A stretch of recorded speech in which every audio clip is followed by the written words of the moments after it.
Introduction asterisk. In an unexpected twist of fate, Chen, who perished from an accidental electric shock while working on an unaltered paper, finds himself reborn within the womb of the Earth goddess. He transforms into Aerys, the primordial deity of canyons and flowing waters. What extraordinary experiences will this newly formed divinity from another realm bring to the world of chaos? Let us await the unfolding of this tale, intertwined with a reimagined version of Greek mythology, enriched by personal nuances. Chapter 1. The Origin of the World. In the primordial era, the world existed in a boundless expanse of eternal darkness. There was no up or down, no left or right, no past or future, only chaos. This chaos was formless and intangible, timeless yet infinite, resembling a void that consumed all perception, yet it bore the weighty potential of every conceivable future. All immortal deities originated from this abyss. From the depths of chaos, the first consciousness stirred. Chaos, the god of disorder, was naturally birthed. He epitomized chaos and represented the universe's first flicker of existence. He was both a product of chaos and something that transcended it. His will spread through the darkness like a drop of ink dispersing in clear water, gradually revealing the embryonic shape of the world. A faint light seeped from within him, piercing the eternal darkness and bestowing a glimmer of life upon the desolation. In the stillness of chaos, chaos alone nurtured 5 primordial deities. The first to emerge was Gaia, the goddess of the earth. Upon her arrival, the chaos erupted, giving rise to vast, tangible land that extended in all directions, infused with gentle vitality. This was the first cornerstone of the world, a cradle for future life, illuminating the darkness and dispelling the despair of creation's dawn. Immediately following Gaia, a profound chasm opened at the other end of chaos. Tartarus, the god of the abyss, awakened there. His domain lay in the earth's deepest recesses, far removed from the light, akin to the distance between the heavens and the earth. It was a terrifying abyss of eternal darkness that devoured all that approached, contrasting sharply with Gaia's vitality. One was a cradle of life, the other a final resting place of death. Thus, the duality of light and dark, life and death, was established. Next, the endless night descended. Nyx, the goddess of night, enveloped the newly birthed earth in a cloak of inky silk, imbuing it with tranquility and mystery. Her night was not one of terror, but rather a gentle embrace, akin to a mother's arms, providing a haven for all beings and bestowing a rhythm of life and stillness upon the world. Erebus, the god of darkness, introduced a purer shade of obscurity. His realm was a corner forgotten by light, so profound that it concealed all of the universe's secrets. This darkness was devoid of malevolence. Instead, it embodied an exploration of the unknown, enriching the dimensions of the world and clarifying the significance of light. Together, Nyx and Erebus embraced in the dark, and from their union came forth the Fates and the goddess of retribution, Nemesis, adding hues of order and regulation to the world. Lastly, Eros, the god of desire, emerged, surrounded by a rosy aura, the very essence of love that permeated the creation process. This force was not limited to romantic love. It was the primal drive behind life's propagation, akin to a spring breeze awakening the slumbering earth. This very power would, in the future, catalyze unions among the deities, guiding the world from singularity to abundance. With the emergence of the 5 primordial gods, the framework of the world was finally established. Chaos gazed upon the nascent world and slowly closed his eyes, drifting into eternal slumber. Unbeknownst to the passage of countless ages, Gaia wandered alone across the desolate land. Guided by the laws of the universe, she released 3 strands of divine power from her fingertips, manifesting 3 new gods. The eldest, Uranus, the god of the sky, transformed into the azure firmament, closely intertwined with the earth. His brilliance dispelled the lingering darkness, allowing time to commence its flow and providing space for all things to flourish. From the lowlands of the earth, the primordial sea god, Pontus, emerged from the waters. He gathered boundless streams, with waves crashing upon the shores, injecting the world with a rhythmic vitality, thus providing a new cradle for life. Simultaneously, from the elevated terrains of the earth rose the mountain deity, Uranus. He became the spine of the world. The majestic mountains not only reshaped the land but concealed abundant resources, offering more havens for life to thrive. The sky soared, the ocean surged, and the mountains stood grand. Under the blessing of these three deities, the world transcended monotony, blossoming into richness and complexity. Throughout this transformation, the presence of Eros lingered, his essence weaving an invisible thread of desire among the deities. Guided by this force, Gaia and her eldest son, Uranus, embraced in a union that transcended the mundane, celebrating the confluence of heaven and earth. After a protracted period of gestation, they bore 12 new deities. Oceanus, the god of rivers, brought forth torrents of water. Ceus, the god of darkness and celestial bodies, made the stars twinkle.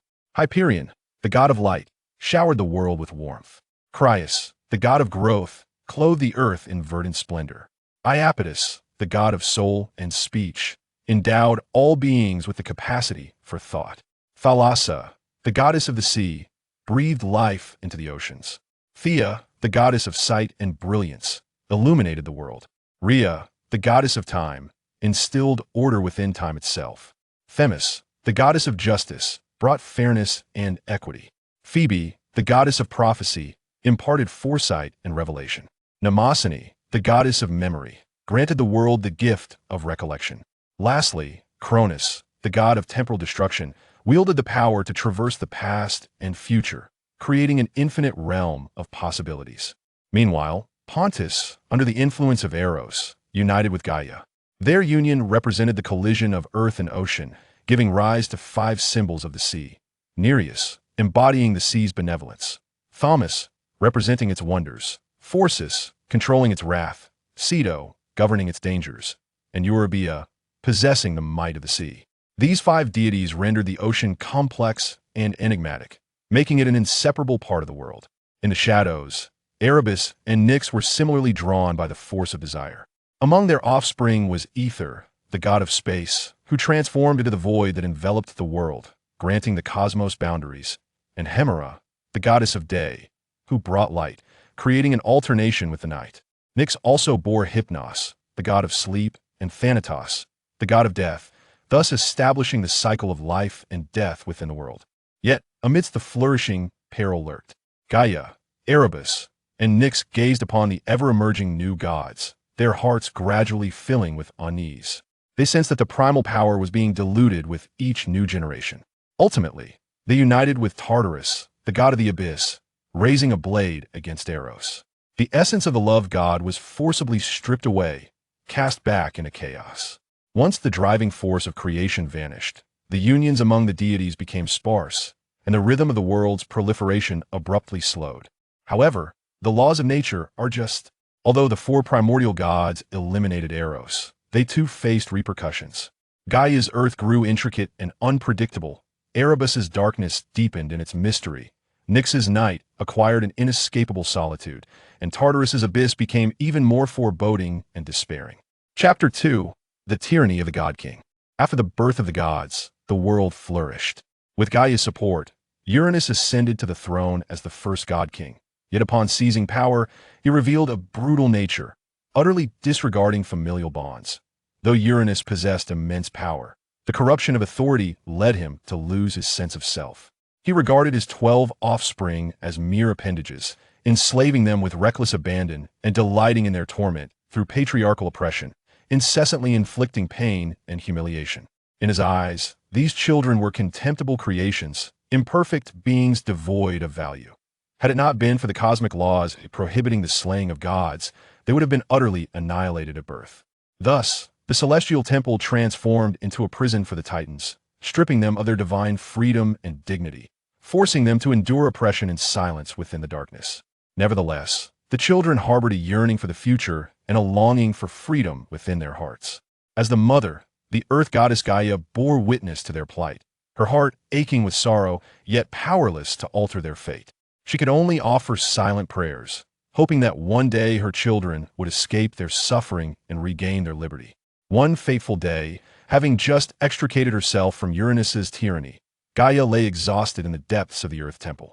The birth of her 12 children had left her physically weakened. Each wound whispered tales of anguish, and every breath felt laborious. Her visage was pale and haggard, her eyes filled with sorrow and helplessness.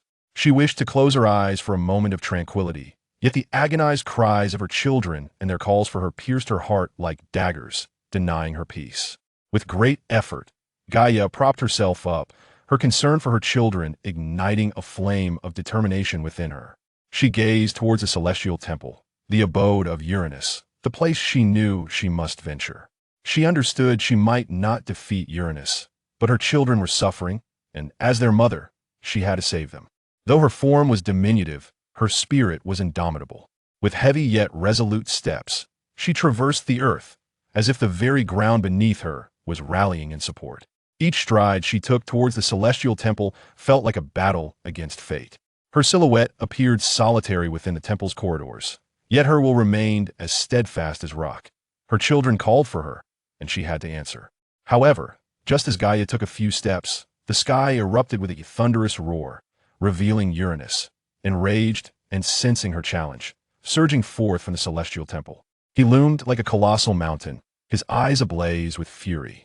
Uranus's power descended like a tempest, capable of shaking the heavens and the earth, and in an instant, it threatened to engulf Gaia. Yet she did not yield. With her hands firmly gripping the earth, she drew strength from its depths. Though her body trembled under the assault, she remained unbowed. Uranus, you shall not harm my children any longer. Her voice, deep and resolute, resonated like the tremor of the earth, imbued with strength and authority, her gaze shimmering with defiance. But Uranus was unfazed, unleashing his attacks like a relentless storm, the thunderous strikes causing the entire world to shudder. As the sovereign of the sky, Uranus embodied boundless majesty and the harbinger of destruction. Each blow seemed intent on rending the earth asunder. Yet Gaia stood firm like an unyielding mountain, her body swaying in the storm while her gaze remained unwavering. She recognized the disparity in their strengths but refused to surrender, determined to carve a path of light for her children. Tears streamed down Gaia's cheeks, each droplet laden with anguish and helplessness, the cries of her children piercing her heart like arrows. Yet within those tears lay a glimmer of hope. As long as she fought, there was hope for her children. In the face of Uranus's ferocious onslaught, Gaia opted for defense. With hands clenched tightly, she drew energy from the depths of the earth, forming sturdy rock shields that encircled her like fortifications. The shields quivered under the impact, but remained unbroken. Gaia's expression was resolute. She understood that defense was merely temporary and that she must seek an opportunity for counterattack. Uranus's assaults grew increasingly fierce, a tidal wave of force crashing against her defenses. The sky roared with thunder and the wind howled, the entire world shaken by this divine confrontation. As time progressed, cracks began to mar Gaia's rock shields, yet she did not falter. Drawing a deep breath, she infused her shields with more power while remaining vigilant for any openings in Uranus's strikes. At the moment Uranus launched a fresh assault, Gaia astutely perceived an opportunity. His attack momentarily paused. Seizing this fleeting instant, Gaia clasped her hands together, channeling the Earth's power into a formidable surge directed at Uranus. Struck, Uranus staggered back, a flicker of surprise crossing his countenance, only to be swiftly replaced by wrath. With a roar, Uranus retaliated, unleashing a tempest of wind and thunder. A powerful barrage descended from the heavens, hurtling directly towards Gaia.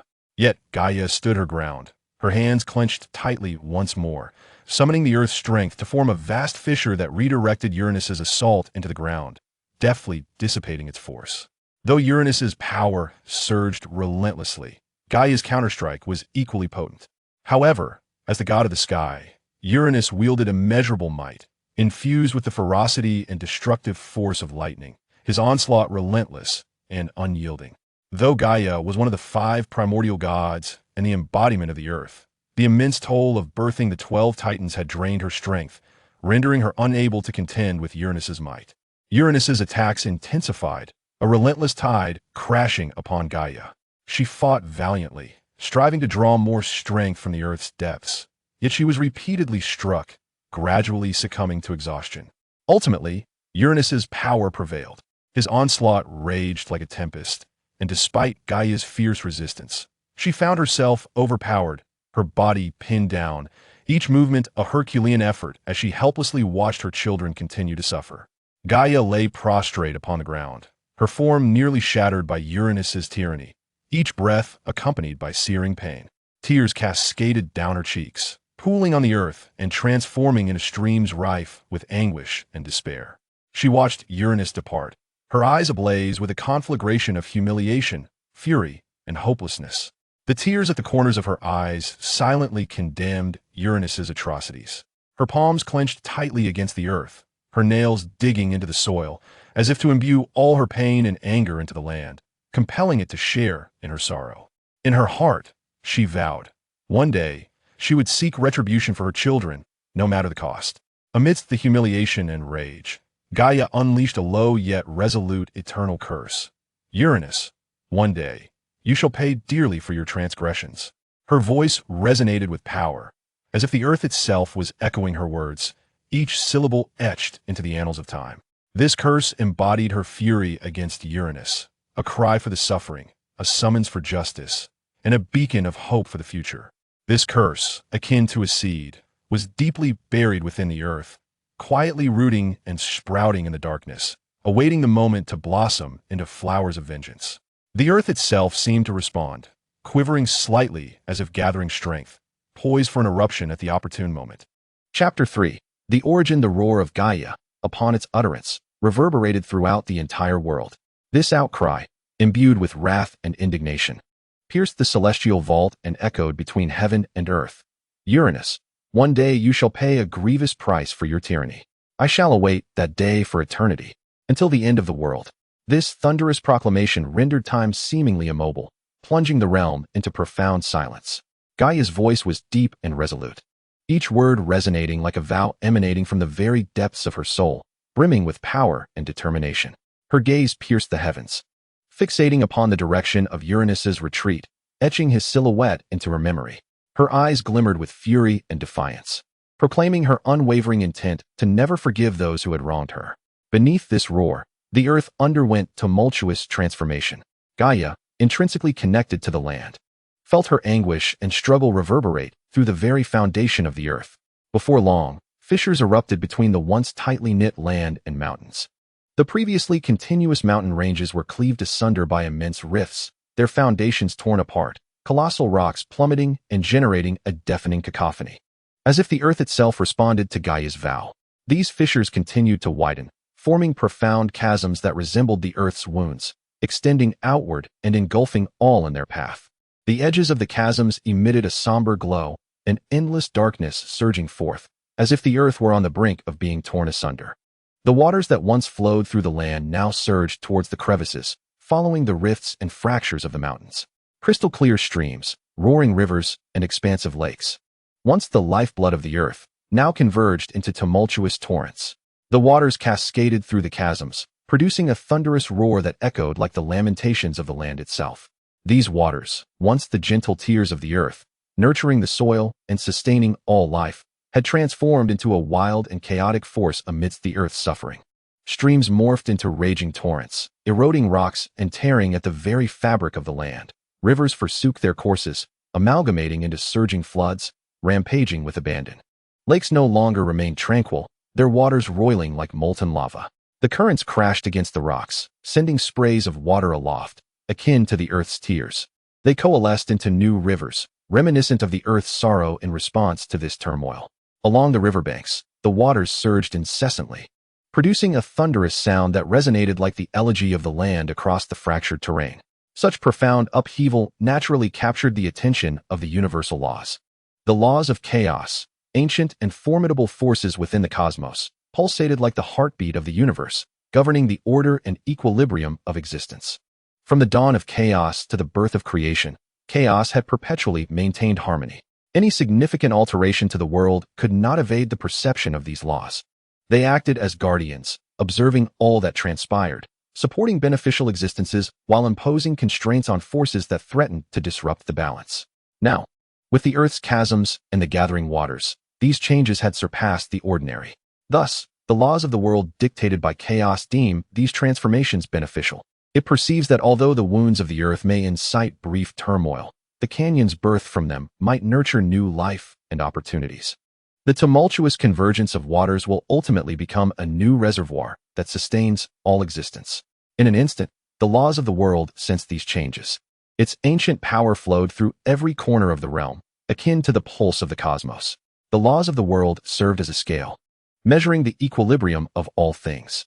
Therefore, it took into account the rifts in the earth, the gathering waters, as well as Gaia's sorrow and frailty. These seemingly chaotic transformations appeared before its eyes like an incomplete canvas. Consequently, it quietly exerted its power, evolving all into a newfound force. This force was akin to the earth's solace, soothing the wounds like sunlight illuminating the shattered ground. Simultaneously, it balanced the turbulence wrought by conflict, striving to restore tranquility to the world. Under the will of chaos, the very fabric of space trembled slightly. The dust in the air sensed this force, beginning to swirl and flow. Within the rifts of the earth, the roar of water gradually subsided. Just as the wounds of the earth still throbbed with pain, a mysterious power rent a fissure in the fabric of space. From this crevice, a brown crystal and a blue crystal quietly emerged, floating above the fractured land with an enigmatic force. The brown crystal emitted a soft glow, embodying the Earth's weight and resilience. Like a seed of hope birthed from the agony of Mother Earth, symbolizing the Earth's eternity and indomitable spirit. The blue crystal shimmered with a gentle luminescence, fluid and graceful like flowing water, evoking images of meandering streams and the profound ocean, akin to a tear shed by the Earth in its suffering. Imbued with vitality and hope, these two divine embodiments were phenomena born from the Earth's sorrow and frailty. They symbolized the canyons and waters, representing a new power nurtured by the Earth amidst its anguish, and were also a response from the laws of the world to this conflict. Their existence proclaimed to the world that even in the depths of despair, the Earth can still give rise to new hope and strength. While the laws of the world steadfastly protect the balance of this land, Gaia's gaze fell upon the two divine embodiments, as if drawn by an invisible force. A trace of imperceptible joy flickered across her once despondent countenance. A glimmer of light shone in her eyes, as if she had glimpsed the dawn of hope. She slowly extended her hand, her trembling fingers articulating her yearning. Each movement was cautious, fearful of disturbing the mysterious power of the divine embodiments. She wished to grasp them, to alleviate her suffering, to provide shelter for her children, believing that these embodiments might bestow her with strength to confront Uranus. However, just as Gaia's hand was about to touch the divine embodiments, they suddenly slipped away from her fingertips, as if drawn by invisible threads, soaring away in an instant. Their speed was astonishing, propelled by a mysterious force, leaving even the weakened Gaia with no time to react. They surged like meteors, darting into her womb, seemingly possessing their own will, not merging with Gaia, but rather entering a nascent life within her.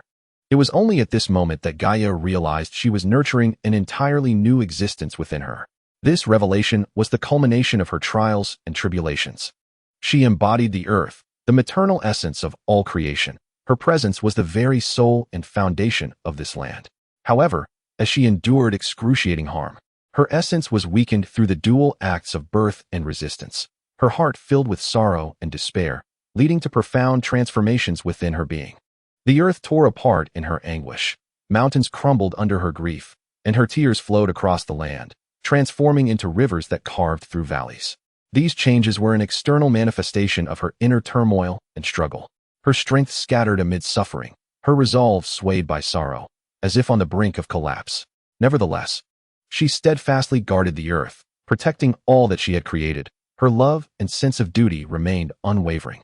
The laws of the world regarded all this as natural transformations born from the earth's violent movements, the result of interactions between the earth and other forces. Yet beneath these events lay Gaia's boundless despair and struggle. Each painful tremor, every tear of sorrow, spoke of her resilience. It was within this extreme anguish that the laws took effect, birthing a new deity within Gaia. This new god was the crystallization of the earth's suffering, the embodiment of sorrow, and a continuation of Gaia's indomitable spirit. His existence resembled a seed of hope planted by Gaia in the darkness, sprouting in times of despair. His power stemmed from the earth's fissures, from the rushing rivers, and from Gaia's unwavering heart. His birth might represent a glimmer of life that Gaia found amidst her hopelessness, capable of helping her rise again to continue safeguarding the earth. He was the tangible manifestation of the intertwining whispers of Gaia's pain and her relentless cries. Carrying the hopes and expectations of the Earth Mother, he inherited not only Gaia's resilience and strength, but also her profound love for the land. Chapter 4. Birth time flowed like a silent weaver, traversing the invisible threads with a deliberate rhythm, crafting the long river of existence. It bore no recorded beginning, nor could its predictable end be glimpsed, merely circulating in an endless cycle. Throughout this expanse of time, countless moments slipped away like fine grains of sand through fingers, seemingly silent, yet cumulatively driving the transformation of all things.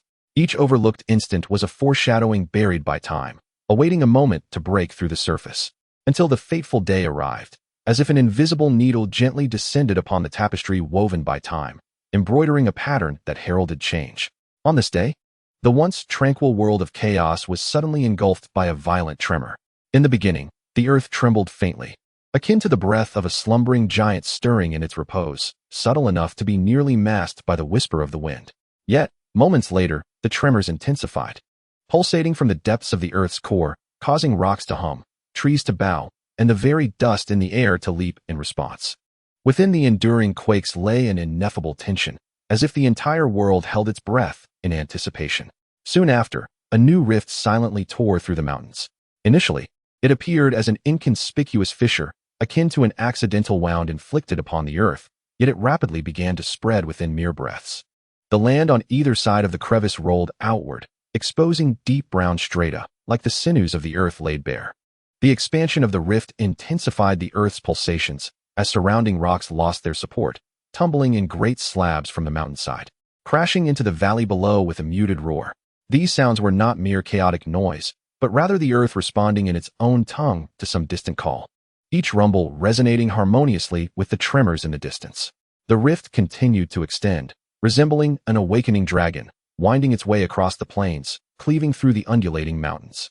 Wherever it traversed, soil and stone were effortlessly torn apart, the once cohesive landscape fragmented into shattered parcels. Ultimately, the rift halted its advance, transforming into a magnificent canyon. Its walls rose steeply, as if hewn by a knife, their surfaces adorned with cracks of varying depths, evidencing the tumultuous upheaval that had transpired, resembling frozen waves. At the canyon's base, a clear river flowed languidly, the sound of water striking rocks resonating with a melodious clarity, while sunlight pierced through the clouds to dance upon the water's surface, refracting into delicate shards of silver, an expression of the earth's exhaustion and the nascent glimmer of renewal. This canyon embodied more than a mere geographical transformation. Each inch of its walls resonated with the will of the earth, and every stretch of river bore a unique purpose. Amidst the painful rending, the earth had paved an unparalleled path for the impending existence, as if foreseeing that this new life would usher in distinct possibilities for this weathered land. Following this, the mountain's water source seemed to be summoned, cascading down in silver torrents, racing along the canyon's course. The thunderous clash of water against rock was deafening, yet curiously harmonized with the gentle sounds of the river below. Like a symphony composed for the dawn of new life, the splashes of water sparkled in the sunlight, transforming into fine mist, enveloping the canyon in a soft, ethereal glow. Simultaneously, the atmospheric moisture began to coalesce. The droplets that had previously dispersed in the air were drawn together by an invisible force, gathering from the forest, the clouds, and the deep sea, weaving into translucent ribbons of flowing water. These ribbons shimmered with a kaleidoscope of colors in the sunlight, resembling curtains draping from the heavens, tenderly encircling Gaia. Within these aqueous strands resided a vital essence, igniting new shoots from the flora they touched, and awakening the parched earth with a breath of freshness. They are not merely exquisite adornments. Rather, they embody the very essence of the earth's energy, akin to countless slender veins that deliver vitality to Gaia, infusing her impending creation with its final vigor. Enveloped by the flowing ribbons of water, the air surrounding Gaia seems to transcend into a realm of sanctity. Sunlight filters through the interstices of the ribbons, casting dappled shadows upon her form, allowing this earth goddess to emanate an aura of awe-inspiring majesty even amidst her fatigue. At this moment, the laws that uphold the world's order reveal an unusual leniency. They do not impede the earth's unrest, nor do they disperse the converging waters. Instead, they soften the flow of energy in the air, as if clearing the path for the arrival of new life. The once rigid rules quietly recede, granting ample space for this sacred birth. As the dramatic transformations of the landscape ripple across the entirety of the chaos realm, the deity's perceptions are simultaneously stirred. Whether residing in celestial temples or lurking in abyssal chasms, they distinctly sense the emergence of a novel divine power, akin to a beacon of light illuminating the darkness. Instantly capturing all eyes, Uranus, seated upon his throne in the celestial temple, is the first to perceive the Earth's disturbances. His all-seeing eyes narrow slightly as he gazes upon the expanding chasm below and the gradually crystallizing essence of new divine power. A faint smirk playing at the corners of his mouth. Is yet another superfluous life about to emerge? He scoffs, his voice laden with unabashed arrogance. It is regrettable that Gaia's strength has not yet waned. This feeble aura does not even warn a flick of his finger. His fingertips tap lightly against the armrest of the throne, the cool metal emitting a crisp sound, as he regards the situation with indifference. To him, any additional newborn deities are merely insignificant ants destined to submit to the grandeur of the skies. Meanwhile, deep within the Earth Temple, Gaia lies upon a stone platform connected to the very ground. Her complexion is as pale as alabaster, her forehead beaded with fine droplets of sweat, each breath accompanied by an involuntary tremor. The agony of childbirth washes over her consciousness like relentless tides, yet she refrains from uttering a single moan. Her body is intertwined with the earth, each act of endurance accumulating strength for the life burgeoning within her. The earth beneath the platform rises and falls with her breaths, as if sharing in her torment. Whenever her suffering peaks, delicate tendrils emerge from the surrounding soil, gently entwining her fingertips, imparting a flicker of vitality to her. As the tumult of the chasm gradually subsides, a gentle essence of water surges forth from the depths, enveloping Gaia like a warm current.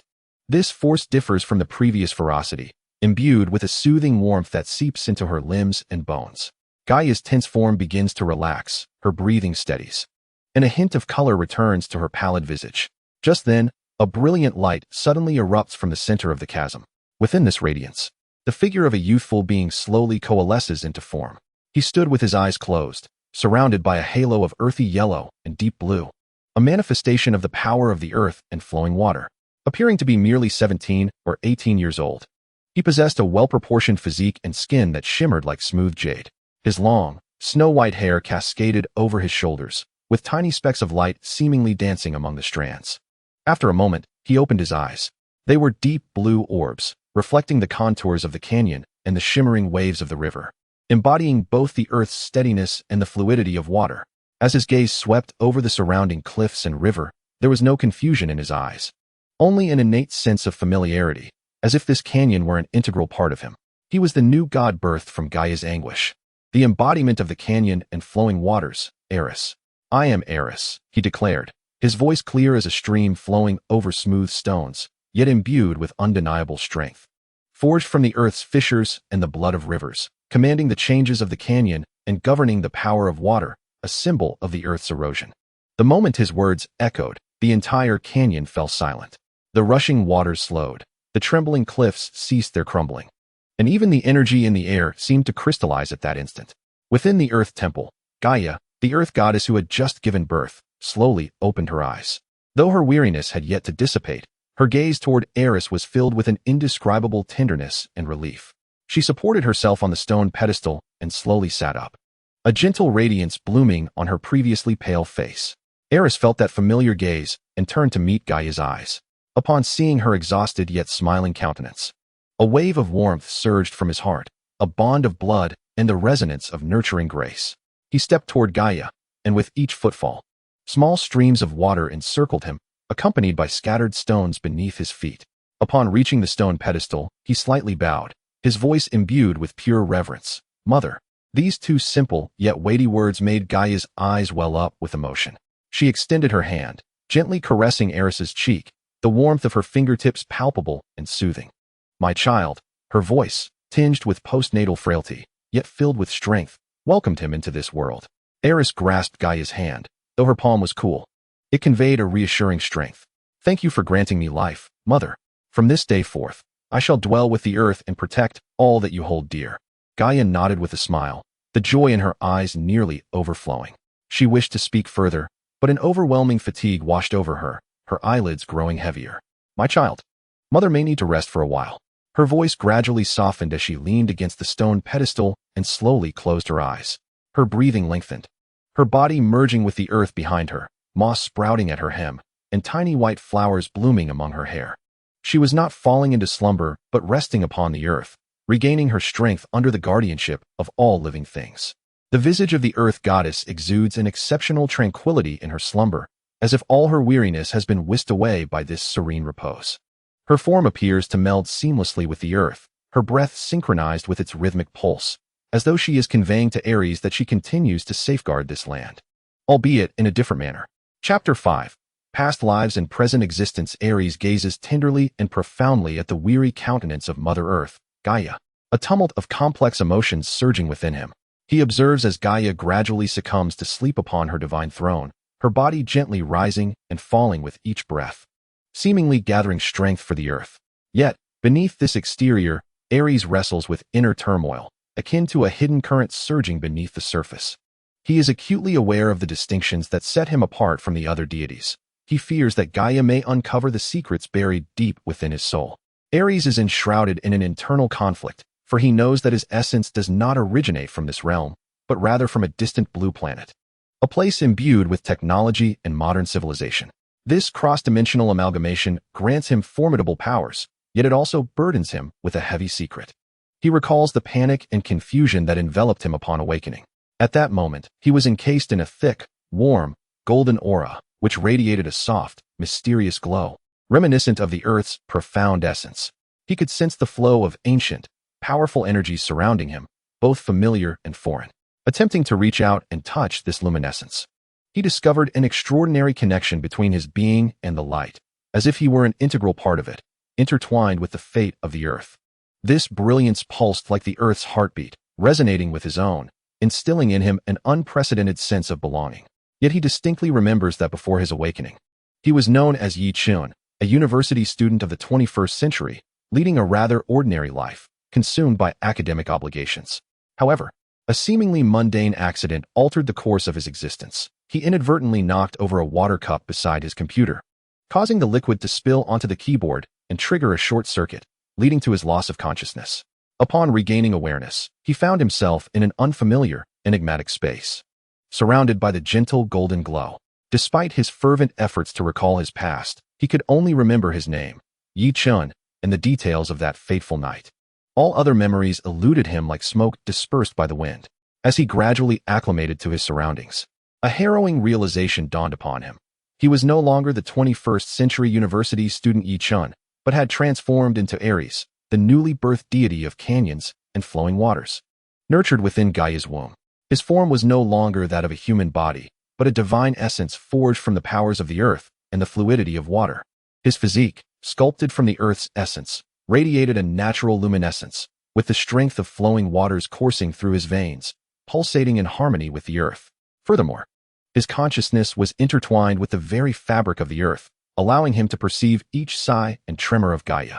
Though Aerys, Chen, was engulfed in confusion and fear, uncertain of how he had come to be in this place, transformed into this being, he was acutely aware of the profound metamorphosis he had undergone.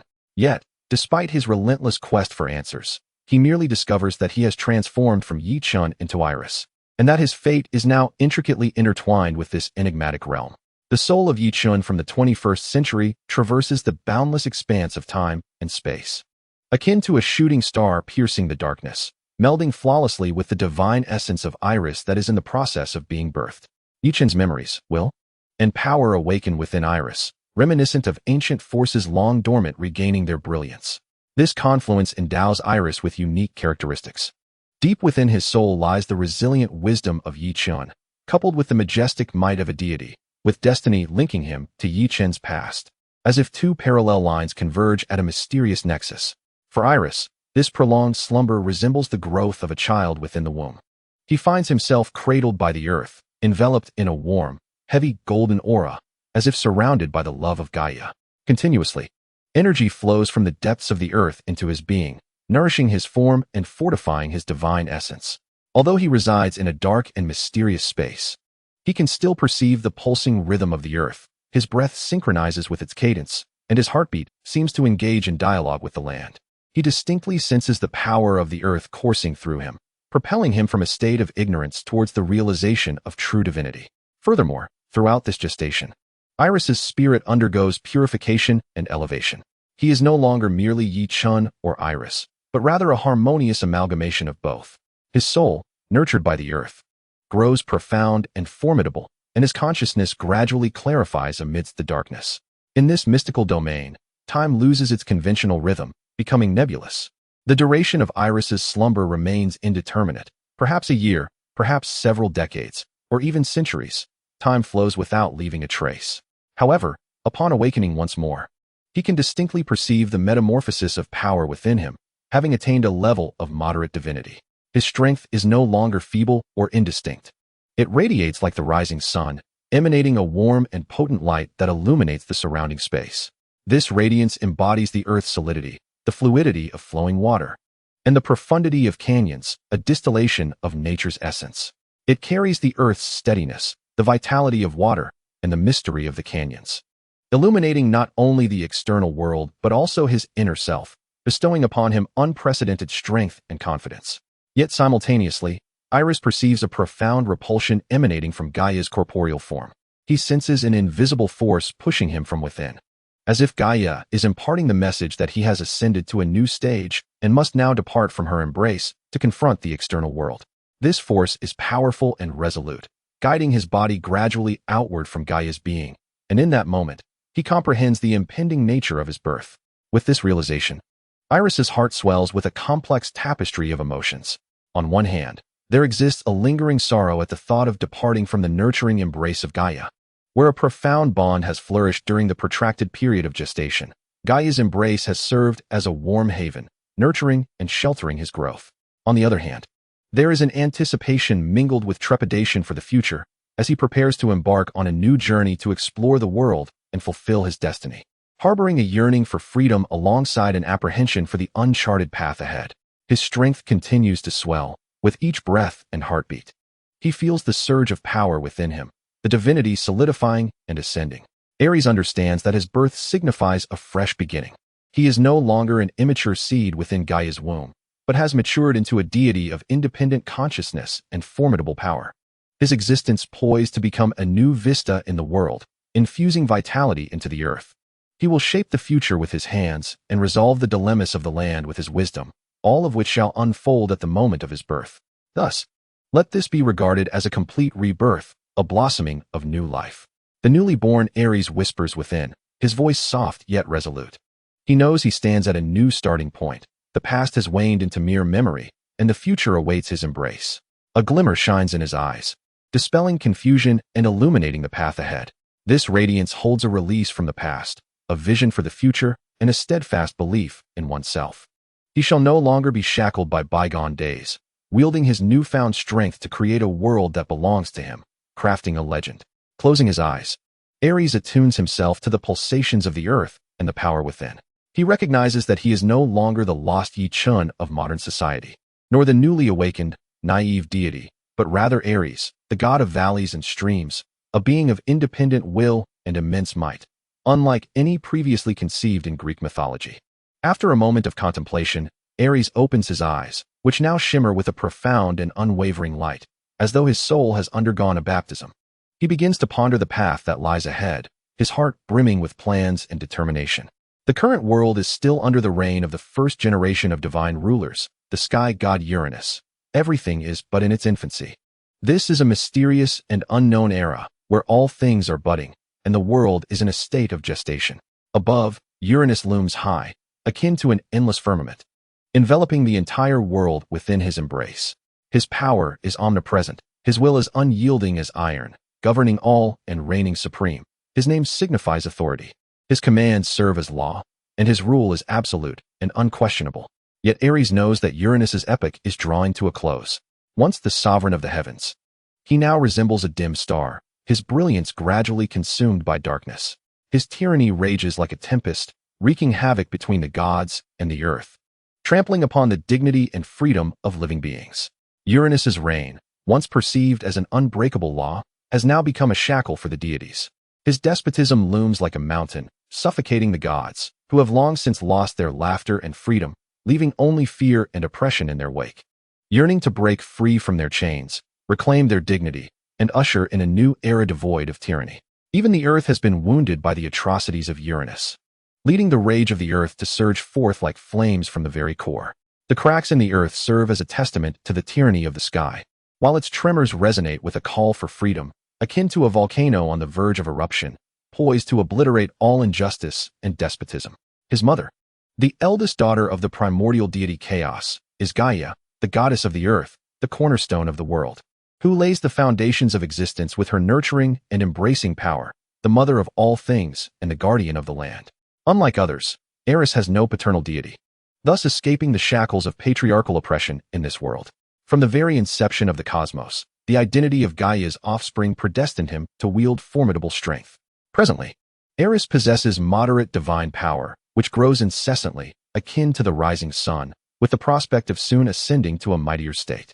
The hierarchy of power in the realm of chaos is distinctly structured, comprising 7 tiers: demigods, weak divine power, lesser divine power, moderate divine power, great divine power, extraordinary divine power, and the supreme primordial gods. Each tier signifies a different level of strength, with ascension often demanding immense effort and fortuitous circumstances. While countless beings struggle within this framework, with few achieving success. Even Uranus, endowed with the divine attributes of the sky and the throne of the divine king, remains confined to the stage of extraordinary divine power, unable to transcend. This illustrates that even the king of gods is not omnipotent. There exists an insurmountable chasm at the pinnacle of power in the world. At present, the world is still fragile.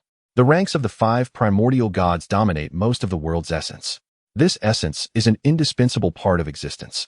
Thus, the realm of chaos cannot yet accommodate the birth of a new primordial deity. The primordial gods, akin to the pillars of the world, sustain its operation, rendering their power both foundational and limiting. However, should the world develop to a sufficient extent, Uranus may become the first to transcend into the realm of the primordial gods, a prospect supported by the world, yet simultaneously constrained by it. Yet, Aerys is resolute in his determination not to allow him to be the first to achieve such a breakthrough, his heart ablaze with a desire to defy fate. Aerys closed his eyes and delved into the depths of his soul. It was a vast and mysterious space, akin to a microcosm of the universe, where time and space lost their significance, leaving only the void and radiance.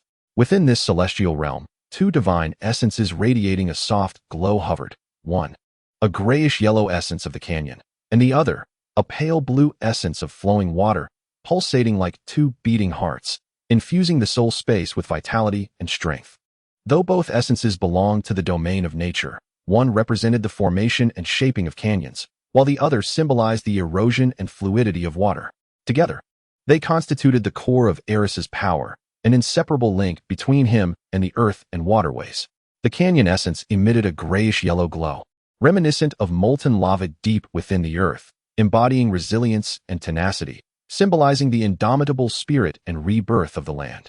It enables Aerys to perceive the pulsations of the earth, guiding the formation of mountains and shaping the course of valleys, capable of triggering earthquakes and landslides to alter the terrain when necessary. With a mere flick of his fingers, the land bends to his will. The water deity radiates a soft blue luminescence, reminiscent of a morning brook, brimming with vitality and transformation, embodying the essence of flowing water and symbolizing its resilience and tenacity. It allows Aerys to sense the rhythm of the water, directing the flow of rivers, sculpting lakes and waterfalls, and when required, instigating floods and storms to reshape the land. Furthermore, it transforms into a means for him to explore uncharted realms, nourishing the earth and fostering life, while also becoming a force to wash away obstacles. These 2 divine essences are the wellspring of Aerys's power, establishing his connection with the earth and the water. Through them, Aerys engages in profound communication and resonance with the land and rivers, enabling him to wield his powers with greater efficacy. He closes his eyes, takes a deep breath, and sinks his consciousness into the depths of his soul, striving to delve into the mysteries of these divine essences and to feel their strength. Suddenly, Aerys is enveloped by a warm, substantial force emanating from the earth deity, akin to the embrace of Mother Earth, flowing through his body from the soles of his feet to the crown of his head. The earth's power infuses him with vitality, imbuing him with resilience and strength. He senses the heartbeat of the earth, echoing like ancient drum beats deep within his soul.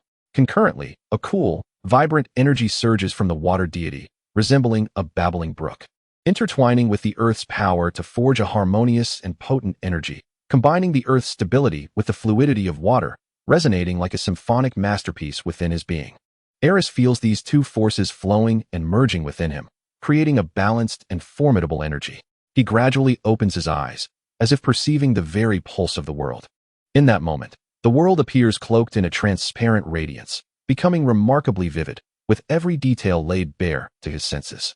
His perception expands infinitely, enabling him to distinctly feel the subtle pulsations of the earth and the gentle ripples of the water, as if the universe were embracing him, revealing all its mysteries. He discerns the contours of distant mountains and the direction of rivers, penetrating deep into the earth to sense the warmth concealed within rocks and soil. A testament to the flowing lava beneath, teeming with fervor and vitality, like the very source of the earth's lifeblood. He also perceives the vitality embedded within the water, each minuscule droplet teeming with life, nurturing all beings and birthing new existence. In that instant, his power experiences a monumental elevation, akin to breaching an invisible barrier and reaching a new pinnacle. This enhancement transcends mere strength. It is a profound elevation of perception and understanding. This is my power, Aerys muses, the thought reverberating within him, infused with confidence and resolve. This strength is sufficient to alter a fragment of the world's visage. He whispers, his tone imbued with profound tranquility and boundless potential. A resolute light sparkles in his eyes, radiant like the stars, capable of piercing through darkness to illuminate his path. This luminosity embodies his self-assurance and reflects his aspirations and expectations for the future. He is acutely aware that his power has yet to reach its zenith. This is merely the commencement of his journey. Aerys understood that the power of these two divine essences was not the culmination, but rather a commencement. The essence of the canyon resembled the very quintessence of the earth, embodying its wisdom and strength, serving as a bridge to boundless mysteries. It allowed him to delve deeply into the forces of the earth and comprehend its enigmas, enabling the shaping of the canyon's mountains while also attuning him to the pulsations and flows of energy deep within the earth. Through this essence, he could further explore the earth's secrets, gaining powers associated with geology, minerals, and seismic phenomena. Conversely, the essence of flowing water was akin to a vibrant source of life, brimming with endless vitality. It not only granted him access to additional water-related divine powers, but also harmonized with the earth's strength from the canyon essence, allowing him to grasp the divine powers associated with life and flora. After all, soil and water are the essential conditions for plant growth, the very foundation for the birth and propagation of life. Furthermore, through the essence of flowing water, Aerys could sense the vitality within the currents, guiding the waters to nourish the earth, allowing streams to moisten the land and rivers to irrigate the fields, fostering the growth of plants under the caress of water. He could also shape lakes and waterfalls, incite or quell floods and torrential rains, and communicate with aquatic creatures to understand their ways of existence. The interweaving of these two divine essences, the stability of the earth and the fluidity of water, empowered Aerys to better comprehend the interplay between land and flow, acquiring an even mightier force. Chapter 6. Journeys within the realm of Greek mythology. Fate resembles an eternal wheel, ever turning along a predetermined path, never ceasing for the joys or sorrows of any individual. Each person's destiny is akin to the stars scattered across the night sky, possessing a unique trajectory. These paths may be traversed by the giant wheel of fate, yet they still shine with their own brilliance upon the cosmic stage. The destinies of deities and mortals intertwine, crafting the tapestry of fate within the realm of chaos. Each tale within this tapestry flickers like stars in the night, seemingly insignificant, yet irreplaceably meaningful, narrating the capriciousness of fate and the resilience of life throughout the flowing river of time. From the moment of his inception, Aerys resided within the Earth Temple, in the company of the Earth goddess Gaia. The temple's lofty dome soared high, with daylight streaming through the crevices, the Earth's pulsations gently resonating within the sanctuary, allowing Aerys to constantly feel a profound and tranquil power. Upon Gaia's awakening, the entire world basked in her gentle yet formidable aura. Wherever her gaze fell, life surged anew. Mountains rose majestically, rivers danced with vitality, and the earth donned a verdant mantle. Aerys' life unfolded quietly in companionship and learning, each day brimming with novelty and emotion. Under Gaia's protection, Aerys blossomed like a young sapling, gradually growing into a powerful deity nourished by the earth. His strength resembled the meandering roots, deeply embedded in the soil, drawing forth endless vitality and energy. His fate mirrored the earth's veins, intricately woven with the world, crafting a grand, yet delicate tapestry of destiny. Time flowed silently, and millennia slipped by swiftly, as if merely a gentle ripple in the vast river of history. In the passage of these long years, the former brilliance and vicissitudes have dissipated like dust scattered by the wind, gradually submerged by the river of time. Throughout this protracted and tranquil epoch, Aerys underwent a silent process of sedimentation and cultivation. He resembled a seed deeply buried within the earth, quietly taking root and sprouting, nourished by the passage of time, absorbing the essence and wisdom of the land, ultimately growing into a towering tree, lush and abundant. After millennia of tempering and refinement, Aerys finally mastered his own power. His strength was akin to the very foundation of the earth, profound and steadfast, seamlessly intertwined with the pulsations of the land, as if he had become an integral part of this terrain. No longer the naive newborn deity, he had evolved into a being endowed with formidable energy and wisdom, possessing a clear and profound understanding of the divine realm, comprehending his place and mission within the vast cosmos. As Aerys contemplated the avenues for self-enhancement, Gaia quietly appeared before him, her gaze imbued with tenderness and affection, as though she were beholding her most cherished child. "Aerys, you have only just been born. Why the haste?" Gaia's voice was gentle and nurturing, akin to the warm breeze of spring. "As a deity, you should relish the wonders of the world. You have accompanied me for so long. It is time for you to venture out and witness this world with your own eyes." Taken aback by her words, Aerys reflected on his past, realizing he had never truly relaxed since his birth. An invisible anxiety perpetually enveloped him, fearing that all he currently possessed might slip away, that he might lose this relatively beautiful existence. This unease was not without cause. He understood well that the world of deities was fraught with uncertainties, and he was merely a fledgling deity, still insufficiently powerful to contend with those formidable beings. However, Gaia's words also made him realize that it was indeed time to step outside, to personally witness the splendor of the world. He needed to explore, learn, and grow in order to better safeguard all that he cherished. Thus, after bidding a solemn farewell to Gaia, Aerys took a significant step in his life. His first foray onto the earth. His steps felt somewhat heavy, yet his eyes sparkled with resolute light, each stride seeming to mark the beginning of a new journey, brimming with anticipation for the future. Upon leaving the Earth Temple, Aerys entered an ancient and mysterious forest, as if stepping into a green paradise forgotten by time. Sunlight filtered through the dense canopy, casting dappled shadows upon the ground, resembling countless stars that had fallen to the earth. The air was infused with the fresh scents of soil and foliage, mingling with the subtle fragrance of pine and the dampness of dew, instantly intoxicating. As if his spirit were being purified, towering trees stood tall, their branches interwoven like a verdant tapestry woven by nature, providing a cool refuge for this land. The trunks of the trees were robust and sturdy, their bark etched with the marks of time, each line narrating ancient tales, bearing witness to countless centuries of change. They soared into the clouds, opening pathways into the depths of the forest, akin to portals leading to a realm of mystery.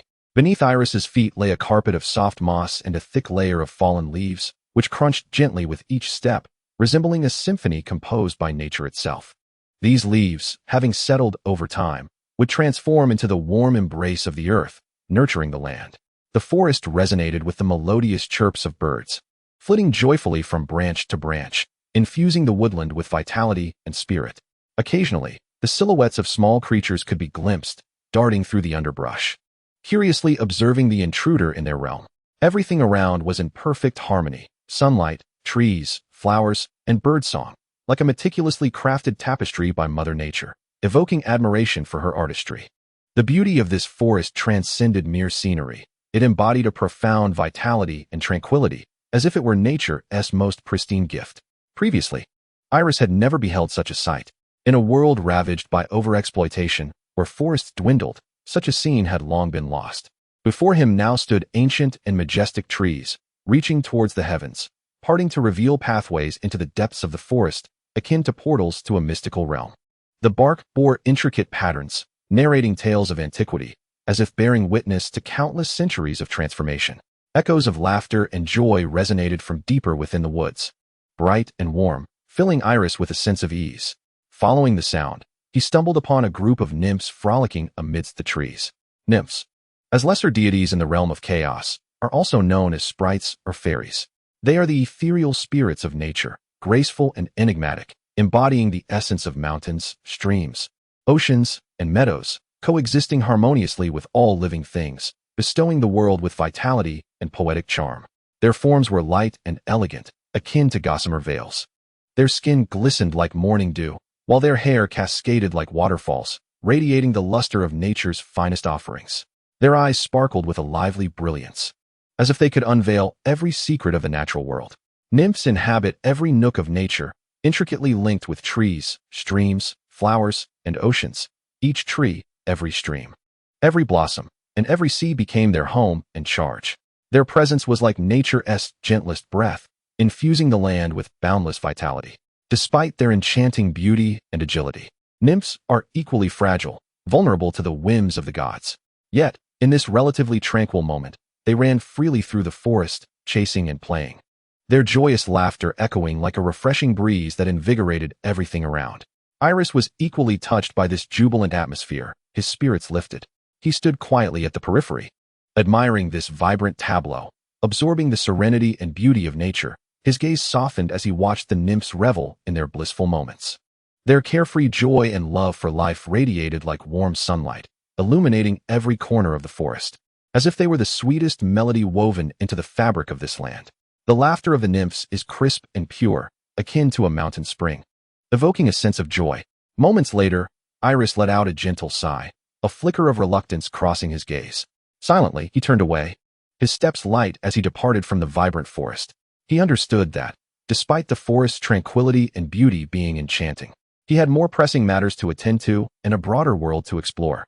Thus, he resumed his journey, his heart brimming with anticipation and resolve for the future.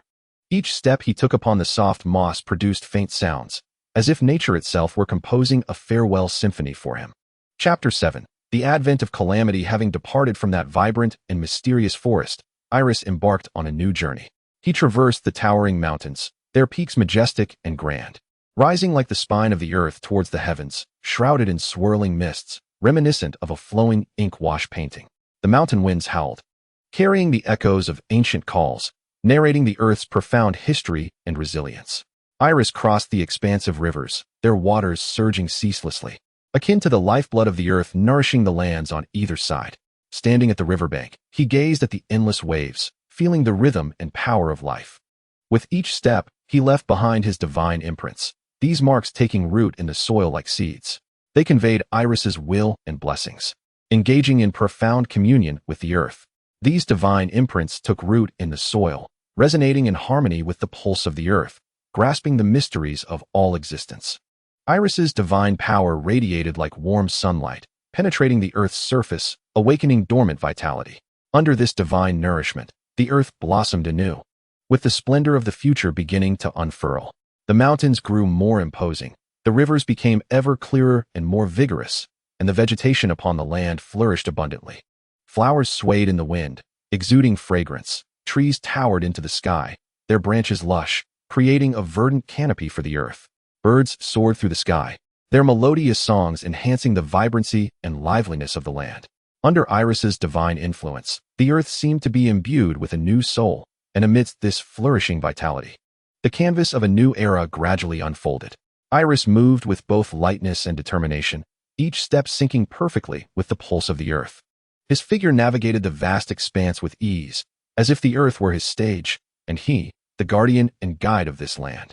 His gaze was deep and bright, shimmering with a thirst for the unknown and a steadfast commitment to his sacred mission. Those eyes sparkled with the brilliance of stars, illuminating his path ahead while reflecting his hopes and convictions for the future.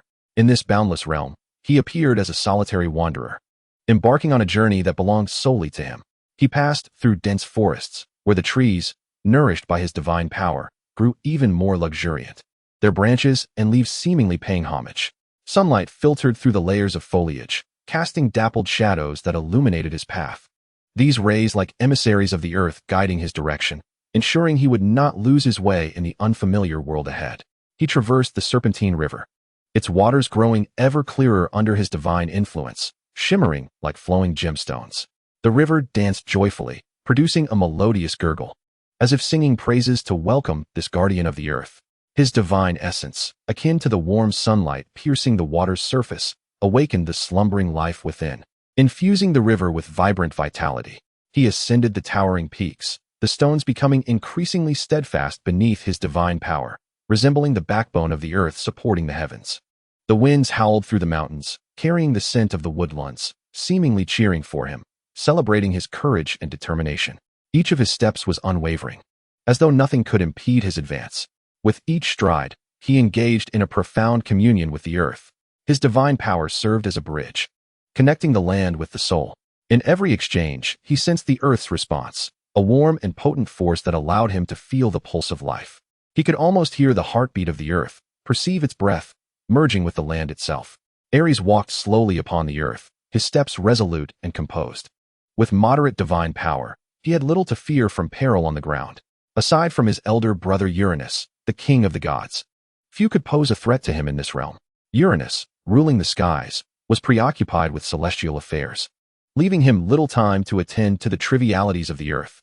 Moreover, as the child of Gaia, the earth goddess, Aerys enjoyed her protection, rendering him unafraid of any divine provocation.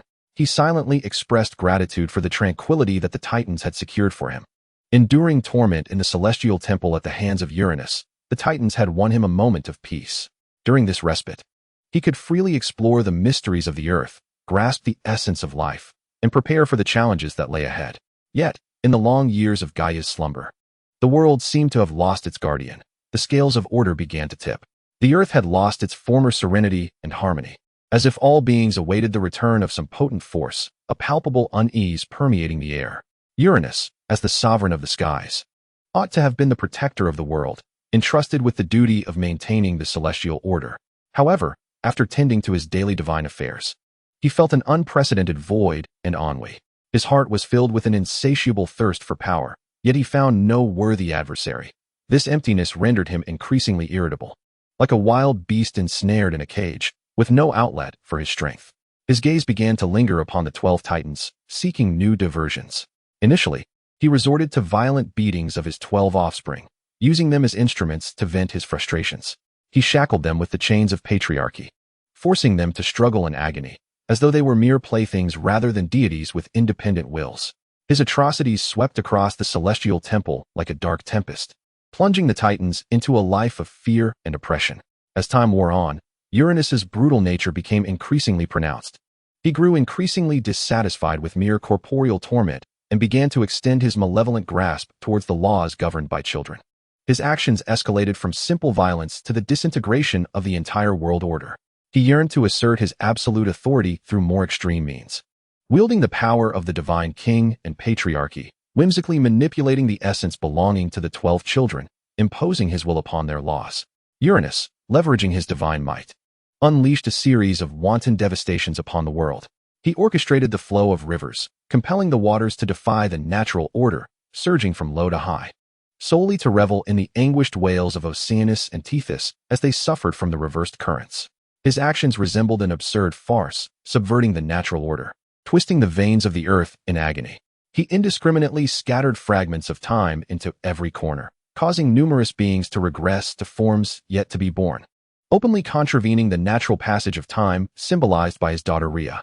The wheels of time were forcibly reversed, life trajectories were ruthlessly interrupted, and countless creatures wandered lost in chaos, as if crushed by the relentless wheel of fate. He even tampered with the growth cycles of plants, allowing them to flourish in inappropriate seasons, causing those destined to thrive to wither and decay, plunging the deity of growth, Clydie, into endless suffering. Flowers withered upon blooming, fruits fell before ripening, and the earth lost its former vitality.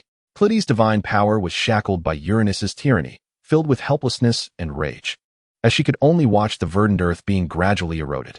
Uranus's despotism swept across the globe like a merciless storm, tearing apart all beauty and order into shreds. The Titans, under his iron-fisted rule, suffered immensely. Once the pillars of the world, they had now been reduced to oppressed prisoners, forced to witness the trampling of all they had vowed to protect.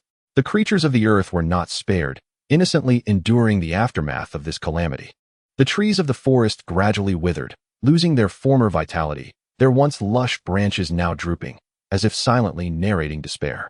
The fish in the rivers suffocated and perished in the polluted waters, their bodies floating on the surface, becoming silent witnesses to this disaster. The birds in the sky ceased their songs, leaving only a profound silence, their melodies devoured by fear and oppression. The entire world seemed shrouded in a heavy veil of darkness, as living beings struggled in despair, seeking a glimmer of hope. Aerys, initially engrossed in his cultivation and comprehension of the earth's powers, immersed in the understanding and exploration of the world, suddenly found himself pierced by the Titan's anguished cries, which penetrated the heavens like arrows, striking his ears with their pain and despair.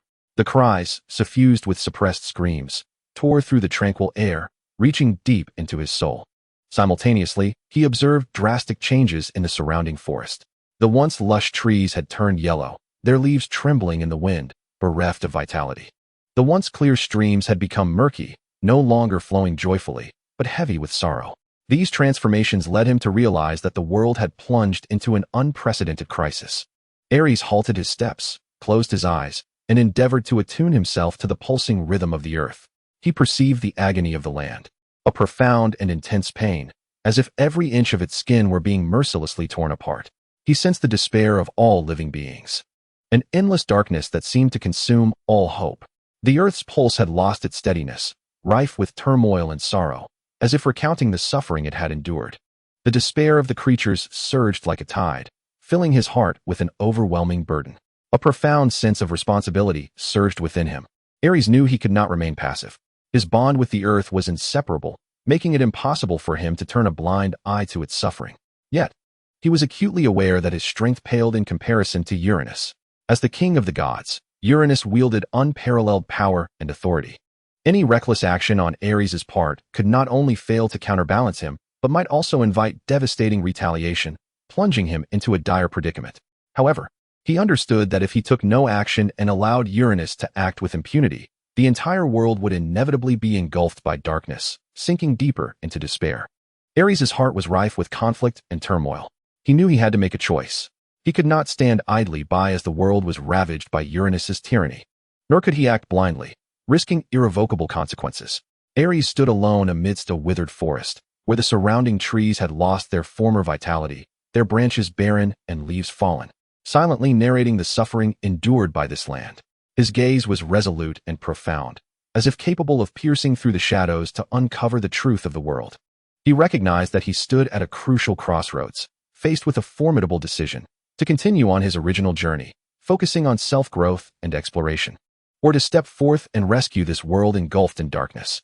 Every thought in his mind weighed the pros and cons repeatedly. Yet, as he closed his eyes again to attune himself to the earth's rhythm, he once more felt its suffering and the despair of living beings. He realized that as the child of the earth goddess Gaia, he bore the responsibility to protect this land and its inhabitants. The fierce sense of duty that rose within him blazed like a consuming fire, compelling him to take action. He understood that he could no longer afford to concentrate solely on cultivation and enlightenment. He must courageously confront this crisis. Ultimately, amid the struggle within and driven by his sense of responsibility, Aerys made his decision. He inhaled deeply, raised his head, and gazed at the sky shrouded by dark clouds. The clouds hung like a heavy curtain, obscuring sunlight and hope, yet his gaze penetrated through it all. A resolute glimmer sparkled in his eyes, as if to convey to himself and the world that he must take action. "I can no longer stand by idly," Aerys silently proclaimed within, his voice brimming with determination. "I am a child of the earth. This land and its creatures are in need of my guardianship. Regardless of the multitude of trials and tribulations that lie ahead, I shall strive with all my might to protect this world." The figure of Aerys appears particularly desolate amidst the withered forest, surrounded by lifeless trees and a hushed atmosphere. Yet, despite his solitude, his heart remains unwavering, as if an unshakable force sustains him. He understands that this is a formidable battle, fraught with unknown dangers and formidable adversaries. Nevertheless, he is prepared to pay any price to alter the course of fate. Chapter 8. Redemption. Aerys stands before the desolate forest, the sight before him piercing his heart. Once lush and verdant, the trees now stand as mere husks, like forlorn giants isolated in the wind. The leaves that once adorned their branches have long since fallen, leaving only bare twigs trembling in the breeze, silently narrating tales of past splendor and present desolation. The earth is cracked and scarred, resembling the wounds of the land, with once fertile soil rendered hard and barren, devoid of its former vitality. Aerys' gaze is filled with sorrow. Every inch of this forest, every tree's decay, feels like a thorn piercing his heart. He gazes quietly at this once vibrant forest, now marred and wounded, as an overwhelming compassion wells up within him. He exhales gently, his voice deep and resonant, akin to an ancient wind carrying a sense of helplessness and sorrow, echoing through the grove. This sigh is the lament of the land, a nostalgic remembrance of what once was, and a poignant acknowledgement of the current plight. Each tree's decay, each parched stretch of earth, tells a tale of past beauty and present anguish. Aerys lowers his gaze, his fingertips brushing against the brittle branches, rough and fragile. He can almost feel the forest vitality ebbing away, piece by piece. This land once teemed with life. Now, it is shrouded in silence and desolation. Observing the devastation before him, Aerys knows that restoring the former splendor will be no easy feat yet. He is not one to surrender easily. He understands that the forest's decline is not beyond redemption. As long as a glimmer of hope remains, he must exert every effort to save it. He swiftly harnesses the power of the water deity, the divine energy coalescing in his palm like a gentle spring, shimmering with a soft blue luminescence, akin to the tenderest star in the night sky. With a graceful sweep of his arm, he releases the water's melody, delicately showering the withered flora. The water descends like a fine rain, each droplet infused with the essence of life, as if gently coaxing the dormant vitality to awaken. Concurrently, Aerys draws upon the profound strength of the earth from the canyon's deity to bestow the much-needed nourishment upon the plants. He places his hands upon the cracked soil, closing his eyes to feel the ancient, steady pulse of the earth, gradually infusing it with divine power, hoping that this fragile energy might breathe new life into the land, restoring its luster. Time seems to stand still in this moment. Aerys is wholly absorbed in wielding his divine power, beads of sweat forming on his brow. Yet his gaze remains resolutely focused, as if he and this land are engaged in an intimate dialogue. His breathing grows increasingly rapid, yet his hands move with unwavering steadiness, as the divine energy flows like fine threads into the earth and the plants. Gradually, he sensed a subtle transformation.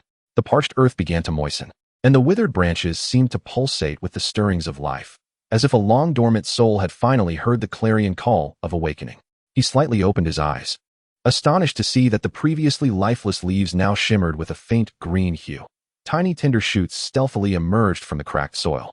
He realized that this forest was stirring from its slumber, and his efforts would ultimately yield a rebirth of this land. However, Aerys was acutely aware that his strength alone was insufficient. Confronted by the vast expanse of the withered forest, the chaotic rivers, and the fractured earth beneath his feet, he understood that a more formidable power was necessary to salvage it all. Thus, Aerys, leveraging the mysterious connection with Gaia, the Earth Mother, sent forth a signal of distress. He closed his eyes, concentrating his spirit, merging his call with the pulse of the earth, as if his soul had become one with the land, allowing every inch to feel his plea. The voice from his heart, imbued with love for the earth and reverence for life, yearned for his mother's assistance. Soon Gaia, through her inseparable bond with the earth, discerned Aerys's location. She appeared like a warm breeze, enveloped in boundless gentleness and strength, quietly materializing beside him. Gaia's form gradually coalesced in the air, radiating a soft, sacred light, as if the earth bestowed upon her an infinite vitality. Her presence softened the very land itself. With a countenance both kind and majestic, her eyes sparkled with compassion and concern for life. She gently extended her hand, tenderly resting it upon Aerys's forehead, reminiscent of a mother comforting her child, suffused with warmth and power. Her voice, deep and resonant, echoed as though it emerged from the depths of the earth. "My dear Aerys, what troubles you? Mother, I called upon you to seek your strength to restore order amid this chaos," Aerys exclaimed anxiously, his voice quivering as he gestured towards the desolate forest, the tumultuous rivers, and the shattered ground beneath him. "Behold, the forest has withered, the trees have lost their vitality, the rivers have ceased to flow, and the earth lies in ruin. If this continues, the plants will perish due to disrupted growth cycles, the rivers will dry up, and the earth will be unable to heal. My strength alone is inadequate. I need your assistance, Mother." Gaia gazed upon the scene before her, and a surge of anger and sorrow welled within her. She could distinctly feel the anguished groans resonating from the depths of the earth, a mournful wail of being torn apart and trampled, as if the land itself wept in despair. Her heart was tightly bound to the earth. Each pang of suffering pierced her like a dagger. Simultaneously, she sensed the despair of the living beings. They struggled upon the barren land, unable to perceive even a glimmer of hope. Their breaths were shallow, their gazes filled with confusion and helplessness, as though crushed under the weight of fate. Gaia's eyes swept across this once vibrant land, now marred and desolate, as if she were witnessing life flicker and fade amidst its agonizing struggle. Every inch of the cracked earth, every withered leaf, silently narrates tales of past prosperity and present desolation, weeping for the suffering endured. Thus, she slowly opens her arms, embracing the land like a benevolent mother, unleashing a potent yet gentle divine force. This strength, akin to warm sunlight, bathes every inch of soil, offering solace and hope to the parched land. The luminescence, soft yet radiant, adorned with a golden hue, pierces through the gloom, dispelling despair. Then, she raises her hand, conjuring the sacred artifact, the vessel of life, from the void. The vessel of life, uniquely shaped like the womb of a woman, symbolizes the conception and birth of existence. Its surface is adorned with mystical patterns, whispering ancient secrets. At its center rests a gem of golden green, resplendent and exuding an infinite essence of life, as if life itself is aglow. Aerys gazes upon the vessel of life, sensing the vast vitality within, as though the essence of all existence is encapsulated in this diminutive bottle. Awe and anticipation fill his heart. The vessel of life is Gaia's companion artifact, containing the seeds of all creation and the waters of life, pivotal to the genesis of existence. Gaia once scattered the seeds across the earth, nourishing them with the waters of life, allowing vitality to flourish upon the land. The seeds are the origin of life in the realm of chaos, carrying boundless energy and hope, marking the commencement of all things. This seed harbors the potential to create all, from minuscule cells to vast ecosystems, all nurtured by its essence. Once it touches the earth, it radiates the energy of growth, akin to spring breezes caressing the land, awakening dormant vitality and propelling the cycle of life. The waters of life, a mysterious primordial essence, have existed since the dawn of creation, remaining crystal clear despite the passage of time. They are like the earth's nectar, flowing ceaselessly to nourish all beings, infusing them with the vigor of growth.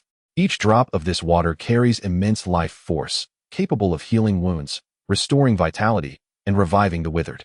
Standing nearby, Aerys feels the earth's pulse gradually strengthen, his eyes filled with reverence and hope. He understands that with the power of Gaia and the vessel of life, this land shall surely be rejuvenated, returning to its former glory. Gratitude for his mother fills his heart, along with dreams of the future. Gaia, with a solemn expression, gently closes her eyes, as if engaging in a silent dialogue with the pulse of the earth. In this desolate expanse, she becomes the bridge connecting heaven and earth, her presence rendering the entire world serene and sacred. The vessel of life hovers above her, like a brilliant star, radiating a soft yet enigmatic light. It seems to be gently swayed by an ancient force, responding to Gaia's call. The surroundings fall silent, as if time itself has halted. A gentle breeze sweeps through, carrying a refreshing essence, the power of life quietly permeating the air. Suddenly, the pure, milk-like waters of life surge forth from the vessel, swirling like silver ribbons in the sky. They intertwine and spin in the air, resembling a dreamy dance, emanating a warm and gentle light, as if bestowed by the heavens, bringing endless solace and hope to this land. These springs of life, each droplet concealing boundless vitality and aspiration, awaken dormant existence like the earth's nectar. They delicately descend upon the parched soil, instantly transforming into glimmering specks of light, nourishing every inch of desiccated ground. With the nurturing of the spring waters, the withered plants tremble slightly, as if they have heard the call of life, gradually regaining their vigor. The radiance of the springs is as gentle as the dawn, illuminating this once dismal land. They dance in the air, akin to fairies performing a soft, melodic ballet, exuding an enigmatic yet solemn beauty. Each droplet of spring water carries a sense of purpose, converging into a gentle stream, coalescing into hope, infusing the earth with renewed life. Simultaneously, Gaia exudes a powerful warmth, manifesting as a rich golden light, akin to the embrace of the earth, tender yet resolute in enveloping this land. Within this luminescence lies the earth's depth and inclusiveness, akin to a mother's hand, providing the most steadfast support to the soil. Aerys, in harmonious collaboration, channels his water deity power as delicate blue threads, fluid and gentle, intertwining with the earth's divine essence. The fluidity of water carries the rhythm of life, akin to a babbling brook nourishing every inch of land, bestowing the earth with a vibrant breath. The fusion of these two divine forces resembles a magnificent symphony, harmonious and melodious. The gravitas of the earth's power intertwines with the fluidity of the water's essence, representing the perfect amalgamation of earth and life, penetrating into plants, soil, and rivers. Under the nurturing influence of this formidable yet tender force, the earth gradually rejuvenates. The cracked land becomes moist, fissures slowly mend, as if the earth's wounds are gently soothed. The once fractured earth rekindles the breath of life, exuding a resilient and tenacious vitality. In the forest, the withered plants thrive once more, nourished by the combined forces of the earth, water, and springs of life. Foliage turns green, each leaf greedily absorbing the energy of life. Flowers burst forth in resplendent hues, reds like flames, pinks like dawn, whites like snow, shimmering under the sun, proclaiming their return. In an instant, all beings seem to be imbued with newfound life, as this land instantaneously radiates boundless vitality. The joyous songs of birds resound through the forest, their melodious tunes akin to celestial harmonies, echoing across the rejuvenated ground. Their songs are filled with a love for life and a yearning for freedom, the most sincere ode of nature. The babbling brook resumes its cheerful murmur, the crystalline waters sparkling in the sunlight, joyfully rushing forward. The stream caresses the stones of the riverbed, producing a gentle sound, like a lively melody, infusing the earth with endless dynamism and vitality. The water's surface ripples, reflecting the blue sky and white clouds, resembling a flowing canvas. The branches of trees sway in the gentle breeze, producing a rustling sound, as if accompanying the symphony of this newly birthed world. Flowers unfurl under the sun, exuding fragrance and attracting butterflies and bees to gather nectar. They dance amidst the blossoms, bestowing the land with a touch of vitality and beauty. In the distance, the mountains don their emerald attire once more, while the mist gracefully rises between them, resembling a realm of wonder.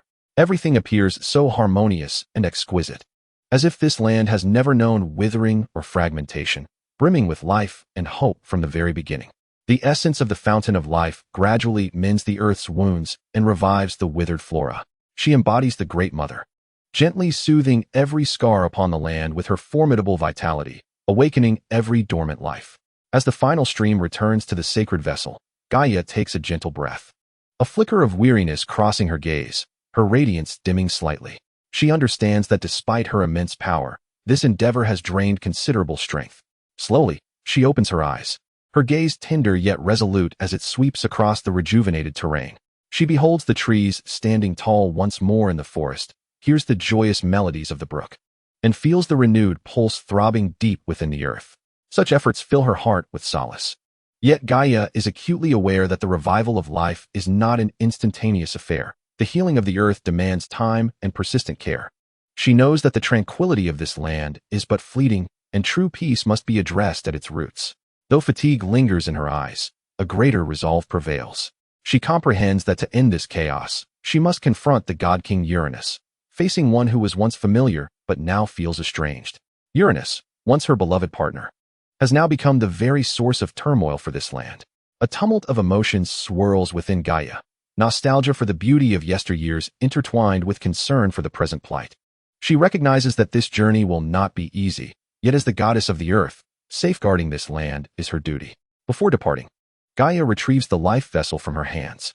This artifact, akin to her faithful companion, has accompanied her through countless epochs, witnessing the rise and fall of all things. At this moment, the vessel radiates a soft, mysterious glow in her palm, as if recounting the endless stories it has carried. She gently caresses its surface with her fingertips, her eyes filled with a tender affection. Then, she approaches Aerys and solemnly presents the life vessel to him. Aerys looks up, his eyes brimming with confusion. He gazes at Gaia, his expression reflecting bewilderment, as if silently questioning why such a significant artifact is entrusted to him. A myriad of inquiries churns within him, yet he dares not voice them, awaiting Gaia's explanation in silence. My dear child, Gaia's voice is both gentle and resolute, akin to a spring breeze caressing the heart. I must now meet your brother, the God King. Her gaze is profound and distant, as if transcending time and space to glimpse the myriad possibilities of the future. This life vessel is bestowed upon you, capable of ensuring your swift recovery from injury. Her eyes brim with maternal concern, embodying selfless love and care, yet tinged with a hint of apprehension for what lies ahead, as if she seeks to shelter him beneath her gaze. She gently strokes the vessel with her fingertips, transmitting a warmth that allows Aerys to feel his mother as protection. Aerys grasped the life elixir, his hands trembling slightly, yet he could feel the warm, potent energy surging into his body like a tidal wave. He could distinctly sense the vitality and hope within this force, as if the will of Gaia flowed through it, bestowing upon him boundless courage and faith. This power filled his heart with an unprecedented sense of fulfillment and determination, as if his connection with the earth had deepened. He held onto the life elixir tightly, as though he intended to firmly grasp this strength and responsibility. With a gentle pressure of his fingertips, he felt the soft glow of the elixir shimmer in his palm, responding to his resolve.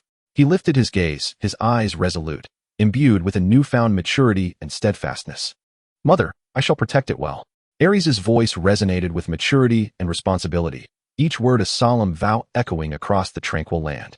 Gaia smiled, her eyes reflecting pride and trust. She recognized that her child had grown, capable of shouldering this heavy burden. Gently, she caressed Aerys' hair, offering tender encouragement as well as a silent farewell. Her fingertips radiated warmth and strength, as if imparting love and conviction into Aerys' heart. "Go forth, my child," Gaia softly urged, her voice rich with affection and encouragement.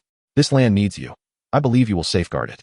Then, she gradually retreated, her form becoming increasingly indistinct.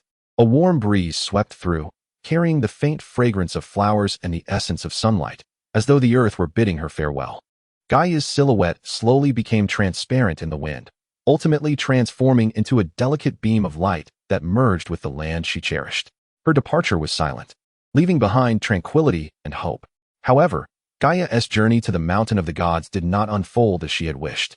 She embarked on her quest, fueled by a yearning for peace and reverence for life, only to be met by the cold, unyielding heart of Uranus. Uranus's palace towered magnificently, resplendent with gold and jewels. Each stone column and brick exuded an air of authority and indifference, proclaiming his absolute dominion. Yet, the splendor of the palace could not conceal the darkness within his soul. His heart had long been shrouded by a desire for power and profound fear, rendering him indifferent and unyielding, incapable of heeding love, justice, or truth. Gaia stood within the grand hall of the palace, facing the lofty Uranus, her words laden with pleas and inquiries, striving to awaken the conscience and familial bond buried within him. Her eyes sparkled with determination and hope, her voice resonating in the vast chamber like warm sunlight attempting to pierce through the heavy gloom. But Uranus's gaze remained cold and detached, his heart consumed by the lust for power and the fear of losing everything, impervious to her entreaties. Gaia's pleas and questions eventually faded into an endless echo, dissipating in every corner of the sacred mountain.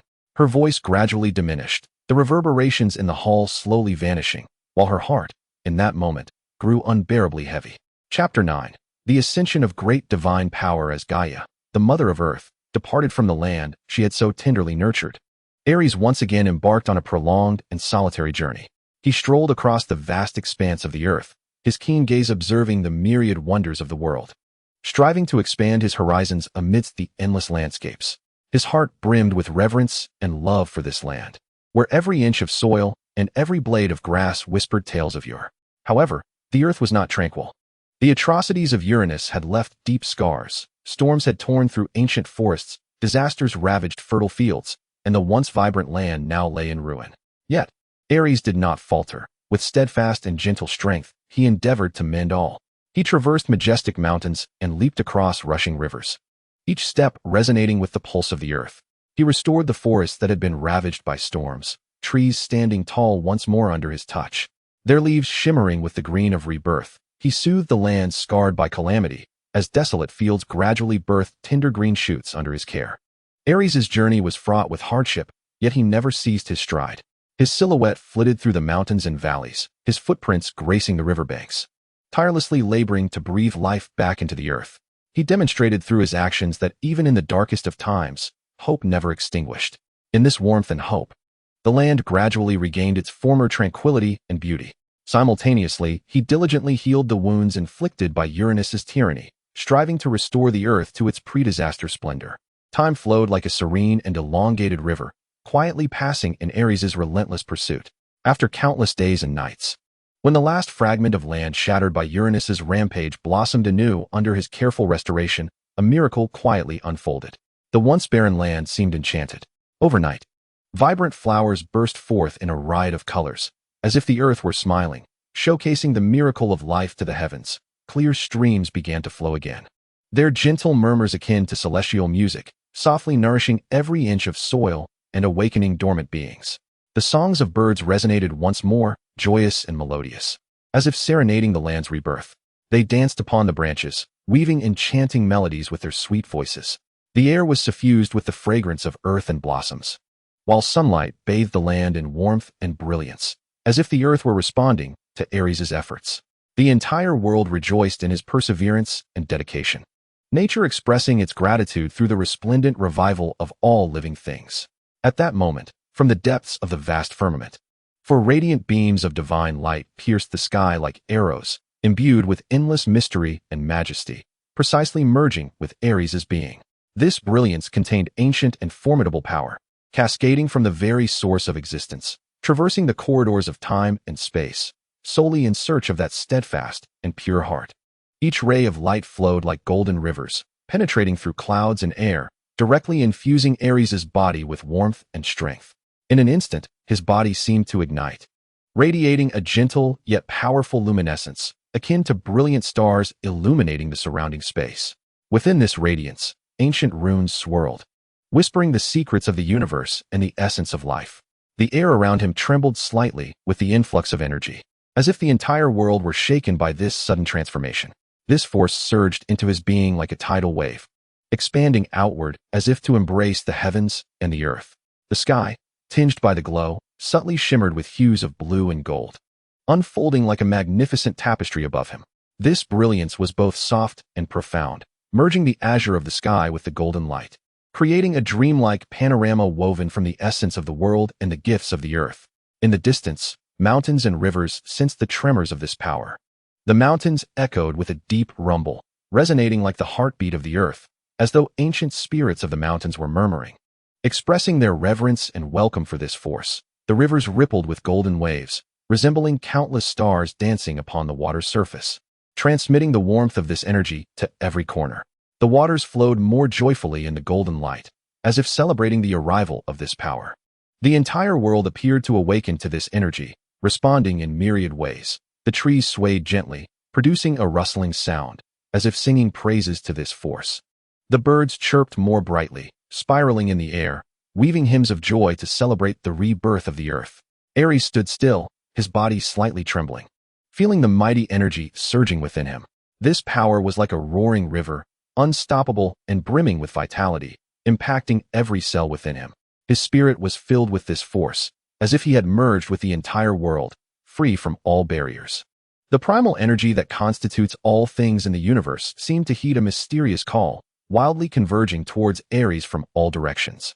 It surged like a tide, intertwining and colliding, ultimately forming a powerful vortex that enveloped him completely. Within this whirlpool, golden light intertwined with the primal energy of heaven and earth, sparkling with dazzling brilliance, narrating an ancient and mysterious transformation. Each strand of light resembled golden threads, delicate yet resilient, weaving a halo imbued with strength and hope. Aerys stood at the center of this vortex, as if he were the focal point of the world, undergoing the baptism of this tremendous power. His body was surrounded by radiant energy, as if ensconced in a golden cocoon, his spirit filled with vitality and life. He acutely sensed the subtle changes within him, each cell rejuvenating under the nourishment of this power. This energy surged within him like a roaring river, possessing its own life, coursing through his veins, awakening dormant potential. His body felt as if it were being reshaped, joints and muscles becoming more resilient and robust under the impetus of this force. Simultaneously, Aerys distinctly perceived the presence of four divine essences within him, each containing unique energy and purpose, akin to four resplendent stars shining deep within his soul, radiating diverse glimmers of light. Beneath the baptism of mysterious forces, he first sensed the revival of a divine essence, emanating a warm glow, representing the resurrection of life and the rebirth of hope. It shone like the rising sun, casting a gentle yet resolute light capable of dispelling all darkness and despair, ushering forth new life and vitality into the world. Aerys could distinctly feel it pulsating within him, each beat akin to the warm spring breeze caressing the earth, brimming with warmth and vigor, flowing through his veins, awakening dormant life energy, akin to the thunder of spring rousing seeds from their slumber, or the nourishing rain reviving wilting flowers, causing the cold rivers to flow anew. Subsequently, another force surged within him, that of a lesser divine essence, the plant deity, teeming with robust vitality, symbolizing the earth's bounty and nature's gifts. It was like the embrace of Mother Earth, infused with the breath of life, capable of harnessing the energies of the entire natural world to nourish all beings. This force coursed through him like a vibrant green river, permeating every cell. He felt an intimate connection with the earth, as if he could hear the whispers from its depths, perceive the pulse of every inch of land, and even detect the growth of each blade of grass, the breath of every tree, and the blossoming of every flower. This divine essence bestowed upon him a newfound ability to control the growth and development of plants. The third divine essence gradually melded within, radiating a gentle yet steadfast light of protection, representing the guardianship of life and the defense of nature. It was akin to a sturdy shield, exuding a powerful protective force capable of warding off all evil and destruction, safeguarding the tranquility and harmony of the earth. This energy coalesced within him, as if an indomitable fortress were being erected deep within his soul.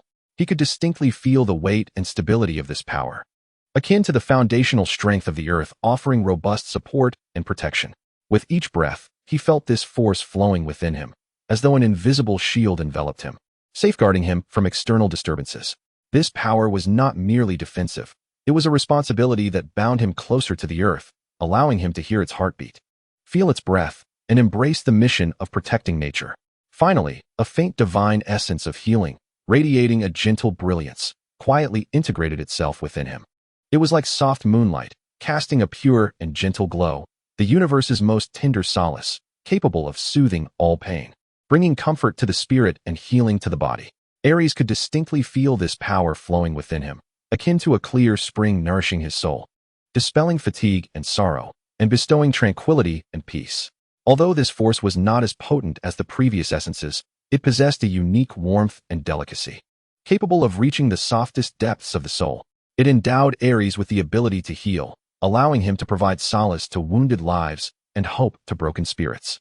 Aerys stood quietly, closing his eyes in deep concentration, immersed in the intertwining and fusion of the four divine essences. This power was like the warm spring breeze, gently yet resolutely brushing against every inch of his soul. It was also like the torrential summer rain, powerful and fervent, cleansing every cell. He could distinctly feel his connection with the earth and all beings tightening, as if his body had synchronized with the earth's pulse, resonating with the rhythm of nature. As the four divine essences converged in perfect harmony, a formidable and overwhelming power erupted from Aerys, akin to a volcano in full eruption. This force shattered the shackles of his previous strength, catapulting his divine prowess from the realm of the moderate to that of the formidable. His form was enveloped in a resplendent golden light, shimmering with the brilliance of life and the cadence of nature, as if the very universe rejoiced in his metamorphosis, applauding his ascendance. The golden radiance, reminiscent of the nascent sun, blazed with an intense luminosity, illuminating every inch of his surroundings. Within this glow, Aerys' silhouette grew increasingly towering and majestic, transforming him into a new entity capable of wielding nature and safeguarding life as a powerful deity. His body quivered slightly within the brilliance, acclimating to this newly acquired strength, every motion radiating boundless authority and vigor. Aerys gradually opened his eyes, which sparkled with an unprecedented brilliance, akin to resplendent stars, warm as the dawn. His gaze was profound and luminous, seemingly capable of piercing through the mists of time and space, unraveling the secrets of existence. In that moment, his spirit attained an unparalleled tranquility and clarity, as though the wisdom of the cosmos flowed through his very being. He could distinctly sense the immense power coursing through his veins, an unstoppable torrent, surging with fervor. This power was as gentle yet resolute as the spring breeze and as fervent as the summer storm, bestowing upon him boundless courage and confidence, allowing him to stand amidst the heavens and earth, as if conversing with the entire world. He had become the primordial god of manifold laws, endowed with the extraordinary ability to govern the natural order, attuned to every tremor of the earth and each breath of life, perceiving every subtle shift in nature. Aerys lifted his gaze towards the distant sky. The heavens were a deep azure, as if washed clean, resembling an infinite blue ocean, serene and profound. The pure cerulean hue sparkled like a gem, reflecting his soul and imparting an unprecedented sense of tranquility and expansiveness. His heart brimmed with newfound hope and resolve. Beneath this expansive azure sky, he felt the unadulterated power emanating from the very depths of the earth and universe. He recognized that he was no longer a being in need of others' protection, but rather a guardian capable of standing alone. His strength could not only safeguard himself, but also protect every life upon this land. He believed that as long as he resided on this earth, no threat could disturb its peace. For Aerys was no longer an ordinary deity. He had become the protector of the earth and nature. Endowed with the formidable power necessary for this guardianship, he held firm in his conviction that as long as he defended this land, it would reciprocate with its blessings to all beings. Yet, in the distant celestial temple, the mighty King Uranus, consumed by a desire to dominate the world, keenly sensed the birth of this new, formidable power. In an instant, flames of rage and jealousy ignited within his heart, as the tranquil lake of his soul was shattered by a colossal stone, stirring up tumultuous waves.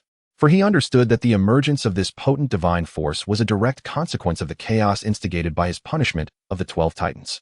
He roared in fury, his voice reverberating through the heavens like thunder, shaking the very foundations of the divine mountain.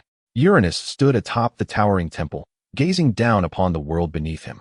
His visage, twisted by fury, bore a glint of icy coldness in his eyes, as the once confident expression was supplanted by an abyss of jealousy and resentment. How audacious was my younger brother, to dare trample upon the dignity of the king of gods in pursuit of power. Uranus's voice thundered like celestial lightning, laden with boundless wrath and majesty, reverberating through the clouds and resonating across the heavens and earth. He looked down upon Aerys through the firmament, his demeanor exuding an air of superiority, as if he could crush the entire world beneath his feet. His gaze was sharp and frigid, flickering with a murderous intent that could rend Aerys to shreds, instilling tremors in all of creation. His voice swept across the land like a tempest, compelling all to feel the weight of his authority. The earth quivered slightly beneath his fury, mountains echoed with a deep, rumbling resonance, as if nature itself trembled in response to his wrath. Uranus's anger surged like an uncontrollable volcanic eruption, power coursing within him as though it sought to engulf the entire realm. However, he understood that this was the manifestation of cosmic order, the will of the world made evident. He could not halt this unfolding, even as his heart brimmed with rage and indignation. He could only suppress his emotions for the time being. His countenance contorted slightly in anger, yet swiftly regained its icy composure and regal demeanor. He recognized the necessity of maintaining calm, lest the situation spiral further into chaos. Yet, the flames of vengeance within him blazed ever brighter, his cold gaze revealing a fierce determination. Uranus silently vowed that should an opportunity arise, he would ensure Aerys paid dearly, making the world comprehend the grievous consequences of affronting the majesty of the king of gods. His hands clenched into fists, nails digging deeply into his palms, leaving traces of crimson. His body trembled not from fear, but from the intensity of his wrath. He was filled with animosity towards Aerys, stemming not only from the latter's ascendancy, but also from a challenge to his own authority. As the king of gods, Uranus wielded dominion over all creation, his majesty beyond reproach, his rule unassailable. Standing at the pinnacle of the temple, his gaze was like a blade, coldly fixated on the distant figure of Aerys. His face, contorted with rage, bore a particularly fearsome aspect, his once regal eyes now glimmering with a frigid light. "Aerys, you shall ultimately pay the price for your actions," Uranus murmured softly, his voice imbued with menace, each word laden with immeasurable power, echoing within the temple like a low thunder, causing the surrounding air to thicken. "I will make you understand that to dare trample upon the dignity of the king of gods entails a grievous cost." Chapter 10. The plan. Aerys remained blissfully unaware of Uranus's thoughts, having no interest in delving into them at this moment. His mind was akin to a tranquil lake, undisturbed and serene. Despite harboring boundless potential within, he felt no urgency to unearth it. For him, the utmost priority was to cultivate a sense of self amidst the stillness. Having just emerged from a moment of resounding glory, where countless eyes were drawn to him, he found himself both invigorated and somewhat weary. At this juncture, he yearned to distance himself from the clamor, to evade the incessant accolades and pressures, seeking a sanctuary of tranquility that belonged solely to him. He needed solitude to organize his myriad thoughts and to embrace the calm within. In this serene moment, one can temporarily cast aside the tumult of the external world and delve into the depths of one's inner self. Presently, Aerys possesses 6 divine aspects: canyon, flow, revival, flora, nature's guardian, and healing. Each aspect resembles an uncharted treasure, brimming with infinite possibilities. In his perspective, these divine aspects do not exist in isolation. Rather, they are intricately interwoven and resonate as a cohesive whole, their powers capable of merging and enhancing one another. The canyon aspect serves as a sculptor of the earth, endowed with the potential for both shaping and safeguarding. With invisible strokes, it delineates magnificent canyons and profound ravines upon the land, imparting a unique contour and soul to the earth. However, the power of the canyon aspect has merely begun to reveal its brilliance, with its potential yet to be fully unleashed. In the future, should Aerys acquire a fragment of the might from the great powers that symbolize the Earth's elevations and depressions, namely the mountain and basin aspects, the canyon aspect may ascend to become a formidable force in the domain of terrain shaping and protection. At that juncture, Aerys would possess the divine power to mold majestic mountain ranges and sculpt expansive basins, even altering the very contours of the Earth and reshaping the world's topography. The flow aspect, akin to a lively spring, embodies the mysteries of water's dynamism and cyclical nature. It pulsates like the heartbeat of the Earth, gently nourishing all life, while also flowing silently like the river of time, bearing witness to the world's transformations. Should Aerys delve deeper into the realm of water, the flow aspect might evolve into the water cycle aspect. At that point, it would transcend the confines of a mere stream or river, governing the entire cycle of the water world, from the condensation of mist to the descent of raindrops, from the rush of rivers to the surging of oceans, encompassing every form and phase of water. Along this path, the power of the flow aspect will further elevate, and in the future, Aerys may even aspire to claim the title of sea sovereign. After all, the power of water is boundless. It nurtures all life while possessing the capacity to wash away everything. If Aerys were to master it fully, he would not only safeguard the source of life, but also ascend as the ruler of the oceans, allowing the pulse of life within the waters to thrive endlessly. The revival aspect stands as the guardian of life, intimately connected with vitality, serving as the wellspring of hope and the awakener of dormant existence. It is associated with life, akin to the tender leaves upon the tree of life, small yet imbued with boundless vigor. It can sweep away the dust of death, allowing withered flowers to bloom anew and awakening slumbering souls. Should fortune favor him, after the establishment of the underworld, the revival aspect may evolve towards the resurrection aspect. This marks a new beginning and a profound elevation. The resurrection aspect can grant life a second chance, enabling departed souls to return to the mortal realm, and shattered hopes to be pieced together anew. On this path, if Aerys travels further, he may ultimately embark upon the journey towards the reincarnation aspect. The reincarnation aspect epitomizes the mysteries of life and death, representing the ultimate law of life cycle, granting him the ability to master the ebb and flow of existence, perceive the origins and endings of life, and comprehend the interplay of cycles and eternity, filled with challenges and opportunities. The flora and healing aspects, akin to guardians of the earth and life, intricately weave vitality and hope together. The flora aspect serves as the nurturer of the earth, bestowing life upon the land and enabling all beings to flourish. The ability to coax new shoots from barren land, to awaken blossoms from withered branches, and to infuse the world with vitality is a gentle gift from nature, symbolizing the essence of life's origin and growth. The healing divinity serves as a warm guardian, soothing pain and restoring health. It radiates like a soft light, dispelling the shadows of illness and bringing solace and tranquility. Whether addressing physical wounds or emotional fatigue, its tender power restores peace, allowing life to once again shine brightly. When harnessed appropriately, the forces of both nature and healing complement each other beautifully. The divinity of plants breathes life into the earth, while the healing divinity infuses it with vitality. In the future, should Aerys acquire several additional life-related divine aspects, they may, through the life vessel, merge into a more potent life divinity. This represents the ultimate manifestation of life's force, granting him mastery over the rhythms of existence, positioning him as both the guardian and creator within the realm of life. This path is one imbued with hope and strength. The life divinity not only safeguards existing life, but also fosters new vitality, providing Aerys the power to serve as a bridge between nature and life.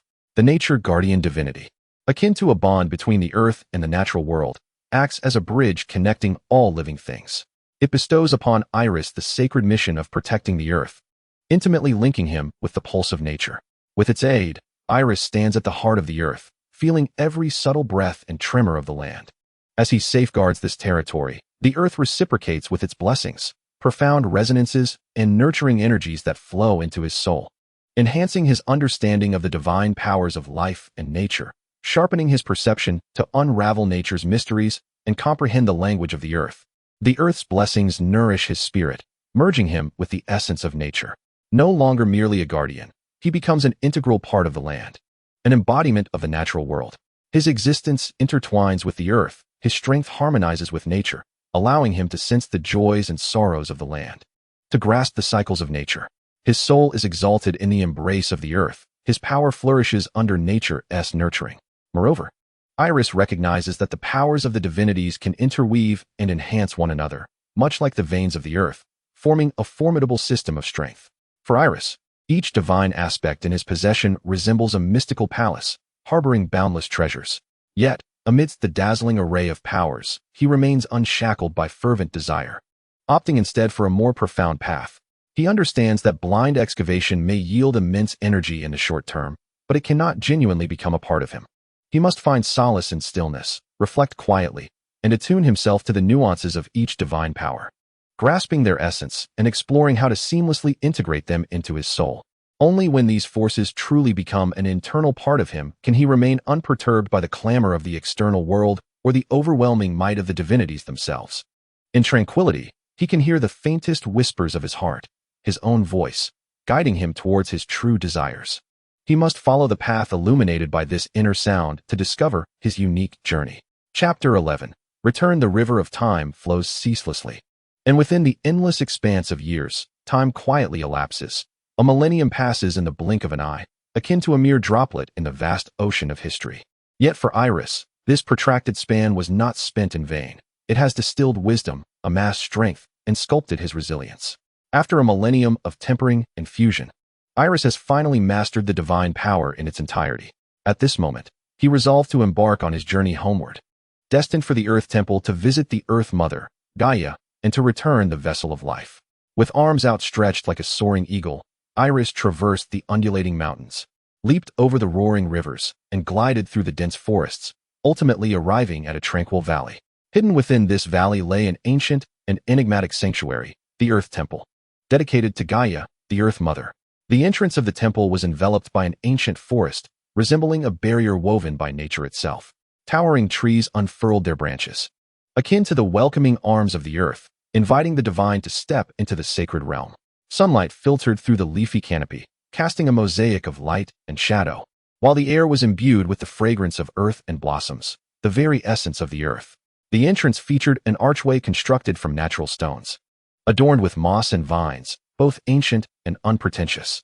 At the center of the arch, the visage of Gaia was intricately carved, her gaze gentle and profound, as if capable of perceiving all that exists.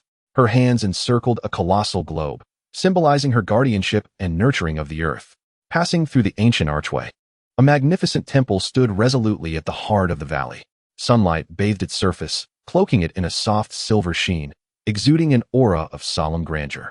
The architectural style of the temple was simple yet dignified, devoid of ostentatious embellishments, yet radiating a rustic beauty. Constructed from deep brown granite, it seemed to draw strength from the very depths of the earth, steadfast and enduring. The stone's texture, shaped by the passage of time, spoke of ancient tales, each inch whispering the stories of yore. The temple's base was wide and low, symbolizing the vastness and inclusiveness of the earth. Carvings of various natural elements adorned the base, meandering rivers like silver ribbons, undulating mountains resembling the spine of the earth, lush forests, and expansive plains, all vividly alive. These sculptures, illuminated by daylight, appeared so animated that they seemed poised to leap from the stone surface. Upon entering the temple's interior, the light transformed into a soft, mysterious glow, as if shrouded in a delicate veil, creating an atmosphere of solemn sanctity. At the heart of the inner sanctum stood a colossal statue of Gaia, the focal point of the entire space. In the sculpture, Gaia reclined upon the earth, her form seamlessly merging with the land, as if she herself were the embodiment of the earth. Her countenance radiated tranquility and serenity, her eyes reflecting a maternal tenderness, as if silently safeguarding all creation. Surrounding her form were an array of flora and fauna, graceful deer leaping lightly, birds flapping their wings in flight, vibrant blossoms bursting forth with color, and entwining vines teeming with vitality. These intricate details were so lifelike, resembling a miniature world that showcased the nurturing embrace of the Earth Mother towards all living beings. Every corner of the statue brimmed with the essence of life, allowing one to feel the warmth and strength of the earth.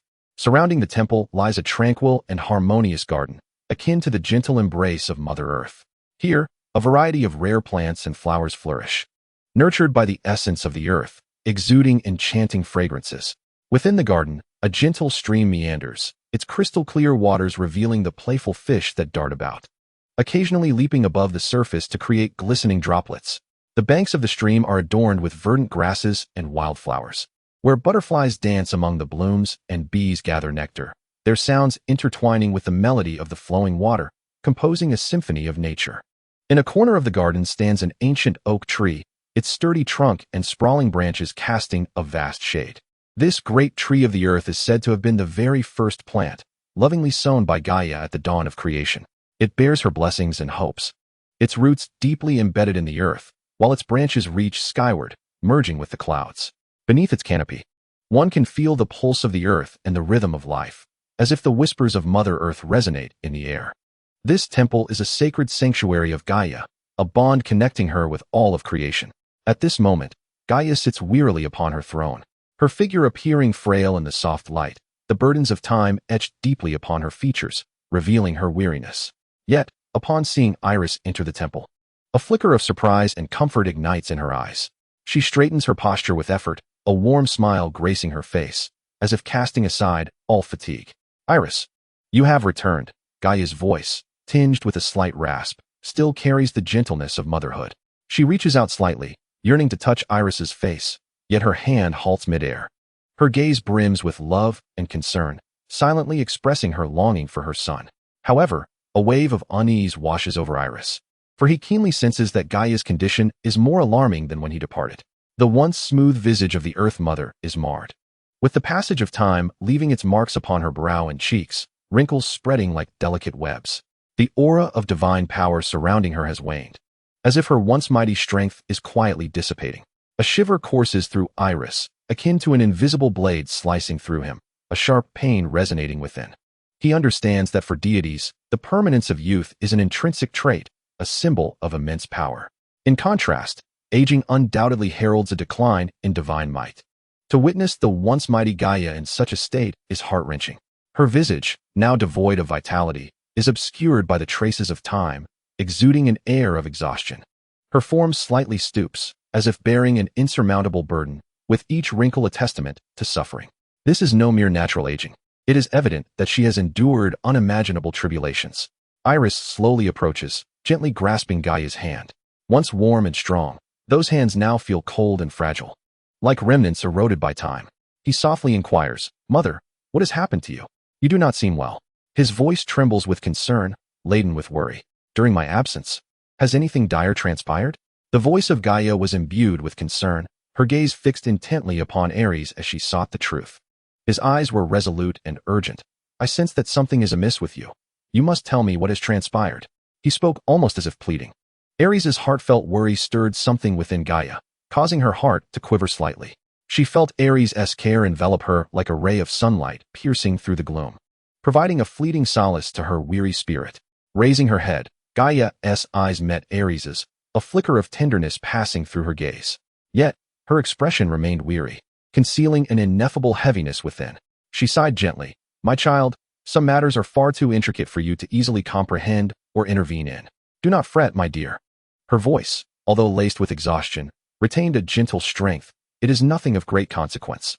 I have merely been feeling fatigued lately. You need not worry excessively." However, Aerys' brow furrowed deeper, his gaze unwaveringly fixed on Gaia's eyes. An unsettling suspicion began to form in his mind, hinting at the potential involvement of Uranus, the so-called elder brother and ruler of the skies. Just as Aerys fell into contemplation, Gaia's voice broke through his thoughts once more. "Enough, Aerys. Do not dwell too much on my affairs." Her tone bore an undeniable firmness, as if a mother's authority sought to soothe her son's anxiety. "Everything will be well. Trust me." She offered a slight smile, weary yet warm and reassuring. Upon hearing Gaia's words, Aerys, though filled with concern and confusion, had no choice but to momentarily suspend his speculations. He understood that his mother harbored unspoken burdens, and what he could do now was to respect her wishes. Taking a deep breath, he retrieved the life vessel from within his robe and presented it to Gaia. "Mother, I have now ascended to a realm of great power. The life vessel is no longer necessary for me. Please take it back." Perhaps you may find it useful. Aerys' voice carried a tone of regret and care. Gaia accepted the life vessel, her gaze lingering upon it for a moment before she looked back at Aerys, her weary eyes reflecting a blend of pride and gratitude. She nodded gently, reclaiming the vessel, and then, recalling something, withdrew a seed from within it, offering it to Aerys. "Take this," she said, her voice soft yet firm, imbued with maternal warmth. "This is the seed of all existence, the genesis of life upon the earth. It will greatly aid in your elevation to the divine status of a plant deity, encapsulating the earth's strength and the hope of life. Wherever you may roam, planting it will bring forth vitality and power. This seed embodies my blessing. May it accompany your growth and safeguard your journey." As Aerys accepted the seed, he felt a surge of warm energy flowing from his palm, as if connected to the very pulse of the earth. Just as he was about to express his heartfelt gratitude, Gaia continued, "Truly, I am far too frail now to protect you as I once did. Yet, I shall bestow upon you my blessings. The earth will always be your steadfast support." With her words, a warm energy emanated from Gaia, enveloping Aerys in its embrace. Aerys could feel the power of the earth flowing within him, as if the love and strength of a mother were eternally by his side. A wave of emotion surged within him, his eyes glistening with unshed tears. Before he could utter another word, Gaia's figure began to blur, ultimately transforming into a wisp of gentle wind and vanishing. As he watched Gaia's disappearance, a warm current surged through Aerys, as though his mother's blessings had transformed into a radiant light illuminating his path ahead. He clutched the seed tightly in his hand, feeling the earth's vitality pulsating in his palm. This force filled him with confidence, making him realize that no matter where his mother may be, her heart would always be with him. Aerys lifted his gaze, his eyes resolutely fixed on the horizon. He understood that his journey was far from over. Countless mysteries awaited exploration upon the earth, and numerous responsibilities awaited fulfillment. Taking a deep breath, he felt the earth's pulse resonate in harmony with his own heartbeat and slowly began to stride forward. Chapter 12. The harp and the music. Aerys moved with lightness and determination, each step resonating in synchrony with the earth's heartbeat, imbued with the rhythm of nature. After departing from the solemn and enigmatic earth temple, he ventured toward the forest, for it was the embrace of nature, the wellspring of life, the cradle of all growth. Aerys diligently fulfilled his role as the guardian of nature, continuously bestowing his divine power upon the earth, akin to gentle rain nurturing every inch of soil, awakening dormant vitality. His gaze was filled with love and care, as if cradling the most precious treasure. Under his divine influence, the forest flourished with boundless life. The trees grew ever more lush, extending their verdant branches, each leaf shimmering with the luster of life beneath the sun. Flowers bloomed more vibrantly, their colorful petals carpeting the earth, exuding an enchanting fragrance that beckoned bees and butterflies to dance gracefully. The air was infused with freshness, making each breath particularly invigorating. Aerys' divine power was akin to the seeds of life, sown throughout the land, penetrating the soil and awakening the slumbering roots. The growth of plants was no longer constrained, flourishing at an almost miraculous pace, as if every moment proclaimed the miracle of life. Tender green shoots broke through the soil, robust vines entwined and climbed, while ancient trees were revitalized, leading the entire forest towards prosperity under his guardianship. Time passed unmeasured, and the surrounding scenery gradually transformed into something unfamiliar yet wondrous.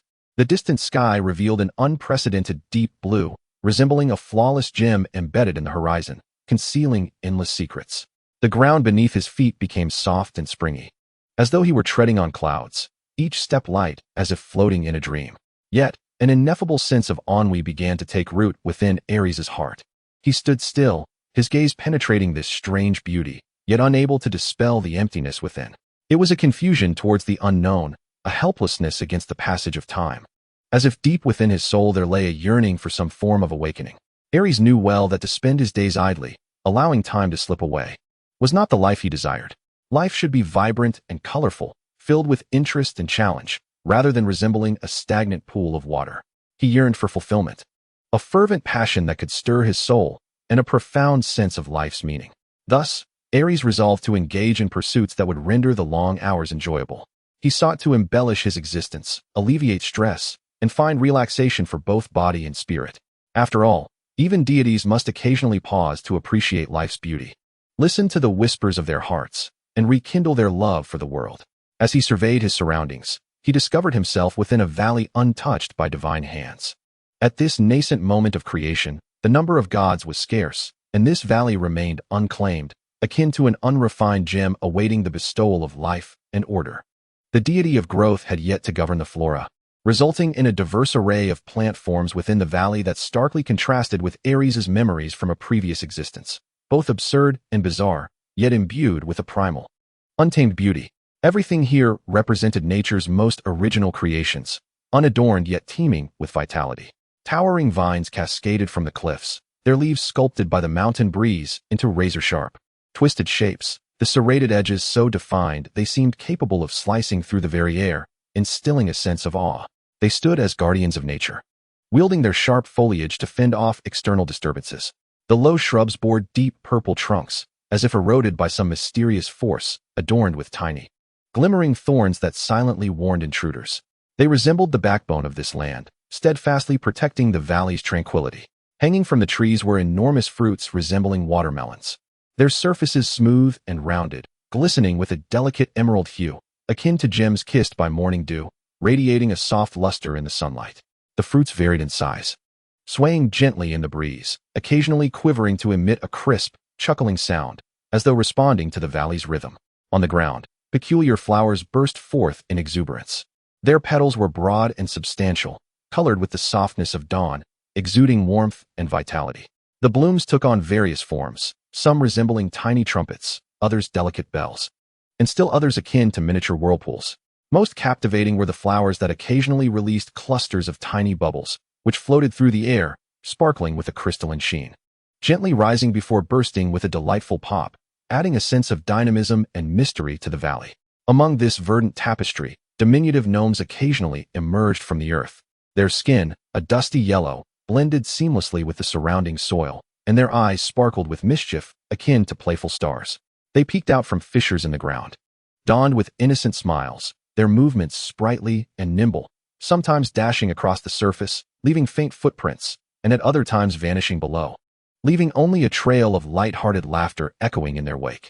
The valley also hosted a variety of unknown weeds, their leaves soft and verdant, fresh in hue, some tender green like willow buds, others pale yellow like daisies, swaying gently in the breeze. Occasionally, the leaves would shimmer with a soft glow, reminiscent of sunlight filtering through foliage, evoking a sense of wonder, as if this valley were imbued with a mysterious energy. In this enchanting valley, Aerys found his heart at an extraordinary peace. He was not troubled by the absurdity before him. Instead, he found himself enveloped in an inexplicable sense of comfort and exhilaration.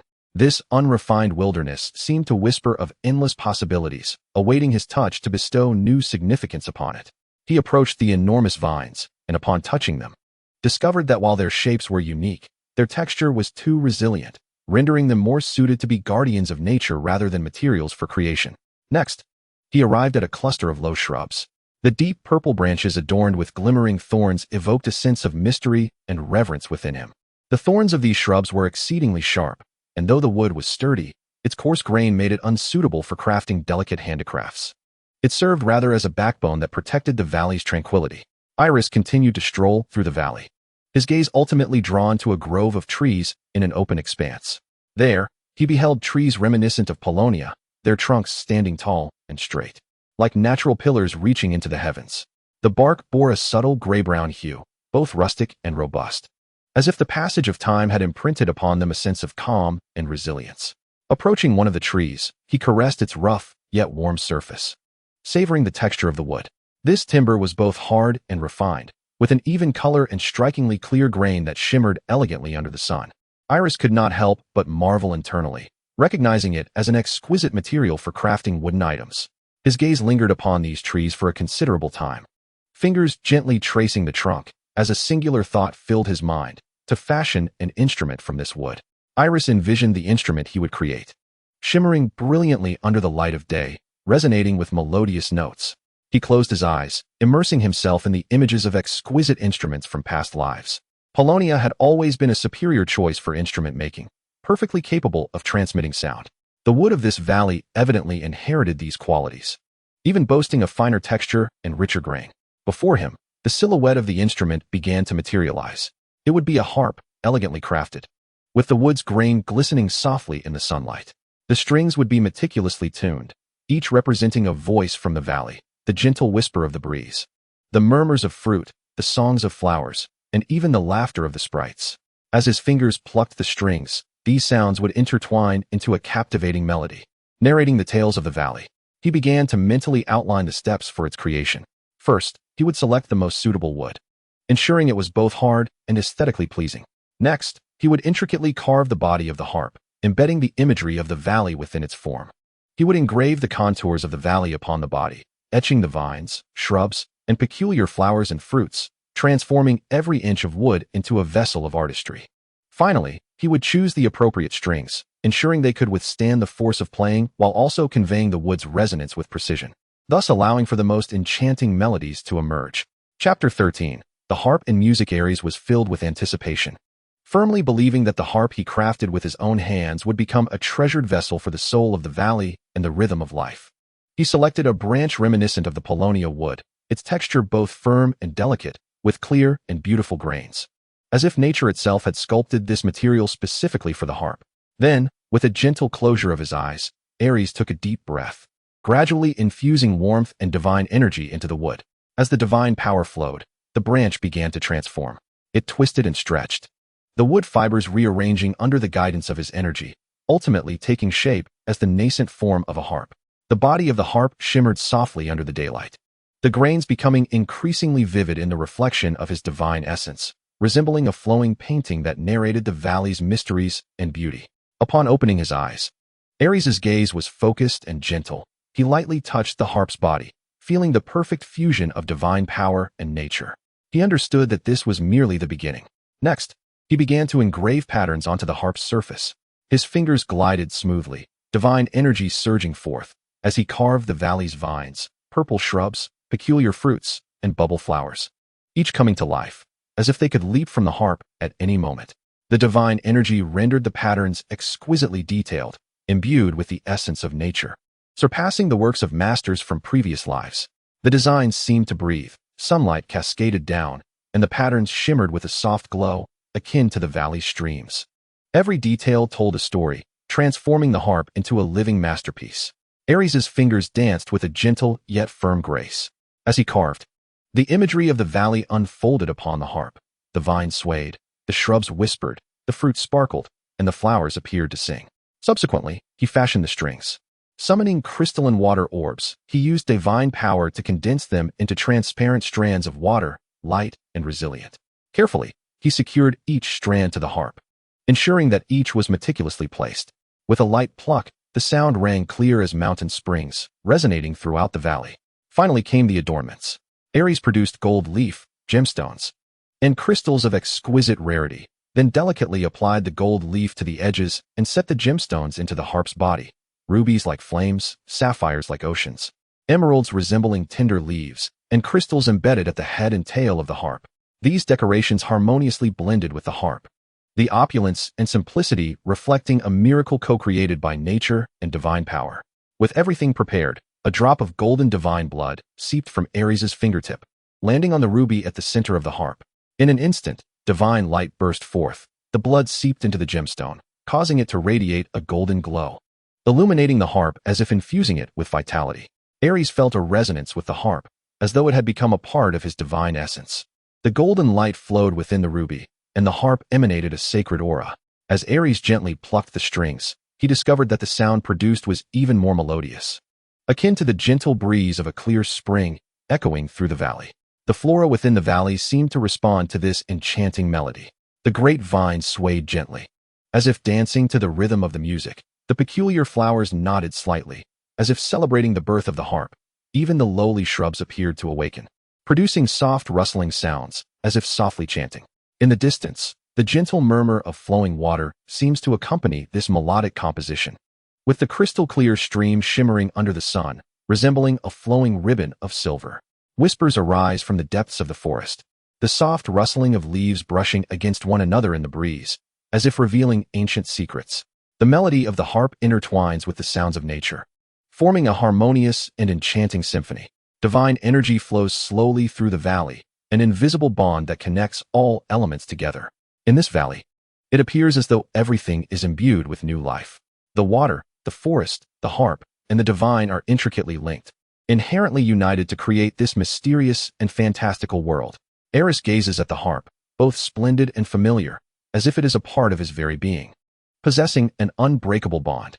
The body of the harp glimmers softly in the sunlight, adorned with gold leaf, gemstones, and crystals that sparkle like treasures from the heavens. The exquisite carved patterns seem to narrate the stories of nature, with every detail pulsating with vitality. As he gently plucks the strings, the harp emits a heavenly sound, melodious and captivating, as if the soul of nature itself is singing. The notes resonate through the valley, intertwining with the gentle breeze, the gurgling stream, and the chirping of birds, enveloping the entire world in a serene and peaceful atmosphere. In this moment, Aerys feels an unprecedented sense of fulfillment and tranquility, as if all weariness and worries are dispelled by this wondrous melody. Following the traditions of his ancestors, the instrument has been crafted, and now it is time to test its magic. With eager anticipation, Aerys carefully cradles the harp, as if holding a priceless treasure, and slowly approaches the edge of the valley. Each step is as light as a whispering breeze gliding over the water's surface, fearful of disturbing this newly born work of art. At the valley's edge lies a smooth, large blue stone, its surface polished by time to resemble a mirror, reflecting the surrounding scenery in a particularly tranquil and solemn manner. A gentle twilight bathes the blue stone, casting a soft glow, as if quietly awaiting the arrival of the divine. He approaches the blue stone and gently places the harp upon its surface. The stone's mirror-like surface reflects the harp's image, suggesting the existence of another realm. The reflection shimmers in the sunlight, harmonizing with the gold leaf, gemstones, and crystals of the harp, creating a dreamlike tableau. Aerys sits cross-legged, tenderly caressing the strings, and begins to play. His fingers dance lightly upon the strings, each note fluttering through the air like a sprite, coalescing into a beautiful composition. The sound is clear and melodious, reminiscent of pure mountain springs, yet as gentle as the whispering breeze. As the music flows, everything in the valley seems to awaken.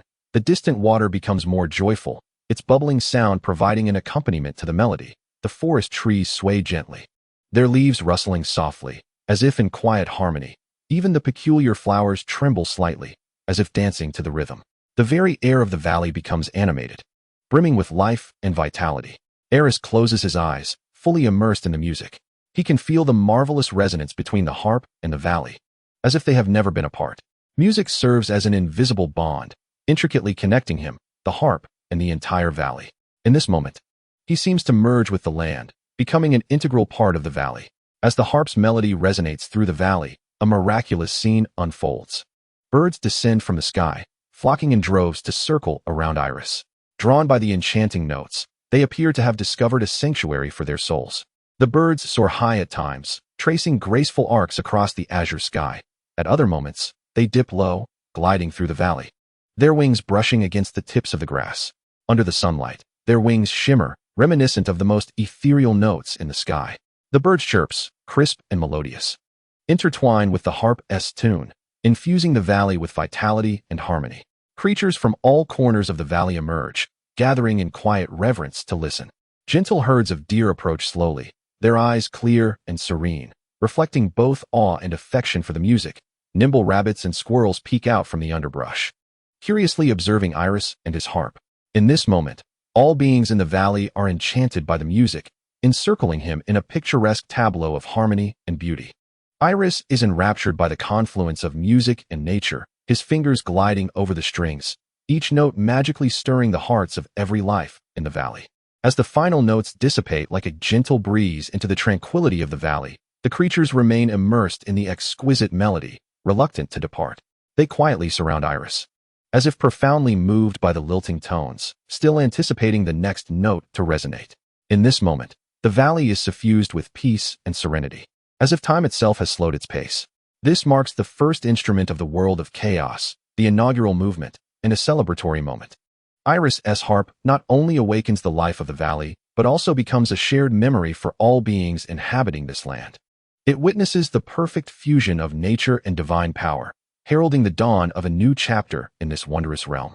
As the performance of the harp draws to a close, the entire valley appears to be enveloped in a sacred and solemn energy, the air thickening as if to hold a silent celebration for this beautiful melody. At that moment, The golden radiance of the laws descends from the heavens, like golden rain, gently and densely showering upon Aerys and the harp. This luminescence embodies the blessings of the world, illuminating every corner of the valley while bestowing newfound power upon the harp. The golden glow flows along the body of the instrument, as if the essence of nature is coalescing within it, each inch of wood shimmering with a soft, warm light. As though imbued with renewed life, Aerys closes his eyes, embracing the baptism of this power. He acutely senses that the divine essence of music is now within his grasp, an unprecedented resonance surging within his heart. He feels intimately connected to the entire world, each note serving as a bridge to converse with nature. Under the sanctified illumination, the harp undergoes a subtle transformation, ascending from a demigod to a true artifact, as if formally acknowledged by the forces of nature. This is the first artifact of Aerys. He gazes upon the harp, a swell of warmth and pride enveloping him, as he names it the harp of nature, signifying its ability to resonate with the music of the natural world and touch the hearts of all living beings. The body of the harp of nature shimmers with a gentle glow and golden radiance, each inch of wood seemingly bestowed with new life. The gilding sparkles brightly. The gemstones appear to breathe, and the crystals resemble solidified sunlight, their exquisite carvings trembling lightly in the luminescence, as if narrating the tales of the valleys. Moments ago, Aerys had elucidated the meanings of notes, syllables, and scales to the laws in his mind, conveying his understanding and insights into music with meticulous precision. The laws seemed to comprehend his intentions, transforming the melody he casually played into lines of intricate sheet music etched upon the harp's body like mystical runes, glimmering with a soft light. These musical scores were arranged neatly along the texture of the harp, each line resembling a small miracle, emanating a gentle and warm glow. They not only recorded Aerys' music, but also endowed the melodies with extraordinary power. Whenever Aerys lightly plucked the strings, enchanting melodies flowed forth from the harp's body, akin to an invisible spring, bringing joyous laughter to the waters of the valley and allowing every listening creature to experience a purification and elevation of the spirit. Birds circled in the sky, seemingly dancing to the music. The beasts listened quietly, their eyes reflecting tranquility and contentment. The flowers, grasses, and trees of the valley swayed gently, responding to this wondrous melody. From that moment on, the harp of nature became not just an artifact, but also an artwork capable of communicating with nature and touching the soul. It became the perfect bond between Aerys and this land, allowing him to converse with nature through music and resonate with every living being. In this enchanting music, Aerys discovered his own joy and tranquility. He felt no longer lonely or lost, but immersed in the fusion of music and nature, experiencing an unprecedented sense of fulfillment and peace. Chapter 14. The peculiar sculpture of divine essence in the chaos of the world of chaos. Everything struggles within a vortex of disorder, bound by invisible shackles, unable to find a path to liberation. Only the laws stand unwavering, like a lighthouse amidst the storm of chaos, silently maintaining the balance of the world. They are the cornerstone of the universe, quietly existing yet omnipresent, guiding the world's operation without a word, preserving a shred of tenacious order within the chaos. When Aerys' music resonates, the notes transform into starlit points of light, piercing through the murky chaos, illuminating the dark corners. Each note carries the rhythm of life and the brilliance of divine power, leaping and echoing in the air, as if engaging in a silent dialogue with the laws, attempting to find resonance amidst the turmoil and awaken the slumbering order. As Aerys' fingertips leave the strings, the last note he played gently descends into the chaos. An invisible force surges from all directions, mysterious and powerful, akin to a light emerging from the depths of the universe, elusive yet omnipresent. This force originates from the supreme laws of the world of chaos, the primordial light of the universe's order. It enveloped Aerys' music like a gentle yet resolute current, seemingly acknowledging his efforts and imbuing the melodies with profound significance. The music and the instruments, two novel entities, emerged as miracles blossoming from chaos, radiating a unique brilliance in the depths of endless darkness. They resembled nascent stars, piercing through the fog to become gentle highlights in the shadows, as if bestowed with a mysterious mission, destined to serve as harbingers of order amidst chaos, ushering in hope and transformation. The gaze of the law penetrated through time and space, instantly comprehending all. It resembled the ruler of the cosmos, omnipresent yet imperceptible, witnessing Aerys' creation and the boundless possibilities that lay behind this force. In the serene valley, Aerys' fingers gently rested upon the strings, as if drawn by an enigmatic gravity. The act of playing abruptly halted. The final note reverberated, akin to a crystalline dewdrop falling onto a tranquil lake, igniting ripples that gradually faded, leaving only a lingering resonance. Reminiscent of ancient whispers recounting endless tales, the harp in his hands shone as a vibrant hue in the chaos, instantly captivating the gaze of the law. In the disorderly realm of chaos, this harp emerged as a beacon of light piercing through the darkness, embodying the hope of order and harmony. It was a miracle intertwined with divine power and the essence of nature. The insight of the law transcended all illusions, illuminating every corner like an omnipresent radiance. In a fleeting moment, it comprehended the unfolding events entirely. It beheld Eris's creation, glimpsing the infinite potential behind the harp, as if witnessing a seed poised to bloom hope amidst chaos. In an instant, 3 streams of light, like meteors streaking across the sky, with their dazzling trails, flew towards Eris, gracefully landing in his hands. Once the luminescence dissipated, 3 divine orbs radiating gentle light rested quietly in his palm, each representing the divine realms of craftsmanship, music, and sculpture, an acknowledgement and gift from the law for his creation. The orb of craftsmanship symbolized the perfect union of creation and artistry. It emanated a warm glow, as if infused with the dedication and wisdom of countless artisans, representing the transformation from nothingness to existence, from chaos to order. This divine orb affirmed Eris's meticulous crafting of the harp, rewarding his relentless pursuit of mastery in craftsmanship. The orb of music represented harmony and the resonance of the soul. It radiated a soft brilliance, akin to a melodious symphony, capable of touching the essence of every living being.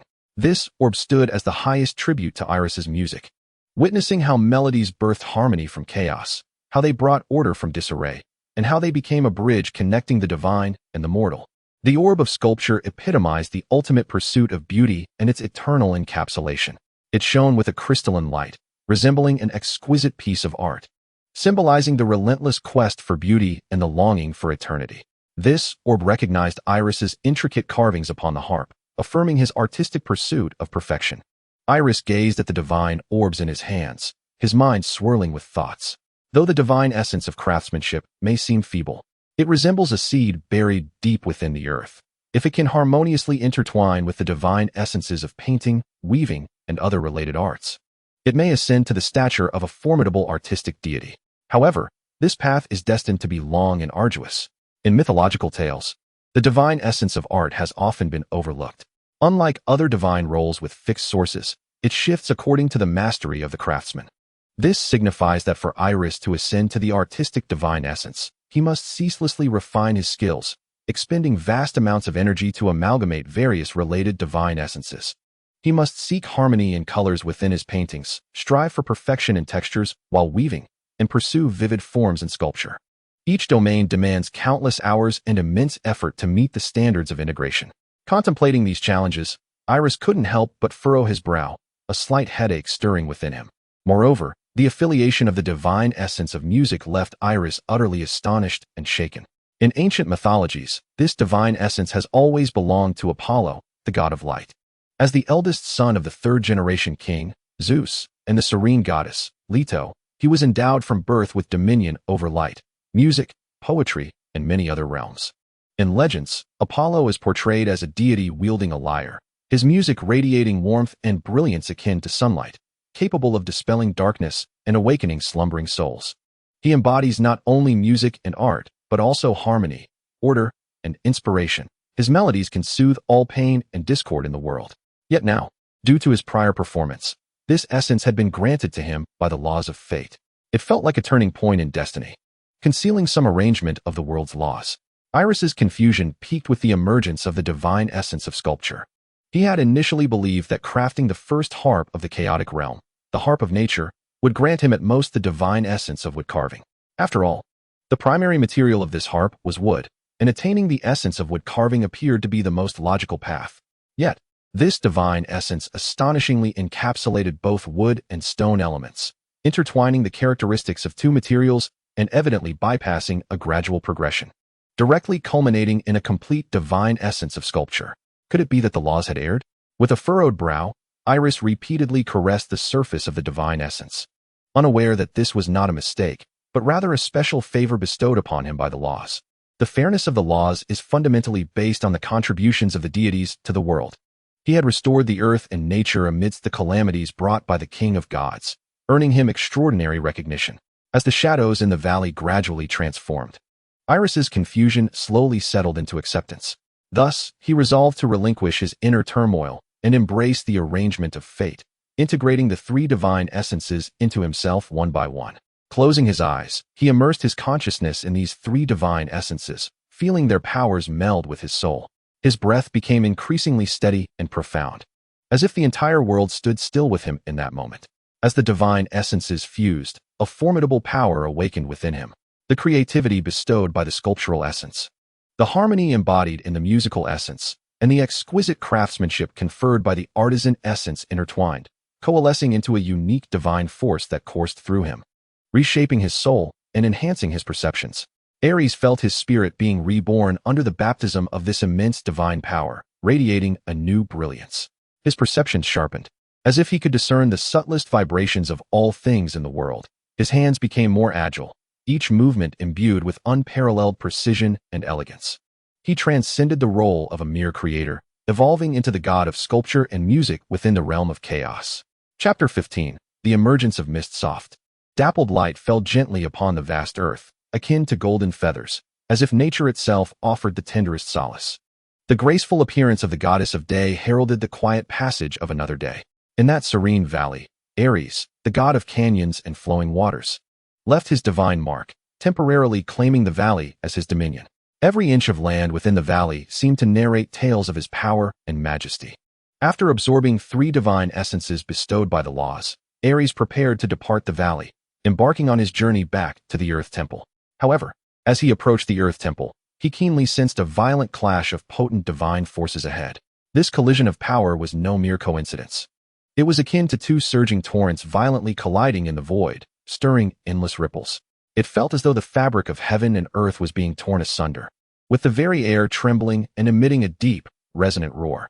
Aerys extended his divine perception like a web, attempting to capture the source of this power. Upon closer inspection, he discovered that yet another conflict had erupted between Uranus and Gaia. Aerys's gaze pierced through the veil of mist, witnessing the fierce collision between sky and earth. He often saw the heavens plummeting downward, where sky and earth would momentarily merge, only to separate amidst the earth's anguished cries. It was a suffocating agony, as if the entire world sighed in sympathy for the earth's struggle. Moreover, the king of the heavens was growing increasingly impatient with his wife. He frequently resolved his desires with brute force before turning his back on her and returning to his exalted throne. Uranus's fury and ruthlessness inflicted immense suffering upon the goddess of the earth, Gaia. Each tremor of the earth seemed to convey her helplessness and sorrow. Aerys surmised that, if he was not mistaken, the earth had likely given birth to a new child. The lush forests he had previously brought to the earth had, in her weakened state, drained of vitality, leaving behind a ground strewn with withered wood. This was no natural decay, but rather a sacrifice of life. The earth, in its endeavor to nurture new life, exhausts itself, drawing upon every nutrient that nature has to offer. This can only imply that the earth, in its energy depletion, has begun to seek sustenance from nature. Originally, Aerys intended to visit Gaia, but upon witnessing the current state of affairs, he felt it best not to disturb her. The mother of Earth, Gaia, had suffered grievous wounds in that cataclysmic battle. Her very form appeared to have been torn asunder by merciless blades, leaving deep scars etched upon the skin of the earth. It was evident that Gaia had endured severe injuries and would require an extensive period of recuperation.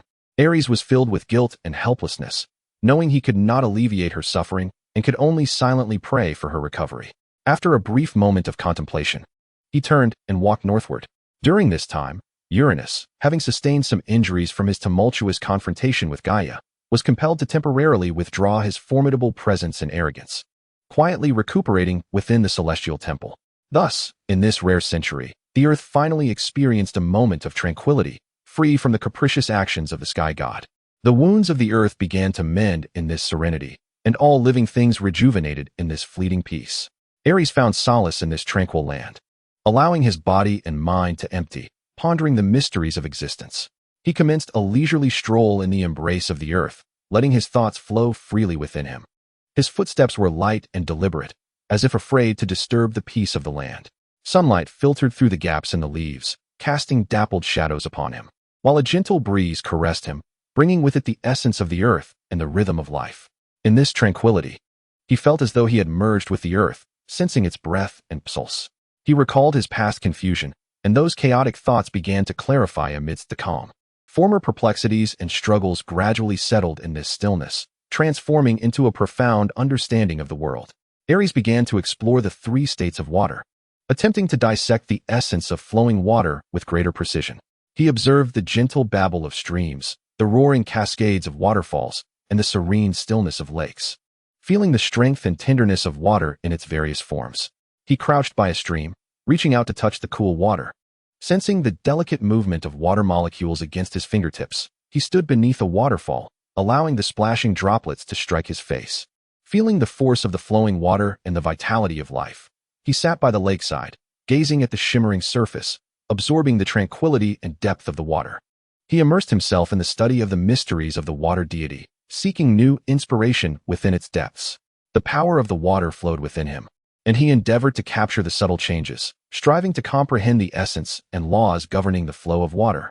He closed his eyes, attuning himself to the sacred flow of water and its connection to the earth, endeavoring to merge them into a unique force of his own creation. In this serene expanse, Elysium's spirit found purification, while his power quietly burgeoned. Yet, just as Elysium immersed himself in the exploration of the mysteries of the sacred flow, a subtle yet undeniable tremor reverberated through the earth. This tremor, though fleeting, seemed to articulate an ineffable anguish in the earth's own manner.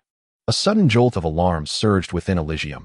An unsettling premonition enveloped him as he grasped the unfolding reality. Uranus had healed. After a century of rare tranquility, the sky god, Uranus, had regained his formidable might. His return to the earth was akin to an unexpected tempest, shattering the fragile peace that had settled upon the land. Uranus had never truly comprehended the earth's suffering and needs. His reemergence undoubtedly inflicted new wounds upon Gaia, whose restoration remained incomplete. Elysium could distinctly sense the earth's tremors intensifying, as if Gaia silently resisted Uranus's oppressive presence. Her frail form, just beginning to revive from the trauma of a previous conflict, was once again confronted with fresh torment. The earth's agony surged like a tidal wave, filling Elysium with anxiety and helplessness. He realized that the tranquility of the land had been disrupted, heralding the potential onset of new strife. Guilt and rage surged within Elysium's heart. He yearned to aid Gaia, to alleviate her suffering, yet in the face of Uranus's might, he felt a profound sense of impotence. His powers of the sacred flow and healing were limited in scope, rendering him somewhat at a loss against the vast and profound pain of the earth goddess. He sensed the earth's tremors escalating, Gaia's suffering crashing against his spirit in relentless waves. However, just as despair threatened to engulf him, a spark of inspiration illuminated his mind. He recalled another form of water, rain. Mist. Rain could nourish the earth, while mist could sustain all living things. Perhaps they could provide a modicum of solace across a broader expanse. If he could transmute the power of the sacred flow into rain and mist, it might offer healing to Gaia on a grander scale. Wide-reaching healing, rain, mist. Elysium murmured these words softly, his voice brimming with resolve and hope, his eyes glimmering with newfound clarity, as if he had unearthed the key to the conundrum. He immediately summoned the power of the sacred flow, gradually altering the form of the water. Under his control, the stream transformed from a gentle flow into a light and formless essence, seemingly breaking free from the earth's confines, morphing into countless minute water molecules that ascended into the air. Meanwhile, Aerys, harnessing the power of the canyon divinity, incited subtle transformations within the earth's crust. The ground trembled gently under the influence of his divine power, as if responding to his call, with each minute quiver transmitting the pulse of the earth. The alterations in the crust generated warmth, akin to the earth's breath, quietly released, tender and delicate, as if the earth were whispering. The rocks heated through slight friction, and the soil began to exude a warm aura, as though the earth was preparing for an impending rebirth. When water encountered this warmth, it evaporated into vapor, slowly ascending into the heavens. The vapor danced like ethereal sprites in the air, gradually coalescing into wisps of mist. As the vapor ascended to greater heights, the temperature gradually decreased. When the vapor's temperature fell below the dew point, it began to condense into minuscule droplets. These droplets gathered in the air, forming a gentle haze. This haze, like a delicate veil, softly enveloped the earth, bestowing a touch of coolness and nourishment. It caressed the skin of the land, as if soothing its pain, while also draping it in a protective shroud. Aerys stood amidst the canyon, sensing the transformations around him, a look of contentment gracing his face. He understood that this was merely a beginning, yet he had already taken a significant step. Closing his eyes, he continued to adjust the output of his divine power, facilitating the transformation of more water into vapor, allowing an expansive mist to blanket the earth. He could feel the earth's tremors gradually subside, as though it were expressing gratitude for his efforts. Aerys clenched his teeth, exerting every ounce of strength to propel the canyon divinity and the water flow divinity within him. His divine power surged like a torrential river, coursing through his veins, ceaselessly flowing into the divine essence. The canyon divinity's power caused the earth to quiver slightly, igniting the heat deep within the crust, while the water flow divinity transformed this heat into vapor, causing it to rise. An increasing volume of vapor coalesced in the sky, forming expansive swathes of mist. These mists, guardians of the earth, slowly enveloped every corner, bringing coolness and sustenance to the land. Aerys stood within the mist, the white vapor swirling around his form, as if draping him in an enigmatic veil. His heart brimmed with anticipation, intertwined with a thread of anxiety. He recognized that if he continued to allow the vapor to condense into more droplets, they would ultimately gather into clouds. And when the droplets within the clouds amassed sufficiently, gravity would compel them to fall, manifesting as rain. Rain, that would be the earth's elixir, capable of thoroughly nourishing the land and healing Gaia's wounds. However, he was acutely aware that the formation of clouds would give rise to new divine essences, adorning the sky with beauty, yet simultaneously challenging the authority of Uranus, the god of the sky. Uranus would never permit such an encroachment upon his domain. The sky is his dominion, and the clouds and rain are symbols of his mastery. Should Aerys rashly summon rain, it would undoubtedly challenge the authority of Uranus, igniting an unforeseen conflict. Aerys found himself lost in contemplation. He was acutely aware that Uranus, as the sovereign of the heavens, wielded formidable power, and the laws would, to a certain extent, prioritize his will. If Uranus opposed it, the laws would never permit the advent of rain. Aerys sought to avoid direct confrontation with Uranus. He required a method that could aid Gaia without attracting Uranus's scrutiny. Ultimately, he chose mist. Mist is a natural phenomenon, formed by the condensation of water vapor in the air. It has the capacity to nourish the earth, alleviating Gaia's suffering. Yet it would elicit no fierce response from Uranus like rain would. Moreover, the essence of mist, even in its nascent form, is exceedingly subtle, failing to draw Uranus's attention as clouds or rain would. Aerys surveyed his surroundings, his gaze resolute and profound, clearly harboring a plan. With a flourish of his hands, he summoned the divine essence of water within him, dispersing the power he had conjured. Gradually, wisps of vapor began to escape from his fingertips, drifting through the air like gossamer, ultimately coalescing into a small patch of mist. Gazing upon this mist, his heart brimmed with hope, as if he glimpsed the dawn of healing for the earth. I am Aerys, the god of valleys and vegetation. His voice resonated through the mist, steadfast and powerful, as if capable of piercing through all obscurity.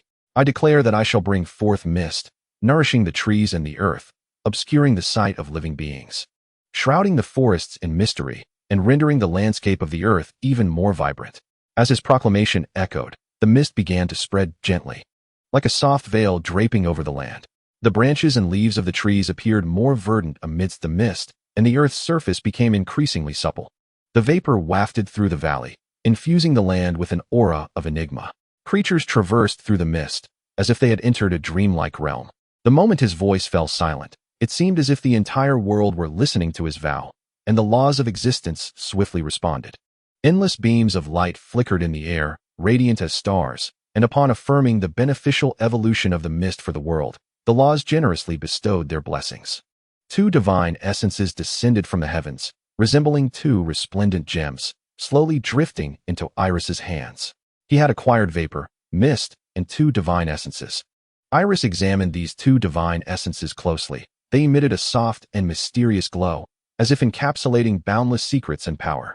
He discovered that, under the influence of the vapor and mist divine essences, his original water divine essence underwent a marvelous transformation, elevating into a state of moderate divine power. A wave of delight surged within him. He understood that this was merely a new beginning.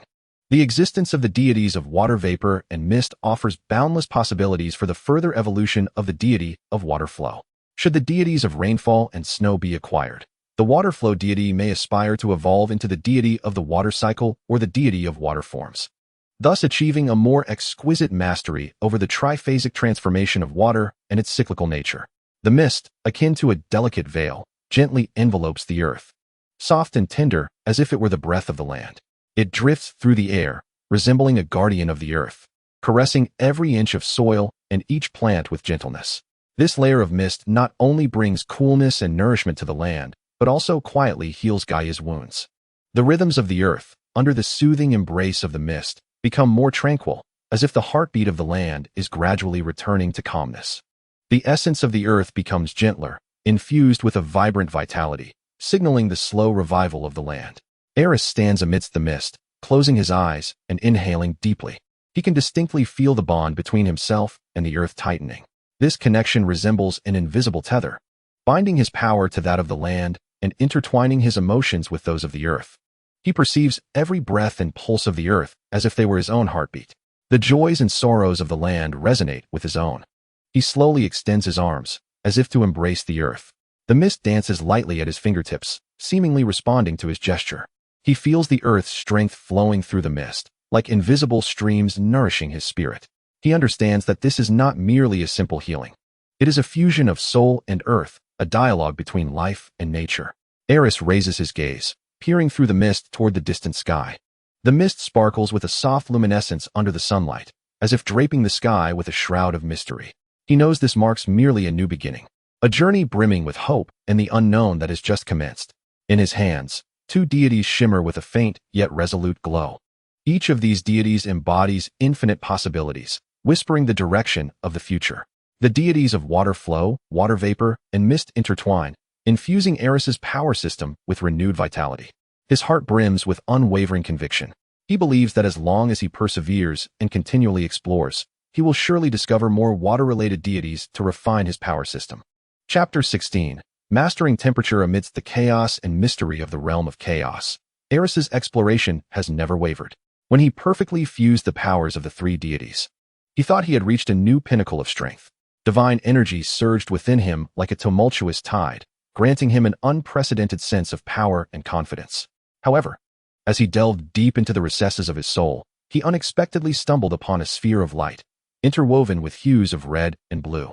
This orb was encircled by numerous divine essences, as if isolated by an invisible barrier, appearing dim and ethereal, on the verge of dissipating into nothingness. It floated quietly in the depths of his soul, reminiscent of a forgotten treasure or an unsolved enigma, exuding a mysterious and alluring aura. A profound curiosity and yearning surged within Aerys. He understood that this sphere had not materialized by mere chance. It must harbor some significant meaning. He could perceive the faint vibrations within the orb, an ancient and potent energy that was distinctly different from the divine powers he wielded, yet subtly interconnected with them. The surface of the sphere shimmered with a gentle luminescence. At times, it blazed like a fierce flame, while at others, it chilled like ice. With these contrasting colors intertwining and chasing one another across the orb's surface, creating a mesmerizing tableau, Aerys extended his hand, attempting to draw closer. But the orb remained bound by some unseen force, maintaining a delicate distance. The moment his fingers brushed against the faint light, a gentle yet resolute force thwarted him. The orb quivered slightly, as if resisting his approach, yet also seemed to await a specific opportunity. Its surface flickered intermittently with subdued radiance, the red and blue intertwining, as if recounting a forgotten past or whispering an unresolved riddle. Aerys sensed that this sphere contained a formidable energy, yet it had not been fully awakened. Its existence felt like a portent, a guiding of fate, hinting that he was about to embark on an entirely new path. Should he succeed in coalescing it, the benefits would be immeasurable, perhaps not merely an enhancement of power, but a deeper comprehension of the chaos realm. Nevertheless, he recognized the formidable challenge that lay ahead. The orb's dim and ethereal state resembled a wisp of morning mist, fragile and ephemeral. It was in a notably unstable condition. With the slightest misstep, it could vanish entirely, leaving no trace behind. This peril made Aerys reluctant to act impulsively. Thus, Aerys resolved to temporarily set aside his thirst for power. Turning his focus to the study of this orb, he inhaled deeply, calming the urgency and excitement within him, and began to cautiously attempt to touch it with his divine energy. He slowly coalesced his divine power into a soft glow, gently reaching towards the orb, as though groping for a path in the dark. With each interaction, he carefully gauged the orb's response, striving to discover the key to awakening its dormant energy. Aerys enveloped the orb with his divine power, as if cradling a fragile gem. The divine energy flowed through his fingertips like a gentle stream, endeavoring to permeate the surface of the sphere. The luminous sphere seemed to sense his intentions, quivering slightly as the intertwining red and blue radiance grew more intense. As if responding to his summons, yet simultaneously resisting his touch, Aerys could perceive the immense energy contained within the sphere, akin to a slumbering dragon. Its breath faint yet concealing boundless possibilities. He understood that this would be a long and arduous journey, yet he was prepared. He would employ patience and wisdom to unravel the secrets behind this sphere of light, awakening its dormant power. Regardless of the unknown challenges that lay ahead, he would steadfastly forge onward, for he believed that this sphere might offer him considerable assistance. With each subsequent touch, Aerys felt a subtle response, as if the sphere were probing his intentions, engaging him in a silent dialogue. He sensed the energy within the sphere gently pulsating, hesitating, and waiting. Patiently, he communicated with it, as one would converse with a living entity. He released his divine power in the gentlest manner, attuning himself to the rhythm and pulse of the sphere. Immersed in this endeavor, Aerys sought to synchronize with its frequency, striving to discover the key that would awaken it. This sphere floated between the divine domains of flowing water and the canyon, as if gently cradled by two distinctly opposing forces, resembling the most fragile yet precious treasure in the cosmos. The fluidity of the water domain and the steadiness of the canyon domain appeared to meticulously guard it, allowing it to maintain a semblance of tranquility amidst the chaos. Its surface was predominantly blue, deep and serene, exuding a frigid aura reminiscent of ice, evoking thoughts of endless abysses and crystallized frost. The smaller red portion, though limited in size, radiated warmth like a burning flame, embodying a glimmer of hope amidst the darkness. It resembled a campfire flickering in the shadows, providing a sense of warmth and solace. As Aerys attentively sensed this sphere, he was astonished to discover that it simultaneously conveyed both cold and heat, two utterly distinct sensations. They intertwined yet remained undisturbed by one another, forming a remarkable equilibrium. The icy blue merged with the warm red, each maintaining its unique essence, as if representing a perfect fusion of two extreme forces. This realization instantaneously illuminated Aerys regarding the origin of the sphere. As Aerys formed a mist, water vapor slowly condensed in the air. Each crystalline droplet epitomized nature's ultimate expression of coldness, imbued with a chilling yet crisp essence capable of freezing all tumult and unrest.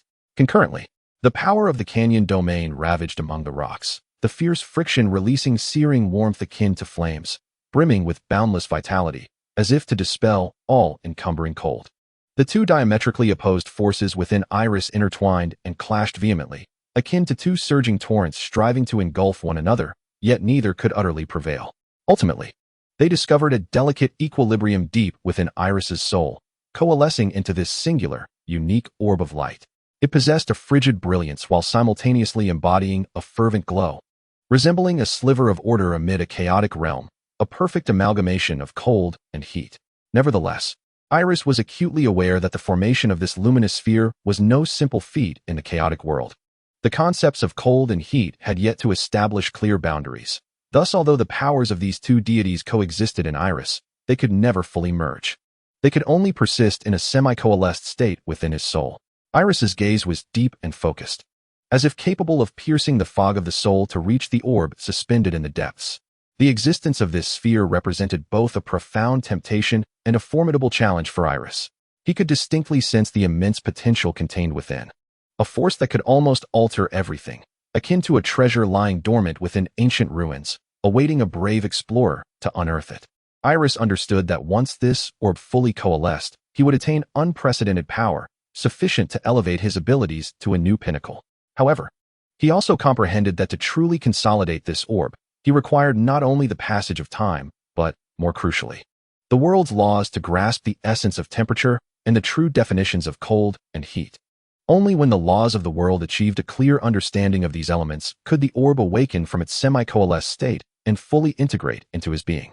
Standing alone in the valley, surrounded by the serene and ancient breath of nature, Aerys's gaze remained profound and concentrated, seemingly transcending the confines of his body. fixated on that orb suspended deep within his soul. He knew that facilitating the chaotic world's comprehension of the distinctions and connections between cold and heat was no task to be accomplished overnight. This orb was akin to an unfinished miracle, quietly awaiting the opportune moment for awakening. Perhaps he needed to create a scenario, a stage where the forces of cold and heat could fully manifest. In this scene, the icy chill and the fiery blaze would confront one another, yet remain interdependent, showcasing their opposition and unity. Only when the world witnessed this intertwining of powers could it truly comprehend the definitions of cold and heat, thereby creating the conditions for the orb's coalescence. This was a lengthy and arduous endeavor. Thus, Aerys resolved to temporarily set aside his inner anxiety and urgency. He inhaled deeply, allowing himself to immerse in the tranquility of the earth, beginning to measure the land with his steps and to perceive the pulse of the world with his spirit. He believed that only through walking and emptying his mind could he untangle the chaotic thoughts within and discover the key capable of awakening the orb. Aerys was unsure how long he had been wandering, his figure gliding seamlessly between valleys, forests, and streams, as if he were one with the very essence of the earth. He felt the gentle caress of the wind, the warmth of the sun, and the profound weight of the land. Each step felt like a dialogue with the world, and every breath brought him closer to an inner tranquility. At last, on a serene morning, as the first rays of daylight kissed the stream in the valley, a spark of inspiration flickered in Aerys' mind. Chapter 17. Mastering temperature. Aerys began to harness the essence of flowing water and the divine nature of steam. Seeking to comprehend the powers of both cold and heat within water, he slowly closed his eyes, immersing his spirit in the rhythmic pulse of the current. It was a gentle yet formidable force, as if it contained the very origins of life, capable of nourishing all things while also washing away any obstructions. He delved his consciousness into the stream, akin to submerging himself in a tranquil and profound ocean. He felt the icy chill of the water's source, a pure and primordial power, reminiscent of nature's deepest breath, imbued with the morning's crispness and freshness. As the stream flowed, warmed by the sun's embrace, it gradually transformed, radiating golden light, vibrant with vitality and hope. He then extended his awareness into the steam, experiencing the chill as it condensed into droplets in the air, a delicate and subtle transformation, akin to nature's magic, transmuting invisible vapor into crystalline beads of water. When steam rubbed against the canyon walls, it generated searing heat, as if nature's fervor ignited, releasing boundless energy. Aerys endeavored to merge these two forces, aspiring to create a temperature that the world had yet to define. He gently closed his eyes once more, allowing his spirit to immerse in the pulse of the stream. Each surge of the water resembled the heartbeat of nature, filled with rhythm and melody. He guided the flow through various environments, from majestic mountains to vast oceans, from the frigid depths of the sea to the searing warmth of hot springs, marveling at the wondrous transformations of water at different temperatures. Aerys sought to grasp the mysteries of temperature from these changes, aiming to transmute them into a force comprehensible to the world. He understood that if he could master the cold with precision, he could effortlessly reverse the form of water and conjure the powers of rain and snow. Raindrops, the tears of the sky, nourished the earth and fostered life. Snowflakes, the spirits of winter, blanketed the mountains, bringing tranquility and purity. This was not merely a deepening of his understanding of the essence of flowing water, but a perfect interpretation of the divine nature of cold. He closed his eyes, delving into every corner of the stream, sensing how the power of cold coalesced within the water, solidifying and ultimately transforming its very form. He envisioned raindrops cascading from the clouds, a gentle and delicate force imbued with the blessings of the sky, nurturing every inch of the earth's skin. The droplets penetrated the soil, seeping into the crevices of the rocks, fostering the growth of all living things and bestowing vitality and hope. Conversely, the snowflakes represented another form of miracle, drifting slowly in the frigid air like ethereal spirits of winter, light and pure. They blanketed the mountains and valleys, adorning the earth with a pristine shroud, bringing tranquility and harmony. This mastery over the cold's power would greatly assist him in ascending to the divine realm of water flow. He would gain a profound understanding of the water cycle, from the condensation in the clouds to the descent of rain, from the rushing rivers to the confluence of the seas. He would also precisely grasp the three states of water, transitioning from liquid to solid, from solid to gas, and back from gas to liquid, forming a flawless cycle. Aerys' heart brimmed with anticipation. He understood that this command would unveil a doorway to endless possibilities, enabling him to shape the world in entirely new ways. For Aerys, while the divine essence of cold was challenging to attain, he had already discovered a clear path. He could deeply sense the power of cold, a profound and restrained majesty, as unyielding as ice and as pure as frost. This force seemed capable of freezing time and solidifying space, enveloping all in serene stillness. Through extensive exploration and practice, Aerys had learned to channel this power, allowing it to coalesce under his command, transforming into a divine force he could wield. However, when confronted with the divine essence of heat, Aerys found himself engulfed in profound confusion, utterly at a loss. He could feel the potency of heat, an intense and wild blaze, surging like a volcanic eruption. As searing as the midday sun, this force was powerful enough to melt stone, ignite the earth, and even incinerate the air. Yet, unlike the power of cold, the essence of heat seemed infinitely more elusive and difficult to control. Whenever Aerys attempted to solidify it into a tangible divine form, the fiery blaze would instantaneously scatter. Akin to sparks driven away by the wind, impossible to restrain. Aerys was acutely aware that high temperatures and frigid cold were not merely superficial manifestations of natural phenomena. They were, in fact, the core elements determining his future ability to dominate the divine essence of geomorphological transformation. In the chaotic world of chaos, the rise and fall of mountains, the tumult of rivers, and their desiccation were intricately linked to extreme temperature fluctuations. The power of cold resembled a silent sculptor, wielding profound and restrained authority to freeze the earth, crafting majestic glaciers and towering snow-capped peaks, imparting a sense of tranquility and eternal beauty. In contrast, the power of heat was akin to a fervent painter, driven by an intense and wild passion, melting rock to form erupting volcanoes and deep canyons, infusing the world with boundless vitality and transformation. The power of cold is as unyielding as glaciers, as pure as frost, capable of freezing time and stilling space. It leaves serene imprints upon the earth, sculpting frozen rivers, snow-capped peaks, and vast ice fields. These landscapes are akin to masterpieces of nature, tranquil and majestic, as if they bear witness to the passage of time, narrating ancient tales. In contrast, the power of heat surges forth like a volcanic eruption, blazing under the relentless sun, capable of melting rock, igniting the earth, and even setting the air ablaze. It leaves fiery traces on the land, forming erupting volcanoes, profound canyons, and bubbling hot springs. These landscapes are reminiscent of nature's passionate creations, brimming with vitality and transformation, as if the very essence of life is ablaze. Only by mastering these two forces can Aerys truly command the transformation of the landscape, becoming an unparalleled entity within the realm of chaos. Aerys understands that once he wields the divine essence of temperature, both cold and heat, he will unlock the power of the seasons. For the interplay of cold and heat not only shapes the terrain, but also dictates the cyclical changes of the seasons. This alternation is nature's most wondrous rhythm, the cadence of life cycle. He comprehends that possessing the divine essence of temperature signifies the ability to deftly regulate the balance between cold and heat. This equilibrium is akin to nature's breath, inhaling and exhaling, bringing forth the succession of the seasons. He will be able to guide the earth from the slumber of winter into the revival of spring. He can also invigorate the land during the scorching days of summer, nurturing all living things, except for autumn, which requires the strength of his nephew, the god of growth, Eros. He believes that by perfectly merging the divine essences of temperature, cold, and heat, spring and summer will become his to command. Spring can be attained through the confluence of plant life and temperature. As the earth awakens from its cold slumber, the rise in temperature breathes life into all beings, prompting plants to sprout and flowers to bloom.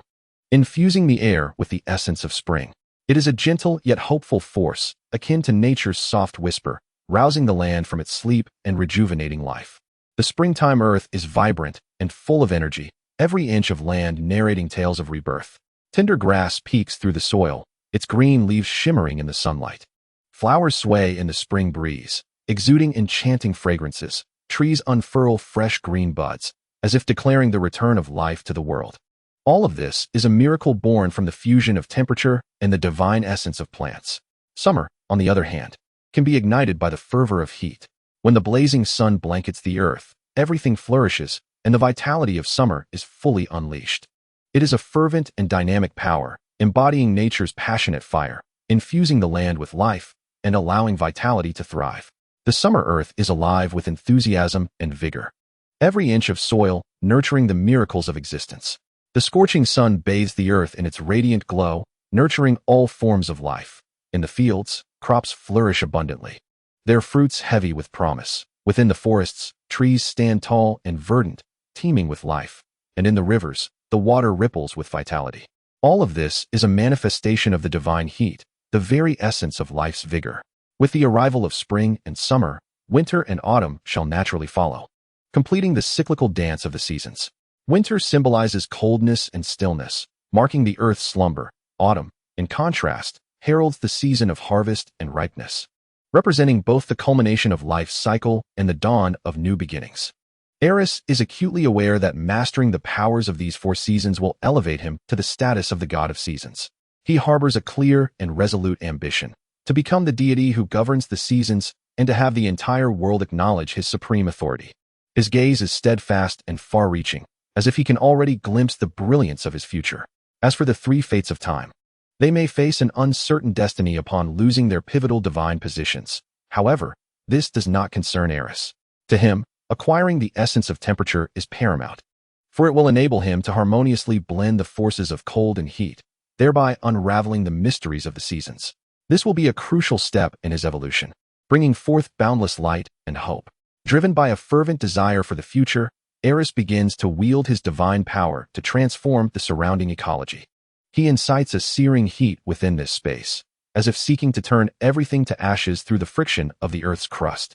His divine power manifests as an invisible flame, igniting the intense energy deep within the earth. Molten magma surges forth from the depths, scorching the land to a fiery red, while the air becomes thick with a blazing essence, as though the entire world is enveloped in flames. The earth roars under the relentless heat, rocks melting into torrents of lava that flow freely, leaving desolation in their wake. Yet, Aerys does not allow this extreme temperature to persist for long. With a gentle wave of his hands, he employs the power of water to extinguish the magma, striving to quell the heat and restore tranquility to the land. Cool streams descend from above like tender raindrops, dousing the molten lava. As water meets lava, a hissing sound erupts, steam rising into the air, intertwining the essence of moisture and heat in a harmonious embrace of cold and warmth. Gradually, the earth cools amidst the dance of water and fire. Pools of water begin to form on the charred ground, and the air is filled with a refreshing humidity, as if the world has been revived in this moment. Aerys's divine power acts as a maestro of nature, orchestrating the fluctuations of temperature and allowing the land to find equilibrium between extremes. Through this endeavor, he seeks to impart an understanding of temperature, of both cold and heat, to the world. He aspires for the world to sense these changes, thereby granting him the corresponding divine essence. Yet, despite the world's scrutiny of his actions, it had not bestowed upon him the divine essence of warmth and chill, nor of heat. Aerys stood upon the land he had transformed, gazing at the sky, his heart laden with perplexity. He surveyed the terrain sculpted by his own hands, observing the charred rocks scorched by flames and the magma extinguished by the flowing waters, witnessing the air woven with steam and heat that he had conjured. Utterly bewildered, what was still lacking? Aerys closed his eyes, striving to unearth answers from the depths of his soul. He reflected upon his recent actions, seeking clues within every intricate detail. He had allowed the earth to burn in searing heat, then doused the flames with refreshing waters, creating an atmosphere where steam and heat intertwined. He sensed the fluctuations of temperature, the fusion of cold and warmth, yet the elusive divine essence remained out of reach. Chapter 18. The Attainment of Divinity. Aerys's brow furrowed into a mountain of contemplation, his heart shrouded in layers of confusion. He stood at the precipice of this unfamiliar realm, as if engulfed in an endless fog, attempting to convey the concept of temperature to the world. Yet each step felt like a blind groping in darkness, fraught with the unknown and challenges. Memories from his past life surged like a tide. From a physics perspective, temperature is a clearly defined physical quantity of an object's thermal state. In that world, ranging from simple thermometers to intricate thermodynamic laws, temperature had been a vital dimension for his understanding of existence. However, Aerys's journey of experimentation was riddled with exploration and setbacks, each stride akin to a struggle against fate. He endeavored to conduct a lava experiment, hurling icy water violently onto molten rock, hoping that the clash of extremes would unveil the mysteries of temperature. Yet, the only result was a plume of white steam, leaving him exceedingly disheartened. What he had anticipated as a dramatic reaction merely revealed a simple phase change. The breakthrough he yearned for remained elusive. Reluctant to concede, Aerys pressed on. He wielded the newly acquired essence of steam, merging it with the concept of cold gleaned from the very source of flowing water, striving to synthesize the two for a novel understanding. With painstaking care, he manipulated his divine power, seeking a delicate balance that would reveal new possibilities through the union of heat and cold. After a strenuous effort, the outcome was merely a return to the original form of water. He recognized that perhaps his attempts were overly simplistic, or that he was fundamentally misdirected. Aerys' brow remained knitted, his mind ensnared by confusion. Standing amidst the remnants of his experiment, he beheld the dissipating steam, his heart filled with disorientation. Aware that he had exerted his utmost effort, yet the results fell short of his aspirations. In his quest to glean insights from failure, to comprehend the essence of temperature, each endeavor felt like navigating through darkness, leaving only profound frustration. Enough, enough, Aerys sighed softly, wearily massaging his temples in an attempt to dispel the chaos within. His gaze flickered with weariness, more so with resignation. He raised his eyes toward the drifting water vapor, which shimmered in the sunlight, as if whispering the very essence of his confusion and uncertainty. A sense of helplessness surged within him as Aerys spoke, his tone weary yet tinged with defiance. "Let us rest for a moment," he murmured, "and clear our minds. Perhaps a better solution will reveal itself." His voice was scarcely audible, as if the wind itself could not catch his words. In the solitude of the experimental site, he appeared particularly isolated, yet his resolve remained unwavering. Thus, Aerys casually shaped a divine seat from the air. He gently seated himself, closed his eyes, and allowed his thoughts to meander through the tranquility. At that moment, a gentle breeze swept through, bringing with it the refreshing scent of mist. Upon opening his eyes, Aerys' gaze fell upon the vapor formed by the experiment. The mist floated languidly in the air, akin to soft feathers descending from the heavens, ultimately kissing the earth. In that instant, the mist silently permeated the ground, as if the earth embraced it with open arms, tenderly accepting its presence. The surface of the earth seemed to quiver slightly, as if welcoming a long-lost traveler home. Aerys was instantly captivated. As he observed this scene, a spark of insight flickered within him. He realized that he might have been struggling in the wrong direction all along. The answer lay before him. Temperature is not merely a dichotomy of heat and cold. It is intricately intertwined with nature and the transformation of matter. The dissipation of mist and the Earth's acceptance is, in essence, nature's silent response to variations in temperature. He finally comprehended that to enable the world to grasp the concept of temperature, mere heating and cooling would be insufficient. Temperature does not exist in isolation. It resembles an invisible thread that weaves through all things, serving as one of the cornerstones of life, nature, and the functioning of the universe. It embodies the fervor that dances within flames, the tranquility that crystallizes in ice and snow. It is the gentle caress of a spring breeze and the biting chill of a winter's night. It is the rhythm of life's cycles, the melody of nature's transformations, the heartbeat of the world. Aerys understood that he must illuminate the significance and role of temperature in myriad contexts to truly resonate with the world's perception and inspire the corresponding divine essence. Perhaps he could showcase the power of temperature from a more macroscopic perspective. For instance, by guiding the flow of water through its varying forms at different temperatures, from the gentle murmurs of a babbling brook to the silent stillness of a frozen wasteland, from the rising steam of a warm spring to the profound depths of the ocean's azure. Through these transformations, he could unveil the profound impact of temperature on water and its multifaceted roles within nature. Alternatively, he could illustrate the importance of temperature through the growth of plants, allowing a land to flourish with vibrant blossoms and lush greenery during the warm seasons, only to succumb to desolation and dormancy in the cold. This contrast would reveal to the world temperature's control over the cycles of life and its indispensable role in the journey of existence. Aerys realized that temperature transcends the mere opposition of heat and cold. It is the breath of nature, the rhythm of life, the pulse of the world. He must unveil the power of temperature to the world, allowing it to feel its subtle influence in every corner, so that the true essence of temperature may be understood. In addition, one might endeavor to create environments of extreme temperatures, showcasing the profound power of temperature, to sculpt a world of glacial cold, where the earth is blanketed in thick snow and the howling winds seem to freeze time itself, simultaneously, to conjure a realm of seething lava, where magma churns and flames roar, with each breath of air radiating intense heat. Through these extreme scenarios, the world can witness the conflict and balance of temperature in its most extreme states, along with the boundless energy it encapsulates. With these intricate and vivid scenes, Aerys may gradually enlighten the world to the true essence of temperature. It is imperative for the world to comprehend that temperature transcends mere contrasts of hot and cold. It embodies the rhythm of nature, the pulse of life, and the very soul of existence. Only when the world truly grasps the concept of temperature can it attain the vital divinity and embark on a path toward greater powers in the future. Contemplating this notion, Aerys's face reflected a resolute expression. He rose slowly, his gaze piercing, eyes shimmering with anticipation and determination for what lies ahead. He understood the necessity of systematically showcasing the power of temperature, allowing the world to genuinely feel its presence and significance. He aimed to transform temperature from an abstract concept into a vibrant reality, elevating subtle sensations into grand forces. Taking a deep breath, Aerys felt a surge of strength within him. He would begin by exploring every facet of nature, from the rushing water to the flickering flames, from the snow-covered landscapes to the eruptions of lava. He aspired to make temperature the universal language of the world, enabling every being to grasp its meaning. To commence, he resolved to focus on the flowing water.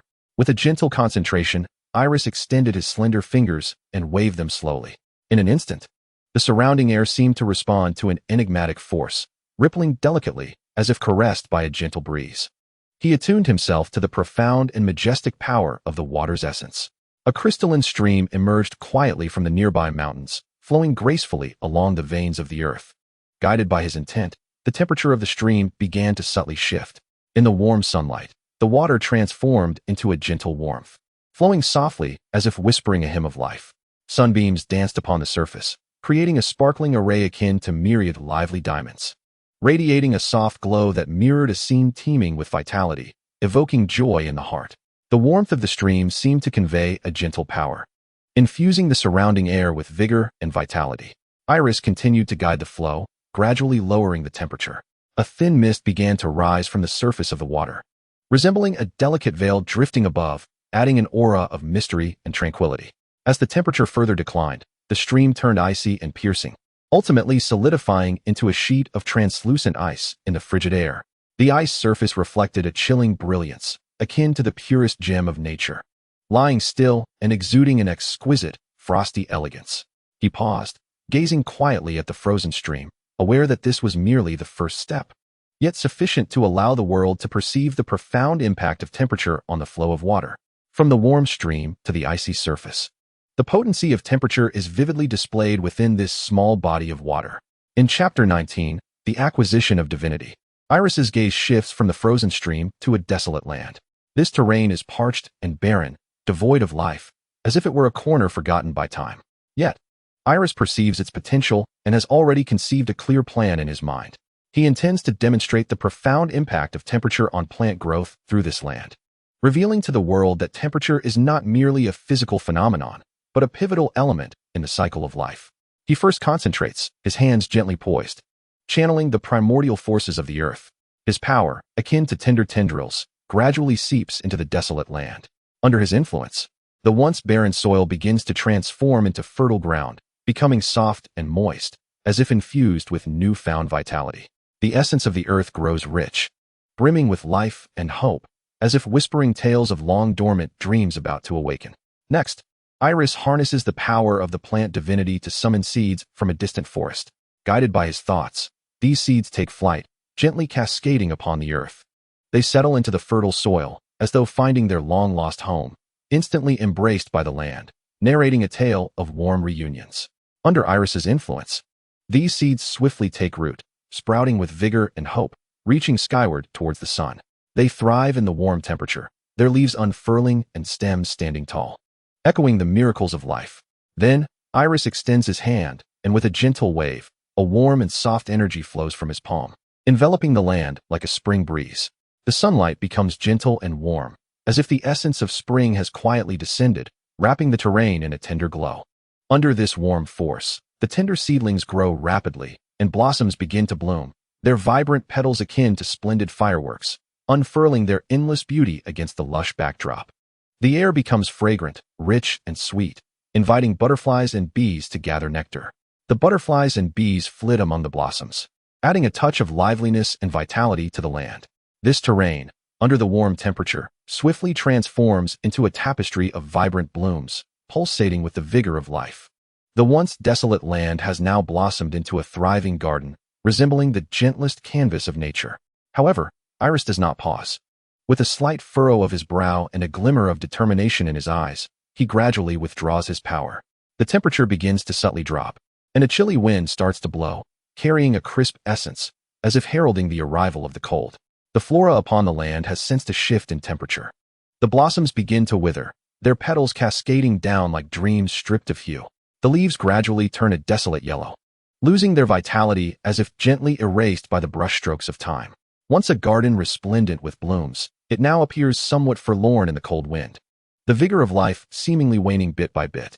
Aerys continues to guide the descent of temperature until the biting frost arrives. A delicate layer of frost silently blankets the earth, enveloping the plants in its icy embrace as life ebbs away. The flowers wither, and the branches decay. What was once a vibrant existence now consists solely of desiccated twigs and scattered petals, quietly resting upon the frigid ground as if narrating the impermanence of life. Aerys stands upon this land, quietly observing the transformation from a flourishing vista to one of desolation, his heart filled with reflection. He understands that through such a juxtaposition, the world will more profoundly appreciate the decisive role temperature plays in the growth of plants. Temperature not only dictates the growth cycle of flora, but also governs the rise and fall of life itself. From the warm days of spring to the frigid nights of winter, every fluctuation in temperature silently inscribes the chapters of existence. Following this series of displays, Aerys realizes that the characteristics of temperature and cold have begun to unfold before the world. Yet, concerning the more intense and impactful trait of heat, he is acutely aware that a striking exhibition is necessary for the world to truly grasp its power and significance. But how to present it? He must not harm nature while fully demonstrating the essence of heat. This dilemma weighs heavily upon Aerys, as the nature of heat is not as easily showcased as that of temperature and cold. The icy stillness brought forth by the chill possesses a serene beauty. It can lull all into slumber without readily compromising their essence. In contrast, the nature of heat is starkly different, resembling a double-edged sword, imbued with unparalleled destructive potential. A moment's carelessness could trigger calamity. Aerys knows well that if the force of heat spirals out of control, it could incinerate forests, desiccate rivers, and even cause the earth to fracture. He stands pondering, his brow furrowed, his gaze flickering with the light of contemplation. He must discover a method that can exhibit the formidable strength of heat while confining it within safe boundaries, preventing irreparable damage to nature. Slowly, Aerys closes his eyes, sinking into a tranquil reverie. His thoughts weave like fine threads in his mind, each detail meticulously untangled. Perhaps he can harness his immense divine power to create a temporary, enclosed space. In this realm, the force of heat would be precisely contained, neither dissipating nor disturbing the surroundings. Aerys envisions this space as an invisible vessel, tightly enveloping the essence of heat. Here, the heat can fully unleash its wildness and intensity. Its brilliance can shine unabashedly, and its temperature can be released without restraint. Outside, however, the world remains unscathed amidst this force, as if separated by an invisible barrier, preserving its tranquility and serenity. A glimmer of bright light flickered in Aerys' eyes, reminiscent of stars igniting in the darkness, instantaneously illuminating the inspiration within his heart. He understood that this was an exquisite plan, with every detail perfectly aligned with his aspirations. Aerys had always believed that action was superior to mere contemplation, never content to linger in the realm of imagination. Thus, he stepped forward without hesitation. Taking a deep breath, he transformed his excitement and anxiety into motivation, swiftly organizing his thoughts and commencing the implementation of his ideas one by one. His movements were nimble and methodical, as if he had rehearsed them countless times in his mind. Aerys raised his hands slightly, palms upward, as if to receive the forces of nature. His expression was focused and solemn, as if engaging in a silent dialogue with the natural world. He cautiously summoned his divine powers as the guardian of nature and the god of water, these energies flowing from within him like a gentle stream, gradually coalescing around him. As the divine power gathered, the air seemed to grow heavier. Slowly, an invisible protective shield quietly formed, resembling a transparent crystal barrier, both light and robust. This shield appeared to be a protective armor bestowed upon him by nature, emitting a soft glow that separated Aerys from the outside world.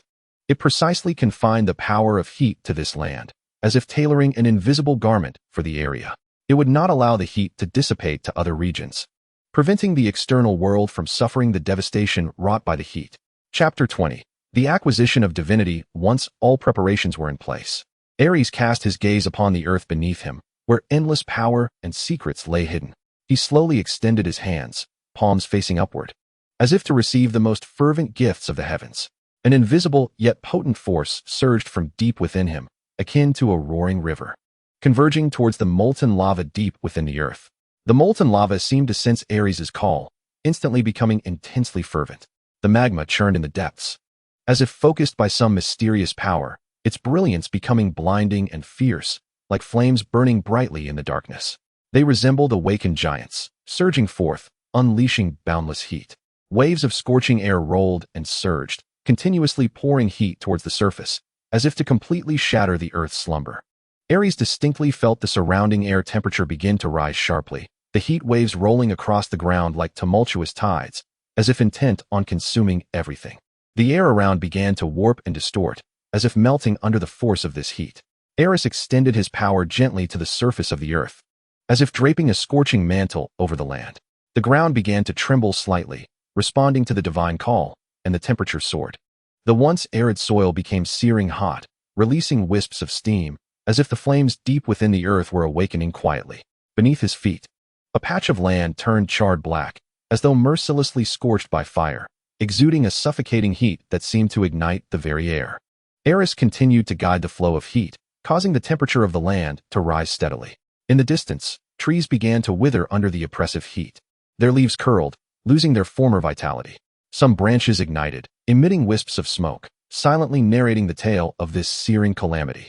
The air was saturated with a dry and intense warmth, making each breath feel as if it were being singed, compelling one to flee from the terrifying heat wave.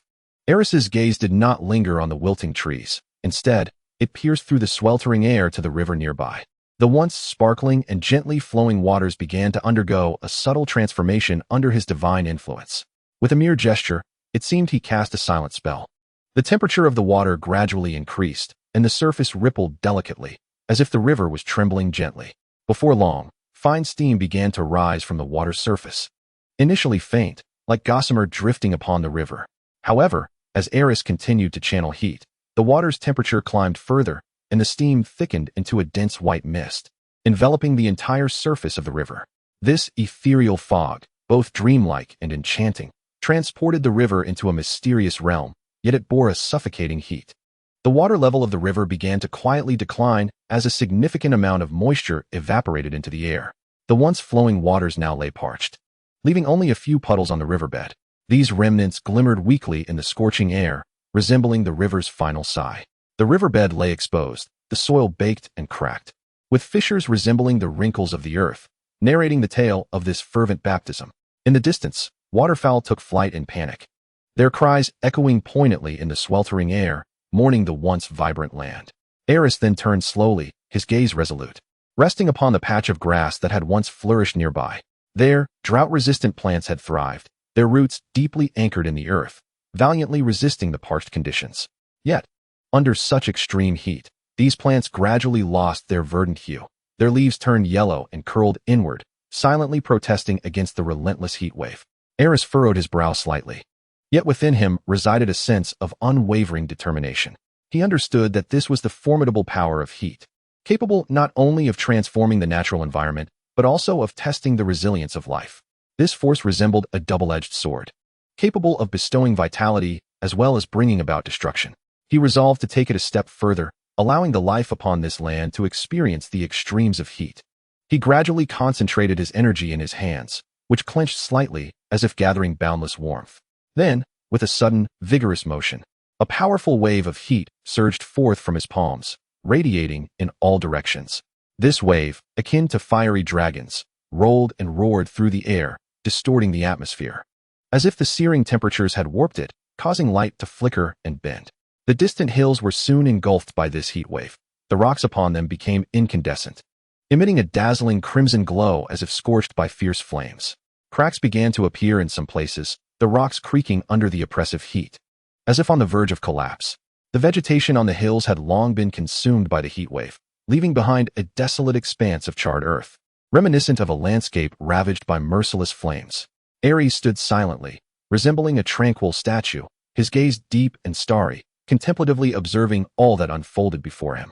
In the face of this searing power, the life upon the land instinctively began to react. Small creatures, such as agile rabbits, frantically sought refuge in cooler spots. They scurried across the scorching sands, their tails tracing frantic arcs through the heat, as if racing against time to find a slightly cooler sanctuary. Those creatures unable to escape began to struggle, their breaths rapid and erratic, their eyes betraying a mixture of fear and helplessness in the face of the oppressive heat. Their bodies trembled slightly in the wave of warmth, as if they were on the brink of being engulfed by this searing force. A stifling, sweltering atmosphere pervaded the air, as though even the sounds of life were subdued by this overwhelming power. Not far away, certain plants' roots began to delve deeper into the earth, resolutely extending downward in search of the dwindling moisture necessary for survival. Their leaves curled under the relentless heat, losing their former vitality and vigor. Yet their roots remained steadfastly anchored in the ground, silently proclaiming the tenacity of life. They might wither, but the roots would persist, awaiting the opportunity for rebirth. Aerys felt a complex wave of emotions welling within him. He recognized that all he had created was sufficient to exemplify the essence of heat. This power had brought both destruction and a test of life. Thus, Aerys gently closed his eyes, inhaling deeply as if to draw in the tranquility of the entire world. He began to summon the power of the valley's divine essence, that ancient and potent energy flowing within him, akin to a slumbering dragon awakened. He delved deeply into the earth, where the once fervently churning magma, ignited by his own will, gradually succumbed to tranquility under the soothing touch of his divine power. The brilliance of the magma ceased to be blinding, its heat waning slowly, as the tumult beneath the surface settled into a serene stillness reminiscent of days gone by. The earth seemed to exhale a soft sigh, releasing its final vestiges of warmth before succumbing to a profound slumber. Then, Aerys summoned forth streams of water, channeling the divine energies of the canyon and the flora. With a gentle wave of his hand, a crystal-clear spring burst forth from the nearby mountains, meandering along the canyon like a sinuous jade ribbon, bestowing refreshing vitality upon the land. Wherever the water flowed, arid riverbeds were revitalized, the parched soil became moist, and the essence of the earth gradually rekindled with life. The gentle murmur of the water resembled nature's whisper, soothing this land. Simultaneously, the power of the canyon quietly came into play. Between its rugged crevices, the once charred ground began to soften, while the fissures along the canyon walls gradually healed, restoring the rocks to their former strength. A cool breeze wafted through the canyon, dissipating the oppressive heat from the air, enveloping the entire landscape in a serene tranquility. This breeze, akin to a gentle hand, caressed the earth, sweeping away all unease. At last, the divine energies of the flora began to rejuvenate the vitality of the land. The withered trees sprang back to life, their leaves unfurling anew, as the wisps of smoke gradually dissipated from their branches. Drought-resistant plants stood tall once more, their roots drawing moisture from the depths, their foliage regaining a lush green hue. The once brown grasses were gradually replaced by vibrant greens. As the breath of life once again permeated this terrain, the earth seemed to smile, welcoming the return of vitality. Aerys stood still, his gaze gentle yet focused. Surveying the land before him, he observed how, after enduring the ravages of heat, the earth was slowly reclaiming its vigor, blossoming with renewed vitality. The soil, once scorched by intense temperatures, had become moist again, as if the skin of the earth was being nourished anew. Those once withered plants now stood upright, their leaves glistening with the essence of life. He finally exhaled in relief, a wave of comfort washing over him. Aerys was acutely aware that in his pursuit to showcase the might of temperature, he had subjected this land to tremendous trials. He feared that his actions might inflict irreparable harm upon the earth, which had once thrived with vibrancy, now subjected to a torrid baptism. However, witnessing the land's revival, witnessing the once scorched soil regaining its moisture, and seeing the previously withered plants stand tall, his heart gradually found peace. He knew his efforts were not in vain. The land had finally restored its original form.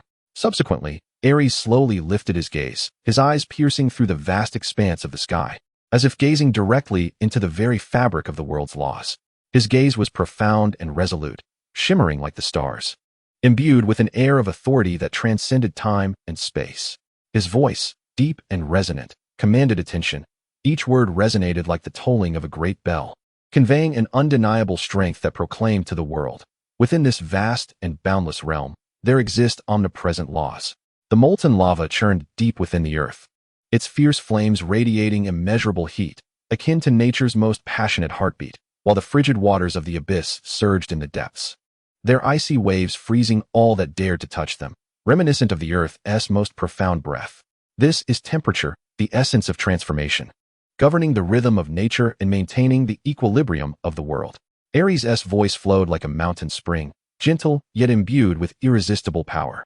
He continued, stating, "Water, when met with high temperatures, evaporates, transforming into delicate vapor that ascends, much like life unfolding in the warmth. Conversely, at low temperatures, it solidifies into ice and snow, akin to time itself freezing into tranquil verses. The heat upon the earth incinerates withered flora into flames, a final cry of existence in its direst moment, heralding rebirth. It causes rocks to liquefy into lava, a manifestation of the Earth's might unleashed in extreme heat, reshaping the world's visage." Aerys' voice grew ever deeper, as if revealing ancient secrets. Cold, in contrast, solidifies water into frost, a tranquil force that preserves all in eternal stillness. It causes ethereal vapor to condense, forming snowflakes, nature's purest brushstrokes that paint a white dream upon the world. His voice echoed through the air, resonating like a great bell, shaking every corner, as though even the heavens and earth were listening to his proclamation. That voice pierced the clouds, reverberating through the valleys, making every inch of land and every leaf resonate in harmony. Then, he raised his voice to the heavens, infused with boundless confidence and majesty. "I am the master of cold and heat, the sovereign of temperature. In this realm, I guard all with divine power, maintaining balance through temperature, allowing life to blossom in the interplay of warmth and chill, radiating the most vibrant brilliance." As Aerys' voice gradually subsided, the entire world seemed to hold its breath in that moment, as if awaiting the birth of something grand. The earth trembled slightly, responding to his declaration, a resonance emanating from deep within, a reverence and welcome for new power. In this vast expanse of creation, the laws rejoiced, and the world was born anew, establishing the laws of temperature and cold, of heat. With Aerys' declaration, the entire world appeared to revel in this new order. Between heaven and earth, an invisible force surged, marking the moment when the laws of temperature, cold, and heat were officially affirmed. At that very moment, as the divine essences of cold and heat, fire and ice coalesced, they were drawn by fate and surged directly into the body of Aerys, who stood upon the earth. Like birds returning to their nests, they seamlessly integrated into his being. Aerys felt a powerful force coursing through his veins, an unprecedented sensation that made him acutely aware of the profound connection between his body and the universe, transforming him into a new entity. He could perceive every fluctuation in temperature, from the searing magma to the frigid depths of the ocean, from the gentle warmth of sunlight to the biting chill of the wind. These forces lay within his grasp, as if they were extensions of his own physicality. Aerys gently closed his eyes, savoring this newfound strength. A serene and solemn expression graced his brow, as though he were engaged in a silent dialogue with this energy. He understood that this was not merely a mastery over temperature. It was a new comprehension of the world itself. He had become the sovereign of warmth and cold, and his will would dictate the course of all. Chapter 21. The Path of Ascendance. As Aerys' proclamation gradually faded, the wondrous concept of temperature officially emerged within this realm. In response, nature seemed to ripple with life, as the essence of temperature swiftly spread, enveloping every corner of the world, becoming an indispensable facet of its operation. The world appeared to awaken anew, beginning to operate with an entirely fresh rhythm, as if the pulse of nature had discovered a new cadence. Cold and heat began to alternate, reminiscent of nature's breath, with each inhalation and exhalation bringing forth transformations across the land. The changes in the world unfolded quietly, yet omnipresently, akin to a silent symphony meticulously woven by nature itself. Rivers stood as the most faithful chroniclers. When the cold descended, they crystallized into ice, their surfaces cloaked in a silvery veil, serene and majestic, as if time had frozen, capturing a stark beauty in the stillness. Conversely, when the heat arrived, the ice began to melt, and the waters joyfully surged forth, brimming with the vitality of life, flowing with laughter and songs towards the horizon. As if narrating tales of rebirth, the flora, too, danced to the tune of temperature, flourishing under favorable conditions. Their tender green leaves shimmered with the luster of life beneath the sunlight, while blossoms unfurled in the spring breeze, exuding enchanting fragrances that adorned the earth in vibrant hues. Yet, under extreme temperatures, They seemed to embody nature's wisdom, entering dormancy to conserve their life force deep within the soil, patiently awaiting the call of the next spring, a slumber destined for a more splendid bloom. The fauna, intricately linked to temperature, instinctively sensed the subtle shifts in warmth, embarking on journeys of migration, foraging, and procreation. In the cold, they sought the warmth of nests, huddling together to fend off the chill. In the heat, they sought the cooling shade of trees, using their wits to evade the oppressive heat. Their life trajectories are increasingly delineated amidst the fluctuations of temperature.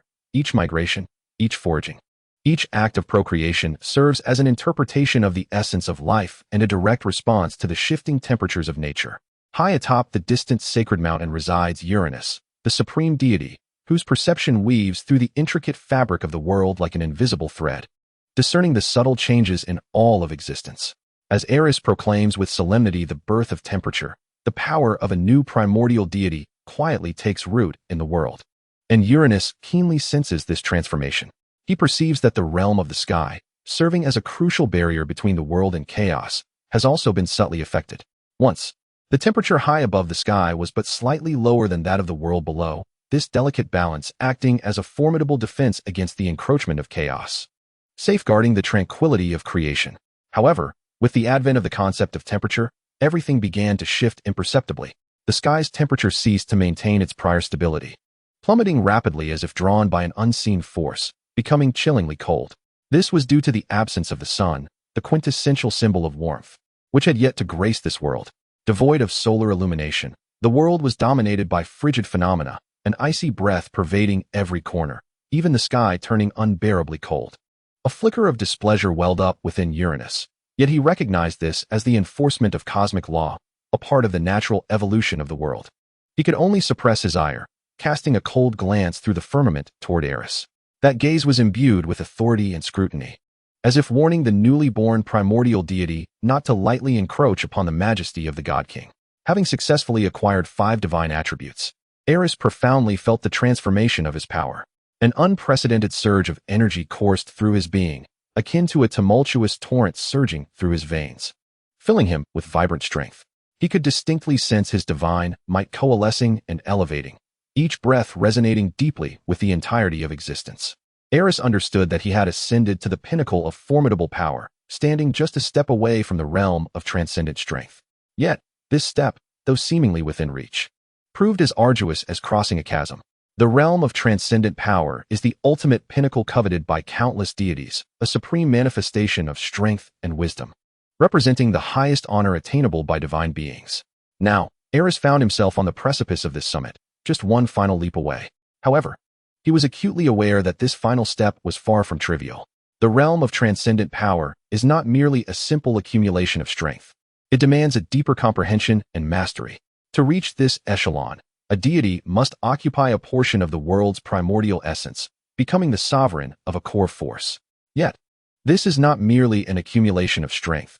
It is a profound comprehension and mastery of the essence of the world.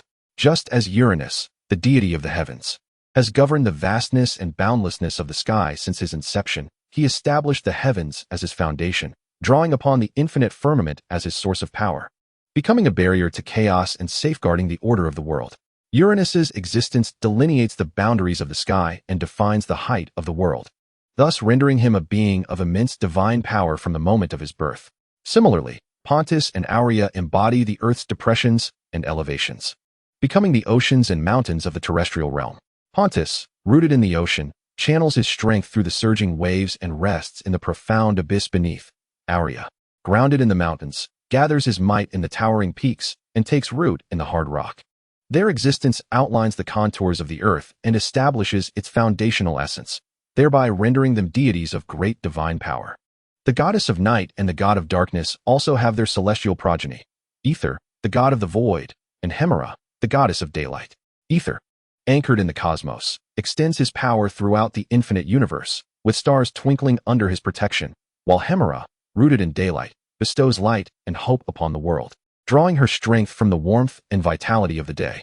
As such, they exist as vital components of the universe in daylight, becoming deities of great divine power from their very inception.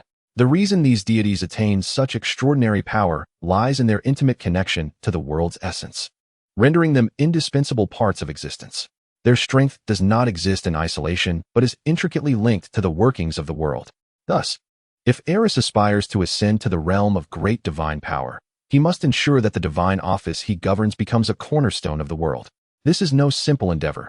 Rather, it is a lengthy and arduous journey that requires a series of meticulous strategies and relentless efforts to deeply integrate his divine power with the essence of the world, ultimately becoming a crucial element in maintaining the world's operations. For instance, Aerys could achieve elevation to the divine office of landscape, shaping, and guardianship through the fusion of the canyon deity and other geomorphic deities. In doing so, he would not only ascend to great divine power, but also emerge as a significant shaper of the Earth's contours, influencing the topography and landscape of the entire world. The depth of canyons, the majesty of mountains, and the expanse of plains would be imbued with new significance under his divine influence. Forming the skeleton and lifeblood of the Earth, his power would permeate every inch of land, becoming a vital factor in maintaining the stability of the world's topography. Alternatively, through the fusion of life-associated deities such as the deity of plants and the deity of healing, Aerys could attain the divine office of life. Should he acquire this divine essence, he would truly become the possessor of life's divine power, fostering ecological balance and prosperity. He possesses the ability to breathe life into the earth, enabling plants to flourish and allowing life to blossom in every nook and cranny. His strength will resemble the nourishing rays of sunlight and gentle dew, sustaining all living beings and becoming the core force that maintains the cycle of life. Naturally, he will ascend to a position of great divine power, emerging as the guardian and creator within the realm of life. Furthermore, through the divine essence of temperature, Aerys can further expand his influence by acquiring the four divine aspects of spring, summer, autumn, and winter, thereby elevating himself to the status of the god of seasons. The changing of the seasons is one of the fundamental laws governing the world. To master the seasons is to command the rhythm of life and nature. The budding of spring, the exuberance of summer, the harvest of autumn, and the slumber of winter all lie within his dominion. His power will permeate the entire cycle of nature, becoming a crucial element that sustains the world's operation. Chapter 22. The Earth Temple. However, these aspirations seemed somewhat distant for Aerys. Each goal stood before him like a towering mountain, with the path to ascent fraught with challenges and obstacles. To fulfill these ambitions, each elevation of divine status, each fusion of powers, requires profound accumulation, precise mastery, and a lengthy period of refinement. This is by no means an endeavor achievable in a day. It necessitates countless days and nights of dedication and effort. Thus, Aerys resolved to temporarily set aside these grand ambitions. He understood that while the realm of great divine power is indeed alluring, the journey to the pinnacle requires a grounded approach, taking one steady step at a time. Rather than rushing toward immediate success, it is wiser to first solidify one's foundation. Consequently, he decided to return to the Earth Temple to assess Gaia's condition. Aerys summoned his divine power, a golden radiance swirling around him, transforming into a streak of light that streaked across the sky towards the Gaia Temple. His figure left a long trail of light in the air, akin to the brightest star in the night sky, soaring toward its destination. The brilliance behind him traced a golden path, guiding him onward toward the temple. Before long, Aerys arrived at the Earth Temple. Compared to his previous visit, Gaia appeared significantly revitalized, nourished by the power of the mist. A delicate layer of fog enveloped the Earth Temple, reminiscent of the gentle breath of Mother Earth, bringing vitality and tranquility to the land. The mist shimmered under the daylight, casting a soft glow, like a fine veil that shrouded the entire temple, adding an air of mystery and solemnity. The stone columns of the temple were adorned with moss, the marks of time rendering them even more ancient and dignified. Under the caress of the mist, the moss displayed a vibrant green hue, symbolizing the life force of the earth. The surrounding land had also become more fertile and teeming with life. Tender green shoots emerged from the soil, while wildflowers swayed gently in the breeze, exuding a subtle fragrance. The trees flourished with verdant leaves, while birds chirped joyously atop their branches, as if the entire Earth's sanctuary had been roused anew, brimming with the vitality of life. Aerys descended gently onto the clearing in front of the temple, the golden radiance gradually receding, melding into the very ground. He lifted his gaze, poised to step into the temple to greet Gaia, when he noticed a figure approaching him with grace and swiftness. The figure moved with a lightness that seemed untouched by the clamor of the world, yet exuded an urgent tenderness. Akin to a spring breeze caressing the surface of a lake, leaving ripples in its wake. Gaia's countenance radiated a warm smile, reminiscent of blossoms unfurling in the early spring sun, imbued with vitality and compassion. She extended her arms, gently enfolding Aerys in an embrace. That embrace felt like the gentle warmth of the spring sun, soft and maternal, imparting a long-forgotten sense of peace and comfort to Aerys. He could sense Gaia's essence, the fragrance of earth and the vigor of life emanating from her, as if it could dispel all weariness and worry. "Welcome home, my dear child," Gaia's voice resonated, deep and gentle, suffused with joy and affection. She held Aerys tenderly, as if fearful of causing him pain, yet unable to resist the longing for this long-awaited closeness. Her embrace was imbued with the essence of the earth, warm and encompassing, capable of banishing all fatigue and bestowing upon him boundless strength. Subsequently, Gaia gently released her hold, allowing Aerys to stand upright once more, yet her gaze remained steadfastly upon him, scrutinizing every detail with care. Her eyes reflected love and concern, as if she wished to perceive every change within Aerys. She softly lifted her hand, tenderly caressing Aerys's face, her fingertips radiating warmth, as though affirming his existence. She meticulously attuned to the aura surrounding him, sensing the waves of divine power emanating from his being, as well as the resolve and weariness mirrored in his eyes. Only after confirming all was well did Gaia exhale deeply, as if relinquishing a heavy burden from her heart. "My dear child, your performance has truly been remarkable," Gaia's voice, gentle as the balmy winds of early spring, enveloped Aerys with boundless tenderness and affection, offering him immeasurable comfort and encouragement. "I have witnessed and cherished your contributions to the earth and the refinement of the laws. Your efforts and achievements shall herald new hope and order for this world." Aerys lowered his head slightly, a flicker of humility and gratitude glimmering in his eyes. He understood that each word from Gaia was laden with recognition and support, fortifying his resolve to forge ahead. Chapter 23. Gaia's Counsel. However, Gaia's tone shifted subtly, taking on a serious and solemn note, reminiscent of a wise elder imparting heartfelt teachings. "Yet, I must also convey to you that every law governing the world possesses its own unique criteria for judgment. Laws are not immutable. Rather, they uphold the balance and order of the world, serving as its foundational cornerstone. Any act that seeks to defy these laws will ultimately face the world's retribution. This is not a punishment, but a manifestation of natural order, designed to preserve the harmony and stability of existence."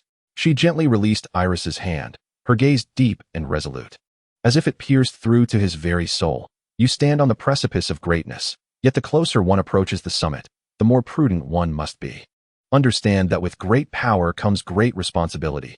Every action you take may sway the trajectory of the entire world. Remember to respect the laws and align with nature, for this is the demeanor befitting a deity." After speaking, Gaia tenderly caressed Aerys's head, her gesture imbued with maternal love, as if soothing a frightened child. "Thus, Aerys, I implore you to refrain from actions detrimental to the world and to adhere to the laws. Otherwise, in harming the world, you shall find the world abandoning you."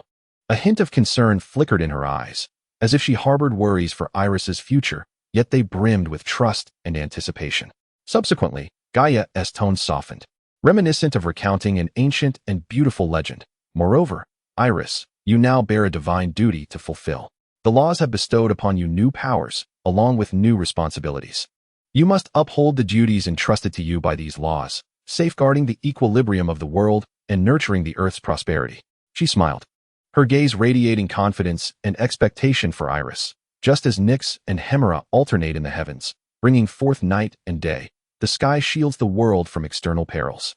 My role extends beyond stabilizing the world. I am also responsible for the balance of procreation, fostering life within it. Gaia paused, her tone deepening. Every divine duty is an integral part of the world, and each deity serves as a guardian of it. Your divine role, akin to the stars in the sky, may seem insignificant, yet it is indispensable. Your power, like the seeds of the earth, may appear feeble, yet it harbors boundless vitality. Finally, Gaia's tone turned grave, her eyes flickering with unwavering determination, as if stressing an unshakable truth. "Remember, should you ever choose to forsake your responsibilities, know that your divine role and power shall equally choose to abandon you." Her words resonated with an irresistible force, echoing the solemnity and inviolability of the world's laws. "Rest assured, Mother, I shall heed your teachings and diligently fulfill my divine duties, embracing the responsibilities entrusted to me by the laws." Aerys responded earnestly to Gaia, his voice imbued with resolve and confidence, as if he were prepared to confront the challenges that lay ahead. That is reassuring. Gaia smiled gently, her expression revealing a glimmer of satisfaction. In Aerys's response, she found a willingness to believe, for she held faith that no one would recklessly engage in perilous actions that harm others for their own gain. She believed that Aerys could comprehend his responsibilities and possessed the capability to shoulder them. Well, Aerys, it's a rare occasion for you to return. Why not spend the remaining time cherishing moments with your mother? Gaia's voice carried a gentle affection, akin to that of a mother welcoming back a long-lost child. She tenderly grasped Aerys' hand, applying a slight pressure as if to smooth away all his weariness. Her touch was warm and strong, emanating an invisible comfort and support. Then, she gently led Aerys into the temple. Inside, a serene and peaceful atmosphere enveloped them, reminiscent of the embrace of Mother Earth, filled with warmth and tranquility. Soft light cascaded from the temple's dome, illuminating each ancient stone tile and brightening Aerys' heart. The walls of the temple were adorned with climbing vines, vibrant and lush, symbolizing the vitality of the earth. A faint scent of soil lingered in the air, evoking a sense of returning to nature's tranquility. Gaia released Aerys' hand, gazing at him with a smile that radiated love. Here, you can shed all burdens and relax. Mother will always be here with you.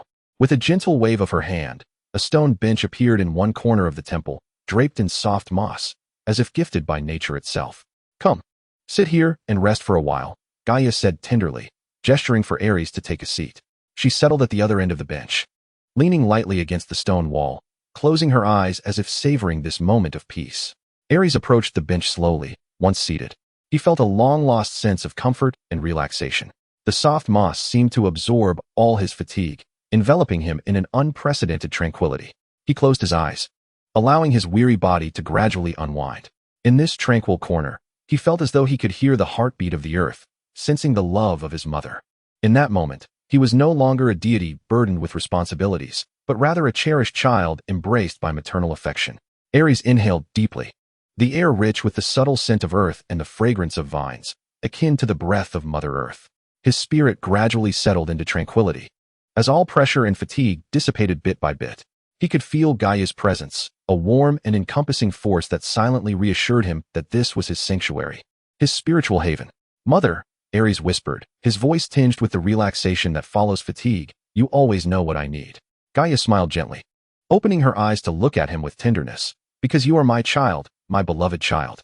She reached out her hand, softly patting Aerys' knee as if comforting a child. I will always sense your heartbeat, your joys and sorrows. You are a part of the earth, and the earth will forever be your refuge. Aerys lowered his gaze slightly, a flicker of emotion passing through his eyes. He understood that Gaia's love was unconditional, profound, and steadfast. This love provides him with a warm harbor to dock at when faced with the complexities and challenges of the world. Chapter 24. Gaia's counterattack. Deep within the Earth Temple, Aerys and Gaia are enveloped in a tender atmosphere of maternal affection. The temple is suffused with a gentle, warm glow, as if the Earth's tenderness quietly flows through every inch of space, enveloping the entire hall in tranquility and harmony. Gaia's embrace is as vast and gentle as the Earth itself. She tenderly strokes Aerys's hair, her eyes filled with love and indulgence. That gaze is as soft as the spring sun and as clear as autumn waters, reflecting the boundless depths of maternal love. Nestled in his mother's arms, Aerys feels her warmth and serenity, his heart swelling with happiness. He softly shares his dreams, his voice tinged with youthful anticipation and resolve. Gaia listens patiently, occasionally nodding in acknowledgement, a gentle smile gracing her lips, as if silently conveying that no matter how distant his dreams may seem, she will always be his strongest support. In this tranquil moment, the mother and son seem to forget the turmoil and clamor of the outside world. Every stone and ray of light within the temple silently bears witness to this pure and profound emotion. Time elongates at this moment, reluctant to disrupt this warm tableau, allowing this deep maternal bond to flow quietly through the river of time, becoming an eternal memory of warmth. However, just as they are immersed in this serene and affectionate moment, a piercing wail suddenly emanates from the distant horizon, like an invisible blade shattering the tranquility of the Earth Temple, piercing the warm atmosphere. It reverberates through the air, imbued with a chilling despair, as if it were a cry from afar yet so vivid that it strikes at the heart. The wailing is filled with anguish and helplessness. Each note seems to narrate endless humiliation and torment.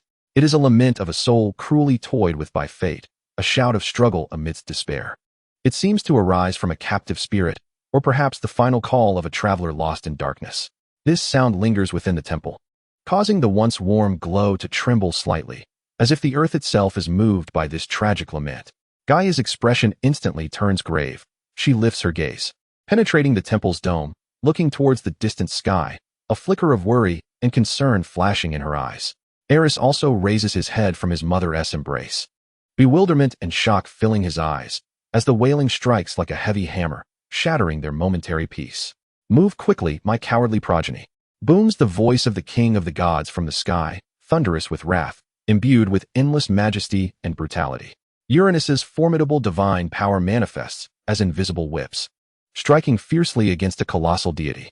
The divine being in question is Oceanus, the eldest of the 12 titans, revered as the god of the ocean, possessing dominion over the vast river that encircles the world. Yet, at this moment, this once resplendent deity bears the weight of the throne of the god-king with a numbed spirit, his eyes devoid of their former brilliance. His back bows slightly under the heavy burden, each step appearing laborious and arduous. In the procession of the god-king, he is compelled to assume the role of a chariot. Although his plight is somewhat less dire than that of his brothers, his heart is already filled with unending humiliation. Oceanus's brothers, 5 towering and robust deities, are now treated like livestock by their father. They are bound by heavy reins, periodically lashed by thunderous whips, their bodies marked with wounds that bleed profusely, staining the earth beneath them. Yet, they dare not resist in the slightest, nor even entertain the thought of rebellion. For their oppressor is their father, the Lord of the Sky, the god-king possessed of unparalleled power. His strength is so formidable that even their esteemed mother, the revered Earth Mother Gaia, is powerless to oppose him. Faced with such tyranny, even the gods succumb to despair, silently enduring their voiceless suffering. Meanwhile, goddesses such as Thetis and Rhea stand by the god-king's chariot, their tears falling in silence. Their husbands and brothers are treated as mere beasts, while these 6 sisters have been reduced to the status of servants to the god-king. Their hearts are heavy with anguish and concern, torn between their love for their husbands and brothers and the sorrow of an endless life of suffering. However, the goddesses dare not voice their discontent, burying their boundless sadness and anger deep within, allowing their tears to fall unnoticed. Their tears shimmer in the sunlight, yet fail to illuminate the dark reality surrounding them. They can only pray silently, hoping that one day this suffering may cease, that their families might regain their freedom, and that the earth could once again restore its former tranquility and peace. Within the Earth Temple, Gaia had been engaged in heartfelt conversation with Aerys, enveloped in the warmth of maternal affection. However, when a heart-wrenching wail echoed from the distant sky, shattering the tranquil air, Gaia's expression instantly grew grave. In her gentle eyes, fury surged like molten lava, seemingly poised to incinerate all injustice in the world. She recognized that this was yet another act of brutality inflicted by Uranus upon her children. The merciless lashes and relentless humiliation pierced her heart like daggers. Swiftly, Gaia rose, gently arranging for Aerys, tenderly stroking his soft hair, and soothingly assured him, "My child, Mother must attend to certain matters. Remain here and await my return." Aerys, filled with concern, grasped his mother's hand tightly, pleading, "Mother, let me accompany you." In Gaia's heart, a pang of sorrow struck her. How she wished for Aerys to accompany her. Yet, she understood all too well that Uranus's power was overwhelmingly formidable, and Aerys' strength was still far from sufficient to contend with it. "My child, your intentions are well understood by your mother, but you are still too young. Your power insufficient. I cannot allow you to plunge into danger." Her voice resonated with a blend of helplessness and resolve. Gently, she pushed Aerys' hand away and turned towards the exit of the temple. Before departing, she waved her hand, conjuring a formidable barrier around the Earth Temple, ensuring Aerys' safety within its confines. This shield was not merely to protect Aerys, but also to distance him from the tumult between earth and sky. "Mother, please be cautious." Aerys gazed longingly at Gaia's retreating figure, filled with concern and reluctance. Gaia did not look back. She merely smiled faintly, as if to assure Aerys of her safe return. Subsequently, she transformed into a golden beam of light, soaring towards the heavens, heading into the tumultuous and agonizing skies to rescue her children and confront the merciless tyranny. Chapter 25, Gaia's Counterattack. Humph. The cold snort of Father Uranus reverberated like thunder, brimming with disdain and fury.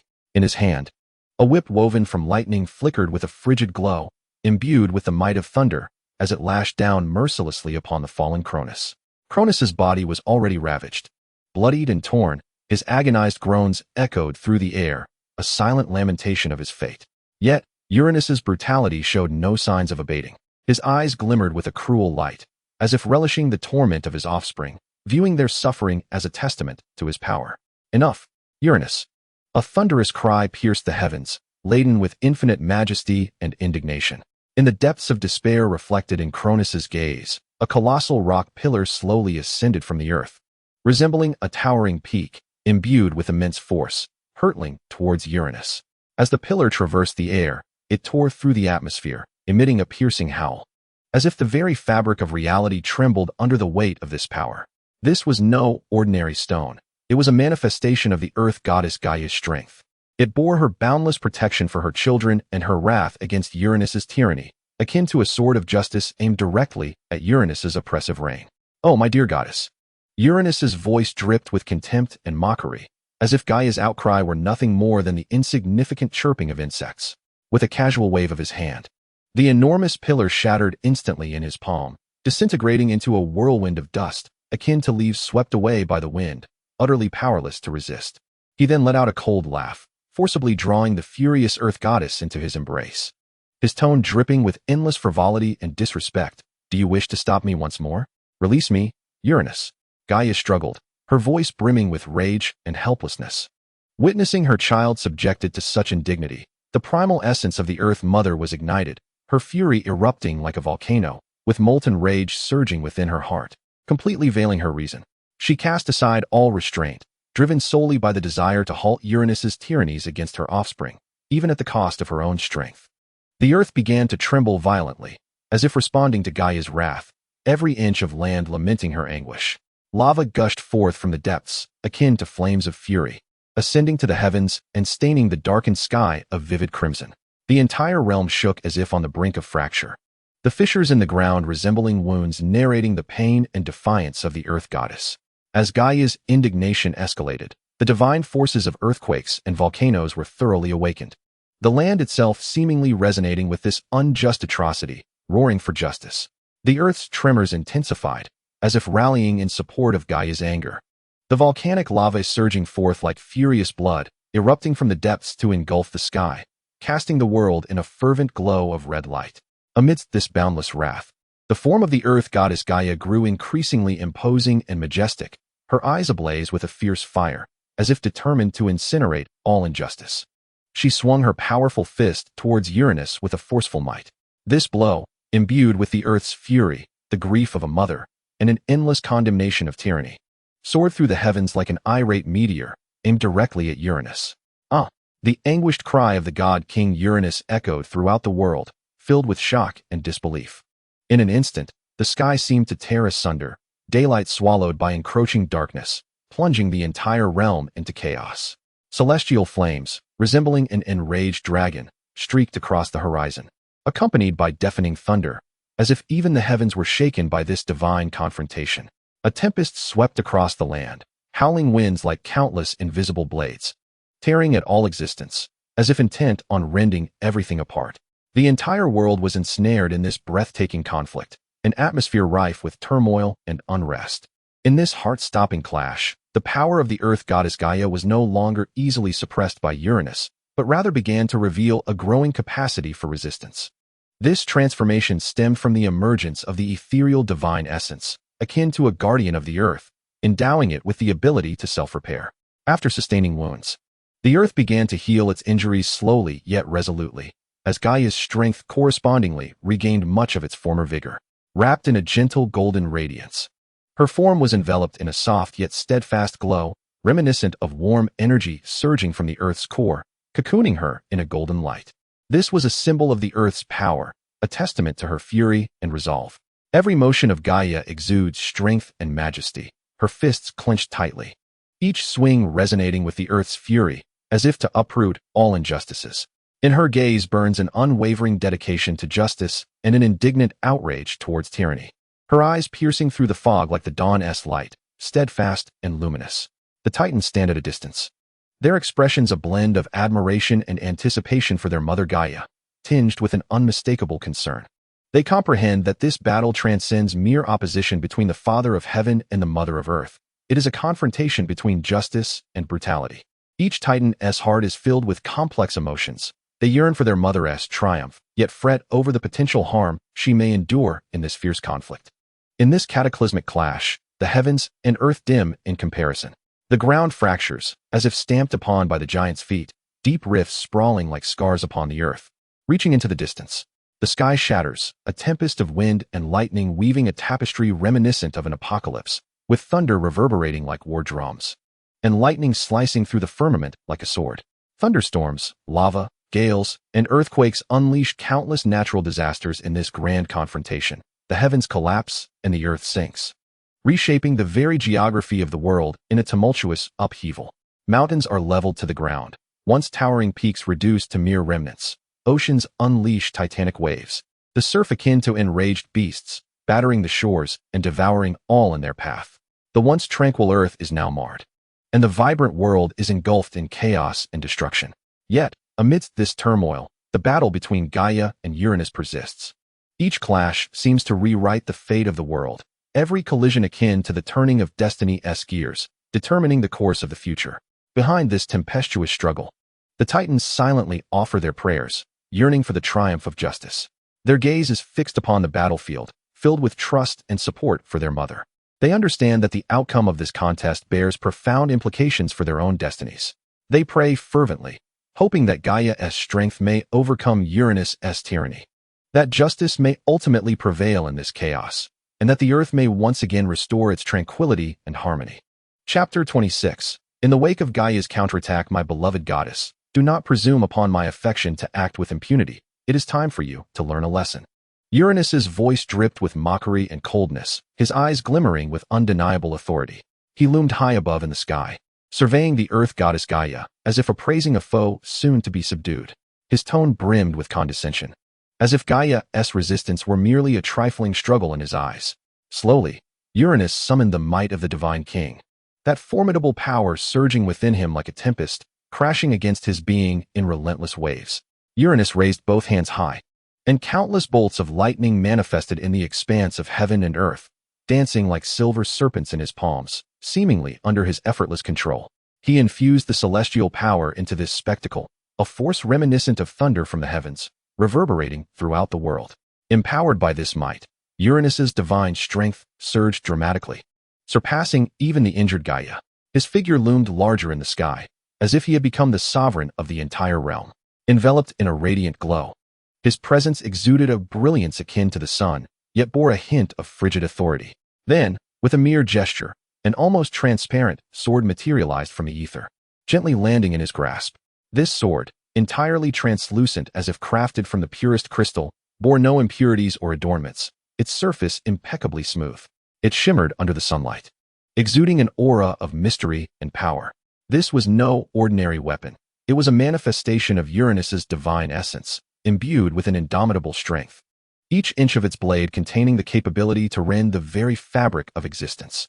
Uranus tightened his grip on the divine sword, its blade reflecting chilling glimmers in the sunlight, reminiscent of a gaze from the abyss that sent shivers down one's spine. He regarded Gaia with a cold stare, his eyes filled with ruthlessness and resolve, as if at that moment he had cast aside any remnants of past affection, leaving only an obsession with power and an intolerance for defiance. Without hesitation, he aimed the blade at his wife, thrusting it forward. The divinely empowered sword sliced through the air with a sharp whistle, darting towards Gaia like a bolt of lightning. However, Gaia was not unprepared. A faint golden radiance enveloped her body, symbolizing the power of the earth and embodying her fury and determination. In response to Uranus's onslaught, she swiftly harnessed the strength of the earth, her hands tracing complex runes before her, conjuring a golden barrier that materialized instantly. This shield resembled the earth's own protection, solid and weighty, shimmering with a warm glow. As Uranus's divine sword struck, the blade collided with the golden barrier, producing a deafening roar. The cold light of the sword met the golden luminescence of the shield, a clash reminiscent of the battle between light and darkness. The ground trembled violently, as if shaken by the force of their divine confrontation. Although Gaia's barrier quivered slightly under Uranus's overwhelming power, it steadfastly resisted the blow. "Do you think you can withstand my might?" Uranus's voice dripped with mockery, his divine power flaring anew, the brilliance of the sword growing ever more dazzling. He intensified his assault, the sword cleaving through the air like a razor-sharp scythe, striking fiercely at Gaia's shield. Gaia's expression hardened with determination. She gripped her hands tightly, drawing strength from the earth's depths. The golden light surrounding her intensified, as if the very earth itself were rallying to support her.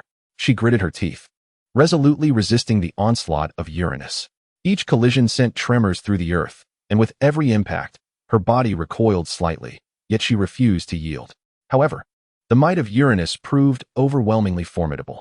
Although Gaia had regained some of her strength, her body bore the marks of battle, and her defenses began to falter against this immense divine power. Uranus's divine sword pierced through her defenses as if they were mere parchment. Its tip aimed directly at her flesh. In that moment, the earth seemed to shudder, as if Mother Earth instinctively reacted to the pain inflicted upon her.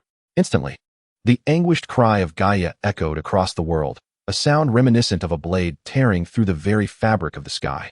That cry was filled with agony and fury, like a mournful wail from the Earth Mother suffering a grievous blow. Golden blood surged forth from her body, streaking across the empty sky like falling meteors, ultimately landing upon the earth and the distant isles. Each drop of blood that fell from Gaia appeared to carry boundless pain and wrath, tracing golden arcs in the air, akin to tears marking the heavens. As this golden blood descended upon the earth, the ground trembled in response to Gaia's suffering. Mountains wept, and rivers flowed backward. Some droplets landed on the faraway isle, staining its soil gold, as if imbued with newfound life, simultaneously bearing Gaia's fury and indomitable spirit.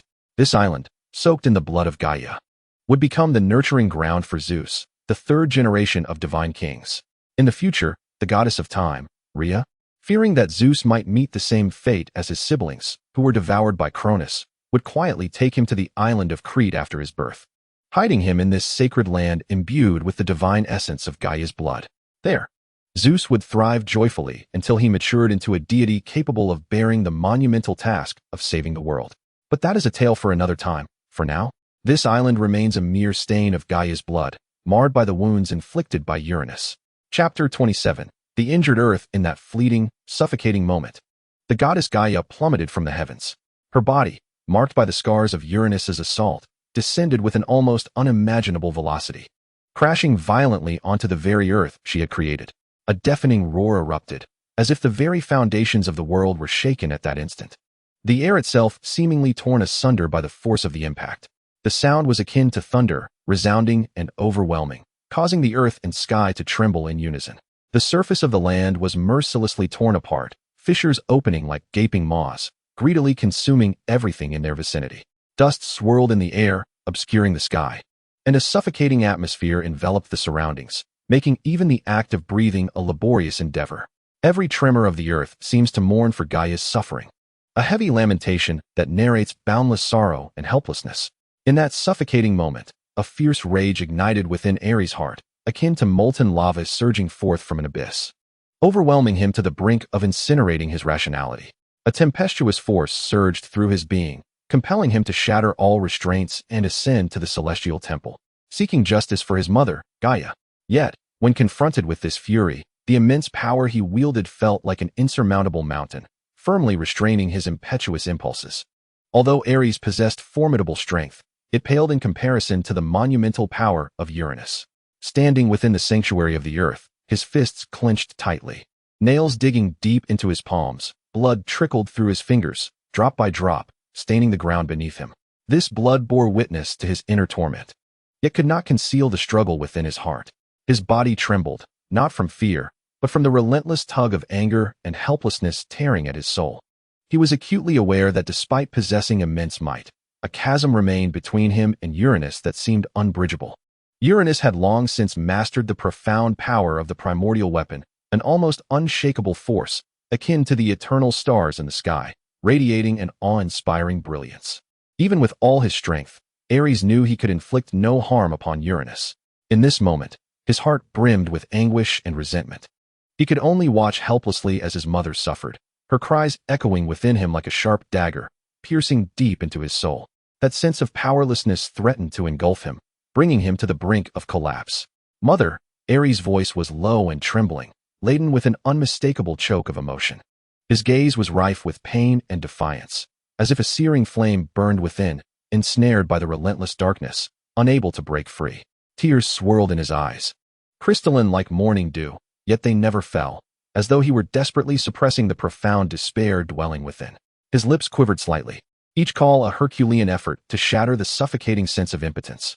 A streak of light blazed across the heavens, like a burning meteor, shattering the tranquility of the sky as it plummeted to the earth. Upon witnessing Gaia's descent, Uranus swiftly followed, descending upon the land. His figure loomed tall and imposing, reminiscent of a majestic mountain, casting shadows over vast expanses. The very air around him seemed to solidify under his authority, as if the entire world lay within his grasp. However, at this moment, Gaia had become exceedingly frail due to the grievous wounds inflicted by Uranus. Her body had sustained immense damage from the violent impact, and blood stained the earth beneath her. Though her visage remained beautiful, it was marred by expressions of agony and exhaustion. She clutched her abdomen tightly with both hands, her body trembling slightly, as if striving to suppress the excruciating pain within. A flicker of anguish crossed her face, and her gaze sparkled with concern for her unborn child. Uranus' gaze fell upon Gaia's abdomen like a chilling frost, a glimmer of cunning and cruelty flashing in his eyes, reminiscent of a flickering light in a dark abyss, cold and malevolent. The corners of his mouth curled upwards, forming a smile that was both cruel and calculating, concealing endless schemes and machinations that sent a shiver down the spine. Having fallen into the realm of mortals, Gaia had long since discerned the true nature of her eldest son. A momentary glimpse of terror flickered in her weathered eyes as she perceived Uranus' sinister intentions. A surge of profound fear and despair welled up within her, as if she were enveloped by an endless shadow of darkness, unable to escape. Uranus, what do you intend to do?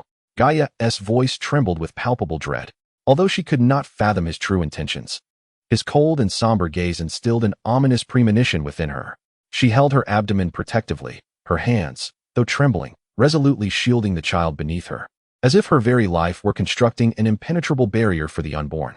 Despite her frail condition, her eyes radiated a maternal resilience and fearlessness, a fierce defense of life and an unwavering commitment to the future. Yet, Gaia's steadfast refusal struck Uranus's pride and arrogance like a thunderous blow. His countenance darkened instantly, and the once clear sky seemed to be shrouded in ominous clouds, becoming heavy and oppressive, as if the air itself had thickened in anticipation of the impending storm. Uranus's widened eyes brimmed with fury and malice as he fixed his gaze upon Gaia, his stare sharp as a blade, as if he sought to penetrate her very essence and crush her will. Faced with Uranus's silence and his unrelenting stare, a wave of unease swept over Gaia. She could keenly sense the intense murderous intent radiating from Uranus, a suffocating pressure that bore down upon her like an invisible mountain, rendering her nearly breathless. Yet, she did not falter. Instead, her determination to protect her child solidified. Her eyes sparkled with a steadfast light, silently conveying to Uranus that no matter the threat she faced, she would not yield. She summoned the remnants of her divine power, and although her body was exceedingly weak, she resolutely endeavored to conjure a robust protective barrier, safeguarding both herself and the child within her. Her body trembled slightly, each thread of divine power she gathered resembling a desperate struggle against fate. She understood that this was the only course of action available to her. Even at the cost of her life, she was determined to protect her child. Uranus observed Gaia's actions with piercing clarity, a cold smirk flickering in his gaze, as if mocking her futile resistance. Yet, in that moment, he harbored no qualms. In the past, he may have hesitated for various reasons, but now, everything had changed. His divine power had reached its zenith, while Gaia lay severely wounded, her strength considerably diminished. He gazed at her with a chilling indifference, contemplating. Gaia, do you truly believe you can thwart me? Uranus's divine force surged forth like a tempest, crashing violently against the protective barrier that Gaia had painstakingly formed, causing it to tremble as if on the brink of shattering. However, it did not collapse immediately. Instead, it resisted with tenacity. Gaia's hands clenched tightly, veins bulging, as she poured every ounce of her strength into that barrier, striving to repel Uranus's onslaught. A flicker of impatience crossed Uranus's eyes as he gathered his power once more, delivering a powerful blow to the barrier. The shield shimmered with a faint glow, barely withstanding this second strike, yet fine cracks began to appear. Beads of cold sweat emerged on Gaia's forehead, her body quivering, yet she remained undeterred. She knew that as long as the barrier stood, hope remained. Taking a deep breath, Gaia's body quivered, but her gaze grew resolute. She slowly closed her eyes and began to channel the divine power of the earth. This ancient and formidable force emanated from the depths of the earth, imbued with boundless life and resilience. Gaia infused this energy into the barrier as if bestowing it with new life. With her divine energy streaming into it, the cracks on the protective shield began to gradually mend. The once precarious barrier, nourished by the earth's divine power, radiated a gentle luminescence anew. The faint glow intensified.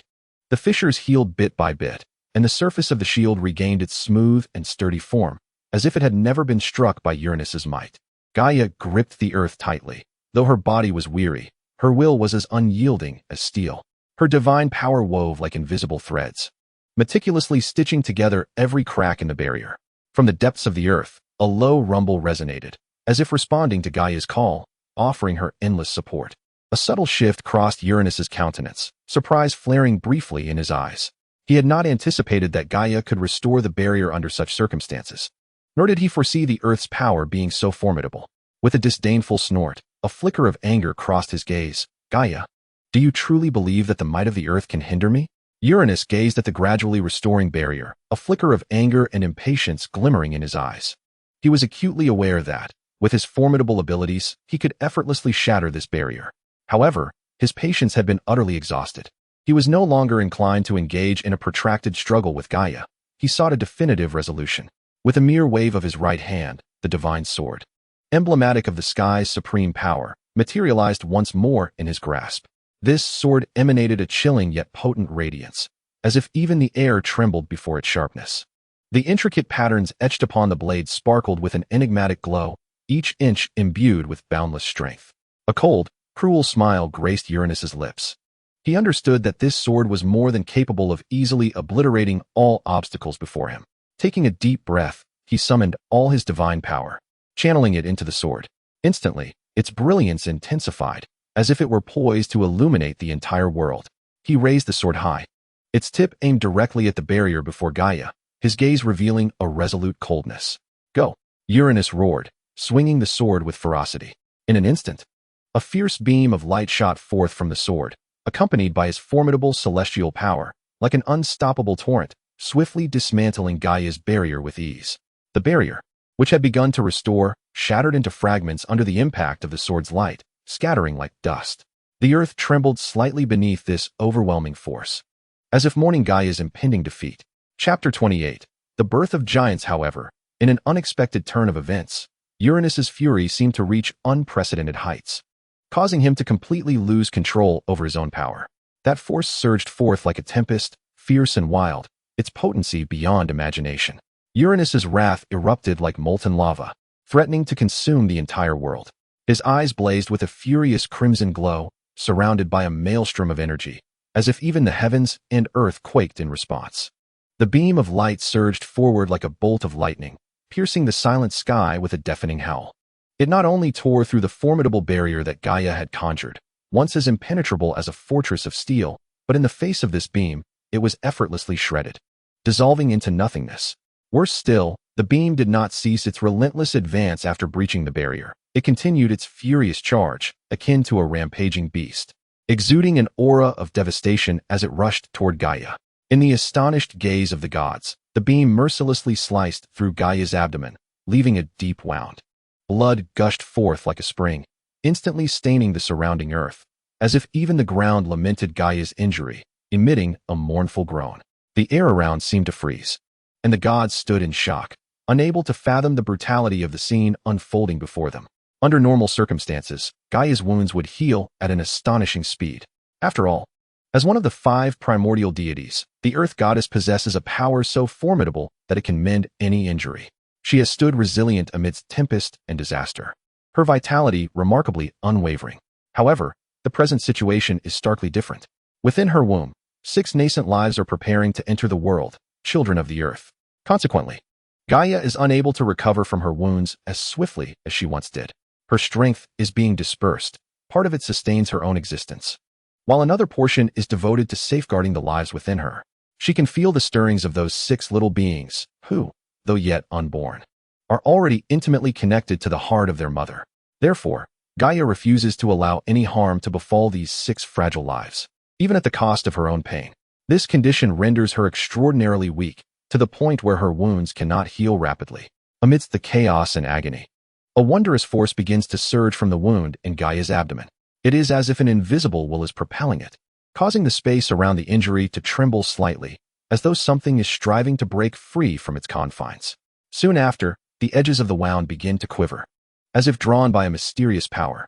Suddenly, a small, tender hand slowly emerges from the wound, trembling slightly in the air as it acclimates to this unfamiliar world. Though marked by scars, this hand is brimming with the vitality of life, as if declaring its existence to the world. Simultaneously, the area surrounding the wound appears to be infused with this force, as more limbs attempt to break free from their restraints.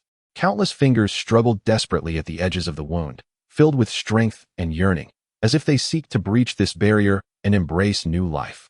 Each finger strives to extend, incessantly striking against the wound's rim in a quest for any possible gap. At that moment, accompanied by Gaia's anguished moans, another complete hand, along with a robust arm, finally emerges from the wound. At this instant, Gaia's body reaches the surface of the earth, intimately connected to the ground as if the earth itself were sharing in her suffering. The land seems to respond to Gaia's pain, emitting a deep tremor, as though it is bearing the burden of this great mother's anguish. A piercing, earth-shattering scream shatters the night sky, an agonizing cry from Mother Earth, hauntingly despairing. Her body quivers violently in torment, her features contorted in agony. Blood flows continuously from the fissures in her abdomen, staining the earth and her own body crimson. At the moment Gaia's heart-wrenching wail echoes, the surface of the earth suddenly splits open, revealing a vast chasm. This is not the formation of the canyon at the birth of Aerys, but rather an unfathomable, chilling chasm of terror. It resembles a wound upon the earth, slowly tearing apart as if intent on devouring the entire world. The edges of the fissure flicker with an eerie glow, as if the agony of the earth is whispering something profound. Under the impact of this force, the ground begins to tremble violently. The surrounding mountains, rivers, and forests seem to have lost their tranquil demeanor, becoming tumultuous and restless in that moment. A fierce wind howls past, stirring up clouds of dust, as if the world itself has been drawn into an endless storm. The gods gaze upon this spectacle in terror, having never witnessed such formidable power, nor felt such intense shock. With the opening of that great rift, signifying the birth of new life. As the night is about to recede and the dawn of daybreak approaches, the giants finally descend upon this world. They emerge slowly from the chasm, each giant radiating an overwhelming presence, as though they are the very embodiment of the earth, bestowed with boundless strength. Their footsteps are heavy and mighty, each stride seemingly proclaiming their arrival. The first sight to behold is a group of towering, formidable giants, each possessing a singular eye. They stand as the spine of the earth, exuding an undeniable majesty. Their skin is as tough as granite, muscles bulging as if containing infinite power. The solitary eye, shimmering with a mysterious and profound light, resembles the brightest star in the night sky, seemingly capable of discerning all the secrets of the world. They are the Cyclopes. Following closely, a more astonishing scene unfolds. 300-armed giants emerge behind the Cyclopes, their colossal forms boasting 50 heads and 100 arms. Their bodies rise majestically like mountains, each arm as robust as a dragon, every head emanating an aura of authority.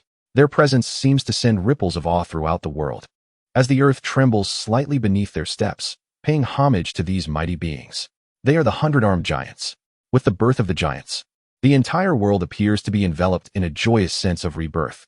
In the sky, the once dense clouds begin to disperse gradually, as if driven away by an invisible force.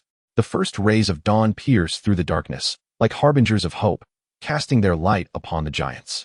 The golden glow cloaks them in a sacred veil, bestowing upon these new lives a solemn brilliance, as if crowning them. The earth also quivers at this moment, seemingly celebrating the arrival of these new beings. This tremor is not one of fear or unease, but rather a heartfelt welcome, an embrace of the earth towards its children. The giants exude a formidable presence, their very existence serving as a symbol of power.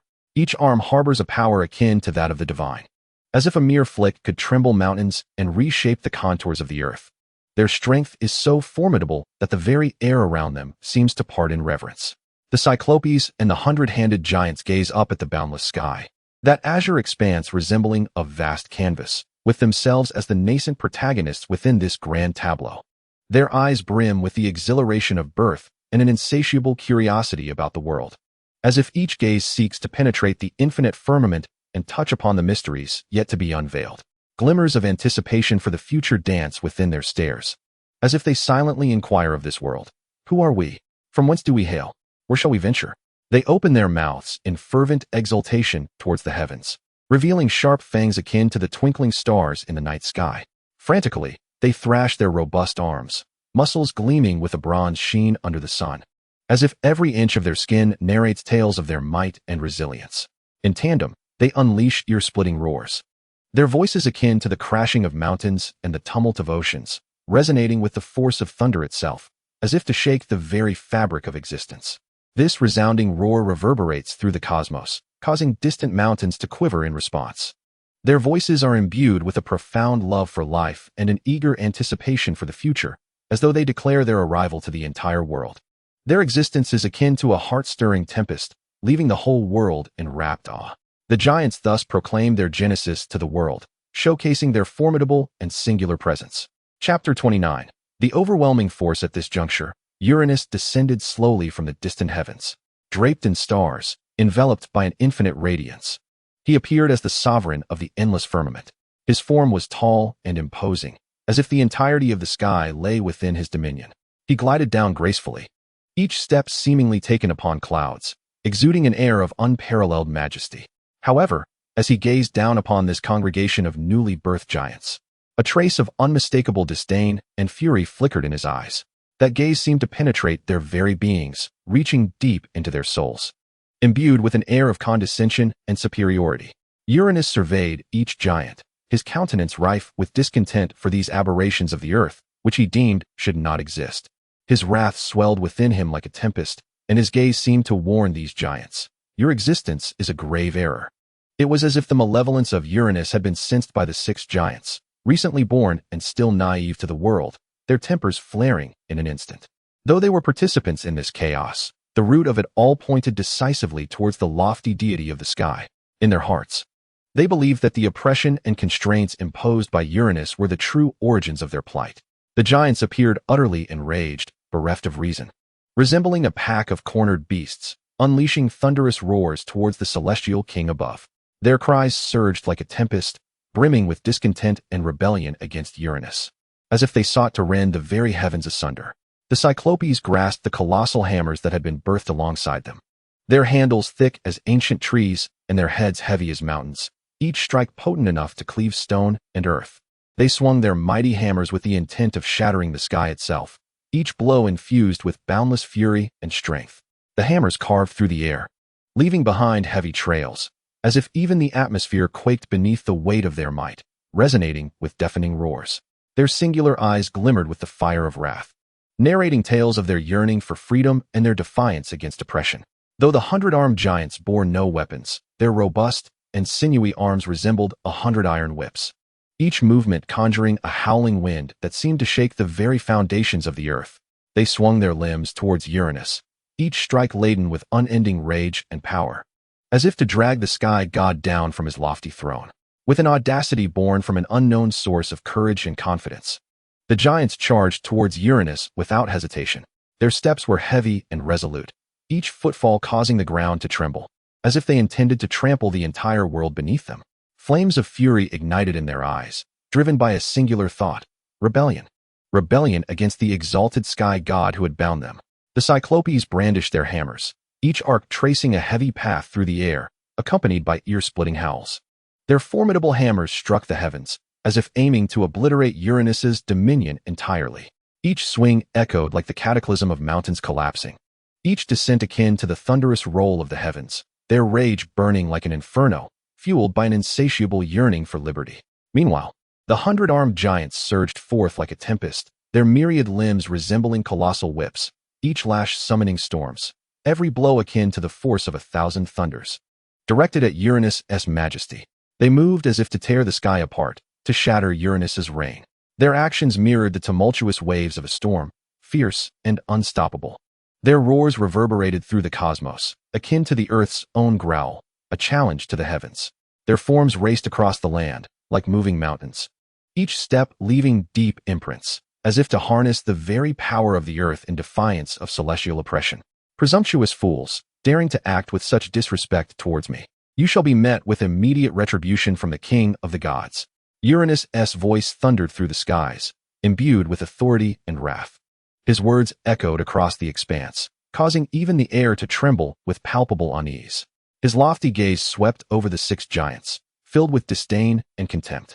Though these monstrous beings were said to be his progeny, lacking even a divine essence, how could they dare to claim the bloodline of his celestial realm?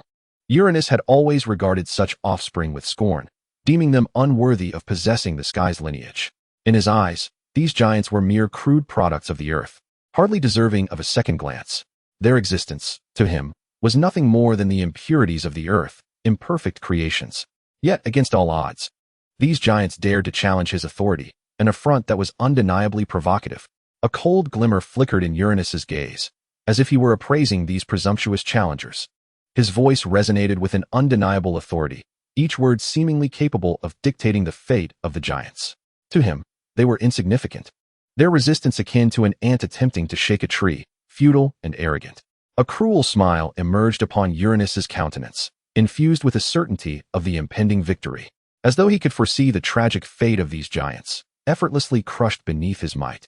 Within him, divine power surged like a tidal wave, poised to break free from its restraints and annihilate these defiant giants. His gaze was cold and piercing, akin to 2 icy beams, seeking to penetrate the giants' forms, pinning them in place, rendering them immobile. To Uranus, these giants were mere insignificant insects, hardly warranting any considerable exertion. The sword, a symbol of supreme celestial authority, had barely been laid down for a few moments before the God King gripped it tightly once more. This time, the sword seemed imbued with renewed life, radiating brilliance, its blade shimmering with a cold, resplendent light so intense that it appeared to illuminate the heavens, rendering all that existed dim by comparison. Uranus raised the sword high, its tip aimed directly at the advancing giants, his eyes ablaze with the fire of wrath, akin to a raging inferno, vowing to cleave these villains who dared to assail the glory of the God King. Slowly, he lifted the sword, though his movements were deliberate. They exuded an air of irresistible authority. The brilliance of the blade sparkled like countless stars, as if harnessing the infinite power of the entire sky. That radiance illuminated his face, revealing a visage devoid of mercy, brimming with disdain and fury towards these giants.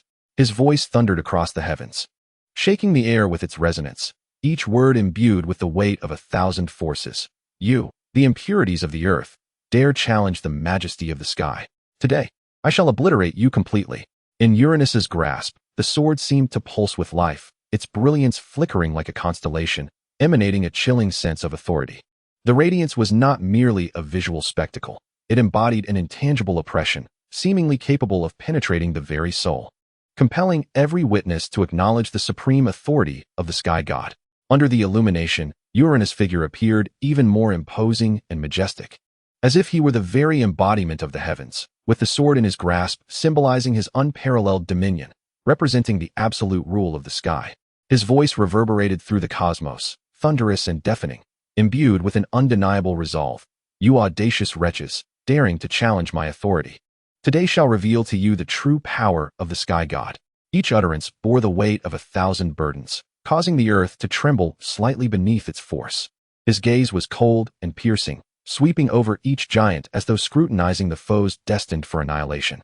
As his words fell, the brilliance of the sword intensified, as if it sought to engulf the entire world.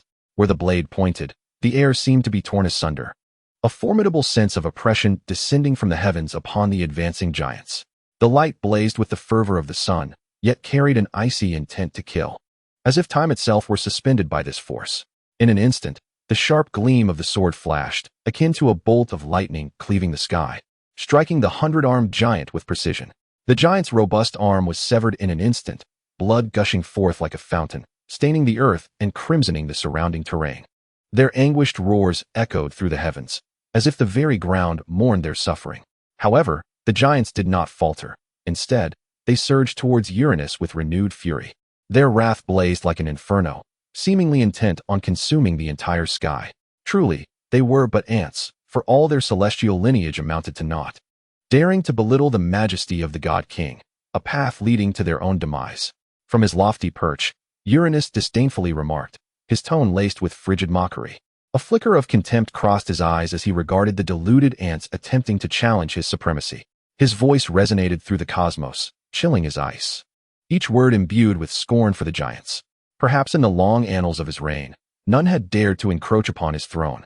Yet today these giants dared to break that precedent, undoubtedly igniting a flicker of threat within him. Uranus was acutely aware that should he spare these giants today, it would likely embolden others to harbor similar thoughts. Better to eradicate such notions at once than to leave any lingering peril. Gripping the sword tightly, its radiance flickered once more, as if to rend the very fabric of the world. Uranus' voice thundered again, deafening as a tempest. Today, I shall personally extinguish your existence, so you may comprehend the true strength of the sky god. Thus, the god king swung his sword once more. This time, it soared like a bolt of lightning aimed directly at the giant's head. As the sword's radiance swept through the air, it tore apart the atmosphere, emitting a piercing wail that seemed to reverberate through the very fabric of existence. The brilliance of the blade blazed like an inferno, illuminating the battlefield and casting a cruel smirk upon Uranus's face. The sword traced a flawless arc in the air, its gleam akin to flames consuming all in its vicinity. The intensity of this light appeared as if it sought to devour the entire world. Wherever the sword's edge passed, the air was rent asunder, producing a deafening roar. As if even the heavens and earth trembled at this strike. The surrounding atmosphere twisted under the weight of the blow, as though space itself had been torn asunder. A cruel smile flickered across Uranus's visage, his eyes gleaming with a remorseless light, seemingly envisioning the gruesome fate of the giants. His voice reverberated through the air, imbued with an undeniable authority. Today, your destinies are sealed. None shall escape the retribution of the Sky King. Even giants with 50 heads would scarcely survive this onslaught. Uranus's sword, imbued with boundless power and majesty, soared directly toward the giants' heads. Chapter 30. The Dawn of Retribution. Yet this scene stirred the heart of Gaia, the mother of Earth, which had begun to quiet. As the progenitor of these giants, her instinctual duty to protect her offspring coursed through her very being. Woven into her blood, how could she bear to witness her children suffer before her eyes without intervening? Pontus, Uranus. In her moment of desperation, Gaia called out to her two other children, the embodiment of the vast ocean, Pontus, and the towering mountains, Uranus. Her voice brimmed with urgency and resolve, as if she were sounding the final horn for her progeny. It echoed through the realms, carrying a maternal authority and strength that sought to awaken the world. The earth trembled slightly in response to her call, as if it were answering her summons. Though her visage twisted in pain, Gaia's gaze sparkled with unwavering determination. Her voice resonated like a thunderous bell, piercing through the chaos of the battlefield, reaching every corner. Pontus, Uranus, my children, your mother calls for you. No sooner had her words left her lips than two formidable divine powers surged forth from the ocean and mountains, as if the Mother of Earth had awakened dormant forces. A deep blue trident erupted from the tumultuous sea, propelled by roaring waves and inexorable might, racing toward the Sky King's sword. The trident's tip glimmered with a chilling light, seemingly freezing time itself, while the waters churned in its wake, as if the entire ocean roared in allegiance to its master. The surging waves, akin to an enraged beast, crashed relentlessly toward the Sky King, intent on submerging his majesty entirely. Immediately, a gleaming silver hammer erupted from the depths of the earth, hurtling towards the celestial deity above. This hammer, imbued with the might of 1,000 thunderbolts, bore the wrath and resolve of the earth, causing the god to squint in response. A flicker of surprise crossed his gaze, only to be swiftly replaced by an icy demeanor. The hammer resonated like a roar from the earth itself, each strike laden with the weight and force of mountains, as if it sought to pierce the very heavens. The trident and the hammer traced two distinct paths through the air, one azure, one silver, one reminiscent of the sea, the other of the land, signifying a united challenge from earth and ocean to the sky. The trident, embodying the ocean's roar, surged forth with tumultuous waves, each clash echoing like the fury of the sea, threatening to rend the sky asunder. In contrast, the hammer, embodying the earth's majesty, descended with a heavy might, each blow akin to a cataclysm, as if determined to obliterate the throne of the heavens. The manifestation of these two artifacts instantly intercepted the celestial king's sword. The trident, akin to a streak of blue lightning, collided forcefully with Uranus's sword. Its brilliance, though sharp, was swiftly overshadowed by the onslaught of the trident, as if devoured by the ocean's strength. At the moment of impact, water erupted, splashing into the air like countless blue pearls, shimmering as if the entire ocean awakened to rally for this battle.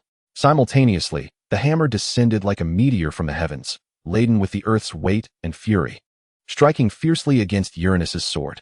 Each blow of the hammer carried the weight of mountains, as if intent on carving a hole in the sky itself. Under this assault, the sword's radiance was further subdued, seemingly bound by the earth's formidable power. As the hammer struck, the ground trembled slightly, as if the entire world quaked in response to this clash of forces. The might of these two divine artifacts intertwined, forming an impenetrable barrier that completely thwarted Uranus's sword. The God King's assault was successfully repelled, and a rare expression of astonishment graced his countenance. Yet, this astonishment was soon eclipsed by fury, his eyes gleaming with a cold light, as if warning those who dared challenge his authority. With the appearance of the primordial artifacts of the two deities, the ocean and mountains seemed to awaken, beginning to unveil their power. Deep within the ocean, a formidable force surged quietly, conjuring a colossal whirlpool. At its center, a water column ascended like a colossal pillar, lifting a middle-aged man from the depths. His emergence signified the awakening of the ocean, radiating boundless authority and strength. His hair was a profound blue, reminiscent of the tumultuous waves of the deep sea, cascading like a waterfall over his broad shoulders, gently swaying as if imbued with the rhythm of a tsunami's might, each strand brimming with limitless power. His eyes, profound and enigmatic, are like the unfathomable depths of the ocean, shimmering with the essence of Poseidon's power. Two azure waves gracefully embrace his handsome visage, bestowing upon him an air of mystery and allure. His countenance is resolute and striking, exuding an aura of authority that demands respect. Towering and statuesque, he embodies the spirit of the sea, each stride resonating with boundless strength and majesty. An ancient and formidable presence emanates from him, as if he is intrinsically linked to the ocean, born from its depths. With his arrival, the might of the sea seems to awaken in full force. The surrounding waters surge with fervor, tumultuous waves rolling like colossal beasts, seemingly rejoicing in his presence. His trident hovers in the air, radiating a deep blue luminescence that mirrors the intensity of his gaze, akin to the ocean's roar, poised to fight in his name. In that moment, the earth quakes. Between the god and the titan, a colossal peak emerges from the ground, as if the earth itself has been rent asunder, clearing a path for its master. This mountain stands as the spine of the earth, majestic and formidable, exuding an unyielding authority.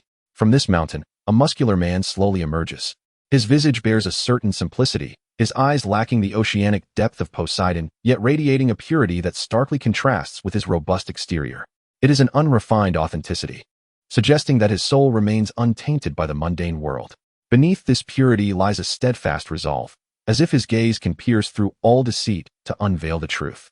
His bronzed skin, ancient and resilient, harmonizes perfectly with his powerful muscles, resembling nature's armor bestowed upon him by the earth itself. Each defined contour of his physique exudes an overwhelming sense of power, as if ready to unleash astonishing energy at any moment. His footsteps are steady and forceful, each step echoing like the rumble of landslides, carrying an unstoppable momentum. He strides toward the battlefield, each footfall heralding his arrival. Against the backdrop of the mountain, his figure appears even more imposing, as if he himself is a mountain, an insurmountable peak. With his emergence, the strength of the mountains seems to awaken fully. The surrounding ranges tremble slightly, as if celebrating his presence. His hammer levitates in the air, shimmering with a silver glow that complements his gaze, akin to the earth's roar. Ever prepared to fight in his name, Poseidon's appearance signifies the awakening of the ocean, each of his actions infused with the rhythm of the waves, as if the entire sea sings in his honor. Conversely, Eurea's emergence resembles the earth's cry, every step he takes causing the ground to shudder, as if the mountains themselves yield before him. The emergence of two deities has introduced new variables into this conflict, casting an unusual gravity upon the countenance of Uranus, the king of the heavens. Whether it be the monumental hammer of Uranus or the razor-sharp trident of Pontus, both signify the intentions of their wielders in this moment. Uranus's expression darkened, his demeanor as foreboding as a sky laden with storm clouds. If one were to describe it further, one might suggest that, were it to be moistened, it could yield a fine ink. His once lofty authority was now supplanted by rage, his eyes glinting with a frigid light, as if poised to devour his adversaries before him. Do you truly dare to challenge the sovereignty of the king of gods for the sake of these 6 grotesque beings? Uranus spoke coldly, his voice imbued with an undeniable authority and fury. His gaze swept over Pontus and Uranus like a sharpened blade, questioning their folly and insolence. To him, these giants were naught but grotesque aberrations birthed by the earth, unworthy of such an upheaval. His voice reverberated through the cosmos, laced with an icy mockery. Do you not comprehend that defying the authority of the heavens will only usher in boundless calamity? These giants are merely impurities of the earth, hardly deserving of your fervent endeavors. Do you genuinely believe that with such power, you can shake the dominion of the skies? Yet, Uranus's wrath blazed like kindling ignited by fierce flames, growing ever more intense. A cold, violent light flickered in his gaze, as if he sought to consume the entire world. However, upon the arrival of Uranus and Pontus, the 12 Titans, once imprisoned by Uranus in the celestial temple, descended upon the battlefield. Despite the immense pressure, they disregarded the terrifying gaze of Uranus, which seemed capable of devouring all, and resolutely stood beside their uncle. Their presence heralded a clarion call for freedom and resistance, infusing the battle with renewed vigor and hope. The arrival of the 12 Titans swept across the battlefield like a tempest. Their divine power surged and roared, akin to tumultuous ocean waves, crashing against the air in relentless succession, as if the very heavens were shaken by their might. Their gazes were steadfast and unflinching, devoid of any hint of retreat. They understood that this confrontation was not merely for the fate of the giants, but for the future of the entire world. Chapter 31. The Battle of Giants in the Sky. Uranus's expression grew increasingly grim, resembling a sky thick with clouds, poised to unleash a torrential downpour at any moment. A flicker of astonishment briefly crossed his eyes, akin to lightning slicing through the night sky, brief yet blinding.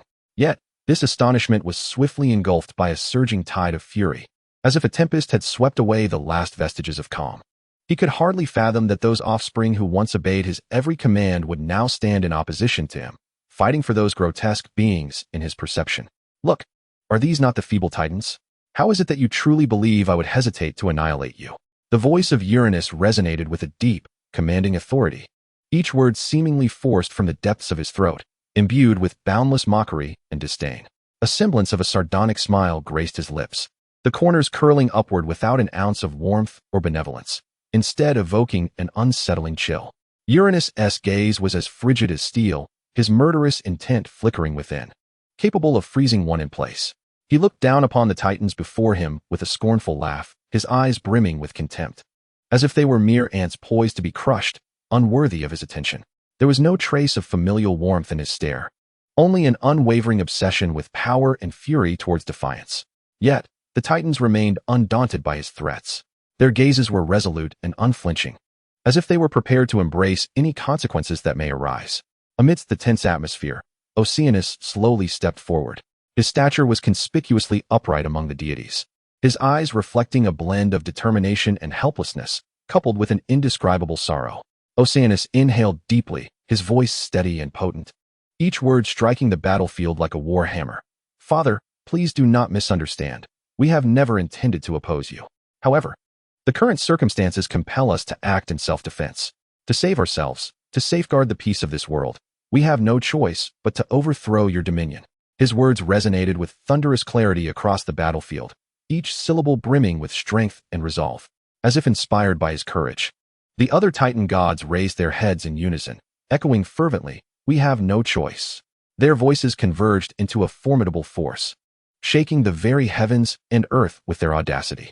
No sooner had they spoken than the Titans swiftly and orderly positioned themselves behind Pontus and Aurea, their movements synchronized as if rehearsed countless times, devoid of any hesitation. Shoulder to shoulder, back to back, they stood resolutely alongside Pontus and Aurea, collectively confronting the formidable Uranus. In this tense and lethal arena, the Titans appeared unwavering. They resembled immovable mountains, refusing to bend in the face of any tempest. Their gazes were steadfast and fearless, as though they had long since cast aside concerns of life and death. Pontus and Aurea stood at the forefront, their figures towering and majestic, embodying both the eye of the storm and the most solid of walls. Just as the gods each bore their own thoughts, swords drawn and tensions high, a subtle tremor suddenly emanated from a nearby chasm. The offspring of Gaia instinctively turned their attention to the profound crevice, their eyes interwoven with eager anticipation and palpable tension. For they knew their mother was about to reveal herself. In an instant, a deep and distant hum resonated from the depths of the abyss, as if the earth were softly chanting an ancient incantation. The ground trembled slightly, seemingly responding to some mysterious summons. The gazes of the gods were instantly captivated, and amidst the tense atmosphere of confrontation, a hint of reverence for the unknown emerged. Accompanied by the earth's tremors, a colossal rock slowly ascended, revealing a profound passage beneath. A faint earthy scent wafted from the passage, an aroma unique to the depths of the earth. At the end of the passage, a gentle and warm light gradually illuminated the surroundings, resembling a glow flowing from the annals of time, dispelling the surrounding darkness. Within that radiance, Gaia, the mother of the earth, slowly materialized. Her figure was tall and majestic, embodying the essence of the earth, each step resonating with the heartbeat of the land, perfectly synchronized with its pulse. Her countenance was both kind and commanding, and in her deep, penetrating eyes sparkled the light of ancient wisdom, as if she could perceive the mysteries of all existence. Draped in a robe woven from green leaves and vines, adorned with a variety of exquisite flowers, she emanated a subtle fragrance. Her presence softened the air around her, instilling a sense of tranquility, as if time itself had slowed its pace. Awaiting the mother of the earth's decree, her arrival was akin to a silent proclamation, solemn and sacred, heralding the will of the earth and its boundless power. Her visage bore an aura of gentleness and authority, with her gaze radiating maternal brilliance and resoluteness, as if silently conveying her guardianship over her progeny and steadfast commitment to justice. With her advent, it seemed as though the very heavens and earth quaked in response. The divine battle among the gods was set to commence at that moment. Yet, what none anticipated on the battlefield was that the first to strike would be the giants. Suddenly, a tremendous upheaval erupted across the battleground. 6 giants loomed, towering like mountains, their bronze-hued skin glistening, as if they were war gods who had emerged from a bygone era. They gripped their massive hammers, each weighing several tons, which seemed to harbor the power to rend the very heavens asunder, capable of shaking the earth with every blow. The giants unleashed thunderous roars, as if intent on tearing the world apart. Their steps were heavy and forceful, causing the ground to tremble beneath them, as though the skies themselves were awed by their might. But how could 6 giants hope to contend with Uranus? After all, he had nearly obliterated them with a single strike of his sword. Just as a brief silence enveloped the crowd, infused with a sense of helplessness, the earth goddess Gaia gradually stepped forward. She understood the vast disparity in strength between her children and Uranus. Yet she also knew that her power could alter the course of fate. Thus, Gaia gently closed her eyes and placed her hands by her sides, and in that moment, the earth began to quiver slightly, as if responding to her call. She summoned the ancient and formidable forces from the depths of the earth, bestowing the divine power of the land upon the 6 giants in an unceasing flow. This energy surged into the giants' bodies like a tidal wave, instantly rendering their already formidable physiques even more unassailable, greatly amplifying their strength. The giants, feeling this overwhelming force coursing through them, exchanged glances filled with astonishment and gratitude. Their forms grew taller and more imposing, muscles taut and brimming with boundless power. Gaia's influence not only fortified their bodies, but also steeled their resolve, as if they had become one with the earth, embodying its resilience and indomitable spirit. Empowered by Gaia, the collective might of the 6 giants surged to a level capable of contending with Uranus. They stood in a line, their gazes unwaveringly fixed on Uranus, silently conveying their readiness for battle. Like a torrential flood, the 6 giants charged towards Uranus with an overwhelming force. Their heavy, powerful footsteps made the earth tremble, as if the very world quaked in response to their roars of fury. Yet, Uranus effortlessly countered this assault. His figure loomed large against the sky, as if the entire firmament supported him. In his grasp was a colossal sword of the heavens, radiating a blinding brilliance, seemingly capable of rending apart all darkness. The atmosphere on the battlefield grew tense, as if the air itself had solidified. Uranus faced the giants, creating a suffocating stalemate. One side was the sky god, towering above the clouds, his presence monumental, as if the very sky rallied behind him. A hint of disdain flickered in his gaze as he looked down upon the earth, his lips curling in a smirk, seemingly mocking the giants' audacity. The giants, in contrast, stood as stalwart guardians of the earth, their stances resolute, eyes ablaze with fervor, as if they sought to incinerate Uranus entirely. Fortified by the earth's power, their bodies became even more unyielding, muscles coiled with infinite strength. Their roars echoed like thunder across the battlefield, causing the ground to quiver beneath them. Uranus regarded the giants with a smirk tinged with derision. You, the detritus of the earth, truly believe that the land's strength can match me? His voice resonated like thunder across the battlefield. The giants, undeterred, responded defiantly, their leader proclaiming, "We are the children of the earth, imbued with its strength. We shall not yield to your tyranny." The confrontation between the two sides resembled a clash of titanic forces, the wills of the sky and the earth intertwining, culminating in a momentous confrontation. As the battle loomed, Uranus took the initiative, raising the sword of the heavens. Its tip aimed directly at the earth, as if to obliterate the distance between heaven and earth.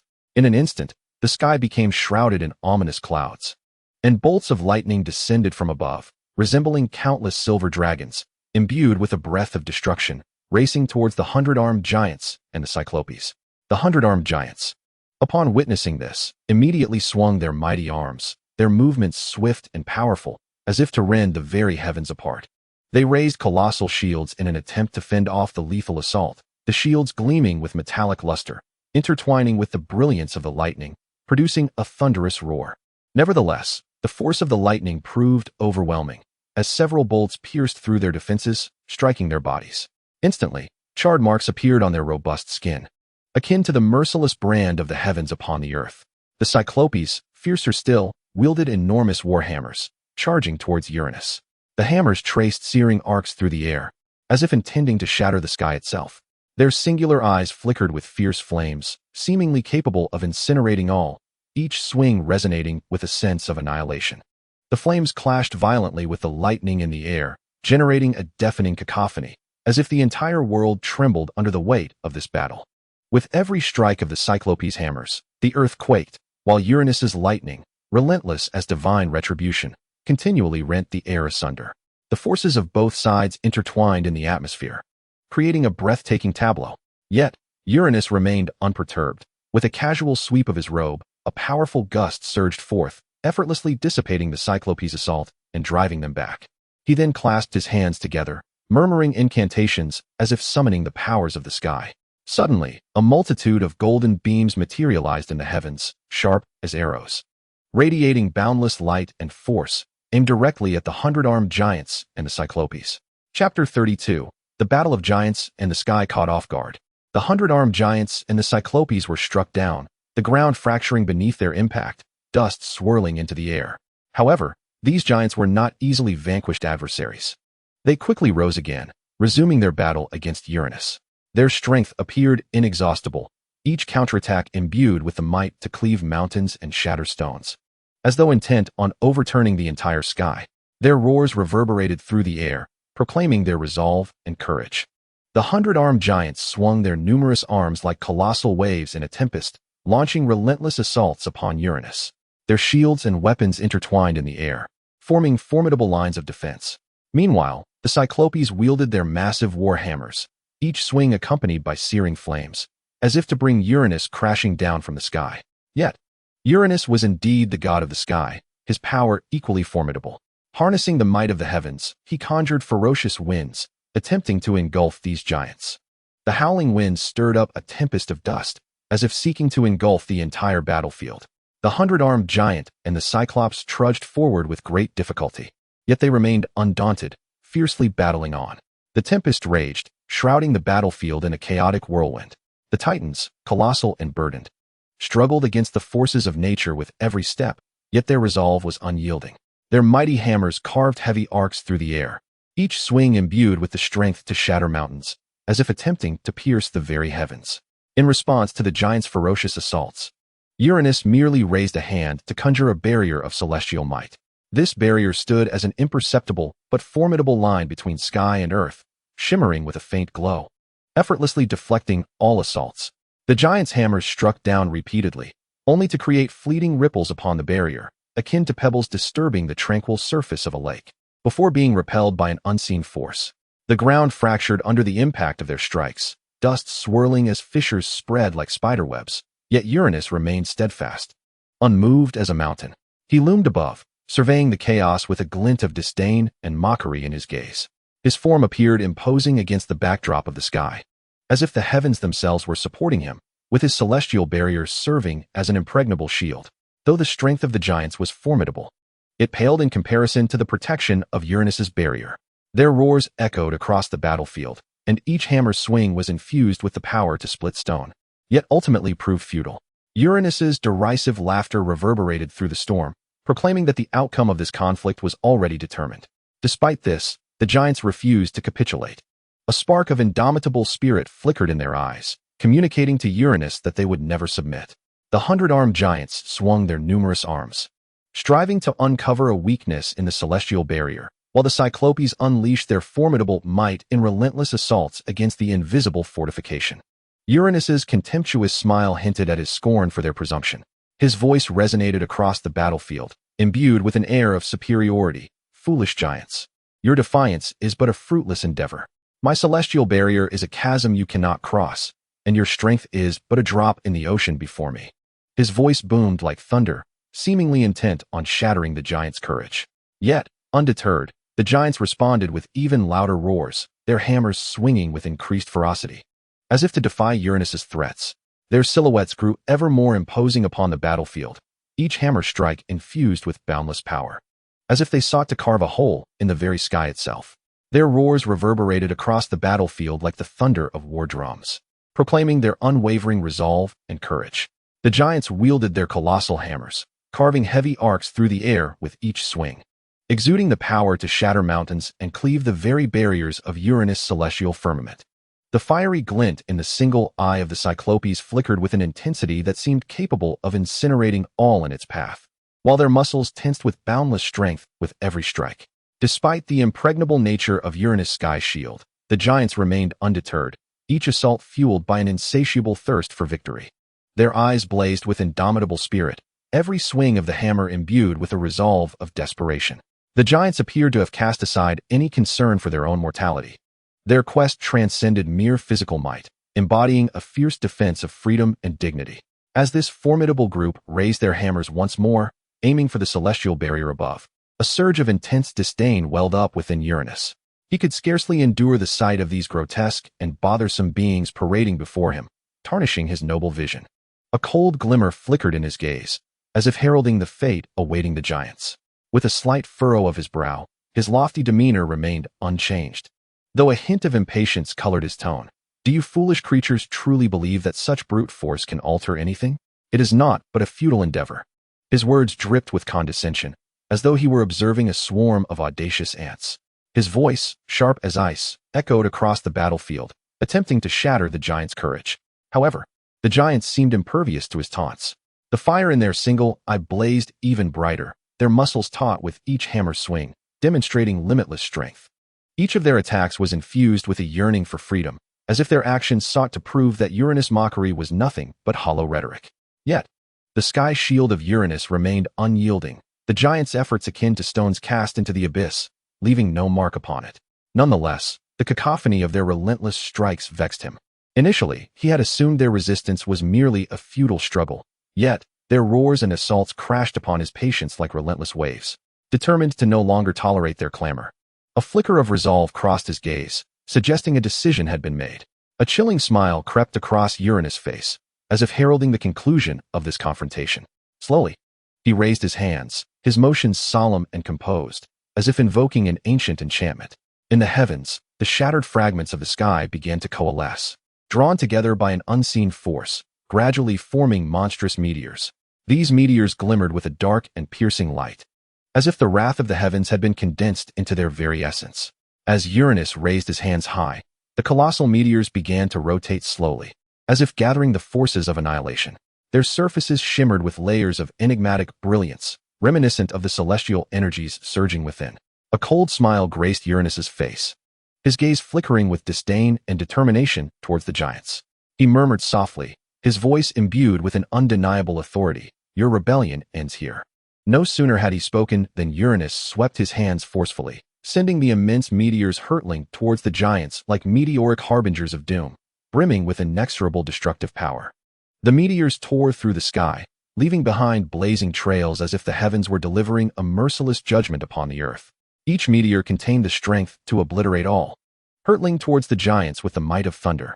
The giants sensed this formidable threat, their roars growing louder, their mighty hammers swinging with increased ferocity. Yet, Confronted by the descending meteors, their strength appeared diminutive. Uranus's assault resembled divine retribution, bearing an unstoppable momentum, as if intent on submerging these giants entirely in the tide of destruction. Chapter 33. Meteors strike the giants. Uranus raised his hands skyward, as though to grasp the very firmament within his grasp. His movements were steady and commanding, as if all existence lay within his dominion. With the forceful gesture of his hands, the once tranquil sky was abruptly shattered, twisted, and deformed by an unseen power. The fragments of the broken sky swiftly coalesced into enormous meteors.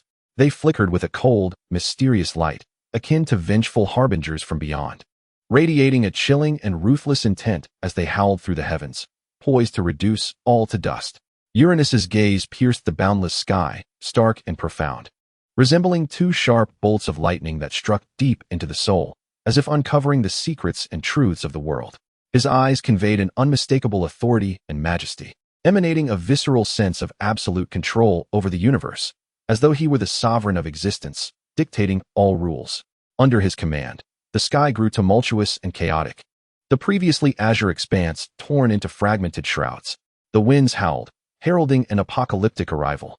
The meteors hovered in the air like awakened primordial forces, exuding an aura of destruction, awaiting Uranus's command, ready to reduce all to ashes. As Uranus exerted his dominion, the number of meteors surged like a tidal wave, their sizes rapidly expanding, as if catalyzed by an irresistible, mysterious force, escalating in magnitude and terror at an astonishing pace. These meteors hover in the air, resembling dark harbingers, quietly awaiting the command of Uranus. Their surfaces flicker with a chilling and eerie luminescence, akin to the most profound stars in the night sky, yet radiating a bone-chilling coldness. Within that glow seems to lie an inexhaustible force of destruction.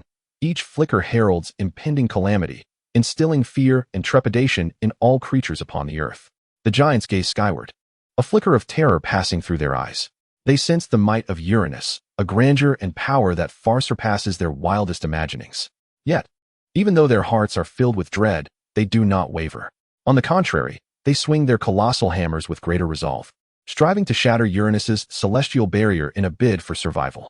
Their roars resonate through the heavens, as if declaring war against Uranus. The giants' muscles tense, veins bulging, each sinew narrating their strength and determination. Their hammers carve violent arcs through the air, each swing imbued with boundless force, as if to break open the very sky. However, the decree of Uranus has already been issued. With a sudden sweep of his hands, as if he were the arbiter of fate, the massive meteors are launched forth like arrows, imbued with the essence of annihilation, hurtling towards the giants. The meteors travel at an astonishing speed, tracing dazzling trajectories across the sky, seemingly intent on ripping the heavens asunder. These paths, like lightning, cleave through the air, bearing an oppressive weight that descends upon the giants. Though the giants possess immense strength, they appear somewhat impotent in the face of this celestial onslaught. The 100-armed giants flail their numerous limbs, attempting to weave a dense net of defense to thwart the merciless meteors. Yet the might of the meteors is akin to the very earth crumbling, each impact striking them with the force of a colossal hammer, blood splattering, the sound of shattering bones ringing clear. Their arms are battered and bloodied, some limbs even severed, remnants flying through the air, yet they grit their teeth and persist, unwilling to surrender. Meanwhile, the Cyclopean giants wield their massive warhammers, striving to retaliate with their formidable strength. Their hammers trace wild arcs through the air, each swing imbued with inexhaustible power. However, the force of the meteors far exceeds their expectations. Their hammers are deformed and shattered beneath the meteoric onslaught. Their bodies are tossed haphazardly, blood pouring from their wounds. Yet they continue to roar defiantly, refusing to yield. The meteors descend like a merciless storm, each one imbued with destructive power, crashing down upon the giants. They emit a deafening roar, akin to the wrath of the skies, reverberating across the entire battlefield. The earth trembles under the relentless impact of meteorites. Fissures spreading like a spider's web, dust swirling and obscuring the sky.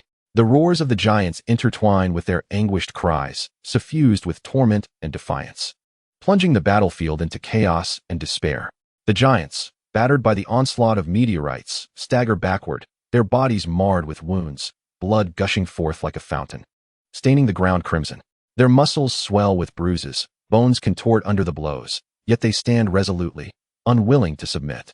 The 100-armed giant's limbs are mutilated, yet they strive to shield themselves with the few remaining arms against the merciless meteorites. The Cyclops, with its singular eye shattered and bloodied, clutches a deformed war hammer, attempting to retaliate. However, in the face of this unrelenting assault from the heavens, their strength appears utterly insignificant. The meteorites descend like merciless harbingers of death, callously reaping the giant's courage and power.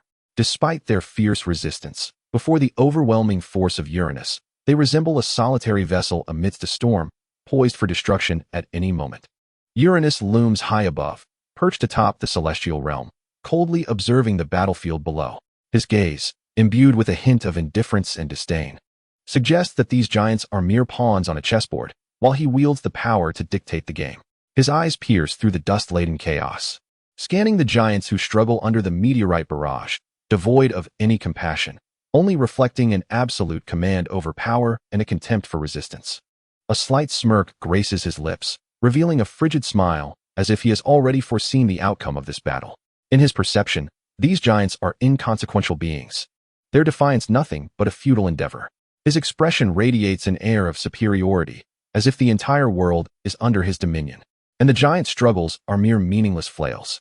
Uranus's hands rest lightly crossed upon his chest, his demeanor composed and elegant, as if the ensuing destruction bears no relation to him, merely a manifestation of his capricious might. A chilling glimmer flickers in his gaze, an embodiment of absolute confidence in his power and dominion over fate. To him, the giant's destinies are already sealed, their resistance nothing but a fruitless struggle, and he, as the sovereign of the skies, is the true arbiter of this fate. Yet, just as Uranus believes the battle is nearing its conclusion, the giant's formidable regenerative abilities manifest once more. Despite their battered forms, they rise defiantly, as if imbued with boundless vitality. Their muscles coalesce anew in an instant, bones cracking back into place with a crisp sound, restoring their former states. They unleash a cacophony of roars, resounding across the land, as if proclaiming their indomitable spirit to the world. The giants' eyes shimmer with unwavering resolve. Though their bodies bear the marks of battle, their spirits remain remarkably tenacious. With each resurgence, their fury intensified, and their spirits soared. They wielded colossal hammers, striving to shatter the celestial barrier of Uranus, in a desperate bid for survival. Their roars echoed like a tempest, reverberating across the earth, as if proclaiming to the world their unwavering resolve to never submit. Uranus loomed above, observing the tumult from his lofty perch with a chilling detachment.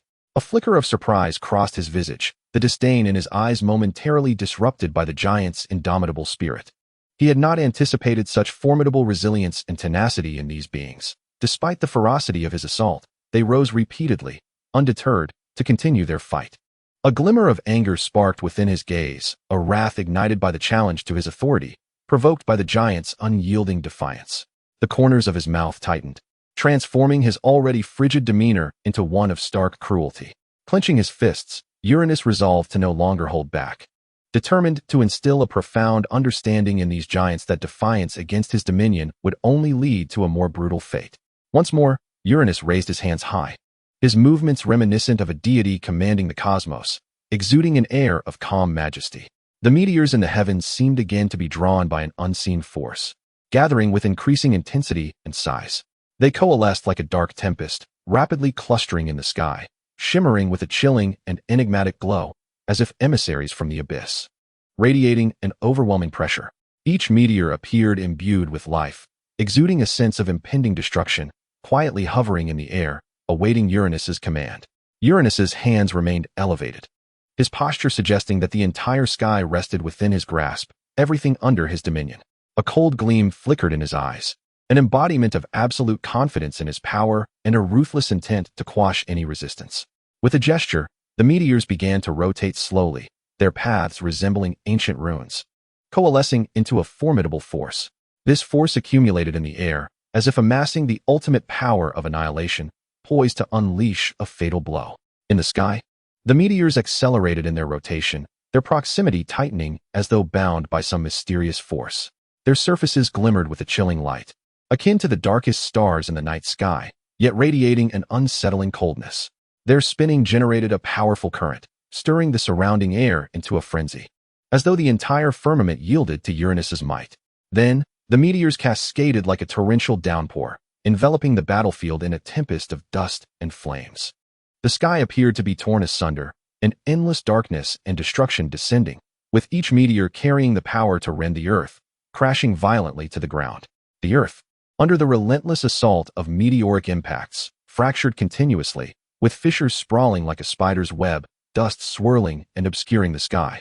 As though the entire world had been engulfed in an apocalyptic tempest, the silhouettes of the giants flickered amidst the dust. Though battered and bruised, they stood resolutely, refusing to yield. Their bodies, ravaged and bloodied, stained the ground in crimson, yet their eyes shone with unwavering determination. The giants' roars reverberated across the battlefield like crashing waves, imbued with the resolve and courage to overthrow Uranus. However, just as the giants seemed poised for utter annihilation, their formidable regenerative abilities manifested once more. Gradually, their forms began to restore under the influence of this immense recuperative power. Despite the grievous blows they had sustained, they remained steadfast, exuding an inexhaustible vitality. Chapter 34. The giant's destiny. Uranus' gaze was cold and profound, as if it could penetrate all pretense and superficiality, reaching the very essence of things. He beheld the 6 giants before him, a tumult of inexplicable agitation and anxiety surging within. These giants, though his progeny, had now evolved into challengers of his authority. Towering and formidable, they radiated an indomitable spirit, seemingly proclaiming their unwillingness to submit to his dominion. Uranus yearned to obliterate them completely, to eradicate any threat they posed. Yet he was acutely aware that such a task would not be easily accomplished. He recalled his wife, Gaia, the goddess of the earth. She was the mother of these giants and his companion. Her visage was gentle yet powerful, akin to the very earth itself, nurturing all life while embodying boundless strength.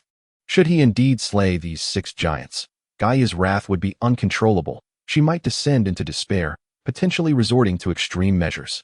Yet, even as he had driven the giants to the brink, they continued their fierce resistance. Their roars echoed through the dust-laden battlefield, each swing of their hammers infused with indomitable spirit, as if declaring to Uranus that their rebellion would never cease. Uranus, standing high above, observed the tumult with a cold detachment, aware that these giants had no retreat left, yet they remained defiant. He understood that he must devise a solution that could both punish them and appease Gaia. He could not allow their deaths, for that would incite Gaia's boundless fury, potentially destabilizing the very foundations of the world. Yet, he could not permit them to remain within his sight, disrupting his reign. Deep in contemplation, Uranus furrowed his brow, his eyes sparkling with the light of deliberation. He needed a flawless resolution. Just as he found himself ensnared in this quandary, a sudden spark of inspiration illuminated his mind. A glint of cunning dancing in his eyes. His gaze penetrated the earth, resting upon the profound and shadowy chasm. This immense wound, birthed from the rending of the land, was saturated with boundless darkness and silence, resembling a forgotten corner of the world where time itself had come to a standstill. If they cannot thrive above the earth, let them be cast beneath it, Uranus murmured to himself, his voice tinged with a resolute satisfaction. A subtle smile curled at the corners of his lips, reflecting a sense of contentment. The chasm, crafted by the giants themselves, was precisely where they belonged. There, they would be eternally confined, far from his sight and the heart of the world. Once more, Uranus's gaze fell upon that profound and dark abyss, his eyes glimmering with unwavering determination. He believed that such punishment would sufficiently impart the cost of defiance to the giants while also allowing Gaia to accept this outcome. After all, they were not dead, merely imprisoned in a distant and shadowy realm. Uranus raised his hands high once again, as if to gather the very essence of the sky within his palms. The energy in the heavens began to coalesce rapidly, forming a powerful and irresistible force. His eyes sparkled with a fierce resolve, embodying an unassailable authority. As if he had already glimpsed the conclusion of this turmoil, he intended to make these giants aware that defiance against his dominion would only yield a more brutal fate. Uranus's gaze pierced the dust-laden battlefield, traversing the struggling giants beneath the rain of meteors, ultimately settling upon the enormous rift in the earth behind them. This fissure resembled a scar upon the land, deep and terrifying, as if the world itself had been torn apart, emanating an unsettling aura. The edges of the chasm glowed faintly, akin to ghostly flames in the darkness, flickering with an eerie brilliance, concealing endless shadows and the unknown, sending chills down one's spine. Yet, within Uranus's eyes, this chasm appeared as a forsaken treasure, brimming with exceptional potential. A flicker of greed and cunning danced within his gaze. as if he had already envisioned an opportunity to seize control of the situation. A surge of malice swelled within him, and the corners of his mouth lifted slightly, revealing a sinister grin, as if he foresaw the impending outcome. His gaze lingered upon the fissure for a moment, a shrewd glimmer illuminating his eyes. This rift was not merely an abyss, it was a tool to be exploited. He realized that imprisoning the giants here would not only distance them from his sight, but also enable him to harness the chasm's mysterious power, thereby further solidifying his reign. Once more, he raised his hands high, unleashing a torrent of formidable energy from his palms, manifesting as invisible chains that extended toward the giants. His voice reverberated through the cosmos, imbued with an undeniable authority. Giants, your rebellion has come to an end. You shall now be consigned to an inescapable realm, where your fate awaits. The giants sensed the might of Uranus, a flicker of terror reflected in their eyes, quickly supplanted by a surge of rage. They brandished their colossal hammers, striving to resist this intangible force, yet Uranus's power was overwhelming, rendering their defiance insignificant. As Uranus commanded, beams of light, akin to chains, ensnared the giants, their forms gradually drawn toward the chasm of the abyss. With Uranus's movements, the howling giants were mercilessly dragged into the fissures of the earth. Their bodies tumbled within the crevice, emitting anguished cries, as if lamenting their unwillingness and despair. Echoes from the depths of the chasm arose, reminiscent of hell's whispers, devouring their voices and forms. The giants struggled within the fissure, attempting to ascend from this dark abyss, yet the edges of the crevice were like a vortex, inexorably drawing them into deeper shadows. Uranus's voice resonated like thunder across the heavens, reverberating throughout the world. That deep and commanding tone seemed capable of piercing the shackles of time and space, striking at the very essence of every living soul. I am Uranus, the king of the sky. I declare that the Cyclopes and the Cendamanes have trampled upon the dignity of the divine and offended celestial authority. Today, in the name of the divine monarch, I pronounce your transgressions. You shall be eternally imprisoned in the earth's deepest recesses, repenting for your sins. Only by the will of the divine king may your shackles be unbound. Otherwise, you shall never again behold the light of day. His voice echoed throughout the realms, embodying an inexorable decree, each word laden with boundless majesty and power. With hands raised high, Uranus summoned energy from the heavens, coalescing into radiant beams of light that struck the fissures of the earth. These luminous columns, akin to the wrath of the deities, bore tremendous energy as they forcefully descended into the depths of the chasm. A cacophony of thunder resounded from within, seemingly responding to Uranus's command, causing the ground to tremble beneath the impact of this force. Suddenly, a deafening roar shattered the stifling silence, as the previously resonant cries of the giants emanating from the deep crevice were abruptly silenced, the fissure sealing shut under the weight of the formidable laws. The earth appeared to be grasped by an unseen hand, the edges of the chasm swiftly merging, completely entombing the giants in the obscurity of the abyss. Almost simultaneously, a clear and solemn decree, akin to celestial music, reverberated throughout the world via the laws, by the command of the divine king. The Cyclopes and Cendamanes shall be imprisoned in the depths of the earth. Unless granted clemency, they shall not take a single step forth. This proclamation bore the weight of law's majesty and irresistible force, as if marking the conclusion of this tempest. The sound penetrated every inch of space, echoing in the ears of every living being, whether they be the exalted deities or the creatures dwelling upon the earth. All could distinctly perceive the majesty and resoluteness contained within. It resembled the pronouncement of fate, declaring the destiny of the giants, while the entire world felt the absolute authority of Uranus.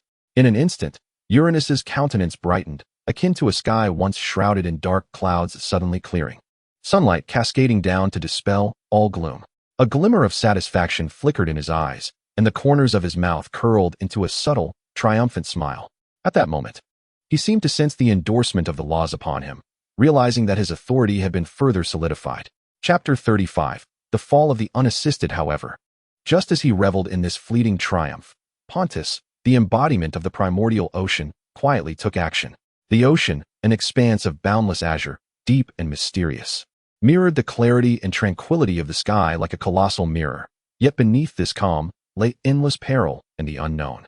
It resembled a slumbering giant, silent and serene in its daily repose, seemingly indifferent to the world, as if it were the gentlest existence between heaven and earth. Yet, once awakened, it could unleash a formidable force capable of shaking the very foundations of the world, an authority and ferocity that could compel all to submit. At present, the laws of the wind had not manifested directly in the world, thus Pontus appeared even more composed, as if silently gathering strength. However, when the ocean stirred, the only force that could rouse it was the terrifying whirlpool that obliterated all in its path. The moment the ocean god Pontus unleashed his might, the entire world seemed to tremble under the weight of his power. Emerging from an abyss of tranquility, he displayed a terrifying brilliance. As if the slumbering giant had finally opened its eyes, revealing an unfathomable reservoir of strength and authority within his profound and enigmatic gaze. His movements were as graceful and swift as the waves, embodying both the gentle undulations of the sea and the untamed ferocity of raging storms. Each gesture was imbued with rhythm and might, reminiscent of the ocean's breath, oscillating between serene calmness and the explosive chaos of tempestuous waters. The deep blue trident, upon separating from his grasp, seemed to resonate with a mysterious synergy with the ocean's power. In that moment, the profound blue deepened, nearly indistinguishable from the darkness of the abyss, as if even the light had been mercilessly consumed, leaving only an endless aura of mystery and majesty. The force of this strike bore the weight of the entire ocean, as if intending to cast its adversary directly into the unseen depths of the abyss. The frigid chill of the deep sea and the immense pressure surged toward the celestial king Uranus, each breath of air appearing to warp under the strain of this overwhelming force, as if the whole world were shaken by its might. The tip of the trident gleamed with a cold light, akin to a razor-sharp blade from the ocean's depths, radiating an inexorable might, aimed directly at Uranus. The radiance was not merely blinding, it bore an icy, lethal intent, as if it sought to penetrate all barriers and strike its target directly.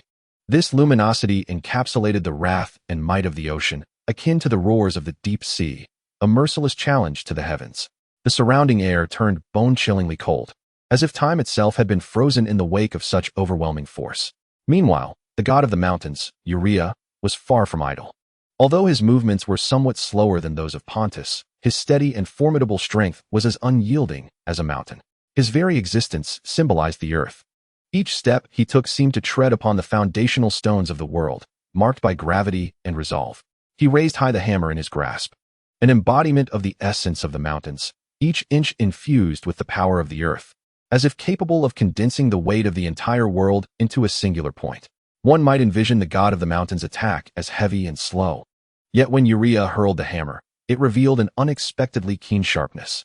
It resembled a towering peak, propelled skyward by immense force, exuding an inexorable might, as if it were destined to tear apart anything that stood in its path. The hammer's performance did not astonish the onlookers with its weight. Rather, it imparted an eerie sharpness, akin to a blade capable of not only overwhelming adversaries, but also slicing through everything in its wake. Its trajectory cleaved through the air, embodying the Earth's weightiness and sharpness, unerringly aimed at its target. The surrounding atmosphere was compressed by this force, as if even the sky were being cleaved by the hammer's edge. It surged forth, imbued with the will of the earth and the majesty of the mountains, evoking awe at such raw power. Faced with the combined onslaught of these two primordial artifacts, Uranus felt no inclination to underestimate his foes. A flicker of seriousness crossed his gaze as he swiftly summoned the power of the heavens, casting forth his sword, a symbol of the sky. The sword plunged forward, imbued with the weight of the heavens, akin to a dazzling beam of light cutting through the air, meeting the dual assaults head-on. The blade shimmered with a cerulean glow, the essence of the sky, each inch brimming with boundless energy, as if it could condense the weight of the entire world into a single point. At the moment the sword collided with the trident and the hammer, a deafening roar erupted, as though the very fabric of reality was being rent asunder. The clash of light and power generated a colossal shockwave, compressing the air, distorting both time and space in that instant. At the epicenter of this collision, a radiant starburst erupted, illuminating the entire cosmos. The surrounding air was torn asunder by the shockwave, fierce winds howling, as if the heavens and the earth were yielding to this monumental confrontation. The deep blue radiance of the trident intertwined with the earthy yellow glow of the hammer, standing in stark contrast to the cerulean brilliance of the sword. These three hues, representing the might of the ocean, the earth, and the sky, collided, fused, and clashed at that moment, forming a vast vortex of energy. At the heart of the vortex, radiant light flickered, and a surge of power surged forth, resembling the very center of the world where all energy converged and erupted.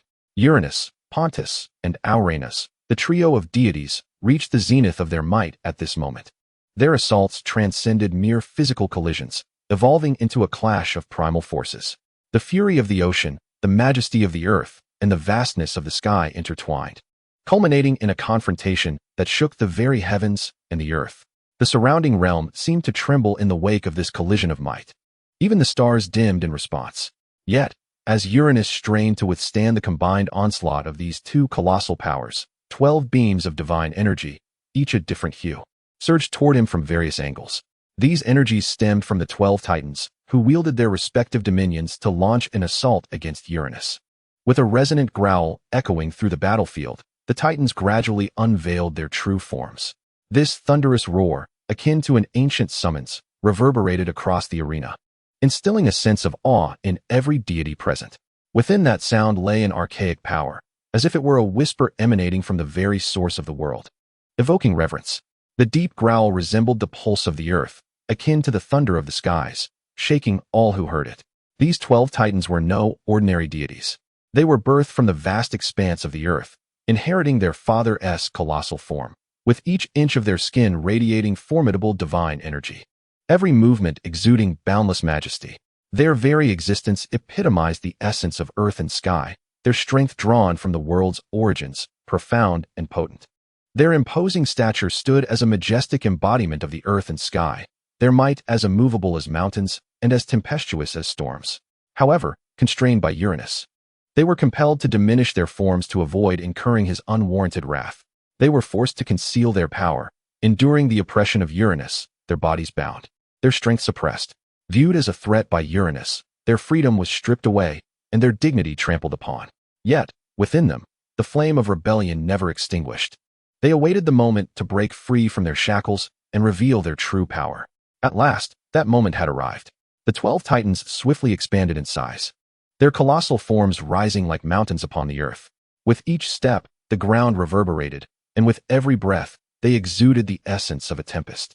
Their divine power surged forth like a tidal wave, coalescing into a formidable force aimed at Uranus for one final assault. The river god Oceanus, without hesitation, surged forth in his true form, his presence akin to an endless ocean, tumultuous and brimming with boundless strength and courage. His physique embodied the vastness of the ocean, each inch of skin shimmering with the luster of seawater, and every movement resonating with the tumultuous waves. Although he was swiftly propelled away by the overwhelming might of Uranus, he remained undeterred, his resolve to continue the assault only intensified. Oceanus was filled with an insatiable yearning for freedom. Thus, with every strike, he exerted his utmost effort, fully aware that it might be in vain, yet he persevered undaunted. In the air, Oceanus traced a graceful arc, his tsunami-like attacks surging forth with relentless vigor. His assaults were not mere displays of brute strength, but rather, they embodied the wisdom and fluidity of the ocean. Each impact flowed like the ceaseless tide, one wave following another. His onslaught resembled the very breath of the sea, gentle at times, ferocious at others, overflowing with fury, and at moments, profoundly tranquil. His strength mirrored the ocean's tides, oscillating between the peaks of tumult and the depths of calm, yet never faltering. Despite Uranus's formidable power, Oceanus's relentless attacks resembled an unyielding tide. Each of his strikes compelled Uranus to divert his attention, even if only for a fleeting instant, sufficient to create subtle shifts in the unfolding conflict. The sea goddess, Thalassa, did not hesitate to wield her abilities to manipulate the waters. With a delicate lift of her graceful hand, she moved with an elegance that seemed to merely brush aside a strand of hair. Yet, as her slender fingers stirred, countless streams of water, as if drawn by invisible threads, surged from the ocean's depths, swirling and rushing towards Uranus. These waters transformed into translucent ribbons, sparkling with the brilliance of sapphires, dancing gracefully in the air, resembling the ethereal spirits of the sea, lively and enigmatic. Thalassa understood that her powers might not be sufficient to truly ensnare Uranus, but she held a steadfast belief. As long as Uranus could not unleash his full potential, it would suffice. Her aim was not total confinement, but rather, within this struggle of might, to secure even the slightest opportunity for her kin. Every manipulation she executed was imbued with a desire for freedom and a commitment to justice. Although her power was gentle, it was unwavering, akin to the currents lurking in the ocean's depths, unobtrusive yet undeniably potent. However, This endeavor had little impact on the formidable Uranus. Enveloped in a tempest of divine energy, he resembled an invisible storm, mercilessly shredding any force that dared to approach. The water ribbons, before they could reach Uranus, were torn apart by his surrounding divine wrath, scattering into countless droplets that formed a mist in the air, akin to a dream dispersed by the wind, ephemeral and fleeting. Chapter 36. The Ocean's Restraint. Yet, just as Uranus strained to fend off the combined assault of the 12 titans, the primordial sea god, Pontus, once again took action. His deep blue eyes shimmered with a chilling brilliance, reminiscent of ice in the abyssal sea, exuding an endless aura of lethality. Poseidon's figure flickered in and out of sight amidst the waves, his movements as graceful and swift as the ocean itself. The deep blue trident gleamed once more with a frosty light, aimed directly at Uranus. Uranus, you are cruel and merciless, tormenting the primordial gods and disrupting the world's order. You are the true harbinger of ruin upon the earth. Today, in the name of the ocean, I shall put an end to your tyranny. Poseidon's voice was deep and resonant, akin to the roar of the sea, echoing throughout the battlefield. His tone brimmed with determination and fury, a solemn vow emanating from the ocean's depths, utterly irrefutable. The trident, imbued with the ocean's might, seemed to carry the weight of the entire sea as it descended upon Uranus. The tip of the trident shimmered with a cold light, like a blade from the deep, wielding an inexorable power aimed at Uranus's abdomen. In that moment, the profound blue deepened, almost indistinguishable from the darkness of the deep sea, as if even the light itself had been consumed. The waves surged, as if rallying for this strike, and an overwhelming pressure enveloped the battlefield, the air thickening under the weight of the impending blow. Yet, Uranus's authority and power were deeply entrenched. He regarded Poseidon's assault with disdain. With a casual flick of his sword, a dazzling light surged forth to meet the challenge. The instant the sword collided with the trident, an ear-splitting roar erupted, as if the very fabric of the world were being torn asunder. The sword, bearing the majesty of the heavens, unleashed a cerulean brilliance akin to lightning, cleaving the skies, aimed squarely at Poseidon's trident. Meanwhile, the trident surged like a furious tide, its profound blue glow embodying the ocean's abyss, suffused with boundless strength and wrath. In that moment of collision, it was as if the sky and the sea were locked in a fierce contest. Poseidon, do you truly believe that your trivial might can challenge the authority of the heavens? How laughable! Uranus scoffed, his tone laced with derision. A glint of disdain flickered in his eyes, mocking Poseidon's audacity. Uranus's voice resonated like thunder from the heights, imbued with an undeniable gravitas, as though the entirety of the sky bore witness to his supremacy. Though Poseidon's strength was formidable, without the aid of Urea, he appeared somewhat beleaguered before Uranus. The radiance of the trident dimmed gradually upon collision, seemingly suppressed by Uranus's sword. Although the deep blue light continued to flicker, it no longer shone with the same dazzling brilliance as before. In contrast, Uranus's sword continued to blaze with resplendent light, akin to the brightest star in the firmament, radiating an aura of unyielding authority and power. The sword's glow illuminated the entire battlefield, proclaiming Uranus's absolute dominion. Poseidon's form swayed slightly amidst the waves, as if his strength were beginning to wane. A flicker of determination flashed in his gaze, yet it was inescapably accompanied by a hint of weariness. Nevertheless, Pontus did not yield. He brandished his trident once more, endeavoring to unleash a second wave of assault. The trident carved deep blue arcs through the air, as if it sought to summon another tempest.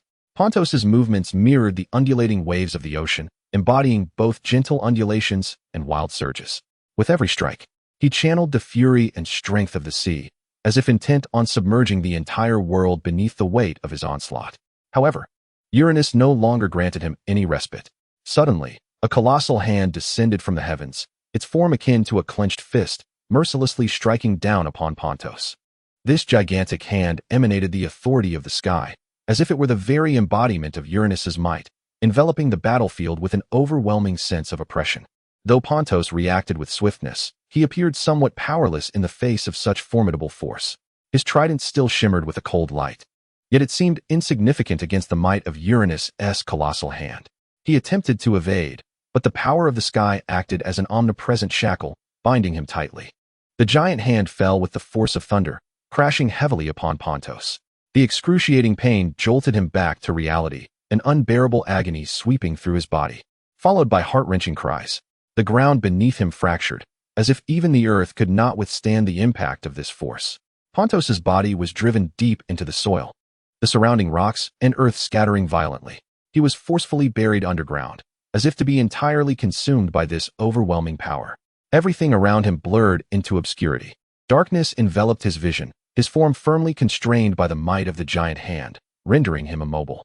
His trident was also hurled aside by this tremendous force, plunging deep into the ground, as if lamenting the ocean's unwillingness and fury.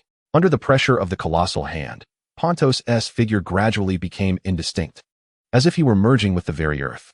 A faint smirk of disdain curled at the corner of Uranus's mouth, mocking Pontos's audacity. The once clenched fist of the giant hand slowly unfurled its fingers, retrieving Pontos from the depths below.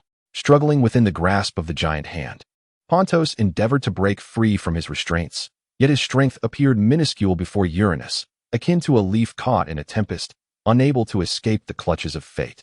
Yet, Pontos was not entirely subdued. Drawing a deep breath, the power within him erupted in an instant, akin to the furious tide of the deep sea, gradually countering the might of the giant hand. Deep blue light surged around his body, as if the strength of the ocean was awakening within him. His trident once again gleamed with a cold light, thrusting fiercely towards Uranus's sword. This time, he was no longer merely on the offensive. Instead, he sought to harness the might of the ocean to contend with the forces of the sky. The sword of Uranus clashed once more with the trident of Pontos, producing a deafening roar that resonated like the most intense symphony between heaven and earth. The two powers clashed against one another, causing the entire battlefield to tremble, as if the very ground quaked in anticipation of this confrontation. Each collision echoed like a cataclysm, each impact reminiscent of a tempestuous tsunami, shaking every deity present to their core. Pontos, though slightly swayed by the tumultuous waves, possessed a gaze of unwavering determination, his deep blue eyes glinting with an indomitable spirit. Despite the overwhelming force attempting to destabilize him, his resolve remained as profound and steadfast as the ocean's abyss. He understood that his aim was not to vanquish Uranus, but rather to disrupt him as much as possible, to hinder his advance. Each clash, each surge, was to secure greater opportunities for the Titans, to fracture Uranus's absolute dominion. His trident, akin to a blade of the deep sea, wielded boundless might as it repeatedly lunged towards Uranus's sword, searching for a chink in the armor of this titanic struggle. With masterful control over the ocean's power, countless torrents of water surged forth from the depths, as if summoned by an invisible hand, transforming into ferocious waves that crashed relentlessly upon Uranus. These colossal waves towered like mountains, brimming with unbridled strength and fury, intent on engulfing Uranus entirely. With each manipulation, Pontos seemed to call forth the wrath of the ocean, seeking to gradually erode Uranus's strength. Sensing the onslaught of the ocean's force, Uranus's expression turned grave. He endeavored to cleave through the waves with his sword. Yet Pontos's command was akin to the relentless tide, overwhelming and inescapable. Though the waves were momentarily severed by the sword strike, they swiftly reformed, continuing their assault on Uranus. Once again, the trident of Pontos gleamed with a cold light, piercing fiercely towards Uranus's weapon. This time, his assault transcended mere brute force. It was a tempestuous and fearless offensive, empowered by the ocean's might. The trident seemed to merge with the surging waves, each attack infused with the ocean's fury and wrath, as if determined to annihilate Uranus's sword. The surrounding waters, sensing the awakening of Pontos' strength, surged to greater heights, as if intent on consuming the entire battlefield. His trident, a blade of the abyss, radiated formidable power, aimed directly at Uranus's sword.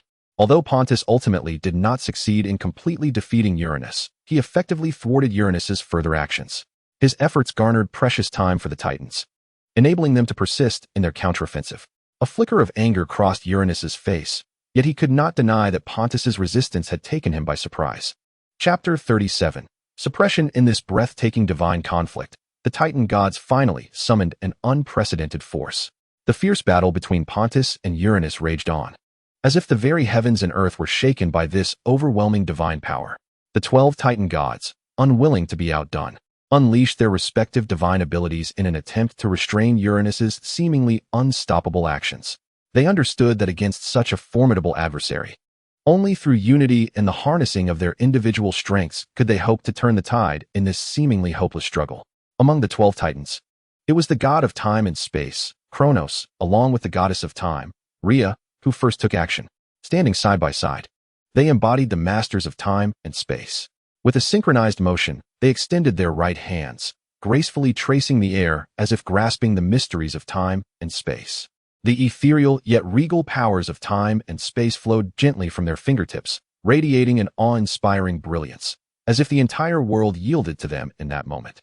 As the two deities acted, a beam of light imbued with the forces of time and space shot forth towards Uranus, akin to a sharp spear. This luminescence harbored the secrets of the passage of time and the destructive force of space. Wherever it traversed, the air seemed to tear, emitting a subtle yet piercing sound. Should a mere mortal be struck by this power, they would instantaneously age into dust, dissipating into the ether. The force of time would accelerate the decay of all life to its utmost end, while the force of space would utterly rend all matter, leaving no trace behind. Even for the gods, whose lifetimes approached eternity, such an assault was not to be taken lightly. This was not merely an attack on the physical form, but a profound challenge to the very essence of existence. Yet Uranus, the exalted king of the gods, displayed not a hint of trepidation. His gaze flickered with a chilling brilliance, suggesting that everything lay within his control. In the face of the fierce assault infused with the powers of time and space, he merely sidestepped with a graceful evasion, as if that beam of light were but a trivial illusion. After avoiding the strike, Uranus, like a fleeting shadow, appeared before Kronos and Rhea in an instant. His movements were swift and decisive, devoid of hesitation. He extended his right hand, channeling formidable divine power that coalesced into a sharp beam, piercing directly into Kronos' shoulder. The light penetrated Kronos' divine form, leaving a deep wound from which blood gushed forth, eliciting a pained groan as he involuntarily staggered backward. Rhea, despite her utmost effort to intervene, found herself too slow to react to Uranus' rapid assault. With a swift arc of his other hand, an invisible divine force ensnared the body of the goddess Rhea, binding her in place. She felt her strength swiftly suppressed, her body rendered immobile. The divine power of Uranus surged into her like a tidal wave, crashing against her divine form, inflicting a searing pain that was nearly unbearable. Just as Cronus and the goddess Rhea found themselves ensnared by Uranus' overwhelming might, Oceanus and Tethys could no longer remain passive observers. A resolute flame burned in their eyes, as if they had resolved to devote their all to this battle. Simultaneously, Hyperion, embodying the light of the heavens, and Thea, representing the light of vision, swiftly joined the fray. The combined strength of these four deities coalesced, manifesting as a formidable force. Their collaborative assault surged forth like a tumultuous flood, infused with an almost imperceptible speed of light, propelling Uranus, the sovereign of the skies, backwards several meters. This strike undoubtedly marked the most effective attack to date. Seizing the moment while Uranus staggered, Thea acted swiftly. She glided towards Uranus with the grace of a gentle breeze, yet imbued with boundless wisdom and power. From his eyes, she extracted the radiant light that symbolized vision, as though plucking a resplendent star from the cosmos.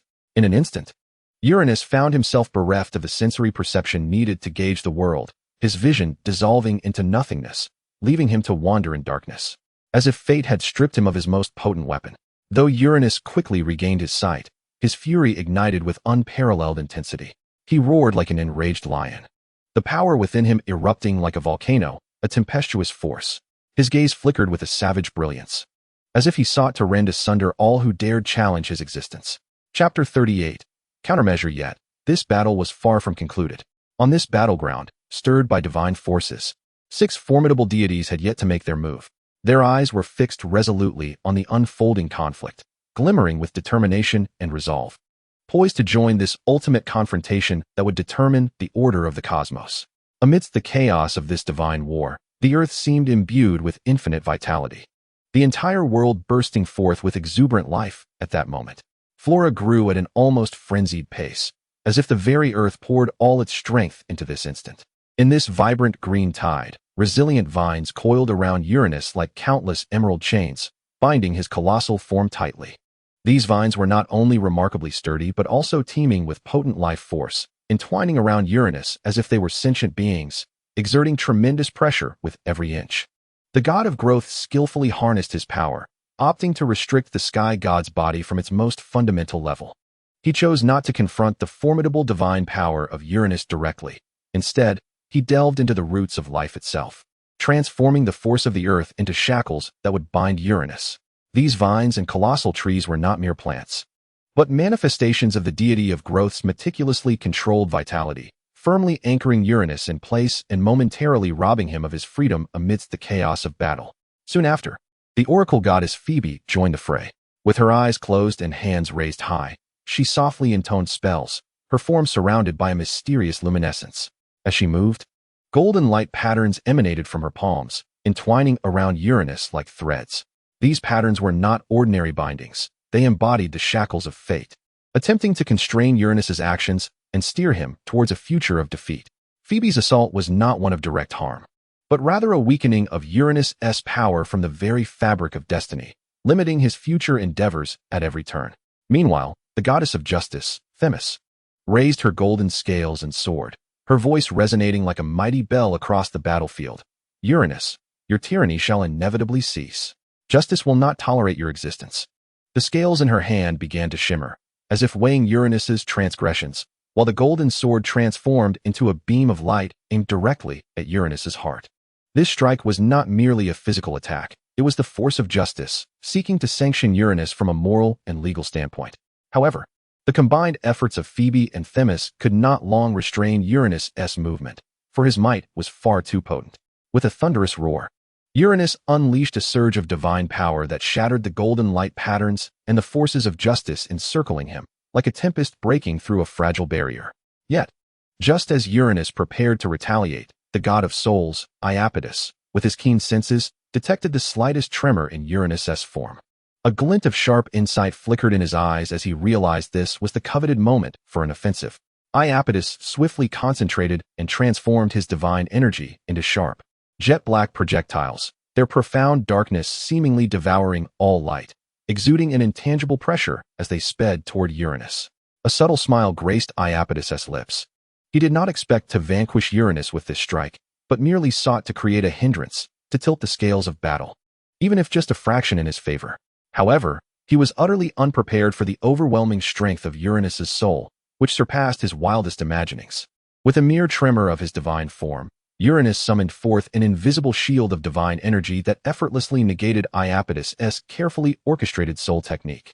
The attack from Iapetus seemed to sink into the depths of the ocean, creating not even the slightest ripple. Uranus's face bore a hint of disdain, as if he were mocking Iapetus' audacity, while Iapetus silently marveled at the realization that his opponent in this battle was far more formidable than he had anticipated. On the periphery of the battlefield, Darkness and the celestial god Zeus observed the breathtaking clash, a tumult of complex emotions swirling within him. At this moment, the sky was entirely under Uranus's dominion, resembling an imperious ruler who effortlessly subdued the forces of resistance.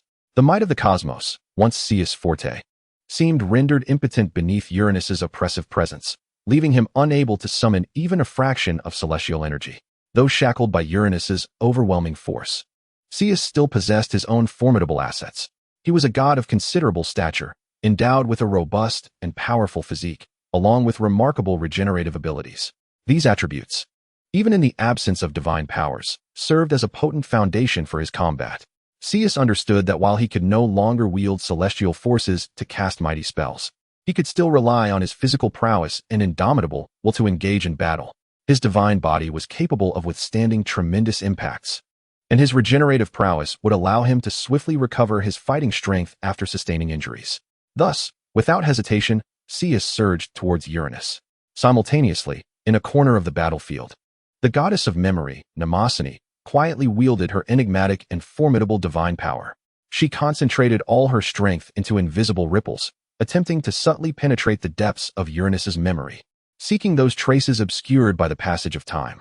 However, confronted with Uranus's mind, as unyielding as a steel fortress, her efforts were akin to a stone cast into the sea, creating not a single ripple, nor stirring the waters of his consciousness.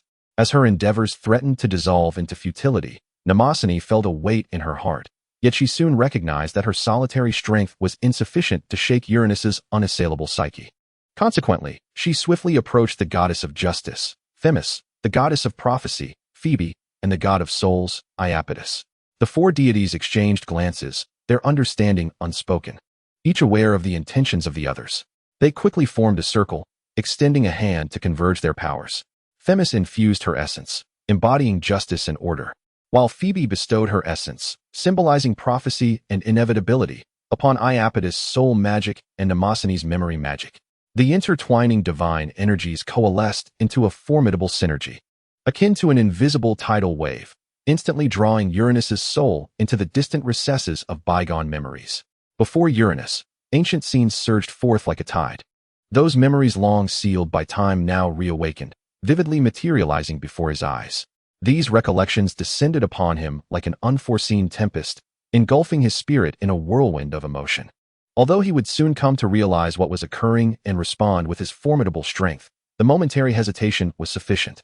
His actions faltered for an instant, a flicker of confusion crossing his gaze. In that fleeting moment, Gaia, Pontus, and Aerys seized the opportunity and unleashed their assaults. The earth goddess Gaia swiftly sprang into action, extending her boundless will to awaken the dormant powers deep within the earth.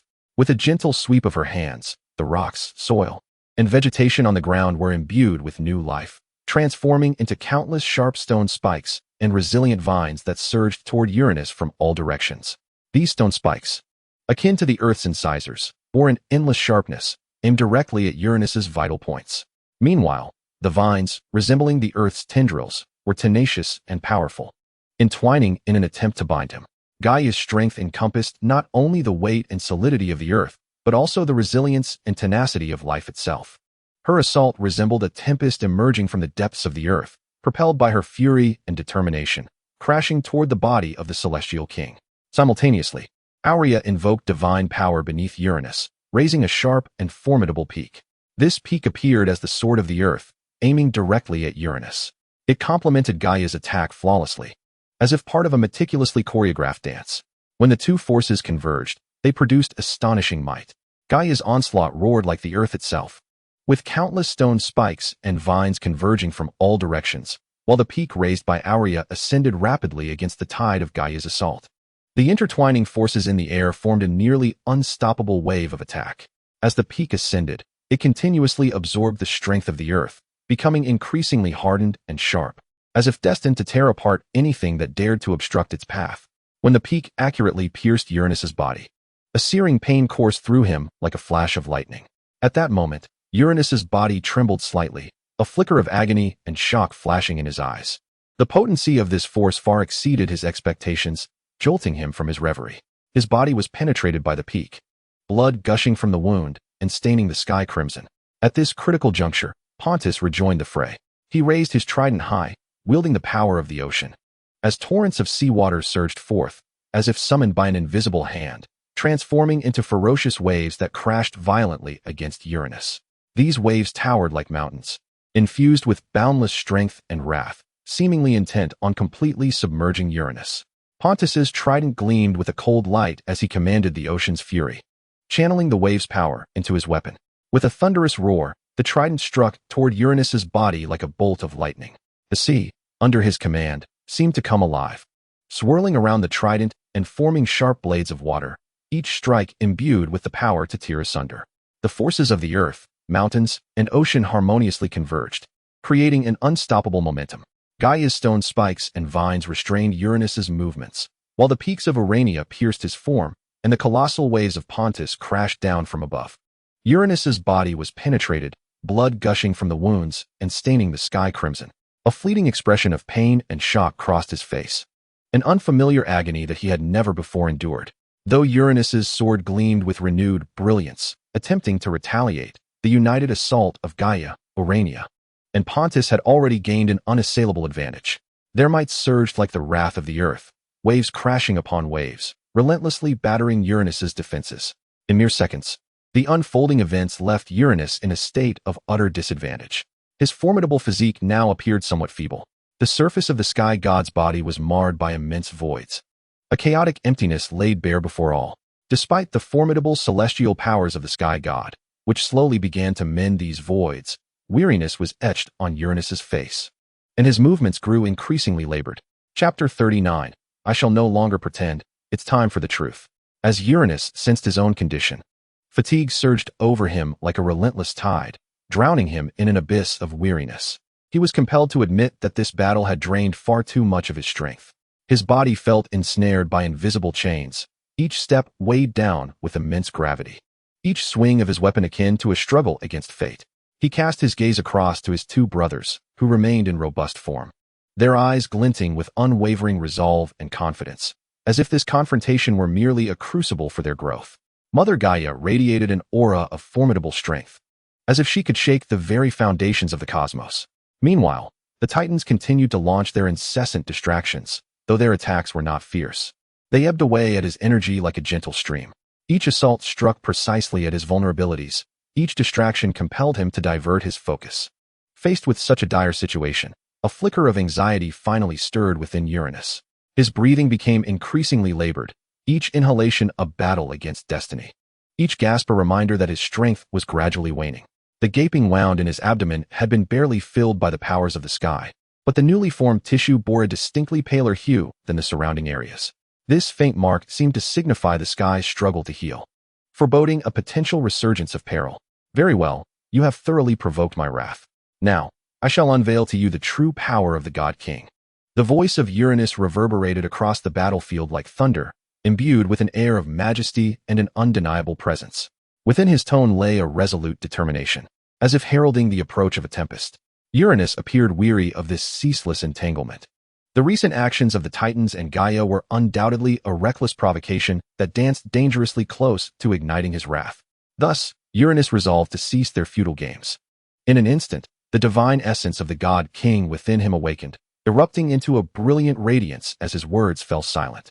This luminescence shone like a constellation, illuminating the entire battlefield, as if time itself were suspended in the brilliance of that moment. Subsequently, that formidable light gradually melded with the power of the celestial divinity. In a tumultuous clash and intertwining of forces, an endless wave of energy was unleashed, reminiscent of two mighty torrents colliding and creating cascading ripples. In that fleeting moment, Uranus's strength underwent a subtle transformation, seemingly endowed by some ancient and mysterious power. His aura deepened and intensified, as if the very heavens were parting to grant him passage. And the order of the cosmos shifted in his favor. A powerful energy began to swell around Uranus, akin to colossal waves stirred by a tempest, surging forth with unstoppable force.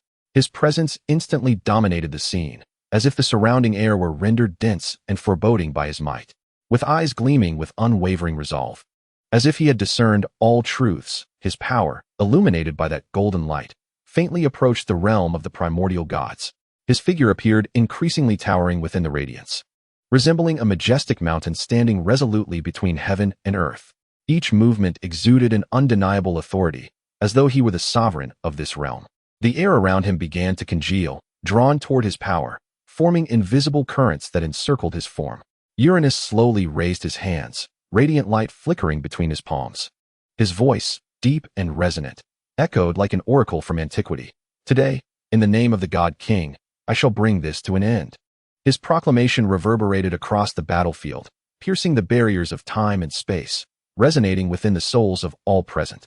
As his words lingered in the air, a deafening roar erupted from the heavens, akin to the most profound rage of the universe. Following this, an overwhelming pressure of divine authority radiated from Uranus, spreading outward like a tidal wave, bearing down upon the assembled gods. Under the weight of the God King's might, all deities, save for Gaia, found their divine powers unexpectedly stifled, as if bound by invisible shackles, unable to wield their abilities with the agility they once possessed. The once tumultuous power now resembles a frozen river, struggling to flow freely. In this moment, Uranus transcends the weary sky god beleaguered by the onslaught of the deities, embodying the true essence of the supreme, divine monarch. His strength surges forth like an unstoppable tide, crashing against each god present, instilling within them a profound sense of awe. The aura surrounding him looms like a towering mountain, rendering the assembled deities nearly breathless. Uranus's frigid gaze sweeps across his adversaries like a keen blade, exuding an air of authority and disdain, as if scrutinizing a throng of insignificant ants. His eyes traverse each deity, seemingly searching for something among their faces. His penetrating stare, cold and profound, appears capable of unearthing all pretense and weakness. Ultimately, his gaze fixates upon the Titans, imbued with a chilling scrutiny that conveys the message: "It is you who compels me to unleash my true power. Thus, I shall first obliterate you." Uranus's voice resonates like thunder emanating from the depths of the heavens, cold and commanding, each word crystallized from the core of his being. imbued with an undeniable resolve. His icy eyes lock onto the Titans before him, as if intent on piercing their very souls. I once granted you the opportunity to thrive in this world, yet you remain insatiable. Since you have grown weary of existence, I shall grant you this trivial wish. His voice reverberates across the battlefield like invisible arrows, piercing the hearts of the assembled gods. The Titans perceive the overwhelming pressure, their faces paling, fear flickering in their eyes. What, dear Titans, fuels your audacious arrogance? Is it your pitiful strength or your mother Gaia? Uranus's tone drips with derision, as if questioning a swarm of insensible insects. His words carry a hint of contempt, mocking the Titans' unwarranted hubris. Each utterance strikes at their core, igniting feelings of profound humiliation and rage. With every step Uranus takes, his presence intensifies, his power erupting like an ever-venting volcano, shattering all constraints and ascending to unfathomable heights. Each stride reverberates like a thunderous heartbeat beneath the deities, producing a resounding echo. The surrounding air begins to tremble violently, as if torn apart by his might, giving rise to invisible fissures. Yet, the Titans confronting Uranus have already succumbed to fear, their legs quaking uncontrollably. They can scarcely believe the spectacle before them. Uranus possesses such formidable strength, as if he has never known fatigue, his power seemingly inexhaustible. They had presumed they held the upper hand, only to discover that Uranus could still unleash such astonishing might. Fear coiled around their hearts like a frigid serpent, rendering them motionless. The essence of the God King. Gaia distinctly sensed that overwhelmingly familiar aura. In that instant, she realized with clarity that Uranus had managed to inch toward the realm of primordial deities solely by harnessing the power of the God King. Chapter 40. 12 and 1 simultaneously, the Titans found themselves suffocated under the weighty pressure emanating from Uranus, as if the very air had solidified, leaving them gasping for breath. A profound yearning for their mother's aid surged within them, yet they soon discovered that they were incapable of even the most fundamental actions. They could neither turn their heads nor open their mouths, helplessly watching as Uranus's might engulfed them like a relentless tide. In this dire predicament, they could only offer silent prayers in their hearts, hoping that Gaia might perceive their plight. Uranus's gaze, sharp as a chilling blade, slowly descended upon the Titans. Bound and immobile beneath his oppressive force, a subtle smirk graced his lips, outlining a blend of cunning and cruelty, while a glimmer of amusement flickered in his eyes. In that moment, he transcended the role of a battlefield adversary, becoming an exalted hunter savoring the struggles of his prey. A malicious thought stirred within him, as he intentionally lessened the pressure he had imposed upon the Titans, akin to a cat toying with a mouse, granting them a fleeting opportunity to breathe. As the weight gradually lifted, the Titans felt as though they were being pulled back from the abyss of suffocation. Though still ensnared by invisible shackles, they could at least produce sounds. Awakening from their stupor, they were soon engulfed again by a deeper terror. "Mother, please save us." A Titan's voice broke the silence, trembling and choked, as if it were the final cry of despair.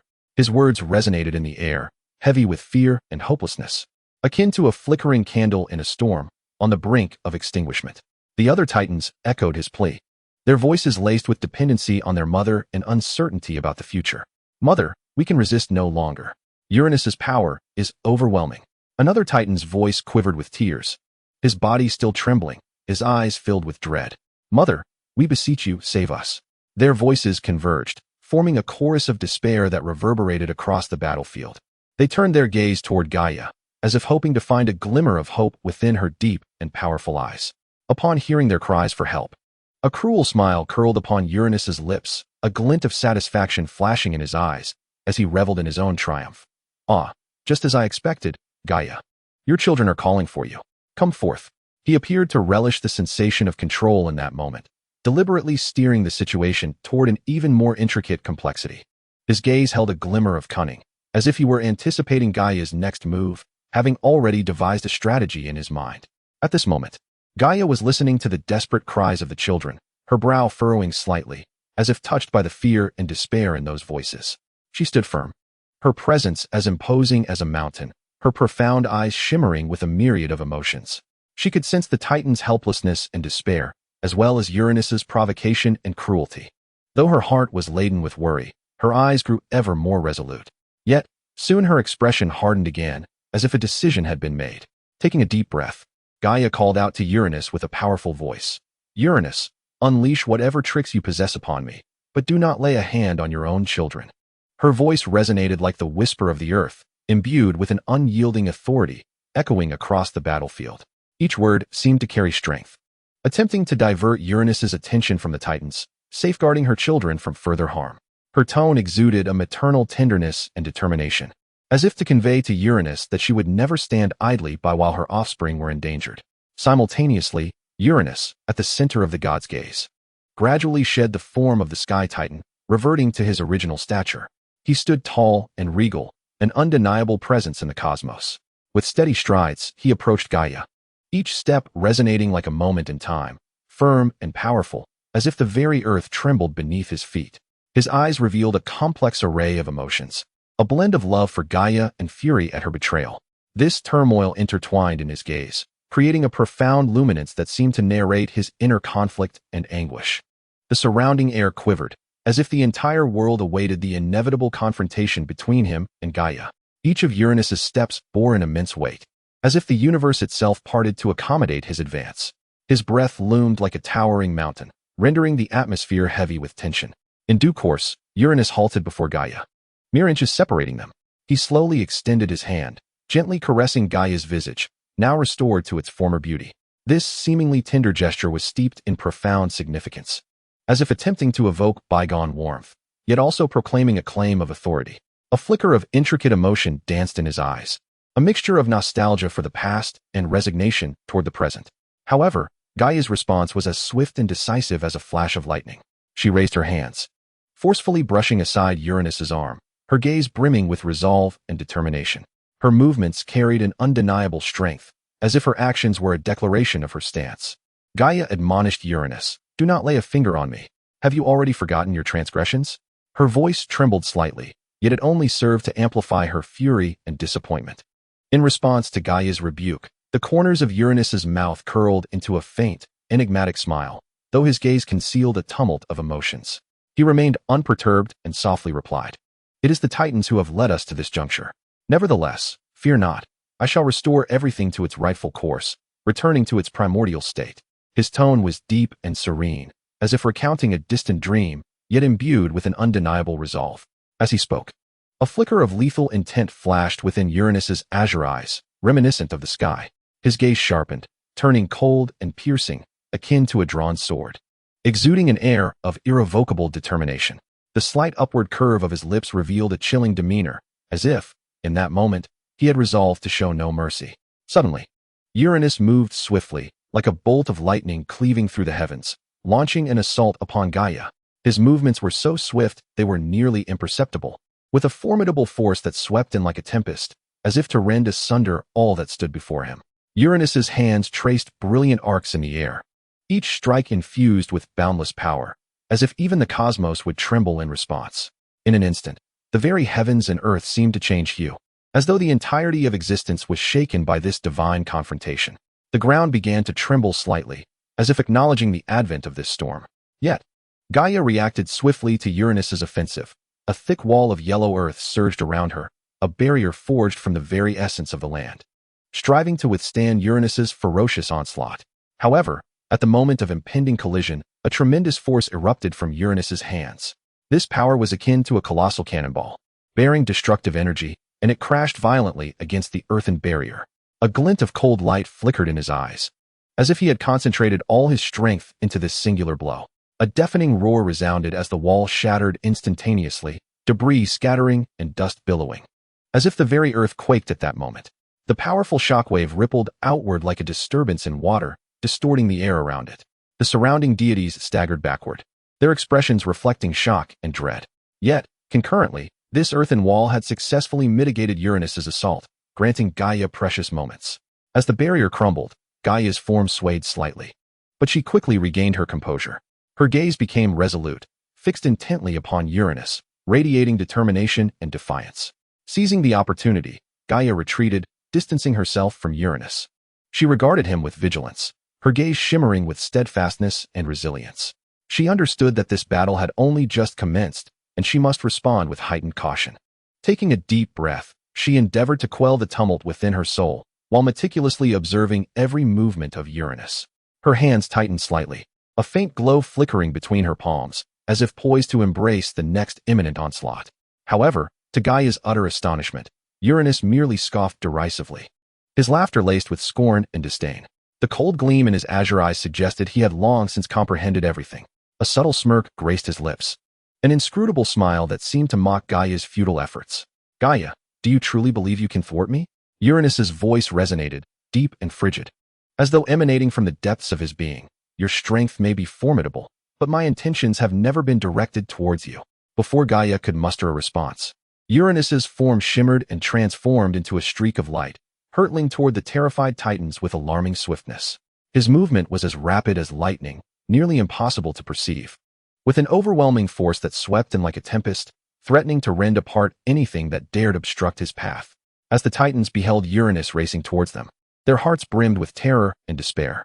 They had only just regained a semblance of speech, yet now they found themselves ensnared in deeper dread. Their bodies were shackled by invisible chains, rendering them immobile, forced to watch helplessly as Uranus approached. "Mother, save us!" cried one Titan, his voice trembling, eyes wide with fear. "Mother, stop him!" Another Titan's voice quavered. Their gazes collectively turned toward Gaia, as if pleading for her intervention. Yet, Uranus's speed was astonishing. His movements were as swift as a flash, nearly beyond human comprehension. In an instant, he stood before the Titan gods, his presence akin to a tempest descending from the heavens, exuding an overwhelming aura of authority. He extended a hand as vast as the sky itself, a hand that seemed to possess the power to command all existence, radiating a suffocating pressure. The Titans, confronted by Uranus's sudden appearance, were engulfed by sheer terror and hopelessness. They struggled, attempting to break free from this lethal confinement, but their efforts were as futile as leaves caught in the wind. Uranus's strength loomed like an insurmountable mountain, firmly restraining them.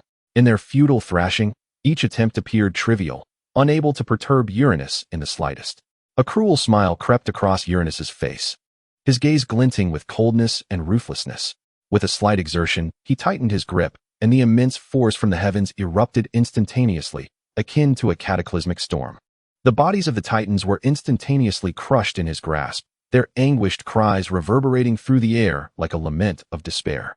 The flesh of the Titan gods was torn asunder in an instant, akin to dust swept away by a tempest, fracturing into countless shards. Those once mighty forms crumbled before the colossal might of Uranus, resembling fragile porcelain incapable of withstanding a blow. Only their essence and souls remained, merging violently under the tremendous impact to form a chaotic amalgamation, a blurred mass reminiscent of the primordial state of existence, bereft of its former order and shape, leaving only the most primal waves of energy.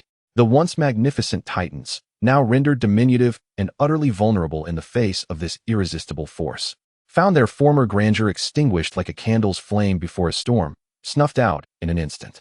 Their struggles and resistance appeared woefully futile against this annihilating power. Mere futile writhing in desperation. Chapter 41. The conclusion of the divine war. Uranus moved with swiftness and resolve, affording Gaia no respite. In the fleeting moment before she could reconstitute her defensive strength, he unleashed his might, shattering the protective barrier she had just erected. That shield, as fragile as glass, splintered into myriad tiny fragments, dissipating silently into the air as though it had never existed. Without hesitation, Uranus thrust forcefully into the fissure in Gaia's abdomen. Birthed by the giants, this strike, imbued with all his fury and determination, sought to obliterate any impediment in its path. Under the cold gaze of Uranus, Gaia witnessed his unabashed act of god-slaying, her entire being momentarily paralyzed in shock. Her eyes brimmed with disbelief and astonishment, as if Uranus's actions had transcended all her comprehension and imagination. Gaia could scarcely fathom that Uranus would dare to commit such an act. She stood there, entranced, unable to react even as Uranus approached. Her body trembled slightly, her spirit seemingly shattered into fragments, scattered upon the winds. It was only when a familiar, excruciating pain surged from the depths of her being that Gaia regained her senses. This agony flooded over her like a tidal wave, instantly subjecting her to the backlash of the laws of creation. Gaia's body convulsed violently, her visage contorted with pain and shock. Okeanos, Kronos, no, my children. Uranus, how dare you? Gaia's voice was laden with anguish and sorrow, her cries tearing through the fabric of the earth like shredded silk, piercing and despairing, as if to rend the world asunder. The once indomitable form of Gaia now appeared exceedingly fragile, ruthlessly crushed by the relentless wheel of fate. Utterly bereft of her former dignity and strength, she slowly collapsed, heavily falling to the earth, tears and blood intertwining as they flowed gently, staining the ground beneath her, as if silently narrating endless sorrow and resentment. In that moment, the entire world seemed to descend into a profound silence. Even the wind ceased its howling, leaving only Gaia's heart-wrenching cries echoing in the air, articulating boundless pain and despair. As the Titans returned to the depths of the earth, the many realms they had once vigilantly protected fell into unprecedented chaos and stillness. The world appeared shrouded in a thick veil of gloom, stripped of its former colors and vitality. Although daylight persisted, the sky grew dark and heavy. The sunlight waned to a feeble glow, as if obscured by a misty shadow, losing its former warmth and brilliance. In that fleeting and disoriented moment, the gods' vision was enveloped in a haze, rendering their surroundings indistinct and unrecognizable. However, this disorientation swiftly dissipated like a fleeting wisp of smoke, their gazes regaining sharp clarity. After all, their divine power had not completely abandoned this realm, and the celestial bodies still slumbered in the distant firmament, awaiting the moment to once again radiate their brilliance. On the earth, the flora seemed to lose their vigor, life frozen in time. Yet, due to the presence of the plant goddess Aerys and the earth goddess Gaia, they did not all perish. Instead, they began to grow at a painfully stagnant pace, as if they were fiercely resisting fate, striving to reclaim their former vitality. Seedlings still struggled to emerge from the soil. Flowers fought to bloom in the dim light, yet all of it appeared immensely arduous and slow, as if each inch of growth bore a heavy burden. Time did not pause due to this upheaval. It continued to progress silently. After all, Rhea and Cronus were not the sole powers that governed time. The essence of time had long since woven itself into the fabric of the world, untouched by their destinies. The clock's hands still ticked rhythmically, the years flowed silently. Yet all of it felt increasingly burdensome and slow, as if even time itself had been hindered by this turmoil. The oceans and rivers seemed oblivious to the upheaval, continuing to ripple gently, maintaining their former tranquility. Indeed, the powers of the water goddess Aerys, the primordial sea god Pontus, and the deities representing the 5 great oceans still existed, collectively safeguarding the serenity of the seas. Their presence allowed the waves to rise and fall in ancient rhythms, guiding the waters along their destined paths, as if preserving the last vestiges of peace for the world in their own manner. Most unexpectedly, the realms of memory, justice, and the soul remained utterly undisturbed. Not a single ripple stirred. These domains appeared to be the most steadfast cornerstones of the world, maintaining stability and tranquility even amidst such tumult, as if silently proclaiming their eternal mission. Damn Uranus!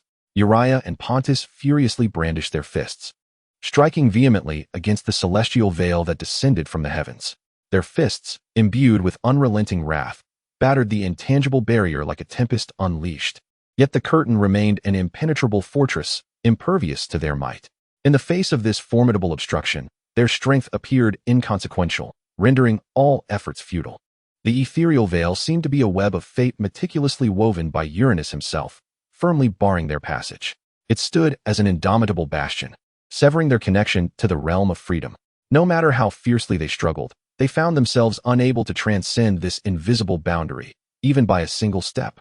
Their roars echoed before the barrier, yet could not penetrate the frigid separation, gradually dissipating into despair. Breath heavy and labored, sweat cascaded down their cheeks, splattering against the cold ground. Each punch was accompanied by violent gasps, yet the fire of defiance still blazed in their eyes. When Uriah's fists collided with the veil, a dull thud resonated, as if protesting this unjust fate.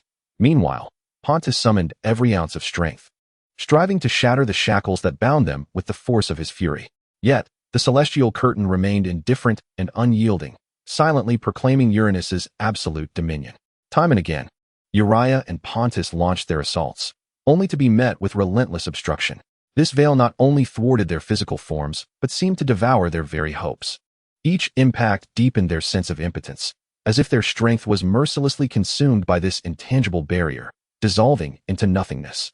Their anger and resentment appeared diminutive before the veil, which stood as an eternal bulwark, cold and insurmountable. Uranus stood in stoic silence, his gaze as frigid as winter frost, observing the increasingly palpable anxiety of Pontus and Uriah.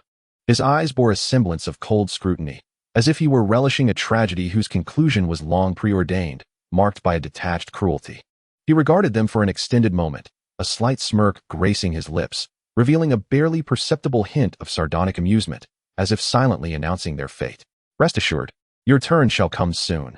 Uranus's voice resonated, deep and icy, akin to thunder descending from the heavens, imbued with undeniable authority and absolute control. He flashed a sinister smile at Uriah and Pontus, reminiscent of a biting winter gale, chilling and unsettling. Gradually, his gaze shifted towards Gaia, sharp and keen as a hawk, fixating on the mottled fissure upon her abdomen. There, his progeny had returned to the genesis of life, seemingly sealed once more within the depths of the earth. A glimmer of satisfaction illuminated his gaze, and a self-satisfied smile played upon his lips. In his eyes, he had not committed the act of slaying a deity. Rather, he had achieved an act of profound benevolence. He perceived it as fulfilling the wishes of those children yearning from eternal love, allowing them to return to the warm embrace of their mother, never to be separated again. His heart bore no trace of guilt. Instead, it brimmed with affirmation of his actions. I, Uranus, in my capacity as the king of gods, hereby declare, I have restored the children to their mother's embrace. Their longing for maternal affection has been satisfied, with no grievances, willingly accepted. This is the act of mercy I have performed.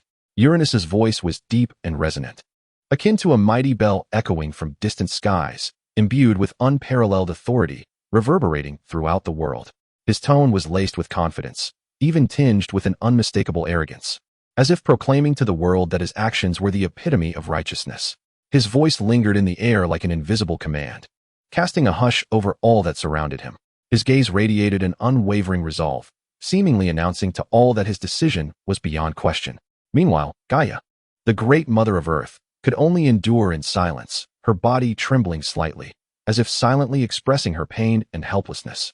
Chapter 42. The curtain falls after executing the fate of the 12 titans. Uranus's gaze grew increasingly frigid, resembling the coldest star in the night sky, slowly turning towards the imprisoned Aeria and Pontus within the celestial dome. At that moment, the canopy of the heavens acted as an invisible shackle, binding them tightly and rendering them unable to escape. Aeria and Pontus's faces had long since lost their former composure, replaced by a profound sense of powerlessness and despair. Uranus's expression was enigmatic, devoid of wrath or pity, marked only by calm resolve. His gaze swept over Aeria and Pontus's faces, as if appraising two items destined for disposal. Uranus's eyes, sharp as a blade, scanned those brothers who had incited his ire, showing no flicker of emotion, only a chilling scrutiny and steadfast determination. However, at that moment, as the 12 titans rejoined Gaia's form, the fury within Uranus began to subside. Rationality, like a receding tide, re-soaked his soul, enabling him to calmly assess his current predicament.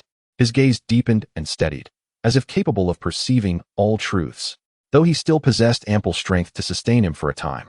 He pondered the course of action should he choose to act against them. Would he once again confine them within Gaia's womb? A flicker of hesitation crossed Uranus's mind. He understood that forcing them into Gaia's form would be exceedingly difficult, for she was now on guard, and he could not accomplish it. Moreover, annihilating the corporeal forms of these two formidable deities was no simple task. Thus, Uranus resolved to deliver a devastating blow to Urania and Pontus, weakening their might so that they would no longer pose a threat to him. This approach would not only avert unnecessary turmoil, but also underscore his authority and benevolence. After a moment of silence, Uranus's gaze grew resolute, and a serene, rather than arrogant, smile graced his lips. He slowly advanced towards Pontus, each step seemingly a firm imprint upon the fabric of time, steady and powerful. Pontus grasped his trident tightly, a symbol of his strength and his bond with the ocean. He attempted to wield it against the oppressive force of Uranus, yet the latter's power surpassed his wildest imaginings. Before Pontus, Uranus extended his vast hand, akin to the expanse of the sky, and gently clasped the shaft of the trident. His strength surged forth like a tidal wave, instantly locking the trident in place. Then, with a slight exertion, the trident emitted a sharp crack as it was abruptly snapped in two. The essence of the ocean contained within was brutally shattered, and the overwhelming backlash injured Pontus, the very bearer of the ocean's might. Pontus's body trembled slightly, blood oozing from the corner of his mouth, his eyes flashing with shock and fury, as though he could scarcely believe the events unfolding before him. His once mighty artifact, now effortlessly fractured in the hands of Uranus, left him with an overwhelming sense of helplessness. His heart brimmed with defiance, yet in the face of Uranus's overwhelming power, he found himself utterly powerless. In the next moment, Uranus swung his sword fiercely towards Urania and Pontus. The blade's brilliance sliced through the air like lightning, carrying with it an inexorable pressure as it descended upon them. Where the sword passed, the air was torn asunder, emitting a piercing wail. As if even the heavens trembled beneath this force. Urania and Pontus's faces instantly paled, realizing that this confrontation had reached a critical juncture of life and death. Even if the mountain god Urania and the primordial sea god Pontus exerted their utmost effort to resist, they appeared diminutive before the sky god Uranus. At this moment, although Uranus temporarily possessed the power of a demiurge, that strength was far beyond what these two great deities could withstand. The edge of Uranus's sword fell like the decree of fate, mercilessly descending upon them, each strike imbued with unmatched majesty and might. In an instant, Pontus felt the backlash of his own power, his body bending in anguish as he expelled golden divine blood in great heaves. That blood resembled shattered stars, cascading to the earth, shimmering with a radiant glow, akin to meteors falling from the night sky, imbued with a sense of tragic beauty and helplessness. Urania, too, succumbed to Uranus's formidable divine assault, collapsing to the ground, his body battered into near immobility, lying helplessly with his gaze filled with despair and defiance. Pontus's body trembled slightly as he endeavored to muster the remnants of his strength to support himself, yet each attempt culminated in failure. His breaths became rapid and labored, each inhalation akin to a struggle against fate. Meanwhile, Urea lay on the ground, utterly subdued by the divine power of Uranus, devoid of any lingering capacity for resistance. A glimmer of defiance flickered in his gaze, silently conveying his anger and helplessness. On this land, ravaged by divine force, two once mighty deities now lay prostrate, rendered powerless before the overwhelming strength of Uranus. However, just as Uranus prepared to further subjugate his beloved brothers, rendering them utterly incapable of defiance, he suddenly sensed an intangible gaze from the heavens, scrutinizing him intently. It was an invisible yet immensely potent presence, as if the very will of the world was quietly observing his every action. A moment of vigilance coursed through Uranus's mind. He understood that this was the law watching over him, warning him not to overstep his bounds. The power of the law was imperceptible yet omnipresent, safeguarding the balance and order of the world, not to be easily disrupted by any deity. Consequently, Uranus slowly withdrew his divine energy, his movements marked by an unusual caution. As if he were meticulously avoiding transgressing the limits set by the law, he inhaled deeply, then gradually reined in his kingly power, allowing his strength to return to a relatively secure level, a trace of resignation flashing in his eyes. Turning his gaze towards Gaia, he was enveloped in a complex array of emotions. With a deep breath, his voice resonated with an undeniable authority, laced with a subtle warning as he slowly articulated. "My queen, I hope you can restrain your maternal instincts and keep them forever within you. Otherwise, you shall lose your children once more." Uranus's voice was deep and powerful, akin to thunder echoing from distant skies, reverberating in the ears of the gods and instilling a chill within them. This was not merely a warning to Gaia, but a profound intimidation directed at all present deities. His words exuded a cold resolve, as if his will brooked no opposition. Upon concluding his statement, Uranus's figure gradually became indistinct under the watchful eyes of the gods. His form seemed to merge with the sky, transforming into a radiant specter, silently dissipating across the vast expanse of the earth, returning to his celestial domain. His departure resembled the calming of a tempest, yet it left an indelible shadow in the hearts of the gods, as if that frigid authority continued to reverberate in the air, reminding every deity that the king of gods was not to be challenged. Chapter 43. Respite Mother, how do you feel now? Aerys, finally breaking through the barrier left by Gaia, approached her with a face full of concern. At this moment, his eyes were filled with concern, as if the entire world had converged upon Gaia. Meanwhile, Aerys bore several scars on his forehead, remnants of a backlash from a barrier, with blood seeping out slightly. Yet, he paid no heed to his own wounds, focusing solely on the condition of his mother. Simultaneously, Aurea and Pontus struggled to support the gravely injured Gaia, one on each side, as she teetered on the brink of collapse. They handled her with utmost care, fearful of inflicting pain, their gazes brimming with compassion and guilt for their mother. Their movements were tender and cautious, as though they were safeguarding a priceless treasure. Gaia endeavored to muster her strength, attempting to conjure a smile to reassure her anxious children. However, her body, ravaged by pain, had grown weary. The smile barely flickered before fading into the air, transforming into a heavy, resigned sigh. Tears streamed uncontrollably from the corners of Gaia's eyes, resembling a string of pearls, each drop rolling down with gravity and clarity. Each tear seemed to carry the earth's empathy, narrating endless suffering and helplessness, as if a mother's heartache surged forth upon witnessing her children endure torment, yet being powerless to alter their fate. Is everything all right? How could it possibly be? Gaia murmured, her voice low and trembling, imbued with profound sorrow and despair. Her gaze flickered with a painful light, as if revealing the depths of her inner anguish. With trembling fingers, she gently brushed her cheek, attempting to wipe away the unstoppable tears, yet they flowed like a spring, refusing to cease. Oh, my innocent children, they ought to bask in freedom and joy, yet they suffer due to Uranus's tyranny. Gaia's voice quivered, each word seemingly extracted from the depths of her soul, laden with relentless pain and indignation. Her words echoed through the vastness of the universe, each syllable tearing at her heart. Her eyes swept over Aerys, Aurea, and Pontus, whose expressions mirrored deep concern, as if they could intimately feel the weight of their mother's anguish. Gaia raised her face, covering it with her hands, as tears gushed forth, her body trembling, enduring an unending torment. In that moment, the earth seemed to resonate with Gaia's sorrow. The surrounding air thickened, as if even the heavens sighed for her suffering. Her shoulders heaved, each breath a struggle against her despair. Uranus has defied the laws of creation. Gaia's voice resonated with profound outrage and disappointment, each word a condemnation of Uranus's transgressions, imbued with strength and fury.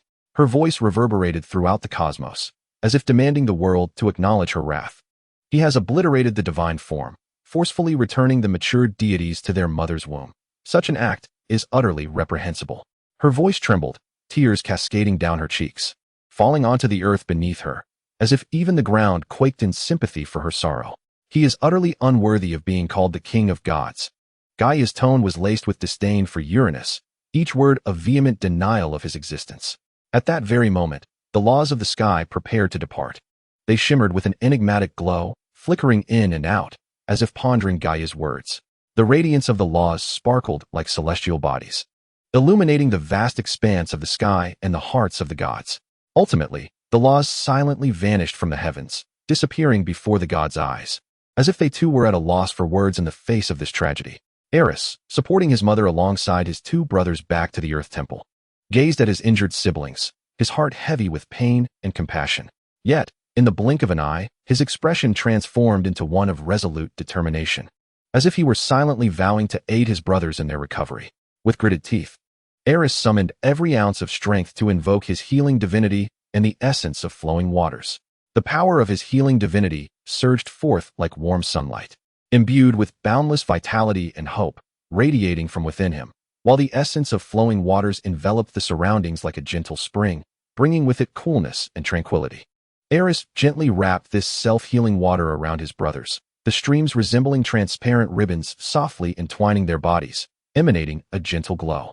Each tendril of water carried with it the power of healing, gradually seeping into their wounds, mending the injuries inflicted by Uranus. The soft luminescence flickered around them, as if weaving a warm protective shield that isolated all suffering. Upon feeling the restorative power of the waters, Urania and Pontus exchanged glances filled with surprise and gratitude.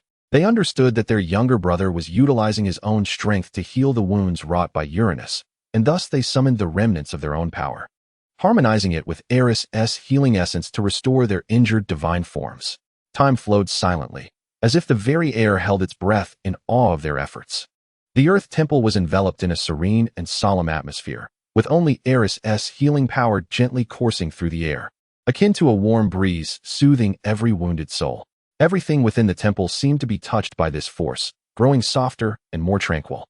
The night goddess Nyx descended to the earth time and again, her silhouette gliding across the sky like a shadow amidst the night, bearing witness to their perseverance and toil. Each descent of night felt like a silent countdown to their striving. At last, after Nyx's 724th descent, the injuries of Pontus and Urania were finally healed. Their bodies radiated the divine brilliance that befits their kind, their wounds perfectly mended, and their strength gradually restored. They stood up, their eyes brimming with gratitude for Aerys. Chapter 44. The acquisition of the mountain divine essence. I regret not witnessing your birth, Aerys, but as your brother, I now present you with this token of celebration. Uriah's voice carried a note of profound apology intertwined with fraternal affection. His tone was deep and gentle, each word imbued with sincere emotion, flowing from the depths of his heart like warm, heartfelt words. Uriah smiled softly, his eyes sparkling with warmth as he clasped Aerys's hand tightly, offering a silent encouragement and support. Subsequently, Uriah slowly retrieved a brown divine essence from his divine form. His movements were tender and solemn, akin to handling an exceedingly precious treasure. The essence emanated a soft yet profound glow, as if it contained boundless power and secrets. The moment Uriah unveiled it, the entire space seemed to tremble slightly under the force it radiated, filling the air with an ancient and mysterious aura. The divine energy emanating from the essence resonated harmoniously with the mountainous aura that emanated from Uriah himself. This unmistakably indicated that the essence was no ordinary artifact. It was a fragment of Uriah's own mountain divine essence. Aerys's gaze was instantly captivated by the essence, his eyes wide with shock and confusion. He could sense the formidable energy contained within it, a power intimately connected to the earth and the mountains, as if Uriah had crystallized a part of his soul and strength within. The depth and purity of this power evoked a sense of reverence within him. Raising his head, Aerys looked at Uriah, disbelief etched on his face. "Brother, what is this?" His voice trembled, as if he could scarcely believe what lay before him. He had never imagined that the gift Uriah would bestow upon him would be this. Uriah smiled gently and replied in a soothing tone, "During the recent battle, I was wounded by Uranus's celestial force, causing a fracture in my divine essence. This mountain divine essence is a fragment that fell from that rupture. I sense that you are in dire need of it." Uriah's gaze bore into Aerys, a flicker of fervent light shining in his eyes as he quietly observed his brother, eager for him to accept this gift. "But brother, this is a fragment of your divine essence. If you were to absorb it yourself, it might expedite your recovery." Aerys's brow furrowed slightly, his eyes filled with concern and confusion. He simply could not comprehend why Uriah would be so generous as to part with even a portion of his divine essence. To him, a divine essence was as crucial to a deity as a heart is to a human, an essential source of power and the foundation of existence. Uriah's actions seemed akin to jesting with his own life. "Brother, won't this have repercussions for you?" Aerys's voice quivered with worry, his eyes reflecting his deep concern. He did not wish for Uriah to suffer on his account. Uriah smiled gently, his expression imbued with a maturity and steadiness that seemed capable of dispelling all doubts harbored by Aerys. He then tenderly grasped Aerys' hand, his gaze filled with unwavering resolve and trust. "Aerys, there is something you do not know. My divine power has ascended to the realm of greatness. Akin to a towering mountain, even if a few stones are lost, it shall not crumble. This fragment of divine essence, though precious, does not affect the foundation of my power. However, for you, this presents a rare opportunity." He paused, a glimmer of anticipation flickering in his eyes. "If you can absorb this portion of divine power, I believe you will swiftly elevate to greatness. At that point, our combined strength will reach new heights." Uriah's gaze drifted slowly towards the heavens, his deep eyes seemingly ablaze with an indomitable spirit and steadfast conviction. His voice resonated low and powerful, each word a declaration. "In our next confrontation with Uranus, with your participation, our chances of victory will be immensely enhanced. I refuse to believe that three deities of great power, alongside our mother, cannot prevail against him." His tone conveyed an undeniable determination, as if he could already perceive the dawn of victory shining ahead. Aerys listened intently to Uriah's words, his heart swelling with boundless gratitude and admiration. He understood that his brother's intentions were not taken lightly, but were imbued with profound affection and earnest hope. This trust was akin to a warm beacon, illuminating his path forward, instilling in him the resolve to never betray this heavy bond of friendship. He recognized that he could not refuse his brother's goodwill. This gift was not merely a fragment of divine essence, but a testament to Uriah's trust and support. Thus, Aerys solemnly clasped the divine essence tightly in his hand. It emanated a gentle warmth, as if responding to his determination. Under Uriah's expectant and encouraging gaze, Aerys unhesitatingly integrated the divine essence into his being. As the essence merged within him, a wave of warmth and formidable power surged from his palm, rapidly spreading throughout his body. He trembled slightly, as if acclimating to this newly influxed strength. It was a force intimately connected to the earth and mountains, brimming with vitality and resilience. Aerys could sense this power intertwining with his inherent divine energy, gradually becoming an integral part of him. In an instant, a radiant light erupted from Aerys, cascading outward like a tidal wave, illuminating the surroundings. The brilliance was so intense and resplendent, akin to a newly birthed star blossoming within the temple of the earth, casting illumination throughout the sacred space. Within that light resided boundless power and hope, as if the very air rejoiced in this moment. Aerys shut his eyes tightly, his expression one of focus and determination. He devoted himself entirely to absorbing the strength contained within the divine essence. Feeling the powerful energy surge through him like a rushing river, he could distinctly sense a newfound vitality awakening his potential. Every inch of his skin and every vein greedily absorbed this formidable energy. His body trembled slightly, as if enduring immense pressure, yet his gaze remained resolute. He understood that this was a rare opportunity, as well as a significant challenge. He must fully commit himself, integrating this power into his being, making it a part of him. Aerys's breath gradually became more rapid, but his eyes grew ever more steadfast. He could feel his strength surging, akin to a dormant volcano finally ignited, with power erupting from the depths of his being. However, upon completing the absorption, Aerys was beset by an indescribable sense of emptiness. It felt as though something was still lacking, as if this potent force, while formidable, was incomplete. He furrowed his brow, a hint of confusion welling up within him. He could sense that powerful energy coursing through him, yet that feeling of void clung to him, refusing to dissipate. He glanced at Urea, a flicker of bewilderment in his eyes. "Brother, I feel as though this power is not quite whole." Chapter 45. The god of the basin. Urea paused momentarily, a glimmer of surprise flashing in his eyes, which soon transformed into a profound contemplation. He could clearly perceive that the power within Aerys was as formidable as a raging storm, yet it resembled an unfinished masterpiece, lacking the final stroke that would bring it to life. A sense of indescribable absence permeated the air. Just as Urea was about to delve into the secrets behind this power, Pontus slowly approached. He had witnessed the entire process of Urea bestowing the divine essence upon Aerys. However, as he gazed upon Aerys merging with the divine essence, he suddenly felt a divine fragment within him subtly resonate, a delicate harmony that made him realize this fragment was significantly intertwined with Aerys's ascension. A serious expression crossed Pontus's face as he treaded deliberately, his gaze fixed upon Aerys, as if in search of answers.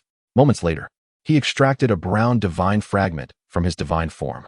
The fragment emitted a deep, understated glow, reminiscent of treasures hidden within the earth, stable and weighty, as if concealing endless secrets. Pontus gently cradled the fragment in his palm, its light flickering in the air, seemingly narrating ancient legends. "Aerys, this is the divine essence of the basin, a fragment that I have possessed since the inception of my being as a manifestation of the earth's concavity." Pontus's voice was low and powerful, tinged with a feigned generosity. "I can feel that what you lack in your ascension to great divine power is precisely this. I now offer it to you, but you must exchange it for the water flow divine essence." He had intended for Aerys to barter with the water flow divine essence. For in Pontus's eyes, this fragment, embodying the earth's weight and embrace, was an innate treasure of immense value. Thus, he could not easily part with it. Yet, before Pontus could finish his sentence, he was interrupted by Gaia's gentle voice. Gaia's voice resonated like the whispers of the earth, imbued with an irresistible blend of tenderness and authority. "Pontos, you must have presented this divine essence of the basin as a token of our meeting with Aerys." As the words lingered in the air, it seemed to freeze for a moment. The gazes of Aerys and Urea involuntarily shifted towards Pontos, filled with a hint of anticipation and curiosity, awaiting his response. Under the scrutiny of the three deities, Pontos felt as if he were ensnared by 1,000 piercing eyes. His discomfort palpable. His heart raced slightly, beads of sweat forming on his brow. Taking a deep breath, he raised his eyes to meet Gaia's, striving to mask his anxiety. "Indeed, Mother, this is the very first meeting between my brother and you, Aerys."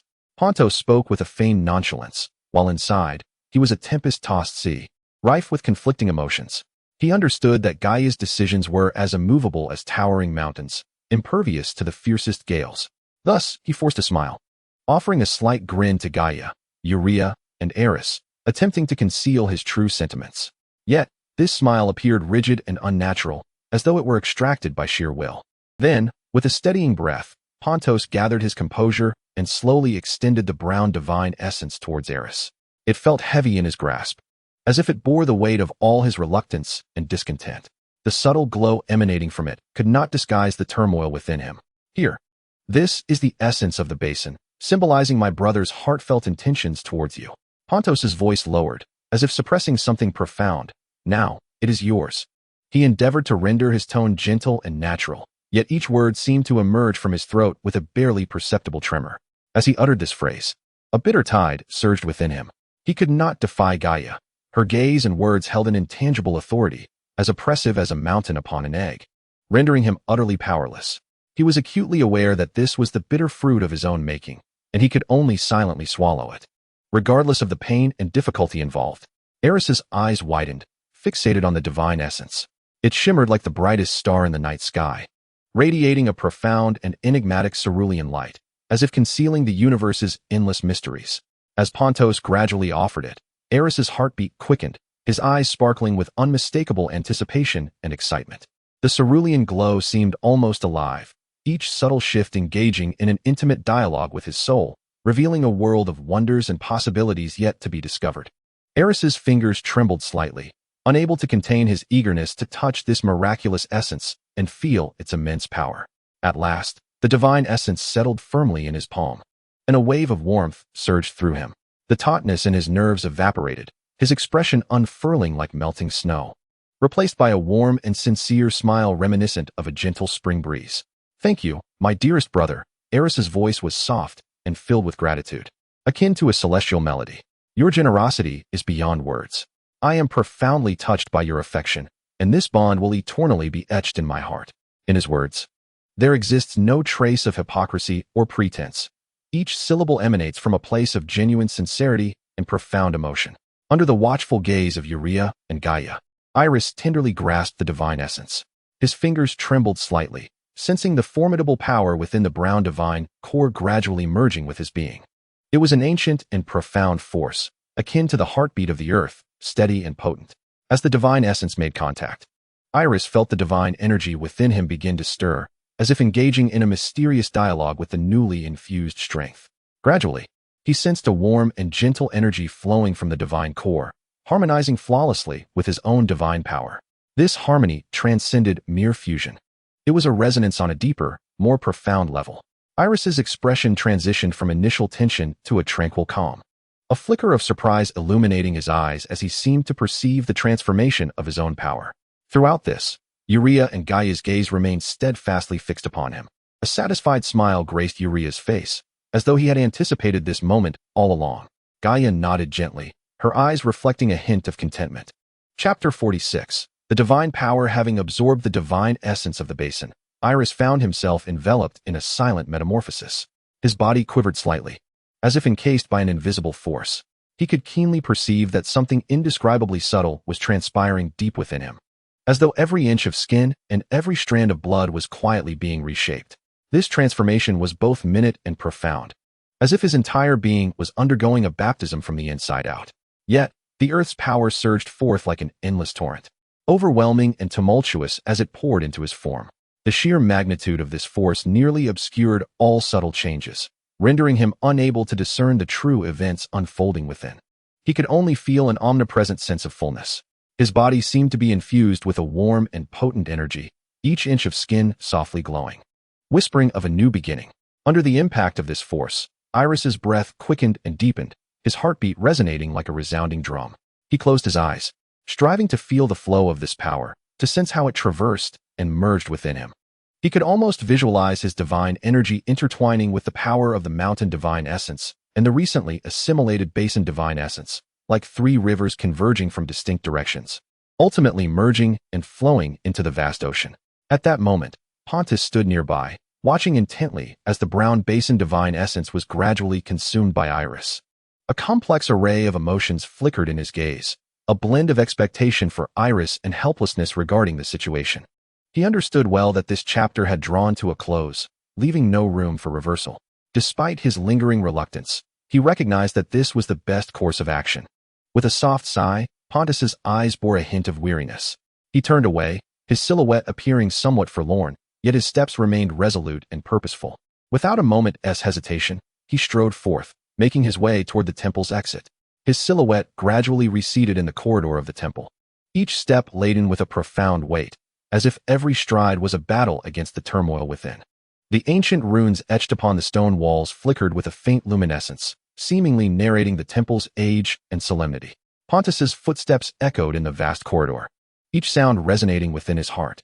Though filled with a sense of reluctance, a deeper feeling of liberation enveloped him. As he emerged from the grand doors of the temple, sunlight cascaded upon him, warm and radiant. He lifted his gaze, inhaling deeply, as if to dispel the burdens that weighed upon his soul. He understood that although he had forfeited the divine essence of the basin, he still possessed the inexhaustible power of the ocean. In the moment when Aerys finally absorbed the divine essence of the basin, a dazzling radiance erupted from his body. A rich and profound earthy glow surged toward him from all directions, as if drawn forth from the depths of the earth, imbued with an ancient and formidable aura that enveloped Aerys entirely. This luminescence seemed to convey the earth's nurturing and weighty essence. Each beam appeared as a gift from the land, bestowing upon him newfound strength. Simultaneously, the earth beneath him seemed to awaken, ceaselessly channeling potent energy into him. The ground of the earth temple trembled slightly, as if responding to the transformations within Aerys. That power surged like a torrential flood, rapidly coalescing within him, causing the aura of his own strength to ascend, as though on the brink of transcending to a new realm. With the continuous influx of the earth's divine energy, the three divine essences within Aerys seemed to awaken, gradually merging under the influence of this overwhelming force. They coalesced like three resplendent stars, forming a luminous sphere that radiated a soft glow, exuding a mysterious and powerful presence. This sphere rotated slowly within Aerys's being, as if weaving a new order of power. Following this, the chilling aura surrounding the cold vortex and the searing energy emitted by the fiery vortex burst forth as two streams of light. One represented the frigid clarity of snow and ice, while the other embodied the searing intensity of high temperatures. They intertwined like two threads, merging into the luminous sphere formed by the fusion of the three divine essences. These two streams of light danced across the surface of the sphere, seemingly infusing the new order of power with unique elements, rendering its radiance increasingly intricate and profound. Soon after, the water essence joined the union, evolving into a divine force representing the erosion of flowing water, seamlessly integrating into the sphere like a gentle stream. The amalgamation of these powers gradually shaped the sphere. After assimilating numerous divine essences and their intrinsic powers, the sphere appeared to undergo a metamorphosis. Its brilliance deepened and sparkled, as if imbued with new life and strength. Amidst the original earthy glow, a chilling blue light gradually intertwined with a searing red radiance and a gentle shimmering of water, coalescing into a unique and ineffable brilliance. In this moment, the orb of light successfully evolved into the deity of terrain shaping and guardianship. Its power transcended mere singular attributes, merging the weight of the earth, the fluidity of water, the resilience of cold, and the fervor of heat. This newfound energy coursed through Aerys's being, as if it were harmoniously fused with his very soul, becoming an integral part of his essence. Aerys distinctly sensed the qualitative transformation of the power within him, as if the strength of the entire earth was intricately connected to his being. He closed his eyes, fully attuned to the flow of this energy. He could feel the pulse of the earth, a profound and potent rhythm, as though every inch of land was imparting strength to him, like countless invisible threads binding him tightly to the ground below. I, Aerys, the deity of terrain shaping and guardianship, ascend today to the pinnacle of divine power. His voice resonated like a mighty bell across the vast expanse, filled with unwavering determination and pride, as if the entire world was listening to his proclamation. As his words echoed, Aerys slowly extended his hand, palm facing upward. An invisible divine force surged forth from within him, transforming into golden rays of light, weaving through the void like strands of silk. These rays represented the divine power of terrain shaping, each beam imbued with the strength to mold the contours of mountains, rivers, and the very earth itself. At the very moment Aerys declared himself the deity of terrain shaping and guardianship, the earth seemed to awaken, trembling violently. This tremor resembled the breath of the earth, deep and powerful, as if responding to Aerys's vow. The surface of the land erupted with countless peaks, undulating like colossal dragons, soaring towards the heavens, as if striving to touch the very ends of the sky. The emergence of these mountains exuded unparalleled majesty and splendor, each summit standing as the backbone of the earth, upholding the dignity of this land. The outlines of the mountains appeared particularly distinct under the daylight's radiance, akin to masterpieces sculpted from the most resilient rock by the hand of the earth itself. Simultaneously, the canyons emerged as though cleaved by a giant axe, profound and awe-inspiring, with ravines crisscrossing the landscape. Their presence seemed to narrate the Earth's ancient tales of time's passage and the clash of forces. On either side of the canyons, sheer cliffs stood tall, as if guarding the Earth's secrets, while at the canyon's base, crystalline streams flowed gently, infusing this land with vitality and vigor. The sound of the water flowed like the Earth's whisper, gentle and prolonged. The basins lay nestled between the mountains and canyons, calm and expansive, akin to the Earth's embrace. Their existence added a touch of softness and inclusivity to the land, reminiscent of the nurturing hold of Mother Earth, sheltering all life. The soil of the basins was rich and teeming with life, as if a precious gift from the Earth bestowed upon this land. The emergence of these landforms resembles the redrawing of the Earth's very veins, where every inch of land narrates the genesis of a divinity shaped by the contours of nature. Under the divine guidance of Aerys, the power of the Earth has reshaped this terrain, imbuing it with newfound vitality and vigor. Mountains, canyons, and basins intertwine and depend on one another, as if they are the most exquisite masterpieces of the Earth. Aerys stands within the temple of the Earth, like a solitary peak amidst the heavens. His gaze profound and far-reaching. His figure, illuminated by the sun, appears exceptionally grand, merging seamlessly with the surrounding mountains, becoming one with the land. Aerys can keenly sense each pulse of the Earth, an ancient and potent rhythm that resonates in harmony with his own heartbeat. This connection is so profound that he can almost feel the Earth's every breath and tremor, binding him intimately to the land, as if their souls had long since melded into one. As Aerys ascends to godhood, his body begins to undergo a series of astonishing transformations. He slowly lowers his head, gazing at his form, and is astonished to find himself significantly taller. The boyish visage he once bore has vanished. His figure gradually becomes tall and resolute, as if the Earth has bestowed upon him a renewed strength and vitality. The contours of his muscles become increasingly defined, each sinew brimming with formidable power, and every inch of his skin radiates a healthy glow, as if the Earth's strength flows ceaselessly within him. Furthermore, his visage undergoes remarkable changes as well. In adulthood, Aerys' brow is marked with determination and confidence, a demeanor forged through the trials of countless storms. Yet, in his eyes sparkles a gentle and fluid tenderness, a unique charm that renders his gaze both profound and enchanting. He inherits the Earth's dazzling brilliance, exuding a robust vitality and an all-encompassing aura simultaneously. He possesses the softness of flowing water, which endows him with a remarkable approachability. These two qualities complement one another, perfectly merging to create an irresistible allure that even the divine find difficult to resist. Chapter 47.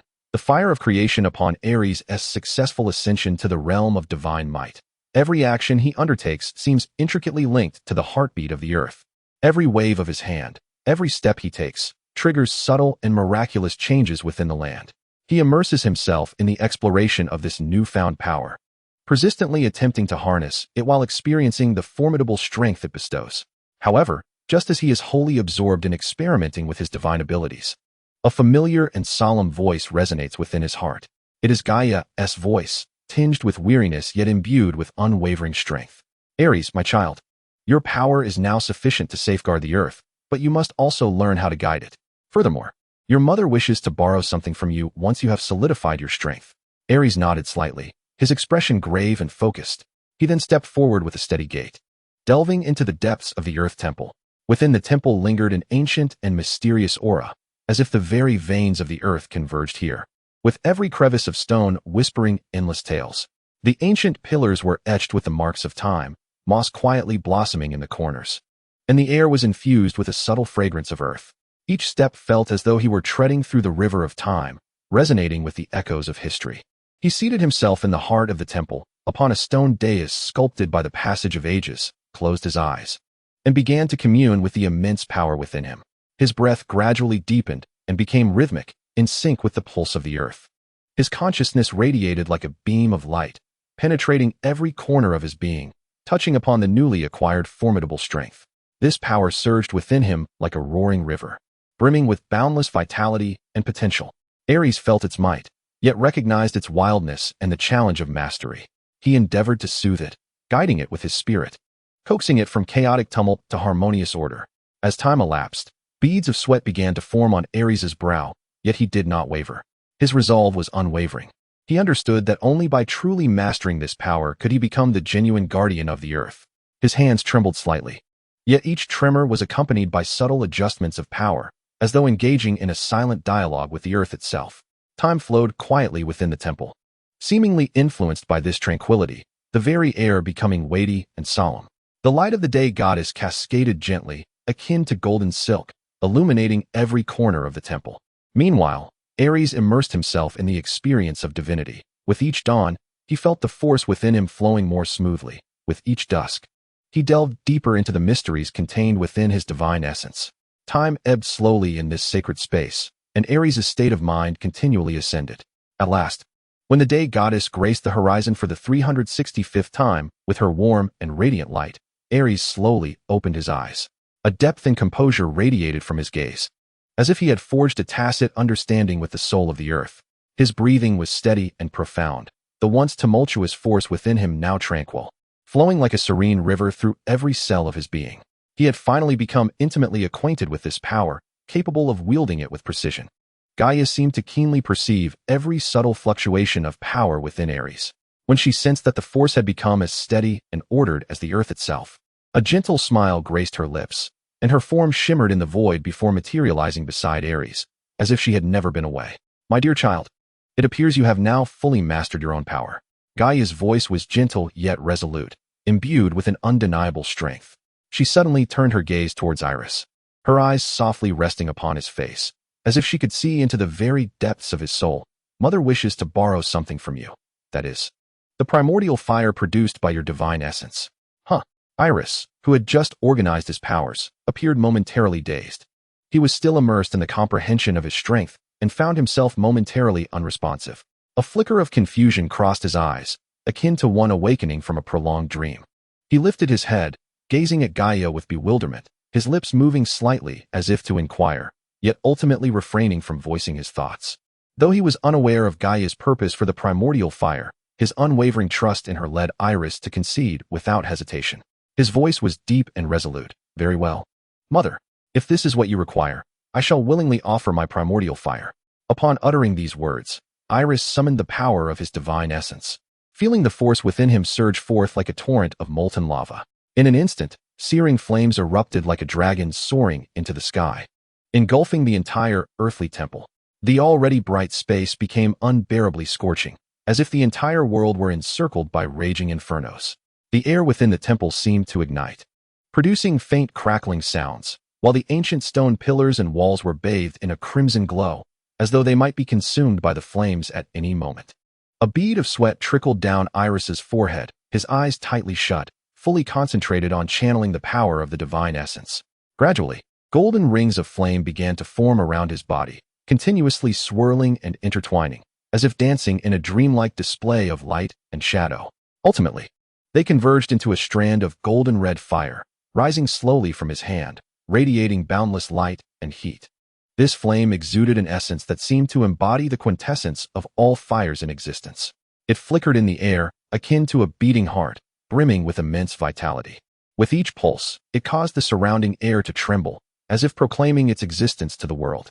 In the end, this flame descended gently like a feather, landing steadily in Gaia's hand. However, with the separation of this primordial fire, Aerys's breath momentarily weakened.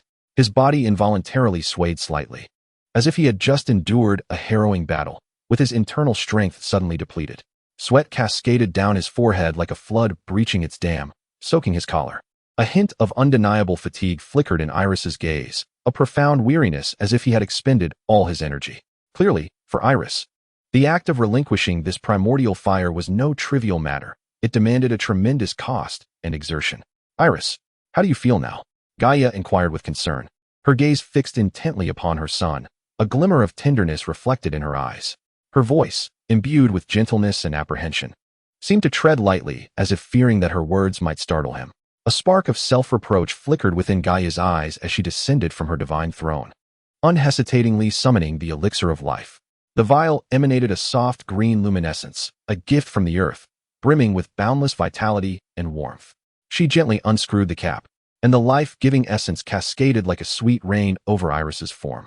The crystalline water, infused with the earth's tenderness, flowed serenely across his every inch of skin, bestowing endless nourishment. As the elixir of life permeated him, Aerys's body began to rejuvenate at an astonishing pace. The backlash from the severed essence of the flame god dissipated swiftly under the nurturing embrace of the life-giving waters. He could distinctly sense a warm, potent force coursing through him, gradually dispelling fatigue and pain. His breath steadied, each inch of his skin greedily absorbing the essence of the elixir. His complexion transitioned from pallor to a healthy flush, and the frailty that once plagued him began to yield to burgeoning strength. He gently opened his eyes to meet Gaia's concerned gaze, and a wave of warmth surged within him. "Mother, I am well, merely fatigued. I may need to slumber for a while." Aerys offered a faint smile, his voice still tinged with weakness yet imbued with calm resolve. He softly shook his head, as though to dispel the last remnants of weariness. Observing her son's exhaustion, Gaia was enveloped by a complex tapestry of emotions. She gently clasped Aerys's hand, warm and steady, as if imparting her final strength.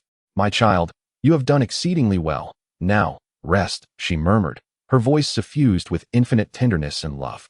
Chapter 48. The forging of the artifact. After Aerys succumbed to slumber for recuperation, Gaia embarked on her solitary journey deep into the earth. Upon departing the serene earth temple, she walked with resolute and measured steps through dense forests and across rushing rivers, ultimately arriving at an ancient and enigmatic realm. This place seemed a corner forgotten by time. Saturated with the rich essence of the earth, each step resonated with the pulse of the land, as though the heart of the earth itself was beating. Ancient stones bore the marks of ages past, with moss and wildflowers defiantly thriving in the crevices. The air was fragrant with the scent of soil and the essence of life. Gaia stood in a clearing, closed her eyes, and took a deep breath. She could feel the earth's power converging here, as if this were the very essence of the land. She understood that only in this place, steeped in the spirit of the earth, could she accomplish the crucial task of forging an artifact capable of altering the course of the world. The air deep within the earth seemed to be imbued with life following Gaia's arrival, each breath brimming with vitality, as if it could awaken slumbering souls. She could perceive the land beneath her feet quivering slightly, as though welcoming her presence and whispering ancient secrets. The surrounding atmosphere grew increasingly dense, alive with vigor, as if every inch of space was suffused with the earth's blessings. Each of Gaia's steps resonated with the pulse of the earth, a profound and powerful rhythm akin to ancient drums echoing beneath her, guiding her onward. Gaia slowly approached a rocky expanse chiseled by the passage of time, a locus of the earth's might. The surface of the stones was riddled with fissures, resembling the veins of the earth, coursing with boundless strength. She extended her hands, gently caressing the stone's surface, closing her eyes to engage in a silent communion with the earth. Her hands began to glimmer softly, as if drawing upon the earth's power, while simultaneously imparting her own will. With her movements, the rocks emitted a faint glow, seemingly responding to her call. Yet, this was merely the inception of forging the divine artifact. Gaia gradually extended her hand, her palm emanating a gentle radiance as she began to concentrate the earth's essence. This force flowed like a tender stream into her palm, exuding warmth and tranquility. Just standing by and observing, one could sense a serene embrace akin to a gentle spring breeze, as if their spirit were being soothed by this energy. With a subtle toss, she embedded the energy sphere deep within the earth, which appeared to awaken in response to some mysterious signal, quivering as if acknowledging her summons. With a resonant rumble, the earth slowly elevated a massive forge. This forge appeared magnificent, as if hewn from the most resilient stone, its surface radiating a soft sheen, exuding an ancient and potent aura. Its form was flawless, a testament to nature's artistry. Surrounding the forge were circles of enigmatic runes, flickering in and out of visibility under the glow, embodying the essence of the earth's power. Gaia then gently cast the primordial flame bestowed upon her by Aerys towards the forge. Instantly, flames erupted, soaring into the air, their searing brilliance akin to the blazing sun, seemingly intent on illuminating the entire world. The fire spread outward, as if to consume all, its intense light blinding to behold. The flames burned with such intensity that the surrounding air warped, as if time itself had paused, the entire space trembling under this formidable force. The forge began to emit a deep, resonant hum under the caress of the primordial fire, as though the earth was responding to this overwhelming power. The surface of the stones began to glow a faint red, activated by the flame's might, and commenced to flow slowly. Gaia stood to the side, her arms gently outstretched, emanating a soft green luminescence that harmonized exquisitely with the fiery blaze of the primordial flame. This verdant glow pulsated like the heartbeat of the earth, embodying vitality and tranquility, presenting a striking contrast to the fervor of the flames, yet blending seamlessly. In a hushed tone, Gaia chanted ancient incantations, her voice resonating with solemnity amidst the roar of the flames. As her incantation flowed, the fire upon the forge began to coalesce gradually, forming a colossal vortex of flames. The radiance at the vortex's core intensified, resembling an endless source of energy, continuously unleashing formidable power. Subsequently, Gaia waved her right hand towards the earth, causing the ground to tremble slightly, as if awakened by an invisible force. Energies converging from all directions surged towards her feet like an incoming tide. The soil beneath her began to glow, golden rays erupting from the depths, coalescing into luminous strands that entwined around her form. These beams grew brighter and denser, ultimately converging into a resplendent sphere of light that floated above her palm. Gaia opened her eyes, which sparkled with unwavering and fervent brilliance. She raised the luminous sphere high, her hands dancing swiftly, as if weaving an intricate spell.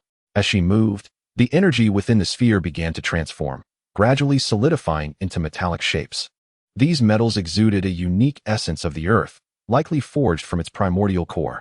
The metallic fragments took form in her hands, radiating a gentle glow, each piece encapsulating the essence of the earth. Thereafter, Gaia gently waved her hand, casting these metallic fragments into the forge. Instantly, the flames upon the forge ignited, their searing light illuminating the depths of the earth as if it were day. The temperature soared, causing the metal pieces to heat rapidly, turning a fiery red, as if consumed by the flames, yet simultaneously reborn within them. The flames on the forge roared like a wild torrent, crashing and crackling. Under the relentless heat, the metal began to soften, its surface smoothing while its shape morphed. Gaia slowly retrieved a hammer from her waist, seemingly ordinary yet imbued with the purest strength from the earth's depths. Gripping the hammer, she felt the calm yet powerful energy surge in her palm. Taking a deep breath, she firmly lifted the hammer and struck the blazing metal with force. Each strike resonated with a deafening sound, akin to the heartbeat of the earth echoing in response. Under the intense heat of the primordial flames and the weighty blows of the hammer, the metal underwent a wondrous transformation, its surface gradually smoothing and its patterns becoming increasingly pronounced. Gaia occasionally retrieved a selection of extraordinary materials that emitted a faint luminescence, clearly chosen with meticulous care as rare treasures. She cautiously cast these materials into the flames, where they swiftly fused with the forming artifact, each integration rendering it increasingly robust and formidable, as if it were incessantly absorbing the essence of earth and fire. As time passed, fine beads of sweat began to appear on Gaia's forehead, trickling down her cheeks and vanishing into the ground beneath her feet, absorbed without a trace. Yet her gaze grew ever more resolute, her eyes seemingly capable of perceiving everything, intently fixed upon the metallic mass within the flames, sparing no detail. With each swing of her hammer, Gaia executed each motion with precision and strength, as if she had rehearsed countless times. The metallic block gradually took shape under her strikes, the outline of the blade becoming distinctly apparent, radiating a unique glow that seemed to recount its extraordinary origin. Gaia's movements quickened, the hammer in her hand seemingly imbued with life, each descent infused with the power of the earth, striking the critical points of the metal with unfaltering accuracy. The flames danced jubilantly at her hammering, as if accompanying her actions in a symphony, each blow resonating with deep, rumbling echoes from the earth's core. Form, O artifact that shall change all, Gaia pronounced once more, her voice brimming with conviction and determination, as if it could pierce the barriers of time and space. The hammer soared in her grasp, each strike akin to the earth's roar, as the metallic mass gradually morphed into the shape of a scythe. The blade appeared as a pool of autumn water, impossibly sharp, as if it could sever all worldly obstacles. The handle resembled a mountain peak, solid and steadfast, capable of bearing the weight of the earth. The form of the scythe became increasingly defined, with lines that flowed gracefully, as though the contours of the earth had been animated with life. Ancient runes were intricately carved into the handle, glimmering with a mysterious light under the flames, as if whispering the secrets of the earth. Then, Gaia withdrew the scythe from the fiery forge, gently placing it upon a massive rock to continue the final sculpting with her hammer. Her actions grew ever more delicate, each strike akin to that of an artist crafting a masterpiece. The runes upon the blade became increasingly pronounced under her hammering, as if they were living entities, swirling endlessly along the blade, emitting an enigmatic glow. Each strike deepened the runes, as if sealing the Earth's power within them for eternity. As Gaia continued her work, the blade began to emit a soft radiance, seemingly responding to her craftsmanship. The runes on the handle became ever clearer, appearing and disappearing in the light, as if crystallizing the wisdom and strength of the Earth. A smile of satisfaction graced Gaia's face. She knew that this artifact was on the verge of completion. Gaia's hands trembled slightly, yet her gaze remained utterly focused. Each strike she delivered was executed with unparalleled precision, as if guided by the very will of the Earth itself. The hammer in her grasp seemed to possess a life of its own, each descent infused with the strength of the Earth, each blow perfecting the blade of the scythe. Under her rhythmic hammering, intricate runes began to emerge, resembling the veins of the Earth, connecting every corner, brimming with boundless wisdom and power. As Gaia sculpted, the scythe's blade grew increasingly radiant, as though imbued with a newfound vitality. With every strike, the runes deepened, as if sealing the Earth's essence within for eternity. Her movements became more delicate, yet each blow resonated with strength and determination. In an instant, the scythe's brilliance illuminated the depths of the Earth, causing even the heavens to tremble in response. The blade shimmered in the light, as if narrating its mission and might. The radiance spread like waves, illuminating every inch of land around, heralding the birth of this sacred artifact. A hint of satisfaction graced Gaia's features. She understood that this creation would be pivotal in transforming the world. Chapter 49. The might of the scythe. The newly forged scythe lay quietly in Gaia's palm, exuding an unparalleled, heart-stirring aura. It seemed to recount the Earth's strength and fury, as well as the toil and sweat of its creator. This scythe was the culmination of countless days and nights of relentless forging and refining. At last, the artifact capable of toppling the heavens had come into existence, fulfilling the aspirations and efforts of both Gaia and Aerys. Gaia gently raised the scythe, its serene, obsidian sheen radiating its sharpness and majesty without reservation. Like a blade born from darkness, it emanated a chilling light, unabashedly displaying its formidable power. The surface of the scythe flickered with a faint, enigmatic green glow, whispering the intertwining of life and destruction, harboring endless vitality while exuding an air of annihilation. The luminescence pulsed like the heartbeat of existence, each flicker akin to the Earth's breath, yet casting a shadow of death that inspired awe. It stood as both the guardian of the Earth and the harbinger of the sky's end. The surrounding air quivered, seemingly shaken by this potent presence. The Earth whispered, the sky fell silent, as if the entire world awaited the scythe's decree. Yet upon closer inspection, one could discern the blade's elegant, curved form, reminiscent of a radiant crescent moon suspended in the night sky. The wide, robust blade gleamed with a chilling, deadly light, suggesting that a mere flick could effortlessly shatter all in its path. The handle, elongated and adorned with the textures of the mountains and flora infused with Gaia's earthly essence, spoke of nature's growth and strength. The textures are vividly lifelike, as if they encapsulate the essence and vigor of nature, infusing an air of enigmatic grandeur and solemnity. Each inch of the hilt radiates an ancient and potent aura, suggesting it is a distinct entity unto itself. The blade of the scythe is razor-sharp, embodying lethal force. The contours of the weapon are naturally formed, devoid of any superfluous embellishments. It exudes a chilling yet overwhelmingly powerful sensation, akin to a perfect amalgamation of nature's wrath and the Earth's might. Every detail of the scythe exudes an undeniable authority, compelling one to avert their gaze, leaving only the silent acknowledgement of its strength within. This power does not stem from external ornamentation, but rather from the profound force it harbors, a might capable of reshaping the world's paradigm. At the moment of the scythe's inception, a formidable and piercing essence permeated the subterranean realm, cascading outward like tumultuous waves.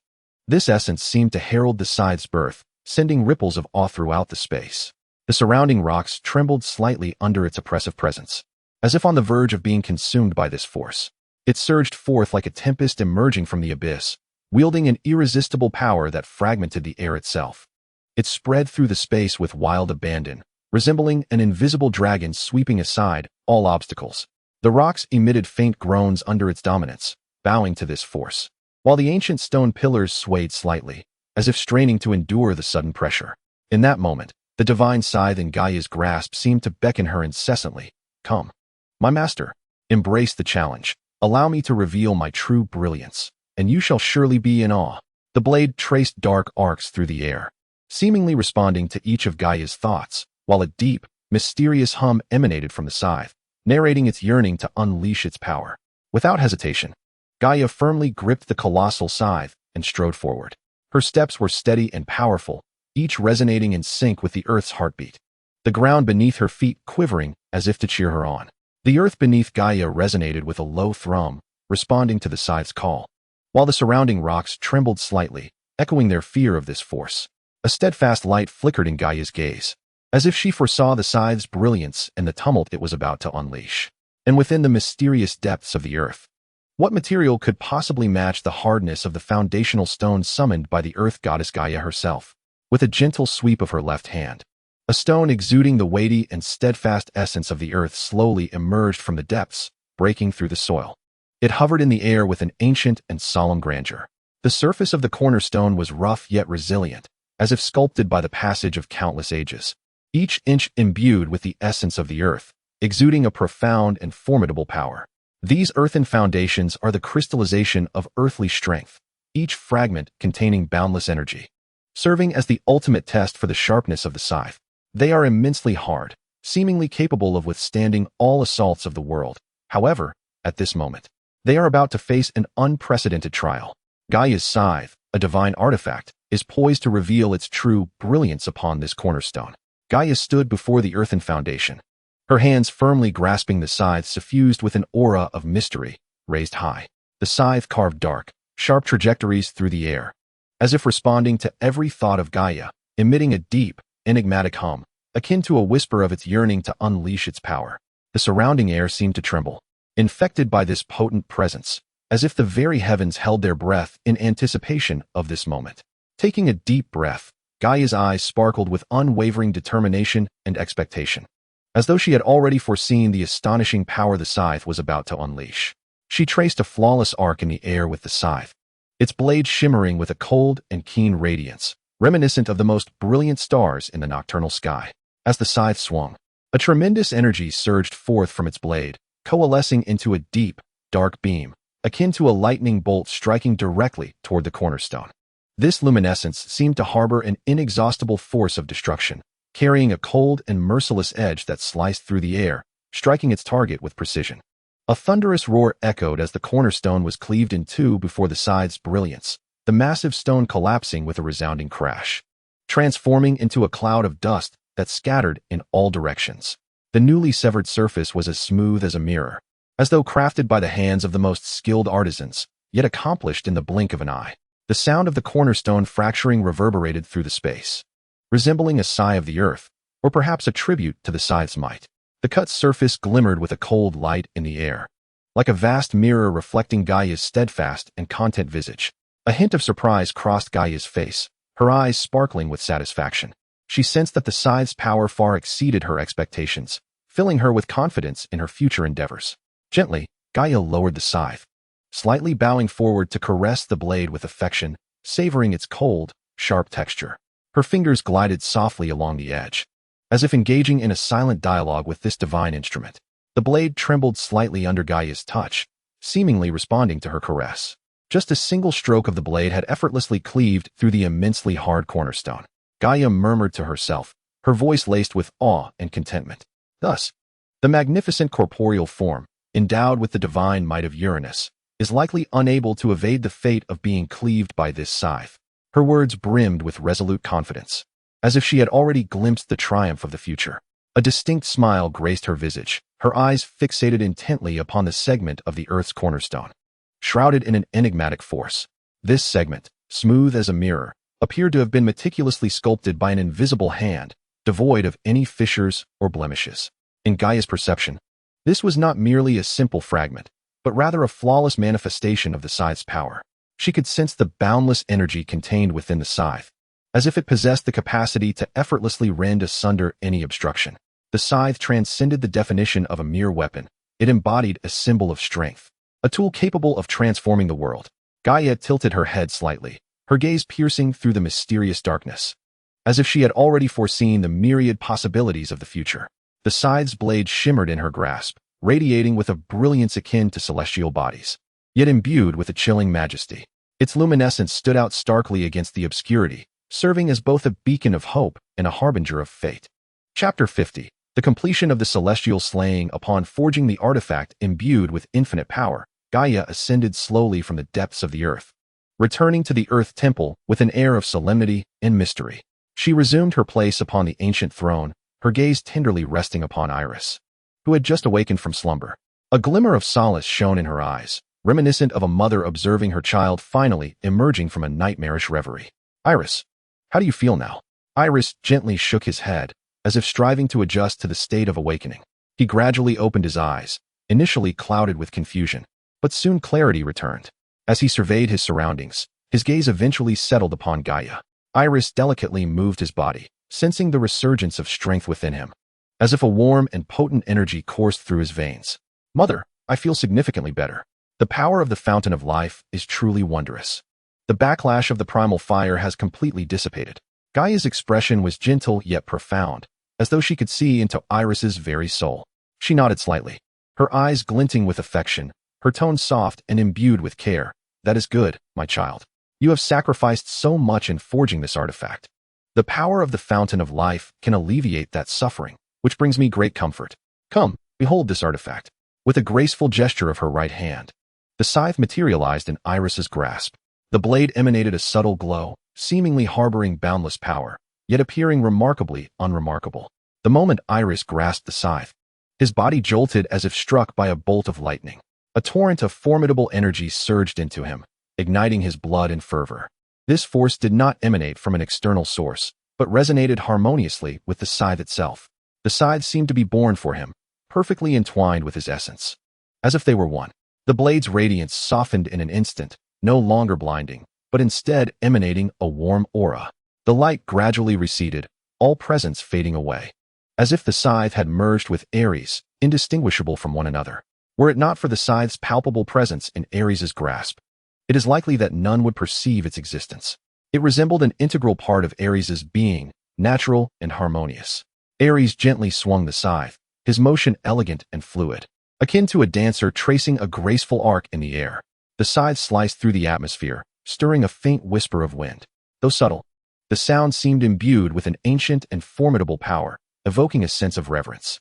This power, though feeble, sent a slight tremor through the entire temple, as if it had torn asunder the very fabric of space, filling the surroundings with an enigmatic atmosphere. Mother, the power of this scythe is indeed unparalleled, Aerys exclaimed in a hushed tone, his voice betraying an unmistakable excitement. Standing beside him, Gaia's lips curled into a slight smile, her gaze piercing as if she could penetrate the mists of time and space to glimpse the distant future. In her eyes shone an unwavering light, a fervent desire for victory and mastery over fate. Gaia nodded gently, conveying her affirmation of Aerys. Although her tone bore a hint of anticipation, it was predominantly filled with a profound certainty. Indeed, my child, the decisive battle that will determine everything is imminent. Like you, I too can hardly wait. Her voice echoed in the air, imbued with an irresistible force, stirring a sense of exhilaration. This was no mere skirmish, but an ultimate confrontation concerning life and death, honor and disgrace. And Gaia, it was clear, had made ample preparations to embrace this destined triumph. Aerys nodded in agreement, his gaze flickering with determination, as if he had already glimpsed the dawn of the future. Indeed, once Uranus withdraws from the world, all things will flourish anew. He inhaled deeply, his tone brimming with confidence. Mother, I too await that moment's arrival. With this divine artifact, we shall surely prevail. Gaia stood rooted, slowly lifting her gaze, her eyes seeming to transcend time and space, directed towards the horizon. It was a distant and mysterious realm, one that remained elusive even from the pinnacle of the temple. Yet, Gaia's vision appeared to possess a wondrous power, effortlessly piercing through the lofty azure expanse, as if that sky were but a mere veil before her. Her gaze ultimately settled upon the distant sky temple, a sanctuary concealed deep within the clouds, known only to a select few. Gaia stared intently at the sky temple, her eyes seemingly able to perceive the sacred hall hidden within the depths of the clouds. Observing Uranus, who was resting within, her expression brimmed with complex emotions. Yet, Uranus remained oblivious to it all, immersed in his own realm, entirely unaware that Gaia and their kin had quietly risen, possessing a power potent enough to alter the course of everything. He had no inkling that a new era was on the horizon. In that fleeting moment, however, Uranus abruptly sensed an unusual chill emanating from the inner side of his thigh. This chill did not stem from the coldness of the external environment, but rather an indescribable intuition, as if something was stealthily approaching him. The sensation struck him like a bolt of lightning, abruptly rousing him from his repose. A sudden tension gripped his heart, an inexplicable fear surging within. Without a moment's thought, he instinctively reached to touch the source of his unease. Yet, when his fingers grazed the inner thigh, he found nothing amiss. The skin remained warm, untroubled by any abnormality. Uranus's heartbeat quickened, his brow furrowing tightly. A flicker of confusion and unease crossing his eyes. What was happening? He murmured to himself, his voice quivering slightly. He endeavored to calm himself, yet that chilling sensation lingered, haunting his thoughts. He sensed that this chill was not a figment of his imagination, but rather a tangible premonition, as if something ominous loomed on the horizon. Gradually, Uranus rose to a seated position, his gaze warily scanning the periphery of the sky temple. The interior was shrouded in silence, with only a faint luminescence flickering in the air. However, this stillness only heightened Uranus's trepidation. He understood that such feelings were seldom unfounded, often heralding the approach of misfortune. Chapter 51. The plan to overthrow the Heaven's Mother. What shall we do next? Aerys inquired, his eyes resolute, his voice imbued with gravity. His gaze pierced through the mists of uncertainty, aiming directly at the crux of the matter. In this realm filled with unknowns and challenges, his words shattered the oppressive silence. Awaiting his mother's guidance, Gaia's eyes were equally steadfast as she began to speak, her voice resonating with strength to defeat Uranus. We must unseat him from his throne as the king of the gods. Her thoughts raced as she fully comprehended the difficulty of this undertaking. Yet for the sake of her children and the future of the earth, a viable path must be forged. With a slight furrow of her brow, wisdom glimmered in her gaze as she weighed the possible options. Uranus was formidable, yet not without his vulnerabilities. Engaging him directly is not a prudent strategy, Gaia stated emphatically, for Uranus possesses the overwhelming power of the divine king's essence. At present, I find myself unable to rival him, thus necessitating the formulation of a plan that is both unexpected and cunning. Gaia gradually lowered her head, her gaze fixated upon her burgeoning abdomen, within which lay the remnants of once mighty deities. She could sense the titans residing within her, though yet unborn. They already bore the monumental task of transforming the world. Her eyes then fell upon a conspicuous fissure, a testament to the Earth's past wounds, which also hinted at future opportunities for change. Raising her head, Gaia's piercing gaze pierced the distant sky. Her voice, cold yet resolute, declared, Uranus has tormented and harmed his own offspring, an act that egregiously contravenes the sacred laws. Her tone was laced with a hint of derision, her eyes ablaze with the fire of indignation as she fixated on the heavens, as if to inscribe Uranus's atrocities upon the firmament itself. Just as Eros was about to speak, Gaia gently gestured for him to remain patient. Frowning slightly, she inhaled deeply, organizing her tumultuous thoughts. In that moment, an air of calm and profound wisdom emanated from Gaia, as if the very essence of the earth flowed within her. She then spoke slowly. Currently, Uranus's greatest advantage lies in his divine kingly status, and his previous battle transformed from a disadvantage to an advantage precisely because he harnessed the divine power of kingship in the critical moment. Pausing briefly, her gaze sharpened, honing in on the crux of the matter. Thus, the core issue we must address is how to dismantle his divine kingship. Her voice grew increasingly assertive, each word resonating within Eris's heart and striking the drum of fate. Uranus's ascension to kingship is, in part, attributable to his male identity. Upon hearing this, Aerys instinctively voiced his realization, his tone unwavering, clearly recognizing the pivotal point. Gaia, hearing this, allowed a subtle smile to grace her lips, her profound gaze shimmering with approval, acknowledging that Aerys had grasped the essence of the matter. Indeed, his ascendance to kingship is largely due to his male identity. Gaia's voice resonated with depth and authority, each word echoing as if from the annals of ancient times, imbued with conviction. Her gaze penetrated the mists, aiming directly at the heart of the matter. But since he ascended to kingship through his male identity, we must sever the very symbols of his masculinity. This is also a principal reason for the creation of that divine artifact. Gaia's tone carried a chill, sending shivers down Eris's spine. Her voice continued to reverberate. Now, Uranus, who defies the sacred laws, has lost the favor of fate.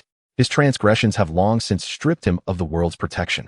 Should he lose his male identity, he will inevitably plummet from the throne of divinity.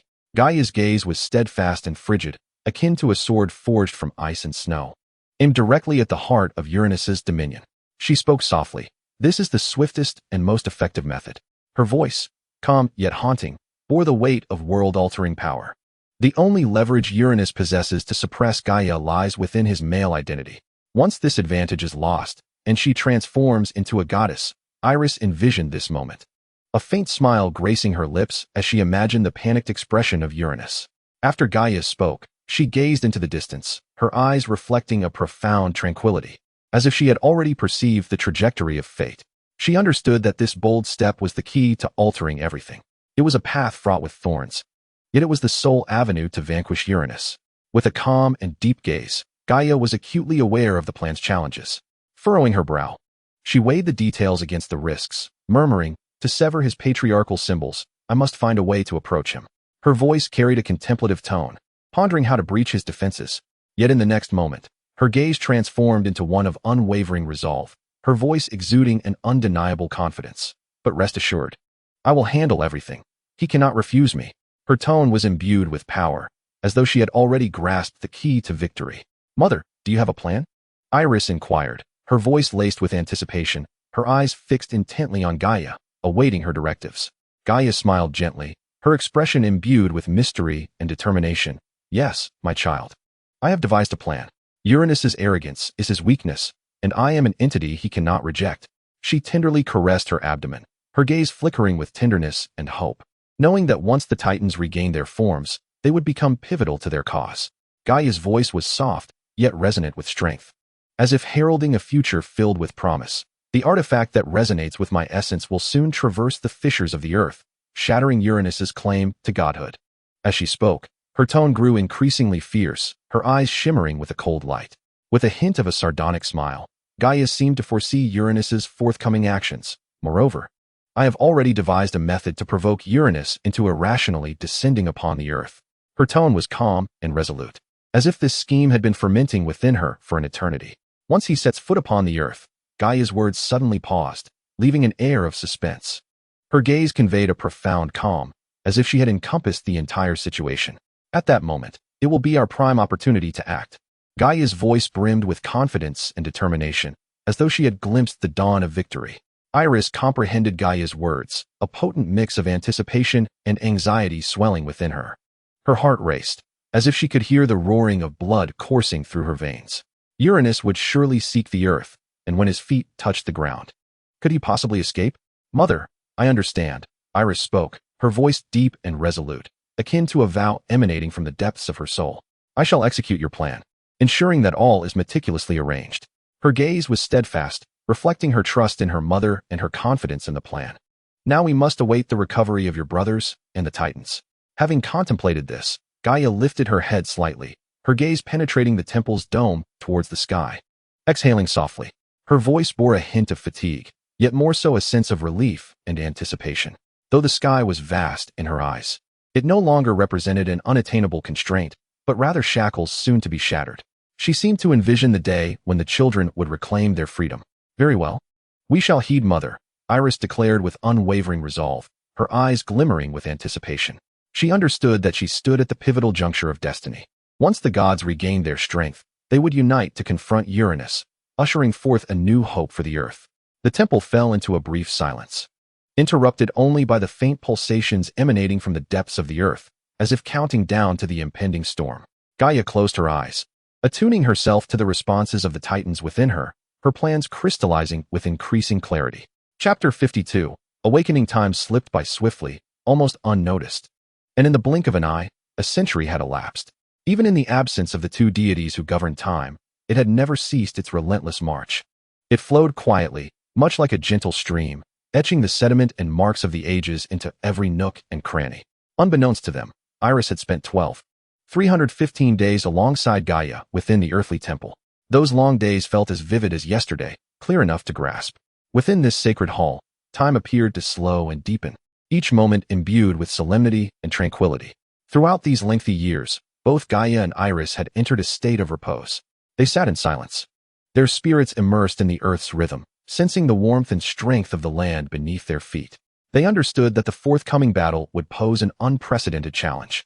Thus, they must gather their energy during this fleeting tranquility for the uncertain future that lay ahead.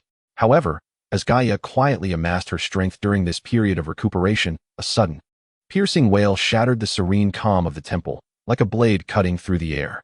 The cry echoed beneath the temple's dome. Imbued with boundless terror and despair, it was the voice of Cronus. "No, please, do not come closer. Mother, save us." His voice was a heart-wrenching lament, seemingly emanating from the very depths of his soul. After a prolonged slumber, Cronus was the first among the Titan gods to awaken. Yet, his consciousness had only just emerged from chaos, lingering on that horrific moment when his father, Uranus, had ruthlessly crushed him and thrust him back into Gaia's womb. Thus, he instinctively called for help, his voice laden with fear and despair, as if that dreadful memory continued to torment him, preventing him from escaping the shadows of the past. Upon hearing Cronus's plea, Gaia's body trembled slightly. She could sense the anguish and terror emanating from within her, the desperate cries of a child she once bore. Her brow furrowed, an indescribable pain surging within her. Cronus's cry pierced her heart like a dagger, and she felt his suffering with an instinctive maternal empathy. She was acutely aware that the awakening of Cronos was merely the beginning. The consciousness of the other Titan deities would gradually resurface as well. Indeed, following Cronos's revival, a subtle tension and anticipation enveloped the Temple of Earth. His voice, akin to the dawn's first light, shattered the prolonged silence, heralding the awakening of the other Titans. The eldest among the 12 Titans, Oceanus, awakened shortly after Cronos, bolstered by his age and formidable strength. Subsequently, the consciousness of Rhea, Hyperion, and Tethys, along with 10 other Titans, began to slowly return. They seemed to be summoned from the depths of a profound slumber by an enigmatic force, their awareness gradually sharpening from the chaos. One by one, they roused from their sleep, slowly opening their eyes to reveal expressions of bewilderment and confusion, as if they had just emerged from an extended dream, striving to acclimatize to this strange yet familiar world. These newly awakened Titans resembled colossal beings that had just risen from a long hibernation, their bodies brimming with boundless strength and potential. With a yearning for the future and memories of the past, they re-entered this vibrant and challenging realm. Yet, as the Titans gradually emerged from their initial disorientation, they began to truly observe their surroundings. They found themselves enveloped in an inky darkness, as though encircled by an infinite abyss. Strangely, this darkness imparted an indescribable sense of solace, as if it were their primordial cradle, the embrace of Mother Earth, providing them with ultimate sanctuary. In this obscurity, they discovered a flicker of warmth and tranquility. However, it soon became apparent to the 12 Titans that their bodies had become remarkably diminutive. This was an appearance they had never encountered before. Once powerful deities, endowed with limitless strength and majesty, they now felt so insignificant. As if they had returned to their very inception, their forms were no longer those of towering grandeur. Instead, they appeared fragile and tiny, akin to newborns freshly emerged from the womb. This stark contrast filled their hearts with trepidation and confusion. They exchanged glances, their eyes brimming with astonishment and misunderstanding. Familiar faces now appeared foreign, and the once mighty powers had dissipated. Unable to accept this reality, they were engulfed by unease and bewilderment. They attempted to reach out and touch one another, seeking reassurance that this was merely a nightmarish illusion. Yet, what they encountered was the equally fragile skin, warm and tangible. "What is happening?" Rhea's voice trembled. She scanned the surroundings, yearning to find a glimmer of light, a hint of familiarity amidst the darkness. Yet, everything before her felt alien and terrifying, her voice tinged with a hint of sobbing, as if unable to comprehend the reality unfolding. "How could we have become like this?" Hyperion's tone echoed with a semblance of panic. He attempted to rise, only to discover that his body was so frail that it could not support him. The hands of Hyperion trembled slightly, as if he had lost even the courage to stand. Thetis clutched her arms tightly, her eyes brimming with fear. "Where are we? Why are we here?" Her voice was heavy with confusion, as if she had lost her way in the darkness, unable to find a glimmer of hope. The other Titans were equally engulfed in chaos, their voices intertwining in the obscurity, much like travelers ensnared in a fog, unable to discern a path forward. Their forms had diminished, their once mighty strength seemingly drained, leaving only the inner turmoil of fear and unease. Yet, just as the 12 Titans succumbed to dread, a voice, as gentle and resolute as a spring breeze, emerged to shatter the pandemonium. It was the voice of Gaia, the Earth goddess, imbued with love and tenderness. Her tone was deep and soothing, akin to a whisper emanating from the depths of the earth, calming the tumultuous hearts of the 12 Titans. "Children, do not fear. The place you inhabit is the warm and safe womb of your mother. There is no danger here. Though your bodies may have shrunk, this is but a fleeting phase, and soon your strength shall gradually return. Gaia's voice, imbued with compassion and gentleness, tenderly reassured the Titans, each word akin to warm sunlight piercing the darkness, illuminating the hearts of her children. Her tone resonated with boundless acceptance and understanding, as if conveying to the Titans that no matter what transpires, their mother would be by their side.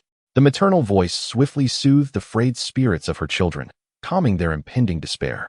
The Titans' breaths gradually steadied, their hearts no longer burdened by fear and unease. Instead, they were enveloped in an unprecedented sense of reassurance and trust.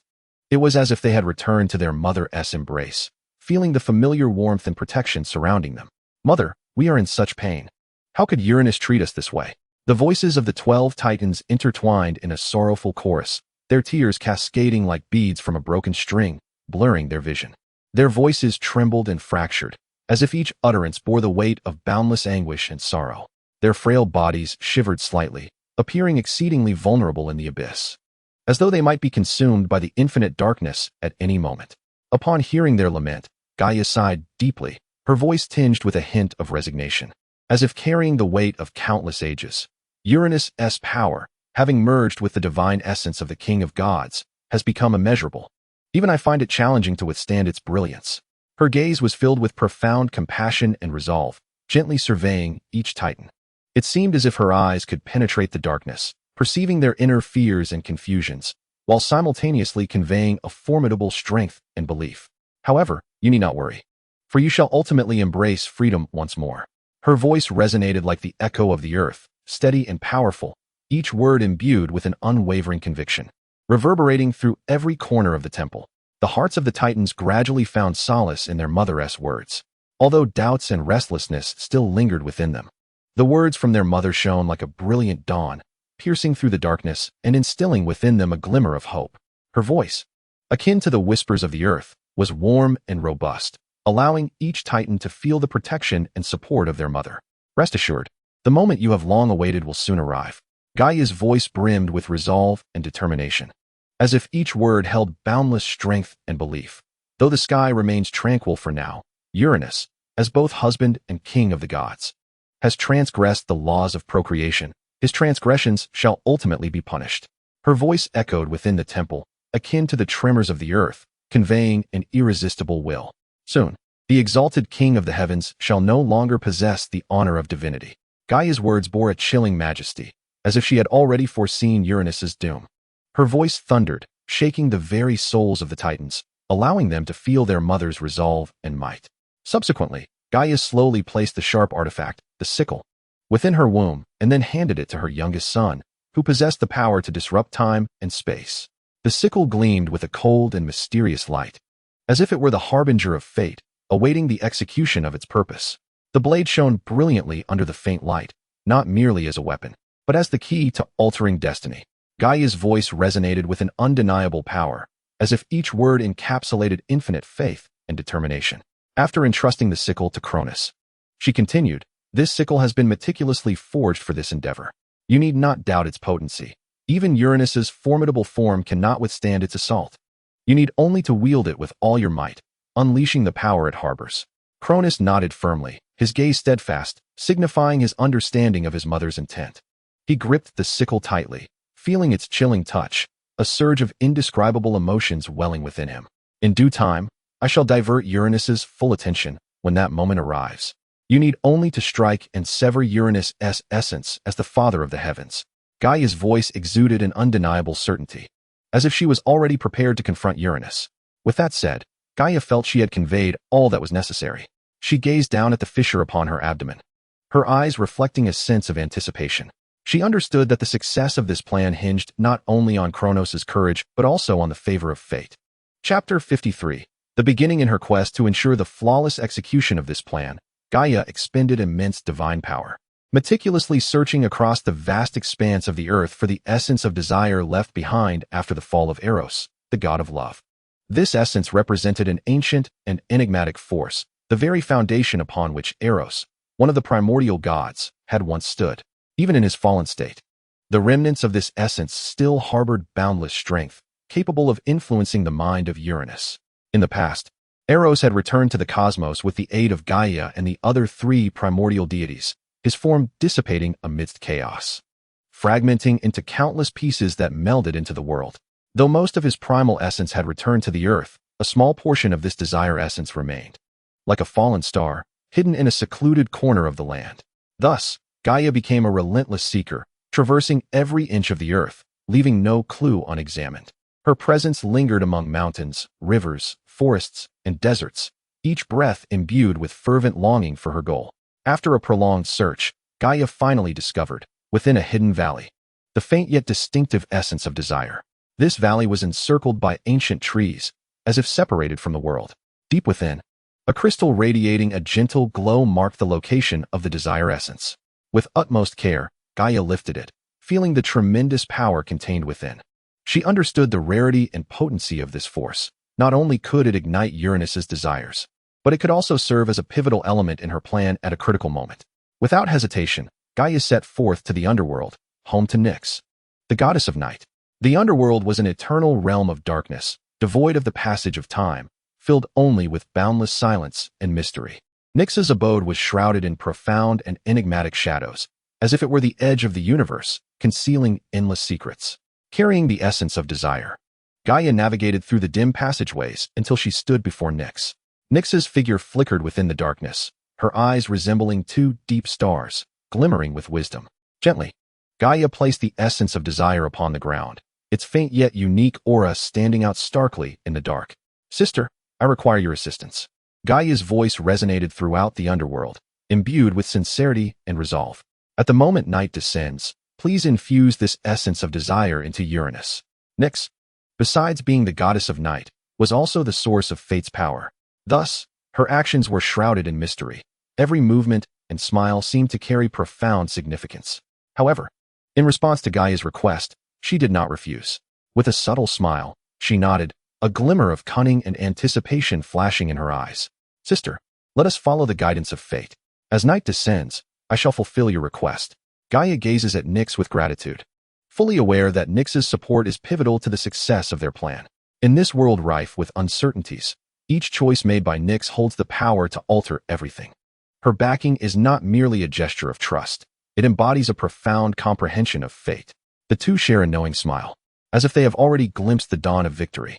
The darkness of the underworld seems to soften at this moment, as if the very gears of destiny are quietly turning in favor of their scheme.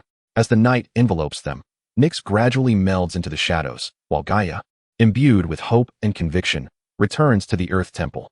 She understands that with the approach of night, dawn shall inevitably follow. Far away in the Sky Temple, Uranus, having regained his strength after a prolonged period of recovery, radiates a formidable divine energy, golden light shimmering around him, heralding the return of his power. Yet, just as he prepares to resume his tranquil existence, an inexplicable yearning surges within him. It is a feeling beyond words, as if the earth is tenderly yet firmly beckoning him, stirring the softest recesses of his heart. This sensation, akin to the gentle warmth of spring breezes, caresses his soul, rendering him unable to resist. A powerful impulse wells up within Uranus. He longs to return to the embrace of the earth, to once again hold Gaia close. Thus, with unwavering resolve, Uranus rises and strides purposefully away from the Sky Temple, heading toward the earth. Each step he takes resonates with strength, as though drawn by an irresistible force. His gaze is steadfast and profound, as if he can already discern the outline of the earth. At this moment, Uranus's heart is filled with an unprecedented longing. He yearns to embrace the goddess Gaia, who captivates his very soul. A gentle light flickers in his eyes, as if the world itself has transformed into a softer, more beautiful place. His heart brims with anticipation, eager for their reunion and the chance to once more feel the warmth and embrace of the earth. Meanwhile, upon this vast expanse of land, Gaia has sensed Uranus's approach. A slight smile graces her lips, her eyes shimmering with a blend of expectation and resolve. She knows that at this moment, everything will unfold according to plan. Taking a deep breath, Gaia strives to maintain her composure, even as excitement churns within her.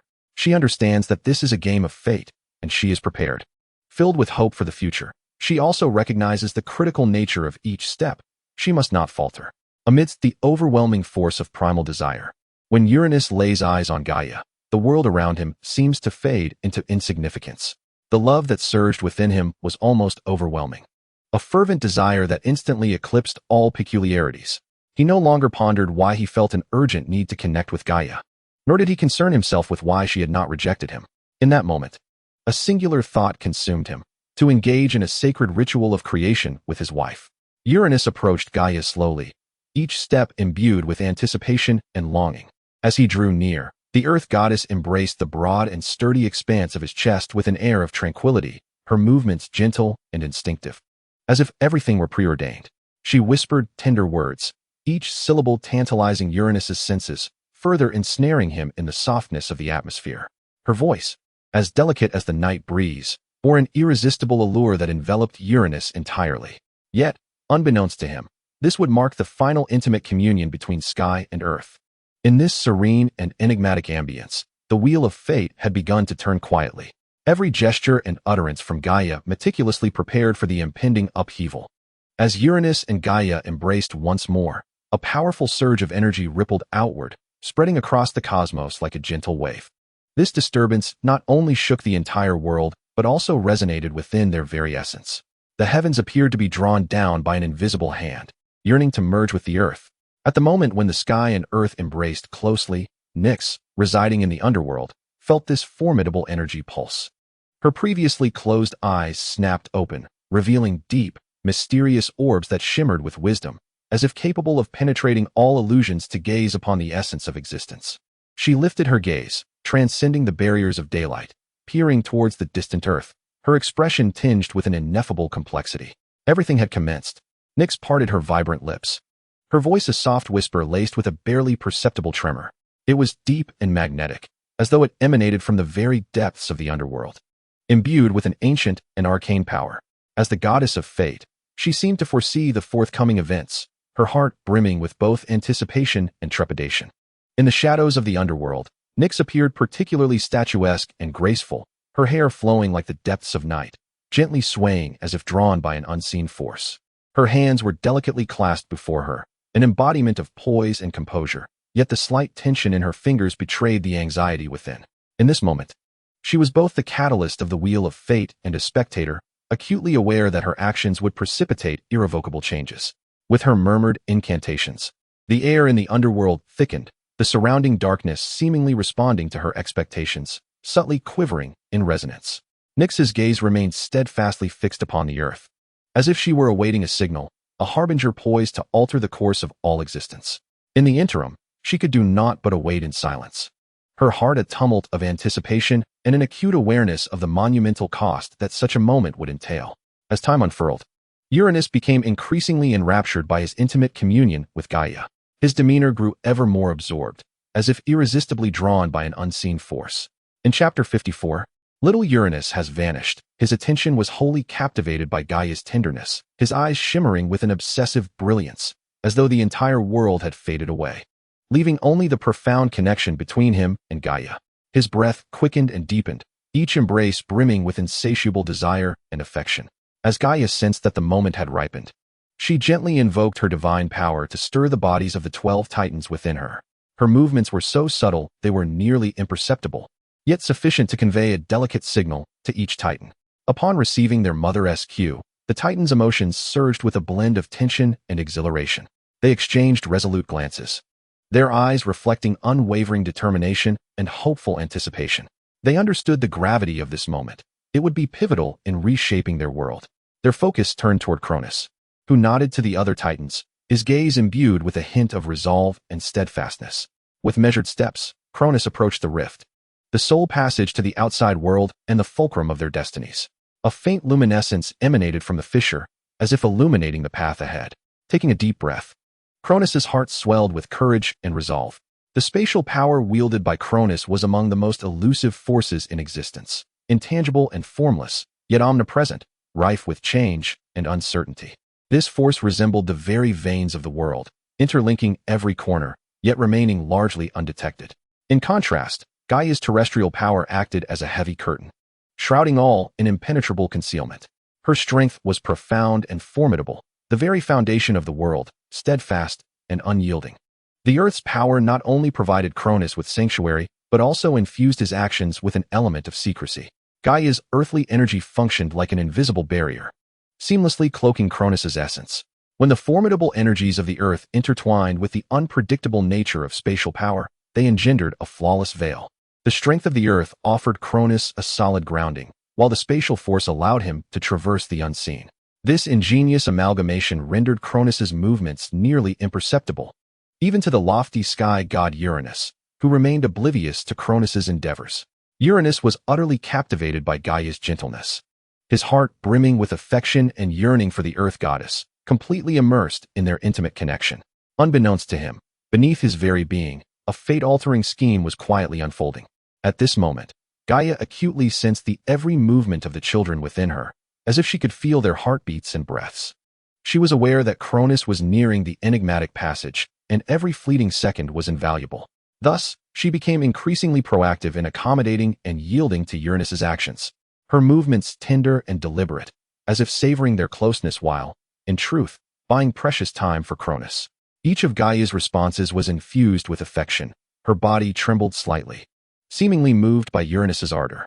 Yet, within her heart, she remained exceptionally clear-headed, cognizant of the heavy burden she bore to alter destiny. Every gesture she made was meticulously orchestrated, ensnaring Uranus while arousing not a hint of suspicion. Meanwhile, Cronus's hands slowly emerged from Gaia's abdomen. His movements were so subtle they were almost imperceptible, as if he feared to disturb this tranquil moment. One hand was empty, while the other firmly grasped a somewhat diminutive sacred scythe. This scythe shimmered faintly in the darkness, its essence seamlessly merging with that of Gaia, revealing no trace of its presence. At this juncture, Cronus's hand was perilously close to Uranus's celestial root. The proximity was such that he could nearly feel the overwhelming energy emanating from the sky god. His heartbeat quickened, palms slightly dampened, yet he maintained his composure and focus. He understood that in this moment, every action was of paramount importance. Just then, Uranus seemed to sense an inexplicable danger. His body quivered slightly, a flicker of bewilderment crossing his gaze, as if momentarily awakening from the haze of desire, attempting to break free from its grip. His movements grew hesitant, as though he had sensed something amiss. Witnessing this shift, Gaia's heart tightened. She knew that if Uranus were to break free, the entire plan would unravel. Thus, she urgently summoned all her strength to embrace Uranus tightly, her arms like iron clamps, resolute in denying him any opportunity to move. Her voice was soft yet firm, akin to soothing a child on the brink of awakening. Uranus, my beloved, do not leave me. Our love is so exquisite. Let us not allow this moment to fade. Uranus struggled slightly within Gaia's embrace, yet her strength rendered him unable to escape. A flicker of confusion danced in his eyes, but ultimately, he succumbed to Gaia's tender affection. He whispered softly, Gaia, my beloved, your embrace brings me such solace. I shall not leave you. Gaia smiled gently, her expression imbued with both comfort and resolve. She understood that in this moment, she must remain composed, continuing to buy time for Cronus. Each of her movements was suffused with tenderness, yet concealed within them was an unwavering determination. At that very instant, Cronus seized upon a fleeting opportunity with remarkable swiftness. He grasped firmly at the root of Uranus with one hand, while wielding the fabled scythe with the other. The scythe glinted ominously in his grip, as if aware of its imminent purpose. It sliced through the air with a sharp arc, unleashing a tremendous force instantaneously. At that moment, Uranus was ensconced in Gaia's embrace, utterly unable to resist. The scythe's razor-sharp edge possessed the might to cleave the very bedrock of the earth. Thus, even a being as powerful as Uranus could not evade the fate of being rent asunder before such a fierce onslaught. The cold blade, with astonishing speed and precision, severed the heavenly root of Uranus without a moment's hesitation, leaving no room for mercy. Immediately thereafter, Cronus grasped the grotesque mass stained with the blood of the sky gods. His actions swift and resolute, devoid of any hesitation. A determined light flickered in his eyes, as if he had long prepared for this moment. He then harnessed the power of space, encasing the bloody flesh tightly, as though sealing it within an invisible prison. The barrier formed by spatial energy completely isolated it from the outside world, ensuring no trace would remain. Cronus carefully retracted his arm back into Gaia, as if having accomplished a monumental task. A fleeting sense of relief washed over him, filled with a profound sense of achievement. He knew that in this moment, he had not only fulfilled his mission, but had also taken a pivotal step toward the future of the Earth. Just as an ominous premonition rose within Uranus, A sudden, excruciating pain shot through him. This agony was unbearable, causing his body to convulse violently as he emitted a wretched and anguished howl. The lament echoed through the world, reminiscent of Gaia's cries, deafening to the ears, as if it could shatter the very heavens and earth. Chapter 55. The goddess of the sky. A searing pain pierced Uranus, abruptly pulling him from the whirlpool of desire. Staggering to his feet, he instinctively glanced down to behold a scene awash in blood. The heart-wrenching pain made him instantly realize that his once proud symbol of masculinity, a mark of glory, was no more. Gaia, why have you done this? Why betray me? Uranus's voice was laced with disbelief and seething fury, as if he wished to shatter the very fabric of reality with his roar.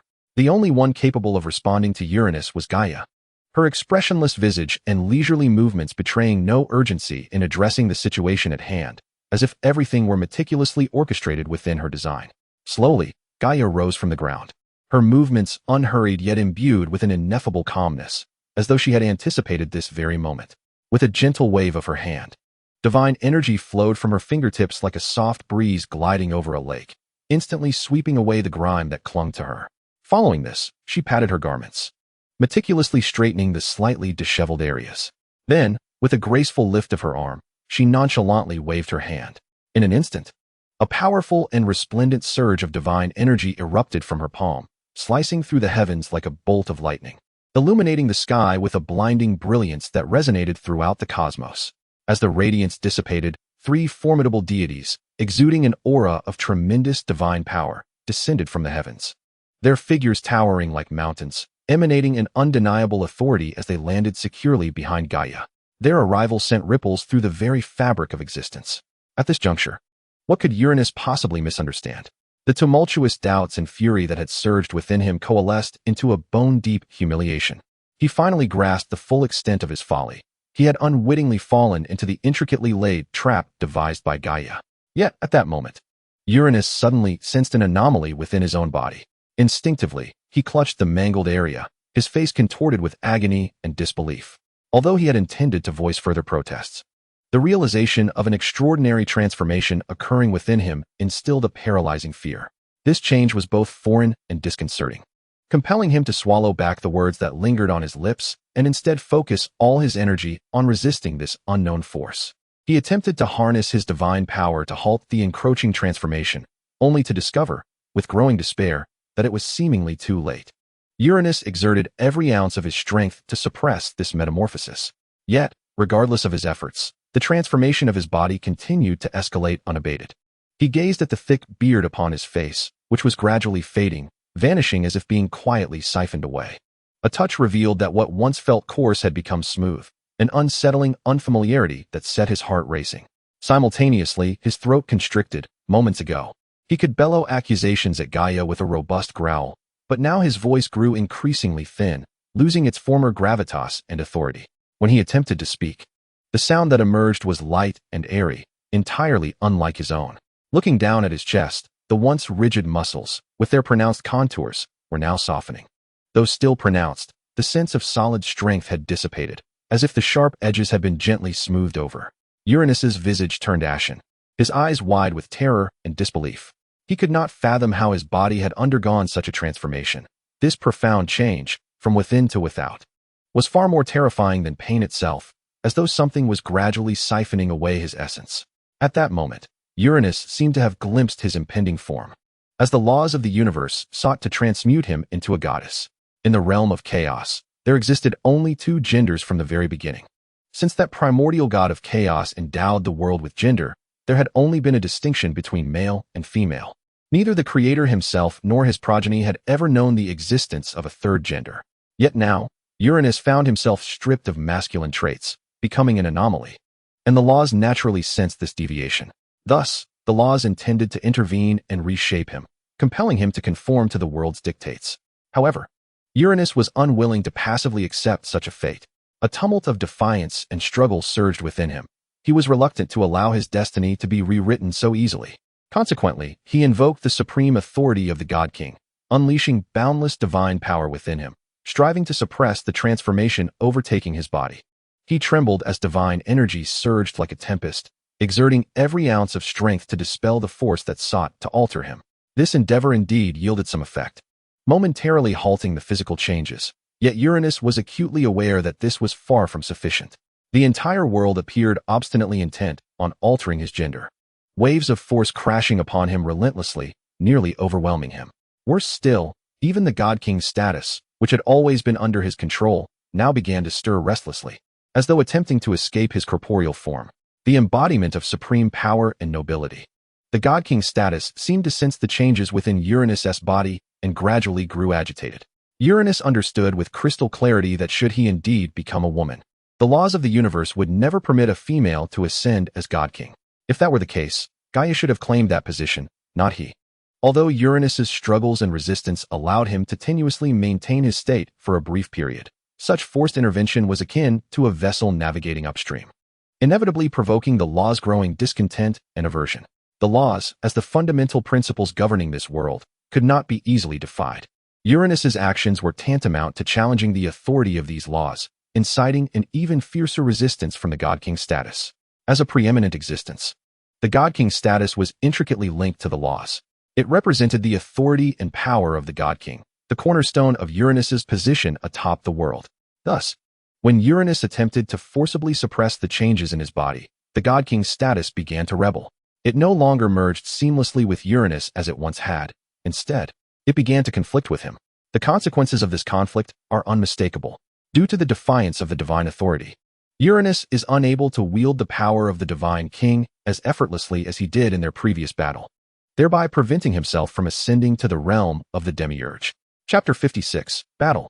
Having lost both his identity as a husband and as the divine king, Uranus finds that his influence over the Mother of Earth has been rendered ineffectual. The Mother of Earth reclaims her right to bear life, with Kronos being the first to emerge from her womb, brandishing a sharp scythe. Following closely behind, 11 streaks of light descend to the earth alongside Kronos. As the 12 Titan gods touch the ground, they instantly regain their former forms. The moment they land, they cast furious glares at Uranus, their hearts ignited with a fervent desire for vengeance. Their gazes flicker with determination and resolve, as if they are prepared to embrace the impending upheaval. Uranus, upon observing the two items in Kronos' possession, cannot help but widen his eyes in disbelief. Kronos, are you challenging my authority? Do you dare to rebel? Yet Kronos, upon hearing Uranus's words, responds with a hint of disdain. Oh, cruel and unprincipled goddess of the sky, you have forfeited your right to rule as the divine king, and you are no longer my father. Would it not be wise for you to abdicate? Kronos' voice is calm and resolute, as though he is stating an undeniable truth. He gazes directly at Uranus, unflinching and seemingly prepared to face any consequences. Uranus is taken aback by Kronos' audacity to question him. While the Titans may have rebelled in the past, they typically cowered before him. Today, however, Kronos is entirely different. Not only does he dare to resist, but he also confronts Uranus' authority head-on, instigating a rebellion.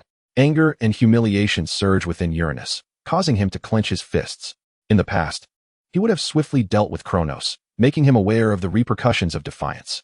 But now, time is of the essence, and he cannot afford to waste a moment. At this juncture, Uranus harbors but one thought: to reclaim his rightful male authority with utmost urgency. With a furious snort, Uranus erupts in divine radiance, surging forth like a comet. Before his form even arrives, his colossal hand, imbued with the force of thunder, reaches out with iron-like fingers spread wide, aimed directly at Kronos. There is no flourish in his approach. He intends to seize this rebellious son in his grasp the moment he closes the distance. The winds are thrown into disarray. The earth quakes beneath his feet, and Kronos perceives a fleeting shadow. The wrathful visage of Uranus looms near, and the hand, charged with searing divine power, lunges toward the celestial root in Kronos' grasp, leaving him no opportunity to evade. The fierce momentum seemed as if it would crush everything in its path, instilling a profound dread in Kronos. This formidable force descended like a cataclysmic thunderbolt, threatening to reduce all in its wake to mere dust. Kronos felt the hairs on his body rise in trepidation, his courage shaken. With no time for contemplation, he hurled the celestial root he clutched to the side, simultaneously bellowing to Gaia, "Mother, catch it!" Uranus's celestial root arced heavily through the air, enveloped in a nauseating stench, hurtling towards Gaia. A fleeting expression of aversion crossed her face, her brows knitting together as the foul essence was nearly unbearable. Yet, she hesitated not for a moment. suppressing the turmoil in her stomach, and summoned her profound earth power. Raising both hands, a wall of earthy light materialized, firmly supporting the oncoming celestial root. Though her wrists trembled, the noxious scent still assailed her senses. Her gaze remained sharp and resolute, exuding an unyielding determination. As she began to chant in a deep, resonant tone, the surrounding earth and stone seemed to respond to her call, surging towards her and coalescing into a thick layer around the celestial root, securely encasing the grotesque mass. However, Uranus witnessed the mass soaring towards Gaia, promptly altering his course and abandoning his pursuit of Kronos. Like a lightning bolt that rent the heavens, he charged straight for Gaia. His movements were swift and decisive, a frenzied crimson flickering in his eyes. Yet Gaia stood her ground, unperturbed by the onslaught, her hands firmly gripping the encased celestial root, her gaze unwavering. Just as Uranus was about to reach her, an immense force erupted from within Gaia, surging forth like a deluge breaching a dam, instantly erecting an invisible barrier before her, keeping Uranus at bay. Almost simultaneously, the attacks from Aurea and Pontus descended like thunder, two torrents of wrathful power bearing the weight of destruction, sweeping towards Uranus like a tempest. In that moment, time appeared to slow, each subtle movement discernible. Uranus's eyes widened as he fixated on the figures of Aurea and Pontus standing before him, his gaze rife with uncontainable fury and anxiety.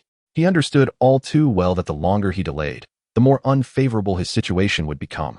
Yet, the onslaught from Aurea and Pontus was perilously close, a snarl of desperation contorting his features. He knew he must breach this line immediately, lest everything dissolve into nothingness.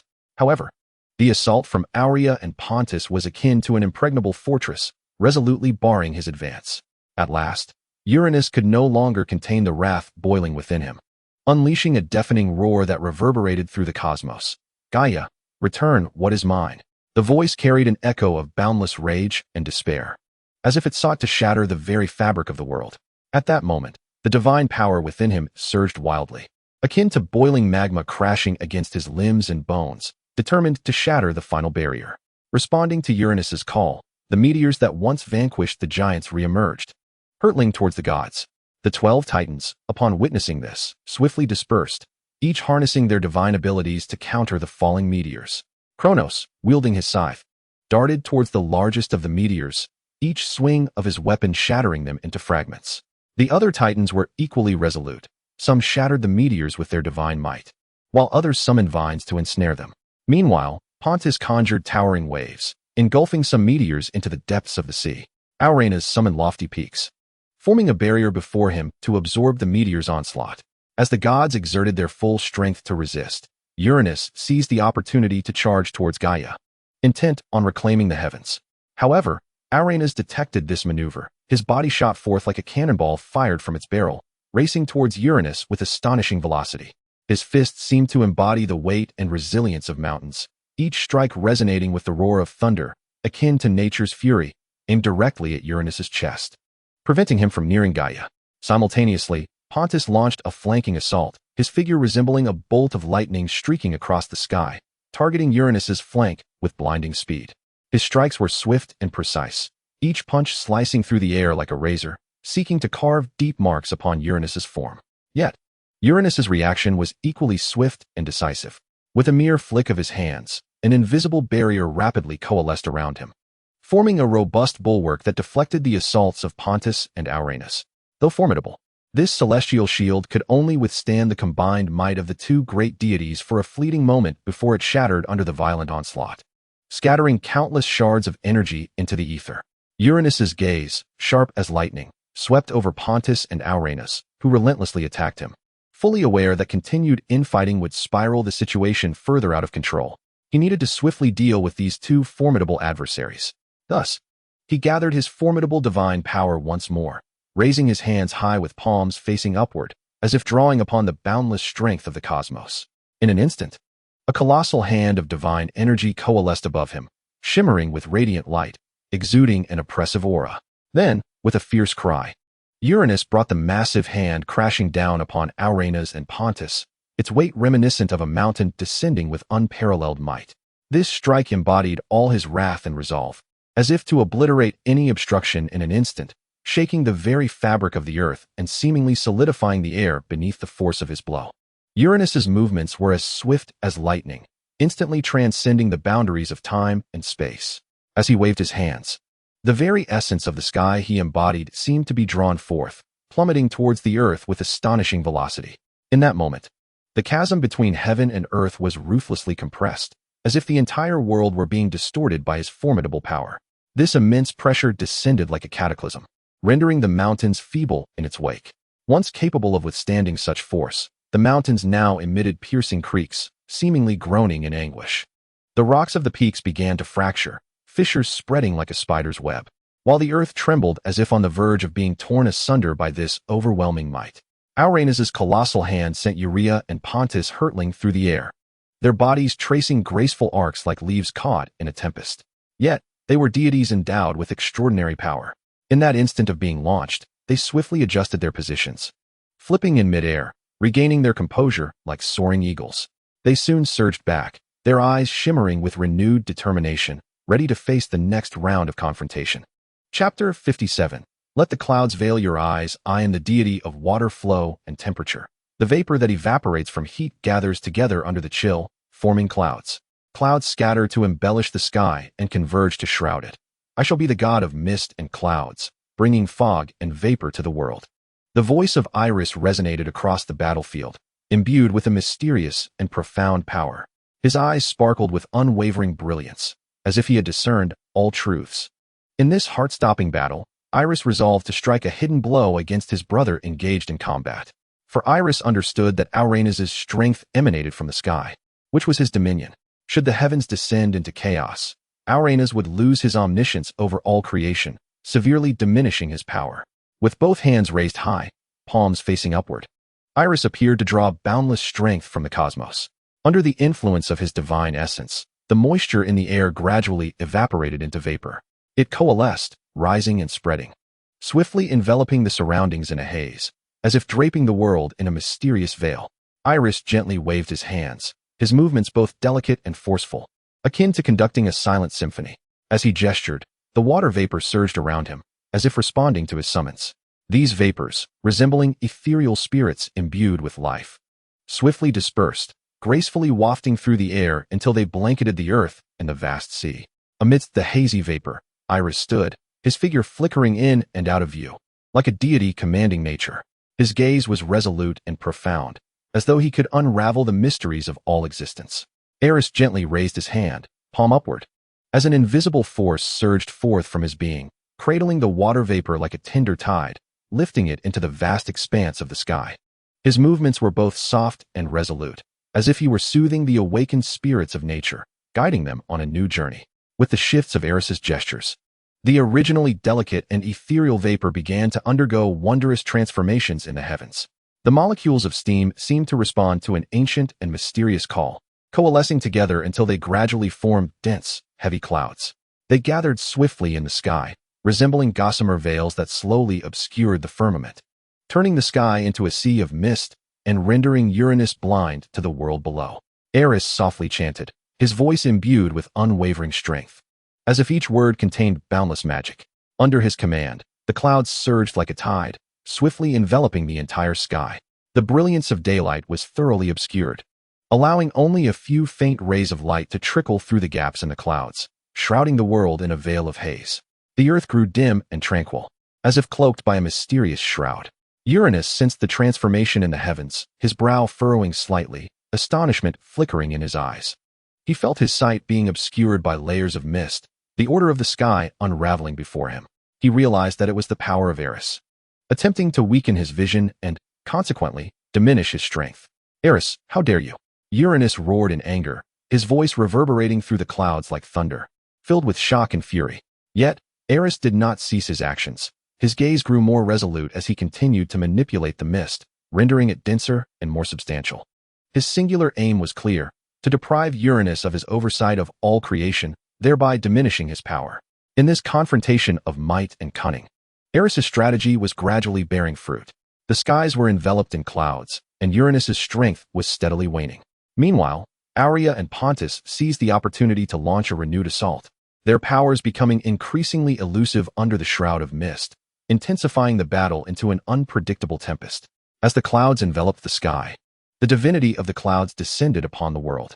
This force surged like an invisible torrent, swiftly merging with Eris's essence, harmonizing perfectly with his innate power. His body quivered slightly, as if endowed with a new source of strength, and his gaze deepened, as if he could perceive the profound mysteries of existence. Aerys, my dear child, cast Uranus's tainted flesh far away with the clouds. Do not allow him to reclaim it. Gaia's voice echoed from afar, filled with authority and concern. Immediately, a heavy clod of earth hurtled from the distance, propelled by an unstoppable force.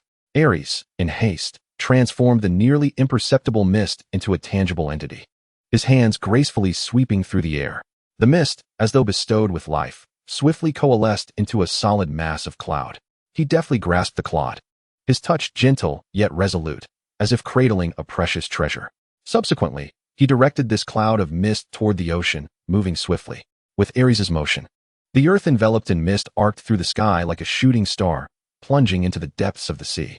Instantly, the waters surged in tumultuous waves, heralding the onset of a transformation. Stop! What are you doing? Uranus, of course, had taken note of Aerys' actions, his countenance betraying shock and fury. His eyes sparkled with incredulity, as if he could scarcely believe the unfolding events. He attempted to advance, seeking to thwart Aerys, yet was obstructed by the surrounding titans and the figures of Aria and Pontus. In a state of frantic urgency, Uranus battled against the barriers, striving to intercept the male symbol that was retreating from him. Chapter 58. Defeat. Yet how could the deities allow his endeavors to succeed? As Uranus took but 2 steps toward the gathering clouds, he was repelled back by Pontus, Aria, and Gaia. Gaia's might surged forth like molten lava from the depths of the earth, radiating boundless heat and energy, instantly permeating the battlefield. Her divine power resonated like the pulse of the earth, profound and potent. With each step she took, the ground trembled beneath her. With a gentle closing of her eyes and hands clasped together, Gaia slowly opened them. In that moment, the earth seemed to awaken, with countless fissures spreading from beneath her feet, resembling a vast spider's web that enveloped the entire battlefield.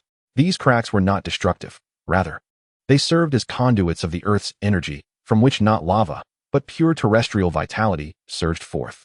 The energy diffused in visible ripples, layer upon layer, each imbued with an overwhelming sense of pressure. Where these energetic waves traversed, the air appeared compressed, and the surrounding rocks and soil were lifted by an invisible force, suspended in midair as though manipulated by an unseen hand. Gaia's divine essence flowed like the breath of the earth. With each inhalation, the earth's power grew more concentrated. With a simple gesture, the suspended stones and soil began to animate, conforming to her will, reshaping into formidable barriers and sharp spikes, akin to the earth's teeth, poised to rend any intruder asunder. In the face of such overwhelming power, Uranus felt an unprecedented weight pressing down upon him. Though his form was formidable, before Gaia's divine prowess, he seemed ensnared by invisible shackles, each struggle becoming an arduous endeavor. The deities seized the opportunity to launch a more ferocious assault, utterly subduing Uranus. Behold, Aerys summoned the primordial power of mountains within, and immediately, his form became enveloped by layers of rocks and peaks. These were not mere illusions, but tangible manifestations drawn from the depths of the earth, coalesced into solid entities. With arms raised high, as if to uplift the very sky, his strength resembled the foundation of mountains, profound and unwavering.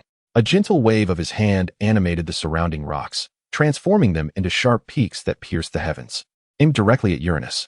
Meanwhile, Pontus conjured forth innumerable colossal columns of water, surging from all directions towards the sky.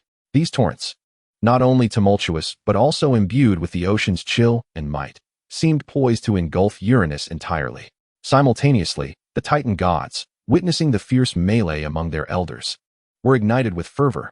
Gritting their teeth, they called upon their divine powers, manifesting as beams of light that soared skyward. Aerys summoned his instrument of nature, a lyre that symbolized not only his strength, but also the culmination of his wisdom. With deft fingers, he strummed the strings, producing rapid, intense melodies that, under the influence of divine power, revealed the various forces he commanded upon the earth. As Aerys wielded his divine control, the power of geological transformation surged forth, breathing life into the land around Uranus, forming colossal mountains. These peaks towered into the clouds, a formidable barrier as if crafted by nature's own hands, encircling Uranus in confinement. Each mountain stood as a fortress, thwarting Uranus's every attempt to escape. Next, the force of flowing waters joined the fray. The rhythm of Aerys's melodies intertwined with the currents, binding Uranus's limbs with strands of water. These torrents resembled countless soft yet resilient chains, tightly ensnaring Uranus, rendering him immobile. The power of the waters flowed not only from the earth, but also from the heavens, acting as a tether that securely bound Uranus. Finally, the chilling force of ice made its quiet entrance. A frigid breath lingered within Aerys's melodies, instantly solidifying the waters that coiled around Uranus's form. This ice, akin to an indomitable prison, firmly encased Uranus's body. Each inch of frost shimmered with a piercing light, as if nature's sharpest weapon had sealed Uranus's powers completely. With the enhancement of the lyre of nature, Aerys's musical divine essence reached its zenith.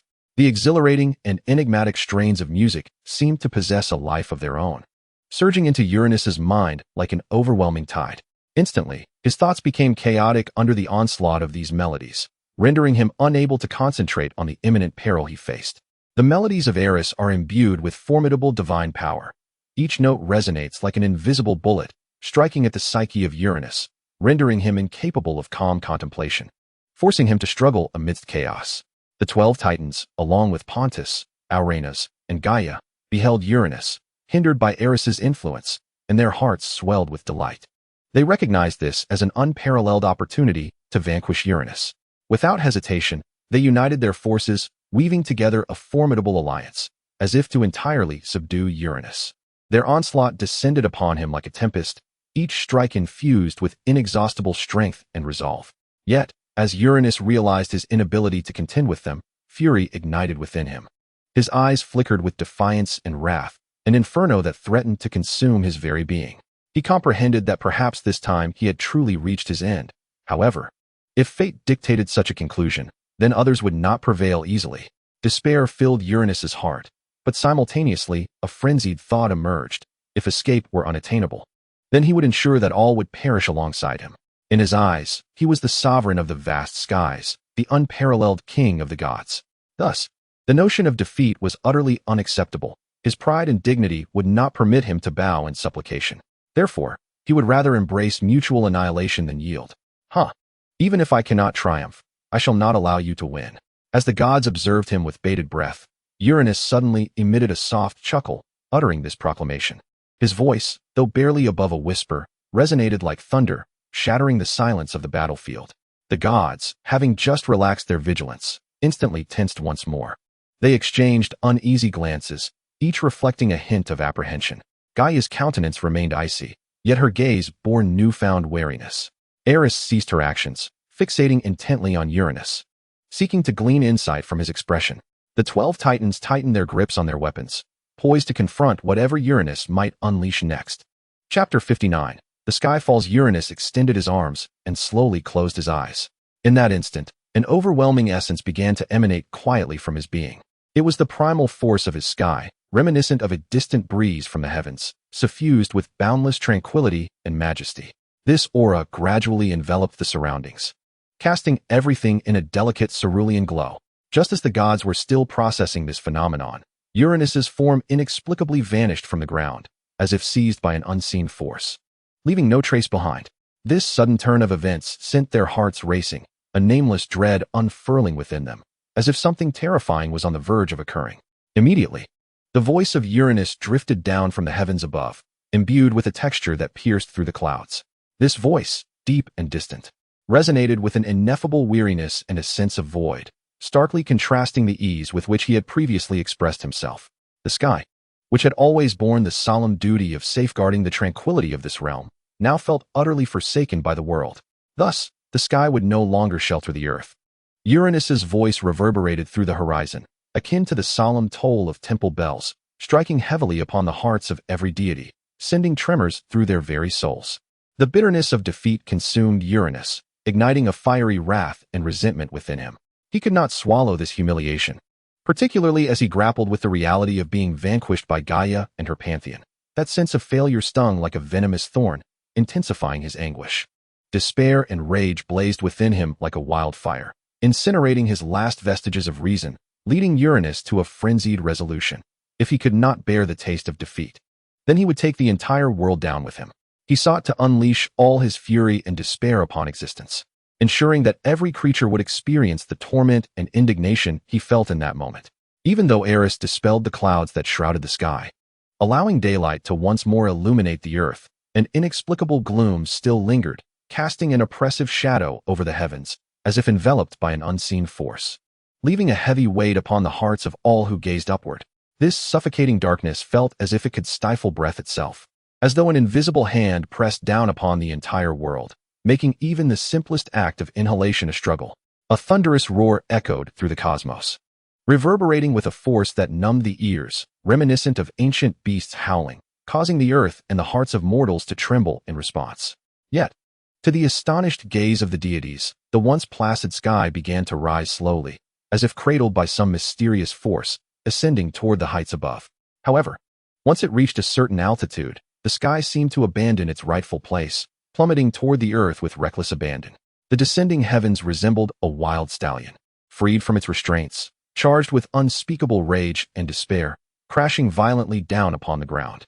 Crack, crack, a series of muffled yet piercing sounds erupted, akin to a heavy hammer striking the eardrums of the deities, the anguished cries of mountains succumbing to immense pressure.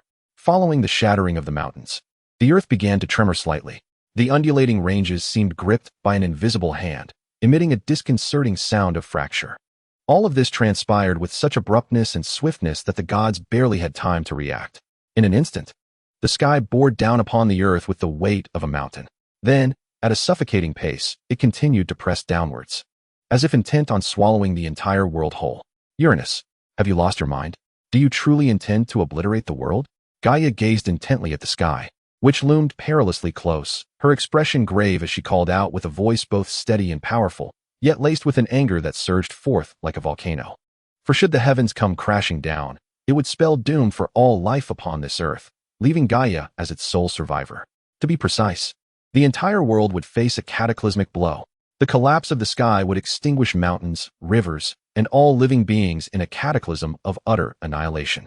Witnessing the moment the sky began to fall, Gaia did not hesitate. She summoned forth the dormant power from the depths of the earth with all her might. In an instant, the veins of the earth were activated, and countless massive vines burst forth from the ground, akin to the resilient nerves of the earth, rapidly spreading and intertwining to weave a colossal green web, striving to support the descending sky. Simultaneously, the power of the earth continued to converge. The foundational stones, responding to Gaia's divine call, surged upward from the depths, transforming into stout stone pillars that soared towards the heavens. These pillars, like the spine of the earth, intertwined with the vines to create an extraordinarily robust supporting structure. Each pillar emanated a profound and potent force, attempting to halt the sky's catastrophic descent and grant the world a glimmer of hope. Meanwhile, Aerys swiftly sprang into action, employing his geomantic abilities to sculpt innumerable plateaus across the land. These plateaus, resembling formidable shields, were strategically placed in various corners of the earth, working in tandem with Gaia's pillars to collectively bear the immense weight of the falling sky. Together, these pillars and plateaus effectively dispersed the tremendous pressure upon the mountains, granting the earth a brief respite. However, in that fleeting moment, several majestic peaks had already crumbled and collapsed. Massive rock fragments rained down upon the earth like a torrential storm, inciting violent tremors. Despite Gaia and Aerys' efforts to momentarily slow the descent of the sky, it remained inexorably drawn towards the ground, akin to a colossal iron curtain descending slowly yet unyieldingly. Yet, Gaia had exhausted all her means. Concurrently, the punishment of the laws descended upon Uranus with punctual precision, as chains forged by the laws pierced through his androgynous soul like ethereal shadows, binding him firmly within the depths of the sky. These chains, imbued with a cold and formidable power, represented the will of the laws acting directly upon his soul. The extreme cold and the intense backlash of pain from the depths of the sky left him in a stupor, yearning only to escape. His body trembled in agony, his soul tightly shackled by the power of the laws, as if it could be torn asunder at any moment. Yet, Uranus persisted, unwilling to surrender, for he understood that the laws would not bring him to ruin. After all, it is one of the fundamental rules of the laws themselves that they cannot extinguish a primordial deity. Thus, Uranus harbored no concerns that the laws would lead to his demise. At this thought, a sardonic smile crept upon his lips. Once, he had defiantly disregarded this very rule, and personally slain deities. Now, he sought refuge under its protection. How utterly ironic. The cycles of fate are indeed wondrous. The former rebel now finds himself ensnared by the shackles of regulation. Yet, deep within Uranus, there has never been a notion of submission. To expect him to remain docile is utterly impossible. His gaze fixated intently on a barrier not far ahead. A delicate veil of light formed from the remnants of his dwindling divine power. Though frail, this shimmering screen effectively obstructed the escape of the divine king's essence, concealing Uranus's final resolve and cunning behind it. You might as well stay here obediently. If this world does not meet its end, I shall naturally allow you to depart. Otherwise, you shall accompany me to the grave. Uranus remarked nonchalantly, his tone laced with disdain and confidence. He then redirected his focus to the earth below, for that was where his true interest lay. Simultaneously, the deities on the ground exerted every ounce of strength to resist the descending heavens. They strained with all their might, channeling their powers in a desperate bid to find a sliver of hope amidst this catastrophe. The resistance of the gods caused the sky to shatter, fragments cascading down like a relentless storm. This deluge of celestial debris intensified the strain on the earthbound deities, who not only battled against the sky's descent, but also sought to evade the chaos wrought by the falling shards. Each fragment bore the weight of a small mountain, crashing onto the ground with a thunderous roar that reverberated through the earth. As the heavens continued their inexorable descent, the mountain god, Urea, underwent yet another transformation. His already immense form expanded further, ultimately morphing into a colossal mountain titan. He raised his extraordinarily powerful arms high above his head, bracing against the sky, refusing to let it fall. The weight of the heavens felt akin to a towering mountain, pressing down heavily upon his arms, rendering him nearly immobile. An unimaginable pressure surged forth, crashing against the titan's form like a torrential flood. This overwhelming force compelled Urea to emit low, resonant roars of fury. His body trembled, muscles taut as steel, every stone within him bearing the burden of immense strain. Meanwhile, Pontus, ever vigilant, dared not relent. Fully aware of the gravity of this calamity, he hastily transformed into his oceanic titan form. His stature swelled to an immense grandeur, resembling a majestic mountain range. Together with Urea, he braced against the heavens, striving with all his might to halt the relentless descent. Their bodies emitted creaking sounds under immense pressure, as if they were on the verge of collapse. Yet they gritted their teeth and persevered. The 12 titans anxiously observed from the sidelines, yearning to intervene. But even their formidable forms could not withstand the weight of the heavens for long, soon to be crushed beneath it. The heavens bore down upon them like a colossal mountain, nearly suffocating them. However, they did not surrender. Instead, they swiftly convened, their gazes resolute as they deliberated a strategy. Ultimately, the 12 titans resolved to consolidate their powers into a magnificent beam of divine energy, aiming to support the descending sky. Forming a circle, the titans clasped hands, channeling their divine strength to a singular focal point. Instantly, their bodies began to emit a soft glow, the radiance gradually coalescing until it manifested as a brilliant pillar of light. Through their united efforts, a resplendent multicolored beam ascended from beneath their feet, resembling a bridge of hope reaching skyward. This luminous pillar radiated warmth and immense power, slowly rising above the earth, eventually making contact with the heavy sky, striving to bear its tremendous weight. Despite the gods' utmost exertion, they could merely slow the descent of the heavens. The sky continued its inexorable fall. Countless mountain peaks crumbled under the weight of the descending sky, shattering into innumerable fractured boulders. The earth, too, was pounded by the debris, creating vast chasms. These once majestic mountains, which had soared into the clouds, proud guardians of the land, now collapsed under the oppressive weight of the heavens. The mountains fractured, rocks splintered, transforming into massive stones that tumbled through the air, colliding with a deafening roar.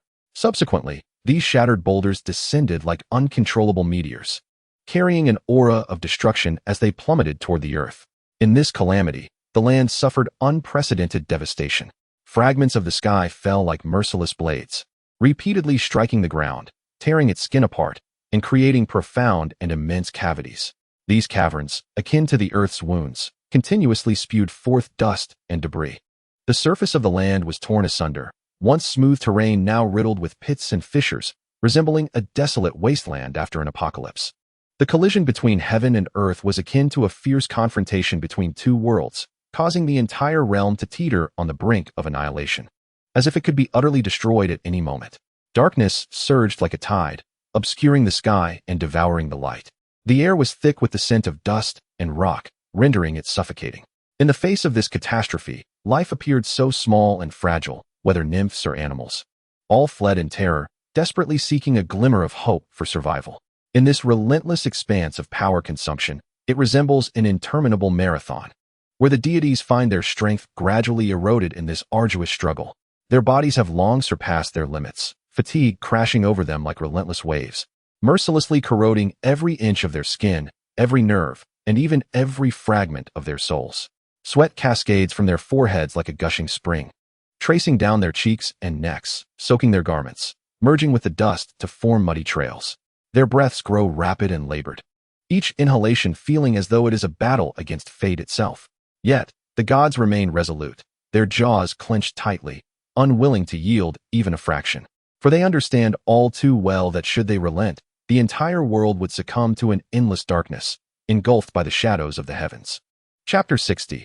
Upholding the sky. As the gods unite to uphold the heavens, the mountain deity Uria gazes upon the crumbling peaks and the ravaged earth. In an instant, Uria comprehends his mission. He silently fixes his gaze upon the descending sky, his eyes shimmering with determination and resolve. Visions of past tranquility and beauty flash through his mind, now rendered all the more precious in this moment. He knows that all of this will come to an end, yet an ending does not signify a conclusion, but rather a different form of continuity.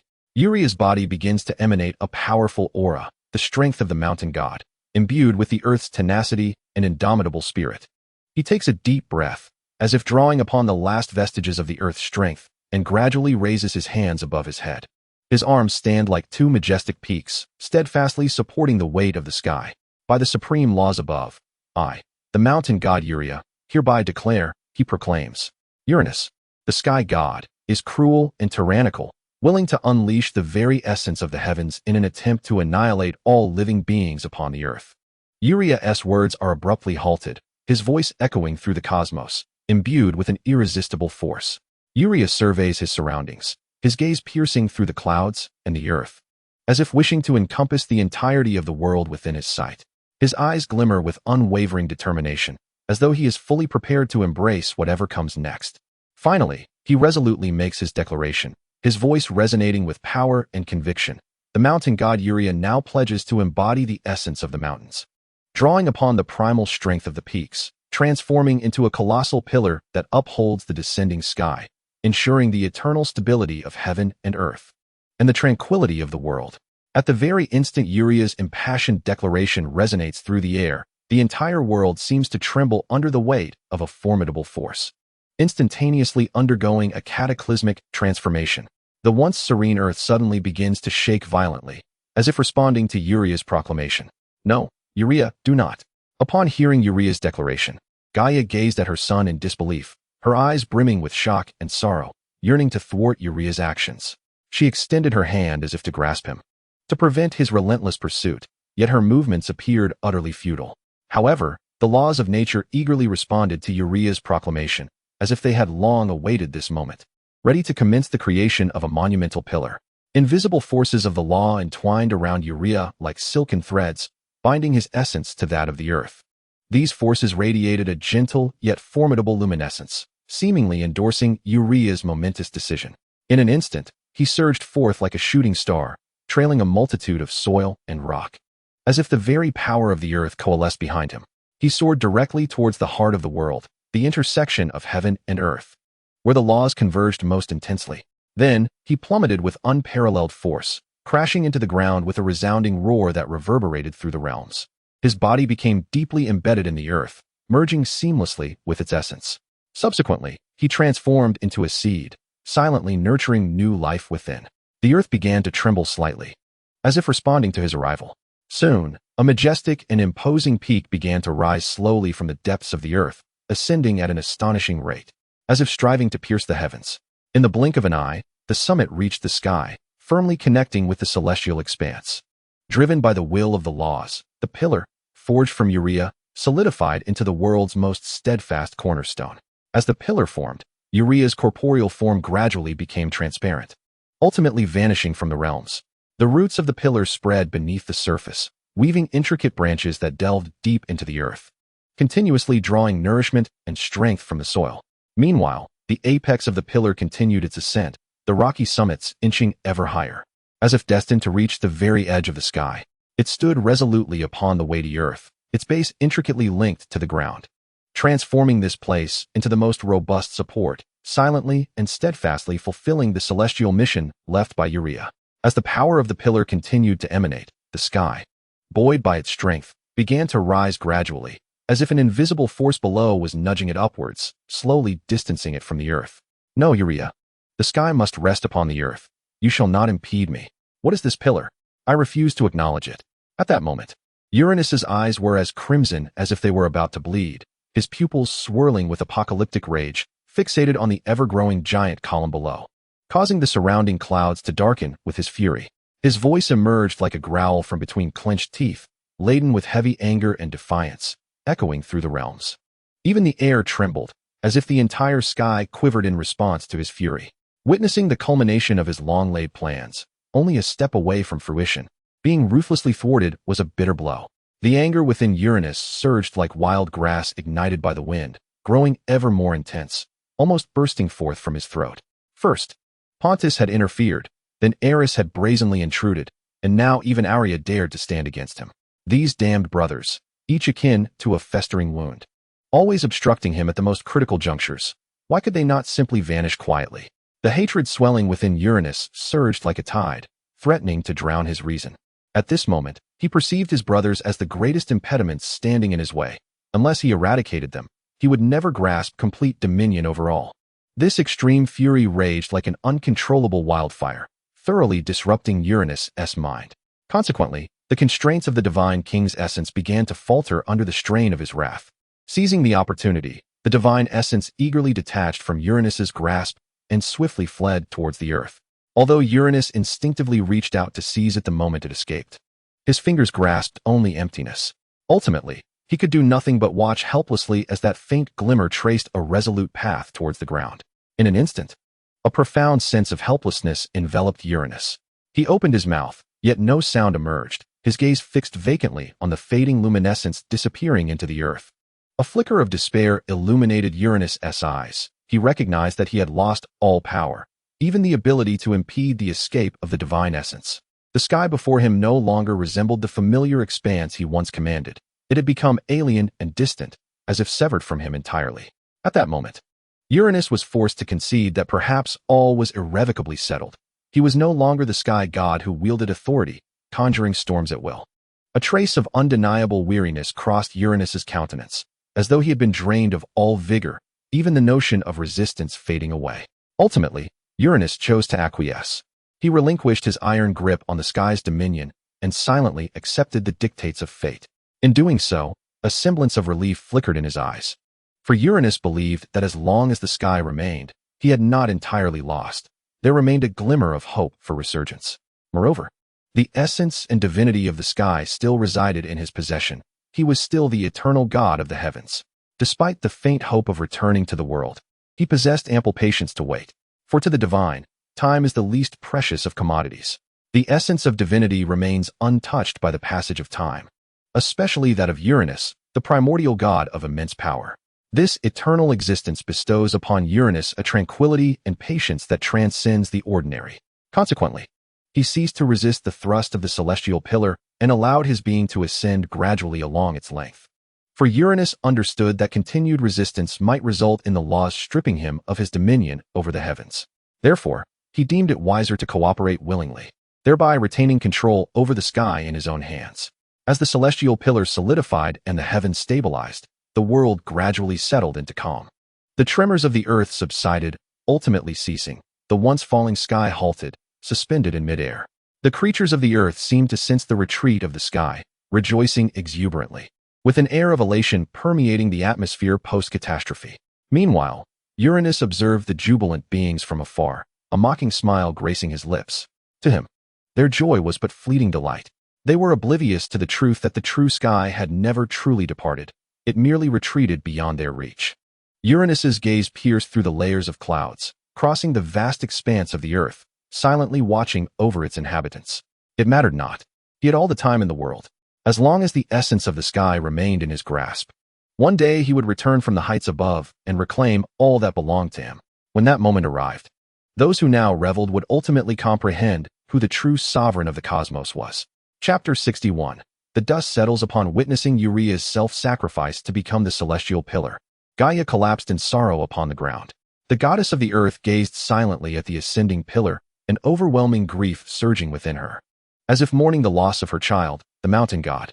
Yet, amidst her anguish over the loss, the majestic figure of the pillar sparked a glimmer of hope in her heart. The pillar spanned the heavens and the earth, an insurmountable barrier. Suddenly, Gaia realized that with this pillar's obstruction, Uranus's once merciless iron grip could no longer reach her. She could finally break free from the shackles that had long bound her and attain true freedom.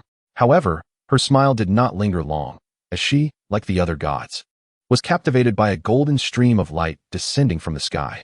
The immense and elevated aura contained within that light allowed the gods to easily discern its identity. Instantly, varied postures of the deities unfolded before Gaia's eyes.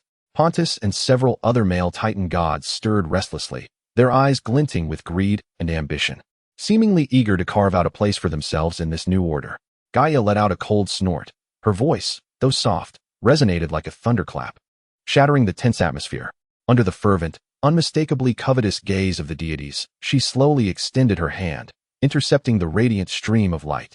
Her movements were composed and resolute, as if she had foreseen this moment, and her eyes were sharp as a hawk's, surveying everything around her. When the gods beheld the dazzling divine essence of the god-king in Gaia's grasp, the flames of ambition ignited within their hearts, burning with an intensity that was palpable. Clearly, they all yearned to contest for the throne of divinity. Clutching the divine essence tightly, Gaia observed the brilliant light pulsating in her palm.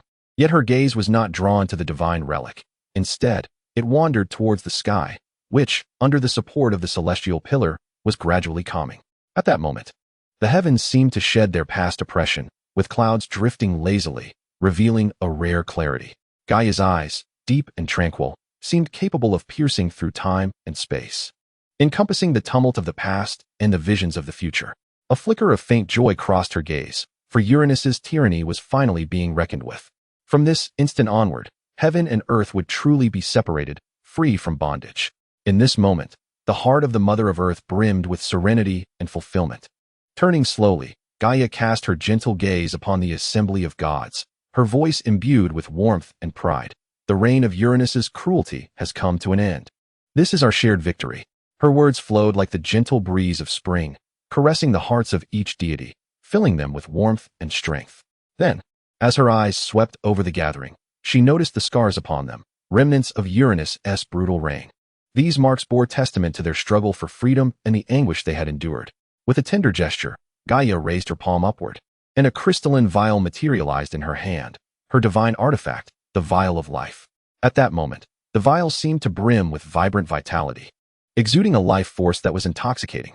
The verdant waters of the spring of life appeared to come alive, cascading in countless streams from the vial, encircling the wounded gods as they flowed. The vigorous life energy spilled forth, enveloping the scars on the deities' bodies with a soothing power. In just a brief span, the various wounds upon the gods healed at a visible pace, fading away. Their bodies regained the strength of their prime, as if the recent battle had left no trace upon them. Their skin glowed with a healthy luster, and the once injured areas were smooth and unblemished, devoid of any scars. However, once the gods' injuries were mended, all except Aerys seemed to share an unspoken understanding, their gazes collectively fixed upon the divine essence of the god-king in Gaia's hand. The divine essence of the god-king radiated a dazzling brilliance in Gaia's hands, as if silently beckoning its new master. The immense power encapsulated within the divine essence ignited an uncontrollable yearning in the hearts of every deity present. Observing the gaze of the gods, Gaia let out a faint sigh, fully aware that the emergence of the god-king's essence symbolized a new paradigm of power, one that had already captivated the hearts of the deities. Very well, I comprehend your thoughts. Gaia's voice resonated amidst the attentive deities, steady and powerful, echoing through the space. It is now time to determine the rightful heir to the throne of the god-king. Her eyes reflected a profound wisdom and unwavering insight, as if she could penetrate the most clandestine desires of the divine assembly. Upon hearing Gaia's proclamation, the gods fell silent, their focus unwaveringly fixed on the god-king's essence in her grasp, their hearts a tumult of anticipation and trepidation. The position of God King represented unparalleled power and glory, now tantalizingly within their reach. Chapter 62. The contest for supremacy at long last. The moment of destiny had arrived. The hearts of the gods echoed with a symphony of ambition and desire, akin to a silent tempest roiling within their depths. They fixated intently on the supreme God King's essence held by Gaia, their eyes shimmering with fervent longing, irresistibly drawn to the boundless glory and power it promised. In this pivotal moment, their souls brimmed with aspirations for the future, as if the very fate of the world lay within their grasp. Gaia slowly lifted the God King's essence, its radiance intensifying, as if proclaiming its sanctity and majesty.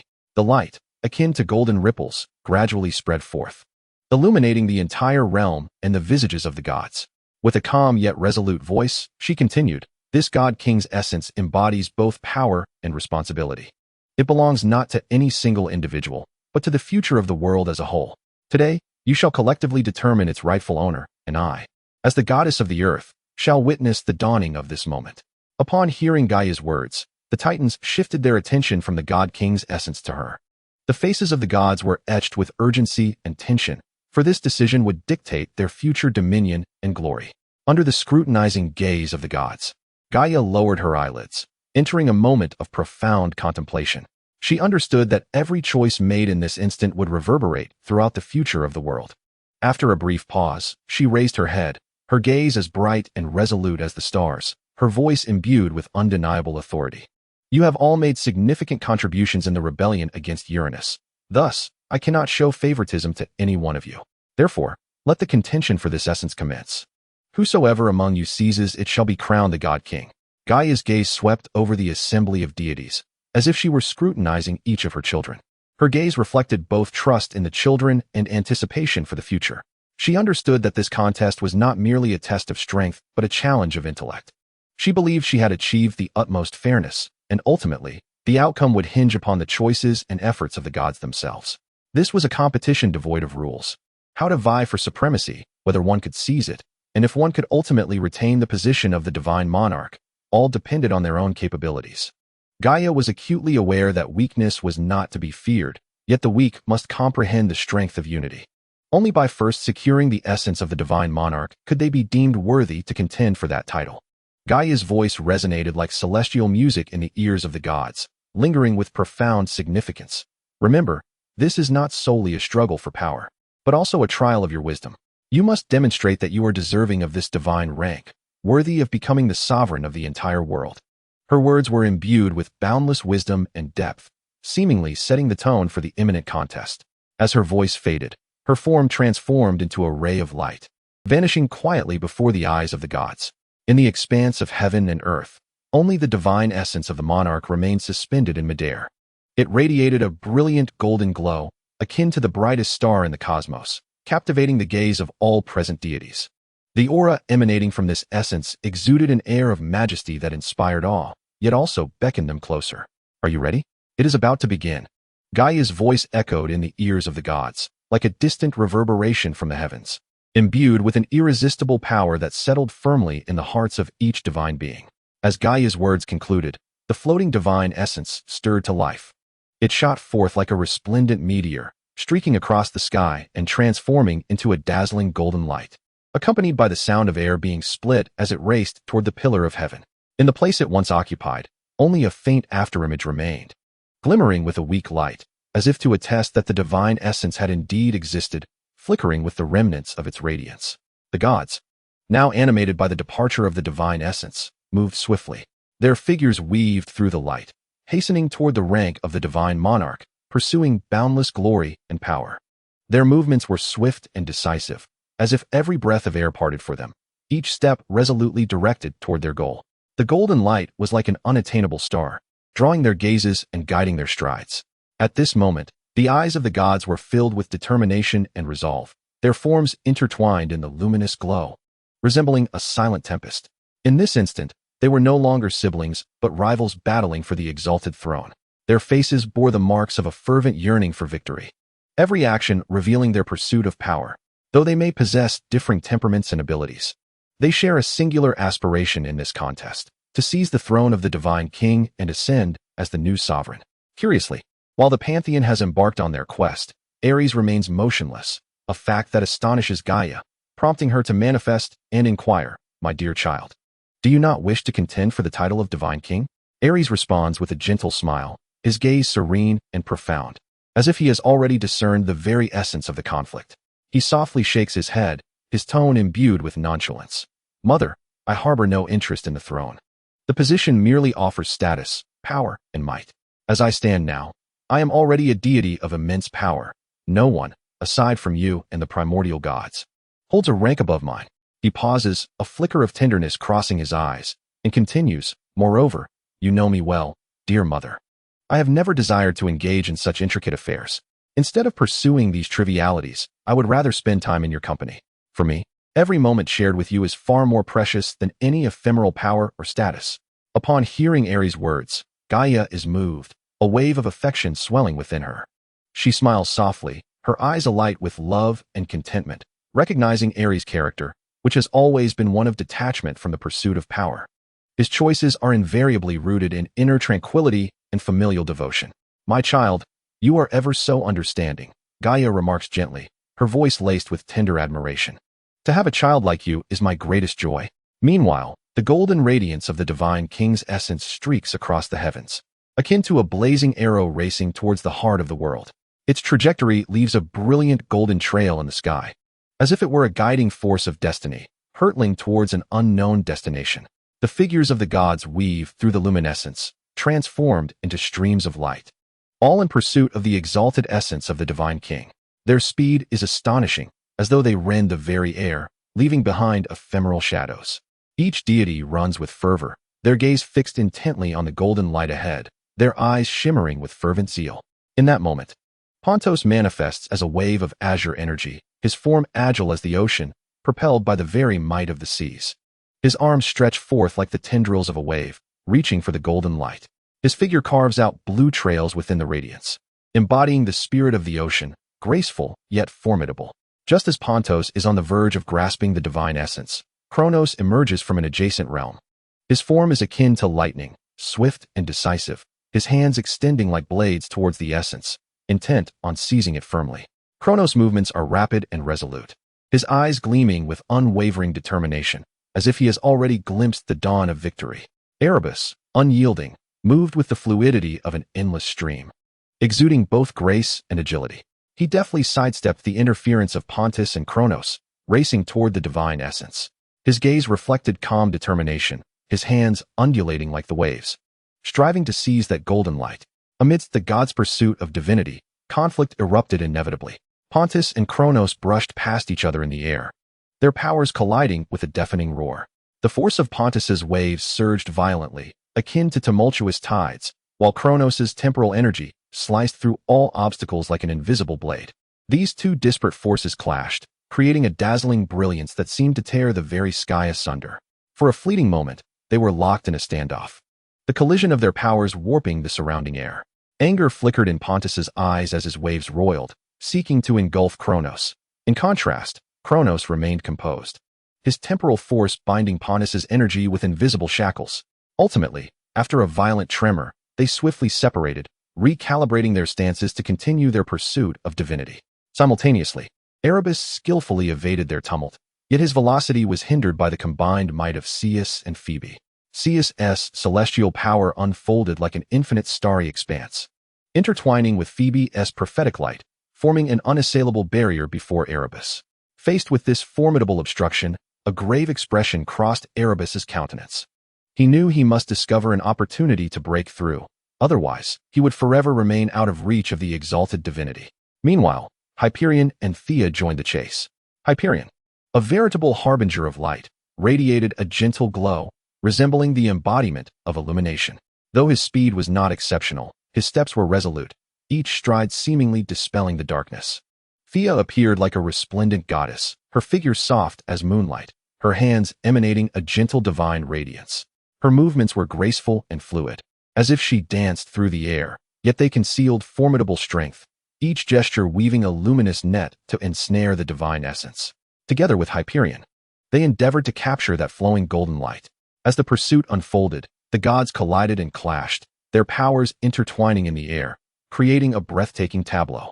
The forces of Pontus's waves, Kronos' temporal energy, Erebus' watery essence, Themis' justice, Phoebe's prophetic light, Hyperion's brilliance, and Thea's radiant energy clashed and counterbalanced one another, shaking the very heavens.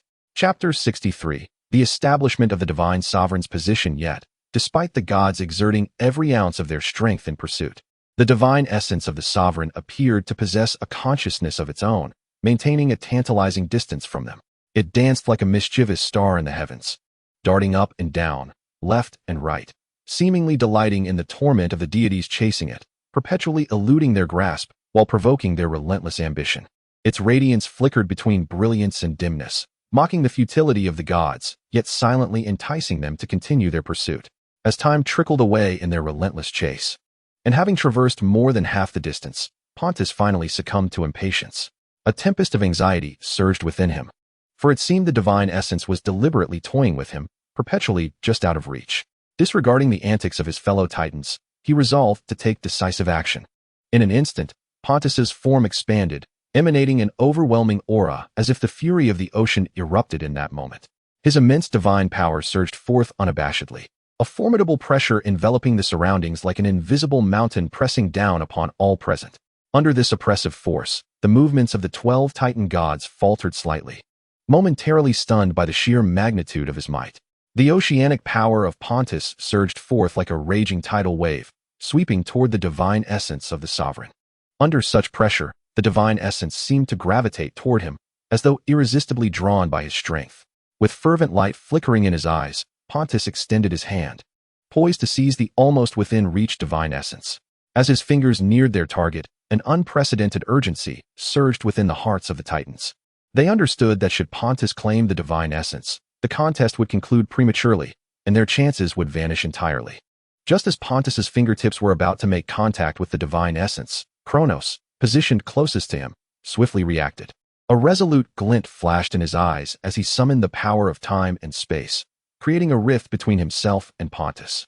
In a heartbeat, Kronos dashed through the spatial gap like a bolt of black lightning, materializing before Pontus.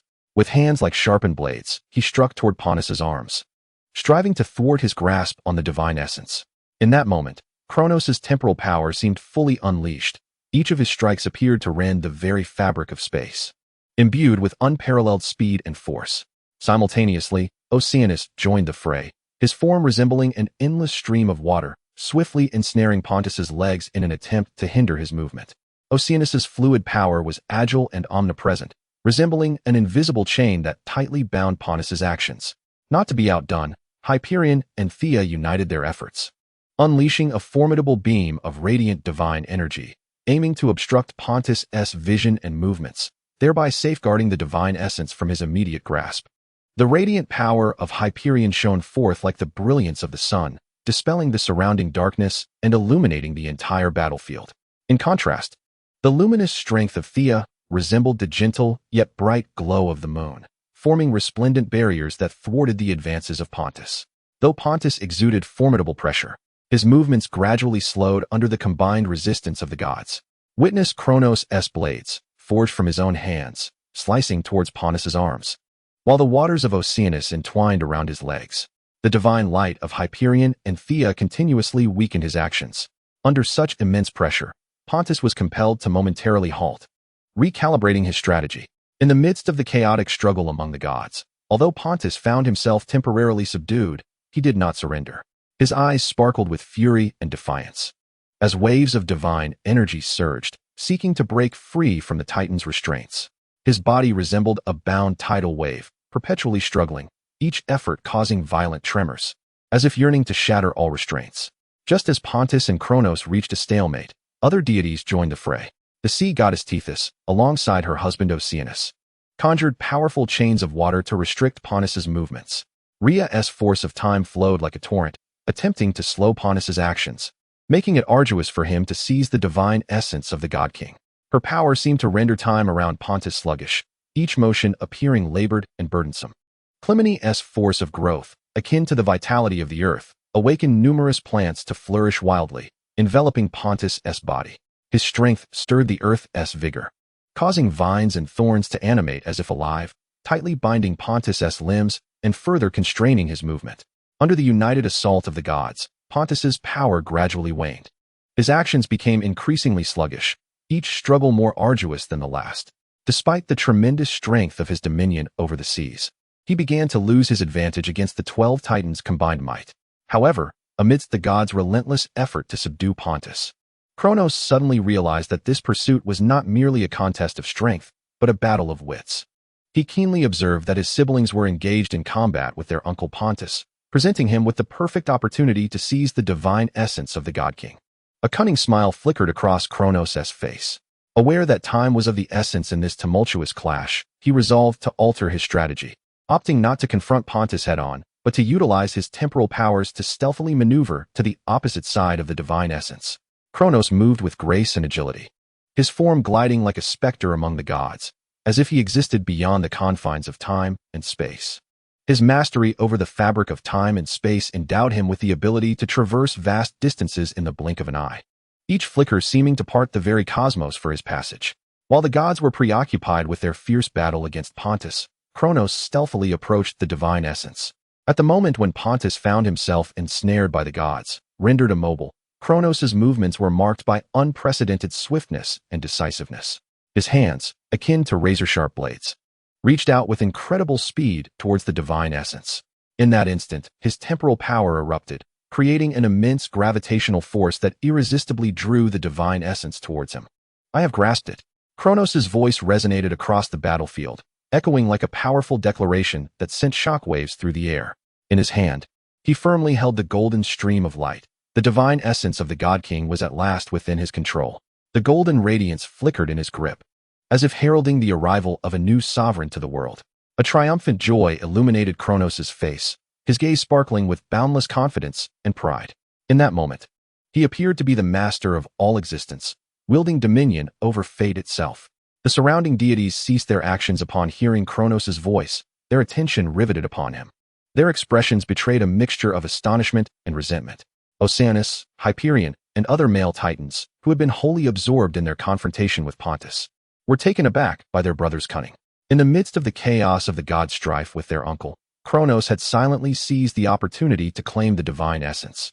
This scene left the gods exchanging incredulous glances, their hearts brimming with shock and fury.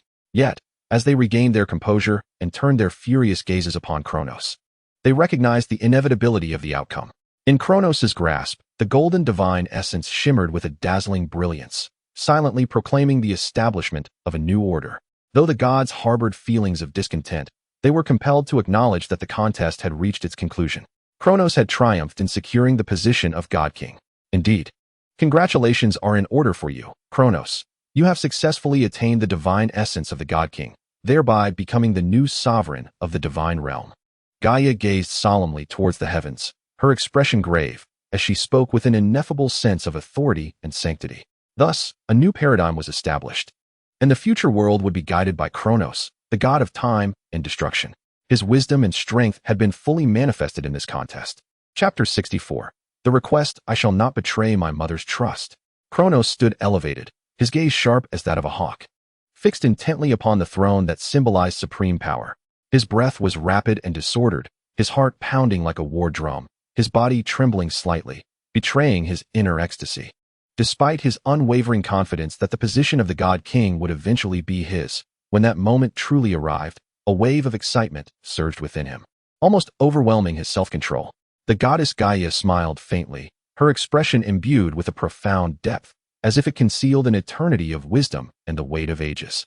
Her tone shifted, laden with significance, suggesting that each word carried a heavy burden. However, she paused slightly, her gaze sweeping across each deity present like a cold, piercing ray, sharp and profound, as if seeking to penetrate their very souls. An atmosphere of gravity enveloped the air, and the expressions of the gods became tense as they awaited Gaia's next utterance. Ultimately, her gaze settled firmly upon Kronos. Gaia lifted her chin slightly, her voice imbued with an undeniable conviction. Kronos, I, along with the 13th child of the sky, your brothers, remain imprisoned in the depths of a dark abyss. They have committed no transgressions, yet have been unjustly cast into that frigid void. Their suffering must not be overlooked. Her voice deepened, resonating with power, each word echoing like a heartfelt cry, filled with authority and an oppressive weight. She paused, her tone growing more somber, carrying an unmistakable insistence. They should no longer endure such treatment. It is time to release them. Her words reverberated like thunder in the ears of the gods, instilling an intangible shock within them. Cronus, fully aware of whom Gaia referred to, felt his countenance stiffen, a flicker of barely perceptible panic flashing in his eyes. He was acutely aware of the giant's formidable strength. Even under the weight of paternal oppression, they had caused Uranus considerable trouble. Those hundred-handed giants could shake the earth with each blow, conjuring tempestuous winds and monstrous waves. Those one-eyed giants could unleash beams of annihilation, incinerating all that dared to obstruct their path. Their might was nearly on par with the level of divine power, and each one was not to be trifled with. He pondered silently, believing that their confinement in the abyss was the most prudent arrangement. If they were to return to the surface and rebel like him, what then? They were 6 beings nearly of divine caliber, 300-handed giants and 3 one-eyed giants, each a formidable adversary. Their strength was sufficient to shake the heavens and the earth, and none would dare underestimate them. Cronus had not yet deluded himself into believing he could easily handle 300-handed giants and 3 one-eyed giants, all nearing the pinnacle of divine power simultaneously. Thus, he bowed his head slightly, furrowing his brow in a troubled expression, and said, "Mother, I am your son, and it stands to reason that I should heed your words." Yet, he paused, his voice growing somber, tinged with confusion and grievance. "They truly harmed you back then. Have you forgotten how much you suffered? It pained me to witness. Now, I find it incomprehensible to release them, simply letting it go." He lifted his gaze to Gaia, his tone laced with stubbornness. "It is not my intention to oppose you. Rather, I cannot reconcile this matter within myself. Please do not be angry. My son truly cannot bear it." After saying this, he lowered his head again, his fingers unconsciously tugging at the hem of his garment, as if genuinely advocating for Gaia, appearing to care deeply for her feelings. Yet, in the blink of an eye, Cronos's tone shifted, tinged with a hint of helplessness and concern. "Moreover, if they were to emerge and resist me as they did Uranus, how could I, devoid of divine artifacts, possibly contend with them?" As he spoke, Cronos slightly raised his head, a glimmer of cunning flashing in his eyes, seemingly testing Gaia's limits. How could Gaia not perceive the implications in Cronos's words? Yet, for the sake of liberating the 6 giants, she reluctantly acquiesced. "My dear child, worry not. I shall restrain them well and ensure they pose no threat to you. Furthermore, now that you have ascended to the throne of godhood, you must possess the divine artifacts that wield formidable power. I shall bequeath to you the divine scythe and the oracle of Delphi. One grants you immense combat prowess, while the other bestows enlightenment." Gaia's voice carried a touch of affection and resolve, as if genuinely sharing Cronos's burdens. Initially, Cronos only hoped to receive a single artifact and would have been content. However, upon hearing that Gaia intended to leave both artifacts to him, a flicker of joy crossed his face. He straightened his posture and assumed a dignified and resolute expression. "Certainly, my esteemed mother." Cronos's voice resonated powerfully, brimming with confidence and determination. "My brothers suffer in the cold depths of the abyss, imprisoned by Uranus. How could I, as their elder, stand idly by? Once I ascend to the throne of the divine, I shall wield this power to restore their freedom." When Cronos proclaimed this, he appeared so righteous that even the gods began to believe he genuinely sought to liberate the giants. "Since you have consented, that is well." Gaia's voice was imbued with a sense of reassurance and satisfaction. She smiled gently, her gaze sweeping over the assembled deities as if affirming the solemnity and sanctity of this moment. Just in time, the gods had gathered. "Cronos, the new king of the gods, before their watchful eyes, let the essence of divine kingship merge as one. The world shall crown you." Chapter 65. The division of power. As Gaia's solemn and resonant words echoed, the surrounding space seemed enveloped in a grave and reverent atmosphere, even the air growing heavy with anticipation. The gaze of the gods converged on Cronos, awaiting the culmination of this historic moment. Gradually, the murmurs of the gods faded, replaced by a suffocating silence, as if even the river of time had paused in this moment, awaiting the events about to unfold. Meanwhile, the heartbeat of the protagonist, Cronos, quickened like a drum. His gaze was fervently fixed upon the divine throne he clutched tightly, as if fearing it might slip from his grasp. Cronos' fingers trembled slightly, every inch of his skin resonating with the boundless power contained within the divine throne, a force that seemed to beckon him, rendering him almost uncontrollable. Beads of sweat formed on his forehead, a manifestation of the intertwining tension and exhilaration. Moreover, Cronos could sense the eyes of the other deities upon him. their gazes infused with envy, jealousy, and even a hint of wariness. In that moment, he stood at the epicenter of divine attention, aware that the choice he was about to make would determine his fate and potentially alter the course of the entire world. At last, I have truly possessed you. All my efforts have borne fruit. Kronos was so overwhelmed with emotion that he could hardly contain himself, his voice quivering, his eyes shimmering with uncontainable joy. This moment had been a long time in the making. All his plans and endeavors converged into an overwhelming sense of accomplishment. His heart brimmed with visions of the future, as if he could already see himself reigning as the God King over the world, ushering in an era of unparalleled strength, where he would be the sovereign, unmatched by any. Images of himself exalted, receiving the worship of the deities, danced in his mind, and a smug smile crept upon his lips. However, just as Kronos was on the verge of merging with the divine essence, an unseen pressure enveloped the entire world. Under this oppressive force, the air seemed to solidify. Time appeared to halt, and even the gentle light of day dimmed ever so slightly. The gazes of the gods collectively turned toward the heavens, where an incomprehensibly powerful force was silently descending, as if the most supreme principle of existence, imbued with infinite majesty and mystery, had arrived upon this sacred ground. In the sky, dark clouds began to gather, and flashes of lightning flickered within the tumultuous mass, resembling the fury of celestial beings unleashed. The earth itself began to tremble, as if responding to this formidable power. Grasping the divine essence tightly, Kronos felt the encroaching principle and was inexplicably beset by a sense of foreboding. His grip on the divine throne tightened, as if he sought to resist this sudden wave of oppression. Yet, his efforts seemed futile. A force surged from the heavens like a relentless tide. In an instant, this invisible power drew the divine essence into the air. Kronos' countenance turned pale as he watched helplessly as the divine throne drifted away. His heart swelled with shock and fury. He could not resign himself to losing the godhood that was within his grasp. A flicker of panic crossed his eyes as he struggled against the overwhelming force. Yet it felt as if an invisible mountain bore down upon him, suffocating him under its weight. Suddenly, a dazzling divine light descended from the heavens, transforming into an extraordinarily sharp spear that pierced directly toward the suspended divine essence of the God King. This strike was swift and precise, shattering the complete divine essence in an instant, resulting in a relatively intact divine essence alongside 11 smaller fragments. The divine fragments flickered in the air, emitting a faint glow as if narrating their new destinies. Subsequently, the voice of the law resonated throughout the cosmos, akin to celestial music, yet imbued with an undeniable authority. There shall be 12 supreme deities, with the God King as the foremost, leading the world. Kronos' countenance turned pale in an instant, his heart brimming with shock and fury. He gazed at the God King's essence that had fallen back into his grasp, then incredulously watched the remaining 11 fragments slowly descend through the air. His siblings reached out, catching the drifting divine fragments. In that fleeting moment, a powerful force enveloped their bodies, as if they had instantaneously acquired newfound strength. This ignited a blaze of anger within Kronos, as he felt the indignation of having his power stripped away. The position of God King, which he had earned through countless efforts, was now shattered by this unexpected decree. His endeavors seemed to dissolve into nothingness at that moment, leaving him filled with resentment. However, Kronos soon recognized that the paramount task was to merge with the God King's essence in his possession. Taking a deep breath, he gradually closed his eyes, striving to quell the tumult of anger and shock within him, seeking to attain inner tranquility.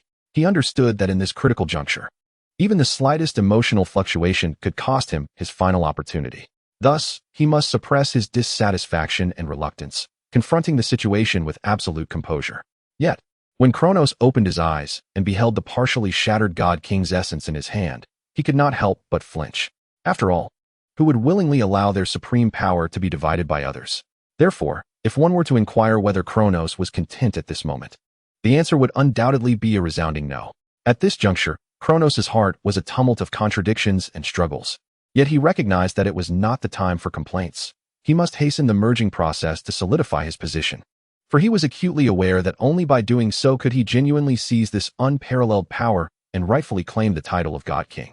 Chapter 66. The second-generation God King. At this moment, Kronos was fearful of any further upheaval. Thus he took a deep, resolute breath, hoping to alleviate the tension brewing within him.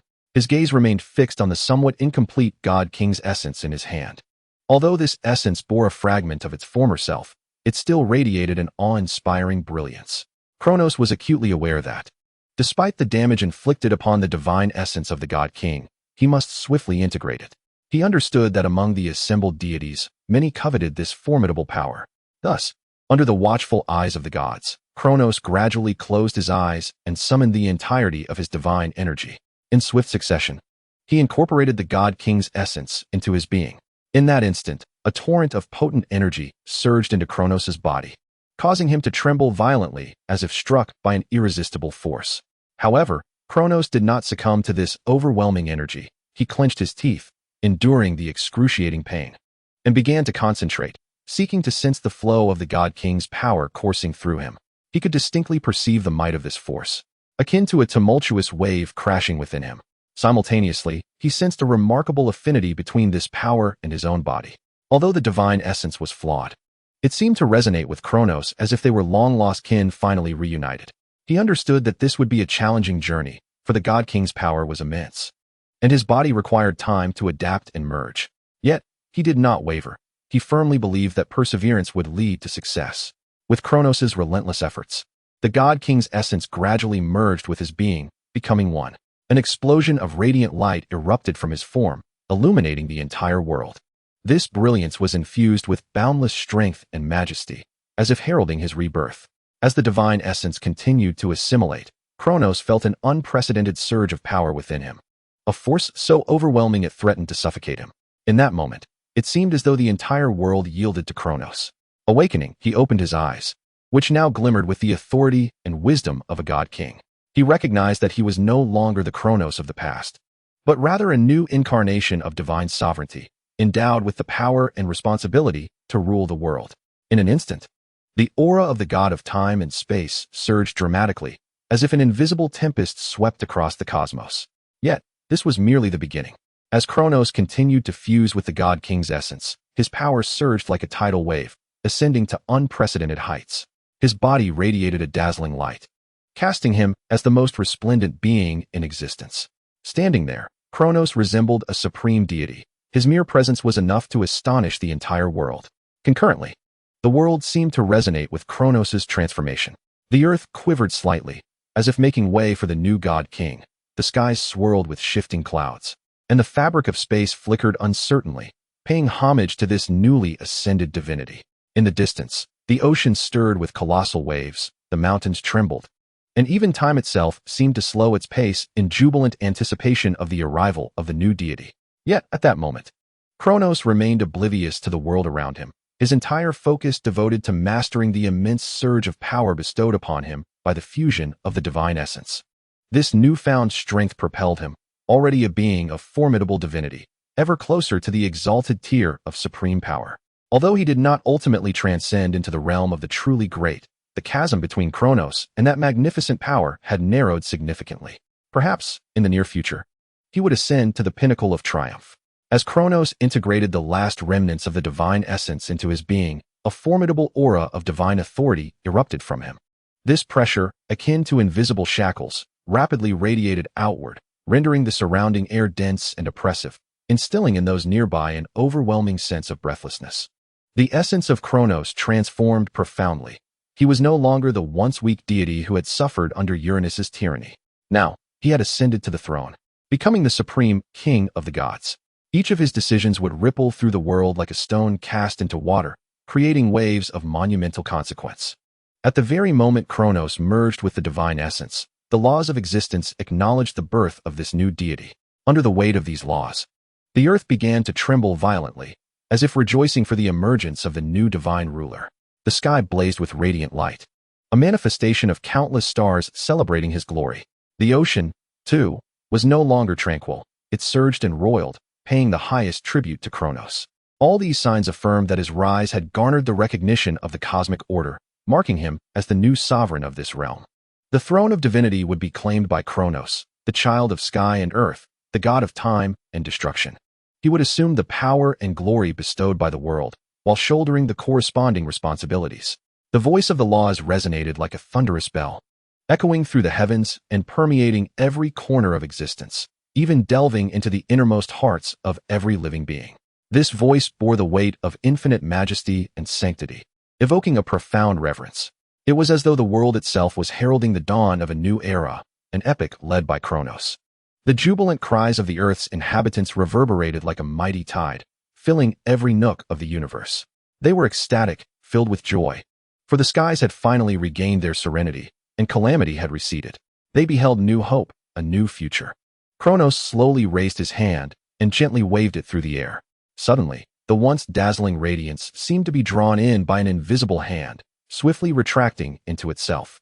Subsequently, Kronos surveyed his surroundings with piercing eyes. Wherever his gaze fell, the deities bowed in reverence, their eyes brimming with awe and anticipation. Kronos understood that his journey was merely at its inception. Awaiting him ahead were countless unknown challenges and tribulations. Yet, he remained undaunted, for he was acutely aware of the strength and courage he possessed to confront all that lay before him. Taking a deep breath, Kronos proclaimed with a deep and resonant voice, "A new era has arrived. I shall lead this world toward a new splendor." His words were imbued with confidence and resolve, urging all to unite in the creation of a brighter future. Upon hearing Kronos' declaration, the deities hastily responded, fearful that any delay might leave an unfavorable impression on their newly appointed king. Standing tall like a majestic mountain, his figure loomed larger in the light. He knew that his name would be etched into the annals of history, becoming an eternal legend. Chapter 67. The Curse. Just as Kronos reveled in the formidable power derived from the perfect fusion of his divine essence and kingship, a sudden voice shattered the tranquil sky like a thunderclap, obliterating his blissful reverie. The voice was cold and piercing, reminiscent of a malevolent spirit from the depths of hell, sending chills down one's spine. It reverberated through the air, penetrating Kronos' eardrums and burrowing deep into his soul. His smile instantly froze, and his body trembled violently in response to the sound. The expression of triumph was swiftly replaced by shock and dread. The moment the voice reached his ears, an icy shiver cascaded down the spines of the Titan deities, an all too familiar terror rising from the depths of their being. This was unmistakably the voice of Uranus, the god of the sky. Yet, it had shed its former authority, leaving only a chilling void, akin to shards of glass pulled from an eternal abyss. Each syllable laced with venomous barbs. "New king of the gods?" The mocking inflection lingered in the void, leaving a nauseating residue. "Kronos, mark my words. It will not be long before you too are cast down from your throne by your own offspring." Uranus's voice drifted like a ghostly whisper from the ether, echoing in every corner of existence. It sounded both ethereal and hollow, imbued with the frigid breath of death, instilling an involuntary shiver in all who heard it. It resonated in the ears of the earthbound deities, like an invisible blade slicing through the newly forged peace and joy. The deities, who had been basking in the triumph of victory, were suddenly struck by this chilling voice, their faces betraying expressions of fear and unease. The curse lingered like an unyielding specter, swirling incessantly in the ears of the gods. Kronos felt an icy dread surge from his feet to the crown of his head, an uncontrollable terror gripping his heart. He widened his eyes in shock, his pupils constricting as he fixated on the seemingly serene yet perilous azure sky, filled with an inescapable sense of doubt and unease. This curse, would he too meet the fate of Uranus, brought down by the very children he had sired? Once this thought emerged, it slithered through his veins like a venomous serpent, leaving a trail of bone-chilling cold and causing his muscles to tense and tremble uncontrollably. The other titans beside Kronos were equally struck by the sudden curse. They gazed at the unremarkable sky, their faces betraying a mixture of wariness and confusion. Yet, they remained oblivious to any anomalies, as if the chilling voice they had just heard was merely a figment of their imagination, non-existent in reality. The sky remained a tranquil blue. Everything appeared normal, yet the echoes of the curse left a profound shadow in their hearts, akin to an indelible gloom. The joy that had once radiated from Kronos upon becoming the king of the gods had vanished without a trace, replaced by an overwhelming darkness. His brow furrowed, seemingly weighed down by endless worries, his eyes shimmering with anxiety and trepidation. He instinctively clenched his fists, knuckles whitening with the effort as he struggled to contain the fear and fury within. The air around them felt as though it had solidified, heavy and suffocating. Kronos' heart was tumultuous, as if caught in a tempest, the joy and confidence he once possessed shattered by Uranus's frosty curse. Amidst this silence and unrest, Gaia's expression mirrored the same somberness. She abruptly lifted her gaze, her eyes sharp as blades, longing to pierce the sky. Gaia's focus was fixed upon the seemingly tranquil, yet turbulent heavens, her inner curses nearly erupting from her throat, aimed squarely at Uranus. She could not fathom why. At the moment of impending slumber, Uranus clung so tenaciously to his children, casting such a malicious curse. Standing silently upon the earth, she stared at the increasingly ethereal figure in the sky, as if time itself had frozen in that instant. A relentless tide of helplessness and fury surged within her, crashing against her spirit like tumultuous waves. How could he not release his own children, even in death? She silently cursed, her voice betraying a barely perceptible tremor. Gaia, the mother of Earth, who had once nurtured countless lives, embraced all beings with her vast heart, providing them with space and sustenance. However, in the face of this obstinate and cruel offspring, she felt an unprecedented sense of powerlessness and despair. She could not help but reminisce about her past with Uranus. Those once beautiful memories now faded into insignificance. She never anticipated that her own child would transform into such a cold-hearted and ruthless deity. Uranus's actions led Gaia to question her original choices. Why bring forth such a god? Why allow him to enter this world? These questions incessantly swirled in her mind. Yet she could not find a satisfactory answer. Chapter 68. Mount Otris Kronos. You must not take Uranus's words to heart. Gaia's demeanor was grave, her voice imbued with an undeniable conviction. If you truly believe him, you will be playing directly into his hands. She paused slightly, her gaze piercing as she focused on Kronos, as if striving to pull him from the depths of fear. As long as you do not believe Uranus's words, then any endeavor he wishes to undertake shall not succeed. But if you accept his claims, you will have fallen prey to his cunning. Her voice resonated with strength, akin to warm sunlight piercing through the clouds, illuminating Kronos' heart. Moreover, the throne of the divine king was rightfully earned through your own prowess. It symbolizes your wisdom and strength. However, even Gaia harbored doubts about the credibility of her own words, for she understood that Uranus's curse was not an idle threat, but rather a curse born from the very fate he had overthrown with his own offspring. Whether this curse would materialize depended on Kronos' belief. Thus, Gaia had to devise ways to reassure Kronos, striving to alleviate his concerns regarding Uranus's curse. Because once Kronos embraced this curse, regardless of its truth, the seed of the curse, sown by Uranus, would take root in his heart and ultimately manifest into reality by his own hand. Fear would blind his eyes, leading Kronos to lose his reason and embark on a path of self-destruction. Moreover, should Kronos in the future emulate Uranus's actions, the situation would descend into an inescapable vicious cycle, with each successor repeating Uranus's downfall. Gaia never doubted that Kronos could commit such heartless acts. After all, they shared the same hardened resolve, an insatiable thirst for power, and a determination to achieve their ends by any means necessary. Mother, you will not abandon me, will you? Kronos' voice trembled slightly in the air, his expression complex and profound, his eyes flickering with a mix of confusion and hope, as if seeking the last glimmer of light in the darkness. His tone carried an uncertainty, as if searching for final solace, or perhaps seeking a psychological anchor for the step he was about to take. Gaia gazed at Kronos, her heart awash with a tumult of emotions. She was acutely aware that at this moment, Kronos was engulfed in a tempest of emotions. He yearned for his mother's support, yet he feared the prospect of repeating the tragic fate that befell Uranus. This internal conflict wove itself into the depths of his gaze, rendering it both profound and enigmatic. However, when Gaia spoke of righteousness, a surge of self-affirmation coursed through Kronos. He reflected on the arduous journey that had led him here, from overthrowing his tyrannical father Uranus to ascending the throne of the divine. Each step had been fraught with thorns, laden with challenges and sacrifices.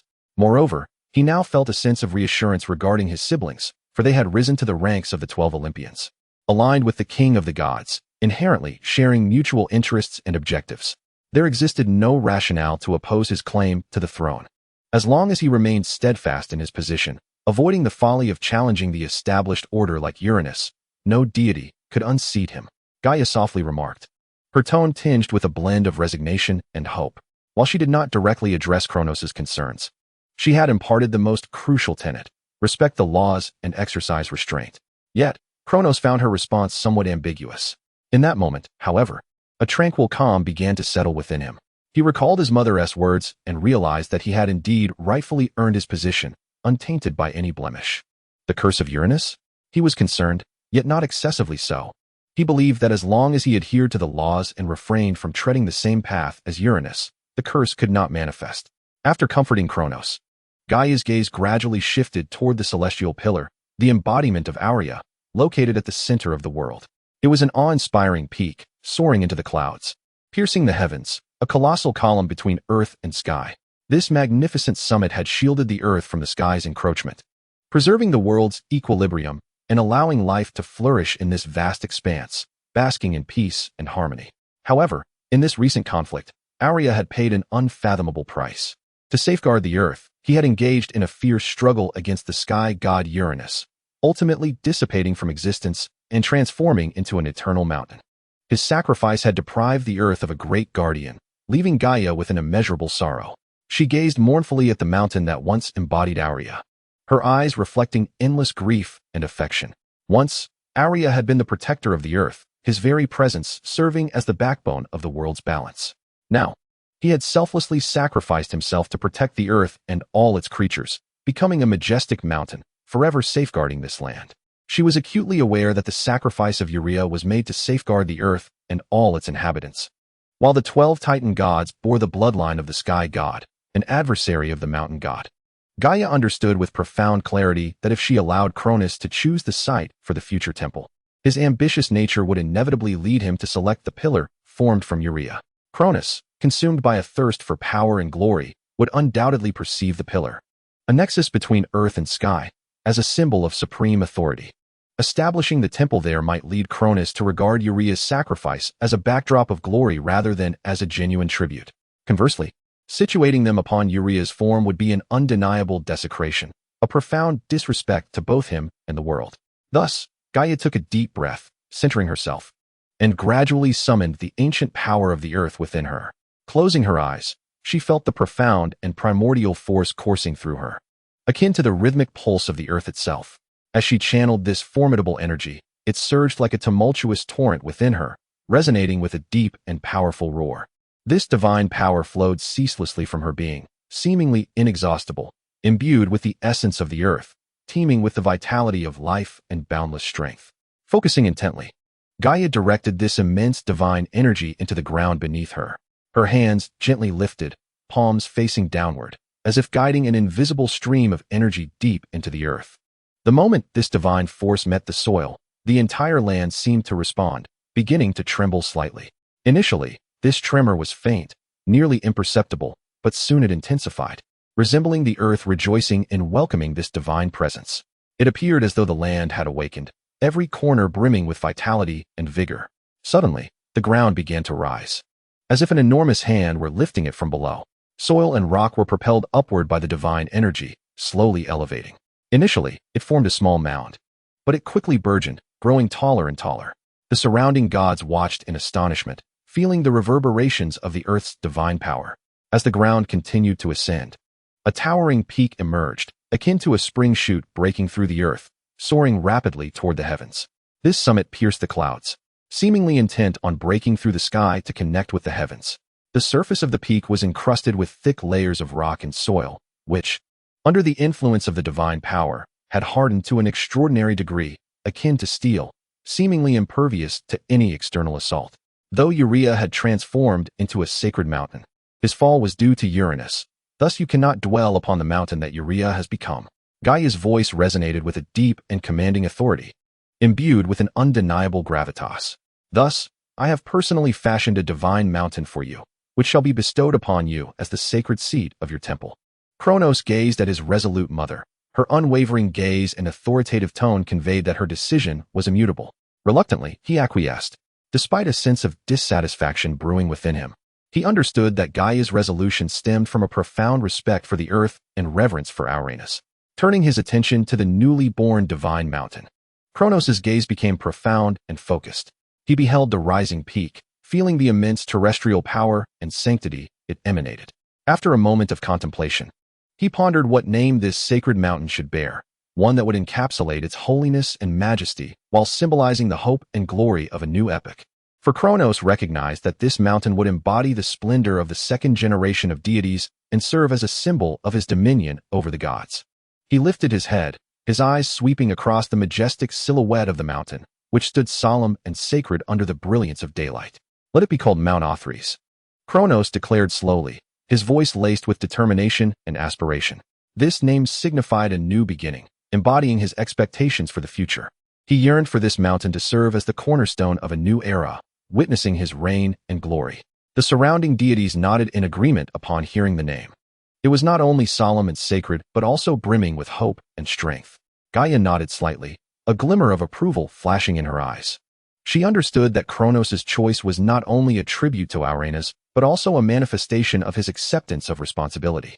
She believed that this new divine mountain would become a symbol of the age of Kronos. Chapter 69. Liberation, my dear son, the Kronos of time and space.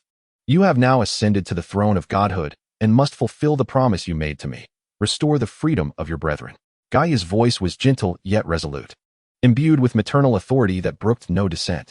Standing before Kronos, her gaze was filled with trust and expectation. Of course, mother, Kronos replied, his voice resounding with strength and confidence, as if each word were imbued with boundless power. In the name of King Kronos, I hereby declare, O Cyclopes and Cendamanes, though you have erred in the past, you have now earned our mother's forgiveness. Therefore, you shall be granted your freedom. I, in the name of the king, shall absolve your transgressions. You are permitted to return to the earth. With Kronos' proclamation, the entire world seemed to tremble. The very fabric of law paused momentarily, as if weighing the gravity of this decision. But soon, the laws responded, affirming Kronos' words and recognizing his commitment to grant freedom to the giants. Kronos smiled faintly, a sense of relief washing over him. He understood that the laws of the universe were akin to invisible decrees, both impartial and unyielding. As long as he did not inflict harm upon the world or undermine its foundations, these laws would not overly interfere in the affairs of the divine. This was the assurance upon which he relied. He knew that as long as he adhered to the laws and respected the will of the earth, any decisions he made would not be easily overturned.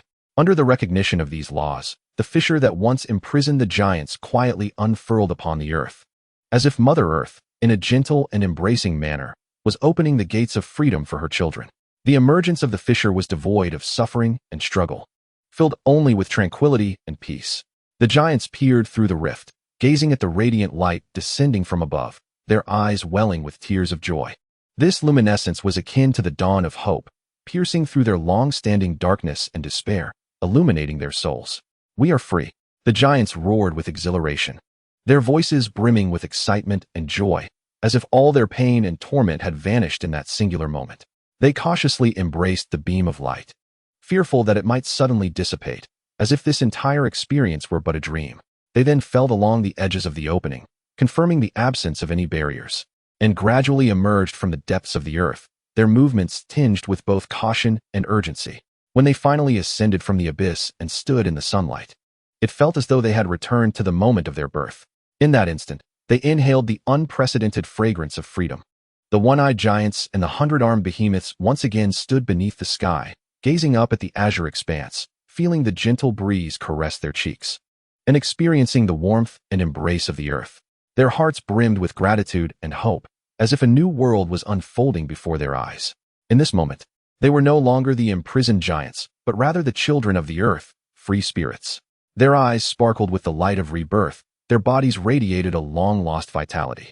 They stood there, taking deep breaths of the liberating air, as if wanting to etch this moment into their hearts forever. Their eyes shimmered with excitement.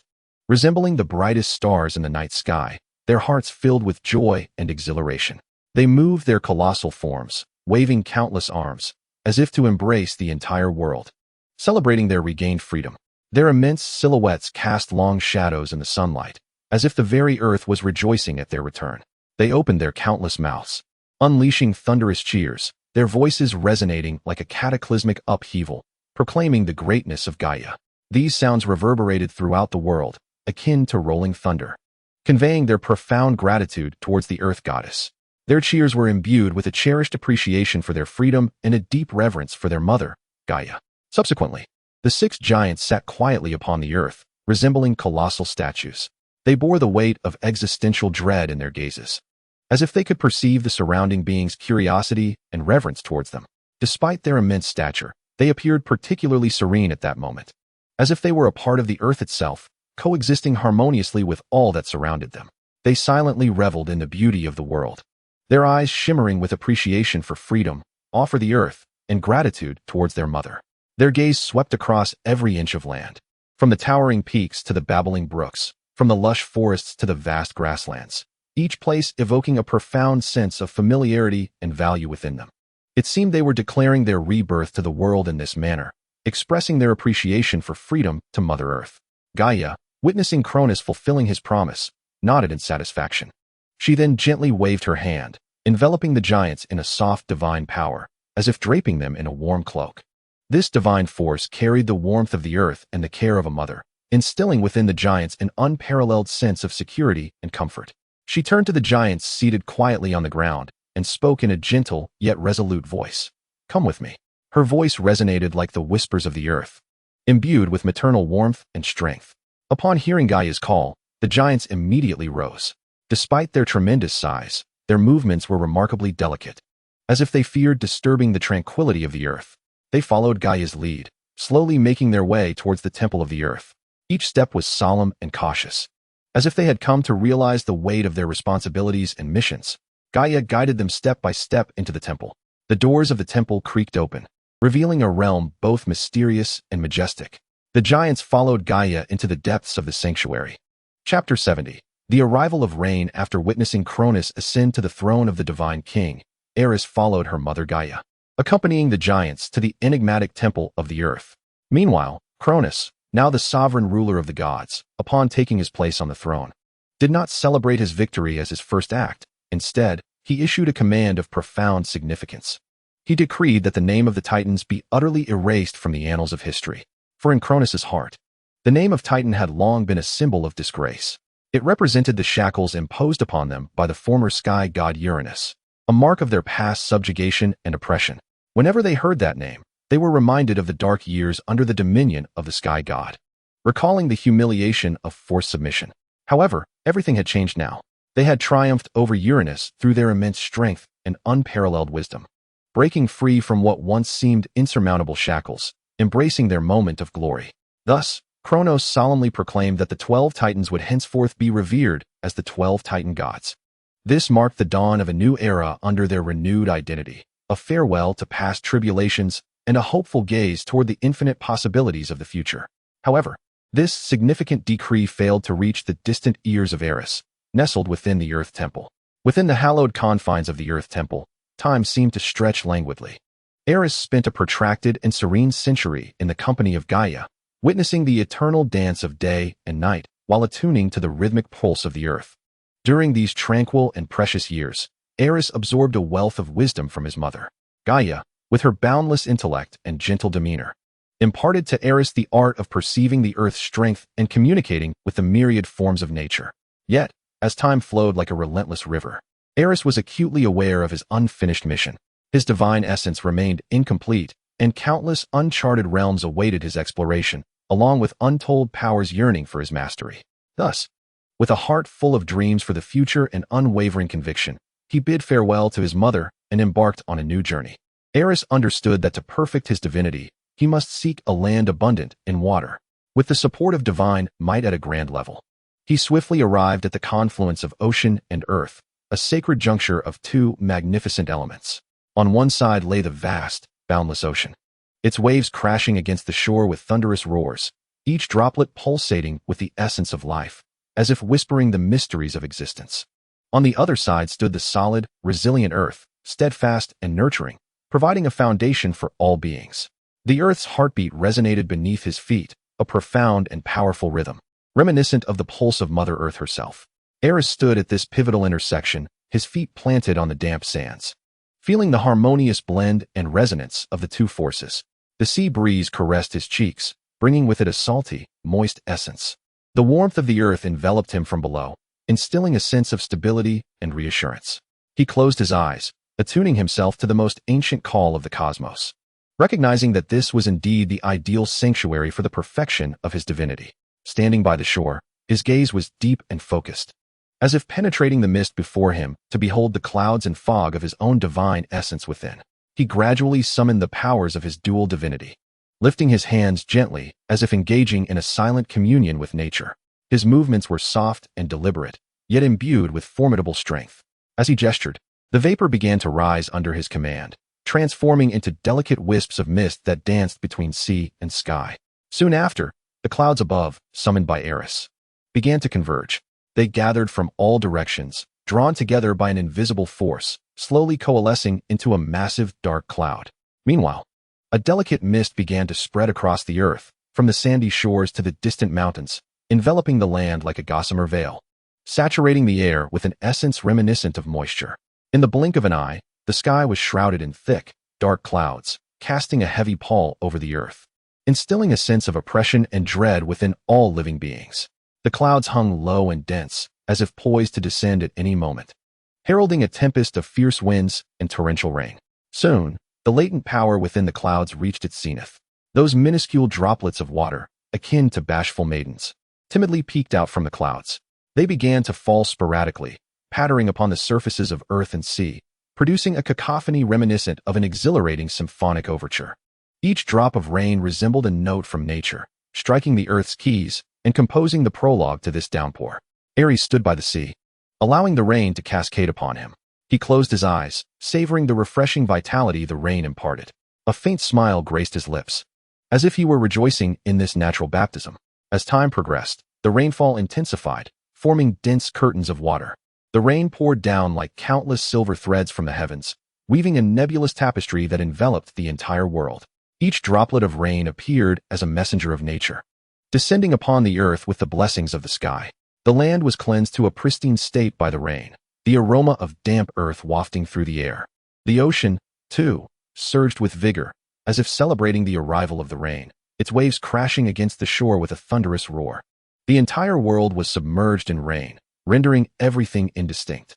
The distant mountains, nearby trees, and the tumultuous sea were all shrouded in the downpour, becoming ephemeral silhouettes.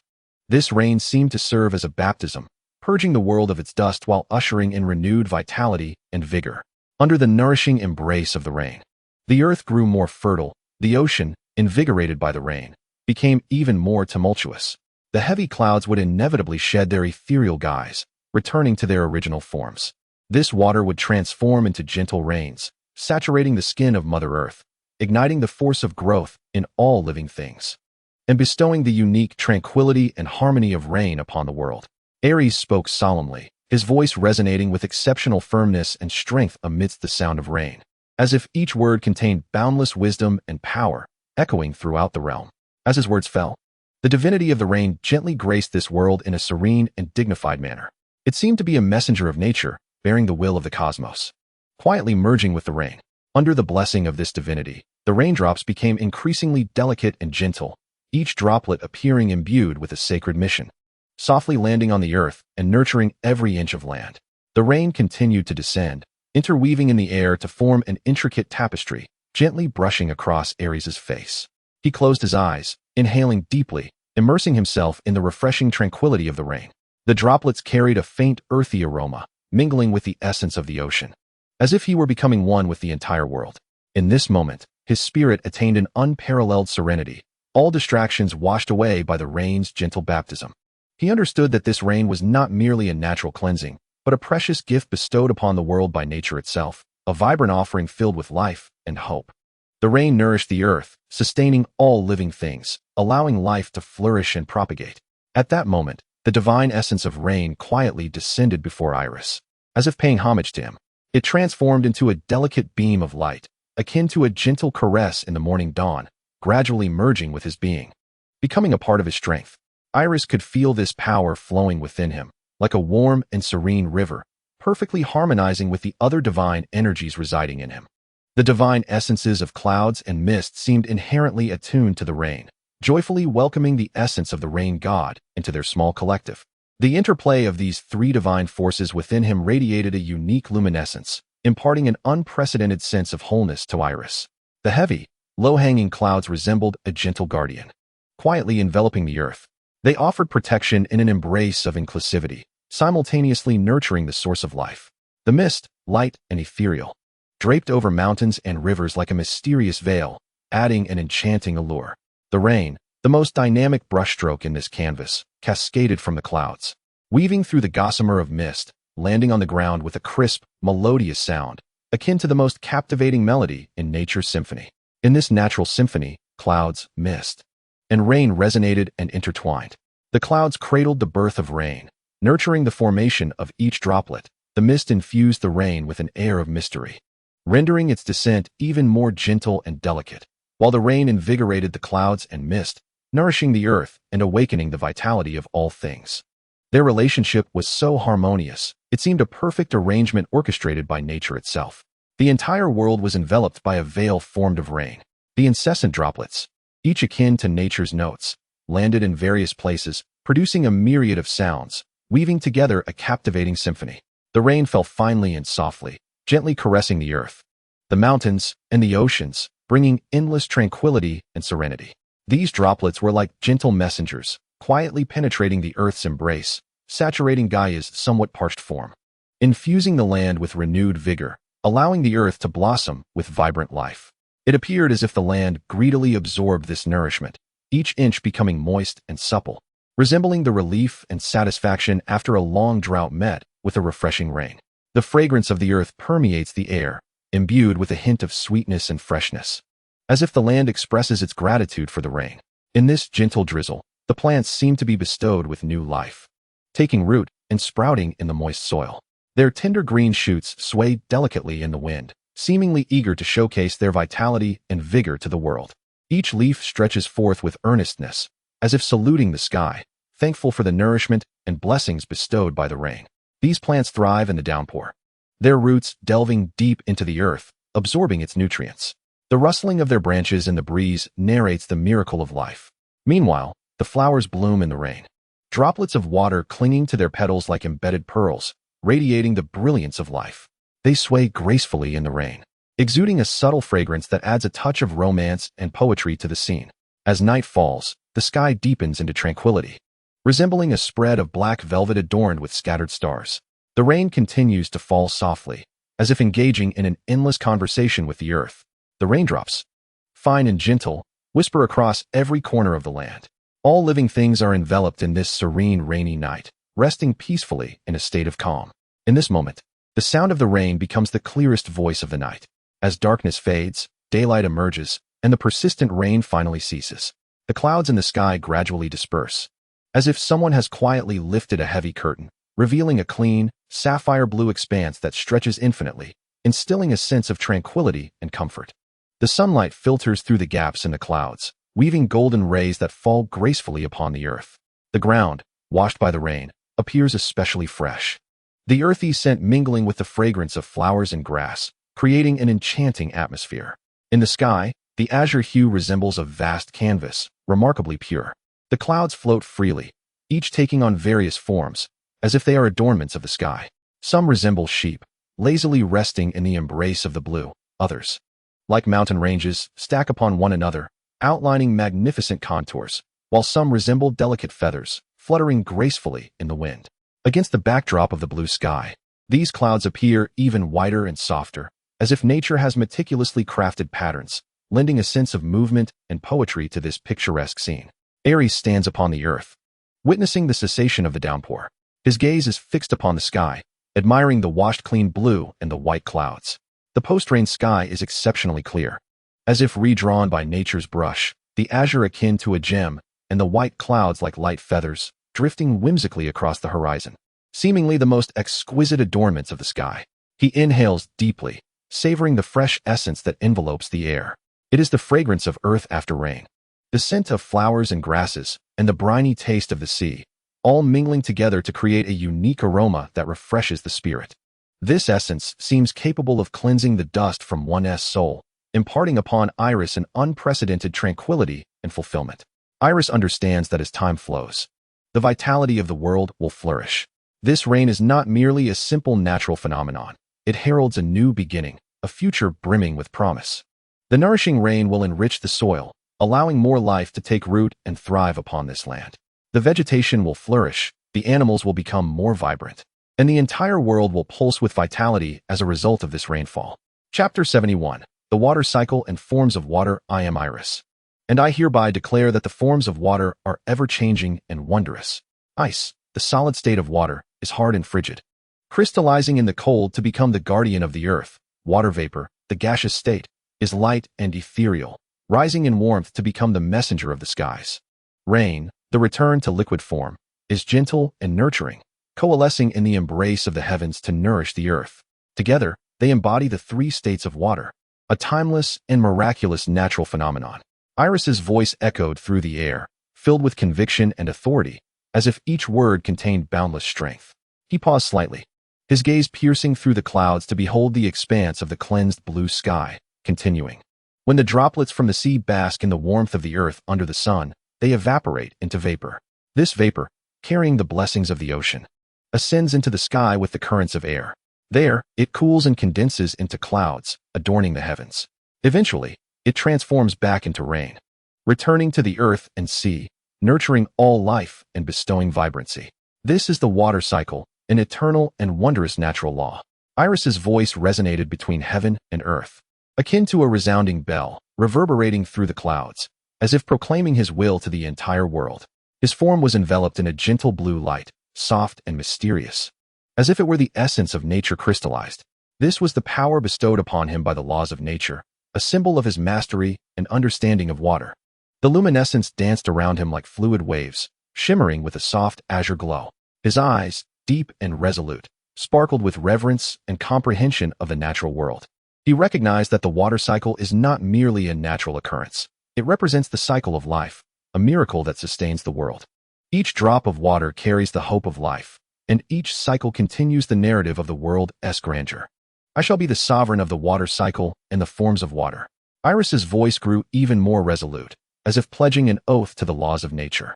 His voice penetrated the clouds, resonating in every corner, allowing the beings upon the earth to feel his power and determination.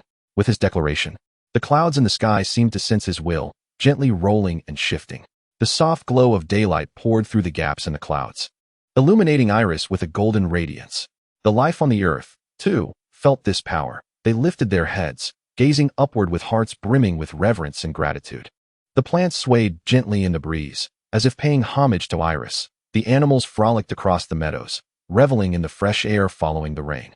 Soon after, two brilliant beams of azure light descended from the heavens, akin to two graceful blue ribbons, drifting slowly downwards. They carried the blessings of the sky and the will of the laws, settling steadily into Aerys's hands. The light flickered in his palms, seemingly harboring boundless mysteries and strength.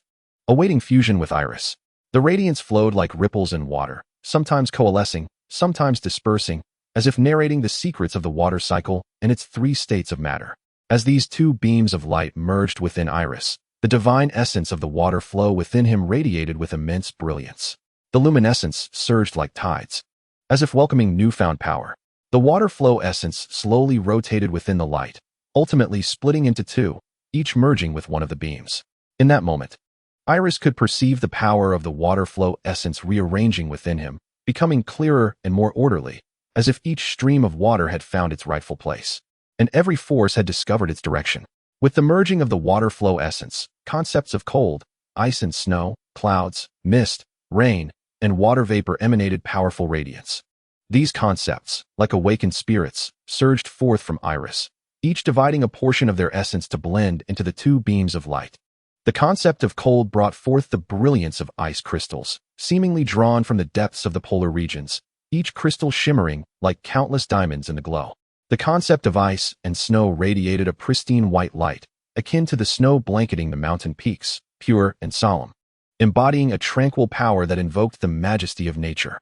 The concept of clouds emitted a delicate white light, resembling cotton candy floating in the sky, soft and fluffy. Its glow exuded a sense of lightness and freedom, as if it could change shape at any moment, dancing with the wind. The concept of mist carried a hazy halo, reminiscent of the ethereal fog enveloping a valley at dawn, mysterious and enchanting. Its light bore a sense of elusive beauty, transporting one into a realm of wonder. The concept of rain shimmered with crystalline water light, like pearls descending from the heavens, each droplet sparkling with lively brilliance, nourishing the earth and sustaining all living things. The concept of water vapor emanated an ethereal blue light, akin to wisps of smoke drifting through the sky. Its glow embodied a sense of agility and grace, as if it could rise at any moment, merging with the heavens. These concepts intertwined and fused in the light, creating a magnificent spectacle of light and shadow. They illuminate and complement one another, forming a complete cycle of water. Amidst the convergence of numerous concepts, two divine embodiments representing the water cycle and its three states quietly came into existence within Aerys. One divine form radiates a profound blue light, symbolizing the cycle of water. It pulses like a beating heart, perpetually transmitting the energy of life to every corner of Aerys. The other divine form emits a gentle white glow, embodying the three states of water, solid, liquid, and gas, like a seed of wisdom, brimming with the infinite possibilities of water. As Aerys closes his eyes, he feels the power of these two divine forms flowing within him. He senses the harmony and balance bestowed by the divine embodiment of the water cycle, as if the entire world lies within his grasp. Meanwhile, the divine form representing the three states of water endows him with greater flexibility and creativity, allowing him to command each form of water at will. Upon reopening his eyes, an unprecedented brilliance sparkles within them. In that moment, he realizes that he has truly become the sovereign of the water cycle and its forms. His power has not only been enhanced, more importantly, his connection with nature has deepened profoundly. These two potent divine embodiments of the forms and cycle of water radiate a moist divinity, enveloping Aerys in a gentle luminescence akin to flowing water. This soft light, reminiscent of babbling brooks, flows tenderly, embodying the vitality and spirit of water, surrounding Aerys in a cocoon of warmth. The hardness and chill of ice, the dispersal and warmth of water vapor, and the gentleness and temperate nature of rain coalesce to construct this formidable divine form of the three states of water. They manifest continuously within the divine form, solid, liquid, and gas, transforming and intertwining, as if recounting the endless transformations of water. This divine form emanates a unique radiance. At times it is as sharp as ice, at others as warm as rain, and occasionally as ethereal as water vapor. The hardness and chill of ice represent water's resilience and stability in extreme cold. The dispersal and warmth of water vapor symbolize its fluidity and freedom under high temperatures, while the gentleness and temperate quality of rain reflect water's nurturing and harmonious role in the natural cycle. These three forms intertwine within the divine embodiment, creating a vivid and wondrous tableau. The solid ice glimmers with a crystalline light, akin to an eternal gem, quietly safeguarding the core of the divine form. The liquid water flows like a meandering stream, encircling the ice, infused with the vitality and dynamism of life. The gaseous water vapor envelopes the surface of the divine form like a delicate veil, exuding an aura of hazy beauty and mystery. These three forms continuously transform into one another. Ice melts into water, water evaporates into vapor, and vapor condenses back into water, in a cycle that is unceasing and eternal. The divine essence of the water cycle emanates a formidable vitality, revealing the mesmerizing journey of water as it flows from the ocean's surface into the heavens, transforms into rain, descends back to the earth, and ultimately returns to the sea. This process unfolds like a dynamic tapestry, perpetually cycling upon the divine essence, showcasing the eternal and enchanting nature of the water cycle. Each droplet of water finds its rightful place within this continuum, traversing from ocean to sky, from sky to earth, and back again, an unbroken chain of existence. Just as Aerys believed the acquisition of these two divine essences marked the conclusion of his quest, they began to rotate autonomously, gradually merging into a singular, magnificent essence of divine power. Aerys was taken aback and scrutinized this newly fused divine essence. It became apparent that the two essences, representing the water cycle and its forms, were intrinsically connected, having originated from the bifurcation of the water flow divine essence, subsequently infused with the powers of other essences. Thus, compelled by their inherent energies, they slowly amalgamated, culminating in the creation of the primordial essence of water, a symbol of unparalleled divine strength. The fusion of these two essences not only complemented each other's power, but also augmented it, resulting in a more cohesive and formidable whole. The primordial essence of water would encompass all forms and mysteries of the water cycle, emerging as the ultimate emblem of water. Standing by the shore, Aerys felt the power of this primordial essence coursing through him. He sensed the fluidity and variability of water's forms, as well as the eternal stability of its cycle.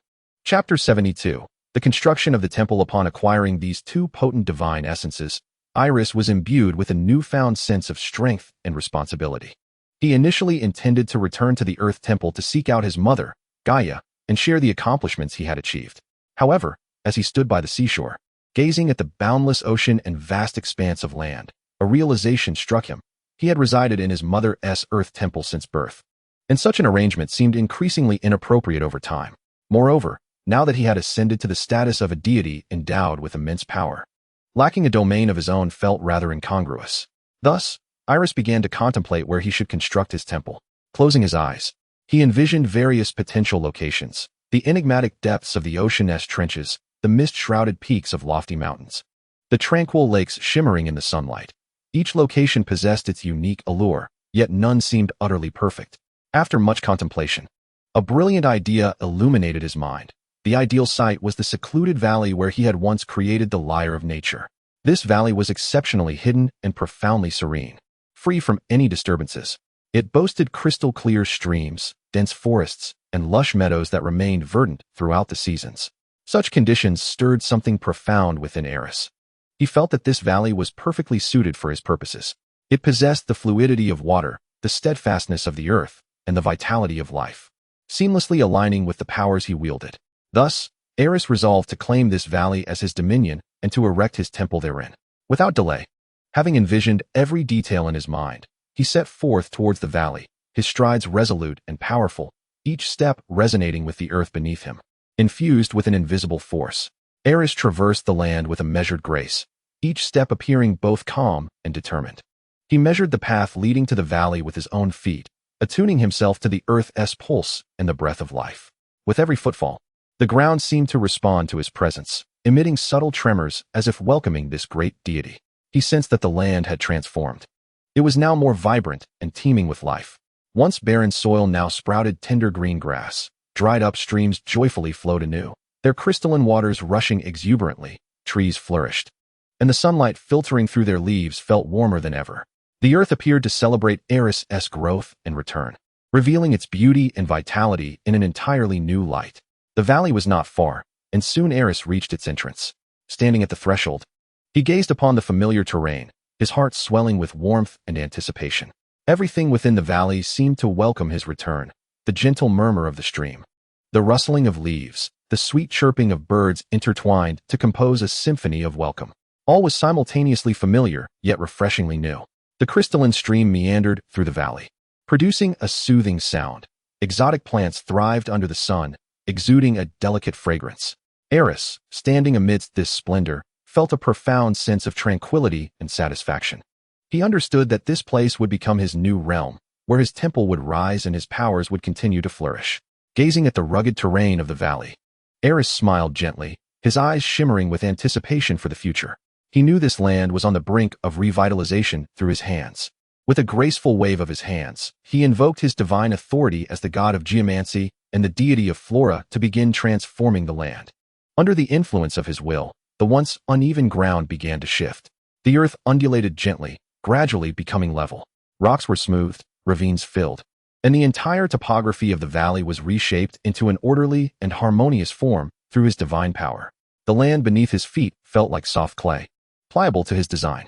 Simultaneously, the peculiar flora that sprawled throughout the canyon began to extend beyond its confines, propelled by the god of plants' divine influence. Their roots swiftly burgeoned in the soil, while their branches and leaves joyfully unfurled in the air.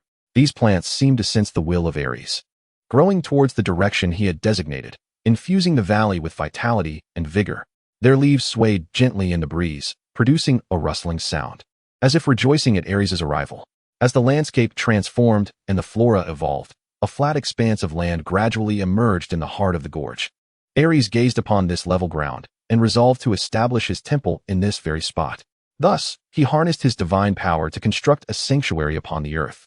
Standing upon the smooth terrain, Aerys closed his eyes, focusing intently, attuning himself to the pulse of the land and the flow of divine energy.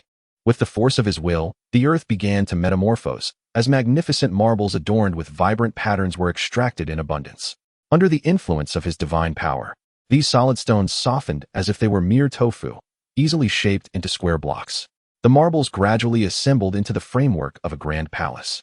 Aerys meticulously carved intricate designs upon the marble, as clouds, snow, flames, flora, landscapes, the water cycle, the three states of water, and musical compositions, symbols of his divinity and celestial office, materialized as reliefs upon the walls.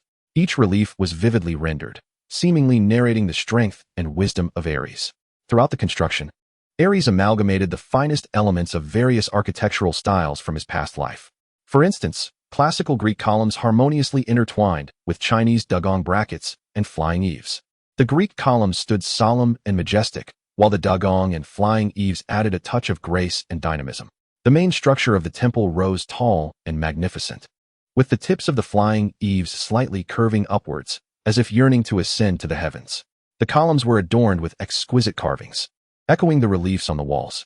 The radiant light of the goddess of day cascaded through the gaps of the flying eaves, casting golden patches of light upon the marble floor, bestowing a sense of sanctity and tranquility upon the temple. Observing the completed sanctuary before him, Aerys was filled with a profound sense of accomplishment. With a gentle wave of his hand, a soft halo enveloped the temple, a divine barrier of protection he had conjured. This delicate aura resembled a translucent veil, shrouding the sanctuary within its embrace.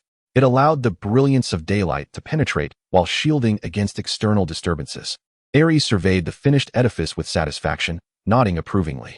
Just then, as if struck by a sudden thought, he concentrated his mind, and the concepts of his divine essence promptly responded to their master. The concept of divinity within Aerys, under its gentle impetus, gradually emanated from its essence, seamlessly merging with the architecture of the temple. With eyes closed, Aerys attuned itself to the pulsating power of divinity flowing through the temple, resembling invisible streams that transformed the very layout of the sacred space. Firstly, the divine essence of geomorphology began to assert its influence. Around the temple, the once flat terrain began to rise, giving birth to peculiar yet aesthetically pleasing artificial hills. These formations varied in shape. Some soared majestically like towering peaks, piercing the heavens and embodying the grandeur and magnificence of nature. Others undulated like serpentine mountain ranges, forming the backbone of the earth, while others meandered like lively streams, intricately winding and infusing the land with vitality and spirit.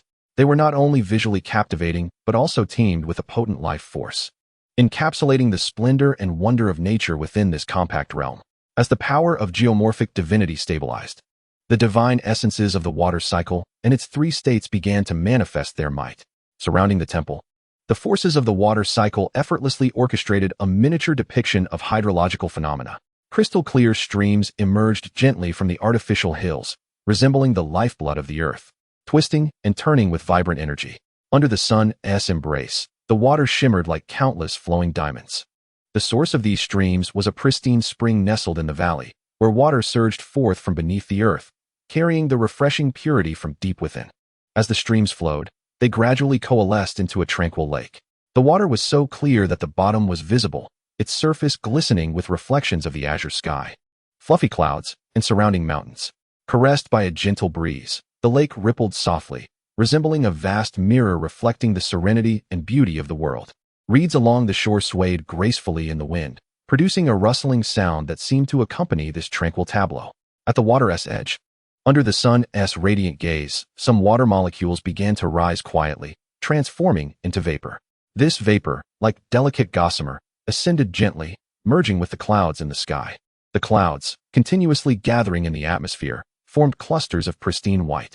As they drifted with the wind, they appeared as celestial messengers, delivering greetings from the earth. When the clouds ascended to the heights and encountered the cool air, the water vapor began to condense, forming tiny droplets. These droplets gradually aggregated, culminating in a gentle, soft rain that descended from the heavens. The rain fell like fine threads, lightly touching the temple's roof and the surrounding land and flora, bestowing new vitality upon the earth. The rain nourished every inch of soil, enhancing the lushness of the leaves and the vibrancy of the blossoms. Ultimately, the rainwater converged back into the streams, commencing their journey anew, flowing once more towards the artificial hills and the serene lake. Thus, the concept of the water cycle subtly unfolds around the temple, flowing from streams to lakes, from lakes to the sky, from the sky to the earth, and then back to the streams, in an endless cycle, perpetually unceasing. Simultaneously, the three states of water are vividly displayed around the temple, as if nature's most exquisite masterpiece, perfectly showcasing the fluidity and wonder of water. Beneath the eaves of the temple, the water transforms into a graceful and resplendent curtain, suspended in midair. These cascades resemble transparent silks, gently swaying and emanating a soft luminescence. Sunlight filters through the curtains, refracting into a spectrum of hues, akin to rainbows scattered across the sky, bestowing an ethereal beauty upon the temple. The curtains sway softly in the caress of a gentle breeze, producing a soothing sound akin to a delicate melody, reverberating around the temple. Surrounding the temple, water vapor gradually ascends, forming wisps of ethereal clouds. These mists, like a delicate veil, gently envelop the temple, creating a sense of otherworldliness, as if it is isolated from the mundane, steeped in mystery and tranquility. Under the sunlight, the clouds shimmer with a faint silver glow, resembling celestial messengers carrying nature's blessings. As the gentle breeze drifts by, the mists gracefully float, akin to gossamer in a fairy realm, immersing the entire temple in a dreamlike atmosphere. Lastly, the solid state of water manifests in the icy formations surrounding the temple, creating stunning ice sculptures.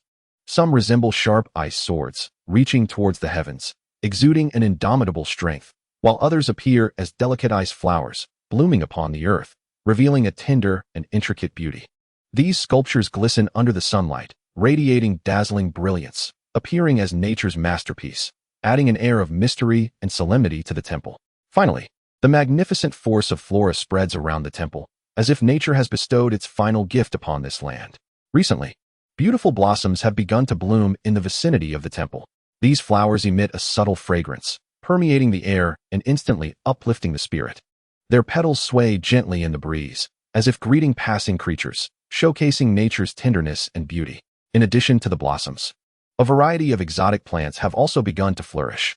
Some plants, resembling verdant vines, entwine around the temple's columns, infusing it with vitality and vigor. Under the sunlight, these vines glimmer with a vibrant green hue, akin to nature's green ribbons, closely linking the temple to the earth. Their leaves gently brush against the temple's stone walls, producing a soft rustling sound, as if whispering ancient secrets. Other plants stand tall like majestic trees, providing shade and shelter for the temple. The canopies of these trees resemble vast umbrellas, shielding the temple from the sun, bringing a refreshing coolness to the surrounding land. Enveloped by these plants, the area around the temple is brimming with life and vigor. The fragrance of blossoms intertwines with the refreshing essence of trees, creating a unique natural ambience that uplifts the spirit. The flourishing of these plants envelopes the temple in vitality and vigor, offering a sight so comforting that one feels as if they have stepped into a harmonious and enchanting natural paradise. Chapter 73. The construction of the temple. Aerys gently caresses the walls of the temple he has crafted, his fingers gliding over the marble surface, savoring its texture and warmth. The marble is smooth and lustrous, as though it were a gift from the earth, embodying the essence of nature. Intricate reliefs adorn the walls, each one vividly alive, seemingly narrating the mysteries of the natural world. A profound sense of fulfillment wells up within him as he slowly steps into the temple. With each footfall, the light within the temple softens, fostering a tranquil and sacred atmosphere. Upon entering, Aerys is greeted by a rich, earth-toned sanctuary, infused with the vibrancy of nature. The design of the temple's interior radiates harmony and balance, resembling a microcosm of the natural world. The walls are adorned with carvings of clouds, snow, flames, plants, landscapes, the water cycle, the three states of water, and musical compositions, all rendered in exquisite relief, each detail revealing Aerys' wisdom and strength. A ring of flames encircles the temple, emanating a gentle glow while concealing their searing heat.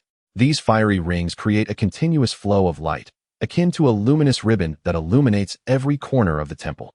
The interplay of the flame's radiance and the captured light creates a bright, yet warm ambience, enveloping the temple in a serene and peaceful glow, as if the warmth of sunlight has been artfully drawn indoors. Delicate threads and ice crystals embellish the spacious hall of the temple, glimmering with a faint light reminiscent of ancient moons in the night sky, akin to celestial bodies of light.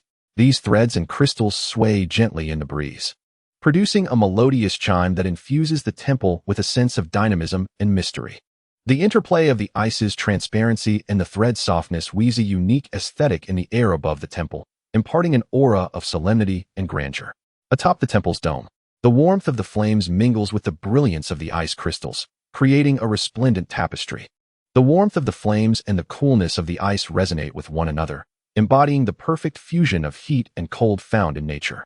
In the center of the temple stands a grand and majestic throne, belonging to the deity of geomorphology and primordial waters. This throne appears to be the heart of the temple, radiating immense power and authority, showcasing to the world the unpredictable nature of geomorphology and the profound vitality bestowed by the water cycle. Every detail of the divine throne is flawlessly exquisite. From the intricately carved embellishments to its overall form, all embodying the divine characteristics of Eros. The base of the throne is crafted from robust marble, its surface adorned with intricate topographical patterns depicting mountains, rivers, oceans, and forests, so vividly rendered that it appears to encapsulate the essence of the entire world. The edges of the base glimmer with a subtle green radiance, symbolizing the vitality and vigor of the earth. Within these luminous hues lies the essence of plant life. As if every inch of land breathes, and every plant flourishes. The main body of the throne is composed of transparent crystal, within which flows a gentle blue luminescence, representing the purity and fluidity of water. The surface of the crystal is etched with delicate patterns of the water cycle. From the tumultuous waves of the ocean to the clouds in the sky, from the descent of raindrops to the convergence of streams, each segment vividly apparent, as if narrating the eternal cycle of water. The transparency of the crystal, coupled with the flowing light, creates a dreamlike beauty that elicits awe. The backrest of the throne is intricately carved with motifs of the water cycle, interwoven with elements of earth and flora. The upper half of the backrest depicts a lush forest, the branches and leaves swaying gently in the breeze, as if paying homage to Eros. Conversely, the lower half portrays an expansive landscape, with undulating mountains and meandering rivers, showcasing the grandeur and vastness of the earth. The edges of the backrest are adorned with a warm orange glow, symbolizing the warmth of the earth and the vitality of life. These luminous elements entwine harmoniously with the blue light of the crystal, creating a visually captivating and inviting ambience. The armrests are decorated with patterns of ice crystals and water vapor, where the rigidity of the ice crystals intertwines with the lightness of the vapor, forming a unique aesthetic appeal. The surface of the armrests is as smooth as a mirror. Upon touch, one can feel a warm and gentle force, as though the throne extends a welcoming gesture to its master. The base is embellished with a faint green glow, echoing the vitality of plant life and resonating with the warmth of the earth. These illuminations not only enhance the throne's beauty but also imbue it with a lively essence. At this moment, the throne continually beckons Eros with an enchanting radiance, each beam of light carrying an invisible allure, drawing him closer. The lights intertwine in the air, forming soft ribbons of luminescence, reminiscent of nature's whispers, calling for Eros's arrival. Feeling the throne's summons, Eros strides towards the center, each step imbued with solemnity and determination. His gait is steady and powerful, resonating in harmony with the pulse of the earth. As he approaches, the throne's glow intensifies, seemingly welcoming its master. When Eros reaches the throne and extends his hand to caress its armrest, Aerys discovered that the surface of the armrest resembled meticulously polished jade, warm and delicate, as if perfectly attuned to his skin, imparting an indescribable sense of comfort. He smiled faintly and gently seated himself, feeling as though his body had merged with the divine throne, enveloped in an unprecedented tranquility and strength. As he sat upon the celestial seat, Aerys surveyed the surroundings of the temple. His gaze fell upon the towering columns and exquisite reliefs, each detail exuding remarkable craftsmanship. Admiring the temple he had constructed with his own hands, a profound sense of satisfaction surged within him, his eyes sparkling with pride and joy. It surpasses my imagination, indeed. That which I create is most fitting for me. Aerys' voice resonated deeply and powerfully, tinged with an unmistakable pride and delight, echoing through the sacred hall. Yet, what name should he bestow upon this temple? Aerys pondered internally, scanning every corner of the sanctuary as though seeking inspiration. Geographical Creation Temple, he mused, but quickly dismissed it, finding it too unappealing, reminiscent of a craftsman's workshop. Waterflow Temple was equally unsatisfactory, lacking the diversity and grandeur the temple represented. After a moment of contemplation, he considered Flora Temple, which was decent, yet the current aspect of the plant deity was merely of moderate divine power, inferior even to that of the temperature deity, unworthy of his illustrious identity. Aerys closed his eyes, envisioning the divine powers he possessed: geographical creation, water cycle, 3 states of water, flora, and temperature. Each represented a formidable force, yet none alone seemed fitting to name the temple. He sought a name that could seamlessly integrate these powers while embodying his essence. After a brief moment of enlightenment, Aerys suddenly had a revelation. The divine power of the primordial water, born from the fusion of his water attributes, symbolized the origin and essence of water, the most potent and fundamental of forces. Water is the source of life, the genesis of all, and the primordial water embodies the very essence of water, holding boundless potential and creativity. Let it be named Primordial, he resolved within himself. This name was both succinct and grand, reflecting the power of water while encapsulating the profound meaning of creation, perfectly aligning with his identity and the temple's character. Primordial Temple. The very name seemed to carry an air of solemnity and sanctity, evoking a sense of its extraordinary nature at first utterance. Yet, there was another, more significant reason. Aerys believed that the name Primordial Temple sounded far more melodious than titles such as Geographical Creation Temple or Waterflow Temple. Thus, the temple was christened Primordial Temple. He opened his eyes, a slight smile gracing his lips, his heart brimming with contentment and pride. The name Primordial Temple exuded an inherent dignity and holiness, instantly conveying its exceptional status. Having completed the naming of the temple, a profound sense of tranquility settled within the innermost recesses of Aerys' heart. At long last, he possessed a true home, no longer a deity adrift without a destination. Every corner of this temple resonated with his strength and wisdom, as if welcoming his return. Seated upon the divine throne, he was enveloped by serenity and contentment. Unexpectedly, however, as the edifice of his temple rose, he sensed an unusual stir within the handcrafted and sculpted divine essences nestled within him. He felt the subtle tremors of these two divine entities, as though they were responding to an enigmatic summons. The vibrations intensified, suggesting that an unseen force sought to establish a connection with them.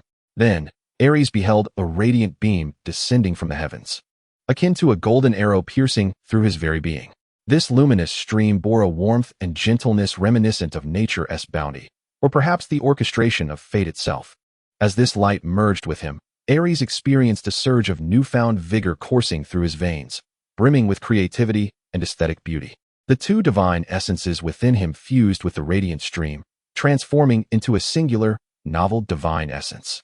This new essence emanated a soft glow, a veritable crystallization of art and creativity. Aerys could feel this burgeoning power within him, capable of transmuting the ordinary into the extraordinary. Upon closer inspection, he instantly recognized the nature of this divine essence: artistry, the embodiment of a fabled yet often overlooked divine role. In the era of Zeus, as humanity evolved, art would emerge as an essential facet of the human spirit, and he would ascend as its sovereign. He closed his eyes, attuning himself to the flow of this newfound power. It felt like an invisible river coursing through each cell of his being, bestowing upon him fresh inspiration and creativity. He realized that this power would not only enable him to craft exquisite works of art, but also grant him a novel perspective on the world. Artistic divine essence, Aerys murmured, his voice imbued with a mix of astonishment and reverence. He sensed the potency of this essence. It was not merely a simple divine role, but a realm brimming with infinite possibilities. The power of artistry could touch the very souls of humanity, igniting their creativity. And through this divine essence, he would forge a deeper connection with humankind in the future. Rising to his feet, Aerys advanced to the center of the temple, closed his eyes, and began to embrace the power of this new divine essence. He could feel the influence of the handcrafted and sculpted divine essences merging within it. This new essence not only inherited their skills, but also elevated their intrinsic significance. It would endow him with greater creativity and aesthetic discernment, empowering him to create works that would truly resonate with the hearts of others. Though you may seem insignificant in the eyes of the gods, I shall not let you slip away so easily, whispered Aerys, her gaze resolute. As humanity evolves, art will emerge as a vital pillar of their spiritual realm, and I shall become the guardian of this domain. She opened her eyes, scanning every corner of the temple, her heart brimming with newfound plans and ambitions. After the construction of the temple, a sense of leisure washed over Aerys. She surveyed the grandeur of the primordial sanctuary, a profound sense of satisfaction swelling within her. Every detail of the temple bore the weight of her effort and power, as if announcing her existence to the world. However, at that moment, a hint of fatigue crept in. After all, creation and shaping are no trivial endeavors. Thus, Aerys decided to slumber for a while within the temple. In Greek mythology, the most effective way to pass time is either through sleep or. Aerys gently closed her eyes, allowing her body to relax gradually. As if all weariness was released in that instant, she felt her breath becoming steady, her heartbeat slowing, granting her weary mind and body a moment's respite. Thoughts began to drift away, as if carried by a gentle breeze into a serene dreamscape. Aerys's consciousness floated through the dream, the surrounding scenes becoming soft and indistinct. Eventually, she succumbed to slumber, her breathing deepening and evening out, her form enveloped in a delicate glow, as if safeguarding her entry into a beautiful dream. This luminescence emanated a soft blue light, resembling a protective shield that isolated her from the clamor of the outside world. Perhaps this deity of immense power would savor this delightful interlude in the realm of hypnos, forgetting all troubles and worries. In the dream, she would no longer be bound by the constraints of time, nor disturbed by external noise, but instead immersed in tranquility and harmony. As Aerys's eyes slowly closed, the entire world seemed to fall into a state of serene calm. The beings of the earth sensed this tranquility, quieting down as if praying for Aerys' peaceful slumber. The winds ceased, the clouds stilled, and even the distant ocean lay undisturbed. At that moment, the world was enveloped in a profound stillness. Aerys' temple, bathed in the radiance of daylight, appeared even more majestic and sacred. The flora surrounding the temple swayed gently in the breeze, as if safeguarding the dreams of this great deity. Chapter 74. The summons of the God King as Aerys drifted in an endless dream, far away on Mount Aerys. The second-generation God King Kronos keenly sensed an unusual disturbance. His gaze was drawn to a soft and mysterious glow, emanating from the artifact of the Delphic oracle left by Gaia. Before Kronos, the oracle of Delphi floated serenely, emanating a radiant glow reminiscent of the earth itself, resembling an ancient relic that exuded a soft yet enigmatic light. As if whispering age-old secrets, the oracle of Delphi was once the prophetic tome left to the world by Gaia, its existence bearing witness to countless destinies and revelations of the future. It stood as a sage weathered by time, silently narrating the mysteries of existence. Throughout the vast river of time, the prophecies it once held vanished quietly with the fulfillment of each fate, leaving behind its venerable form that continued to shine with eternal brilliance. Now, it appeared as a wordless celestial manuscript, chronicling the world's past and future, patiently awaiting the arrival of new revelations. At that moment, Kronos perceived that the surface of the oracle began to reveal vague, divine patterns, initially coarse and indistinct. These symbols seemed like ancient glyphs awakening from slumber. However, as time progressed, the patterns became more intricate, transitioning from obscurity to clarity, as if a new prophecy was gradually unfolding. A powerful premonition surged within Kronos. He understood that this was no mere coincidence, but potentially a crucial revelation intimately linked to the future of the world. He gazed at the oracle with a mixture of anticipation and reverence. These newly manifested divine patterns might offer him guidance, aiding him in breaking free from the suffocating curse left by his predecessor, Uranus. Kronos slowly extended his hand, gently touching the surface of the oracle. The moment his fingertips brushed against the divine patterns, he felt a stirring of ancient and potent energy. The patterns seemed to respond to his touch, glowing with an even brighter radiance. Kronos recognized that he must carefully interpret these symbols, for they could not only foreshadow the trajectory of the future, but also influence his reign. A new prophecy emerged, although only 2 phrases appeared. Their arrival was as thunderous as a storm, their significance unmistakable. Kronos immediately turned his gaze to the oracle, his heart brimming with both expectation and trepidation. He knew that each manifestation of prophecy could bear weight upon the future of the world, potentially altering its fate. Confronted with the divine patterns upon the oracle, Kronos needed no deciphering of these unique symbols. Their meanings transcended mere words, directly imprinting themselves upon the depths of his mind. The glow of the patterns seemed imbued with spirit, radiating a mysterious and solemn brilliance, as if conveying an irresistible truth.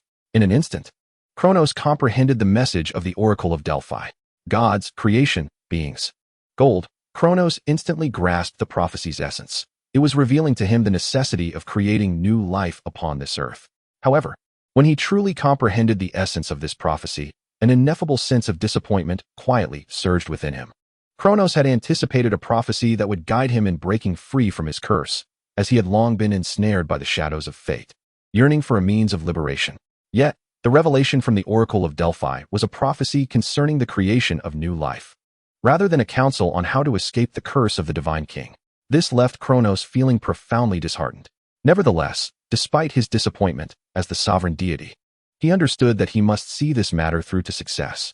My brother, the god of souls, Iapetus, I summon you to the temple of the divine king, for I have certain matters to entrust to you. After a moment of contemplation, Kronos resolved to assign this task to the god of souls, Iapetus, knowing well that the creation of new life necessitated the assistance of a deity well versed in the intricacies of the soul. This was not merely a formidable endeavor, but one that required exceptional wisdom and spiritual strength.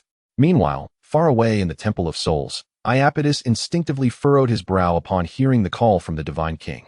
His relationship with Kronos was not particularly close. In fact, subtle rifts had emerged between them due to power struggles and ideological differences. Although they were both among the 12 Titans, the discord had created irreparable divides. However, as the Divine King, Kronos' summons could not be disregarded. Iapetus was acutely aware of this fact, and despite his displeasure, he understood the necessity of his attendance. Taking a deep breath, he endeavored to calm his tumultuous emotions. He could not allow Kronos to perceive his discontent, especially in such an official summons.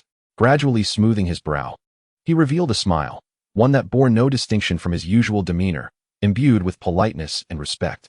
He must exhibit the grace befitting a deity, particularly in the presence of the Divine King.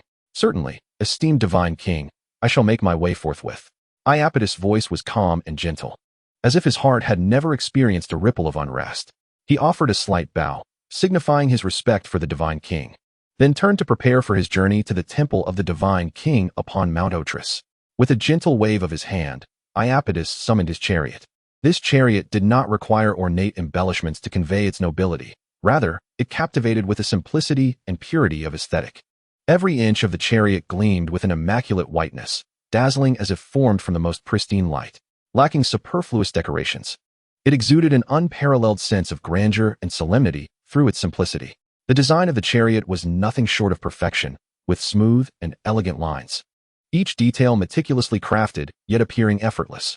The material of the chariot seemed to be of some unknown divine substance, both robust and lightweight, enabling it to soar gracefully through the skies. Its pristine white is not monotonous. Rather, it embodies a vibrant purity that evokes the image of the most immaculate clouds in the sky. In truth, this chariot, when accompanied by the white clouds, does not evoke any sense of incongruity. Instead, it makes the surrounding clouds appear somewhat inferior to the chariot's pure whiteness. Iapetus ascended the chariot with a graceful demeanor, and with a gentle wave of his scepter, the chariot began to ascend slowly, soaring towards the divine temple on Mount Otris. As the chariot rose, the air surrounding it seemed to soften, as if clearing a path for the journey of this deity. The chariot flew swiftly through the skies, yet it felt utterly smooth, as if strolling upon the clouds. Seated upon the chariot, Iapetus gazed ahead with a calm expression, though a flicker of discontent lingered within. His demeanor remained one of politeness and respect. In the blink of an eye, Iapetus arrived before the temple of the god of time. The grandeur and solemnity of the temple elicited a sense of awe within him, its towering columns, exquisite reliefs, and the aura of antiquity emanating from the architecture seemed to narrate tales of endless time and glory. However, his focus swiftly shifted to Kronos. He needed to discern the significance of the matter for which the God King sought his assistance. Iapetus descended from the chariot, and with a gentle wave of his scepter, the chariot transformed into a beam of light, vanishing into the ether. He approached the temple with measured steps, prepared to heed Kronos' summons. The supreme God King, the sole deity among the 12 Olympians, Iapetus stood ready to receive the God King's call. His voice was steady and dignified, each word seemingly sculpted with care, imbued with a sense of ritual. He stood at the temple's entrance, bowing slightly, his posture respectful and graceful. Kronos observed Iapetus' demeanor with a slight smile, then responded in a calm and amicable tone, "My dear brother, there is no need for such elaborate formalities. I have summoned you to discuss certain matters." His tone carried a warmth, attempting to ease the subtle tension between them and render their meeting more congenial. Iapetus raised his gaze slightly, his expression serene and gentle, seemingly oblivious to the nuances in Kronos' tone. He smiled faintly, replying, "I shall exert my utmost effort to fulfill the God King's commands. What is it that the God King desires?" His voice remained steady and dignified, exuding an air of neither subservience nor arrogance, demonstrating both his respect for Kronos and his own independence and confidence as the sole deity. "I require your assistance in completing a significant task." Kronos rose slowly from his throne, each movement deliberate and composed, as if each action had been thoughtfully considered. With a gentle gesture, an unexpected artifact materialized in his hand, the life-giving vessel of Gaia, the Mother Earth. The life elixir quietly hovered in the palm of Kronos, emanating an aura of mystery and antiquity, as if it contained an endless reservoir of life force. This artifact possessed an ancient, yet exquisite form, its surface shimmering with a delicate glow, each ray seemingly imbued with the secrets of existence. Its very presence exuded solemnity and sanctity, instilling a sense of reverence for the power it harbored. Kronos spoke with a smile. According to the Delphic oracle left by my mother, this world is to be graced with a new life, intimately connected to the gods. Therefore, I require you to create a new species of beings. This is the life elixir, borrowed from my mother for the purpose of life creation, and I now entrust it to you. His words conveyed a weighty sense of solemnity and trust, as if he were bestowing an immensely significant mission upon Iapetus. Gently, Kronos extended the life elixir to Iapetus, continuing, I permit you to use the forms of the gods as templates for your creations. This task is of utmost importance, and I have faith in your ability to fulfill it. His gaze sparkled with trust in Iapetus, revealing the significance he placed on this endeavor. Iapetus accepted the life elixir. Feeling the immense power it contained, a wave of responsibility swelling within him. He understood that this was not merely a command from the king of gods, but a crucial mission concerning the future of the world. With a slight nod, he replied, I shall do my utmost to complete this task.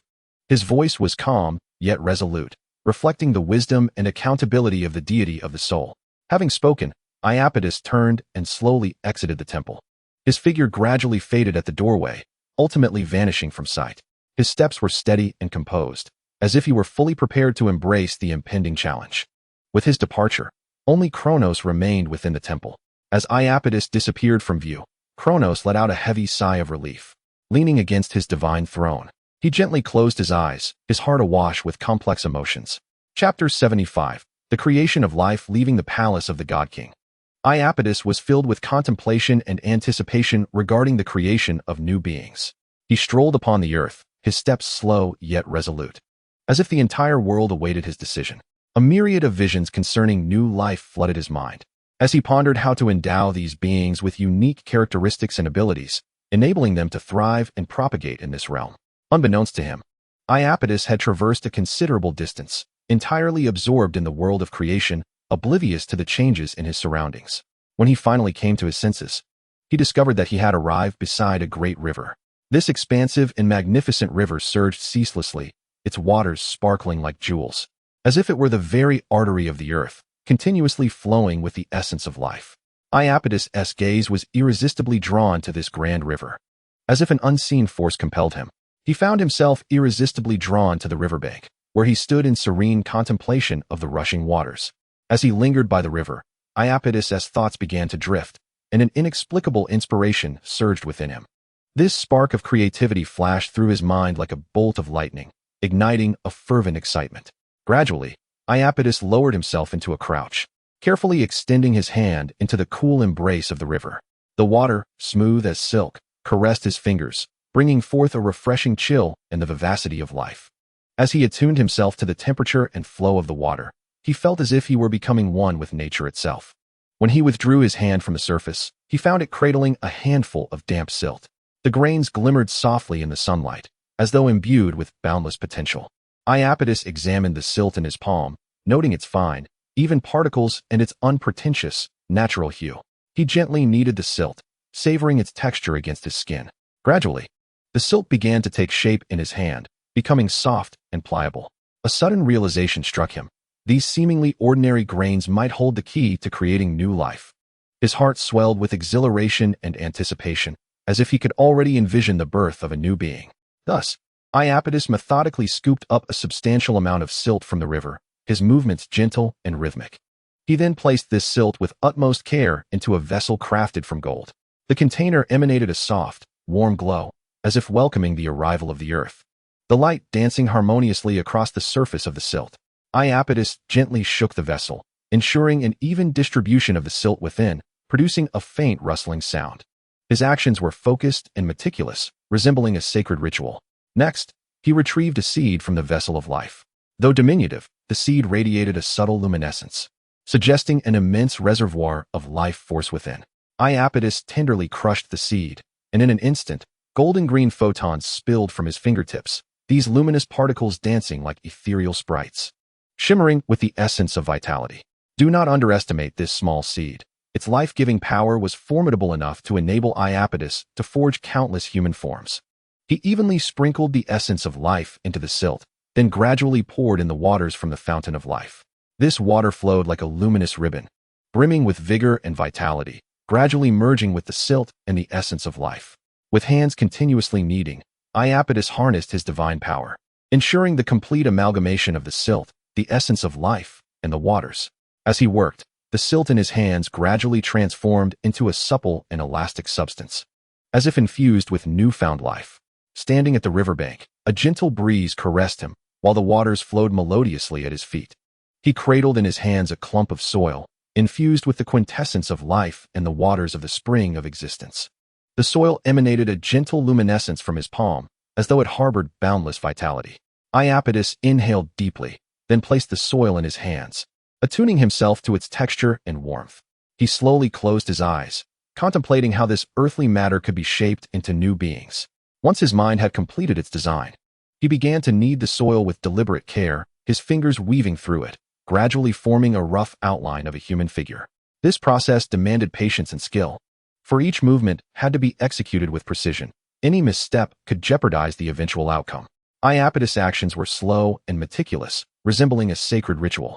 He immersed himself fully in this endeavor, each gesture imbued with concentration and reverence, as if a moment's carelessness could mar the nascent life about to emerge. He first fashioned a head from the soil, meticulously shaping the contours of the face, including the eyes, nose, mouth, and ears. Next, he sculpted the remaining parts of the body, from the torso to the limbs, from fingers to toes, with each segment receiving his careful craftsmanship. His fingers glided gently across the clay, as if engaged in a dialogue with the earth itself. They trembled slightly, yet remained remarkably precise. Each touch seemed to breathe new life into the soil. He devoted attention to every inch of skin, rendering it smooth and textured, as though one could sense the warmth of life within. As time passed, one after another, the clay figures began to reveal their exquisite features and harmonious textures, with corresponding traits expertly added, bringing them vividly to life. For the male figures, Iapetus bestowed upon them robust and well-defined musculature, each line exuding a sense of formidable strength. Their bodies flowed with powerful contours, as if brimming with untapped potential, poised to unleash astonishing force at any moment. Furthermore, each male visage was chiseled with resolute determination, their brows reflecting an indomitable spirit. Conversely, for the female figures, he endowed them with a voluptuous and graceful demeanor, radiating a distinct feminine allure. Their curves were gentle and elegant, flowing naturally like water, showcasing the unique delicacy and dynamism of womanhood. Their faces were refined and gentle, with harmonious features, and their gazes held a soft yet steadfast glow, embodying both the warmth of femininity and the resilience of the spirit. Iapetus' craftsmanship was meticulous, with every detail receiving his careful attention. He sculpted not only their appearances, but also imbued them with unique temperaments and personalities. Soon, these 3,000 distinct clay figures, each varying in form and stature, were completed with great care. They stood or sat, laughed or pondered, each exuding the breath of life. Iapetus stood amidst these creations, his heart swelling with a sense of accomplishment. Chapter 76. The creation of humanity. Iapetus gazed upon the clay figures before him, a glimmer of satisfaction illuminating his eyes. He understood that these figures possessed the nascent essence of life, yet a final step was requisite for them to attain true existence. Thus, Iapetus extended his hand once more, retrieving from the vessel of life a radiant seed, shimmering with the glow of all creation, alongside a few scintillas of vital energy. He proceeded to divide these vital sparks into 3,000 equal portions, each brimming with potent life force. With a gentle wave of his hand, these particles transformed into delicate streams of light, akin to animated threads, gracefully emanating from his fingertips. These luminous currents, imbued with warmth and vigor, seemed to carry a sacred mission as they drifted towards the abdomens of each clay figure. As Iapetus moved, the streams of light were drawn in with precision, seamlessly infusing each figure with their essence. Within the clay forms, the light flowed gently, as if seeking the wellspring of life, gradually awakening the dormant potential nestled within the earth. After imparting the vital sparks into the clay figures, Iapetus seamlessly integrated the seed of all creation into their very beings. He caressed the form of each figure tenderly, as if bestowing upon them the final vestiges of life's essence. Grow, O seed of all existence. You shall become the heartbeat of life. Complete all. Iapetus intoned, his voice imbued with solemnity and anticipation. His words reverberated through the air, carrying a sacred enchantment. As his utterances mingled with divine power, The brilliance of the seeds swiftly spread, akin to myriad tiny seeds taking root and sprouting. These seeds, seemingly endowed with wondrous magic, burgeoned within the clay figures at an astonishing pace. They rapidly took root and blossomed, ultimately transforming into pulsating hearts. These hearts settled firmly within the left side of each figure's chest, serving as the core of life, emanating a faint yet resolute glow. As time ebbed on, these hearts began to beat rhythmically, reminiscent of life long dormant being resurrected. Their pulsations echoed within the clay forms, initially faint, akin to the flickering flame of a candle in the wind, ever on the brink of extinguishment. Yet, before long, this fragile rhythm gained strength, resonating like the fervent drums of war, vibrant and invigorating, imbued with boundless vitality. These hearts not only served as the wellspring of life, but also as the driving force of the entire corporeal form. They ceaselessly provided energy and vigor to the clay figures, breathing life into their previously inert shells. Simultaneously, these hearts were intertwined with dense root systems, akin to flourishing branches that continuously extended and intertwined, filling the empty shells. Guided by these root systems, other organs began to emerge within the clay figures, sprouting forth like mushrooms after a nourishing rain. The liver, lungs, and digestive organs each formed sequentially in accordance with the laws of life, emerging in their rightful places. Throughout the gradual creation of the organs of new beings, Iapetus generously scattered the vital hues of the soul. These soul colors were a pristine white, symbolizing ignorance, waiting for the divine to bestow upon them the meaning of existence. Iapetus understood that these souls would become the essence of new life, granting them the faculties of thought, emotion, and growth. At the moment the souls entered their vessels, the clay figures, already infused with a rich essence of life, underwent a profound transformation. The once rigid exteriors swiftly shed away, akin to a molting process, revealing the tender skin beneath. This metamorphosis mirrored rebirth, signifying the transition from lifelessness to vitality. The skin enveloped their surfaces, presenting a delicate and smooth texture. Crafted from the earth's soil, their hair inherited the golden hues of the land. In the sunlight, these golden strands shimmered with the luster of life, gently swaying in the breeze, as if proclaiming their birth and vigor to the world. Their features became more animated, and their eyes flickered with a faint glimmer, as if on the verge of awakening to this wondrous realm. Iapetus stood amidst these nascent beings, his gaze alight with satisfaction. He beheld each clay figure gradually coming to life, their breaths becoming steadier and their heartbeats stronger. He reached out gently, touching their foreheads, sensing the pulse of existence. He knew these new lives were on the cusp of awakening, destined to become part of this world. As he observed the imminent birth of these beings, Iapetus commenced the final step of creation, bestowing them with the blessing of souls. His eyes shimmered with solemnity and anticipation, as if engaged in a sacred rite. In the name of Iapetus, the god of souls, he bestowed upon the newly formed beings the gifts of purity, kindness, self-respect, ambition, resilience, and indomitable spirit. His voice resonated with depth and power, each word imbued with profound significance, echoing throughout the space. His tones brimmed with blessings and aspirations, painting a vibrant future for these emerging souls. As he spoke, a dazzling silver light gradually coalesced before him. This radiance was pure, unblemished, and beautiful, seemingly emanating from the very depths of the soul. It represented the essence Iapetus had shaped for these new beings, each soul encapsulating boundless potential and hope. The light gradually formed a gentle orb, as if awaiting the gift of life. With arms outstretched, Iapetus embraced these newborn beings, his gestures both solemn and graceful, as if imparting the final blessing of life to them. As his voice faded, a silvery radiance transformed into countless newly born souls, akin to agile sprites, infused with a refreshing essence, joyfully retreating into the slumbering vessels. Each soul adeptly located its destined host, as if guided by an invisible force, merging seamlessly with these nascent beings. With the infusion of souls, the newly awakened entities felt their eyelashes fluttering gently. Slowly, they opened their eyes, which shone with clarity and purity, glimmering with longing and curiosity for this new world. Their gazes brimmed with an insatiable thirst for exploration, intertwined with reverence and admiration for the divine presence before them. Instinctively, they recognized this magnificent being as their creator, the deity who bestowed life upon them. In that moment, perhaps due to the birth of new life and the arrival of that extraordinary concept, the cosmos granted this group a distinctive name, humanity. With the bestowal of their name, these new beings commenced their rapid growth. Their forms became tall and stately, rivaling the divinity that had birthed them. Their skin shimmered with a healthy glow under the sun, and their golden hair danced in the breeze, resembling the spirits of the earth, freshly descended upon the realm of mortals. Chapter 77. The Golden Humanity. With the emergence of humanity, the voice of Kronos, far atop the divine mountain, resonated through the air. His voice, deep and authoritative, seemed to emanate from the distant heavens, echoing throughout the valley, instilling every newborn human with a palpable sense of power. Lead them to the vicinity of Mount Otritus. There dwell the nymphs, who shall impart the wisdom of survival unto humanity. Kronos continued, his tone imbued with trust and expectation for the newly created beings. He understood that the nymphs were the most suitable mentors for humanity, their wisdom and gentleness poised to nurture swift development. Their hair shines like gold, and their souls ought to be worthy of such brilliance. Let us name them the Golden Humanity.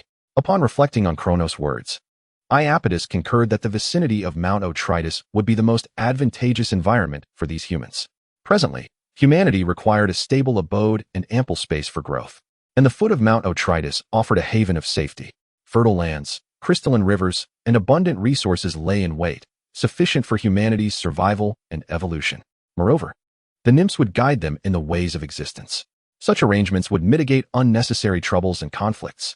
Thus, Iapetus' voice resonated across the land that had birthed humanity. O newly arisen golden humanity, follow closely in my footsteps. The distant foot of Mount Otritus shall be your new homeland. His tone bore a gentle guidance, as if soothing these freshly born beings. In his gaze sparkled anticipation, hoping these humans would thrive in their new abode.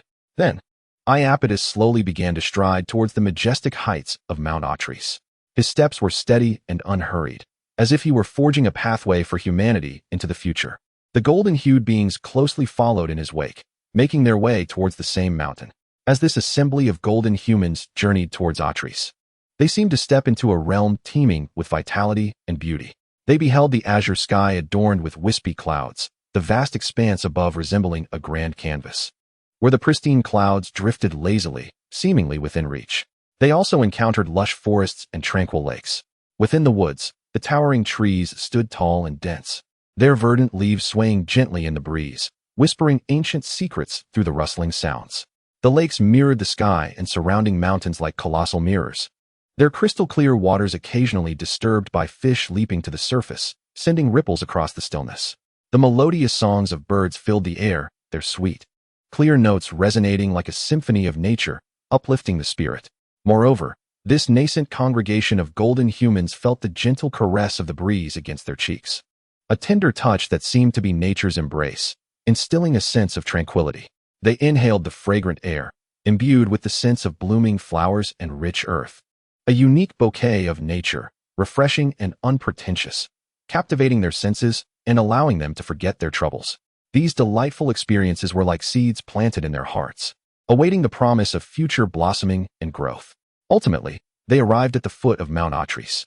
This serene and beautiful locale was enveloped by verdant forests, with towering peaks piercing the clouds in the distance, and fertile land beneath their feet. Iapetus halted, a smile gracing his features as he gazed upon these golden beings. Here is your new home, he proclaimed, his voice laced with a hint of satisfaction, his gentle gaze sweeping over each golden figure. He understood that these beings would commence their new lives in this place, which would bear witness to their growth and prosperity. His heart brimmed with anticipation, as if he could already envision the flourishing future of this land. The golden humans surveyed their surroundings, their eyes glimmering with hope for what lay ahead. They felt the warmth and embrace of this land, as if they were ready to take root here. The birth of humanity seemed to awaken the slumbering Aerys, who stirred slightly from the tranquility of his dreams. He gazed down upon the earth, his eyes resting upon the nearly perfect humans, a wave of warmth and curiosity swelling within him. Though humanity appeared diminutive amidst the vast cosmos, every action they took was vividly etched in Aerys' vision. These beings were remarkably obedient. Iapetus had bestowed upon them all the virtues of beauty. Their hearts were as pure as the newborn sun, devoid of any malevolent thoughts that might take root within. This renders them a group of benevolent, industrious, and amicable beings. United in purpose, they confront every adversity together. They extend kindness and support, nurturing one another's lives. They labored diligently, crafting their future with their own hands. Aerys's gaze softly swept over the human settlement at the foot of the Otritus Mountains. He observed how these golden beings had established their own homes upon this land through their own efforts. They constructed modest, yet cozy abodes with branches and leaves, erecting sturdy walls of stone and clay. Though these dwellings may be simple, they are imbued with the essence of life and the warmth of home. Under the cloak of night, the humans would gather, sharing the fruits of their labor from the day. They held simple fare in their hands, yet their faces radiated with joyful smiles. They recounted amusing tales from the day's events, sharing in each other's joys and heartfelt moments. Children darted playfully among the crowd, their laughter bright and pure, akin to the most enchanting melodies of nature. Although their lives were uncomplicated, they were suffused with warmth and harmony, as if nature had bestowed upon them a splendid tapestry. However, Aerys gently averted his gaze. A flicker of profound contemplation crossed his eyes. He understood well that perfection is relative, and beneath the seemingly idyllic surface of humanity, there lurked crises hidden in the shadows. While humans were endowed with qualities of kindness, diligence, and camaraderie, within the depths of their souls, there may reside unknown complexities and contradictions. These contradictions could one day manifest, presenting challenges for humanity to confront. The world was becoming increasingly intriguing. Aerys's words carried a weighty significance, hinting at unspoken truths. His gaze pierced through the clouds, as if transcending the boundaries of time and space, glimpsing the infinite possibilities of humanity's future and sensing the subtle transformations occurring in the world. His voice resonated in the air, imbued with an enigmatic essence. This essence encompassed both anticipation for humanity's future and a sense of reflection on the world's changes. In this nebulous significance, Aerys once more drifted into a dream. His body was enveloped in a gentle glow, as if safeguarding his dreams. This luminescence was soft and warm, like an invisible barrier, isolating him from the clamor of the outside world. Chapter 78. The Sun in the Aftermath of the Golden Being's Emergence. The world of chaos seemed to be enveloped in a gentle radiance, briefly entering a period of tranquility and harmony. Yet, this serenity did not endure for long. A piercing cry shattered the stillness of the night, abruptly yanking Aerys from his dreams back into reality. He felt his body shudder slightly before gradually awakening from slumber. At that moment, the air around him seemed thick with a tense and oppressive atmosphere, instantly alerting him to the presence of something extraordinary unfolding. He turned his gaze towards the sound, discovering that the goddess Thea, the embodiment of sight and light, was on the verge of giving birth to her 3 offspring. In the distant temple of light, Thea was enduring the agonies of labor. Her face glistened with sweat, her body trembled slightly in anguish. Each breath a fierce struggle against destiny. As time quietly slipped away, the veil of night gradually lifted, and the dawn's light softly unfurled on the horizon. Meanwhile, within the sacred temple, Thea's suffering seemed to crescendo with the arrival of this new day. Her body convulsed violently with intense contractions, as if every inch of her skin bore the weight of unspeakable torment. Her breaths grew increasingly frantic, each wave of pain crashing upon her like a relentless tide. Yet, she resolutely clenched her teeth, unwilling to utter a single moan. Her hands gripped the armrests beside her, her knuckles turning pale from exertion. Yet her gaze remained steadfastly fixed on the distance, as if she could already envision the radiant faces of her children awaiting her. They were coming. My children were about to be born. Thea's voice, tinged with pain, yet imbued with anticipation, seemed to carry an infinite strength within each word. Beads of sweat adorned her forehead, shimmering with a crystalline glow under the dawn's embrace. With a heart-wrenching yet liberating cry resonating from the temple, a powerful surge of energy erupted forth, rapidly radiating outward. Soon after, 4 majestic winged horses emerged from the void, drawing a magnificent golden chariot. Like a divine miracle descending from the heavens, the 4 steeds radiated a golden luminescence, their hooves striking the air as if conversing with the cosmos. The very atmosphere trembled beneath their might, echoing with thunderous roars as if the heavens themselves were rolling. The golden chariot they bore was equally awe-inspiring, its body intricately carved with exquisite patterns, each line and curve exuding an air of solemnity and sanctity. Within the designs, the brilliance and power of the sun intertwined, as if bearing witness to the passage of time and space. As the wheels turned, light flickered, seemingly allowing one to sense the flow of time itself. Amidst the dazzling radiance emanating from the chariot, a godly figure materialized upon its seat. His visage was strikingly handsome, with features that were deep and sculpted, as if he were the quintessential masterpiece of nature. A sense of majesty and gravity emanated from his brow, yet it was tempered with gentleness and compassion, reminiscent of a deity safeguarding the world. His eyes were as profound as the starry sea, glimmering with the light of wisdom and power, instantly imparting an aura of formidable presence. It was as though his gaze could pierce through all illusions, discerning the truth of existence itself. His body radiated a resplendent golden light, gentle and warm, as if embodying brilliance itself, casting hope and warmth upon the earth, dispelling all shadows and gloom. With the emergence of this deity, the vast sky was instantly enveloped in golden light and fierce flames, as though the entire universe trembled before this formidable power. In the heavens, the golden radiance surged like tumultuous waves, while the flames burned with the reckless abandon of a tempest, intertwining to create a magnificent celestial spectacle.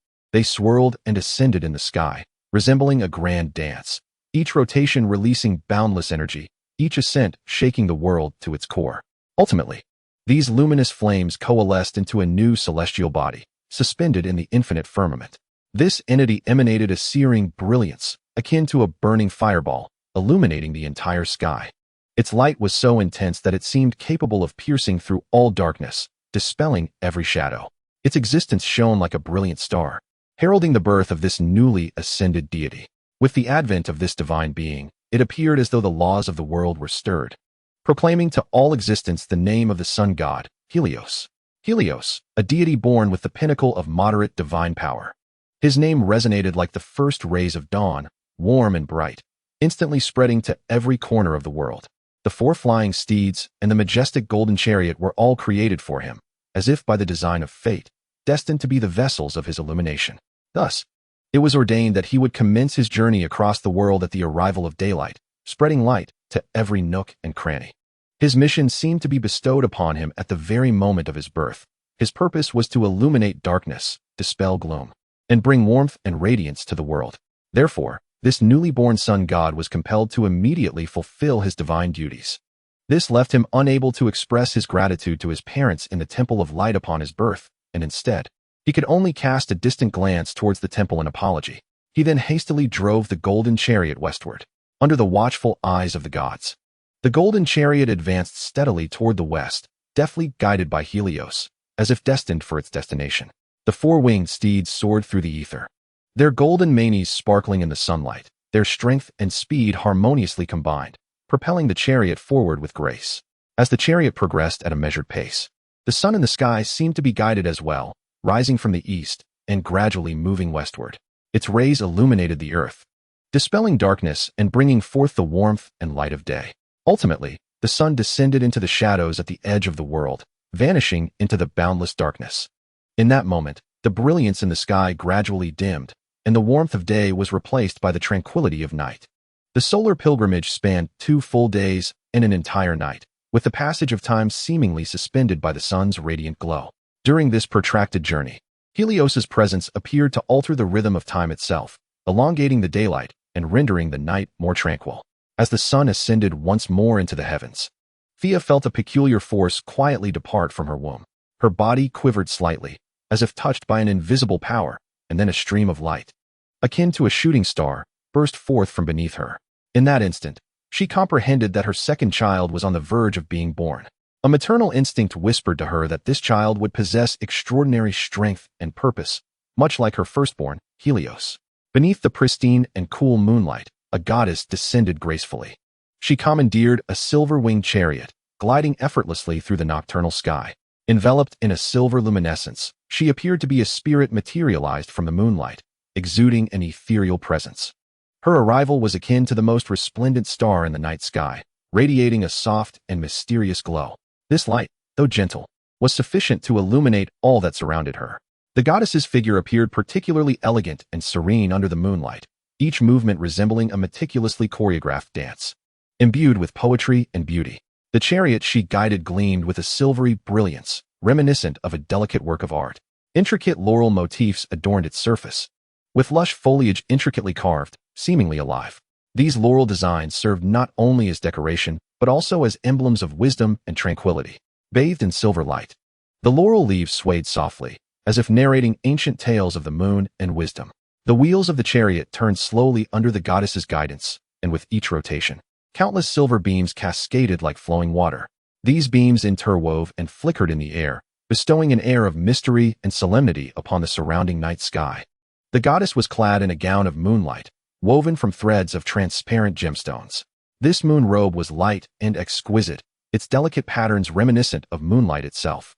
Each filament radiated a faint glow, akin to flowing moonbeams, gently swaying with her movements. This garment not only bestowed an aura of mystery and elegance upon the goddess, but also rendered her a being of otherworldly grace, as though she had emerged from the very essence of moonlight. Adorning her head was a crescent crown, a luminous symbol of the newly born goddess's glory, emanating a soft radiance in the night and adding an air of solemnity and sanctity to her visage. The goddess's countenance was cool and beautiful, her gaze sparkling with the light of wisdom, as if she could perceive the truths of the world in their entirety. Her body radiated a gentle silver glow, akin to the embodiment of the full moon, bestowing tranquility and harmony upon the earth. Her demeanor was both graceful and serene, as if she were already aware of her purpose, poised to illuminate the world and bring solace to the night. With the birth of this goddess, it appeared as though the heavens themselves were stirred by an enigmatic force. A soft silver luminescence began to converge from all directions, drawn together by some invisible magnetism, gradually taking form. The brilliance intensified, ultimately transforming into a silvery, celestial body, suspended in the night sky. This new celestial entity emanated a soft and delicate radiance, distinctly different from the searing heat and warmth bestowed by the sun. The light it emitted was not blinding, yet sufficient to pierce the darkness, enveloping the earth in an atmosphere of tranquility and peace. It seemed to serve as a guardian of the night sky, silently observing all that transpired below, dispelling shadows with its brilliance and ushering in serenity. As this goddess descended into the world, the ancient laws of existence seemed to resonate at that moment, proclaiming her name, Selene, the moon goddess. Her name, gentle as moonlight yet imbued with undeniable majesty, echoed throughout the cosmos. Selene, this newly born goddess of the moon, possessed divine strength at its zenith from the very moment of her birth, akin to her brother Helios, the sun god. Yet, this divine power was not conjured from thin air. It was a force bestowed upon her by the natural world, symbolizing her profound connection to the moon and the monumental duties she was destined to undertake.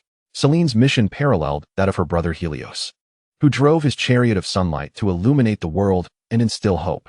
She, too, would traverse the realm in her lunar chariot, albeit one that brought tranquility and serenity to the world, in contrast to the warmth and light of Helios. Once Selene settled comfortably in her moon chariot, it began to glide gently through the night sky, as if propelled by a soft night breeze, exuding an elegance and calmness that was almost imperceptible. The silver wings of the chariot shimmered under the moonlight, resembling ethereal sprites dancing in the nocturnal expanse. As the lunar wheel turned, delicate moonbeams fell like fine silver sand from the chariot, bestowing tranquility and peace upon the beings of the earth. With Selene's emergence, the temperature of the night subtly transformed. The warmth of the day gradually yielded to the cool embrace of the night breeze, descending to a delightful, refreshing chill. This coolness was not cold, but rather a gentle serenity, as if Selene's moonlight had draped the earth in a sheer silver veil, dispelling the heat of the day and ushering in the calm and peace of the night. The earth, bathed in this silvery glow, appeared particularly tranquil. The leaves swayed gently in the breeze, producing a soft rustling sound, as if whispering their reverence for the newly born moon goddess. In the distance, the streams became remarkably serene, their gentle babble echoing in the night sky, reminiscent of a soft lullaby.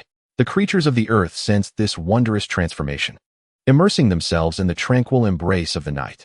Under the moonlight, the animals rested in serene quietude, some curled within their nests, while others succumbed to deep slumber upon the grass, as if soothed by the gentle glow of the moon, drifting into sweet dreams.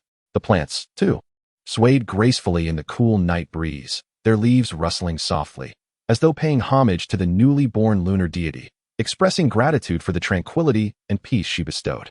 This nascent moon goddess, Selene, fulfilled her divine duties in the night, akin to her brother Helios, guiding her silver-winged chariot along its destined path towards the west. As the moon descended and the sun ascended, at the moment of convergence between their lights, the last child of the goddess Theia was born. Her arrival seemed a meticulously woven miracle of nature, imbued with boundless hope and warmth, akin to the first ray of dawn piercing the silence of night, illuminating the entire world. Before the eyes of all living beings, a remarkable spectacle gradually unfolded. The previously profound darkness began to shimmer with a faint luminescence, akin to the gentlest whisper of the night sky, quietly awakening the slumbering earth. Gradually, this light expanded, softly replacing the pure black of night with the brilliance of day. The process was slow and enigmatic, as if nature's most delicate brushstrokes were meticulously painting the canvas of a new day. The moonlight in the sky began to fade, while the eastern horizon blushed with a soft pearly white. This light spread like flowing water, gradually dispelling the darkness. The dim sky brightened slowly, transitioning from deep black to profound blue, then from deep blue to a lighter hue. This transformation unfolded with exquisite slowness, as if time itself had paused, magnifying every subtle change between heaven and earth. Each awakened being could feel this serene and mysterious transition, as if the entire world was being reawakened at that moment, filled with the vitality of new beginnings. The daylight, Hemera, cautiously synchronized with this gradual rhythm, discovering meaning within the unfolding process. As time flowed and this transformation progressed, daylight gently supplanted the night. In the instant of light and darkness intertwining, a resplendent goddess emerged from the radiance. Her appearance was like dawn breaking through the shadows, heralding new hope and vitality. She seemed to be the most brilliant star in existence, descended to earth, illuminating all things. Clad in a robe of gold and crimson, her attire shimmered with golden light, as if woven from the brilliance of light and the sun. The hues of gold and crimson resembled the rising sun, warm and bright, infused with inexhaustible power. The robe billowed gently in the breeze, as if each ray of light narrated the miracle of life. The sacred dawn accompanies her, transforming into a veil of pristine crimson, gently concealing her resplendent visage. This veil, as delicate as the morning mist, emanates an air of mystery and reverence. Though her countenance is shrouded, the radiance that emanates from beneath the veil evokes an ineffable beauty and sanctity. Her eyes shimmer with love and compassion for the world, as if they possess the insight to perceive the needs of every soul. Within her gaze resides a tender mercy intertwined with unwavering strength, suggesting that she can soothe all earthly pain with love and ignite hope within every heart. Much like her brother, the sun god Helios, and her sister, the moon goddess Selene, this goddess of dawn commands a golden chariot. This resplendent chariot glistens with a brilliance as if forged from the purest sunlight. Adorned with intricate carvings of suns and clouds, each design appears alive, as if every ray of light dances, symbolizing the dawn's first light and heralding the advent of a new day. The chariot is drawn by 4 celestial steeds, each radiating a golden luminescence akin to blazing flames. Imbued with boundless energy, their hooves tread upon fiery clouds, leaving trails of gold in their wake, as if the very air trembles under their might. Resonating with a thunderous roar, their manes burn like fire, each strand shimmering with golden light, competing in brilliance with the rising sun. These celestial horses not only infuse the dawn sky with fervor and vitality, but also embody the majesty and sanctity of the dawn goddess. As she spreads her light across the heavens, it signifies the commencement of a new day. Her chariot carves vibrant arcs through the sky, moving with such swiftness that it almost seems ephemeral. These arcs resemble golden threads, weaving the prelude of dawn, bestowing warmth and hope upon the world. Though her radiance may be fleeting, it is akin to the first glimmer of dawn, dispelling darkness and awakening the slumbering earth. The dawn goddess's chariot serves as a bridge between the moon and the sun. In the delicate moment when the moon gently descends, returning the night's tranquility to the earth, and the sun has yet to fully ascend, dawn arrives quietly, only to depart unnoticed. Her mission is to connect night with day, bringing hope and light to the world. The presence of the dawn goddess allows the world to find a seamless transition between darkness and light, enabling every being to experience the natural shift from tranquility to vitality. At the moment of her birth, the laws of the universe proclaimed her name, Eos, the dawn goddess. Her arrival was akin to a gentle miracle, evoking profound emotion throughout the world. However, unlike her siblings, her divine power is of a different caliber. She possesses the pinnacle of lesser divine strength. Yet, this does not diminish her greatness or significance. Though the power of Eos may be relatively feeble, the significance she embodies is profoundly far-reaching. Her strength is imbued with hope and warmth, capable of dispelling darkness and awakening the slumbering earth. Her radiance, though not as fervent as that of the sun nor as luminous as the moon, possesses a unique gentleness and delicacy. With her golden chariot and the dawn's light, she heralds a new beginning for the world, allowing every life to experience the natural transition from tranquility to vitality. Thus, the triad of day and night, Helios the sun god, Selene the moon goddess, and Eos the goddess of dawn, was born today, and the rules of the cosmos began to take shape. Helios brings the warmth of daylight. Selene offers the serenity of night, while Eos introduces hope and transition. Their arrival resembles a meticulously orchestrated symphony, illuminating the interplay of light and darkness and bestowing new hope and order upon existence. The goddess Thea stands at the threshold of the Temple of Light, watching her children embark upon their respective missions. Her figure appears particularly majestic and gentle in the dawn's glow. A contented smile graces Thea's face, her eyes sparkling with pride and love. She knows her children will safeguard this world, nurturing life to flourish upon this earth. My children, may your light forever illuminate this world, Thea softly articulates, her voice akin to celestial music, brimming with blessings and expectations. Her gaze is tender yet resolute, as if it can pierce through time, witnessing every step of her children's future. Her words resonate in the air like a gentle lullaby, offering her progeny the deepest of blessings. After her birth, Eos, filled with profound longing for her family, turns to embrace her mission. Her form gradually recedes into the dawn, seemingly enveloped by the morning's glow, each step imbued with unwavering determination and tranquility. Despite the pangs of longing in her heart, her eyes reflect steadfastness and devotion to her purpose. Helios and Selene remain within the Temple of Light, silently observing their parents. They understand that their own journey has only just begun, and their radiance will eternally protect this world. Helios's golden chariot and Selene's lunar vehicle rest quietly on either side of the temple, as if awaiting their next departure. The golden chariot gleams with fervent brilliance, embodying Helios's vigor and passion, while the lunar vehicle emanates a soft silver light, reminiscent of Selene's gentleness and tranquility. Meanwhile, far in the Primordial temple, Ether gazes quietly upon the birth of the sun god's siblings.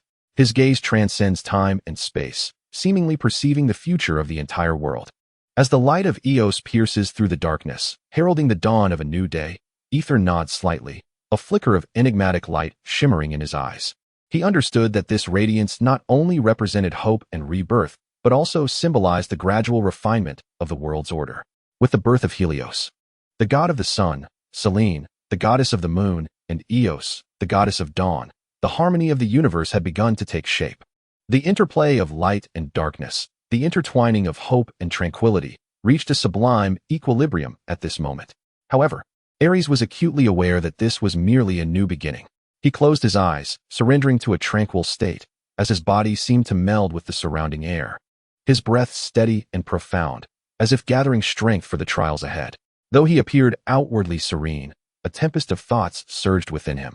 Aerys knew that following the arrival of the sun god's 3 siblings, the world would never again be as placid as it was now. Soon, the offspring of Cronus, the king of the gods, would descend.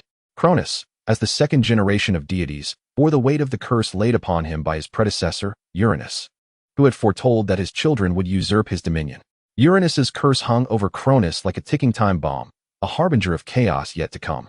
Thus, he must maintain a clear mind and abundant energy to navigate the impending upheavals.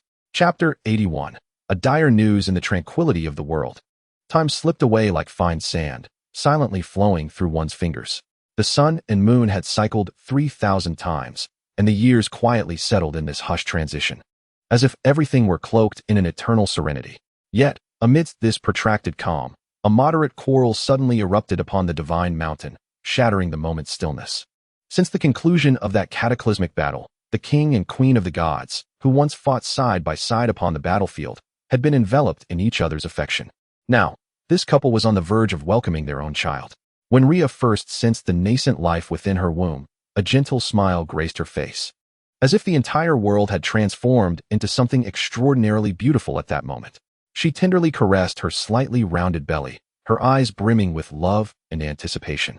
As though engaging in a silent dialogue with the life growing inside her, she could feel the tiny being stirring softly within her. Each subtle movement seemed to convey boundless love and hope. Rhea understood that from this moment forth, her life would be filled with endless love and responsibility, and she was prepared to embrace the arrival of this new life. She even began to envision every moment spent with her child in the future, from the surprise of their first meeting to the companionship of their growth, each image warming her heart. She eagerly awaited the child's arrival, looking forward to creating a world brimming with love and miracles alongside her husband for this little life. Thus, Rhea could no longer contain the exuberance within her. Her heart was brimming with anticipation. She hurriedly made her way to the temple of the God King, eager to seek out Cronus and share this momentous news with him. Her steps were light and hurried, as if each stride resonated with the rhythm of her heartbeat, each footfall echoing her elation. Along the way, the flora of the divine mountain seemed to sense her joy, parting to make way for her, while even the gentle breeze carried a hint of sweetness. Sunlight filtered through the leaves, casting golden patches upon her, as if nature itself rejoiced in her happiness. Birds chirped merrily from the branches, seemingly celebrating the new life that awaited her, and the babbling of the stream sounded particularly melodious, as if composing an anthem of life in her honor. Rhea's heart was filled with expectation and bliss. She could almost envision the surprise and delight that would illuminate Cronus's face upon hearing this news. However, Cronus's reaction was unexpectedly complex. When she joyfully conveyed her pregnancy to him, the light-hearted smile that had graced his features faded into a tapestry of conflicting emotions. A flicker of imperceptible worry crossed his eyes, as if a shadow of foreboding had silently settled upon his heart, whispering that something ominous loomed on the horizon. Involuntary thoughts of the curse cast by Uranus, the sky god, flickered through his mind. An indescribable unease surged within him, as though this fleeting tranquility was merely the calm before the storm. Yet, Cronus concealed his disquiet, acutely aware that Rhea was enveloped in happiness and hope. Any trace of negativity could shatter her joy.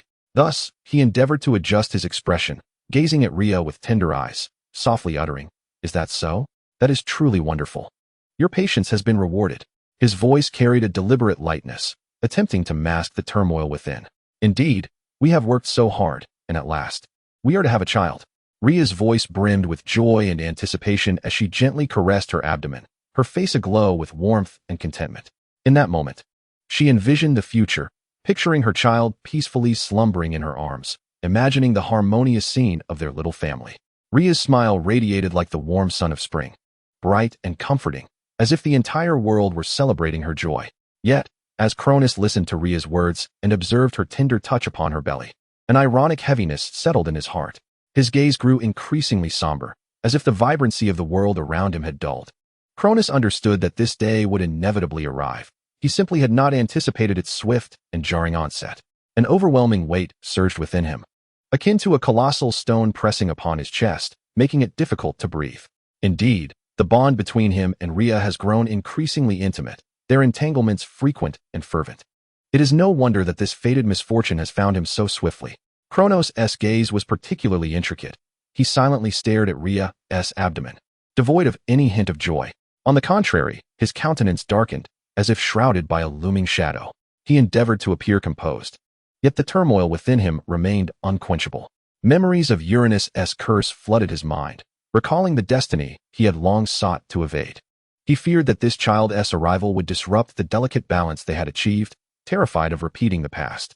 Rhea, too, seemed to sense Cronus's unsettling emotions, her expression gradually transforming into one of gravity. She had anticipated that Cronus would respond to this news with joy and excitement. Yet reality poured over her expectations like a frigid deluge, extinguishing all hope. Cronus' monotonous voice and impassive visage resembled a cold stone tablet, shattering her dreams into fragments. Chapter 82. The quarrel. Rhea's heart brimmed with disappointment and confusion, her thoughts swirling like leaves caught in a tempest, seeking solace in vain. Observing Cronus' complex and somber demeanor, a chill coursed through her, as though an icy gust had swept through her very core. She had once believed this child would be the embodiment of their love, the continuation of their happiness, and the genesis of a beautiful future they would create together. Yet now, she began to doubt whether this child might become a fissure between them, a force that could shatter their previously harmonious world. She gazed intently at Cronus, hoping to glean some answers from his profound and intricate eyes. Yet, within those depths flickered hesitation and fear, as if bound tightly by Uranus' curse. Unable to break free, this realization pierced Rhea's heart, as she found it hard to believe that this once gentle and steadfast partner was now cloaked in the shadows of a curse, rendered so unfamiliar. Nonetheless, Rhea clung to a final thread of hope, unwilling to surrender, resisting the notion of despair. With determination, she implored Cronus, "Cronus, what troubles you? We are to have a child. Do you not feel joy?" Her voice quivered, each word laden with the weight of her anguish and disappointment.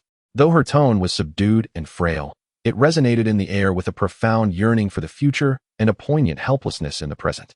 Rhea's gaze remained fixed on Kronos, filled with anticipation yet tinged with unease. How she wished for Kronos to comfort her as he always had, enveloping her in his warm embrace and whispering reassurances that all would be well. "Do you think I would welcome a child destined to contend for the throne of the God King against his own father?" Kronos' tone escalated, an emotional tide surging within him, overtaking his heart in an instant. His voice carried a hint of resignation and pain, as if he were engaged in an eternal struggle with the turmoil within his soul. His hands clenched into tight fists, veins bulging, as if he were striving to suppress the anger and fear raging within. In the face of Rhea's expectant gaze, chaos reigned deep within Kronos' heart. He looked at Rhea, a flicker of guilt and compassion crossing his eyes, only to be swiftly replaced by an overwhelming sense of helplessness. The power of the king of the gods and the unborn child were precariously balanced on the scales of fate, and in this invisible contest, the former ultimately prevailed. Uranus's curse loomed over Kronos like the sword of Damocles, binding him inescapably to the shackles of destiny. Thus, confronted with a child burdened by a curse that could pose a threat, Kronos found it exceedingly difficult to harbor any affection. His heart brimmed with contradiction, as if torn between two opposing forces, incapable of finding equilibrium. "But you are on the verge of acquiring great divine power, coupled with me. This child could never surpass us. You will not fail." Rhea's voice quivered, her eyes filled with sorrow and confusion as she gazed at Kronos. Her words bore a note of desperate insistence, as if she were grasping for the last vestige of hope, attempting to convince both Kronos and herself.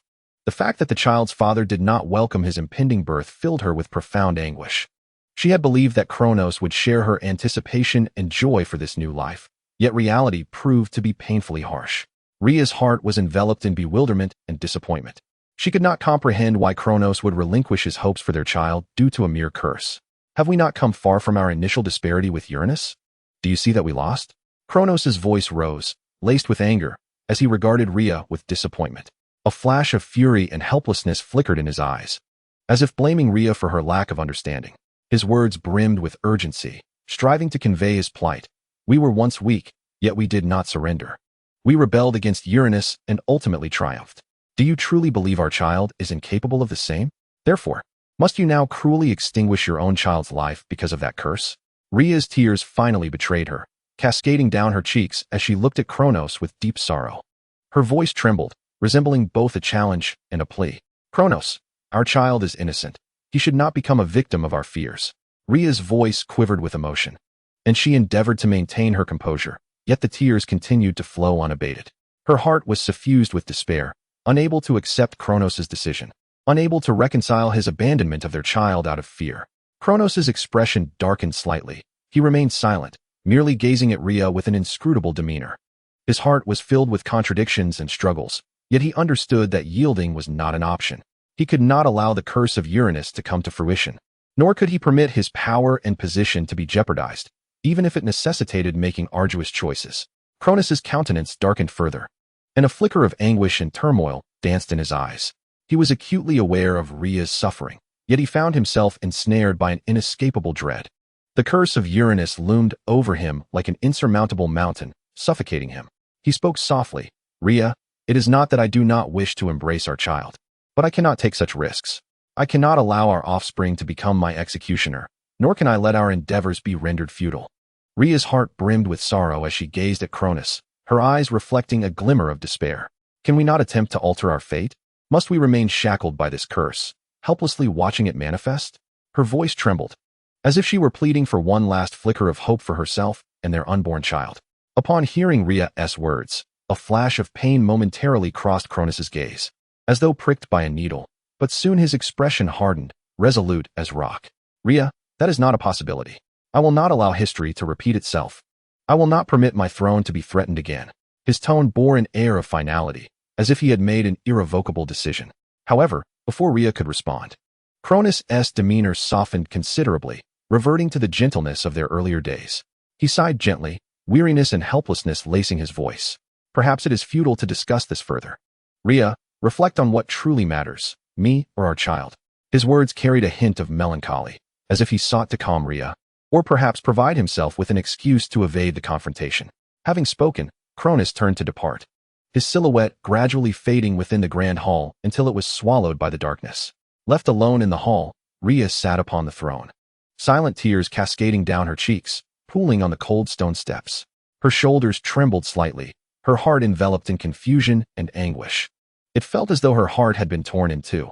On one hand, she cherished Cronus deeply, their love having weathered countless storms, and she could scarcely envision a life without him. On the other hand, she could not relinquish her maternal love for the unborn child, a part of her being, a life they had created together. She closed her eyes, striving to quell the inner torment, yet the tears continued to flow unchecked. Cronus's words echoed in her mind, his icy and resolute tone igniting a profound sense of despair within her. Gently, Rhea caressed her abdomen, the cradle of the life they had forged, her sole beacon of hope for the future.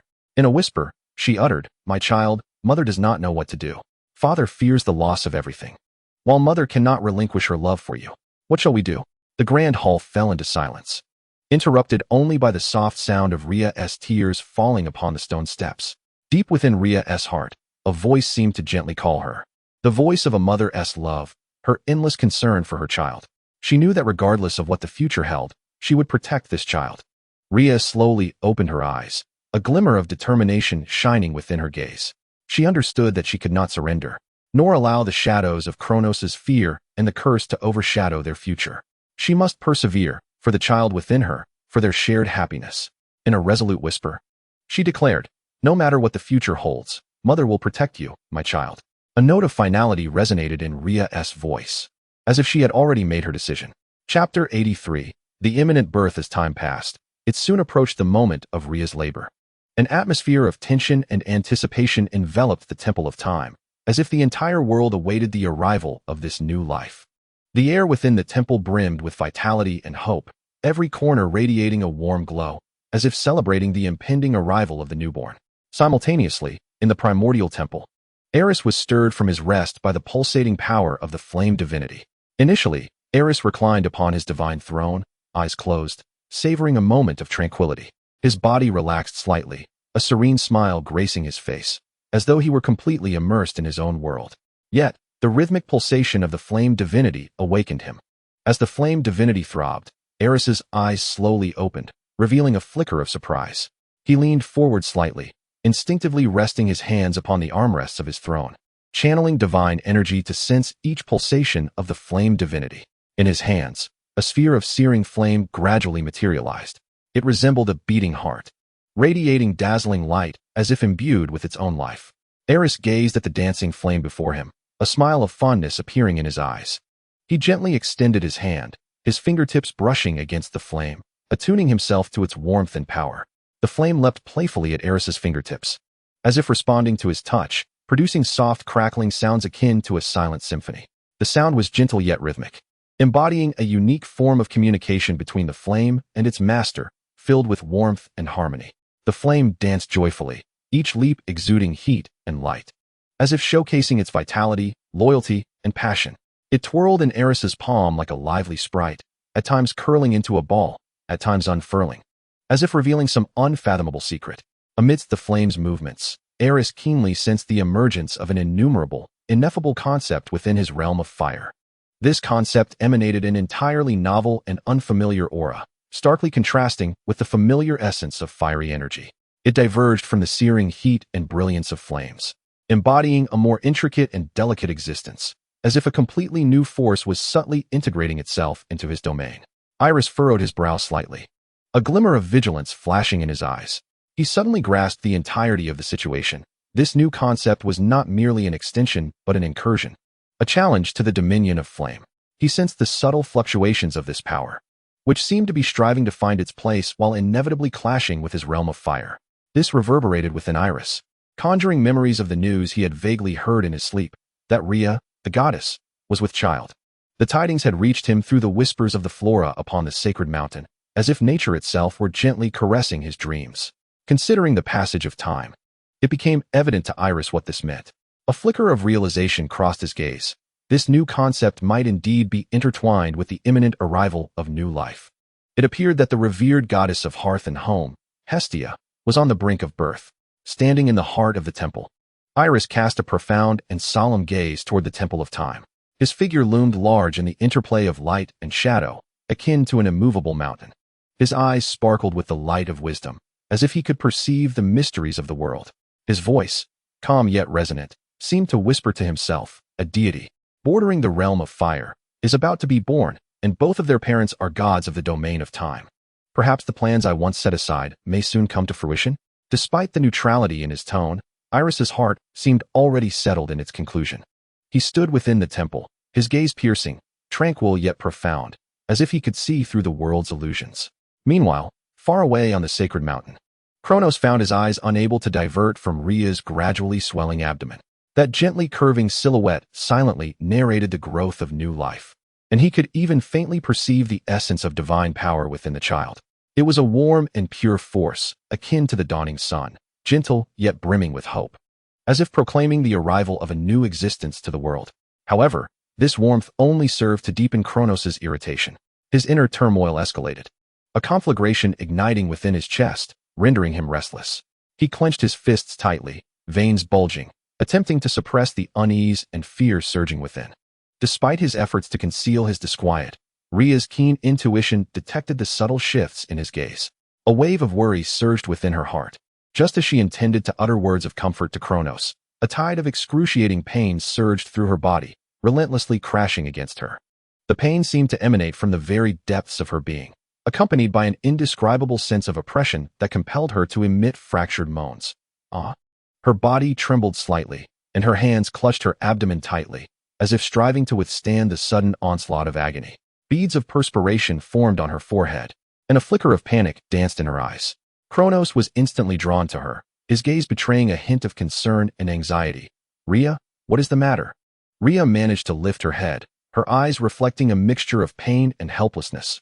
"Kronos, the child is about to be born." Her voice quivered, as though each word drained her of immense strength.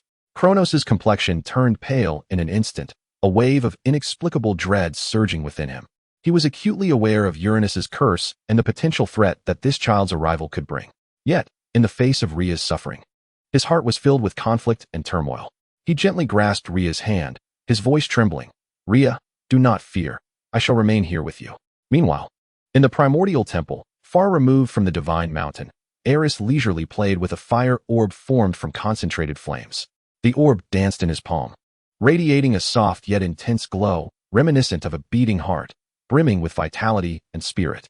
The fire orb twirled delicately at Aerys' fingertips, as if engaging in a silent conversation with its master, conveying the subtle shifts within the realm of flames.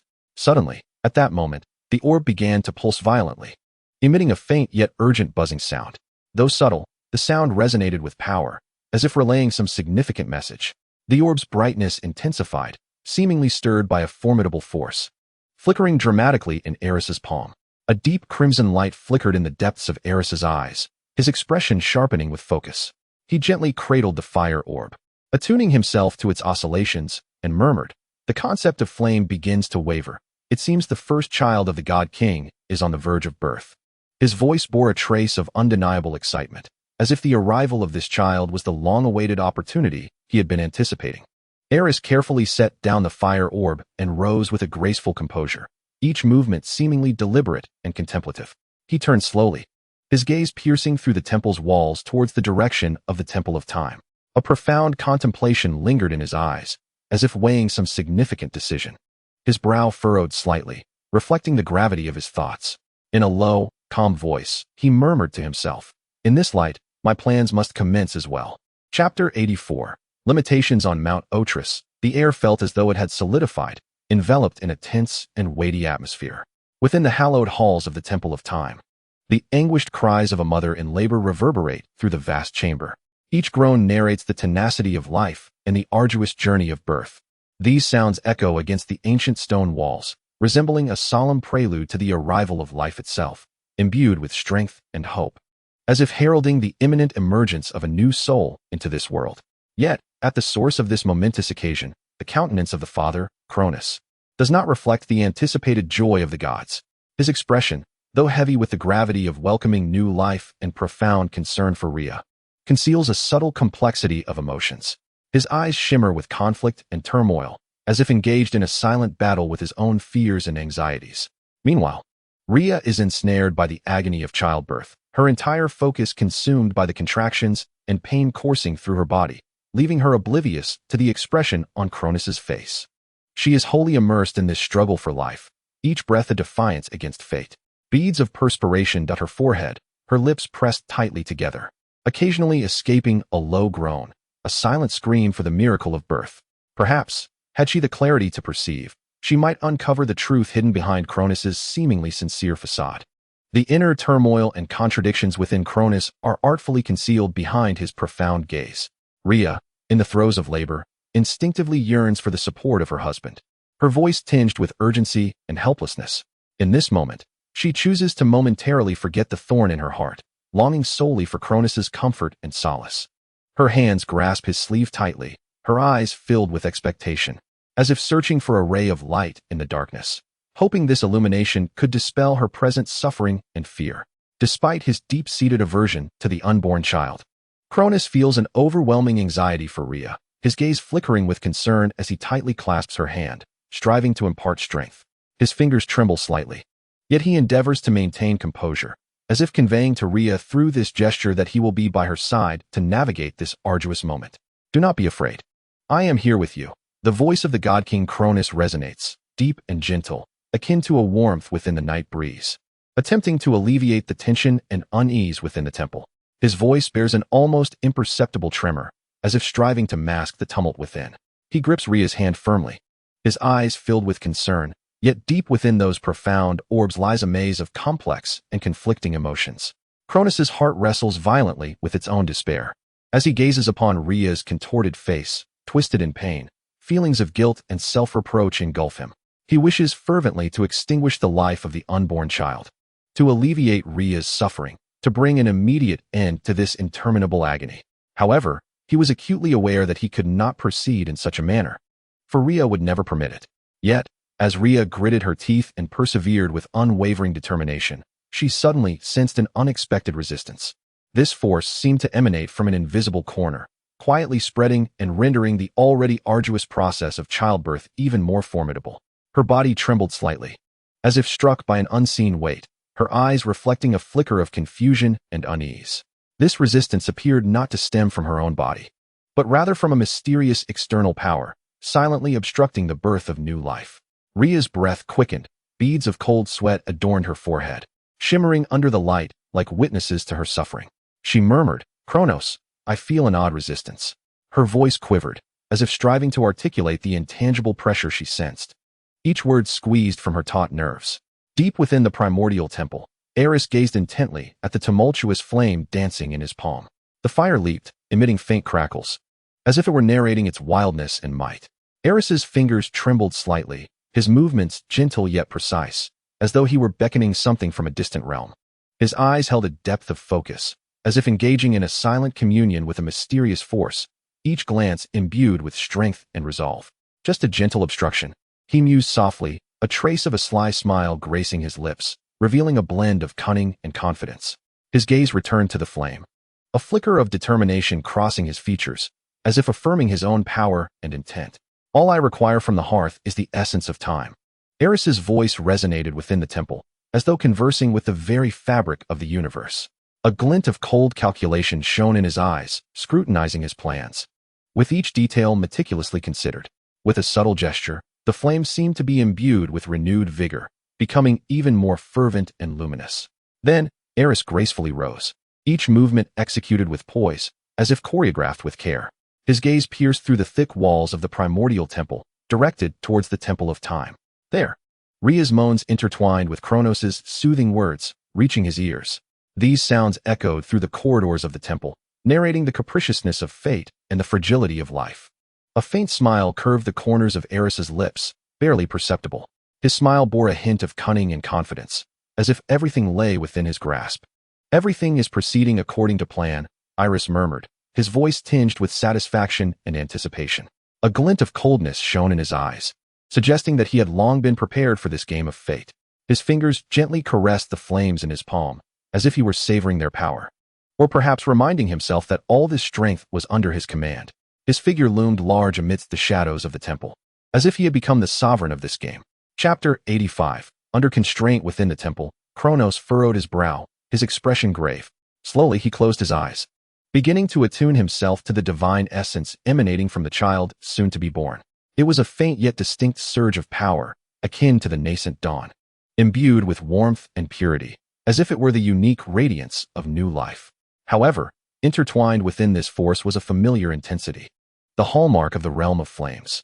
A heaviness settled in Kronos' heart, causing his pulse to quicken involuntarily. He immediately discerned the source of the dilemma. The child's power encompassed not only his and Rhea's strengths, but also the influence of the fiery domain. This warmth and purity, laced with a familiar fervor, seemed intricately connected to the might of the god of flames.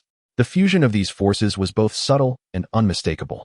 How could Kronos be unaware of to whom this fiery power belonged? In the world, only his uncle Aerys possessed the ability to manipulate the realm of flames and exert such precise and delicate influence. He quickly realized that it was undoubtedly Aerys' power that hindered the child's birth. This resistance did not stem from the natural process of childbirth, but was rather a form of external, conscious intervention. Yet, Kronos found himself contemplating, was this not fortuitous? Deep within, a complex emotion began to unfurl. For in this way, he need not intervene directly, nor would he bear any immediate responsibility for the thwarting of the child's arrival. This notion took root in his mind, blossoming like a form of liberation. A flicker of joy coursed through him, replacing the unease he had felt at the prospect of the child's imminent birth with an inexplicable delight. A complex light danced in his gaze, as if he were silently grappling with his own conscience and fears. Perhaps this is fate's design. It is ordained that this child shall not come into the world. Rhea, do you sense it? This power emanates from Uncle Aerys. It seems this child is destined never to be born.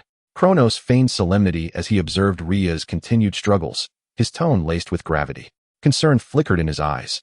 Yet beneath it lay a subtle, complex emotion. He endeavored to imbue his voice with a sense of steadfastness and calm, as if he were analyzing the situation before Rhea. Rhea merely tilted her head to gaze at Kronos, the agony of childbirth rendering her incapable of contemplating anything further at that moment. Beads of sweat adorned her forehead, and each breath she took was laborious. Through her moans, she uttered fragmented words. Uncle Aerys' power. No, Kronos, think of something. If all else fails, seek out Mother. I firmly believe she can persuade Uncle to allow this child to be born. A note of urgency and helplessness tinged Rhea's voice, her eyes reflecting unwavering trust in Kronos. She understood that he was her sole pillar of support, and she was convinced he would find a solution to their predicament. Her hand clutched tightly at his sleeve, as if grasping for a final glimmer of hope. Kronos' heart quivered slightly, a flicker of conflict crossing his gaze. He recognized the validity of Rhea's suggestion, yet deep within, he resisted the notion. Drawing a deep breath, he endeavored to render his voice more resolute. For your sake, I shall seek out Mother at once. A barely perceptible tremor laced his tone, as if he were striving to convince himself. As Kronos beheld the anticipation in Rhea's eyes, a tumult of emotions surged within him.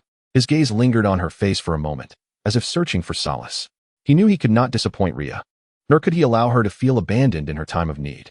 Gently, he clasped her hand, attempting to convey a measure of strength. I shall return swiftly, Rhea. You must hold on.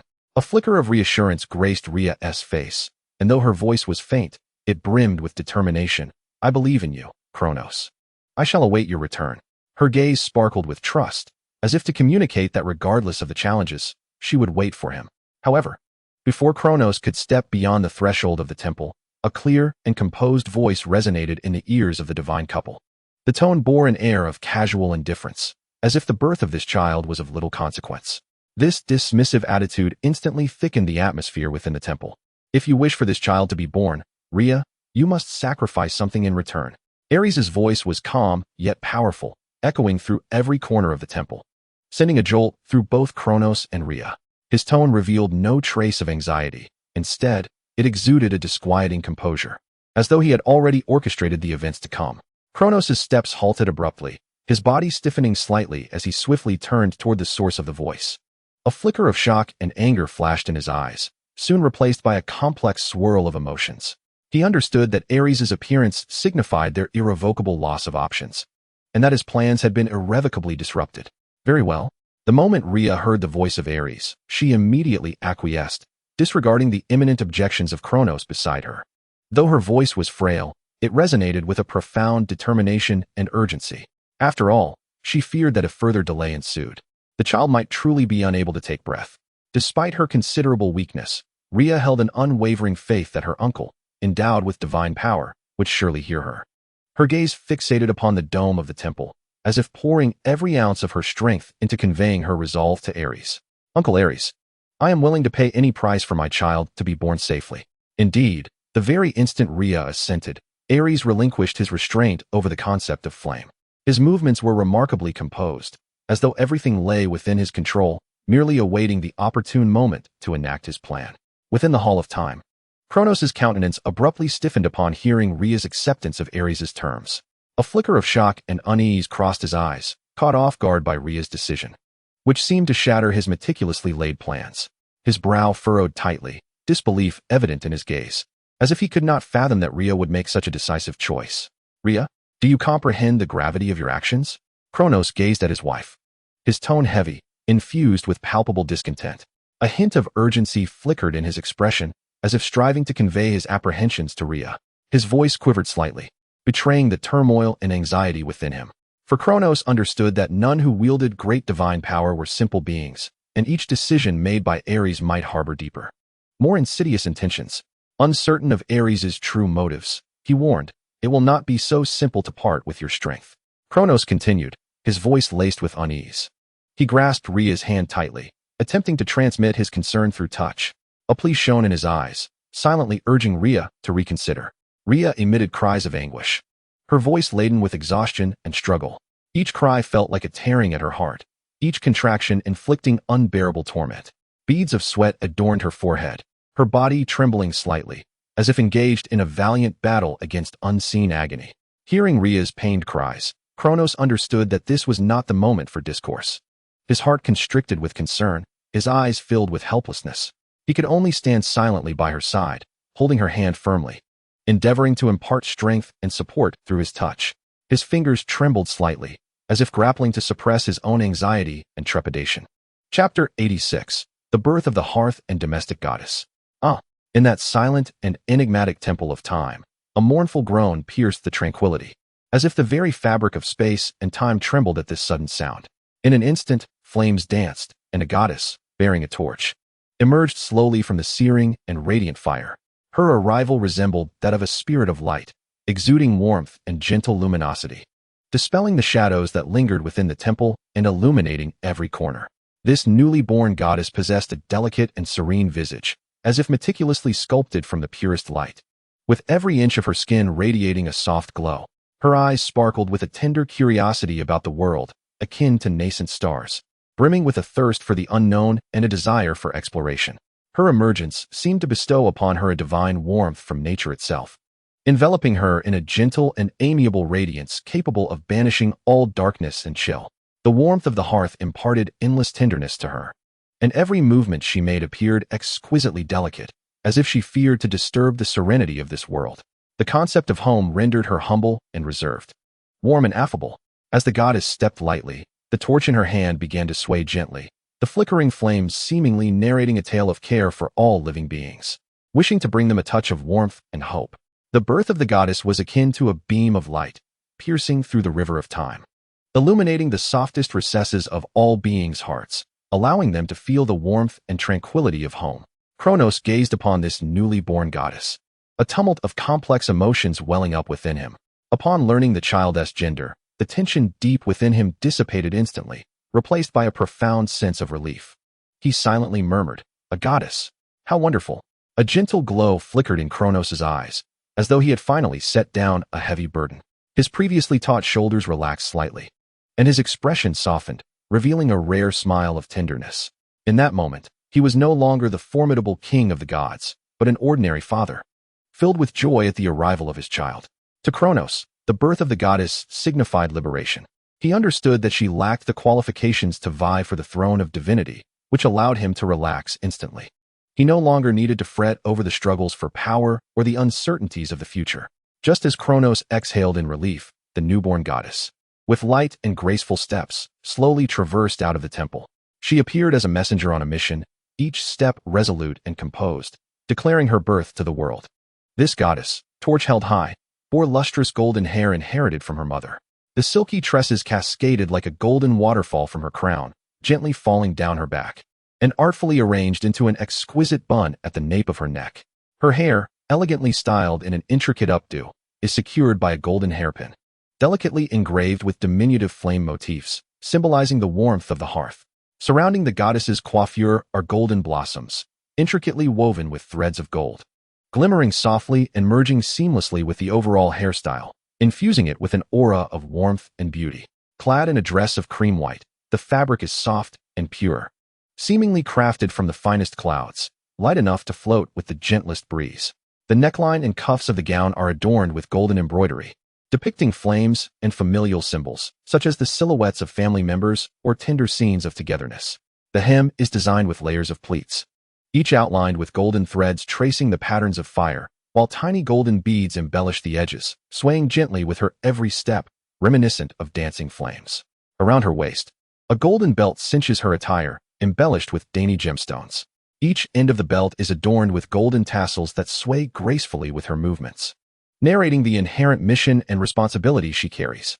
In her hands, she raises a torch, its flame flickering as if in harmonious dialogue with the flames depicted in her golden hair and gown, together weaving a tableau of warmth and light. Each gesture she makes is imbued with exquisite tenderness, as if she fears to disturb the tranquility of the world around her. Her presence is akin to a beam of light, piercing through the corridors of time, illuminating the softest recesses of the human heart, evoking a sense of warmth and serenity associated with home. With the arrival of this newly born goddess, the world seems enveloped in a gentle and nurturing force.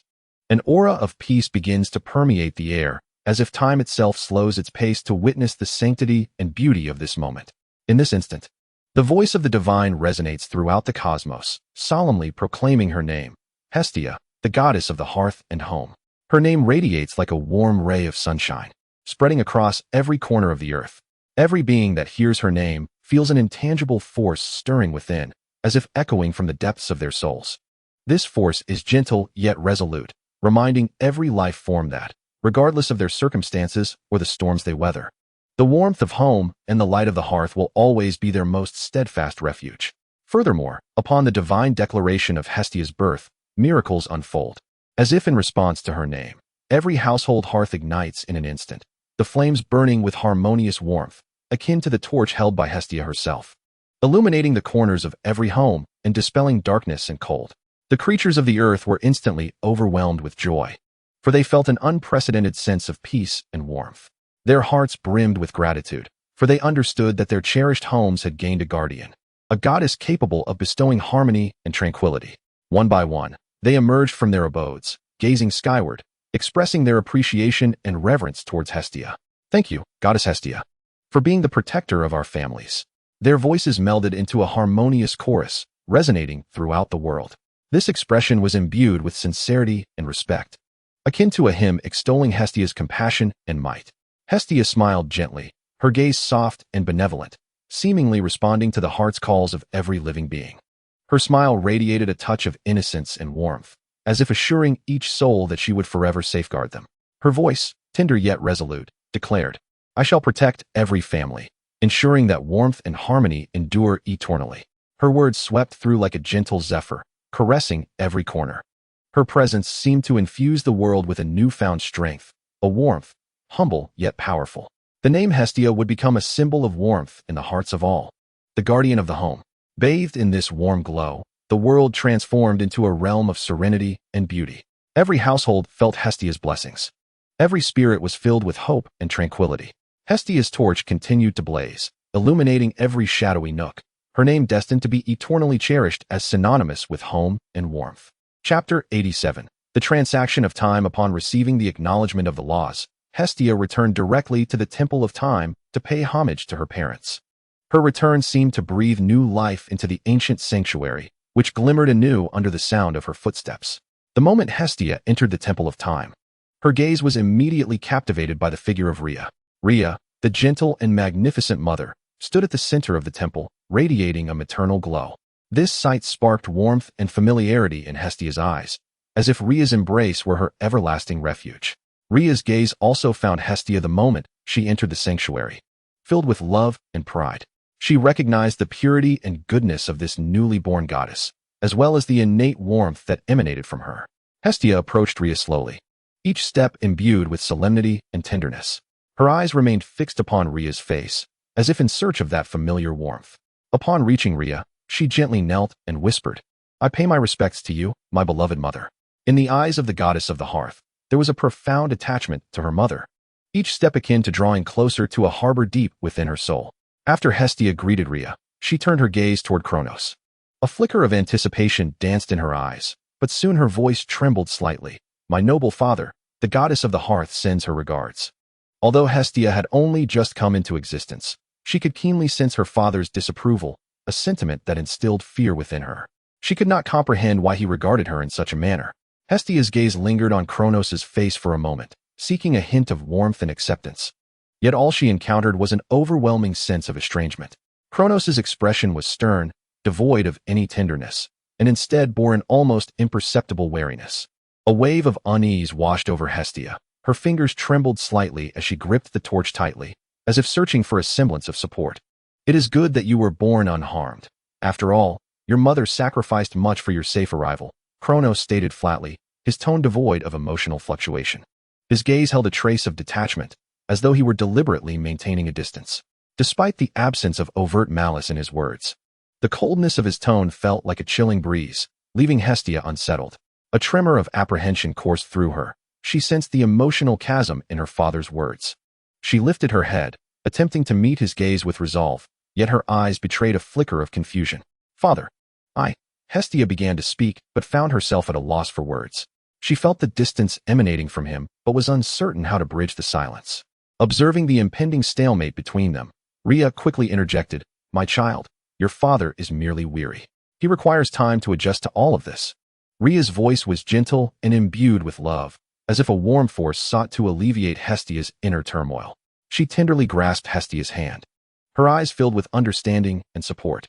"Hestia, you have just arrived in this world. Everything is new to you. Your father also needs time to embrace your arrival." Hestia raised her gaze to Rhea, her eyes reflecting a blend of confusion and trepidation. She could feel her father's chilliness, yet she also sensed her mother's comforting presence. She clutched Rhea's hand tightly, as if seeking further reassurance. "Mother, I just wish for my father to accept me, just as you do." Rhea smiled softly, gently stroking Hestia's hair, her gaze suffused with tenderness. "He will, my child. Kronos simply requires time. He loves you. His way of expressing it is just different." After comforting Hestia, Rhea gently patted her shoulder, her eyes radiating warmth and encouragement. She understood that Hestia needed not only her mother as solace, but also the acknowledgement from her father. Despite the unsettling silence of Kronos, she remained steadfast in her belief that time would alter all. "Great Uncle Aerys, I am deeply grateful for your assistance and unwavering support. My daughter has been born successfully, and I shall fulfill my promise to you." Rhea's voice resonated with a blend of determination and gratitude, each word imbued with profound respect for Aerys. Her voice echoed within the temple, brimming with strength and resolve. Rhea slowly lifted her gaze toward the direction of the Primordial temple, her eyes reflecting both gratitude for Aerys and a commitment to her vows, as if conveying her thanks and determination to him. Meanwhile, Kronos stood silently beside Rhea, his expression a mask of calm, offering quiet companionship without uttering a word. His silence resembled an ancient mountain, steady and profound, exuding an elusive yet unwavering presence. However, upon closer inspection, one might discern a hint of depth and complexity in Kronos' eyes, as though he were pondering something of immense significance. Far away in the Primordial temple, upon hearing Rhea's voice, Aerys allowed a subtle smile to grace his lips, a smile tinged with serenity and composure. He spoke softly, "A certain essence of pure temporal divinity. This shall be the price you must pay." Aerys' voice floated down like a whisper from distant skies, yet each word struck Kronos' heart like a heavy stone, weighing it down. Kronos' countenance shifted between shadows and light, a complex array of emotions flickering in his gaze as he contemplated something crucial. "A certain essence of pure temporal divinity? Are you certain this is all that is required?" Rhea's voice held a note of confusion, her brow furrowing slightly, revealing her perplexity. "Uncle Aerys, while temporal divinity is indeed significant, it holds no immense value for me. Are you certain this comprises the entirety of your demand? Indeed, use the temporal divinity to offset the cost of Hestia's intervention in the realm of flames."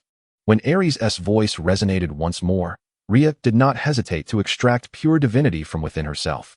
Her movements were gentle and practiced, as if she were performing a sacred rite. The divinity shimmered in her hands with a soft glow, appearing as the very essence of time materialized. Ultimately, the rich, almost palpable temporal divinity transformed in Rhea's grasp into grains of silvery sand. They flowed gently within her palms, resembling a flowing silver river, akin to the eternal hourglass that graced her divine throne. Each minuscule grain of silver sand radiated a gentle luminescence, as though each particle bore the weight of endless ages and the power of time itself. Rhea delicately clasped these grains of temporal silver sand, her fingers trembling slightly, as if she could sense the passage of years and the shifting of time. As the shimmering silver sands glided gently through her fingers, they seemed to whisper ancient tales, each imbued with wisdom and strength. "Uncle, this is my vow." Rhea's voice resonated with a hint of resolve, and then she tenderly released the silver sands. Upon departing from her palm, these grains coalesced into a gentle stream of light, gradually drifting towards the primordial temple. The luminous flow traced a graceful arc in the air, reminiscent of the trajectory of time, carrying Rhea's promise and determination into the distance. Each grain of silver sand sparkled in the air, as if proclaiming to the world, for the birth of Hestia, Rhea was willing to sacrifice this precious essence of time. Chapter 88. The Gift of Seasonal Preparation. Additional chapter. Gratitude to the readers of dark literature for their urging of updates. As Rhea's divinity was about to flow forth from the mysterious depths of Mount Aerys, a surge of irresistible impulse swelled within Kronos. He extended his hand, attempting to halt the torrent of power, as if striving to freeze that moment destined to alter everything. His gaze was a tapestry of intricate emotions, interwoven with profound concern for Rhea and an unsettling anxiety about the future. Kronos understood well that Eris's power and wisdom were formidable. Should he harness this divinity to conceive a potent notion, he might stand in opposition to Rhea within the realm of time. "Rhea, are you certain?" Kronos' voice bore a trace of hesitation, as if each word had been weighed with careful consideration. He sought to urge Rhea to reconsider, his eyes flickering with worry, reminiscent of a reminder that this decision could yield unpredictable consequences. Rhea smiled softly, gazing tenderly at her husband, her eyes shimmering with steadfast hope for the future. "It is merely a facet of divinity. It is effortless for me. Fear not, nothing will go amiss." Her words carried a gentle yet resolute assurance, soothing the turmoil within Kronos' heart. She understood his concerns, yet her greater priority lay with her daughter's future. As the eldest daughter of the King of Gods, Hestia symbolized a relatively gentle and introspective power from the moment of her birth. Her essence was not as forceful as that of other deities. Indeed, she appeared somewhat subdued on the grand stage of the gods. Her presence resembled a warm glow, quietly illuminating every corner rather than an all-consuming flame seeking to conquer all. Rhea was acutely aware of this. She recognized that if Hestia were to lose the power of the flame, she would require additional support and protection. Thus, when confronted with this transaction, Rhea felt an overwhelming sense of tranquility. She perceived the exchange as fair, even believing she had gained an advantage. "I must make sacrifices for her, Kronos." Rhea's voice resonated with a gentle yet resolute tone as she tenderly grasped Kronos' hand. Her eyes sparkled with a maternal warmth, seemingly capable of dispelling all shadows. "This is the weight of our duty as parents." Kronos sighed softly, a flicker of resignation and acceptance crossing his gaze. He understood that Rhea's decision was the result of profound contemplation. As a devoted husband, he must honor her choice. As Rhea's fingertips stirred, a river of silver sand began to flow through the air, traversing time to reach the primordial temple. These grains drew elegant arcs in the atmosphere, resembling the trajectory of time, infused with boundless strength. Upon their arrival at the primordial temple, Erythos' face lit up with a smile, his eyes shimmering with satisfaction and anticipation. He extended his hand and gently beckoned the flowing silver sand. In an instant, the grains were drawn towards the temple as if magnetically attracted. Erythos' movements were delicate and precise, each subtle gesture seemingly partaking in a sacred and solemn rite. Under his guidance, the silver sand began to swirl, gradually coalescing into a graceful hourglass, gently rotating in the air, a vessel of time, encapsulating infinite divine power. Almost there, Erythos' face radiated uncontainable joy, his voice tinged with barely restrained excitement. For him, the divinity of time was undoubtedly the key to unlocking endless possibilities, both precious and profoundly significant. His gaze was fixed intently upon the small hourglass in his hand, where the silver sand flowed languidly, each grain shimmering with a mysterious and enchanting glow, as if whispering the secrets buried deep within time. With this divine essence of time, Erythos could commence the construction of the divine order of the four seasons and establish the rhythm of time. He gently toyed with the hourglass, the silver sand trickling through his fingers, producing a soft and melodious sound, akin to the murmurs of ancient incantations. Spring, summer, autumn, winter. While I had previously grasped the fundamental concept to enact these four transformations, I was still lacking the most crucial element, the essence of time. Erythos spoke softly, his voice imbued with contemplation and nostalgia. Now, I lack nothing. A subtle smile curved upon Erythos's lips, his eyes glinting with confidence and expectation. It was as though he could already envision the cyclical dance of the seasons gradually taking shape in his hands. Long ago, Erythos had contemplated how to create the order of seasonal transitions. However, to realize this cycle, one must inevitably delve into the realm of time. Time, one of the most mysterious and potent forces in the universe, is intangible yet omnipresent, governing the birth, decay, and transformation of all things. Furthermore, time is one of the most elusive powers to attain in this world. Until now, only two deities, Rhea and Kronos, have ventured into the domain of time. This implies that if Aerys wishes to realize her ambitions, she must redefine the dominion of temporal authority within their realm. This is no trivial endeavor, as each deity regards their respective domains with utmost reverence, particularly Kronos. Thus, to wrest the concept of time from their grasp is an almost insurmountable task. The realm of time is firmly held by Rhea and Kronos, impervious to the covetous eyes of others. However, fate has a peculiar way of opening a window when least expected. The birth of Hestia has provided Aerys with an unforeseen opportunity, an opportunity to legitimately acquire the essence of time divinity. Moreover, the emergence of the hearth goddess has not significantly encroached upon Aerys's dominion over flames. The essence of fire remains firmly in Aerys's control, an absolute power befitting her as the goddess of fire. Although Hestia wields the power of the hearth, her strength is, at its core, merely a manifestation of fire. In Aerys's view, this extension of power enriches rather than diminishes her domain over flames. When the sovereign of the fire domain chooses to extinguish the flames, would the flames dare to defy her will? Aerys mused silently, a flicker of resolve crossing her gaze, as if affirming the beliefs entrenched deep within her soul. Standing in the heart of the primordial temple, she toyed with the small hourglass containing the essence of time, the silver sand flowing slowly through her fingertips. Whispering the secrets of time, she believed that whenever she wished, she could reclaim this power, even extinguish it. This sense of control instilled in her an unparalleled confidence and composure. Her voice carried an undeniable conviction. The power of fire ultimately remains my own. Subsequently, Aerys devoted her full attention to the essence of time in her hand, meticulously envisioning every detail of the seasons, striving to create a flawless cycle of 4 seasons. Immersed in her thoughts, her gaze became focused and profound, as though the world had vanished, leaving only her and the silver sand. Each grain of silver sand symbolized the passage of time, and within it, she sought the rhythm and cadence of the seasons. The vitality of spring, the fervor of summer, the bounty of autumn, the tranquility of winter. Aerys murmured softly, her fingers gently caressing the silver sand as if weaving an invisible web, ensnaring the elements of the seasons within. Her heart brimmed with anticipation, convinced that through this divine essence of time, she could usher in a new cycle for the world, allowing all things to thrive in the eternal dance of the seasons. Aerys gently closed his eyes, and vivid images began to materialize in his mind.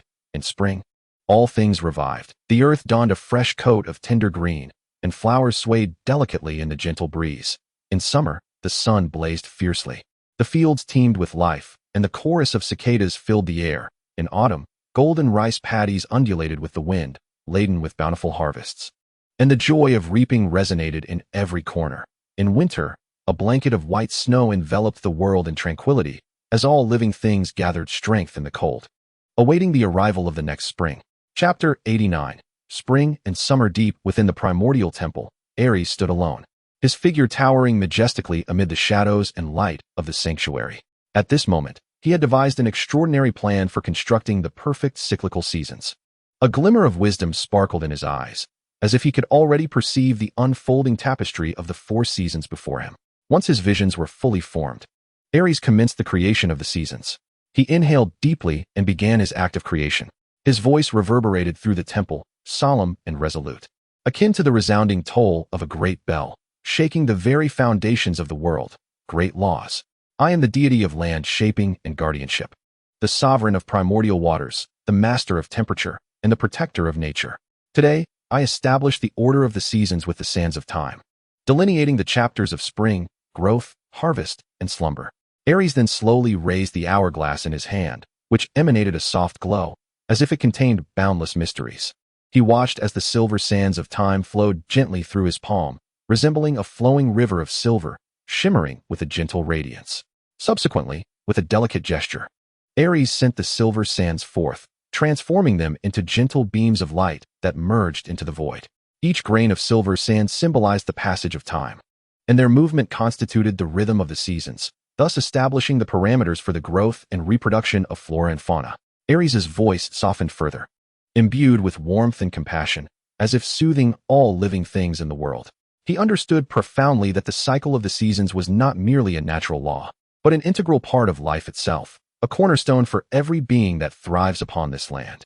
As he spoke, he gradually summoned his divine power, and a gentle aura enveloped his being, flowing with the essence of life and revival. His gaze sparkled with focused intensity, as if he held dominion over the entire world. And with this power, he tenderly reshaped the earth. With deliberate grace, Aerys caressed the land, his palms imbued with the warmth of spring's tide, quietly merging with the soil and awakening the slumbering earth. That divine essence, akin to the sun's warm embrace in spring, penetrated the surface of the land, reaching into its depths, rousing every seed and every inch of soil. As divine power infused the land, a spring blossom emerged from the barren soil, resembling the earth's first awakening eye, filled with anticipation and curiosity towards a new world. The petals glistened with dew, sparkling like a newly born star, heralding the return of life. With the revival and the continuous infusion of botanical divinity into the earth, a wave of greenery began to spread from that flower. New shoots quietly burgeoned on the withered yellow leaves. Resilient sprouts of grass and flora pushed through the ground, reaching towards the sunlight. They seemed to sense the divine essence of Aerys, responding to the call of life, as they broke free from the soil, showcasing exuberant vitality. Gradually, the mountains and forests regained their vibrant splendor. The branches of the trees adorned themselves anew in tender green, while the meadows became soft and resilient. The streams began to sing joyously, as if the entire world had been revitalized in that moment. Spring embodies rebirth and renewal when it arrives. The power of revival descends upon the world, allowing the earth to flourish and thrive. Thus, spring is a season of new beginnings and reproduction. Aerys' voice carried a hint of gentleness and expectation, as if recounting an ancient and beautiful legend. His gaze sparkled with reverence for life and love for nature, each word akin to a spring breeze caressing the earth, filled with warmth and hope. Under Aerys' guidance, the vitality of the earth seemed awakened, and all things began to revive. After demonstrating the essence of spring, he gently retracted the power of revival. His movements were soft and precise, as if completing a sacred ritual. As the divine power receded, while the vigor of the earth tempered, that touch of green had already taken root deeply within the soil, resembling the seeds of spring, awaiting the opportune moment to bloom again. May the vitality of this spring eternally protect the land, bringing endless hope to life. Aerys softly spoke, his voice imbued with a blessing. His gentle gaze swept across the earth, as if bestowing the most sincere blessings upon every being. He understood that this was merely the beginning of the cyclical seasons, each one destined to impart unique beauty and meaning to the world. As the spring vitality gradually stabilized, Aerys began to summon his powers of heat and temperature. A fervent light flickered in his eyes, as if the entire world lay within his grasp. Unlike the gentle warmth of spring, the arrival of summer unleashed a scorching wind that swept across the land, infused with intense passion and vigor. With a gentle wave of his hand, the heat emanated from his palm like a blazing flame, permeating the air around him. This force was distinct from the softness of spring. It was fierce and intense, as if it sought to ignite every inch of the earth. The scorching wind began to howl through the mountains and forests, carrying an unstoppable momentum as it swept across every hill and field. The earth seemed to be cloaked in a layer of searing flame, the air thick with a stifling heat. The sun ascended slowly from the east, its radiance amplified by the deities of temperature and fervor, becoming ever more dazzling and abundant in warmth. Like a colossal fireball, the sun gradually rose into the sky, casting light and heat upon every corner. As it climbed higher, the temperature on Earth steadily increased. The branches and leaves of the trees flourished under the sun's gaze, while the dew on the grass evaporated into vapor, rising to form wisps of mist. The rivers surged with greater vigor, seemingly invigorated by this fervor, rushing forward with relentless energy. After bestowing ample warmth for the growth of plants, Aerys did not cease his stride. He gently invoked the deity of rain, summoning refreshing showers to quench the parched earth. Indeed, excessive heat could wither the flora, while a harmonious balance of warmth and sufficient rain would breathe life into the land. With Aerys's actions, dark clouds gradually gathered in the sky, resembling a soft gray velvet blanket slowly draping over the azure expanse. Moments later, the rain fell like fine silver needles, cascading from the heavens to touch every inch of the earth. The raindrops nourished the land, bringing coolness and vitality to the heat-stricken plants. Each drop was akin to the nectar of life, nurturing all beings upon the earth. Summer is the season of plant growth. Aerys's voice resonated with a hint of resolve and anticipation, his gaze sparkling with reverence for life and a profound love for nature. During summer, the ample sunlight and suitable rain foster rapid growth in plants, making it the most favorable season for their flourishing. Raindrops collected on the leaves, forming crystalline beads that slid down the veins, a gift from nature itself. The crops in the field stood tall and proud, reaching for the sun, while flowers blossomed more vibrantly in the rain, as if in gratitude for this timely blessing. The earth, enriched by the rain, became increasingly fertile, the essence of life growing ever more palpable. May the fervor of summer and the nurturing rain forever safeguard this land, bringing boundless hope to life. Aerys softly proclaimed, his voice like a warm breeze caressing every corner of the earth. He understood that although the summer heat was intense, the rain's nourishment could foster even greater vitality. Standing high upon the primordial temple, Aerys's gaze was keen, ever attuned to the transformations below. When he beheld the life on earth thriving under the dual blessings of heat and rain, a gentle smile graced his lips as he subtly tempered the intensity of warmth.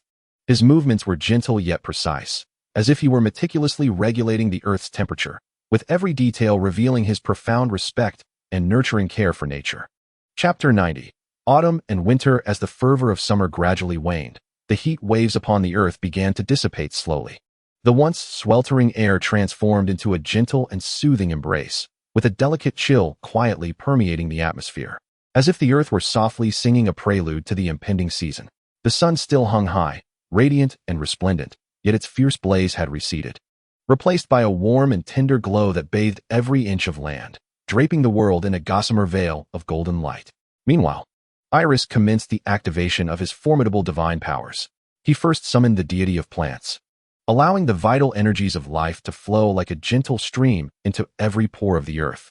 Next, he invoked the primordial water deity, causing fresh waters to surge from the depths of the land, nourishing each grain of soil and rendering it more fertile with an abundance of moisture. Finally, he wielded the divine power of terrain shaping, skillfully adjusting the landscape so that every slope and plain became increasingly conducive to the flourishing of flora. Before the eyes of the earth, those once thriving plants seemed to be gently touched by the magic of the season, quietly transferring the essence of life into their fruits. The fruits, perched upon the branches, underwent a silent transformation, growing fuller and ripening gradually, like treasures meticulously sculpted by nature, adorning every bough.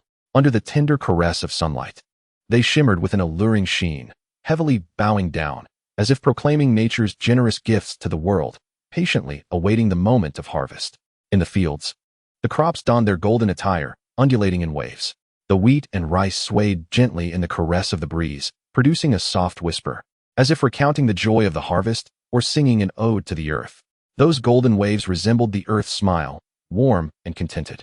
The temperature gradually shifted, transitioning from the lush vibrancy of summer to the desolate maturity of autumn. The life upon the earth seemed to sense the call of the season, preparing for the forthcoming winter.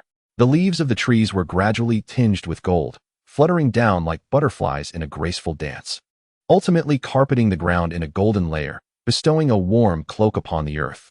Small creatures busied themselves, darting through the woods to gather provisions. The entirety of the earth appeared to be drawing a satisfying conclusion to the year's bounty, while simultaneously readying itself for the impending silence. Autumn is a season of harvest and prosperity. Aerys's voice carried a note of contentment and fulfillment, his eyes shimmering with reverence for life and a deep love for nature. As autumn arrived, the sweltering heat dissipated, leaving behind the fruits of labor and the flourishing of all things. Aerys's voice, gentle as the autumn breeze yet imbued with strength, resonated with the essence of this season, where abundance reigns supreme. Yet, with the arrival of autumn, the heralding of colder weather is also at hand. Aerys's words resonate with a duality of joy for the harvest and profound contemplation for the future. Gently waving his hands, the divine essence of temperature flowed slowly from his palms, manifesting as soft beams of light. These radiant streams, akin to warm brooks, gradually infused the earth, as though bestowing upon it a new rhythm. As his divine power ebbed and flowed, the flora upon the land began to gradually wither. Yet the fruits grew ever more plump, seemingly narrating tales of abundance. May the coolness and bounty of this autumn eternally safeguard this land, bestowing endless hope upon life. Aerys murmured softly, his voice laced with a blessing. He understood that while the crispness of autumn foretells the decline of life, the ripening of fruits ushers in new hope. In the final moments, under the gentle touch of Aerys's chilling divine power and the caress of winter's essence, a bone-chilling cold quietly enveloped the entire landscape. Dense snow clouds descended like a gray curtain, shrouding the sky and obscuring the sun's rays completely. Soon after, large flakes of snow began to fall, each snowflake resembling a pristine feather, delicately drifting to every corner of the earth. They danced gracefully through the air, akin to nature's spirits, bringing the tranquility and serenity of winter to humankind. The land was swiftly buried beneath ice and snow, rendering the world a canvas of pale hues. Trees donned their white snow cloaks, with ice crystals glimmering in the faint light, as if they were exquisite artworks crafted by nature itself. Fields, mountains, and lakes were blanketed in a layer of pristine white, exuding an extraordinary tranquility and harmony. The entire world seemed to enter a serene dream, time appearing to stand still in that moment. Within this stillness, the life upon the earth seemed to have pressed the pause button, entering a state of repose. Small creatures nestled into their warm abodes, each a tiny refuge, awaiting the dawn of spring. They curled up amidst soft hay and leaves, breathing steadily and deeply, as if lost in dreams of the coming spring. Occasionally, a faint snore emanated from the depths of their nests, a testament to their fondness for warmth and a silent trust in the cycle of life. Meanwhile, the once lush plants slumbered beneath a thick quilt of snow. Their branches, cloaked in snow, appeared to be tenderly enveloped by nature, biding their time for the revival of the coming year. Those once vibrant green leaves had now succumbed to shades of withered yellow, yet they had not entirely vanished.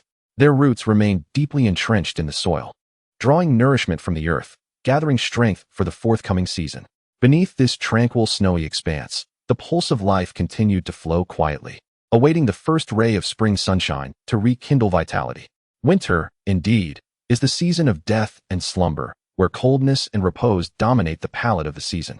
Aerys' voice resonated with a serene solemnity, seemingly traversing the snow-laden earth, echoing throughout this tranquil, pristine realm.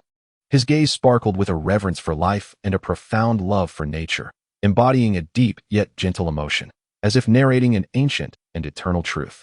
During this season, when the world lay beneath a blanket of snow, all living things slumbered, allowing the earth to rejuvenate and embrace the beauty and tranquility of winter. With a gentle wave of his hands, the chill of divine power intertwined with the essence of snow, manifesting in cool yet soft glimmers of light. These radiances resembled the frost flowers of winter, gradually infusing the ground, as if imparting a new rhythm to the earth. As his divine energy flowed, the life upon the land began to enter a state of dormancy, gathering strength for the impending arrival of spring. May the serenity and peace of this winter eternally safeguard this land, bestowing endless hope upon all living beings. Aerys spoke softly, imbued with a sense of blessing.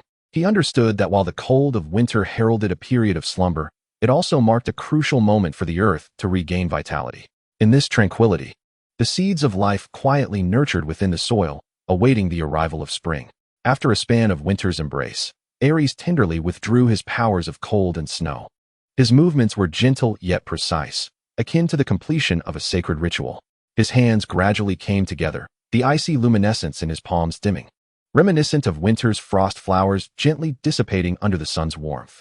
As Aerys retracted his divine energy, the ice and snow upon the earth began to recede slowly, as if the land was gently stretching after a long winter slumber. The thick blanket of snow melted away, revealing the moist soil beneath, a rich and warm brown, akin to the lifeblood of the earth reviving. The scent of damp earth wafted through the air, carrying a refreshing moisture, heralding the imminent awakening of life. The frozen rivers also commenced their thaw, the ice cracking crisply under the sun's rays, with water shimmering like silver, producing a jubilant babbling sound. Subsequently, Aerys summoned the powers of plant life and warmth, rejuvenating the earth. His divine essence flowed like a warm spring tide, gradually permeating every corner of the land. The power of warmth elevated the earth's temperature, dispelling the chill of winter. The power of plants awakened the dormant life, breathing vitality back into the land. Upon sensing this warmth, the creatures of the earth instantly understood that spring followed winter. Small animals peeked from their burrows, curiously surveying the world around them. They felt the warmth in the air, as if heeding the call of spring. The branches of trees began to sprout tender green buds, and flowers quietly blossomed where the snow had receded, adorning the earth once more in vibrant green attire. Chapter 91. The Seasons and the Flow of Time. It was at the very moment of spring's return that the voice of Aerys once again resounded throughout the world. His voice was solemn and resolute, as if proclaiming his creation to the entire realm. The arrival of spring follows the harshness of winter, heralding an eternal cycle of seasons: spring, summer, autumn, and winter, each seamlessly interchanging in a perpetual rhythm. Aerys's voice carried a hint of anticipation, as though narrating an ancient and timeless truth. The cyclical nature of the seasons allows the world's ecology to manifest in myriad forms. Each season's arrival is an impartial gift to all living beings. Aerys's voice was imbued with gentleness and compassion, for he understood that the cycle of the seasons is not merely a natural law, but an integral part of life itself. The vitality of spring, the fervor of summer, the bounty of autumn, and the tranquility of winter. Each season possesses its unique significance, enabling every creature to discover its rightful place within the rhythm of the seasons. Yet, following the establishment of this cyclical pattern, Aerys did not cease his creative endeavors. Aware that the passage of time is the essence of these seasonal transformations, he set about instituting the flow of time, endowing the world with a more intricate temporal structure. As spring, summer, autumn, and winter perpetually rotate, governed by these strict laws and order, they will continue to cycle through time. Daybreak and twilight mark a single day. 30 days comprise a month, 12 months create a year, with each season occupying 3 months within that span. Aerys's voice resonated with wisdom and tranquility, as if articulating an eternal truth. His words flowed like a melodious symphony, echoing in every corner of the world, allowing every being to attune itself to the cadence of time. I, Aerys, the sovereign of temperature, hereby declare the formal establishment of the cyclical interplay of seasons and time. His voice reverberated throughout the world, imbued with an unparalleled power and majesty. It resonated like a grand bell, stirring the hearts of all living beings, as though unveiling a new chapter for this world. With Aerys's proclamation, an invisible force enveloped the entire realm. In the heavens, the sun and moon moved along their ordained paths, ushering in day and night with a newfound clarity and order. Life upon the earth began to adapt to these new rhythms, from the rejuvenation of spring to the flourishing of summer, from the harvest of autumn to the slumber of winter. Each season carried its distinct tempo and purpose.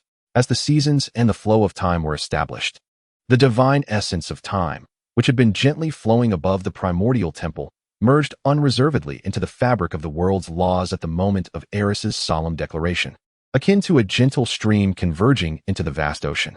At this moment, it seems as though the final exquisite piece of the universe's grand puzzle has been flawlessly positioned, rendering the order of the world astonishingly clear and complete.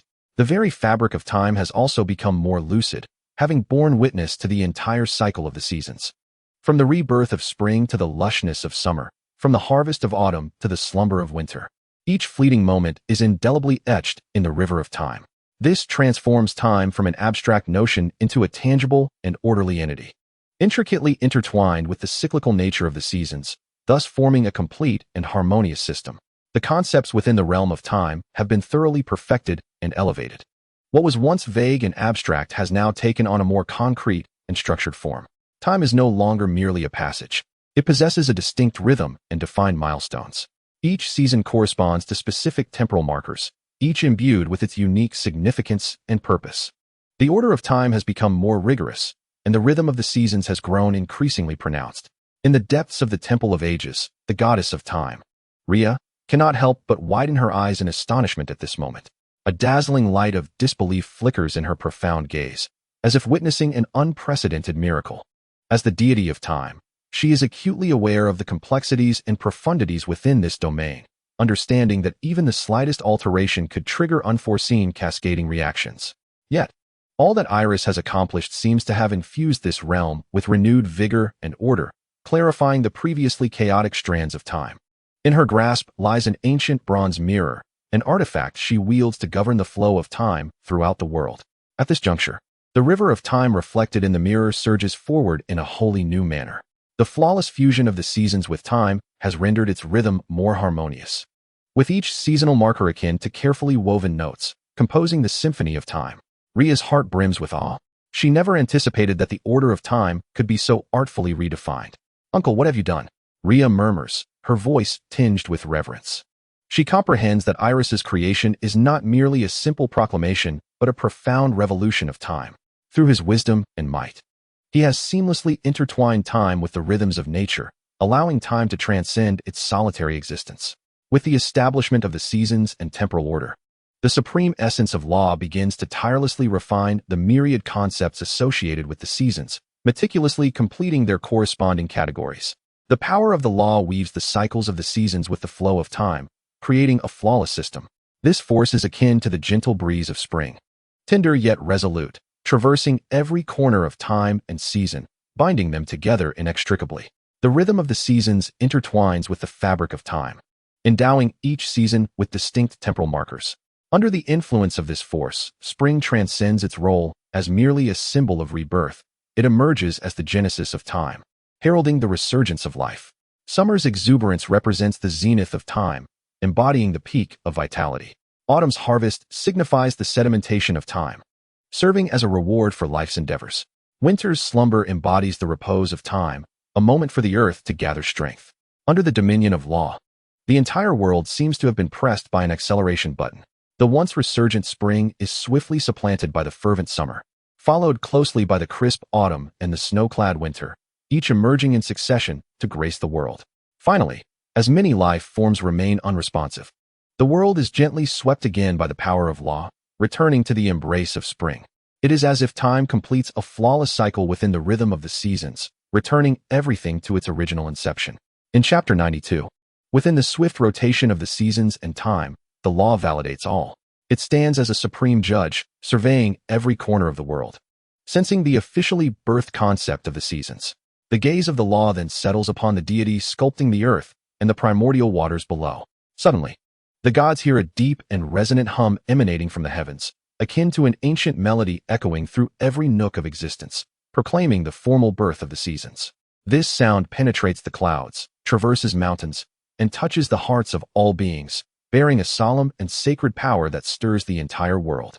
In the wake of this, the verdant hues of spring, the fiery reds of summer, the golden tones of autumn, and the pristine whites of winter instantaneously burst forth in a dazzling display. They resemble four vibrant ribbons, each carrying the unique essence of its season, slicing through the sky and illuminating the entire realm. These four streams of light intertwine and whirl in the heavens, as if engaged in a grand dance. As these radiant streams intertwine, three distinct beams, each marked by the imprint of time, materialize from the void. These three luminous trails represent the concepts of year, month, and day. The stream representing the year, imbued with the vastness of cyclical time, glimmers in a profound shade of dark gold, resonating with the weighty sound of time's gears turning. Each alternation of light and shadow akin to the completion of a full cycle. The stream, symbolizing the month, shines with a silvery brilliance, rhythmically embodying the waxing and waning phases, its glow alternating between fullness and emptiness, subtly concealing a pattern that seems capable of guiding tides and illuminating night paths, marking finer divisions of time. The stream representing the day radiates with the intensity of the rising sun, bright and unwavering, tracing the constant trajectory of dawn and dusk. Its light is sharp yet not blinding, distinctly delineating the boundaries between day and night, serving as the most perceptible measure of time. 7 beams of light dance upon the horizon, while the vibrant hues of the seasons bestow life upon the passage of time, marking precise boundaries within the cyclical flow of days, months, and years. Spring births, summer thrives, autumn harvests, and winter stores, Completeness arises from the annual cycle, abundance from the waxing and waning of months, and vividness from the alternation of days. Life upon the earth finds its accurate coordinates within this rhythm. Flowers bloom in accordance with the seasons, heralded by the rise and fall of the sun and moon. Migratory birds fulfill their yearly commitments, and the rhythm of day and night is inscribed within the instincts of existence. Ultimately, the four divine embodiments of the seasons, spring, summer, autumn, and winter, along with the three temporal deities, year, month, day, traverse the sky, drawn by an invisible thread of time, rushing into the essence of Aerys. They shimmer like 7 resplendent stars, infused with the unique essence of the seasons and the passage of time, becoming an integral part of Aerys. At that instant, as the divine essences melded into him, Aerys radiated a soft, yet formidable luminescence. His gaze deepened, and his aura grew more solemn. Unconsciously, Aerys closed his eyes, wholly immersed in this long-awaited elevation of power. In that moment, his divine strength surged tremendously, an intangible energy pulsating within him. Aerys could distinctly feel his power escalating, seemingly boundless. This sensation of empowerment surged forth like an unstoppable tide, filling him with an unprecedented sense of completeness and strength. However, even the mightiest enhancements eventually reached their limits, and it was not long before he encountered this threshold. He sensed an invisible resistance, as if the laws of the universe were gently admonishing him that his ascent in power had reached its temporary conclusion. The seasons circle in harmony with nature. I am the deity that brings revival, growth, harvest, and decay to the earth, Aerys proclaimed, his voice resonant and steadfast, echoing like a mighty bell through every corner of the world. His tone bore an unparalleled force and authority, as if declaring his mission and responsibilities to the universe. As the divine essences of spring, summer, autumn, winter, year, month, and day gradually merged within Aerys, they appeared to be guided by a mysterious and potent force, beginning to intertwine harmoniously. In this process, the 4 seasonal embodiments did not repel one another. Rather, they converged like long-lost friends, weaving together with an unspoken understanding. Ultimately, they coalesced into a singular, formidable essence, the divine embodiment of the 4 seasons, radiating a gentle yet powerful light, as if encapsulating the very essence of all seasons.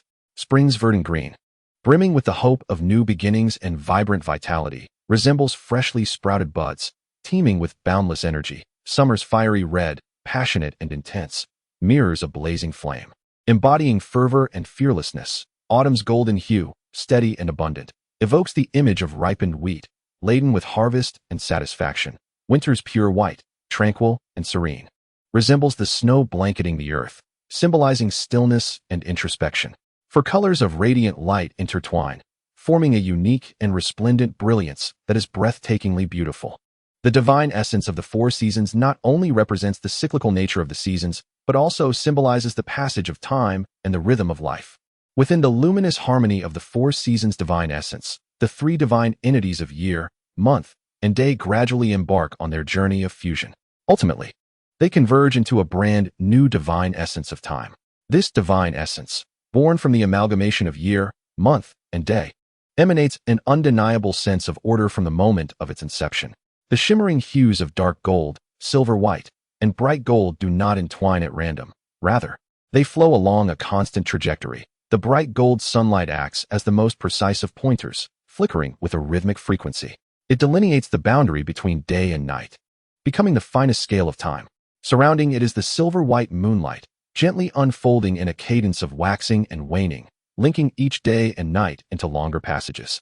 The flow of moonlight marks the ebb and flow of tides and the nodes of all living things' growth, allowing time to leave its imprint within the cyclical return of the seasons, echoing the rhythm of life with the cadence of nature. The dark gold of the year provides a stable backdrop for all of this. It incorporates the phases of the moon and the alternation of day and night into a grand cycle, outlining the skeletal framework of the passage of time through the recurrence of seasons. This divine essence of time pulsates like the heart of the world, beating with the rhythm of time. It weaves the fleeting nature of the day, the flow of the month, and the recurrence of the year into a perfectly cohesive whole. Unlike the divine essence of the 4 seasons, which is brimming with the warmth of life, it offers an unwavering coordinate of time with absolute rationality and order, providing an unshakable temporal framework for the existence of all things and the rotation of the seasons. It is akin to an invisible code of law, imbuing each fleeting moment with significance, ensuring that all cycles follow a predetermined path, perpetually extending forward without pause. When the divine essences of the four seasons and time stand in distant opposition within the being of Aerys, the former's rhythm of life resonates marvelously with the latter's order of time. The seasons gain clarity in their beginnings and endings through time, while time becomes vibrant and palpable through the seasons. They are like two sides of a coin, collectively constituting the core of the world's operation. Chapter 93. Divine Artifact. At the moment when the divine essences of the four seasons and time were perfectly born, the primordial force of the entire world surged forth as if awakening from slumber, becoming tumultuous and restless. The undulating powers swiftly spread like ripples, radiating outward from the center of the divine essences of the four seasons and time, reaching every corner of the world. In the sky, the clouds were stirred by this force, swirling with brilliant colors. On the ground, mountains and rivers seemed to resonate, emitting a deep and distant rumble. The energy of the entire world was awakened by this wave, becoming exceptionally vibrant. It was as if the world was cheering for this magnificent birth, celebrating how the emergence of the divine essence of the four seasons has brought forth a new order and harmony to the world. At the convergence of the laws and the origins, a gentle luminescence began to emerge in the void, as if the very fabric of time and space was being delicately torn apart. This soft glow resembled the first light of dawn breaking the night, imbued with an air of mystique and solemnity, gradually spreading across the emptiness. Following this, a crown, a wheel, a robe, and a scepter slowly materialized in the air. They radiated a gentle yet formidable brilliance, akin to divine manifestations descending from the heavens, exuding infinite majesty and sanctity, ultimately settling before Aerys. Upon closer inspection, Aerys discerned that these four artifacts, aside from the crown and wheel which were newly formed from the essence of the seasons and the flow of time, were representative of her dominion over terrain shaping and guardianship, as well as the divine essence of primordial waters. Clearly, these were the source artifacts of the divine realms of terrain shaping and guardianship, alongside that of primordial waters. The delayed descent of these two artifacts perhaps stemmed from the exceptional nature of Aerys's divine roles.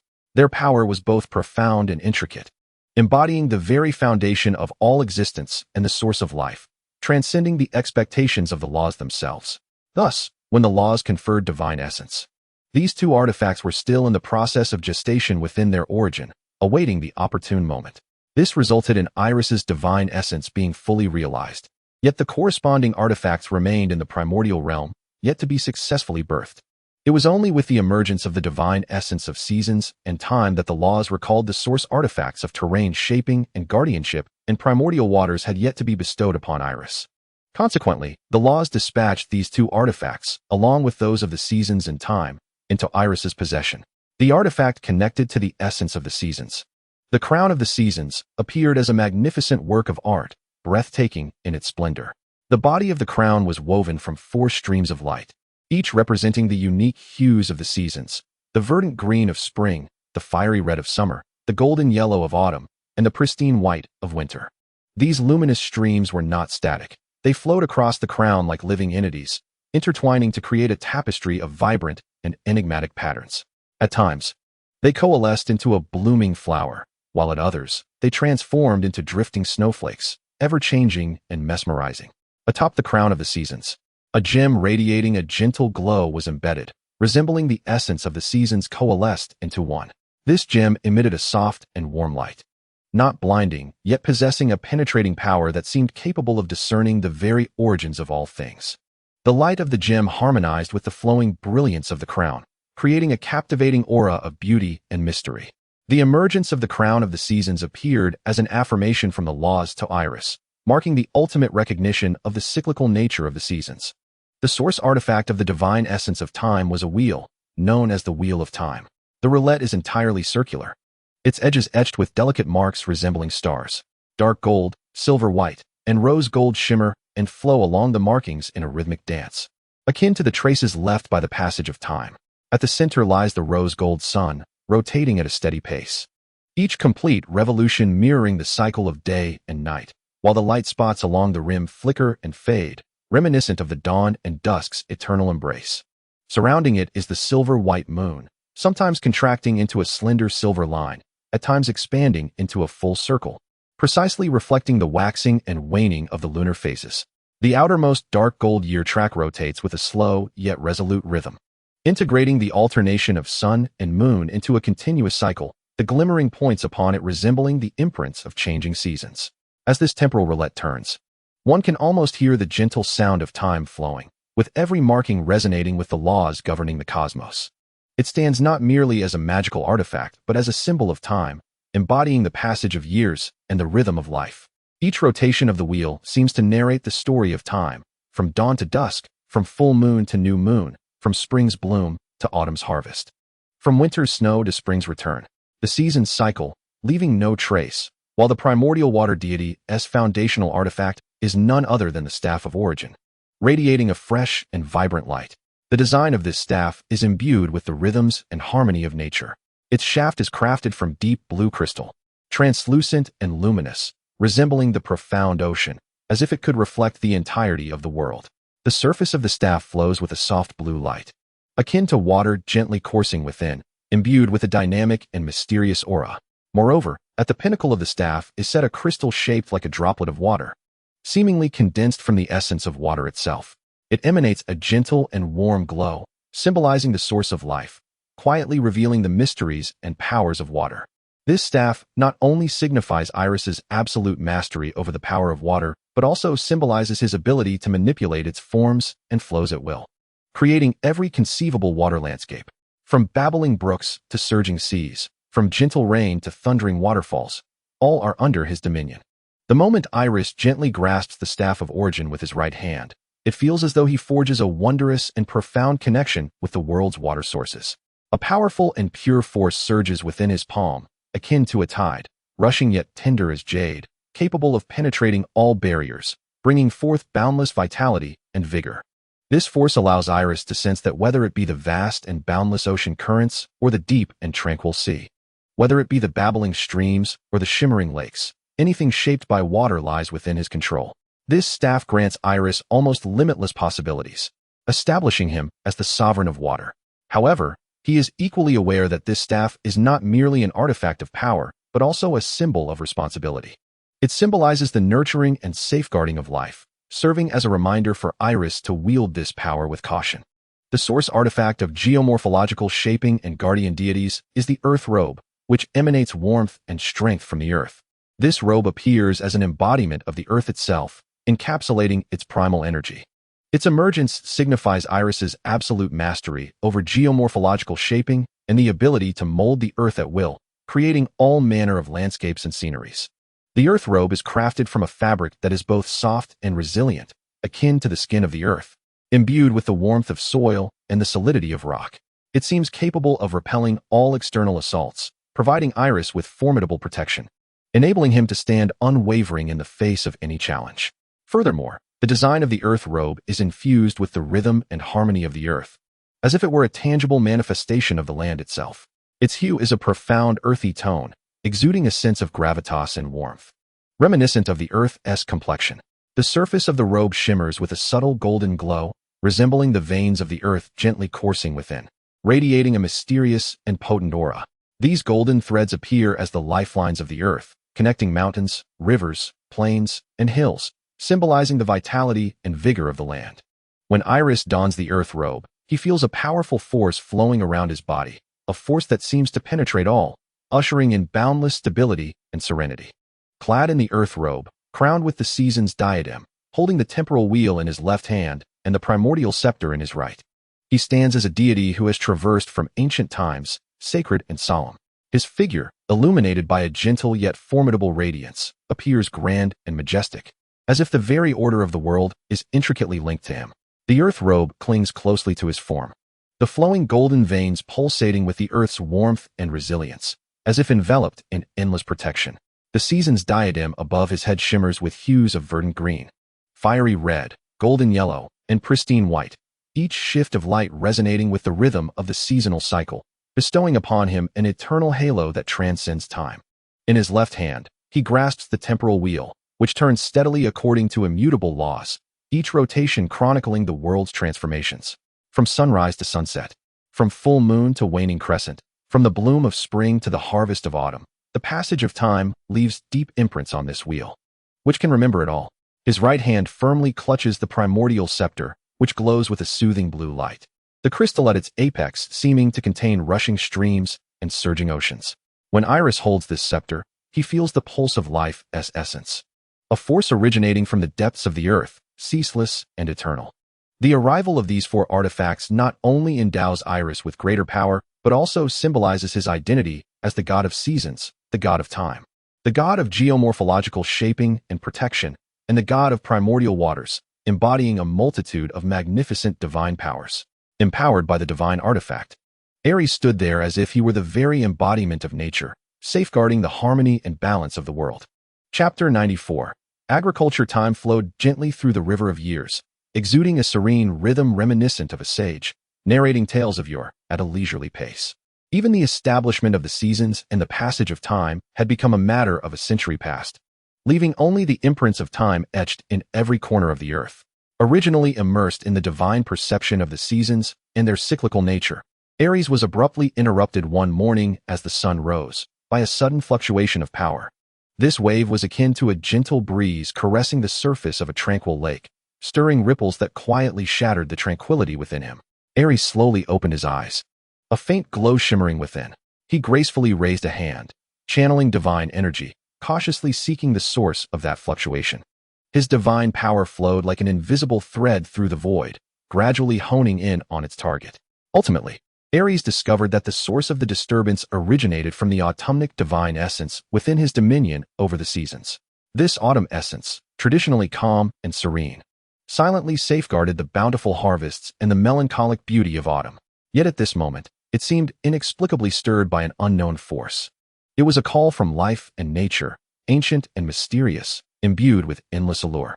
It resonated like a primordial ballad, echoing in the tranquil morning, infused with a hint of urgency and yearning, compelling Aerys to seek the source of this newfound power. The autumn essence, as the embodiment of abundance and prosperity within the cyclical seasons, bore the joy of harvest and the gifts of the earth. In this peaceful morning, the subtle vibrations of the essence felt like a secret signal, gently brushing against Aerys' heart, guiding him to explore the unknown enigmas. Moreover, recent whispers from the divine mountains spoke of the goddess Rhea, the deity of time, once again with child. In that instant, Aerys comprehended the reason behind the fluctuations in the realm of autumn. Surely, the goddess governing agriculture was on the verge of giving birth. The agricultural deity murmured softly within Aerys, a deep and contemplative voice that seemed to recount the long passage of time. He slightly closed his eyes, as if he could feel the relentless force of life coursing through the cycles of the seasons. Upon reflection, Aerys found all of this to be perfectly natural. The establishment of the seasons resembled a vibrant tapestry woven by Mother Earth, with agriculture being the most humble and poignant chapter within that narrative. It resonated in sync with the pulse of the seasons, growing in tandem with the earth's breath. When the gentle spring breeze caressed the land, all living things awoke from their slumber. The seeds of life quietly sprouted within the soil, harboring dreams of the future as they broke through the earth. Showcasing their indomitable vitality, they pushed through the hardened soil, stretching their tender green leaves towards the sunlight. As summer arrives, the rain descends like a nourishing blessing upon the earth, while the sun generously bestows warmth and vitality. Under the dual sustenance of rain and sunlight, the seeds that once germinated flourish rapidly, their branches and leaves becoming lush. They grow exuberantly in the fervor of summer, accumulating energy in preparation for the forthcoming harvest. Finally, when the whispers of autumn approach, the earth adorns itself in a golden splendor.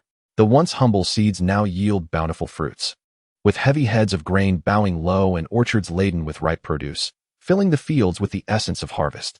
As winter's arrival casts an extreme chill over the land, all life seems to succumb to a prolonged slumber.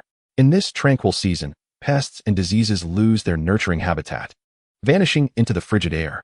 Meanwhile, the seeds resting in the soil find a rare tranquility amidst the cold.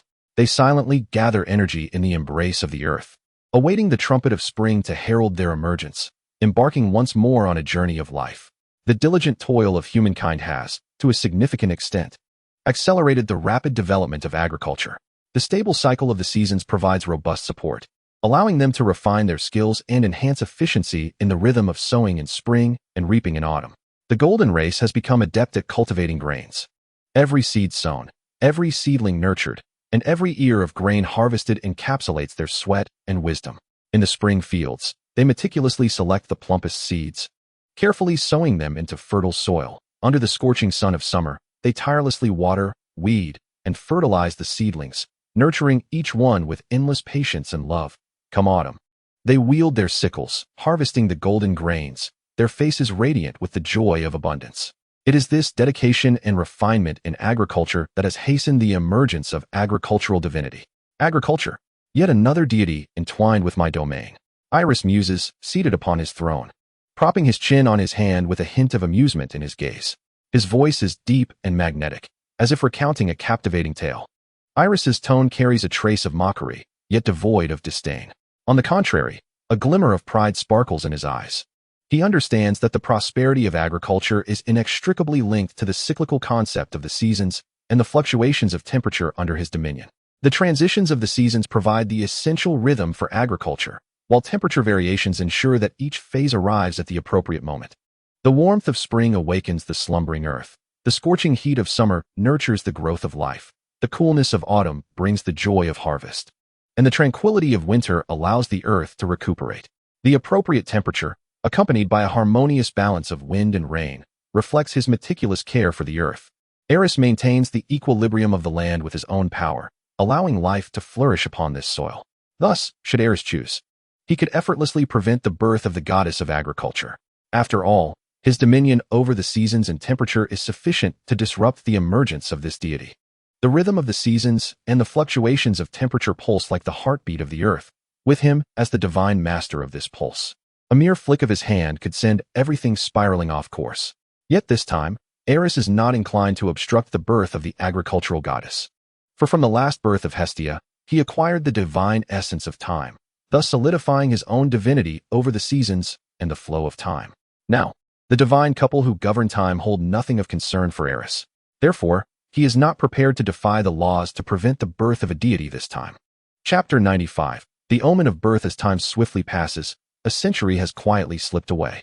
During this seemingly tranquil century, all traces of the past have surfaced like ripples on a lake, gently stirred by a soft breeze, only to gradually settle back into calmness, eventually fading into the annals of history. The entire world has remained serene throughout this century, so quiet that even breathing seems cautious. In this tranquility, all beings have nearly forgotten the clamor and bustle that once filled the air. The laughter, disputes, and noise of yesteryears have been softly covered by the dust of time, leaving only a realm of peace. The former glory and desolation appear to have been gently smoothed by the hands of time, transforming into silent memories hidden deep within history. However, just as this century of tranquility is on the brink of becoming eternal, a deep and prolonged groan unexpectedly emerges from the distant summit of Mount Otris. This sound pierces the serene air, akin to a sharp blade slicing through the stillness of the lake, instantly shattering a century of unchanging peace. At this moment, the usually dignified and solemn visage of Kronos reveals an inscrutable expression. His brow carries neither overt anger nor any hint of joy. Instead, a complex amalgamation of emotions intertwines, instilling a sense of dread. In his profound gaze lies an endless tempest, obscured by a thin veil of mist, making it difficult to discern his true thoughts. His countenance appears particularly grave, as if every contour is being tautly pulled by some invisible force.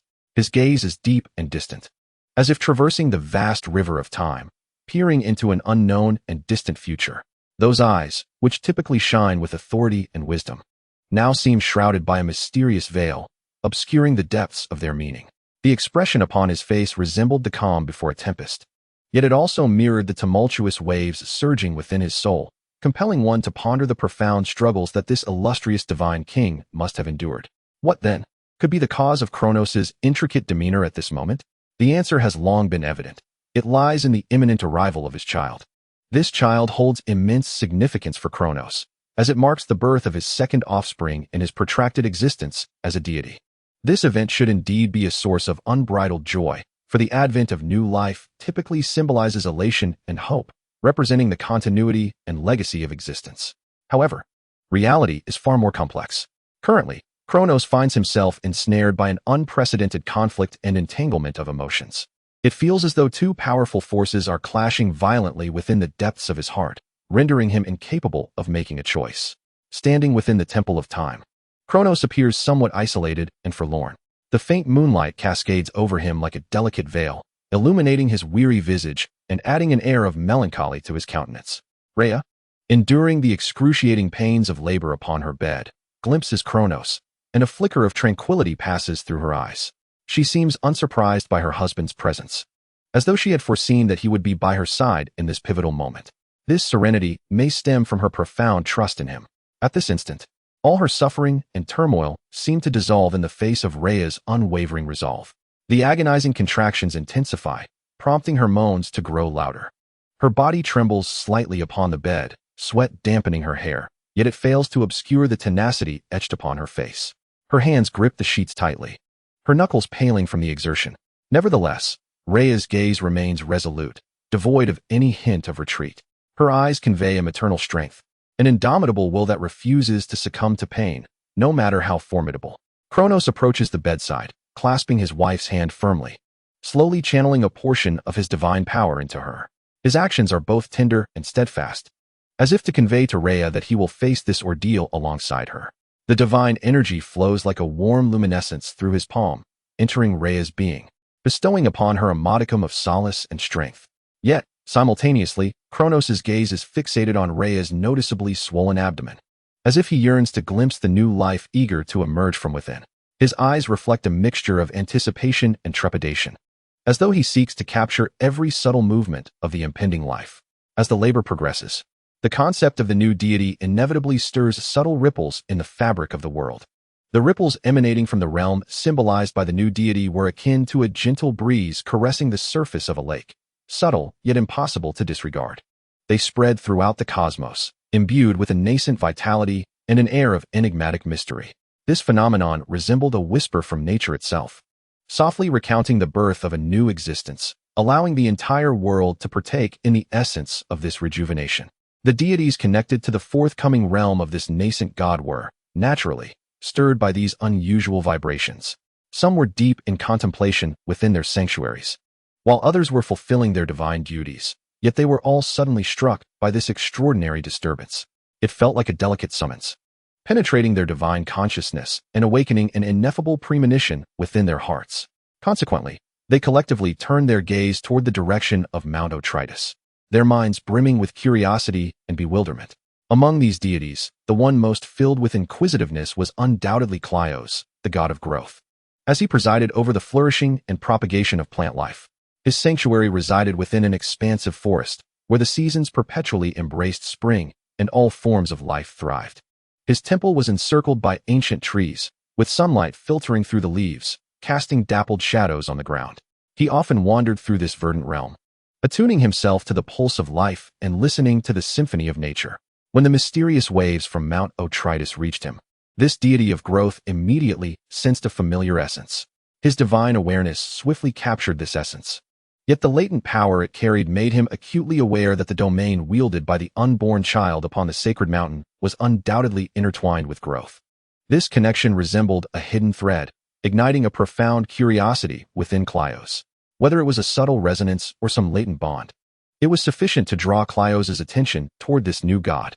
A contemplative expression adorned his features as he fixated intently on the direction of Mount Otritus, as if striving to glean more information from the distant murmurs. Clyos was engulfed in questions. What transformations would this new life herald? Why would its domain converge with his own? What ramifications would this intersection hold for him? Chapter 96. The birth of the goddess of agriculture. At that moment, under the watchful eyes of the gods, a piercing wail erupted from Mount Otritus. This sound penetrated the night sky, reverberating in the ears of the deities, reminiscent of the time goddess's final cry in celebration of the new life's arrival. Within this lament lay both anguish and anticipation, as if narrating the struggles and magnificence of existence. As the wailing of the time goddess echoed, the deities' focus intensified. They perceived through this sound that the power of new life was coalescing, poised to break free from its chrysalis. This force surged forth like a warm current from the depths of Mount Othries, gradually permeating the expanse of heaven and earth. The consciousness of the gods was intently focused on this power, sensing its every fluctuation and transformation. As the domain of the new deity vibrated more distinctly, its essence grew ever more potent, heralding the imminent conclusion of this prolonged and arduous birthing process. With a resounding sigh from the goddess Rhea, The entire temple seemed to tremble under the weight of this formidable energy. A solemn and sacred aura enveloped the air, as if time itself had come to a standstill. The atmosphere within the temple thickened, each corner brimming with an anxious yet anticipatory ambience. Suddenly, a brilliant light erupted from Rhea, dazzling like the sun in its radiance. This luminescence rapidly spread, illuminating the entire temple and banishing the shadows from its once obscured recesses. The light bore a warm and gentle power, embodying the essence of new life, invoking an indescribable awe in every deity present. Within this glow, a figure began to emerge, gradually becoming clearer until, at last, a goddess holding golden ears of wheat appeared beside Rhea. Her presence seemed to infuse the temple with the fragrance of harvest. The golden wheat she held exuded a rich aroma, reminiscent of nature itself, evoking a sense of freshness and comfort. This scent wafted through every corner of the temple, akin to a gift from the earth, instilling a simple yet profound joy in every being present. Surrounding the newly born goddess was a warm yellow halo, akin to the gentle light of dawn, softly cascading over the temple's interior. This halo not only illuminated the space, but also dispelled the tension and unease that had previously pervaded. The goddess stepped gracefully from the radiance, her movements light and elegant, as if each step was taken upon the clouds. There was no haste in her actions. Each gesture exuded calmness and confidence. She radiated a serene, yet formidable aura, instilling an inexplicable sense of reassurance, as though her presence alone could transform all into beauty. Her visage was striking, with features like a painting and a gentle smile gracing her lips, evoking warmth and familiarity. Her eyes shimmered with tenderness and compassion, seemingly capable of perceiving the deepest desires of the heart, offering boundless comfort and hope. Another goddess? Kronos gazed upon the second daughter newly born, a swell of complex emotions rising within him. At the first sight of the goddess's arrival, an unexpected gentle smile graced his face. However, this fleeting joy soon gave way to a heaviness in his heart. The sovereign of time and space was momentarily enveloped by a flicker of anxiety, as if shrouded by an ominous premonition. He recalled the curse of the heavens, a prophecy concerning his offspring, a shadow from which he could never escape. Through the innate bond shared between father and daughter, Kronos sensed within this nascent concept not only the essence of time, but also the dominion wielded by his formidable uncle, the god of seasons, Aerys. Once again, he found himself entangled in matters related to this powerful deity. A complex array of emotions surged within Kronos, a blend of astonishment and a subtle unease. He gazed wide-eyed at the child before him, filled with doubt, pondering internally, how is it that each of my children is connected to my uncle? Are they truly my progeny or his? He reminisced about his first child, a mighty divinity whose powers bore an intricate connection to Aerys' realm. Now his second child, this newly born goddess, also resonated with Aerys' strength. This ongoing connection filled him with disquiet, as though an unseen force was orchestrating these events. The more he contemplated, the more peculiar the situation appeared. His brow furrowed in deep thought, engulfed in uncertainty and unrest that rendered him restless. Suddenly, the vivid memory of Hestia's birth flashed through his mind. Aerys had extracted the essence of time from Rhea as the price for Hestia's emergence. Though Hestia ultimately ascended as the goddess of the hearth, Kronos had always felt the weight of that cost. Now, gazing upon this newborn goddess, a wave of concern washed over him. He recognized the intricate ties between agriculture and the cyclical changes of the seasons. The prosperity of agriculture relied on this cyclical transformation, which was the domain of Aerys. This realization led him to question whether this time would demand a similar sacrifice for the child to flourish. However, upon witnessing his daughter's successful birth and noting no sign of Aerys' interference, he exhaled in relief. The tension that had gripped him began to ease, and the anxiety within him gradually dissipated. He understood that, despite the connection between the birth of new life and Aerys' realm, this instance seemed devoid of the heavy toll that had accompanied the last. It appeared that Aerys would not intervene this time. Kronos spoke softly, his tone imbued with a sense of relief, as his gaze swept across the temple, ensuring that all remained tranquil and undisturbed. Chapter 97. The birth of the goddess of agriculture. As Kronos pondered whether Aerys would demand a price from him, the newly born deity gracefully stepped across the threshold of the temple of time. She, akin to the dawn's first light, entered this ancient and enigmatic world, radiating boundless hope and mystery. This nascent goddess inherited the beauty of her mother, Rhea, adorned with resplendent golden locks. Her hair shimmered under the sun, casting a soft yet brilliant glow, as if the purest sunlight had been captured within each strand. cascading like a waterfall. Her long tresses flowed with a lustrous sheen, each lock seemingly imbued with its own vitality, gently swaying in the breeze. The crown of flowers atop her head added an enchanting grace to her presence. Woven meticulously from golden ears of wheat, each stalk exuded a natural fragrance, as if it were the essence of the earth itself, crafting this singular adornment. Dressed in a flowing linen gown of gentle earth tones, embellished with exquisite patterns of golden wheat fields swaying in the wind, entwined with grapevines, and olive branches casting dappled shadows in the sunlight, she embodied the essence of nature. The edges of her robe were adorned with golden threads, shimmering softly under the sun, bestowing an aura of sanctity upon her attire. At her waist, a simple vine belt complemented her gown's elegance, fashioned from natural materials, and upon it hung a petite basket filled with fresh wildflowers and fruits, symbolizing the earth's generosity and abundance. Each movement of this goddess exuded an innate elegance, her gaze radiating a gentle and inviting light, as if she were the very embodiment of vitality, seamlessly merging the beauty and strength of nature. In that instant, as the newly born goddess stepped forth from the temple of time, a solemn and divine voice resonated throughout the heavens and the earth, echoing in every corner as if whispering the laws of existence. This voice, akin to celestial music, transcended the boundaries of time and space, stirring the hearts of every deity and creature. It solemnly proclaimed her name, Demeter, the goddess of agriculture. This proclamation was not merely an utterance of a name, but a testament to the birth of an entirely new realm. With the solemn declaration of the laws, a wondrous and warm force swept across the earth like the gentle breath of spring, caressing every corner of the land. This force, imbued with the essence of rebirth and hope, tenderly traversed the undulating mountains, rushing rivers, dense forests, and vast fields, allowing every being to genuinely feel the presence of this new divinity. In that moment, those farmers who had been diligently toiling in the fields were suddenly stirred by a mysterious power. They seemed to perceive something unprecedented, their hearts swelling with an ineffable resonance. Their movements became increasingly adept, as if guided by an invisible hand, harmonizing them perfectly with the rhythm of the earth. Each action appeared so natural and fluid, devoid of any hesitance or delay, as if they had reached an unspoken understanding with the land. The hoes and sickles in their hands seemed to obey with remarkable accuracy, each swing executed with precision and strength. They had transcended mere tools, becoming mediums through which the farmers communicated with the earth. When these diligent laborers cast their gaze upon the lush crops in the fields, their eyes betrayed an unmistakable surprise. The growth of these plants was a stark contrast to what it had been before, as if the earth had bestowed upon them newfound vitality overnight. The tender green seedlings, bathed in sunlight, appeared increasingly vibrant, each one standing tall and robust, as if favored by the land. Each leaf sparkled with the radiance of life, crystalline and translucent, seemingly capable of yielding green sap.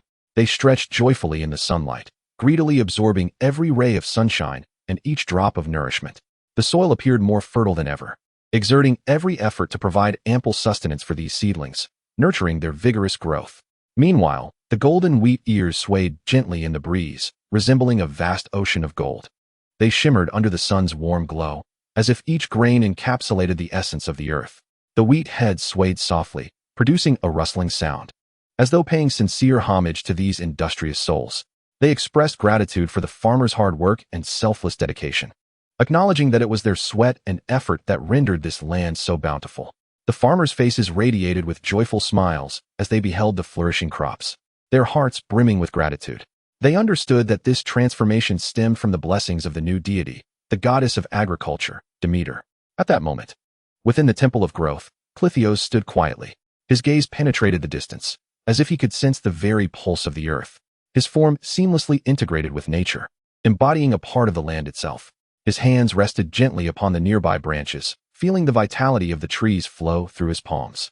Clithios's expression was focused and serene, his spirit intricately connected to the earth, as though he could hear its every breath. Upon hearing the decree regarding the goddess of agriculture, Demeter, a wave of astonishment surged within him, prompting him to exclaim, Agriculture? His voice carried a note of incredulity. As the god of growth, Clithios was intimately linked to the rhythm of the land, overseeing the growth and propagation of all living things, with a keen sensitivity to every subtle change in the earth. He could perceive the latent power of seeds germinating within the soil, a nascent awakening of life.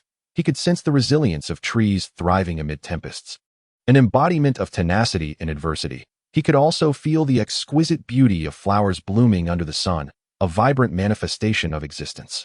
However, when the concept of agriculture was solemnly proclaimed by Demeter, it was then that Krios realized that agriculture was not merely a simple realm, but rather intricately woven with his own domain. Agriculture is the crystallization of humanity's collaboration with nature, a unique expression of the Earth's vitality. It transcends the mere growth of plants, embodying the fusion of human intellect and the Earth's power. The birth of the goddess of agriculture, Demeter, signified not only the arrival of a new deity, but also an elevation and expansion of the earthly domain. Krios gently closed his eyes, feeling the flow of this newfound energy coursing through the earth.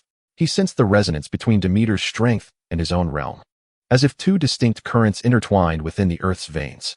Agriculture, Krios murmured softly, a thoughtful glimmer illuminating his gaze. Meanwhile, Demeter, the newly born goddess of agriculture, trembled slightly after the declaration of her existence, as if stirred by a formidable force. She slowly opened her eyes, revealing a pair of emerald-green orbs reminiscent of spring, exuding a vibrant vitality. Her gaze, akin to sunlight, spread across the earth, seemingly attuned to the responses of all beings to her presence, while also listening to the whispers from deep within the earth. A faint smile graced Demeter's face, fresh and gentle like morning dew. This smile encapsulated both an anticipation for the future and a resolute sense of purpose. She stood still, as if a statue, yet her inner self engaged in a silent dialogue with the earth. She could feel the pulsation of the land, a rhythmic thrum akin to the heartbeat of the earth itself. Each life was conveying messages to her, expressing their acknowledgement and welcome in their unique manner. Demeter listened intently to these voices, absorbing their warmth and strength. Subsequently, she turned gracefully to return to the Temple of Time. Her steps were light and elegant, as if each movement perfectly harmonized with the earth's rhythm, devoid of any abruptness or haste. She appeared as a sprite of the land, dancing gracefully upon this soil, resonating in harmony with the cadence of nature. The golden wheat sheaves woven into a garland shimmered softly under the sun, resembling a sacred crown, signifying her nobility and glory as the goddess of agriculture. The earth-toned robe, adorned with intricate patterns, fluttered gently in the breeze, as if narrating the stories of the land, rendering her presence particularly graceful and dignified. Her silhouette, bathed in sunlight, seemed to emanate a delicate halo, akin to a guardian emerging from the earth, imbued with a sacred yet gentle strength. "Welcome, Demeter," resonated Rhea's voice from outside the temple, filled with affection and solace. A warm smile adorned Rhea's face, her eyes sparkling with pride and anticipation for her daughter. "Mother, I shall safeguard this land, allowing the essence of agriculture to usher prosperity into the world." Demeter turned slightly, a subtle smile gracing her lips, her voice imbued with resolute power, akin to the gentle warmth of a spring breeze, overflowing with hope and determination. Her eyes twinkled with visions of the future, as though she could already behold the earth flourishing under her guardianship, every inch of land teeming with vitality and vigor. Demeter walked gracefully into the temple, each step exuding poise and confidence, as if her very footsteps resonated with the rhythm of the earth, each stride in harmony with the cadence of life. Her presence signified not merely a new life, but a beacon of hope, a symbol capable of bestowing boundless vitality and optimism upon the world. Within the temple's corridors, her figure appeared strikingly elegant, embodying the essence of the earth, suffused with a divine and gentle power. Chapter 98. The preparation of life in the world. All clamor and turmoil are but fleeting visitors, transient in nature.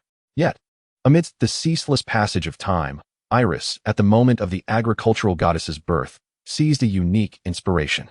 With the arrival of the agricultural goddess, it was as if a miraculous autumn had enveloped the earth in a golden attire, ushering in abundance and tranquility. At the heart of this transformation stood Aerys, his heart swelling with an unprecedented thrill. He sensed the pulse of life, the breath of the earth, and the flow of time. Within this nascent force, Aerys glimpsed the possibility of ascending to the divine status of life.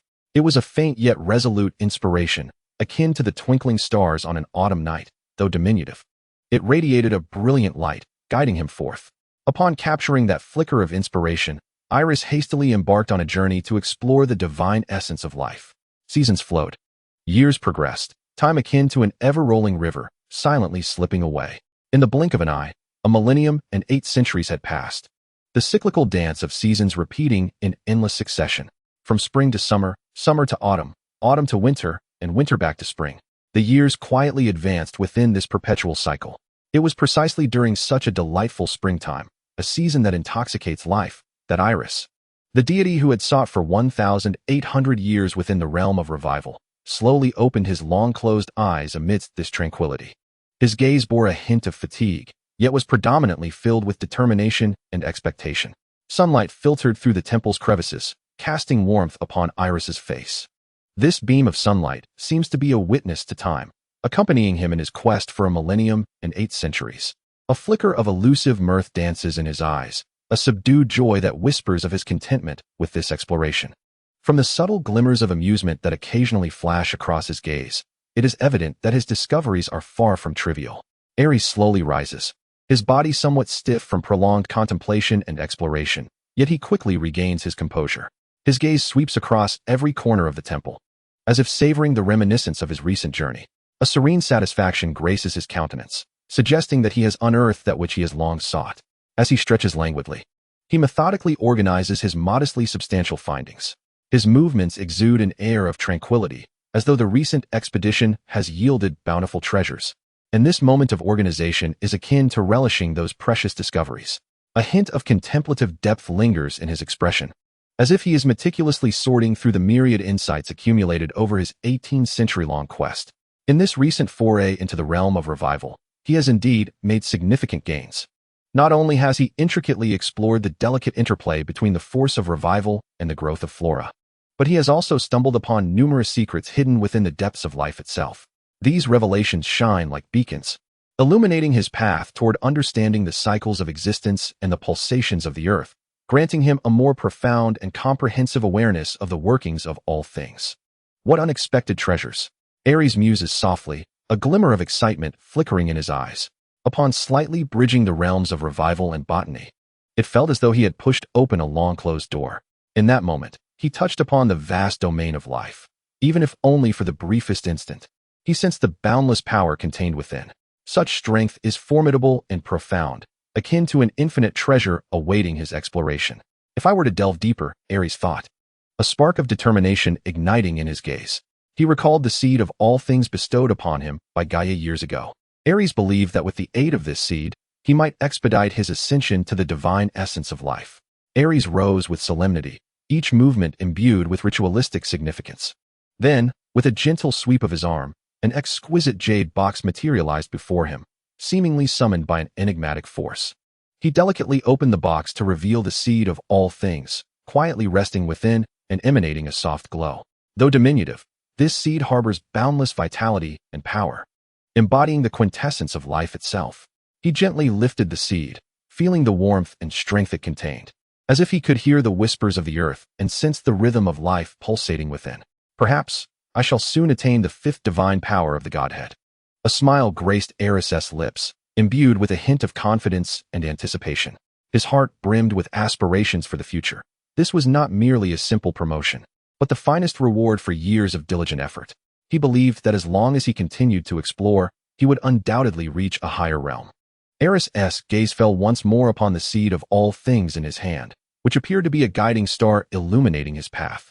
He understood that the power of this seed would be the key to his ascension to the divine essence of life. As time flowed by, a century passed in the blink of an eye.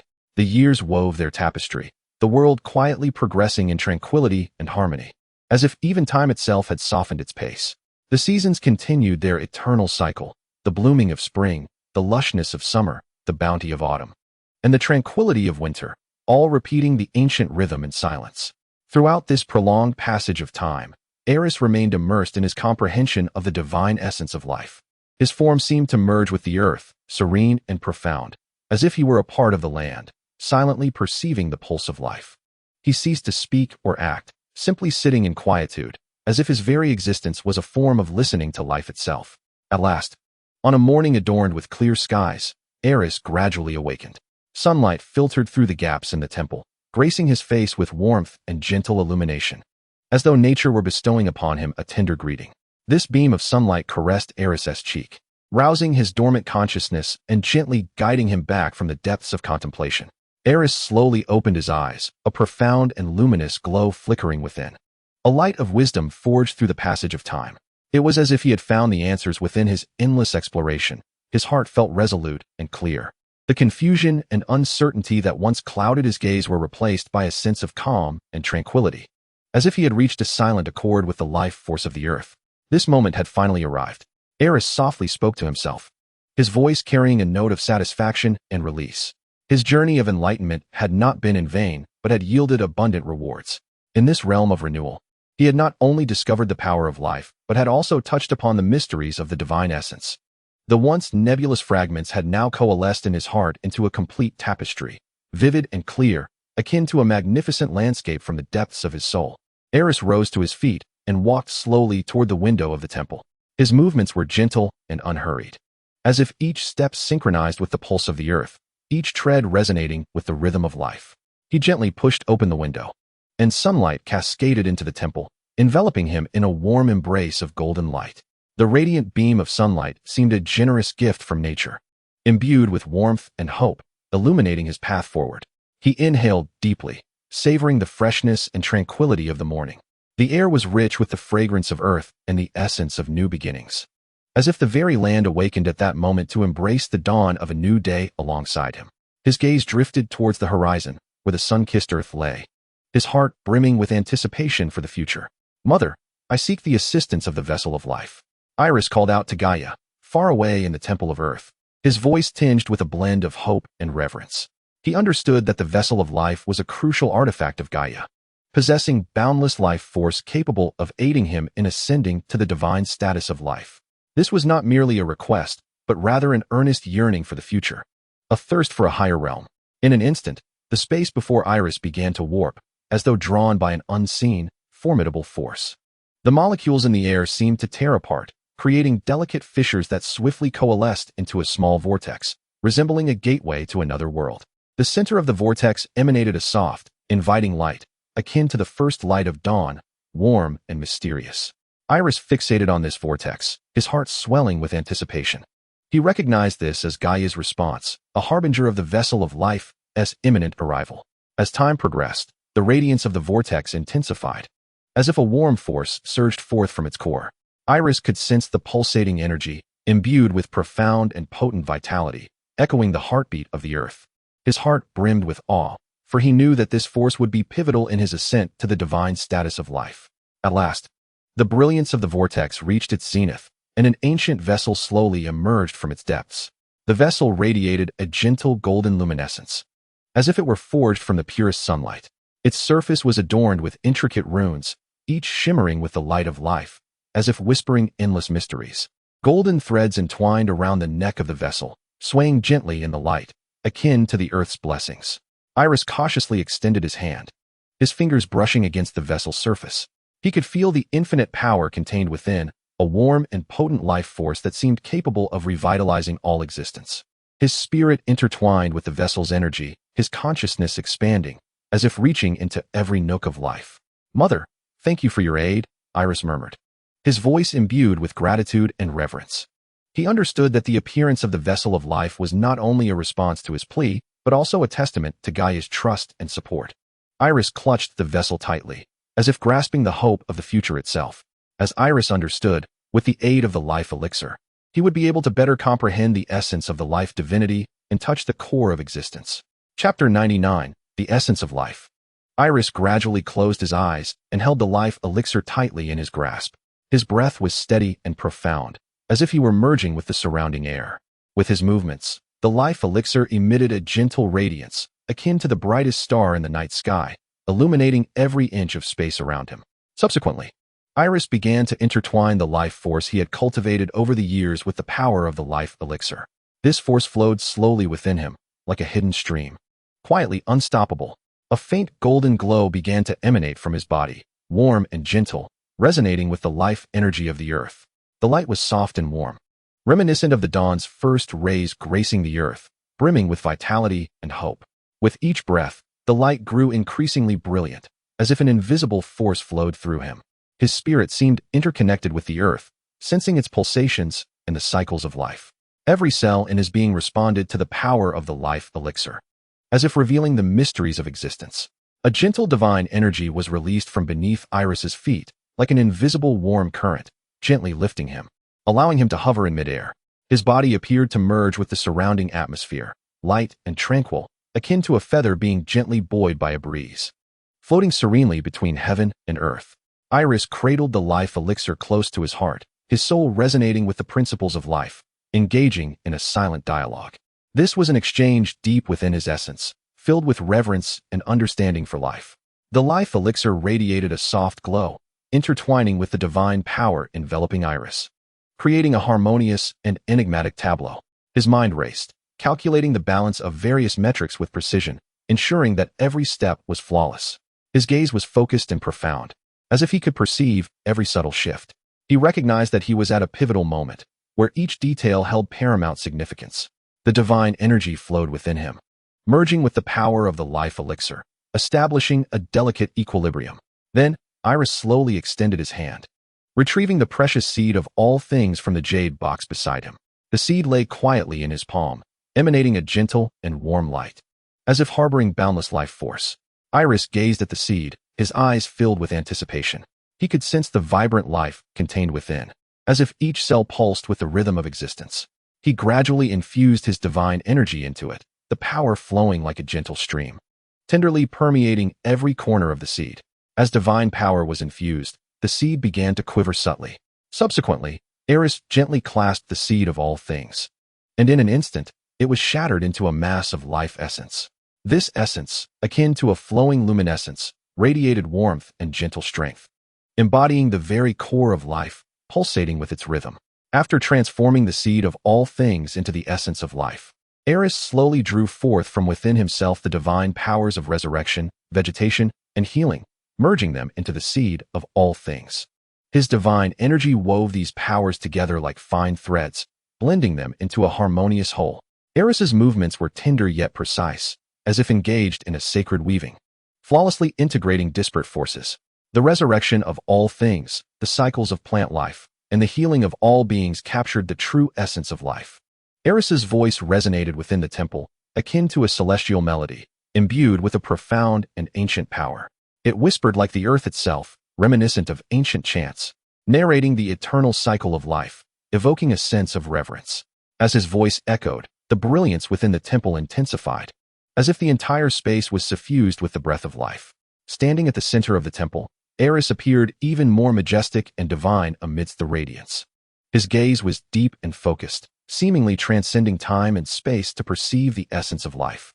With his hands gently unfurled, palms upward, the mass of life essence pulsated softly in his hands, resonating with the life force of the entire temple. Following Aerys's declaration, the laws of life seemed to awaken dormant powers, continuously reshaping the luminous sphere birthed from divine essence. Brilliant light coalesced like gathering stars, flickering and swirling upon the sphere. This radiant orb resembled a beating heart, emanating a warm and potent life force, as if the very core of life was rhythmically pulsating, brimming with vitality. Each beat seemed to recount the miracles of existence, each flicker of light akin to the pulse of life itself. Aerys gradually infused his divine power into it, his actions tender yet resolute, as if cherishing an invaluable treasure. He gently propelled the sphere and then directed it into the life vessel. As Aerys had yet to solidify the divine essence of life, he required the life vessel's power to adequately provide the divine energy needed for the formation of the life essence. With Aerys's divine energy continuously pouring in, the brilliance within the life vessel grew ever more resplendent. The radiance resembled the rising sun, warm and dazzling, illuminating the entire temple. Light flowed from the life vessel like golden ripples, spreading into every corner of the sanctuary. A tremendous breath of life emanated from the vessel, enveloping the entire space, as if the temple itself were encircled by this formidable life force. The breath of life surged with such intensity that the entire temple seemed to be imbued with newfound vitality. The runes upon the walls began to shimmer more brightly, resonating with the potent energy contained within the vessel of life. This force not only filled the temple, but even stirred the attention of the gods themselves. They turned their gaze towards the primordial temple where Aerys resided, sensing the overwhelming essence of life, their hearts swelling with curiosity and reverence. All things, every withering and flourishing entity, embody the true essence of life. Today, I, Aerys, son of Gaia, the earth goddess, deity of flora and resurrection. Invoke the vessel of life as a catalyst, offering the three divine aspects of flora, resurrection, and healing, coalescing into the essence of life. Aerys's voice reverberated through the temple, each word resonating like a thunderous bell, infused with boundless strength and unwavering conviction. His voice seemed to transcend time and space, echoing throughout the world, allowing every being to perceive this formidable power. As Aerys concluded his final note, a torrent of golden-green light surged forth from the mouth of the vessel of life, cascading like a rushing river into the luminous sphere formed by divine essence.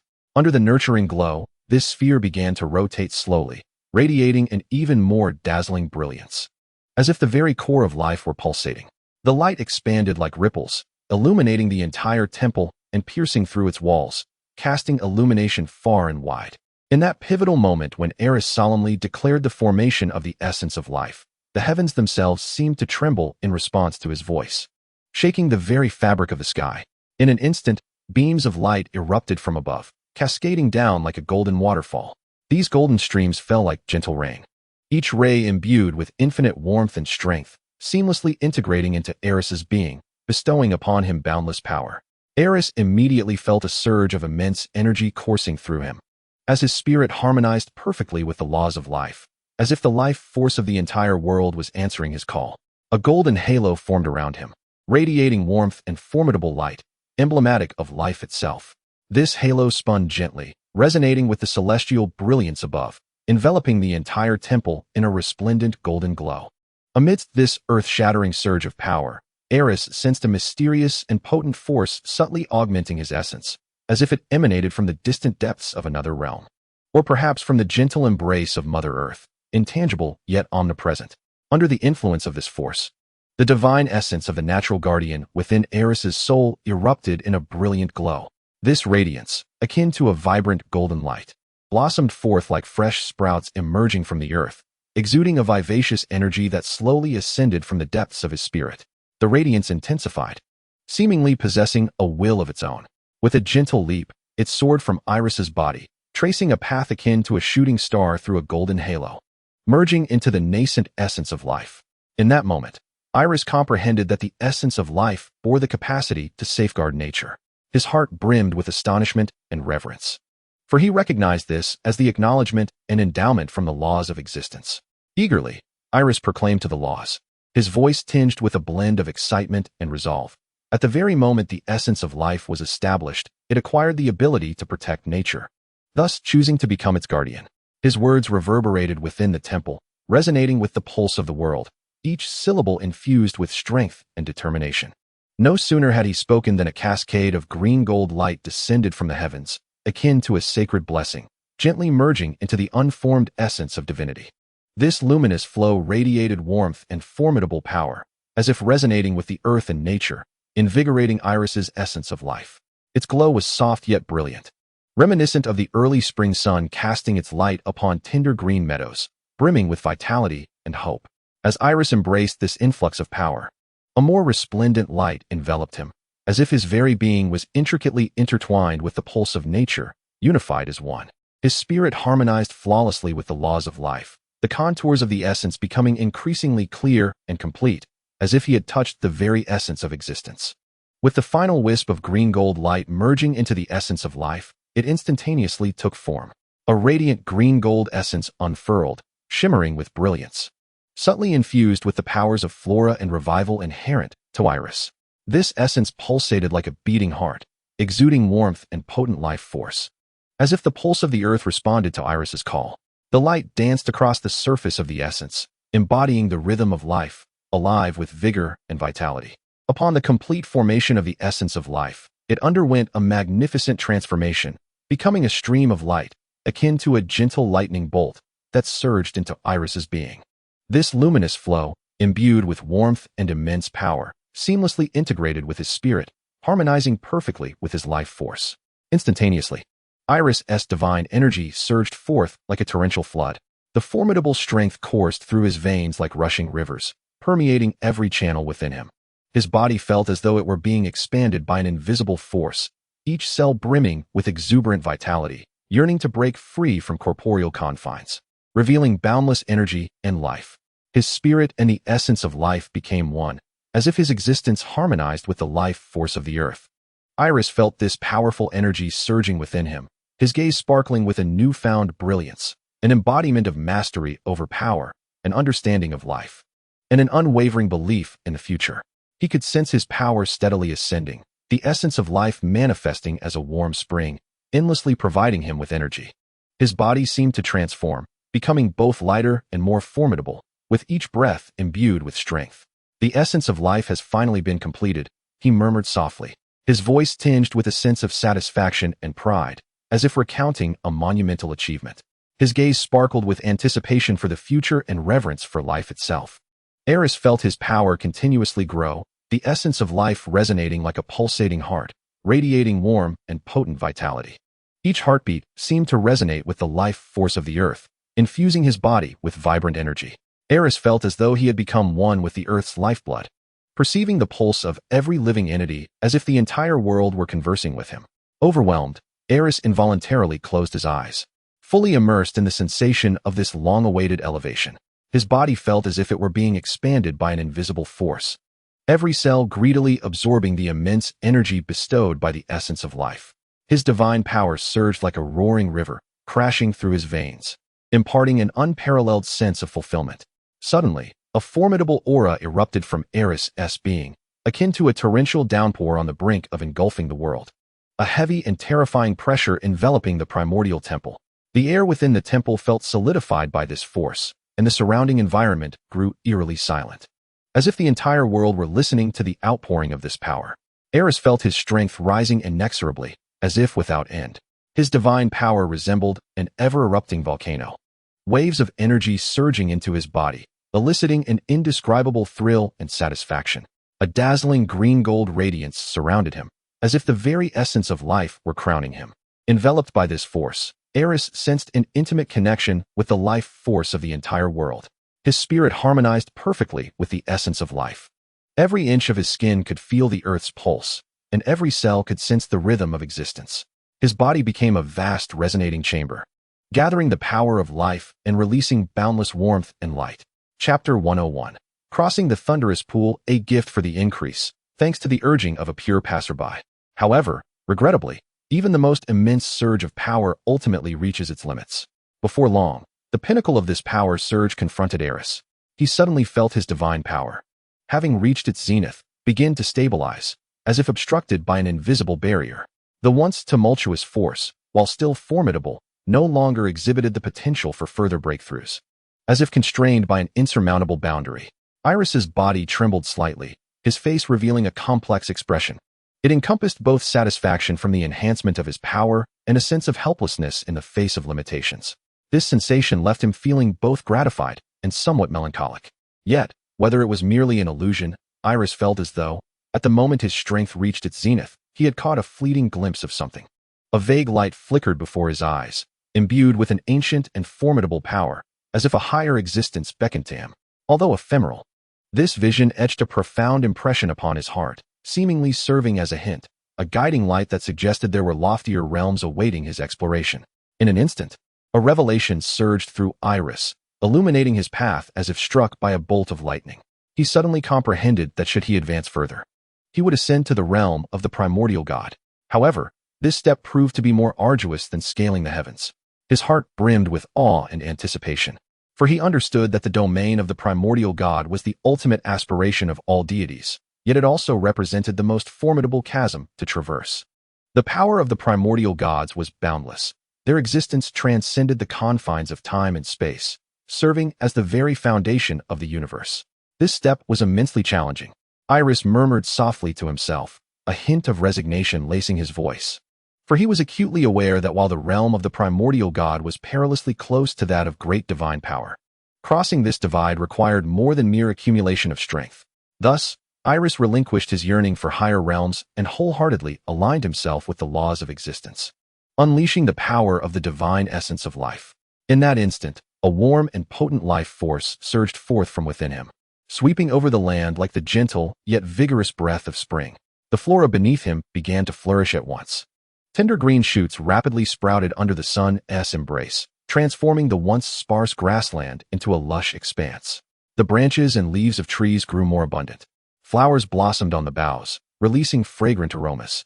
The entire earth seemed to be enveloped in a vibrant green vitality, pulsating with the essence of life. Even the previously wilted plants revived, tender buds emerging from withered branches. The animals too sensed this powerful life force. They became more animated, running with newfound vigor. Injured creatures found their wounds healing swiftly under the influence of this divine life energy, restoring them to health. Their eyes sparkled with a love for life and gratitude towards the earth, as if narrating their deep affection for the land. Furthermore, once barren terrains underwent miraculous transformations due to this divine life force. Arid soils became moist, and once infertile grounds blossomed into fertility.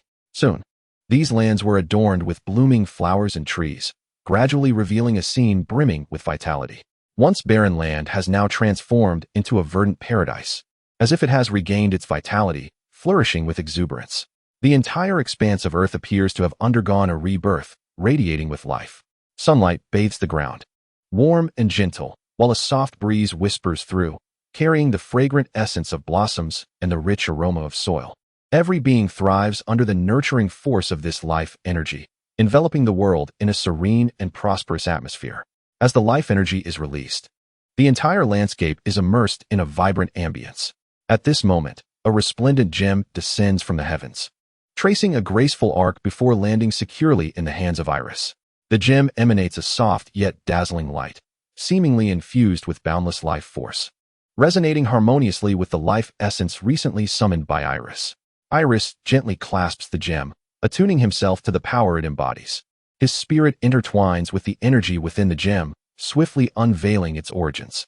This is the life pearl, the primordial artifact of the life divine, akin to the life vase. Both significant symbols of the life divine and sources of life energy.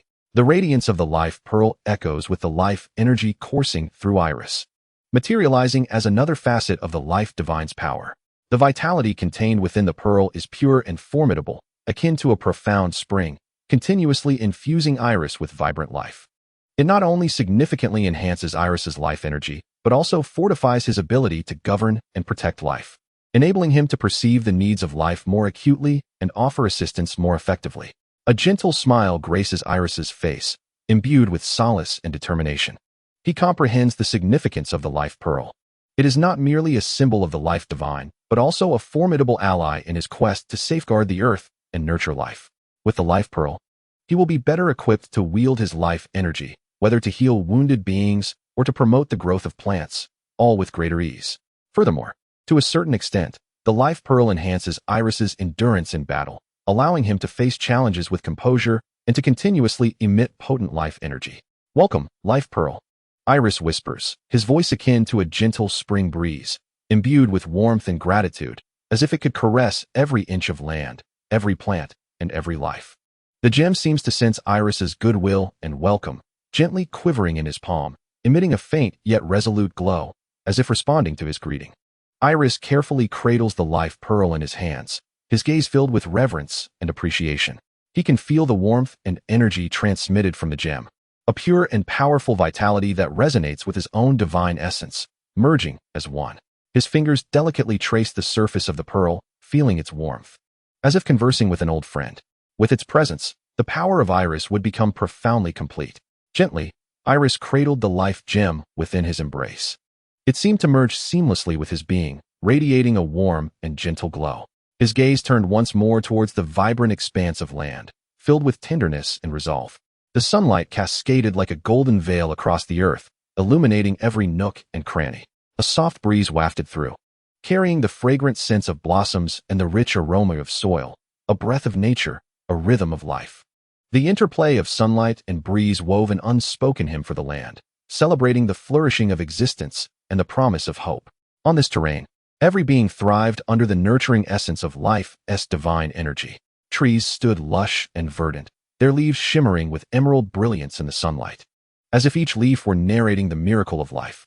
Flowers burst forth in a riot of colors, their petals resembling a splendid canvas that adorned the earth with poetic beauty. Creatures frolicked in the grass, their joyful calls rising and falling like a symphony. They danced freely in the sunlight, reveling in the splendor of life. In the heart of the sanctuary, Aerys's figure appeared even more majestic and sacred under the sun's embrace. His eyes sparkled with reverence and love for life, for he understood that this power would bestow upon him the sacred duty of safeguarding this land. His heart brimmed with anticipation for the future as he vowed to protect every living being, ensuring that this realm would forever resonate with vitality and hope. Chapter 102. On marriage. Upon receiving the divine essence of life, Aerys embarked on an extended period of contemplation within the primordial sanctuary. He recognized that ascension to the primordial realm was not a matter of mere moments, but a journey requiring boundless wisdom and patience. Thus, he immersed himself entirely in the exploration of the laws, seeking the key to higher realms. As time flowed quietly like a swift river, decades slipped by. Yet Aerys remained enveloped in his relentless quest for the primordial divine state. His spirit intertwined with the laws of life, each epiphany drawing him closer to his objective. However, the realm of the primordial gods loomed like an insurmountable peak, perpetually out of reach. One tranquil night, an unusual surge of energy silently pierced the stillness of the primordial sanctuary, awakening Aerys from his profound exploration of the laws. Within the sanctuary, time seemed to stand still, as this wave of energy spread like ripples, shattering the long-held serenity. Startled by the intrusion, Aerys furrowed his brow, clearly displeased with this force that had disrupted his reverie. Decades of immersion had rendered him highly sensitive to any disturbance. At that moment, he was deeply engaged in the fusion of the laws of life and the mysteries of the cosmos, only to be interrupted by this sudden upheaval. Thus, Aerys closed his eyes, plunging his consciousness into the source of the disturbance, seeking to discern its origin with meticulous attention. His divine consciousness pierced through the barriers of space like a beam of light, seeking the source of this formidable power. After a brief moment, a flicker of astonishment crossed his eyes. This wave of energy emanated from the impending birth of the third child of Cronus and Rhea. This revelation left Aerys somewhat astounded. Were these two perpetually engaged in childbearing? Why did children arrive one after another? Meanwhile, deep within the Temple of Time, Cronus had already entered the inner sanctum. His figure loomed large within the ancient temple, his steps resolute and unwavering, each footfall seemingly commanding an invisible force, as if even time itself yielded to him. As he approached the bedside of his wife Rhea, a glimmer of anguish flashed in his gaze. At that moment, Rhea lay upon the bed, her face contorted in agony, her trembling hands clutching the sheets tightly, as if grappling with unseen torment. Beads of perspiration adorned her brow, glistening faintly in the dim light, each breath appearing laborious. Cronus gently clasped Rhea's quivering hand, his eyes filled with tenderness and resolve. Sensing his wife's suffering, a powerful surge of protectiveness welled up within him. He began to channel his immense divine power, striving to alleviate her pain. Cronus's divine essence flowed like a warm stream, gradually entering Rhea's body, assisting her in easing the pangs of childbirth.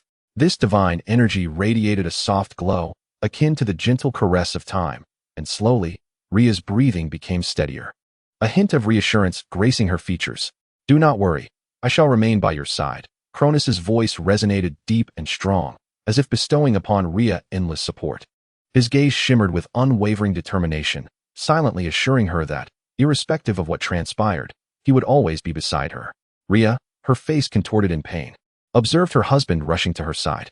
Her voice bore a trace of fatigue, yet it was predominantly filled with relief at his arrival. She slightly lifted her head, their eyes meeting, and in that instant, all suffering seemed to momentarily fade into the background. She knew that as long as Cronus was present, she would not face this ordeal alone. Yet, the relentless torment continued to assail Rhea, causing her to emit painful groans, each one heralding the imminent arrival of a new deity. Her body trembled, each contraction seemingly a struggle against fate, yet her spirit remained unwavering. However, as time passed, a sense of anxiety began to creep into Cronus's heart. Despite his efforts to maintain composure, firmly grasping Rhea's hand, his eyes betrayed a flicker of worry and urgency. Witnessing the anguish contorting his wife's face felt like being seared by a fierce flame, leaving him in a state of unrest. His urgency did not stem from concern for the child, but rather from the profound anguish that Rhea's suffering evoked within him. How he wished to alleviate even the slightest fraction of her pain. As the birth of the new deity approached, an intangible force subtly permeated the temple. This force signified the realm of the new god. Though unassuming, it exuded an ineffable gravity and mystery, as if heralding the advent of a new order to the entire divine realm. Marriage. As Kronos contemplated the essence of this force, A whirlwind of complex emotions surged within him, his brow furrowed slightly, his gaze shimmering with deep contemplation. Marriage, a concept imbued with profound significance in his heart, reminded him of the sacred and solemn moment of his union with Ray. They had vowed eternal promises, pledging to face any challenges together, hand in hand. Yet now, with the impending birth of the new god, the notion of marriage seemed to take on a renewed significance. This duality filled Kronos with both anticipation for new life and uncertainty for the future. Simultaneously, across the vast expanse of the earth, those immersed in the joy and fulfillment of weddings sensed a subtle shift. Despite being enveloped in their own elation, laughter resonated like silver bells in the air. Yet deep within, there lingered an almost imperceptible feeling, as if the atmosphere around them was undergoing an unnoticed transformation. At these wedding venues, the grooms and brides basked in the most splendid moments, their faces radiating happiness. The blessings of friends and family sounded like a magnificent symphony, rising and falling, weaving a melody of joy. The air was thick with the fragrance of blossoms, a scent of happiness and a symbol of jubilation. However, amidst this festive ambience, an ineffable solemnity, akin to morning mist, quietly spread. It was not a weighty oppression, but rather a dignified atmosphere, as if the entire world had momentarily hushed, leaving only the sanctity and beauty of the wedding. This sense of gravity did not detract from the celebration. Rather, it cloaked the festivity in a veil of mystery, enhancing its sacred and untouchable essence. It felt as though their marriage was finally graced by a true witness deity. This divine presence appeared to imbue their love and union with a special significance and strength, rendering everything more solemn, formal, and flawless. Furthermore, the implications of this subtle transformation were far from simple. Chapter 103, Marriage Below at the Wedding Venue. Those poised to enter the sacred hall of matrimony were engulfed by waves of happiness and joy. Their faces radiated with brilliant smiles, their eyes sparkling with aspirations and anticipations of a beautiful future. Yet, amidst this atmosphere brimming with joy and warmth, they suddenly sensed an indescribable, wondrous transformation. The grooms and brides felt as though their bodies had, in that instant, become remarkably buoyant, as if liberated from some heavy burden. This sensation did not arise from external stimuli, but rather emanated from a deep-seated stirring within. It resembled a clear spring, gently flowing from their hearts and gradually permeating every corner of their beings. As this spring flowed, they were increasingly filled with a weightless energy. Their steps turned light and nimble, each movement appearing particularly graceful and composed. The grooms, once steadfast and strong in their strides, now carried an added lightness and ease. They seemed no longer constrained by gravity, each step akin to strolling on clouds, imbued with an ineffable sense of freedom and tranquility. This buoyancy rendered the grooms more confident and composed, as if they had transcended the mundane worries of the world, entering a wholly new realm. The brides, too, acutely sensed this change. Their skirts fluttered lightly with their buoyant steps, akin to fairies dancing gracefully. Every turn, every gesture exuded extraordinary elegance, as though lifted by an invisible force. This sense of lightness not only liberated their bodies, but also bestowed upon their souls an unprecedented feeling of freedom and joy. This buoyant sensation was not merely a physical experience. It represented a spiritual elevation. The grooms and brides were filled with beautiful visions for the future. Their love seemingly transcended in this sacred moment. Their souls were purified and uplifted by this mysterious force, becoming more pristine and beautiful. In that moment, the grooms and brides appeared to merge with the entire world, their happiness radiating like sunlight enveloping every nook and cranny. This feeling of lightness and ease would accompany them through every stage of life, becoming the most beautiful chapter in their love story. "I feel as though something special is watching over me," a bride softly murmured to the groom holding her hand, her voice laced with surprise and her eyes shimmering with incredulity.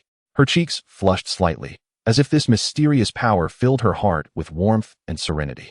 "Indeed, I feel it too," the groom replied with a gentle smile, his eyes glistening with emotion.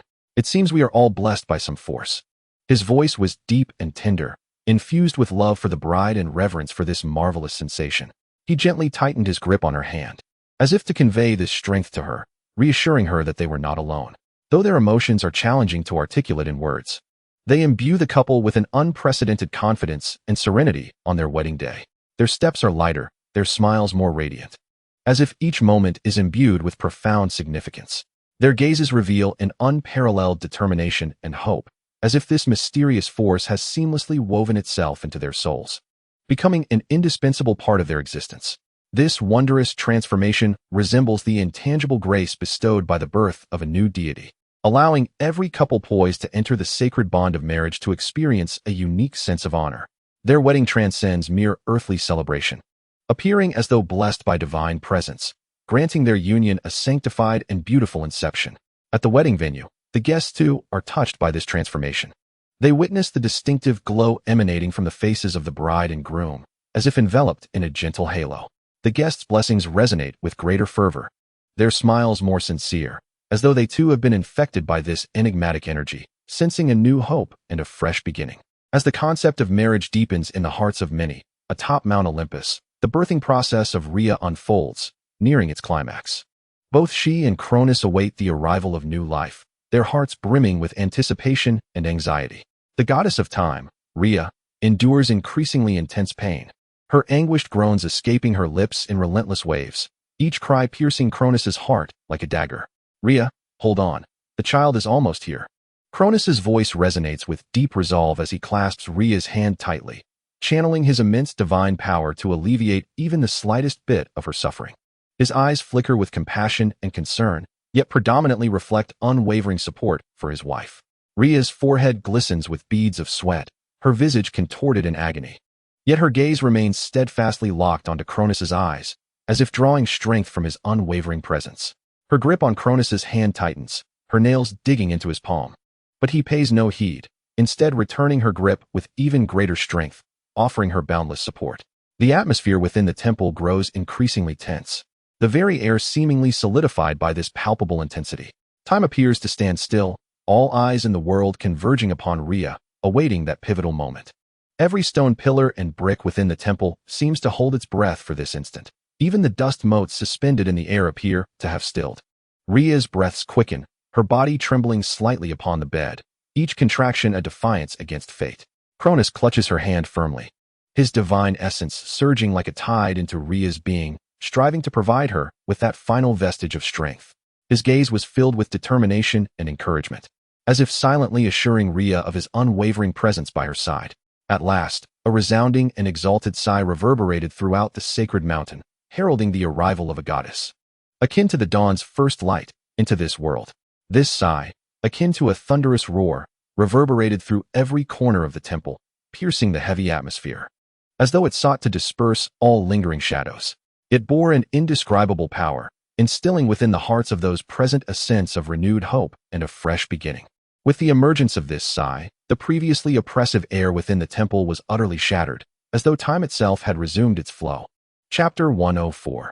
The birth of the goddess of marriage. In that moment, the entire temple seemed to be enveloped in a shroud of mystical radiance, the air thick with a solemn and reverent aura. Every inch of the sacred space appeared to be elevated by an invisible force, compelling all to hold their breath in awe, lest they disturb the tranquility and majesty of the scene. At that juncture, a spectral figure began to solidify amidst the divine light.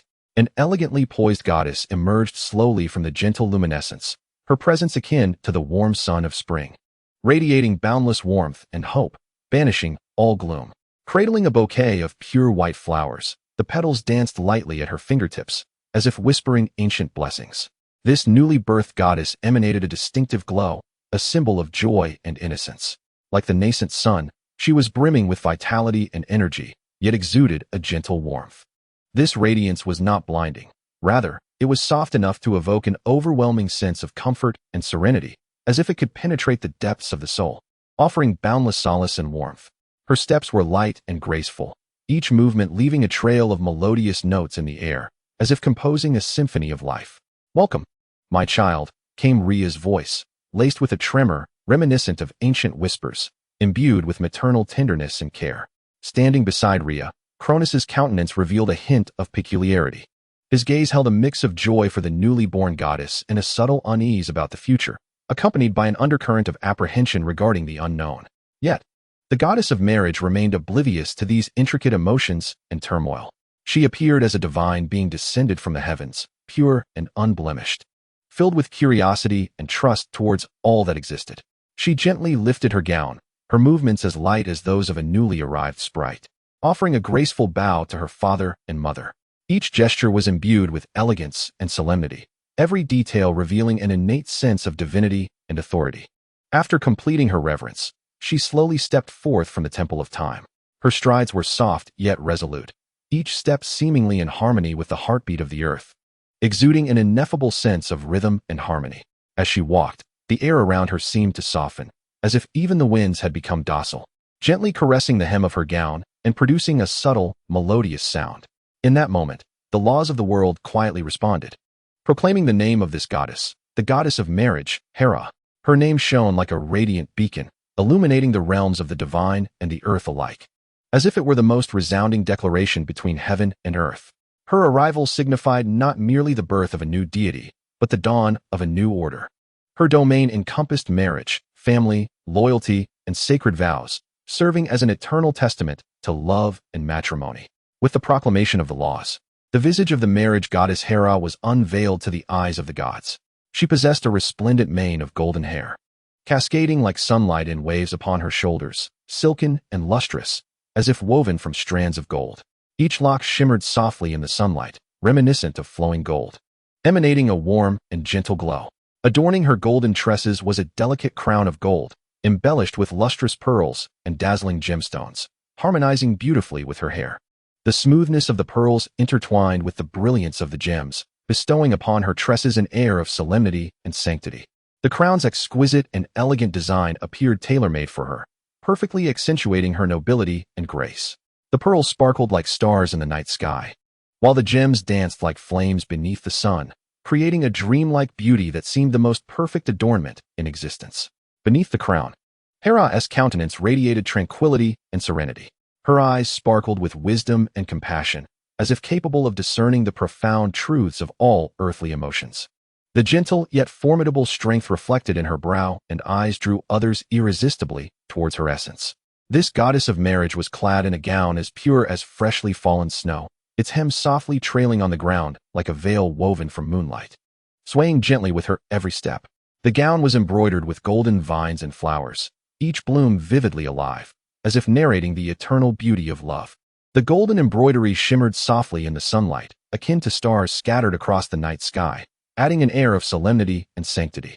With a graceful lift of her hand, she cradled a meticulously woven bouquet. Within this bouquet, the petals of lilies were as white as jade, exuding a faint fragrance that symbolized purity and elegance. Interwoven among the lilies were delicate lily of the valley and elegant bellflowers. The former, small and intricate, carried a fresh scent symbolizing the return of happiness, while the latter, with its soft hues and graceful form, added an aura of tenderness and romance.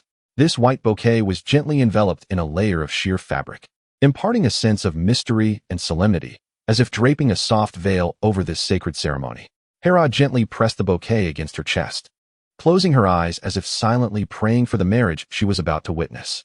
Her visage radiated tranquility and serenity, with a glimmer of wisdom and compassion illuminating her eyes, as if she could perceive the essence of all human emotions. Her breath was soft and steady, each inhalation seemingly imparting blessings and hopes for the newlyweds. Hera's presence was akin to the warm sun of spring, infusing the divine realm with renewed hope and vitality. Her gaze sparkled with anticipation for the future, as if she had already envisioned countless lives flourishing under her guardianship. She embodied a tender light, illuminating every corner of the world. After the laws proclaimed their concepts, Hera slowly turned and, with a graceful and light step, returned to the Temple of Time. Each step she took was imbued with an innate solemnity and sanctity, as though her very footsteps were blessings, bestowing sacred significance upon every inch of land she traversed. Cradling a pure white bouquet, it symbolized not only purity and hope, but also her guardianship and blessings for marriage.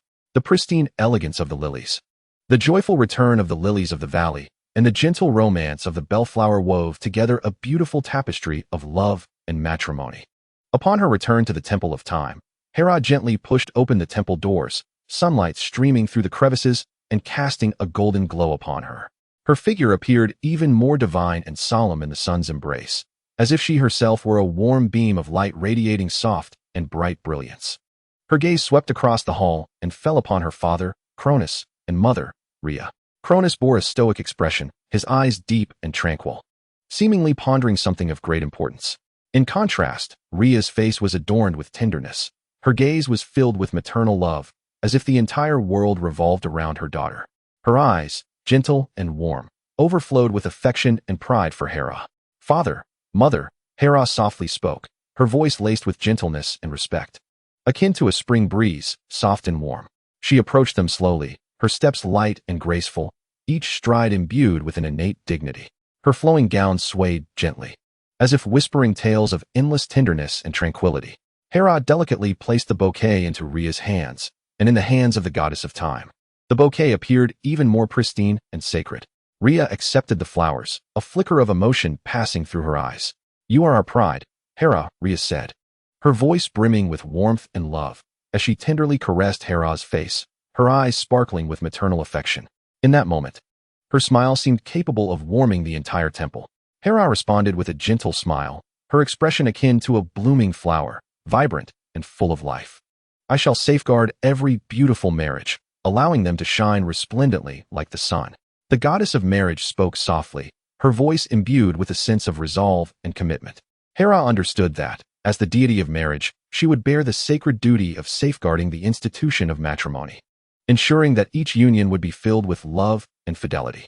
Her gaze was clear and unwavering, as if she could already envision countless lives flourishing under her protection, each radiating its unique brilliance. Kronos slightly narrowed his eyes, a depth of meaning flickering within his gaze. "Remember your mission." His voice resonated with a deep, powerful timbre, carrying an inscrutable significance. Hera nodded, her eyes steadfast and clear. "I shall, father." Her tone brimmed with determination and confidence, as if her purpose had been distinctly defined. She would wield her strength to protect every genuine emotion in the world. She recognized that this was not merely a promise, but also a profound responsibility. With her love and wisdom, she would nurture each marriage to thrive under the sacred vows. In that moment, the entire temple was enveloped in an atmosphere of sanctity and solemnity. Hera's presence not only infused the temple with new hope and vitality, but also bestowed endless blessings and guardianship upon every union. Chapter 105.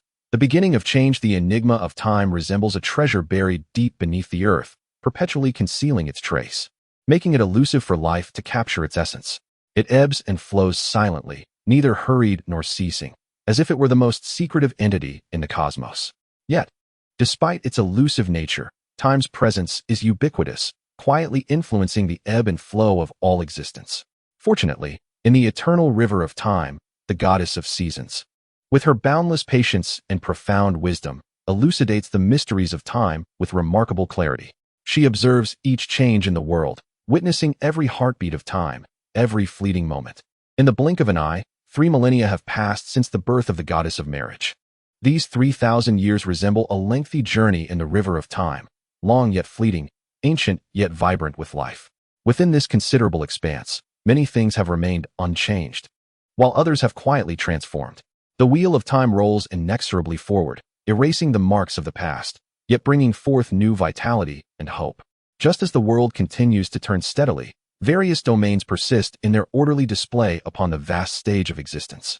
Flora flourishes through the changing seasons.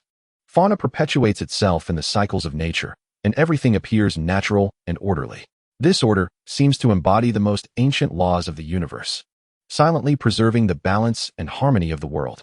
And when one gazes upon the expansive earth and the vast ocean, one discovers that, throughout these 3 millennia, this cradle of life has quietly birthed innumerable new beings and novel concepts.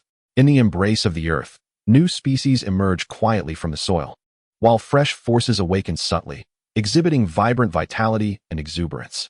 The ocean, a realm suffused with mystery and life, has nurtured countless awe-inspiring wonders, particularly in the shallow seas. Renowned for their abundant vitality, the oceanic deity Oceanus and the sea goddess Thesis, under the watchful gaze of the gods, have birthed an array of offspring throughout the ages. Among them is the goddess of wisdom, Métis, whose intellect is as boundless and profound as the ocean itself. She possesses the ability to fathom the secrets of the universe, as if nothing could elude her discerning gaze. Her thoughts are both swift and deep, often allowing her to grasp the essence of matters in an instant. Then there is the goddess Styx, the embodiment of the river of oaths in the underworld. Her power is enigmatic and formidable, governing the waters of the river, symbolizing the sanctity and inviolability of promises. Furthermore, we have Doris, the goddess of bountiful fishing grounds, whose presence radiates warmth akin to sunlight. She possesses the power to heal and nurture, enabling the marine life in the shallow seas to flourish. Her gentleness and kindness imbue these waters with vitality and harmony, where diverse creatures coexist in a beautiful ecosystem. Together, these nascent lives, alongside the myriad of past existences, indeed weave a tapestry of prosperity. This flourishing is not only reflected in numbers, but also in the diversity and richness of life. Each being finds its place in this expansive world, collectively crafting a vibrant and colorful tableau. However, it is lamentable that, despite the multitude of splendid moments in this world, misfortune often shadows existence, as if the other side of fate casts a lingering shadow upon those who dwell in beauty. Take, for instance, the sorrowful goddess of time, Rhea. Over the course of millennia, she has endured the most harrowing anguish of losing all her children. This suffering is unfathomable for any mother, almost unbearable. Each mother harbors the deepest love for her offspring, yet Rhea's affection has been relentlessly torn asunder by repeated losses. Perhaps, the purity that once resided in her heart has dissipated. The laughter and hope of yore, those once radiant sparks within her, have now been supplanted by ceaseless sorrow and despair. Her smile has vanished, replaced by profound sadness. Her eyes no longer gleam, now shrouded in endless gloom. Let us rewind the hands of time a century back to that fateful turning point, to the moment when Rhea was on the verge of giving birth to her fourth child. It was a dreary day, the skies over Mount Othrys heavy with clouds, resembling a tumultuous sea above, instilling an oppressive sense of dread. The heavy clouds hung low, resembling layers of gray drapery that effectively obscured the sunlight, leaving only a dim, overcast horizon. The air was thick with a palpable tension, as if the entire world held its breath, awaiting an unknown conclusion. The rumbling of thunder echoed ominously, suggesting that significant events were poised to unfold that day. The thunder resonated like ancient war drums, deep and powerful, reverberating through the valleys, shaking the very earth. Each clap of thunder seemed to proclaim the awakening of an undeniable force, heralding a momentous change on the brink of arrival. This was not merely the sound of nature. It felt more like the whispers of fate, reminding every living being that this day was destined to be extraordinary. Within the temple of time, the atmosphere grew increasingly grave, as if the very air had solidified into heavy blocks of lead, making it difficult to breathe. Rhea reclined upon a soft bed, her countenance imbued with a solemnity befitting the imminent arrival of new life. She clutched a pristine white lily, its petals quivering gently between her fingers, a gift from Hera upon her birth. The fragrance of the lily permeated the air, infusing the weighty ambience with a touch of gentleness. Rhea's breathing was steady and profound, her gaze brimming with anticipation and resolve, as if her eyes were articulating her longing for new life and her dreams for the future. Standing beside Rhea was Kronos, his expression cold and serious, resembling an ancient stone statue. Yet, within his eyes flickered a complex array of emotions, concern, anxiety, and a subtle hint of tenderness. Kronos' gaze was firmly fixed on Rhea, silently offering her support, as if he sought to construct a solid barrier around her with his mere presence. Despite his composed exterior, his heart was laden with unease. He harbored a persistent feeling that something ominous would transpire that day, a premonition that loomed over him like a shadow, inescapable and oppressive. Chapter 106. The beginning of change. Kronos' fingers trembled involuntarily, betraying his inner turmoil.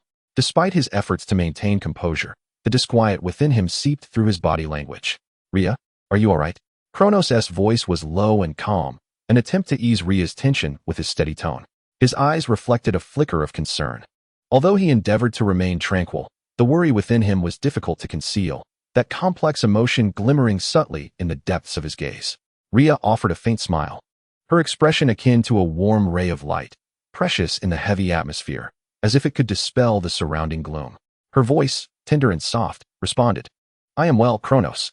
Rhea gently grasped Kronos' hand, her gaze imbued with resolve and trust, as if to convey that she possessed sufficient strength to confront all that lay ahead, and that she was not alone, for he stood by her side. Kronos nodded affirmatively, then clasped Rhea's hand firmly, his actions infused with a touch of tenderness, as if he were conveying his unwavering support and strength through this simple gesture. However, in that very moment, an inexplicable wave of unease surged within Kronos' heart. This disquiet was akin to a chilling breeze, quietly penetrating the depths of his soul, rendering him restless.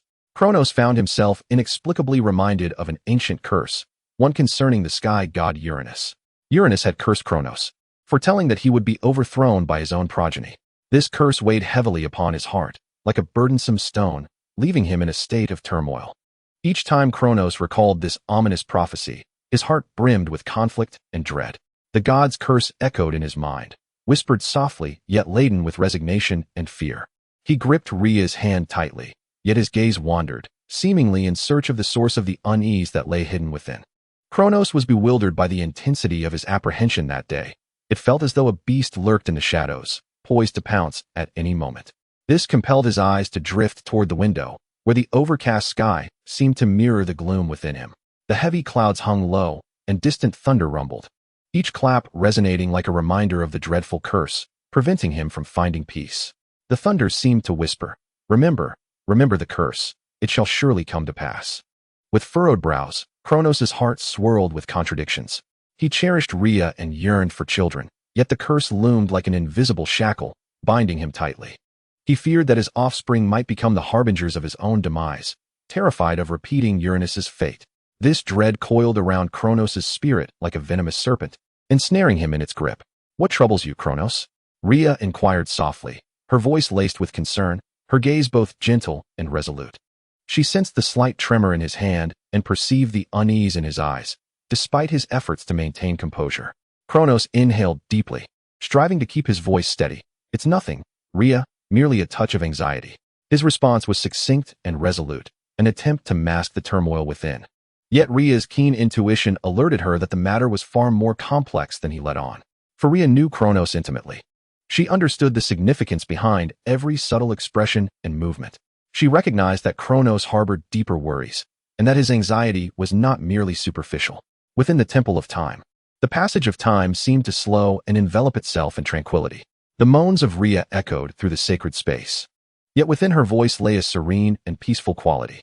The divine power of Kronos enveloped her like a warm current, bestowing upon her boundless courage and strength. "Soon, Rhea, it will all be over," Kronos gently reassured her, his tone imbued with both anticipation and resolve. He sensed the imminent arrival of a new deity, a powerful vitality awakening, a new force in gestation. He could feel the transformations within Rhea, the new life striving to break through its final barriers. However, alongside this burgeoning hope, an unsettling premonition grew increasingly potent. Deep within Kronos, the curse of being overthrown by his own offspring resurfaced, shrouding his heart with a dark shadow.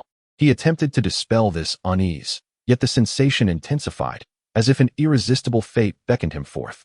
A piercing scream from Rhea reverberated through the temple, filled with anguish and struggle, as if she faced the final trial before the birth of life. Her body trembled upon the bed, sweat dampening her hair. Yet her gaze remained resolute, as if she summoned the last vestiges of her strength to welcome the new life. The air within the temple became instantly still, as if time itself froze in response to her cry. Kronos felt a sudden weight in his heart, a flicker of panic crossed his eyes, soon replaced by a steely determination. He grasped Rhea's hand tightly, his voice trembling. "Rhea, just a little longer." Simultaneously, the atmosphere throughout the divine realm grew palpably tense. The hearts of the gods trembled in unison, their gazes instinctively drawn toward the temple of time, a profound and inexplicable premonition swelling within them, as if something monumental was about to transpire. In that moment, the laws responded, resonating like a deep echo reverberating across the world. It was a solemn and mysterious force, heralding the arrival of a new life. The eldest son of the god king had been born. As Kronos beheld the newborn child, a boy, his visage was instantly shrouded in gloom, reminiscent of an overcast sky, heavy with oppressive unease. A glint of coldness flickered in his deep-set eyes, reflecting a profound fear of the uncertain future and an endless dread of the god king's curse. Instinctively, Kronos clenched his hands tightly, his knuckles paling from the strain, as if he were desperately attempting to suppress the surging tumult within. His thoughts were abruptly yanked back to the haunting curse of the god king, the very curse that foretold his downfall at the hands of his own progeny. This curse weighed upon him like a massive stone, rendering him breathless. Each recollection pierced him with an invisible blade, a pain that cut to the core of his being. At this moment, the birth of this son resembled a spark igniting a fuse, instilling within him an unprecedented sense of threat. Thus, Kronos silently resolved to undertake a harrowing decision. He must employ every means possible to erase this child from existence. In Kronos' view, Allowing this child to remain in the world was akin to harboring a ticking time bomb, a monumental threat capable of propelling him into the abyss of destruction. He feared that the ominous curse would materialize, hovering above him like a glistening sword. A constant reminder of the tragic fate that could befall him at the hands of his own offspring. A glimmer of coldness flashed in Cronus' gaze, whilst deep within, he was beset by turmoil and struggle, ensnared in a vortex of dilemma, unable to advance or retreat. However, the edict clearly stipulated that no deity could slay another, which meant Cronus could not directly harm the child. Nonetheless, he had already made a painful and arduous decision in his heart. He understood that to secure his dominion and to prevent the tragic repetition of history, to avoid becoming the next dethroned sovereign, he must act. Ultimately, driven by the dual forces of inner conflict and fear, Cronus made a decision that tore at his heart, yet left him with no alternative. He resolved to imprison this child, to isolate this potential threat beyond the bounds of safety, ensuring it could not disrupt the existing order. Although this decision was fraught with difficulty, in Cronus's eyes, it was the sole option. He must conceal the child, distancing him from the center of power, far from the stage that could incite change. Only in this manner could his sovereignty remain unchallenged. As Cronus sank into deep contemplation, the heavy, ancient bronze doors of the Temple of Time creaked open with a low, thunderous rumble, parting to reveal a majestic figure stepping forth from behind them. Traversing the river of time with infinite majesty and mystery, moving towards the earth. This god's visage was solemn and profound, akin to a masterpiece meticulously sculpted by the hands of time. His skin bore a bronze hue, as if it were a precious gift bestowed by Mother Earth herself, exuding a tranquil and reserved aura, resilient and profound like ancient rock. His eyes shone like two brilliant golden stars, deep and luminous, seemingly capable of unraveling the secrets of all worldly treasures. His hair, a deep chestnut with a hint of wave, long and thick, cascaded down his shoulders like the veins of subterranean minerals. Interwoven with strands of gold, it glimmered softly under the light, reminiscent of golden veins deep within the earth, whispering tales of boundless wealth and treasures. His physique was tall and robust, with distinctly defined muscles, embodying a formidable sense of strength. The newly emerged deity, resplendent in a long robe woven from intertwining black and gold threads, boasts a texture that is both soft and opulent, as if meticulously crafted from the most precious of fabrics. The robe is adorned with intricate patterns, exquisitely detailed and lavish, featuring motifs of gold coins, gemstones, mineral veins, and enigmatic runes. In the dim light, these designs shimmer subtly, whispering tales of boundless wealth and hidden secrets. Moreover, the edges of the robe are embellished with genuine gemstones, including diamonds, rubies, and sapphires, which glimmer with a dazzling radiance under the sun, bestowing an air of grandeur and majesty upon this newly born deity. With the emergence of this divine figure, the whispers of the laws of the universe resonate like ancient echoes, slowly permeating the air and heralding his presence. Hades, the god of subterranean riches. His name reverberates with a deep and solemn resonance, echoing throughout the world, allowing all creation to sense his arrival. As the laws proclaim his existence with solemnity, it seems as though the treasures lying dormant deep within the earth awaken in response. The gold, crystals, and other precious minerals buried in darkness begin to radiate a brilliant luminosity. They appear to heed the call of the divine, responding to the birth of this new god. In that moment, the treasures concealed in shadow seem to be imbued with new life. Their light pierces through the thick layers of rock, manifesting as countless beams of golden and multicolored radiance, illuminating every corner of the earth.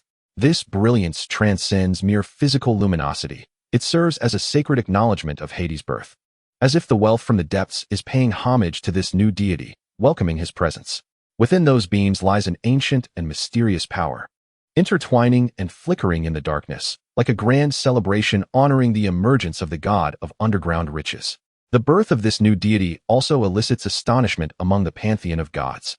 His demeanor and appearance bear little resemblance to that of the royal couple of the gods.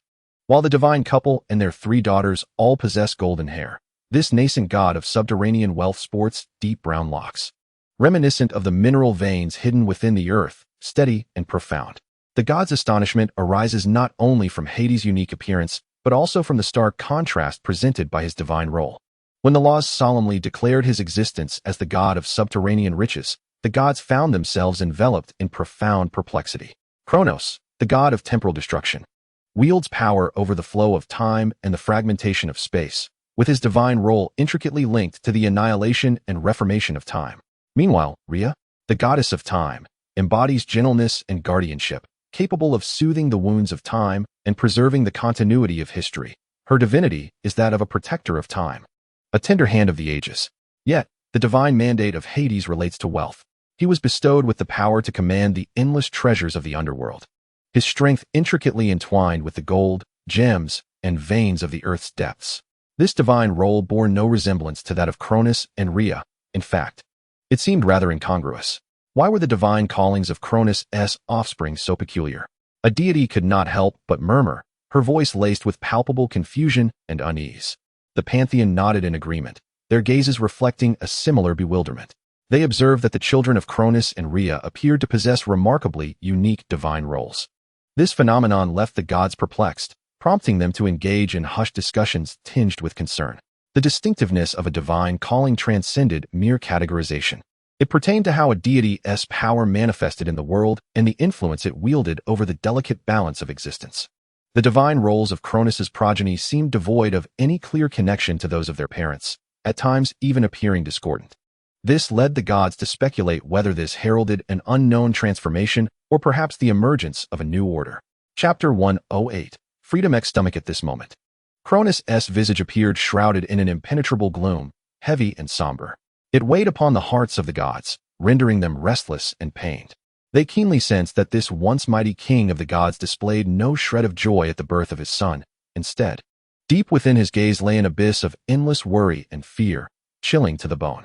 More disturbingly, the supreme authority of the god king seemed to cast a shadow over the entire world, as if all creation was infected by his current emotions.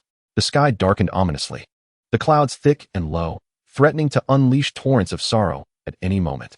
The earth, too, had lost its former vitality, becoming laden and oppressive. The air thick with a suffocating gloom. The 12 titans, as Cronus's siblings, were acutely attuned to this unsettling atmosphere. They exchanged glances, their eyes betraying a flicker of concern and anxiety. They instantly recognized the discord in the air, understanding that events might be veering towards an ominous fate. For they knew well that deep within Cronus' heart, the curse of the sky god loomed like a formidable mountain, stifling his breath. Furthermore, they were all too aware that Cronus might resort to drastic measures concerning this child due to that very curse. We must see for ourselves. Cronus may act in a manner most irrational. At that moment, the goddess of prophecy, Phoebe, seemed to glimpse some foreboding vision of the future, her voice imbued with urgency. Her gaze was resolute and profound, as if capable of piercing through the oppressive atmosphere to discern the hidden crises lurking ahead. Should Cronos indeed follow in the footsteps of Uranus, the consequential aftermath may very well herald the demise of the age of the 12 titans. The words of Phoebus resonated like a thunderclap, stirring tumultuous waves within the hearts of the titans, unleashing ripples that cascaded through their very souls. Upon hearing this earth-shattering declaration, the countenance of the other titans grew gravely solemn, as if enshrouded by a heavy pall of gloom. Previously, they had refrained from meddling in the affairs of the divine monarch, as those matters did not pertain to their own interests. However, the tides of circumstance had irrevocably shifted. Cronos' actions were akin to a colossal stone cast into a tranquil lake, sending forth surging waves that threatened to engulf their very interests and, indeed, jeopardize the dominion of the entire pantheon of 12 gods. This revelation struck the titans like a resounding hammer upon their hearts, rousing them from their erstwhile roles as mere spectators. Consequently, the titans hastened from their respective realms, soaring towards the divine mountain. Their formidable powers were fully mobilized in that moment, their forms tracing brilliant and swift arcs across the sky, reminiscent of meteors streaking through the night. Seemingly engaged in a breathtaking race against the relentless passage of time. Anxiety and concern etched upon their visages, their eyes shimmered with an urgent light. Each titan silently implored for the chance to thwart Cronos before matters spiraled into irretrievable chaos. Yet, fate appeared unkind, and they ultimately arrived a moment too late. The gods hastened towards the divine mountain, their figures weaving through the clouds like resilient reeds in a tempest, imbued with an atmosphere of urgency and trepidation. Above, the sky churned with dark clouds, as if mirroring the tension of the impending storm, the oppressive weight of the clouds rendering the world nearly breathless. However, just as they neared the temple of time, a piercing scream suddenly erupted from the direction of the sanctuary. This cry shattered the tranquility of the heavens. akin to a sharp dagger that cruelly sliced through the hearts of the Titans. Shock and dread flooded their souls, for each deity understood the grim implications of that agonizing wail. They quickened their pace, yet the tide of unease surged within them. Rhea, the goddess of sight, could not help but exclaim upon hearing that heart-rending scream, her voice tinged with an unmistakable tremor.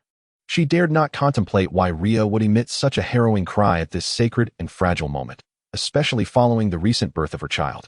The goddess's gaze was laden with boundless apprehension, as if she had already sensed the worst of outcomes. Her eyes, which were meant to perceive all, were now shrouded in a veil of profound fear.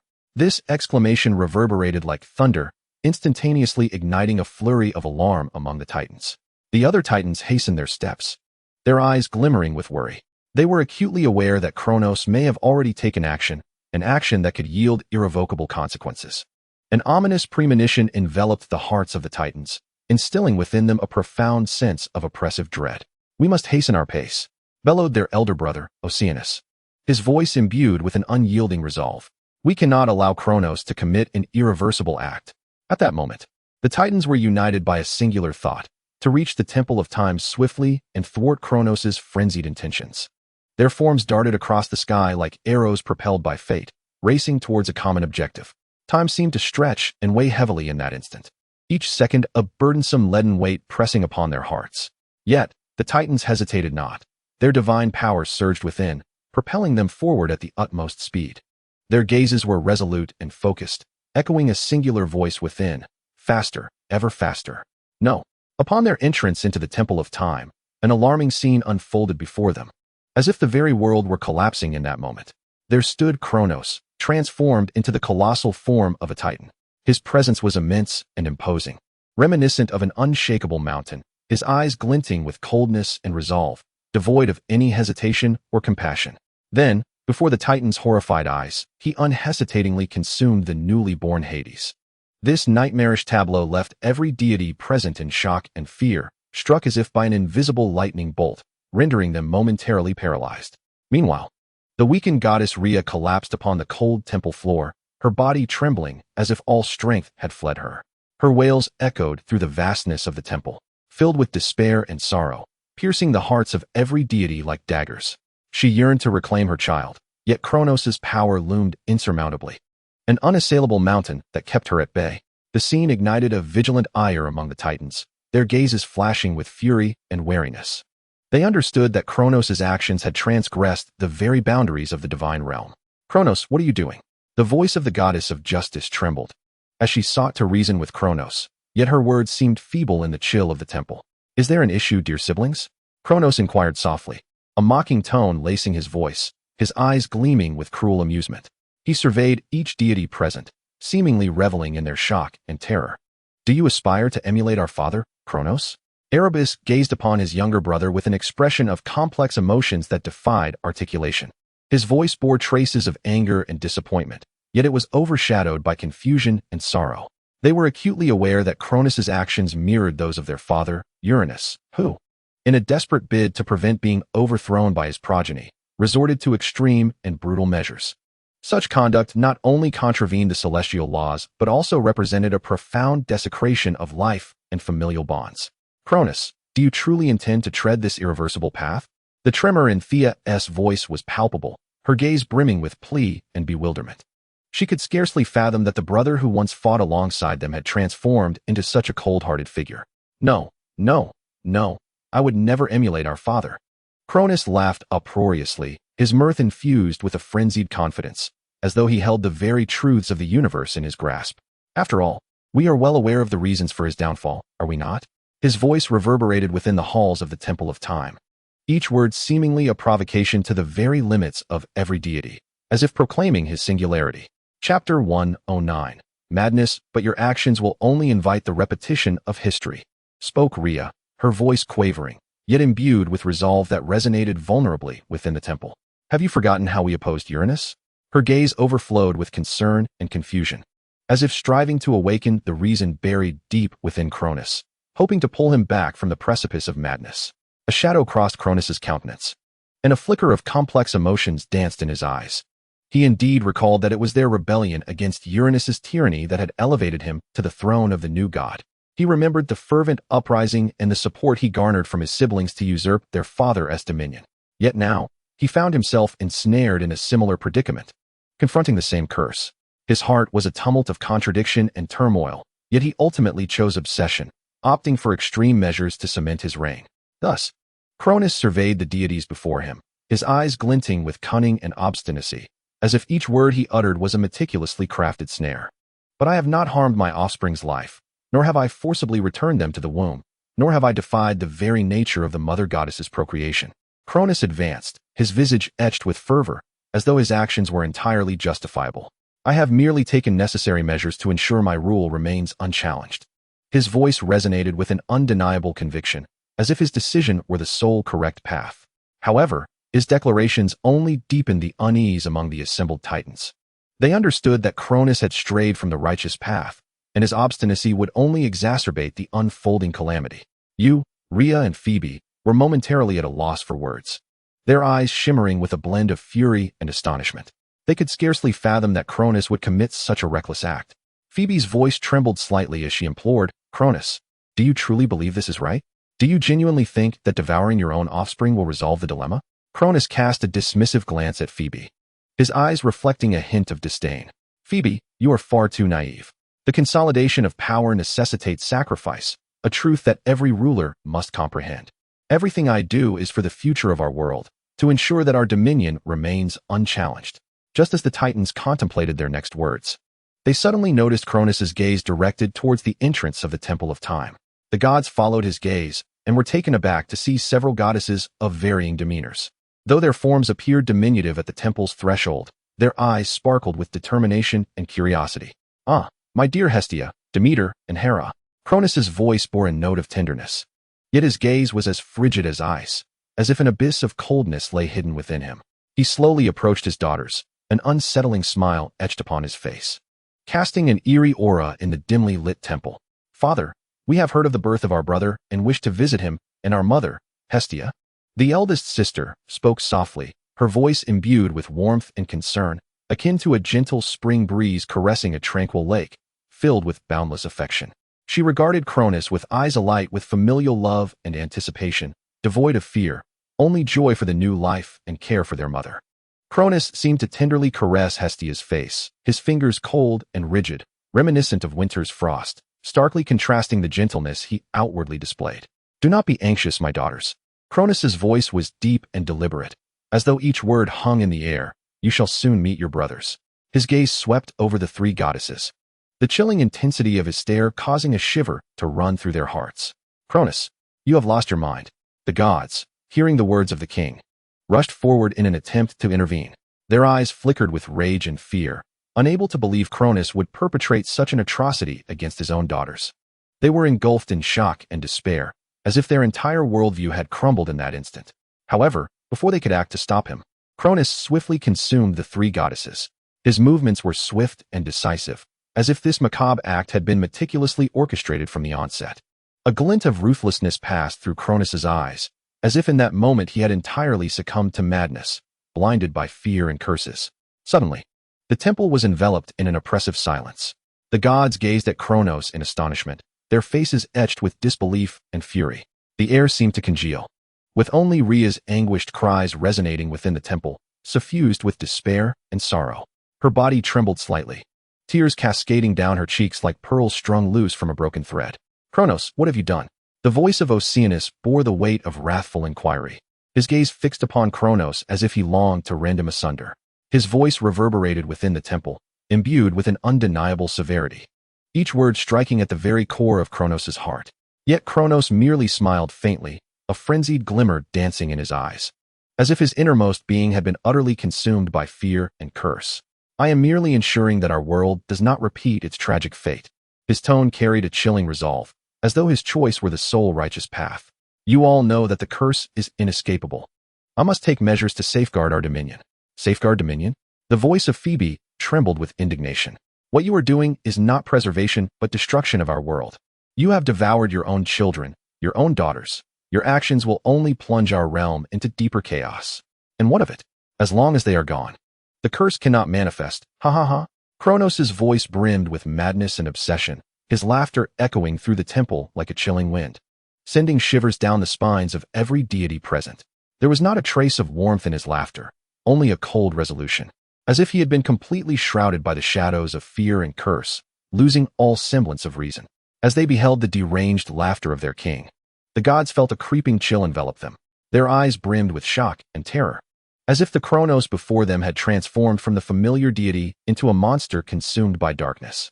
His laughter echoed within the temple, each peal piercing their hearts like a dagger. Kronos turned, his gaze sweeping over each god present, as though relishing their astonishment and dread. A cruel glimmer flickered in his eyes, as if he had fully immersed himself in his own twisted reality, utterly oblivious to the outside world. There was no hint of compassion in his gaze, only an unwavering obsession with power. "You are afraid, are you not?" Kronos' voice dripped with sarcasm, as if he reveled in their terror. "You fear me, fear my decisions. Yet you must understand, all that I do is for our shared future. What you truly dread is not me, but the inevitable curse." Thunder rumbled outside the temple, as if accompanying Kronos' mad actions with a symphony of chaos. The clouds in the sky churned with increasing ferocity, as if heralding the impending tempest. Within the temple, the maniacal laughter of Kronos reverberated with a piercing echo, haunting every corner and sending chills down the spine. His laughter, steeped in paranoia and madness, suggested he had been wholly consumed by the fears and curses within, lost in the mist of power. Meanwhile, a wretched wailing escaped from Rhea's lips, her body trembling slightly, her eyes brimming with despair and sorrow. She collapsed upon the frigid floor, clutching herself tightly, as if attempting to assuage the anguish within. Her voice was choked, each cry tearing at her heart, each tear narrating her helplessness and despair. The gaze of the Titans was filled with shock and fury. They could hardly fathom that Kronos would undertake such a deranged act. Chapter 110. The birth of the king's second son Aerys stood alone atop the Primordial temple, her gaze piercing through the layers of mist, resting upon the distant peak of Mount Otris. The mountain emerged from the sea of clouds, enigmatic and shrouded in mystery. Yet, within her eyes lingered a trace of resignation and regret. She understood that Kronos' actions mirrored an irretrievable tragedy unfolding in this world. The once resplendent glory of the Titans was now inexorably spiraling toward annihilation, as if an unavoidable storm silently engulfed the realm. "How utterly absurd," Aerys sighed softly, her breath seemingly lifted by the wind, dispersing into the air with a hint of helplessness. She recognized that although Kronos' actions stemmed from the fear of curses, such madness would merely hasten his own downfall. The edicts might only prohibit direct regicide, yet Kronos had already transgressed the boundaries of the law, inciting its wrath and discontent. It appeared that the downfall of the second-generation king, Kronos, was imminent. Aerys mused, a glimmer of profound insight flickering in her gaze. She knew that the laws of the world would not tolerate such conduct, and Kronos' frenzied actions would only lead to the erosion of support and trust among the deities.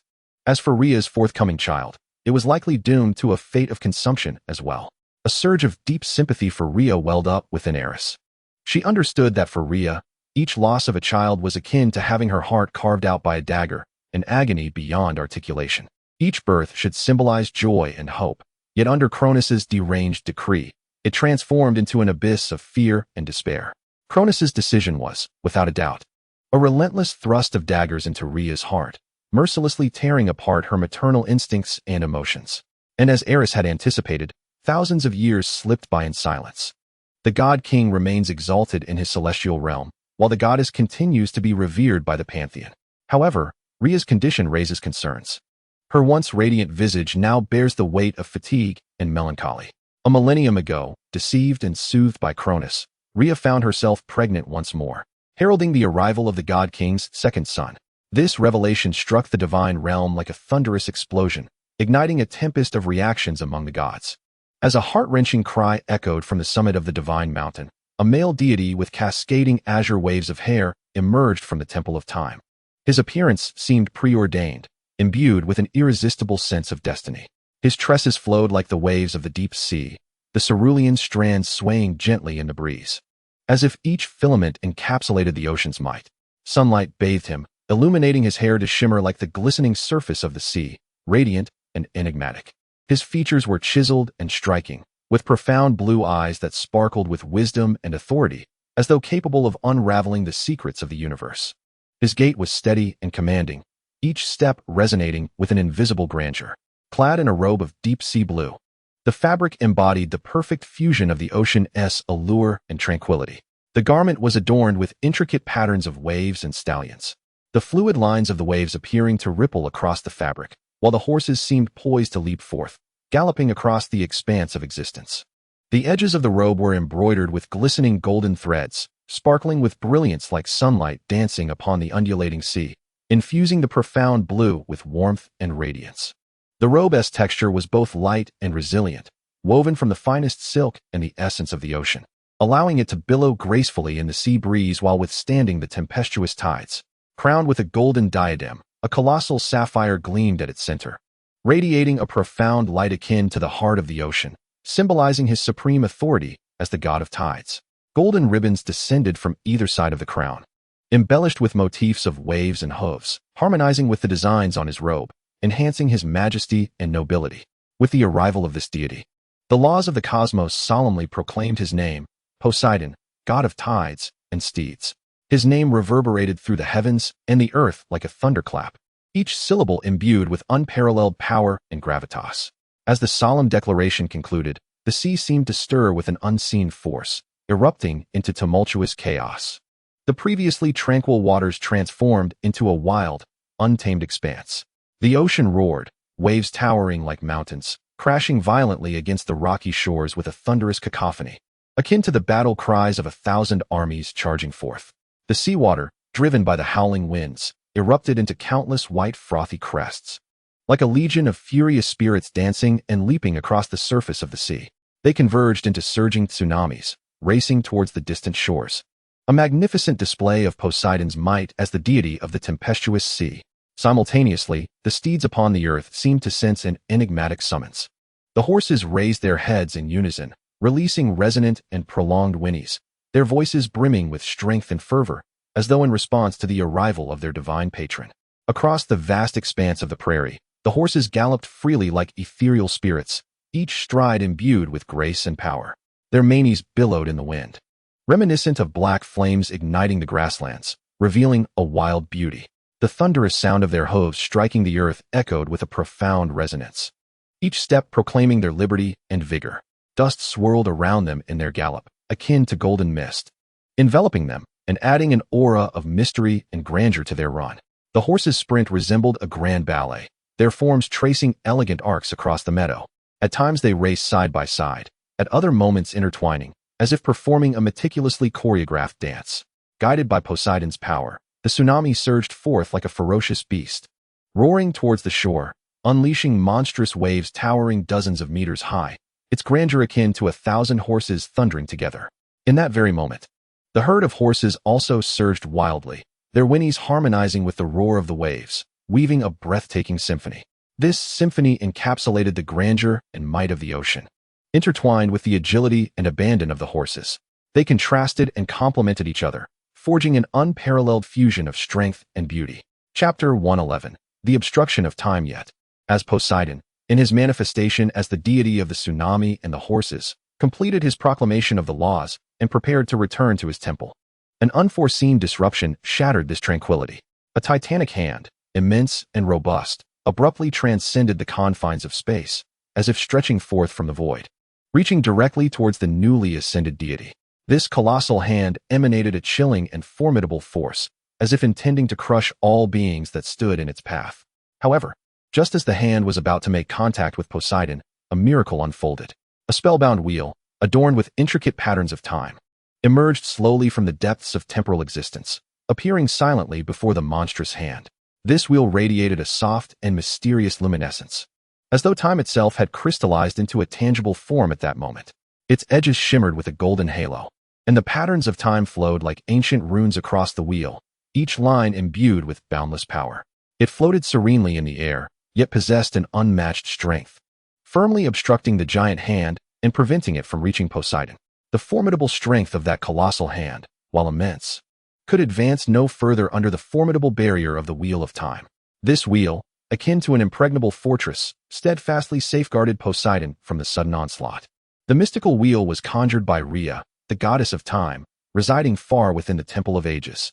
Rhea, the sovereign of temporal flow, stood at the pinnacle of the temple, surveying the world below. Despite her evident fatigue from recent childbirth, her body still enveloped in the weakness of postnatal recovery. Her spirit remained indomitable. With great resolve, she summoned her strength, her gaze resolute and unwavering, as if nothing could sway her determination. She exerted every ounce of her power to thwart her husband, Cronus. Though still recuperating from the pains of childbirth, Rhea's will was unwavering. She understood that should Cronus's scheme succeed, Poseidon's fate would be irrevocably altered. In an instant, the spellbound wheel, having withstood Cronus's mighty hand, manifested countless chains adorned with intricate temporal patterns.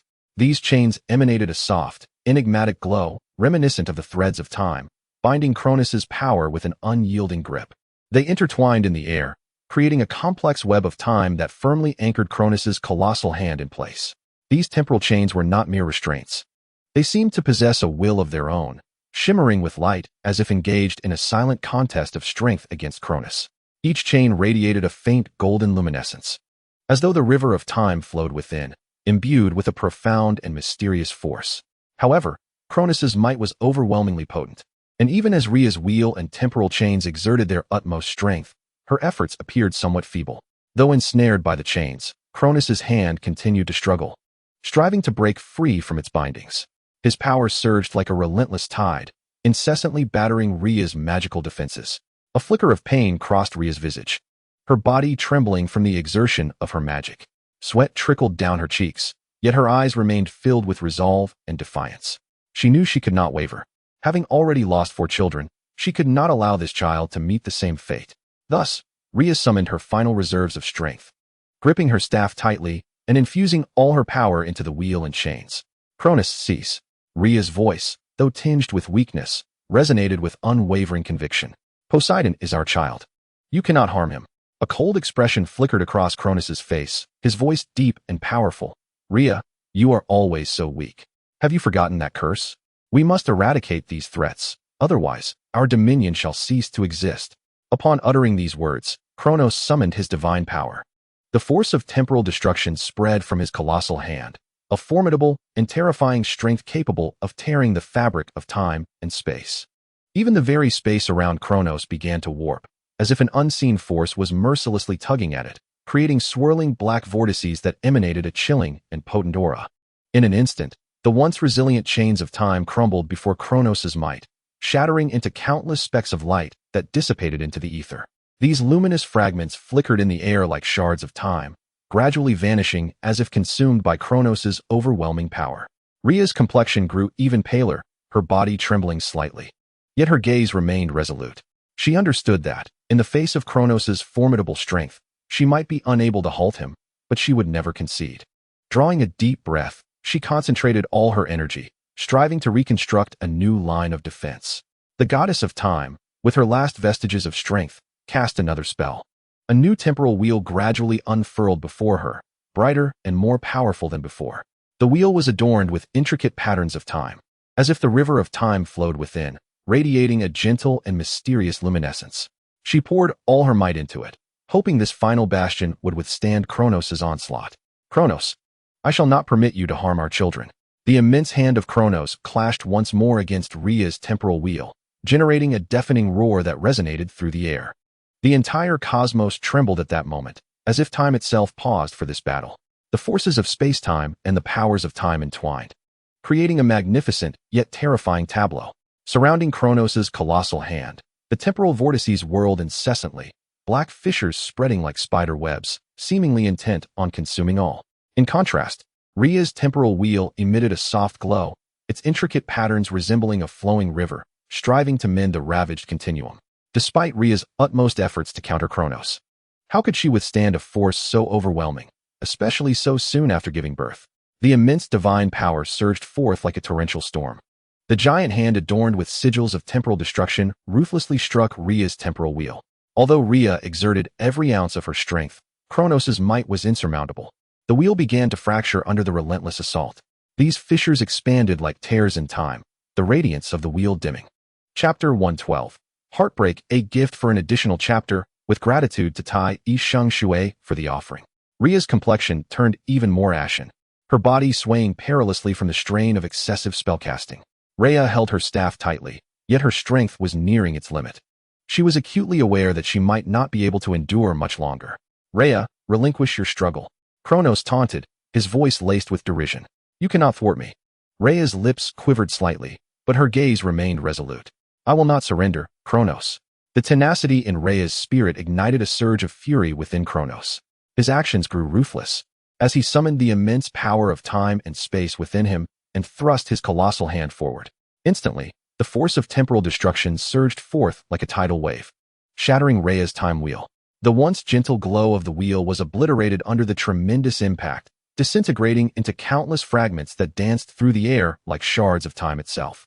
Rhea's body was hurled backward by this overwhelming force, crashing heavily against the ancient walls of the Temple of Ages. The ancient runes etched upon the temple's walls trembled slightly, as if mourning the plight of this goddess. Rhea collapsed to the ground, weak and gasping, with blood trickling from the corner of her mouth. Her body trembled, yet her gaze remained unwavering, devoid of any hint of retreat. After breaching Rhea's defenses, Kronos continued his relentless advance toward Poseidon, his eyes brimming with resolve. Kronos' enormous hand, akin to an unstoppable lightning bolt, traversed the relatively short distance with alarming speed, appearing directly before Poseidon. Just as Poseidon sensed a flicker of movement, he had no time to react before Kronos' massive hand clamped down on him like an iron vice, mercilessly yanking him back. In that moment, Poseidon's power seemed utterly insignificant. He was unable to mount any effective resistance against Kronos' overwhelming grip. A look of shock and defiance crossed Poseidon's face, his eyes ignited with fury and rebellion. Yet his body remained firmly suppressed by Kronos' might. He struggled desperately, each attempt feeling futile against the relentless wheels of fate. Kronos' formidable hand constricted around him, as if intent on extinguishing his very essence. No, father, you cannot do this. Poseidon's voice trembled, yet it was still infused with the will to resist. His form writhed in Kronos' grasp, but the immense power left him immobilized. This newly born deity was engulfed in a call for his mother, Rhea, and a dread of the uncertain future.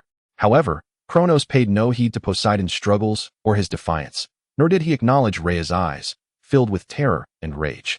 He merely tightened his grip on Poseidon, his movements brutal and resolute.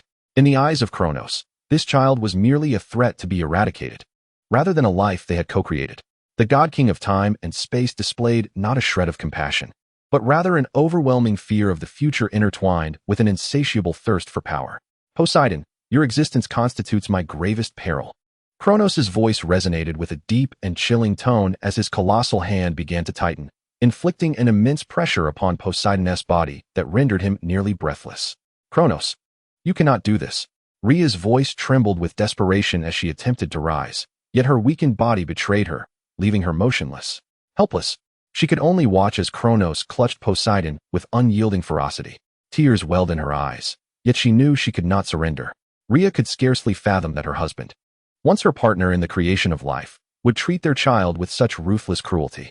In that moment, her heart felt as though it were being torn asunder, the anguish so profound that it seemed to rend her very soul. This sorrowful mother once again witnessed her innocent child being mercilessly consumed by her husband's monstrous maw. The harrowing scene pierced Rhea's heart like a sharp blade, inflicting a heart-wrenching pain that made the world itself seem to crumble around her. Her body quivered slightly, and at last, her tears could no longer be restrained, cascading down her cheeks like a torrent. Each droplet represented a fragment of her shattered heart, echoing her boundless sorrow and despair. As her tears fell upon the ground, they mirrored the pieces of her broken spirit, each one carrying her love for her child and her hopes for the future. Suddenly, the queen's wails reverberated throughout the entire realm of chaos, a lament filled with despair, suffering, and resentment. Her voice surged like a tempest, sweeping through every corner of the world, as if all of existence mourned her sorrow, indignant at the injustice of fate. The consciousness of the world itself seethed with rage, seemingly outraged by Rhea's plight and lamenting the misfortune of those children devoured by the god-king. In an instant, the sky darkened, clouds gathered as if stained by grief, coalescing in response to Rhea's despair, heralding the approach of a tempest. Thunder rumbled like the pounding of war drums upon the earth, while lightning rent the heavens asunder, an expression of the world's fury at such injustice. The ground trembled, resonating with Rhea's suffering, mourning the fate of the children. Rhea's voice echoed amidst the howling winds, a testament to her defiance against fate, a manifestation of her fear for the future, and an embodiment of her boundless hatred for Kronos. She yearned for the laws of existence to exact retribution upon Kronos. to restore her child to the earth, to embrace freedom and light once more. Yet, Kronos' actions had deftly evaded the very essence of those laws. As a father, he consumed his offspring, an act of utmost cruelty, yet it did not directly contravene the fundamental rule that the primordial deity could not fall. Simultaneously, he deftly circumvented the goddess's right to procreate. Within the laws of this world, Cronus had not transgressed the most basic tenets. Therefore, even if the consciousness of the world was enraged by his actions, it could not punish this king of gods in light of the unbroken laws. The world's fury could only manifest as raging storms, expressing its protest against such injustice through the wrath of nature. And Rhea, the sorrowful mother, could do nothing but watch helplessly as her children remained imprisoned within their father's belly, unable to find release. Chapter 113. The Primal Exploration, a gift of an additional chapter. Inspired by Maple Leaf's poignant capsule. Mother, I have returned to you. As Aerys stepped into the majestic and sacred temple, a long-lost warmth enveloped his heart like the gentle rays of spring sunshine, instantly dispelling all weariness and solitude within him. His heart brimmed with excitement, as if that wandering spirit had finally found its home. He could hardly contain himself as he called out for his long-absent mother, Gaia, his voice resonating with boundless joy and anticipation, akin to a wayward child returning to the comforting embrace of his mother. A radiant smile illuminated his handsome visage, and his eyes sparkled with longing for her presence. His steps were light and powerful, each stride filled with urgency, as if he yearned to bridge the gap between himself and his mother. Upon hearing her son's call, Gaia rose to greet him, her face glowing with a gentle and loving smile. She approached Aerys with calm and elegant strides, her gaze filled with maternal affection. Gaia extended her broad and warm arms, enveloping Aerys in a tight embrace. Her hug was as solid and encompassing as the earth itself, seemingly bestowing upon him boundless strength and solace. My dear child. Gaia's voice was deep and tender, imbued with a barely perceptible emotion, as if warmth flowed from the depths of her heart. Her eyes brimmed with love, sparkling with endless concern for her son, as if narrating the years of longing and worry she had harbored for him. After a moment in that warm embrace, Gaia gently took Aerys' hand and slowly led him towards the unchanged throne, her movements natural and unhurried, as if guiding her child to a place imbued with meaning and solemnity. The throne remained majestic and sacred, emanating an ancient and enigmatic aura, akin to a symbol of the earth, bearing infinite wisdom and power, standing silently in anticipation of the arrival of mother and son. Aerys, though your visit brings me great joy, Gaia's voice carried a note of comfort as she lightly patted his hand, her eyes filled with concern, as if conveying the warmth and care nestled deep within her heart. Should you not familiarize yourself with the divine essence of life you have recently acquired? The goddess of earth furrowed her brow slightly, her tone laced with perplexity, as if pondering whether Aerys' current choices were indeed appropriate. Aerys, already deep in contemplation, found himself at a loss upon hearing his mother's inquiry. Naturally, he would respond without hesitation. After all, Gaia's concern and support were his eternal sanctuary, the most steadfast pillar in this world. Thus, Aerys gently raised his somewhat drooping head, his gaze earnest as it met Gaia's, imbued with a flicker of anticipation and confusion, as if seeking his mother's wisdom and guidance. Drawing a deep breath, he endeavored to keep his voice steady before slowly articulating, Mother, the reason I sought you today is that during my acquisition of the divine essence of life, I witnessed, with a heart full of wonder. Aerys conveyed to Gaia the visions that had unfolded before him upon receiving the divine essence of life. His voice trembled slightly, an amalgamation of reverence for the unknown and trust in his mother. He meticulously described those peculiar sights, the images that stirred ripples within his heart, as though attempting to unravel the enigmas that plagued his mind through his words. Aerys' voice, tinged with uncertainty, was predominantly filled with trust for his mother. He recounted each detail, striving to vividly delineate those nebulous images from his memory. His voice fluctuated, at times deep and at others soaring, each word saturated with a yearning for truth. At that moment, I had already formed certain thoughts, he revealed, his voice quivering slightly, his eyes reflecting a glimmer of bewilderment, as if groping for direction in the darkness. Yet, I am uncertain whether my thoughts are indeed correct. His tone unveiled a thread of anxiety, a fusion of dread for the unknown and confusion about the future.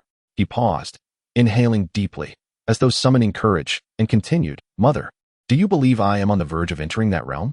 His voice bore a hint of hope, as if seeking an affirmation, a response that would grant him solace. His gaze remained fixed on Gaia, yearning for a sliver of guidance, a light to illuminate his path forward. Upon hearing Aerys' question, the great goddess of earth found her innermost thoughts crystallized, though her countenance remained as tranquil as a still lake, suggesting mastery over all. A flicker of complex emotion danced in her gaze, hinting at the tumult within her depths that could not be entirely concealed. Gaia murmured softly to herself, "I did not anticipate we had arrived at this juncture." Her voice was deep and measured, as if she were conversing with herself, or perhaps sharing a profound revelation with the cosmos. Gaia's tone bore a hint of helplessness and gravity. Deep within her heart, there may have been a flicker of joy, yet predominant was a profound sense of concern. She understood that this journey was fraught with uncertainties and peril, and her son was about to embark upon this path.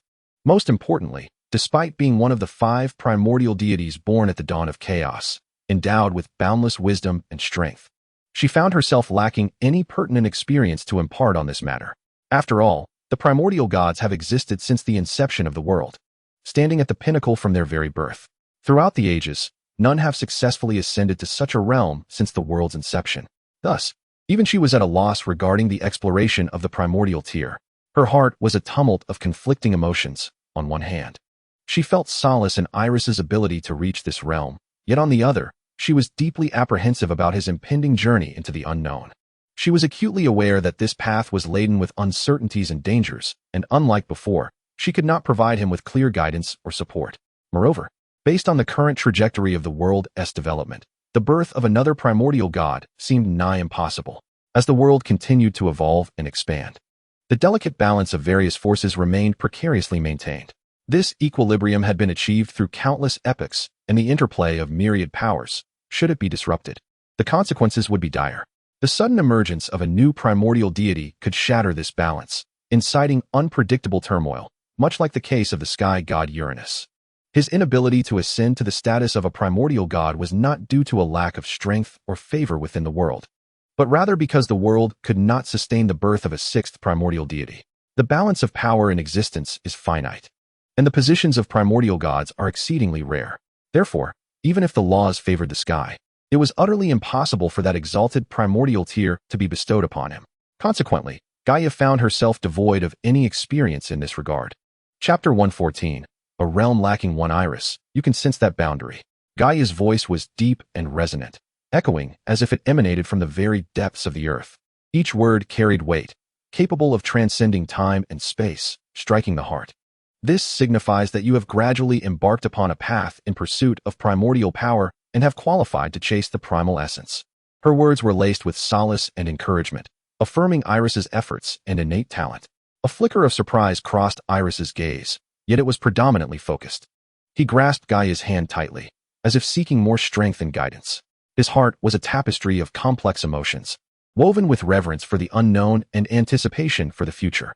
He could feel the warmth emanating from his mother's palm, a steadfast and reliable force that instilled in him greater courage to confront the unknown. The primordial deity is undeniably vital to the world. Thus it is imperative for you to comprehend our essence. Gaia's tone bore a hint of seriousness, as if she were reminding Aerys that he was about to face not merely an enhancement of power, but a profound sense of responsibility and mission. Her words were imbued with deep significance, suggesting to Aerys that his pursuits extended beyond personal strength. They encompassed the guardianship of the entire world. Gaia's discourse rendered Aerys, already solemn, even more earnest, for this was indeed the knowledge he sought. He yearned to grasp the truth and to understand the implications of the path that lay before him. His gaze intensified, as if every word were a treasure etched in his memory. The crux of becoming a primordial deity lies in the relationship between the primordial deity and the laws of existence. Gaia's voice resonated with profound meaning, each word carrying the weight of immense power. The laws are the bedrock of the world, the fundamental essence of all existence and transformation. Even the primordial deity cannot entirely escape their constraints. Yet, these laws also bestow upon us ample freedom, enabling us to create and explore within their framework. This delicate balance is an accepted reality we often take for granted. Gaia paused, allowing Aerys a moment to digest this profound information. Her gaze was deep, seemingly transcending time and space to perceive the essence of the world. The laws serve as both limitations and guides, Gaia continued, articulating that they delineate the boundaries of existence while simultaneously unveiling infinite possibilities within those confines. However, The laws do not directly determine or designate who becomes a primordial deity. They merely provide direction when a deity approaches the realm of the primordial, offering guidance without substantial assistance. After all, the primary objective of the laws is to maintain the balance and stability of the world, rather than to create or alter those formidable entities that already exist. Gaia gently patted Aerys' hand, her eyes brimming with encouragement. My child, you possess the potential and qualifications to become a primordial deity. The laws will not reject you, for you have gained the world's recognition. What you must do now is to continue striving and deepen your contributions to the world. Gaia's voice was filled with love and encouragement, illuminating the path ahead for Aerys. Therefore, do you mean to say that I should seek ways to further advance this world, thereby enabling it to accommodate the sixth primordial deity? Aerys' voice carried a note of anticipation, his eyes sparkling with resolute determination. Gaia smiled gently, her expression reflecting a sense of satisfaction. My child, you comprehend correctly. The development and progress of the world form the foundation for embracing greater power. Only when the world is sufficiently strong and mature can it sustain more primordial deities. This is not merely a challenge for you as an individual. It is a challenge for the entire world. She paused momentarily and continued. Thus you must persist in contributing to the world and fostering its development. This endeavor transcends the enhancement of your own power. It is about aiding the world in becoming ever more resilient. Should you manage to make greater contributions to the world and render yourself indispensable, then the laws of existence will undoubtedly unveil the gateway to the primordial deity for you. After carefully reflecting on Gaia's words, Aerys fell into a brief contemplation, a glimmer of inspiration flickering in his eyes. It was as though a luminous beacon had ignited within his heart, illuminating once obscure thoughts that gradually clarified. He recalled the mythological realms of his past life. In those ancient tales, the world was partitioned into three realms: the celestial realm, the mortal realm, and the nether realm. Each realm possessed its unique existence and significance, interdependent and collectively forming a comprehensive cosmic system. The celestial realm served as the abode of the divine, brimming with sanctity and order. The mortal realm was the sanctuary of humanity and other forms of life, teeming with vitality and vigor, while the nether realm stood as the resting place for the departed, enveloped in mystery and tranquility. In a certain sense, if one were to categorize the chaos world, it could only be divided into the nether realm and the celestial realm. The celestial realm, which corresponds to the present earth, can be regarded as the dwelling of the divine, overflowing with power and order. Conversely, the nether realm is the sanctuary for the deceased, steeped in enigma and stillness. This calculation suggests that the chaos world appears to lack a realm inhabited by humanity and other living beings, a domain infused with life and energy. Gradually, an image began to form in Aerys' mind. If he could create a world that would serve as a future habitat for humanity and other forms of life, it would be a place brimming with vitality and hope. Mother, if I could forge such a world, would it not become a new component of the chaos world? Aerys' voice was tinged with anticipation and excitement. If I succeed, will the feedback from this world support my ascension to the primordial deity? His tone carried a hint of exhilaration, as if he could already glimpse a completely new path unfolding before him. His heart swelled with expectation and enthusiasm, as though he had already brushed against the contours of the future. He recognized that this notion might seem audacious, even somewhat mad, yet deep within, he felt an undeniable intuition whispering that it could indeed be achievable. All I need to do is create a world that can accommodate humanity and other beings devoid of divine power, Aerys mused to himself, his voice resonating with determination and confidence. He firmly believed that if he could successfully bring such a world into existence, it would not only become a new facet of the chaos world, but also provide fresh opportunities for his own growth and advancement. Aerys, having amalgamated the divine powers at his disposal, discerned that he possessed an abundance of energy sufficient to constitute all that was necessary for the creation of a world. Earth. He held the divine attributes of geomorphology and guardianship, enabling him to forge a robust and stable foundation for the realm. Water. Aerys possessed the essence of primordial waters, allowing him to conjure flowing sources that would nourish the land and breathe life into it. Temporal order, with dominion over time and the seasons. Aerys could bestow upon this world the cyclical passage of time and the rhythmic changes of the seasons, ensuring a tapestry of transformation. Life, this was paramount. For Aerys himself was the harbinger of the divine essence of life, granting vitality to the world, fostering growth among all beings, and infusing the realm with exuberance. Thus, what Aerys now lacked was the divine essence that comprised the sky. As a crucial element of the world, the sky was indispensable, Without it, the world would remain incomplete. The sky not only provided a protective barrier, but also imparted a sense of boundless expanse and freedom. Yet, should Aerys manage to coalesce even a fragment of the divine essence of the sky, it would suffice to enable him to create a new world. Upon hearing Aerys' contemplation, Gaia paused thoughtfully, a glimmer of consideration flickering in her gaze. Ultimately, she nodded in agreement. Though this notion was indeed peculiar, it was undeniably feasible. With your powers of geomorphology and guardianship, primordial waters, temperature, seasons, temporal order, and life, the addition of the sky's divine essence would empower you to construct a complete world. This would not only breathe new life into the realm, but also bestow upon you newfound strength and possibilities. With that, Gaia rose gracefully, gently waving her hand.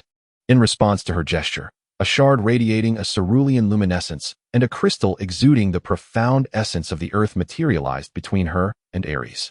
These two objects spun slowly in the air, emanating a soft glow as if harboring boundless power. She extended these items to Aerys, saying, "This is a fragment of the sky left upon the earth during Uranus's descent. By utilizing it as a guide, coupled with the divine essences of the sky within you, you should be able to forge a flawed divine essence of the sky. This, on the other hand, is a crystallization of the earth, a manifestation of its very essence, and is essential for your world-creating endeavor." Gaia entrusted the shard and crystal to Aerys, gently patting his hand, her eyes brimming with support and encouragement. "Go forth, my son. I believe in your capabilities. This path is fraught with challenges, yet you possess ample strength and wisdom. Should you persevere, success will undoubtedly be yours." Aerys said little, merely accepting the crystal and sky fragment with gratitude. A flicker of determination and appreciation shone in his eyes. He gently caressed the fragment of the sky radiating a cerulean glow, sensing the inherent power of the heavens within it. His gaze then shifted to the earthy crystal, where he felt the weight and solidity of the earth. He understood that these two elements would be pivotal in his endeavor to forge a new world. The sky fragment encapsulated the mysteries and might of the heavens, aiding him in coalescing the divine essence of the sky. The earthy crystal, emanating from the very essence of the earth, would provide the foundation for crafting a robust and stable ground. These two treasures were not merely gifts from his mother, but also a promise he made to the world of the future. "Thank you, mother." Aerys's voice carried a note of emotion. "I shall strive to meet your expectations." Gaia smiled faintly, her expression filled with pride and reassurance. "My child, I have faith in you. Wherever your path may lead, my love and support shall always accompany you. Remember, you have already earned the world's recognition. Now, all that remains is for you to forge ahead." Chapter 115. The playtime passed swiftly, like a fleeting horse, and a century vanished in the blink of an eye. Throughout this protracted passage, the world seemed to undergo subtle transformations. On a night illuminated by a brilliant moon, the silvery light cascaded gently over the earth, enveloping all in a soft and enigmatic glow. The silver radiance delicately kissed the leaves, shimmering with specks of light, as if nature herself had inscribed ancient runes, whispering long-held secrets. A gentle breeze rustled the leaves, producing a sound akin to a melodious symphony, both recounting ancient tales and serenading the tranquil night, stirring a sense of longing within the heart. In this serene and harmonious twilight, a figure moved swiftly under the guidance of the earth.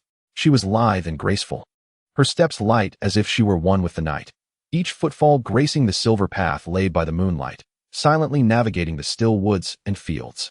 Meanwhile, within the primordial temple, Aerys was deep in contemplation about his ascension to the primal deity. The temple was suffused with an ancient and solemn aura, the air resonating with the whispers of bygone eras.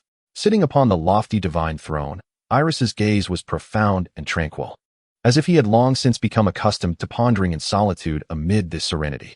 His silhouette, illuminated by the moonlight, appeared particularly steadfast, like an eternal sculpture. Suddenly, a faint sound of footsteps disrupted the silence. The sound was so subtle it was nearly imperceptible, yet in the quiet temple, it resonated with clarity, akin to a whisper carried by the night wind, yet imbued with an undeniable resolve. Aerys furrowed his brow, a flicker of curiosity crossing his features, before slowly opening his tightly shut eyes. Before him appeared a cloaked goddess, her form bathed in the moon's glow, exuding an ethereal beauty tinged with profound sorrow. The shadow of her cloak concealed her visage, yet her slender form and graceful gait exuded an ineffable aura of nobility and mystery. Upon the arrival of the goddess, Aerys offered a faint smile, his tone imbued with a hint of courtesy and curiosity. Might I inquire what brings the goddess to my presence at this hour? The goddess fell silent for a moment, slowly raising her hand to lift the hood, revealing her golden tresses and exquisite features. The moonlight cascaded upon the tips of her hair, as if draping her in a delicate halo, rendering her both beautiful and enigmatic. A subtle sorrow graced her countenance, yet her eyes sparkled with unwavering resolve. The visitor was none other than the goddess Rhea. Aerys regarded the goddess before him, his gaze softened with tenderness and concern. He recalled their first encounter vividly. At that time, the goddess's hair flowed effortlessly, shimmering in the sunlight like strands of warm sunshine. However, now her locks appeared somewhat wilted, devoid of their former luster, though their hue remained unchanged. The once radiant golden strands, now dulled under the moonlight, seemed to have been gently brushed by the winds of time, robbing them of vitality. Although her face retained its beauty, fatigue and worry etched into her brow, suggesting she had endured many tribulations. The brilliance of her past now quietly faded by the passage of time and sorrow. I am once again with child, Uncle Aerys, Rhea uttered after a moment of silence, taking a deep breath to laboriously articulate her words. Her eyes glistened with the threat of tears. Her body trembled slightly as she strove to suppress her grief. Her voice brimmed with helplessness and despair, as though she had exhausted all her strength, each syllable emerging from the depths of her heart. A glimmer of confusion flickered in her gaze, as if she sought some form of liberation, yet was at a loss for words. Please help me, great uncle. Rhea's voice dwindled to a whisper, and finally, the goddess could no longer contain her sorrow over the loss of her child. She covered her face with trembling hands and wept helplessly. Her body shook, tears slipping through her fingers and falling onto the cold ground with a soft sound, akin to the voiceless lament of her boundless anguish. I truly have no recourse. Kronos will surely not spare him, yet I am powerless to resist. Rhea's voice was laden with despair and resignation, each word a struggle from the depths of her soul, heavy with a suffocating weight. She lifted her tear-streaked face to Aerys, her eyes brimming with hope and entreaty. I once sought my mother's aid at the Earth Temple, but she declared that only you could assist me. I implore you, help this wretched mother. Rhea's voice echoed within the Primordial Temple, her tears flowing uncontrollably like pearls strung loose from their thread. She clutched Aerys's hand tightly, as though it were her sole beacon of hope. Her fingers trembled slightly, yet gripped with an intensity that betrayed her fear of losing this final lifeline. A faint tremor coursed through Aerys's heart. He had initially intended to decline Rhea's plea, for this matter entailed not merely Rhea and her child, but also the potential for greater upheaval. Aerys was acutely aware that once he chose to intervene, he would be met with countless challenges and unforeseen risks, possibly altering the very fate of the world. However, upon hearing Gaia's name, his demeanor softened instantaneously.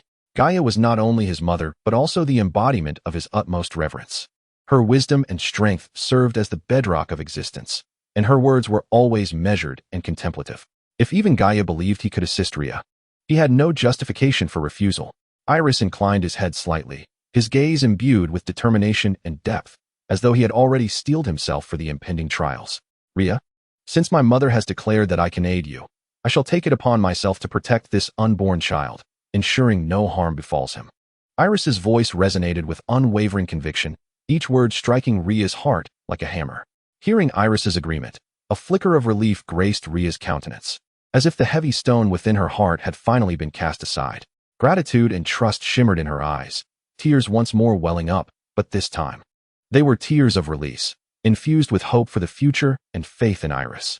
Thank you, Uncle Aerys. I am at a loss for how to express my gratitude. Rhea's voice trembled slightly, yet it was imbued with steadfastness and hope. Aerys offered a gentle smile, his heart a swirl of complexity. Yet he understood that the child about to be born was none other than the third divine ruler, Zeus. This child would be the one to overturn Kronos' throne. Cursed by Uranus, his destiny was extraordinary, inscribed in the ancient tapestry of fate. Simultaneously, Aerys believed that nurturing this third-generation deity would not be without its advantages. In a world rife with power struggles and intertwined destinies, the choices of pivotal figures could alter the course of history. Should Aerys provide the right guidance and protection during the child's upbringing, the rewards he would reap in the future would surely be commensurate with his efforts. Aerys's gaze was profound and resolute, as if he beheld the contours of what lay ahead. He recognized that this child was not merely a symbol of hope, but also an opportunity. Chapter 116. The birth of Zeus. Time flowed swiftly, and in the blink of an eye, the day of Zeus's birth had arrived. The heavens themselves seemed stirred by this monumental moment, as dark clouds swiftly gathered like ink, layering upon one another, shrouding the entire sky. The thunder rumbled, deep and resonant, as if the war drums of ancient times echoed from the depths of history, shaking the earth and stirring the hearts of every living soul. A rare thunderstorm descended quietly, with rain falling like dense silver needles, cascading from the dark clouds and striking the ground, creating countless sparkling droplets. The birth of Zeus coincided with this tempestuous downpour, as if the heavens themselves were heralding the arrival of this future king of gods with a rousing overture. Each flash of lightning resembled a divine sword cleaving through the darkness of the night sky, illuminating the entire world, and the dazzling radiance seemed to cheer for Zeus's arrival. Every clap of thunder resonated like celestial music, powerful and robust, reverberating across the cosmos, proclaiming the dawn of a new era. Upon Mount Otris, the thunder rolled like the roar of a deity, accompanied by the anguished cries of the goddess Rhea, enveloping the sacred mountain in a tense and mysterious atmosphere. The rain fell like fine needles upon the hard rocks, producing a crisp sound, as if providing a musical accompaniment to this divine birth. The thunder echoed in the valley, intertwining with Rhea's cries, evoking a profound sense of fate's weight and solemnity. Cronus stood at a distant peak, his gaze piercing yet shadowed with gloom. Fixed toward the temple of time, his countenance as dark as the clouds above. His heart was laden with anxiety and unrest, a suffocating pressure that transported him back to the era of his tyrannical father, Uranus. Uranus had mercilessly devoured his own children, and now Cronus felt the specter of his past fears replaying within him. This compelled him to clench his fists tightly, his nails digging deep into his palms, leaving trails of blood. As complex emotions flickered in his eyes, fear of the unknown and resignation to fate. Cronus was acutely aware that all his actions were driven by a desire to shatter that dreadful curse, to avoid repeating his father's tragic legacy. Yet, when the moment truly arrived, he found himself unable to escape the grip of internal terror. He feared the recurrence of history, that his offspring might betray him as he had once betrayed his father, usurping his place. This dread loomed over him like an insurmountable mountain, suffocating him. Standing atop the peak, Cronus peered through the curtain of rain, fixated on the distant temple of time. Within him surged an unprecedented premonition. This forthcoming child was unlike any before. Each previous birth had instilled fear within him, but this time, his unease was more profound. As if destiny's colossal hand had tightened its grasp. This child could be the pivotal force in the succession of divine kingship, or perhaps he would supplant his father and emerge as the third generation of deities. Deep within Cronus, this notion coiled around him like a venomous serpent, rendering him restless. His fingers gripped the scepter tightly, knuckles whitening with the strain, as if he sought to crush it. His gaze shimmered with a complex brilliance, embodying both an obsession with power and a profound fear for the future. Yet, it mattered not. Cronus slightly bent forward, gently caressing his belly, a chilling smile gracing his lips. His movements exuded an eerie confidence, as if concealing boundless secrets and strength. His heart brimmed with certainty and resolve, as if he had already discovered the means to defy fate. "They shall never escape my dominion," Cronus murmured softly, his tone imbued with a cold, unwavering conviction. Within Cronus's womb, 5 deities, forcibly reduced to their primordial state, lay in slumber, their powers sealed away, posing no threat to him.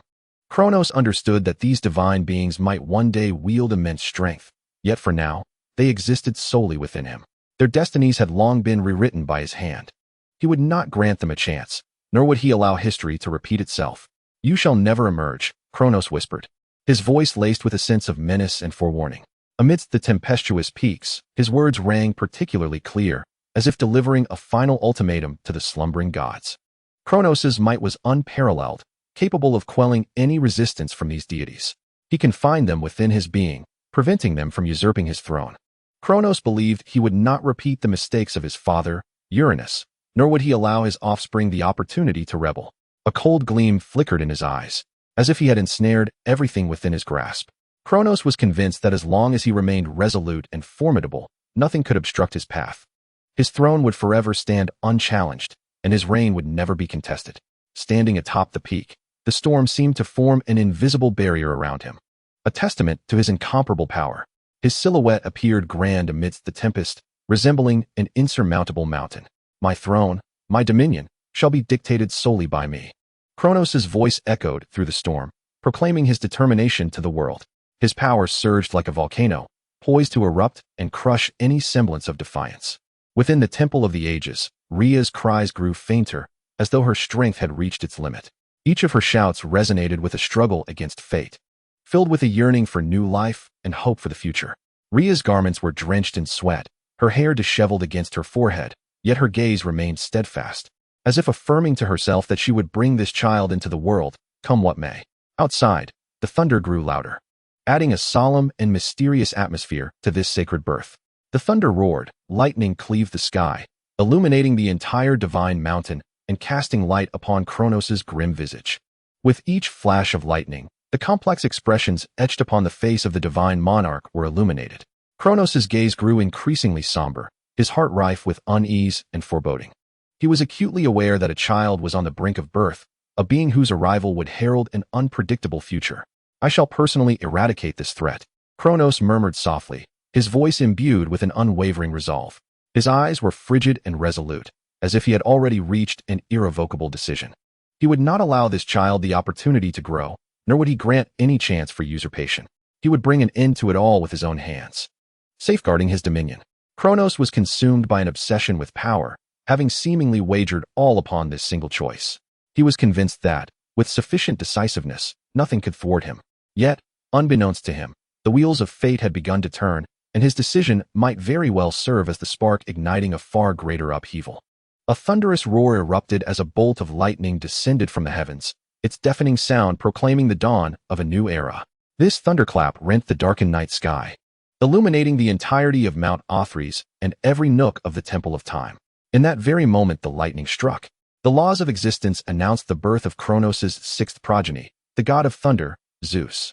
At that instant, the world seemed to tremble in awe at the arrival of this future deity. The thunder reverberated, and lightning cleaved the sky, casting brightness upon every corner of Mount Aerys and every detail of the Temple of Time. Within this realm, cleansed by thunder and lightning, the advent of Zeus appeared to awaken the deepest forces of the universe, stirring the world with an unprecedented tremor. This was not merely a natural response, but the whisper of destiny, heralding forthcoming transformations and hope. In the profound halls of the Temple of Time, the goddess Rhea held the newly born Zeus tightly in her embrace, tears gently swirling in her eyes, yet never falling. Her visage bore traces of fatigue, yet her gaze upon Zeus was filled with love and reluctance. This child, having just entered the world, was destined to depart from his mother. However, as a mother, she was compelled to make a heart-wrenching choice to ensure his safety. Rhea tenderly caressed Zeus's delicate face, her eyes intertwining infinite tenderness with unwavering resolve. Slowly, she began to channel the divine power of time through her fingertips, weaving it into Zeus's being in fine strands. This divine essence could temporarily halt the flow of time, preserving Zeus in his infant form and granting him precious moments to escape Mount Aerys. Her movements were gentle and deliberate, as if fearing to startle the child in her arms, while simultaneously exhausting her last vestiges of strength to pave a path towards safety for him. Rhea's fingertips brushed against Zeus's forehead, the divine power flowing like a warm stream into his being. In her eyes shimmered a resolute light, though her heart brimmed with reluctance. She understood that this was the sole course of action. My child, my Zeus, mother cannot remain by your side forever, yet remember, no matter the circumstances, my heart shall always be with you. Rhea's voice, akin to the gentlest moonlight in the night sky, whispered with a touch of quivering emotion, yet radiated unwavering determination. Her gaze was tender and profound, as if she sought to etch every detail of Zeus into the depths of her soul. She gently cradled him, his diminutive form appearing so fragile yet profoundly precious in her embrace. Rhea comprehended that this fleeting moment of divine power could only afford Zeus a brief respite. His future remained shrouded in uncertainty and peril. However, as long as a glimmer of hope endured, she would strive for him. My lady, time is of the essence, a nymph beside Rhea softly urged, her tone tinged with urgency and unease. Worry filled her gaze, as though she could sense the weight of time and fate pressing down. The nymph clutched Rhea's garment tightly, silently urging her to make a decision. Rhea, filled with reluctance, tenderly caressed her child, her fingers glided gently across Zeus's face, her eyes brimming with tears. An internal conflict engulfed her. She yearned to hold her newborn a moment longer while knowing that time waited for no one, compelling her to act swiftly. Her movements were gentle and slow, as if expending her final ounce of strength to leave a lingering warmth for her child. I cannot bear to part with you, my child." Rhea's voice barely rose above a whisper, her tears swirling in her eyes without ever falling. After bestowing a soft kiss upon her son's forehead, the goddess, in anguish, entrusted the swaddled Zeus to the nymph. Her hands trembled slightly, as though she were relinquishing her most cherished treasure. In that moment, her tears finally slipped down, landing upon Zeus's face. It seemed that Zeus sensed his mother's love, furrowing his brow momentarily before settling into quietude. "You must protect him." Rhea's voice quivered, yet her tone was resolutely firm. The goddess's eyes sparkled with maternal love, yet also conveyed an undeniable resolve. The nymph nodded, her eyes gleaming with determination. "My lady, I shall safeguard him with my very life until he is safe." Thereafter, this most trusted nymph of the goddess cautiously departed the temple of time along a concealed path, heading toward the temple of the primordial gods. She moved with utmost stealth, each step seemingly evading the clutches of fate, yet propelled by an unwavering conviction. Her heartbeat thundered in her ears, each footfall a defiance against destiny. In the cloak of night, her silhouette appeared particularly solitary, yet her stride was unfaltering, as if nothing could impede her path forward. The moonlight cascaded upon her, enveloping her in a silvery radiance, as if the stars in the night sky illuminated her path forward. Her silhouette appeared particularly vivid beneath the moon's glow, each step resonating with a firm rhythm. Rhea stood quietly in place, her gaze traversing the darkness, watching as Nymph's figure gradually faded into the distance. Tears welled in her eyes, cascading silently like pearls severed from their string, falling onto the cold ground below. Rhea understood that this decision might be the most arduous choice of her life, yet she believed it was for Zeus's sake. Then, Rhea slowly turned, her gaze resting upon another swaddled form nearby. Within that swaddle lay a sleeping infant, blissfully unaware of the world around. She carefully lifted the swaddle, the baby's face appearing particularly serene in the moonlight. Rhea gently caressed the infant's cheek. Her fingertips felt the chill of stone, yet her eyes brimmed with tenderness and resolve. Her movements were soft and deliberate, as if soothing a genuine child. This child was a creation of Rhea herself, with divine power. She had sculpted a piece of cold marble into the likeness of a child. Every line and contour of this creation was imbued with her blood, sweat, and love. Rhea infused it with her temporal divine essence, the breath of Cronus, and the lightning power she had just extracted from Zeus, in order to achieve an uncanny realism. She knew this fabricated child would be a pivotal element in her scheme to deceive Cronus, convincing him that this was Zeus. The child possessed flesh-like skin, fine fetal hair, and a warmth that would go unnoticed unless touched for an extended period. Rhea's fingers glided gently over the baby's face, her touch soft and measured, as if she were comforting a real child. Each caress felt like a struggle against fate. A complex array of emotions flickered in Rhea's gaze, a mixture of pity for this false child and deep concern for Zeus. She recognized that, though the child was lifeless, it carried her hopes and plans. The God King would not linger in contact with this child for long. A faint, bitter smile tugged at Rhea's lips. She was acutely aware of Cronus's cruelty and suspicion. Yet, despite this, he maintained a peculiar habit. He would merely glance at each child before swallowing them whole without hesitation. This habit, akin to a double-edged sword, had been a source of unhealed pain within Rhea's heart, but now it had transformed into her sole hope. Taking a deep breath, she listened to the approaching footsteps. Striving to compose herself, Rhea understood that every second ahead was crucial. She needed to appear weary and frail, as if she had just endured a grueling labor. Her face bore a faintly forced smile, yet her eyes shimmered with unwavering resolve. She understood that this performance was not merely an act to deceive Cronus, but also a means to safeguard Zeus. Soon, another grand spectacle awaited her. Rhea silently repeated this in her mind, her tone tinged with self-mockery and resignation. Her heart was a tumult of anguish and conflict, yet her determination remained unshakable. Rhea recognized that this was her sole opportunity, and indeed, the only chance for Zeus. With gentle hands, she adjusted her garments, ensuring that everything appeared befitting of a mother who had just given birth. Her movements were tender and deliberate, as if she were preparing for the final act of this charade. The pounding of her heart echoed in her ears, yet she endeavored to maintain her composure. Then, Rhea tightly cradled the false child, her fingers trembling ever so slightly, but her embrace was resolute. In her heart, she prayed silently, hoping that Cronus's brutality and suspicion would not unveil any anomaly. Rhea knew that if she could successfully deceive Cronus, a secure future awaited Zeus. She closed her eyes, inhaling deeply, striving to appear more exhausted and frail. Her face still wore a semblance of a reluctant smile, while her eyes sparkled with steadfast conviction. Each detail of this performance was crucial. Every gesture could determine Zeus's fate. As footsteps drew nearer, Cronus's figure emerged at the temple's entrance. His gaze was laced with a coldness and impatience, as if he had long grown accustomed to such scenes. He strode into the temple, his eyes landing squarely upon the child in Rhea's arms. Another child. Cronus stood before Rhea, his piercing glare fixated on the infant she held. A flicker of doubt crossed his mind regarding the unusual form of this newborn, a stark contrast to the offspring he had previously devoured upon birth. Yet, his actions exhibited no hesitation. His eyes conveyed a chilling resolve, as if he had already deemed this child a potential threat. Rhea felt a wave of anxiety as Cronus scrutinized the false infant in her arms, but she fought to maintain her calm. She understood that this moment was the most critical juncture of her plan. With a faintly forced smile gracing her lips, her eyes glimmered with unwavering determination. Rhea gently lifted her chin, her voice fragile and weary as she implored, "Cronus, he is our child. I beg you, spare him." Her voice trembled, as if each word sapped her remaining strength, yet her gaze remained firmly fixed on Cronus, imbued with a plea. Cronus scoffed derisively, a flicker of disdain crossing his features. "You always say this, but you know it is impossible. Fate has been irrevocably sealed. I cannot allow any child to threaten my throne."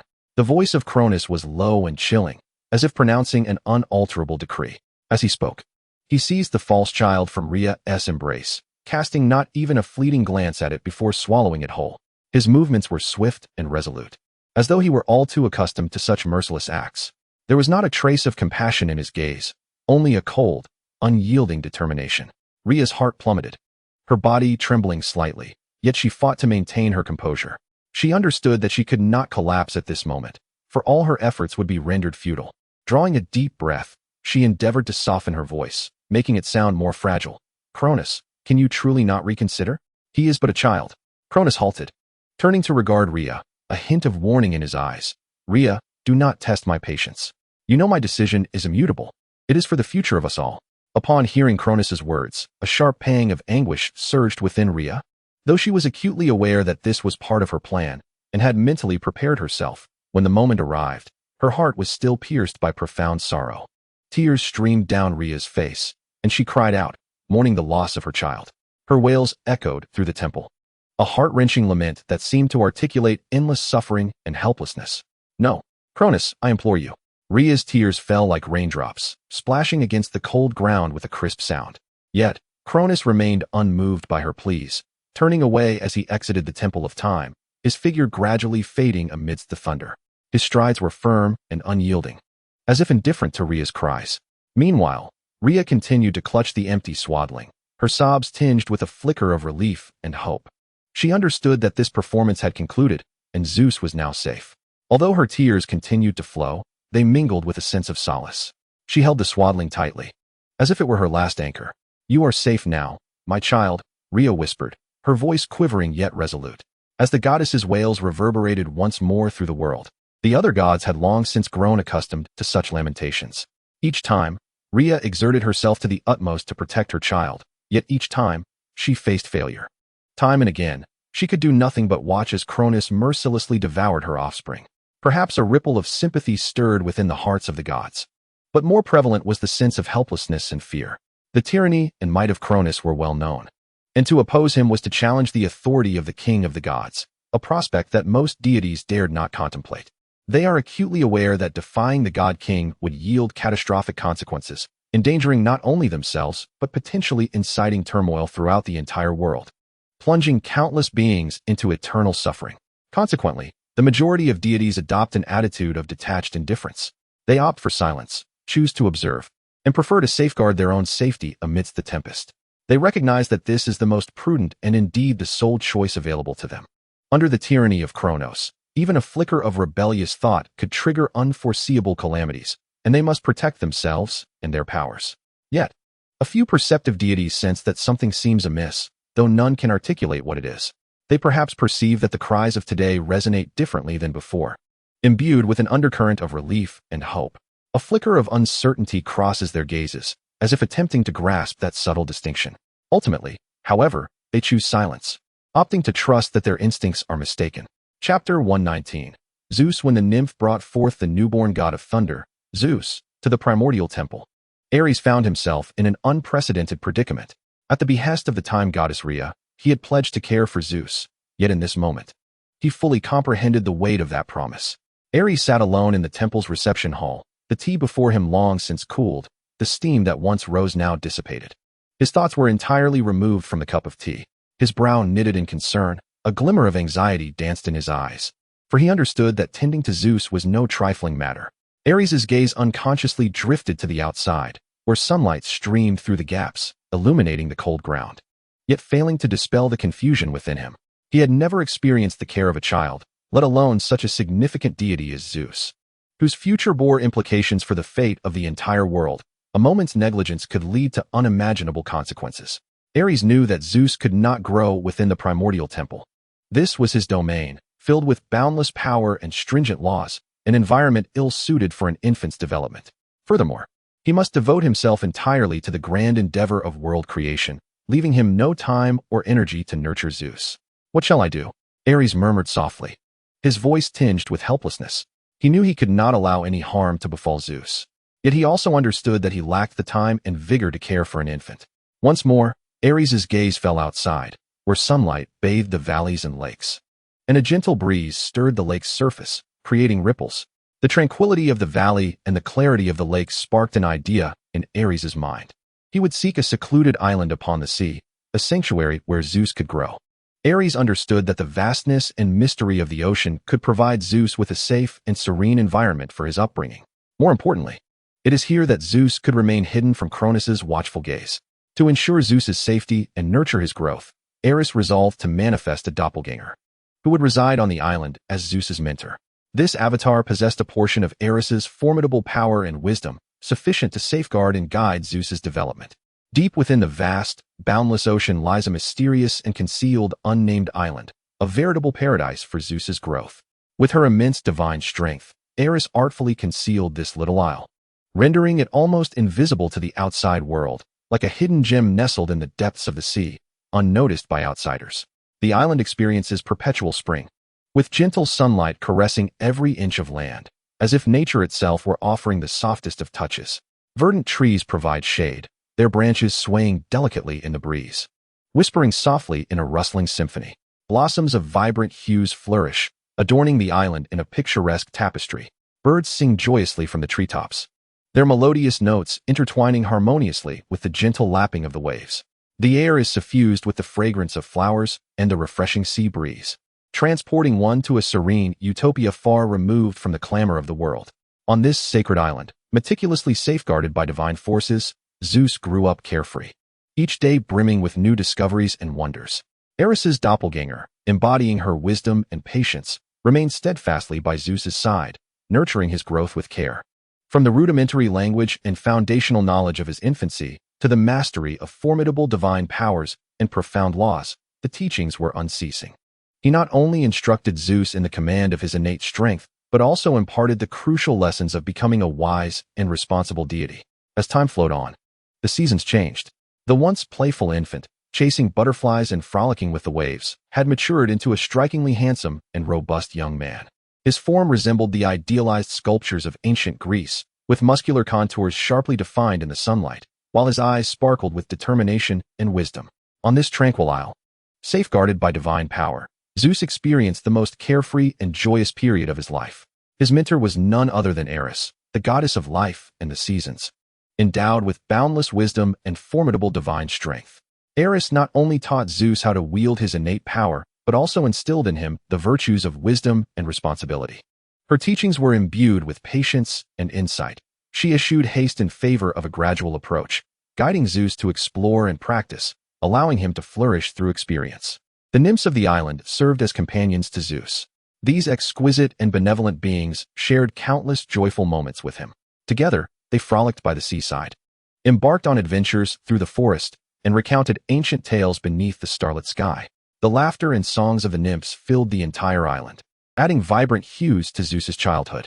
Under the protection of Aerys, Zeus was free to explore each of his whims and indulge in whatever pleased him. On this land abundant with love and freedom, he roamed the mysteries of the world, savoring the joy of growth. Sunlight poured over the soft sands, its golden rays glistening like delicate silk, tenderly enveloping every grain. Zeus reclined there comfortably, eyes closed, basking in the warm sunlight that caressed his skin. As if the entire world had paused in that moment, the sea breeze gently brushed against him, carrying a hint of saltiness that immersed the Lord of Thunder in an indescribable comfort. As he slightly squinted his eyes, preparing to drift into slumber amidst the tranquility, a soft cough interrupted his reverie.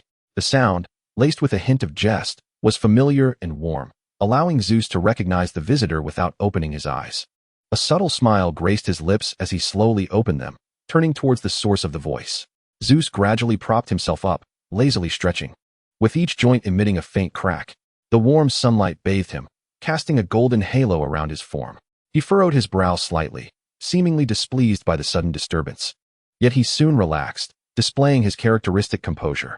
Resting his chin on one hand and tilting his head, he regarded the newcomer with a teasing glimmer in his eyes, a playful grin forming at the corners of his mouth. "Teacher, what brings you here today to interrupt my peace?" Aerys stood beside him, slightly leaning forward, her gaze holding a mix of teasing and seriousness.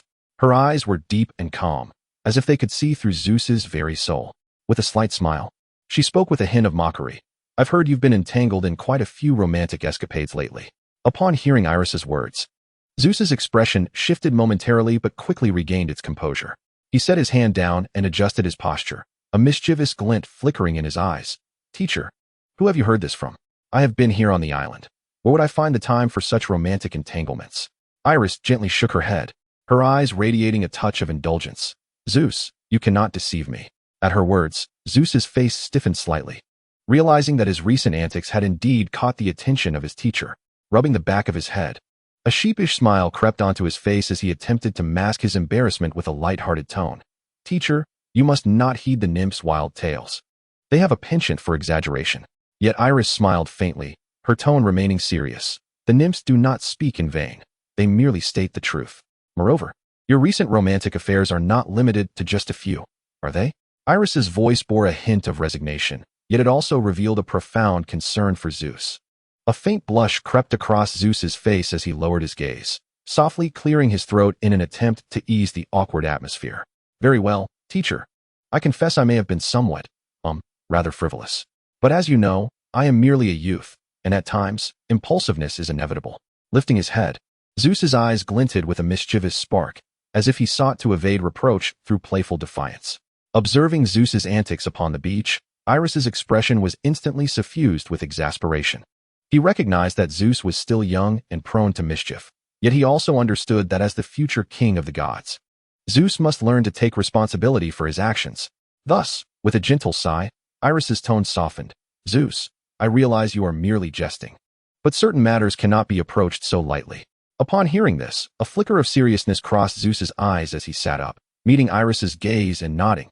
"Teacher, I understand. I will be mindful. Once you surpass the formidable powers, you shall endeavor to rescue your siblings and confront Cronus." Aerys's voice resonated like a mighty bell in Zeus's ears, lingering long after it had been spoken. The sound seemed to emanate not from the nearby Aerys, but from the distant horizons, imbued with an irresistible force, as if it were a decree of fate. Aerys's gaze was akin to a tranquil yet profound abyss, seemingly capable of perceiving every subtle fluctuation within Zeus's heart. His eyes conveyed an unwavering certainty, as if to inform Zeus that this was an inescapable path, a challenge destined to be faced. Zeus's body stiffened momentarily, as though ensnared by an invisible force. His breath quickened, and his heart raced unbidden. However, this fleeting turmoil was swiftly subdued. Taking a deep breath, Zeus gradually rose to a seated position. He then slowly lifted his head, his gaze piercing through layers of mist, resting upon the towering, resplendent Mount Otris, which seemed to touch the clouds. In the distance, Mount Otris loomed majestically, its summit veiled by thick clouds. Sunlight streamed through the gaps in the clouds, imparting an aura of mystery and solemnity to the mountain. The great deities had never concealed Zeus's origins from him. He was Zeus, the sole offspring of the king of the gods, Cronus, who could traverse the chaotic realm. His birth was destined for the extraordinary from the very outset. Zeus was acutely aware of the unique mission that lay upon his shoulders, a burden akin to a heavy mountain. He also knew of the prophecy that the king of the gods would inevitably be overthrown by his progeny, and he, undoubtedly, had been chosen by fate. This truth he had long acknowledged. Yet each time it resurfaced in his thoughts, a complex wave of emotions would swell within him. Gazing upon the lofty and unattainable divine mountain, Zeus found himself enveloped in an unusual haze of confusion. A flicker of trepidation and uncertainty passed through his eyes, as though he were silently questioning himself. Am I truly capable of this? His heart brimmed with an apprehension of the future and an awe of the responsibilities that loomed before him. He understood that what lay ahead was not merely the confrontation with formidable foes, but also an internal struggle. He was not only to challenge the authority of Cronus, but to defy the very fabric of fate. His endeavor was not solely to demonstrate his strength, but to affirm his unwavering resolve. Can I? He murmured softly, his voice tinged with a faint tremor, turning his gaze towards Aerys beside him. His eyes were filled with both anticipation and anxiety. Sunlight cascaded upon his face, reflecting the turmoil within his soul. Zeus yearned for an answer, one that would fortify his convictions. Fate has chosen you, Zeus, Aerys said as he approached, wishing to offer comfort to this child he had watched grow. Leaning slightly, he regarded Zeus with a gentle yet resolute gaze. You are the destined king of the gods. You will succeed. Aerys's voice resonated with depth and conviction, each word imbued with faith. He tenderly ran his fingers through Zeus's hair, as though imparting an intangible strength. The sun bathed them in warmth and tranquility, enhancing the significance of the moment. Will my teacher stand by my side? Zeus inquired, lifting his head. His golden-hued eyes fixed intently upon the deity elevated by the flowing waters, his expression earnest and grave. The sunlight illuminated his face, bestowing a sense of determination to his gaze. For Zeus knew that his mentor was not only a deity of immense power, but also cherished by the primordial goddess Gaia, his beloved grandmother. Thus, if he could persuade Aerys to align with him, his chances of overthrowing Cronus would significantly increase. Observing the serious demeanor of Zeus, Aerys couldn't help but chuckle. He was acutely aware of Zeus's potential and resolve, yet in this intricate world, emotions were vital, but so were interests. With a playful pat on the young man's cheek, Aerys teased with a profound undertone. That depends on what you can offer, my child. Zeus paused momentarily, then let out a soft laugh, his eyes glimmering with newfound determination and confidence. He fixed his gaze upon this deity, one of the few in the world possessing such great power, and spoke with unwavering conviction. You shall see. Aerys smiled subtly, his eyes filled with admiration.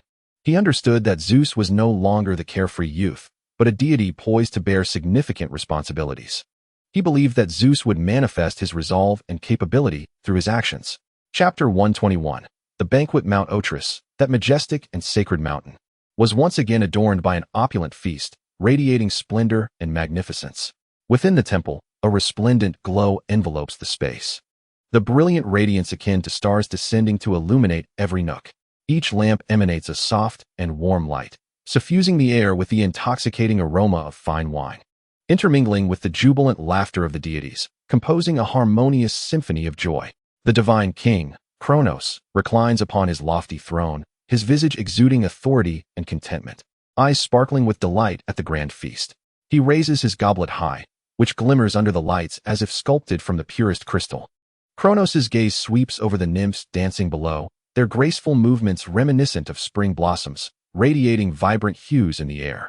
The skirts of the nymphs flutter gently with their steps, akin to the wings of butterflies, fluttering elegantly in the interplay of light and shadow. Kronos cannot help but erupt into hearty laughter, his voice resonant and vibrant, echoing throughout the temple's every corner. This laughter seems to possess a magical quality, reverberating through the entire realm. The feast serves as the quintessential testament to Kronos' supreme power, a divine blessing to all creation, and a grand celebration for the gods. However, amidst this exuberant atmosphere, the queen, Rhea, appears notably silent. She sits beside Kronos, her countenance stern, revealing a glimmer of weariness and resignation.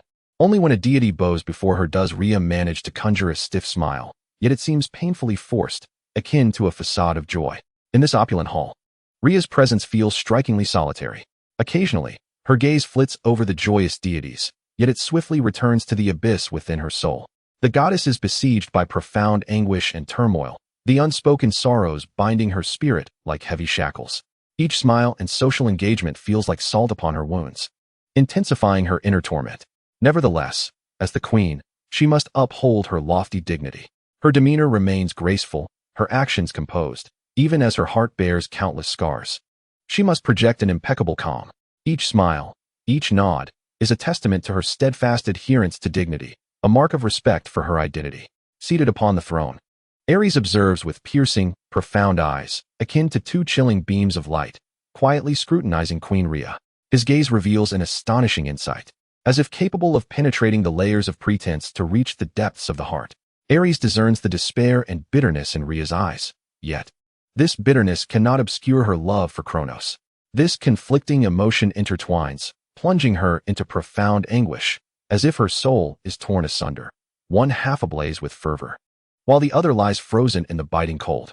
Every gaze and movement of the divine queen betrays an inner turmoil and anguish. Beneath the resplendent lights of the temple, Rhea's countenance appears particularly austere. Her smile, though rigid, glimmers with an elusive light in her eyes, hinting at the complexity and depth of her emotions.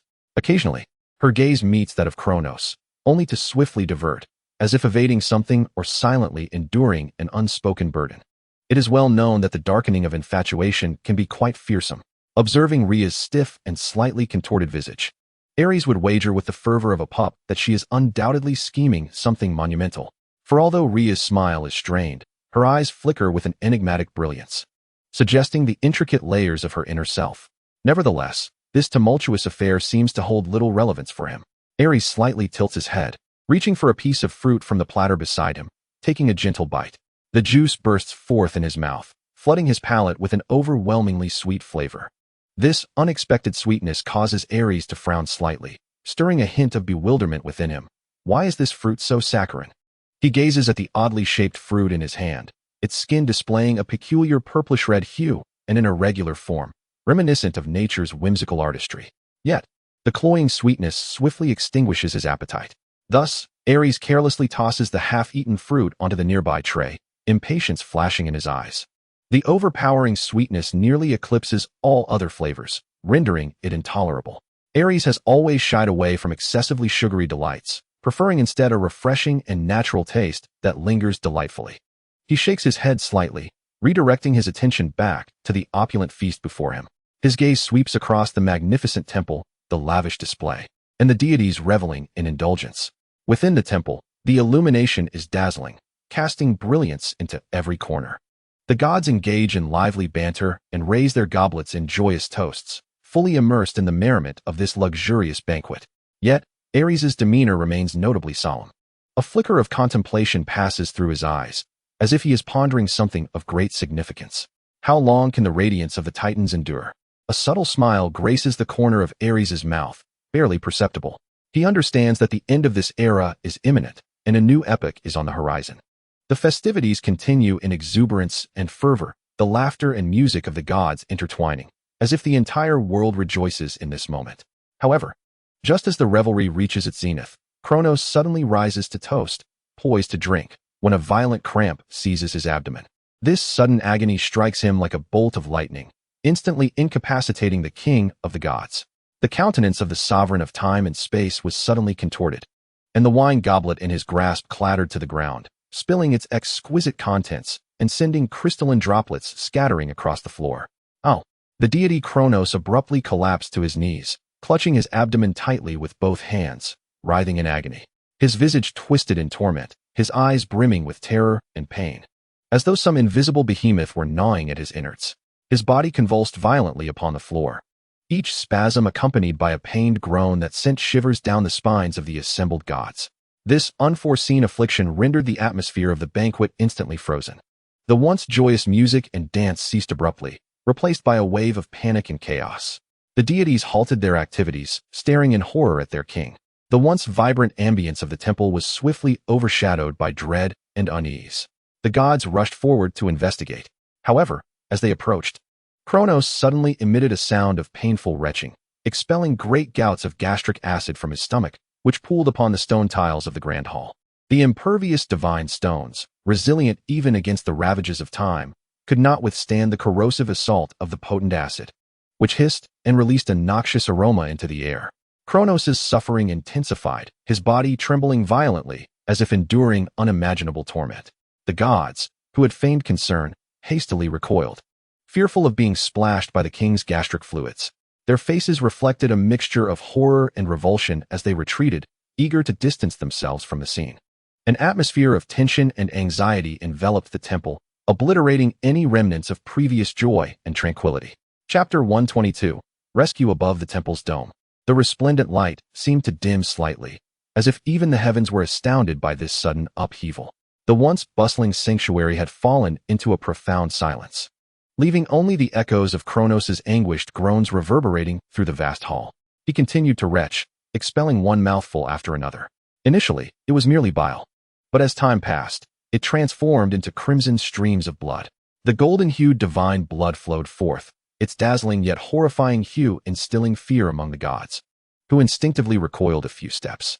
The air within the temple felt as though it had solidified, heavy with a suffocating tension that compelled everyone to hold their breath, silencing any utterance. Kronos continued to heave, his body shaking violently as he bore the brunt of unimaginable agony. His visage was contorted, eyes filled with terror and despair, as if silently screaming for help. Yet, the goddess Rhea merely knelt beside him, her gaze filled with a complex sorrow, offering no further action. In accordance with past occurrences, one would expect the goddess to be in a state of utter panic, her complexion pale, anxiously cradling the god king's face in her hands, as if such an act could alleviate his suffering. However, at this very moment, Rhea was entirely different. Her demeanor was strikingly composed, akin to a still pond, devoid of any ripples. Though the goddess's visage was devoid of color, not a trace of alarm was evident upon it. Instead, Rhea's countenance was marked solely by profound sorrow intertwined with a complex array of emotions. Her lips quivered slightly, yet no sound escaped them, as if she harbored an ineffable secret within the depths of her soul, rendering her unable to express her feelings openly. In her eyes flickered an elusive glimmer, at times dim and at others bright like the stars in the night sky. This radiance seemed to hint at her internal struggles and contradictions, igniting curiosity about the thoughts that occupied her mind. With another retching sound, Kronos' body convulsed violently, as if he were enduring unimaginable agony. His form curled tightly, fingers gripping the ground with nails embedded deeply into the stone, leaving behind deep marks. Suddenly, a crystalline, warm crimson orb was expelled from his mouth. This orb hovered gently in the air, emanating a soft yet mysterious glow, as if it contained boundless power. The light it radiated was warm and gentle, yet carried an indescribable majesty that stirred deep emotions. The gaze of the gods was instantly drawn, their expressions a mixture of terror and awe at this astonishing spectacle. The once chaotic temple fell into an even deeper silence, punctuated solely by the echoes of Kronos' retching in the vast hall. Before the gods could regain their composure from the shock, a series of orbs, pale green, rose pink, black, and blue, were successively expelled by the god king, totaling 5 in number. These orbs drifted slowly through the air, as if imbued with their own will, casting a soft and mysterious glow that illuminated the entire temple. The gods exchanged glances, uncertainty etched upon their faces, filled with fear and confusion. The air within the temple seemed to stagnate, with only the flickering orbs casting their gentle, yet enigmatic light. Kronos' agony persisted, his body weakened to its utmost limits. His breath came in short, labored gasps, each wretch depleting what little strength remained. Ultimately, he expelled a stone sculpture, its form indistinct. Though it had lost its original luster, it still exuded a mysterious aura. It hovered slightly, as if supported by some invisible force, gently settling beside the orbs. The surface of the sculpture had become roughened, yet its outline remained vaguely discernible, resembling the image of an infant. Damn it! Before the god king could fully comprehend the depths of his anguish, a fleeting instant saw several luminous orbs and stone sculptures vanish into thin air. Only the air remained, crackling with intermittent flashes of lightning, as if a formidable force had erupted in an explosive moment. These flashes of lightning, akin to furious bolts, shattered the tranquility of the temple, illuminating the terrified visages of the deities. The gods beheld this spectacle with dread, their faces etched with fear and bewilderment. They were bewildered by the inexplicable events that had just transpired, unaware of the significance behind the disappearance of the orbs and sculptures. Chaos reigned within the temple, the former order utterly dismantled, replaced by a palpable sense of panic and unease. Witnessing this turmoil, Kronos could no longer feign ignorance regarding the unfolding events. A flicker of terror and rage ignited in his eyes, as if he had finally grasped the stark reality of the situation. His voice, laden with despair and fury, erupted in a bellowing cry of that name, Zeus. Despite his meticulous precautions, he had ultimately failed to avert this calamity. Kronos' eyes burned crimson, overflowing with wrath and regret. Memories of his earlier decisions flooded back. Those offspring he had devoured now reappeared before him in this haunting manner. He came to realize that his initial fears and cautiousness had proven futile against the inexorable tides of destiny. In his quest to preserve his throne, he had resorted to the most heinous of acts, consuming his own progeny in a desperate bid to thwart their inevitable rise to power. Yet, fate mocked his actions in the most brutal of fashions. The children he had swallowed now manifested as radiant orbs, silently indicting his atrocities. The last stone figure he had expelled may very well have been a surrogate for Zeus. Cronus's body trembled violently as he struggled to rise. Yet his weakened form betrayed him. His gaze brimmed with defiance and fury, as if he sought to rend the very fabric of the world. Alas, he could not alter the course of what had transpired, left only to witness the relentless march of fate. He should have annihilated them at the outset. A hint of madness tinged Cronus's voice, his eyes ablaze with boundless rage. He realized that all his endeavors had culminated in naught but illusions. His body quaked as if grappling with immense pain and fury. The echoes of his voice reverberated throughout the temple, steeped in despair and resentment. I have done so much, yet I remain powerless to avert this. Cronus's tone was laced with tragic indignation, his visage contorted in agony. The God King roared, resembling a ferocious beast raging in the wilderness. His voice was deafening, as if it sought to shatter the very foundations of the temple. With feeble strikes against the ground, the sturdy divine materials disintegrated into dust, debris scattering in all directions. His wrath and despair seemed poised to rend the world asunder, and his bellowing reverberated within the temple, akin to the trumpets of doom. Upon witnessing this, the deities refrained from provoking the wrath of the God King. They were acutely aware that Cronus's fury was unpredictable, and any attempts to console or persuade him could unleash greater calamities. Thus, they silently retreated from Mount Otris at the swiftest pace, making room for the God King and the goddess. With heads bowed, they cautiously exited the temple, not daring to make a sound, as if fearing to disturb the wrathful God King. Chapter 123. Restoration. Deep within the Earth Temple, Zeus meticulously arranged 5 luminous orbs in front of the Earth Mother, Gaia. These orbs radiated a soft and enigmatic glow, imbued with boundless vitality, akin to nascent hope, quietly awaiting the bestowal of new significance. Zeus bore an expression of tension and anticipation, for he understood that these orbs represented his siblings, devoured by the God King Cronus. Gaia rose slowly, her countenance dignified and benevolent, her gaze shimmering with profound wisdom. She approached the orbs, extending her hand to gently pour forth the elixir of life from the life-giving vessel. A few crystalline droplets of life essence soared from the vessel, gracefully descending upon each orb. The drops danced like ethereal notes, gently striking the orbs and instantaneously awakening the dormant powers within. As the life essence trickled down, the orbs began to transform imperceptibly. They swelled slowly, as if greedily absorbing the miraculous and potent essence of life. Each droplet of the life spring resembled a seed imbued with infinite vitality, taking root and sprouting within the orbs. In no time, the radiance of the orbs intensified, as if they had been granted renewed life. When the orbs reached a certain magnitude, they momentarily stabilized, seemingly gathering their final strength in preparation for the impending metamorphosis. Zeus watched intently, his heartbeat quickening and breath becoming more rapid. His gaze remained fixed on each orb, as if perceiving the pulse of fate through their transformations. He knew this was a decisive moment. His siblings were on the brink of revival. An atmosphere of tension and anticipation enveloped the temple, as if the very air had solidified. Suddenly, a crisp and resonant crack shattered the silence. The 5 luminous orbs, having expanded to their limits, erupted instantaneously, and 5 radiant streams of light burst forth. These streams, akin to the first rays of dawn, pierced through the endless darkness, illuminating the entire Earth Temple. As the brilliance faded, 5 deities re-emerged upon the earth, their forms gradually becoming discernible in the light, bearing expressions of bewilderment and curiosity, as if they had just awakened from a protracted dream. Zeus stepped forward slightly, adorned with a warm and sincere smile, his gaze gently sweeping over each newly awakened deity. His voice brimmed with welcome and affection, as if greeting long-lost family members. Greetings, my dear siblings. The goddess Hestia of the hearth, Demeter, the goddess of agriculture, Hera, the goddess of marriage, as well as Hades, the god of the underworld, and Poseidon, the god of the sea, all 5 offspring of the divine monarch, instinctively turned their eyes toward Zeus, who was addressing them. In that fleeting moment, A myriad of emotions surged within their eyes, resembling the undulating surface of a tempestuous sea. Within their profound gazes lay both joy for newfound freedom and confusion regarding the unknown.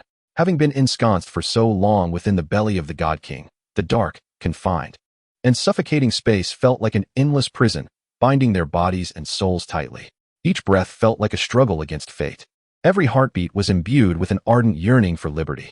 Now, although they had broken free from their shackles, their spirits seemed to linger in the shadows of that protracted captivity, finding it difficult to swiftly adapt to this long-awaited freedom.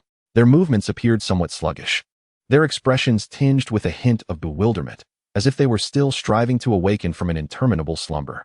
Exchanging glances, they reflected a profound, unspoken understanding, as though silently narrating their shared experiences and emotions. Zeus smiled gently, the corners of his mouth curving into a relaxed and warm expression, his signature smile that effortlessly alleviated tension and unease. With a touch of humor in his tone, he spoke casually.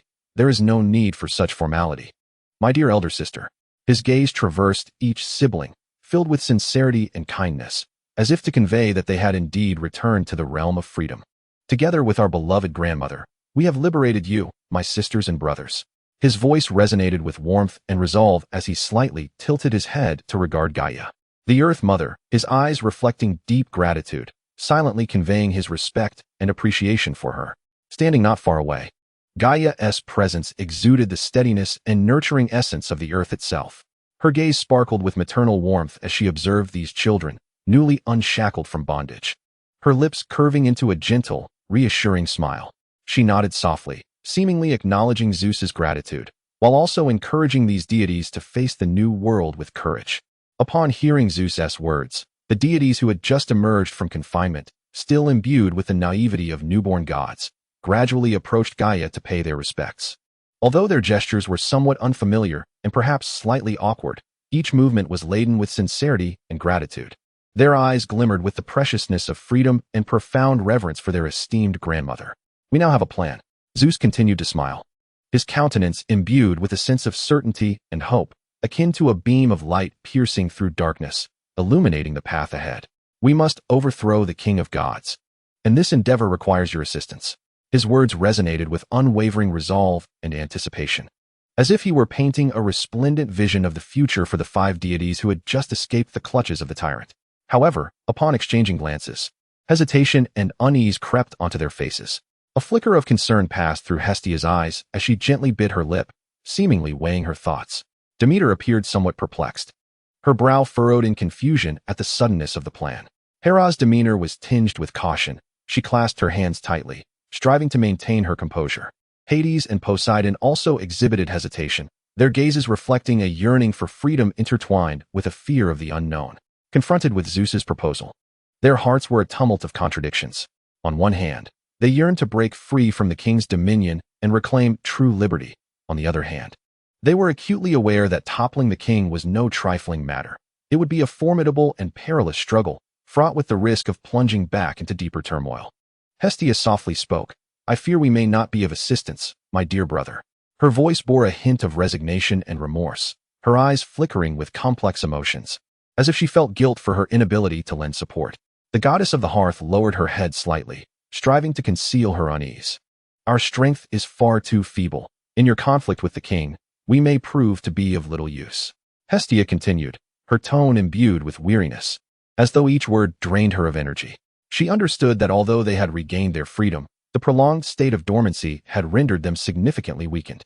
Once swallowed, they had succumbed to slumber, remaining as they were when they were engulfed by Kronos. Demeter sighed softly, her voice tinged with sorrow. "Sister speaks the truth, Zeus. In our current condition, we are ill-equipped to partake in such a daunting battle. We require time to restore our strength. Otherwise, we would merely burden you."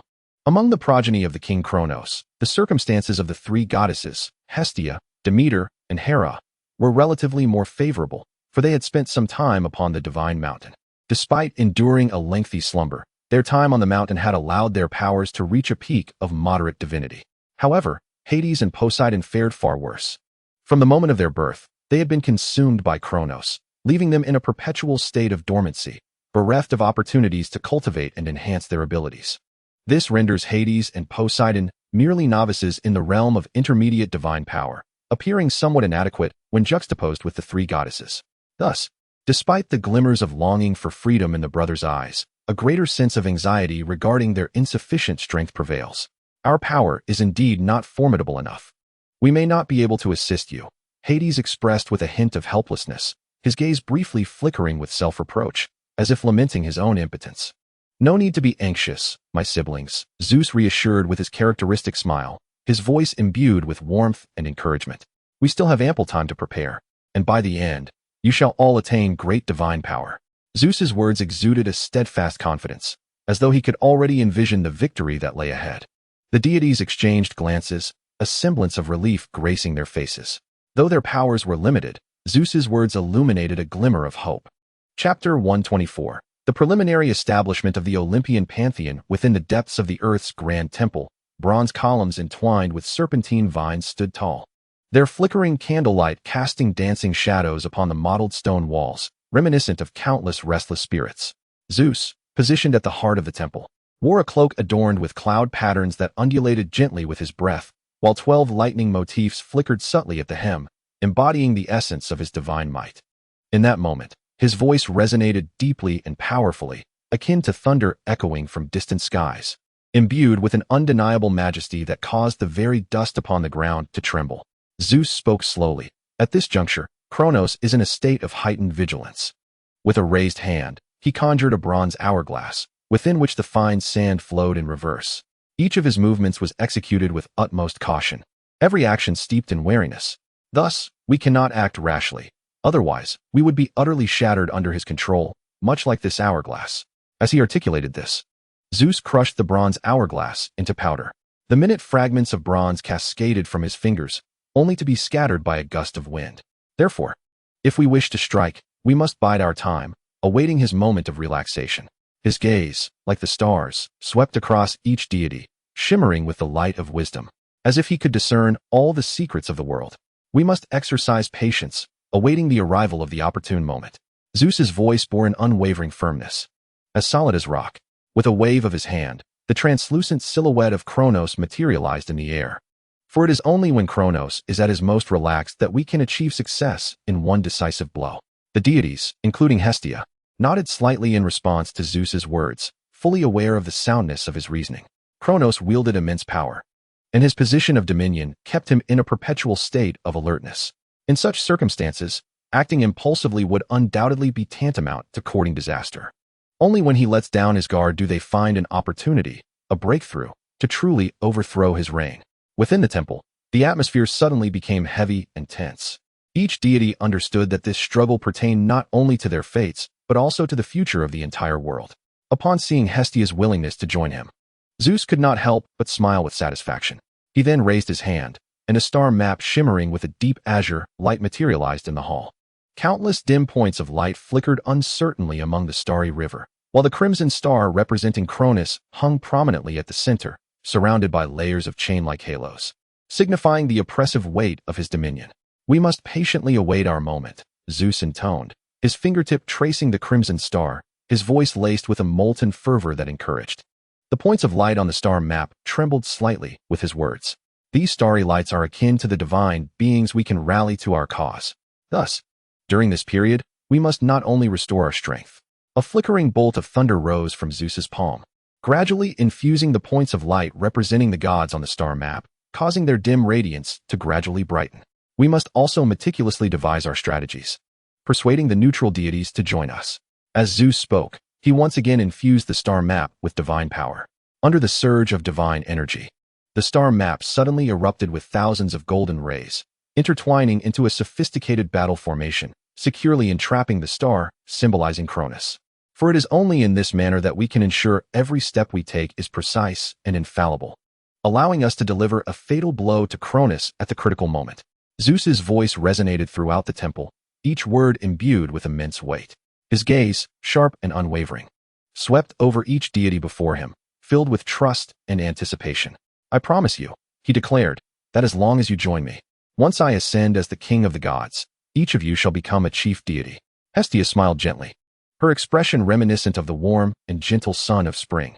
She spoke, gratitude evident in her tone, Thank you, Zeus. Every word she uttered was imbued with sincere emotion. We will join you, for our freedom and for our future. Demeter nodded in agreement, her demeanor resolute, her eyes reflecting determination. Yes, we will support you. Your plan sounds reasonable, and your promise gives us hope. Demeter's words brimmed with trust in Zeus, as if she could already glimpse the dawn of victory in this struggle. Hades and Poseidon also expressed their support. Hades' face was calm and resolute, his voice deep and powerful. We will fight alongside you, Zeus. His gaze sparkled with unwavering resolve, prepared to face the challenges that lay ahead. Poseidon smiled faintly, his voice imbued with a touch of grandeur. We believe in you. My brother. Hera stood nearby, a gentle smile gracing her face, having wholly embraced the existence of Zeus in that moment. Her eyes sparkled with a profound luminosity, silently endorsing the unfolding events. Under the watchful gaze of Mother Gaia, Zeus and his siblings gathered solemnly, signing their covenant with gravitas. Their gazes were resolute and bright, filled with hope for the future and a yearning for freedom. An atmosphere of solemnity and sanctity enveloped the air, as if time itself had paused for this moment. Gaia stood quietly to the side, her dignified and benevolent visage radiating warmth in the soft light. Upon witnessing the young deities formalizing their pact, a look of contentment spread across her face. She understood that these children were about to embark on a historic path that would alter the world, and this moment would serve as the genesis of it all. May your covenant be as steadfast as stone. May your unity surpass all. Gaia's voice resonated, deep and powerful, akin to a blessing emanating from the very depths of the earth. Her gaze swept over each deity, brimming with anticipation. Zeus raised his hands high, the lightning in his grasp illuminating the dome as if it were daylight. We hereby establish our covenant. Zeus's voice trembled with emotion. No matter how arduous the path ahead may be, we shall stand united, facing it together. Our aim is freedom, justice, and the creation of a better world for all beings. As his words echoed, the starry sky above the temple began to reassemble. 12 brilliant beams of starlight coalescing into constellations, heralding the nascent form of the future Olympian pantheon, shining with the light of rebirth along the river of fate. Chapter 125. Wrath. Mount Otris, the towering and hallowed mountain of the gods, was presently shrouded in the wrath of King Kronos. His fury raged like a tempest, engulfing the entire mountain, as the forces of time and space twisted uncontrollably under his dominion, threatening to rend the very fabric of reality. Within and without the temple, an atmosphere of oppression and dread prevailed, the air feeling thick and suffocating. Kronos' anger was uncontainable, his eyes aflame with crimson, his visage contorted as if consumed by boundless rage.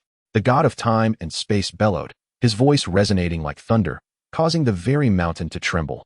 Zeus, you traitors, I shall not spare you. The stone columns of the temple quivered beneath the force of Kronos' fury, ancient runes etched upon them flickering with a cold light, as if foretelling impending calamity. Kronos' wrath erupted like a volcano, uncontrollably spilling forth.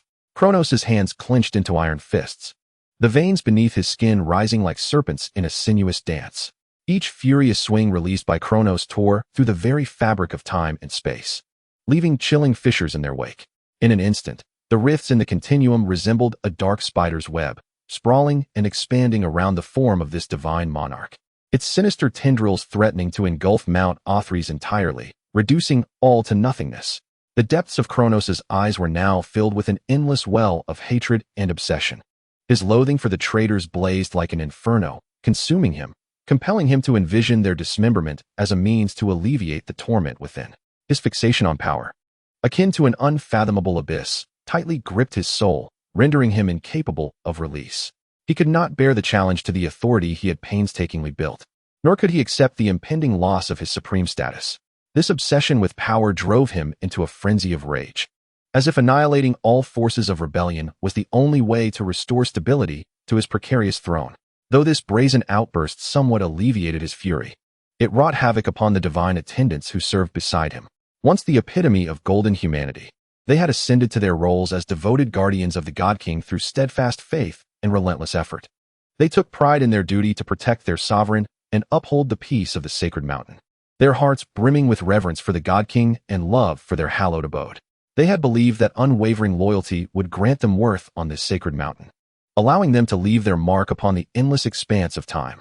Yet, in the face of Kronos' wrath, their strength appeared minuscule, akin to insignificant dust. unable to withstand his overwhelming power. The tempest of his fury obliterated all their efforts and beliefs in an instant. Their once proud might crumbled before the God King's rage, and their previously steadfast convictions wavered under the storm of his wrath.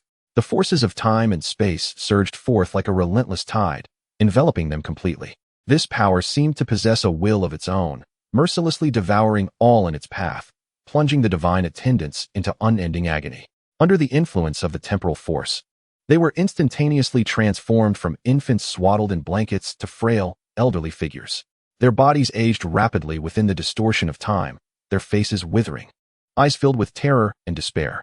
They struggled in vain, but the power of time and space acted like invisible shackles, binding them tightly, rendering them immobile.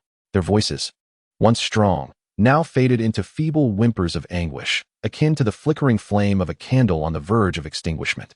Their bodies, caught in the relentless tearing of time and space, seemed on the brink of being torn asunder. In their eyes flickered a profound attachment to life, a bewilderment regarding the future, and an overwhelming helplessness in the face of this sudden calamity. Under the torment of temporal forces, the form of a divine attendant weakened instantaneously. His voice barely a whisper, "My lord, we are but..." Before he could complete his thought, his body rapidly aged amidst the distortions of time, ultimately dissolving into a wisp of smoke, vanishing into the ether. Another divine attendant clutched his companion tightly, as though seeking solace. His trembling hands betrayed his confusion. Why is this happening? His voice quivered with a hint of sorrow, yet the merciless grip of time enveloped him, reducing his form to frailty, until he too transformed into a wisp of smoke, dissipating into the air. "Your Majesty, I implore you." One divine attendant attempted to plead, but his voice was instantly devoured by the forces of time. In an instant, his body endured the passage of countless years, from robust youth to frail old age, culminating at the end of life. A final glimmer sparkled in his eyes before it slowly dimmed, as if consumed by darkness. Inside and outside the temple, a scene of desolation unfolded. The once majestic and solemn temple was now shrouded in the wrath of Kronos, taking on a ghastly and terrifying aspect. The bodies of the divine attendants morphed in the distortions of time, cycling from infancy to old age and back again, ensnared in an interminable loop. Their anguish and despair became the sole melody within the temple. By the time the fury of the God King subsided, the feeble attendants, elevated from the ranks of golden humanity, had already returned to the embrace of chaos within the twists of time. Their forms crumbled to dust, scattered by the winds, as if they had never existed. The temple fell into an eerie silence, with only the echo of Kronos' wrath reverberating through the air, and the fissures of time continued to flicker subtly, as if recounting the recent events. Kronos' countenance gradually settled from fury, yet his gaze continued to glimmer with hatred. He surveyed his surroundings. The once loyal attendants had vanished without a trace, leaving behind a scene of devastation within the temple. Each of his glances held a chilling intent. His voice remained low and merciless, as if echoing from the abyss. "Traitors, your end is nigh." His words resounded within the temple, each syllable striking the air like hail, imbued with threats and forewarnings. Although Kronos' rage had somewhat abated during this outburst, his hatred and obsession with power remained undiminished. A resolute determination shone in his eyes, as if he had already envisioned the downfall of the betrayers. The temporal rifts surrounding Kronos continued to flicker, as if poised to erupt once more. "Do you think you can easily betray me and seize my power?" Kronos' voice carried a hint of cold laughter. "You are mistaken. My power is invincible. Your doom is imminent, and I shall personally send you into the abyss." His tone brimmed with confidence and menace, as if he had already glimpsed the dawn of victory. Kronos' gaze swept across the temple once more, his heart filled with hatred for the traitors and an unwavering obsession with power. He understood that this struggle had only just begun, and he would spare no effort to uphold his dominion. Chapter 126. The Covenant of Thunder and Ocean. In the days that followed, Zeus, with his wisdom, charm, and eloquence, shone brilliantly upon the world stage. He not only successfully wed the goddess of wisdom, Metis, as his first wife, but also adeptly garnered the support and assistance of the ocean deities, including Oceanus and the sea goddess, Thesis. Let us rewind 3 years. Thunder rolled across the skies of Crete, and Zeus felt the briny sea breeze carrying the songs of the deep-sea nymphs, heralding a turning point. Upon learning from Aerys of Oceanus and Thetis' dissatisfaction with the turmoil caused by Kronos, Zeus did not hesitate to transform into a bolt of lightning and fly toward the ocean temple located in the shallows. His form traced lightning-like streaks across the water's surface, propelled by unwavering conviction and fearless courage as he plunged into the vast ocean. In that tranquil and profound azure expanse, the ocean temple stood like a resplendent pearl, quietly witnessing the vicissitudes of the world, surrounded by crystalline waters. When Zeus, in his thunderous form, arrived at the temple, he discovered that its two masters had long awaited his arrival. Clearly, Oceanus and Tethys were already aware of Zeus's impending visit, having patiently awaited him in the temple's grand hall. The atmosphere inside the temple was imbued with a solemn and mysterious aura, as the two deities sat upon their thrones, their gazes piercing, fixed upon Zeus as he approached from outside. Zeus entered the hall with deliberate and composed strides, standing at the center of the temple. His voice resonated with the depth and power of the ocean waves. Honorable Oceanus and Tethys, the shackles of Kronos are now shattering the balance of the world. Zeus's words echoed through the hall, each syllable striking like a hammer upon the hearts of those present.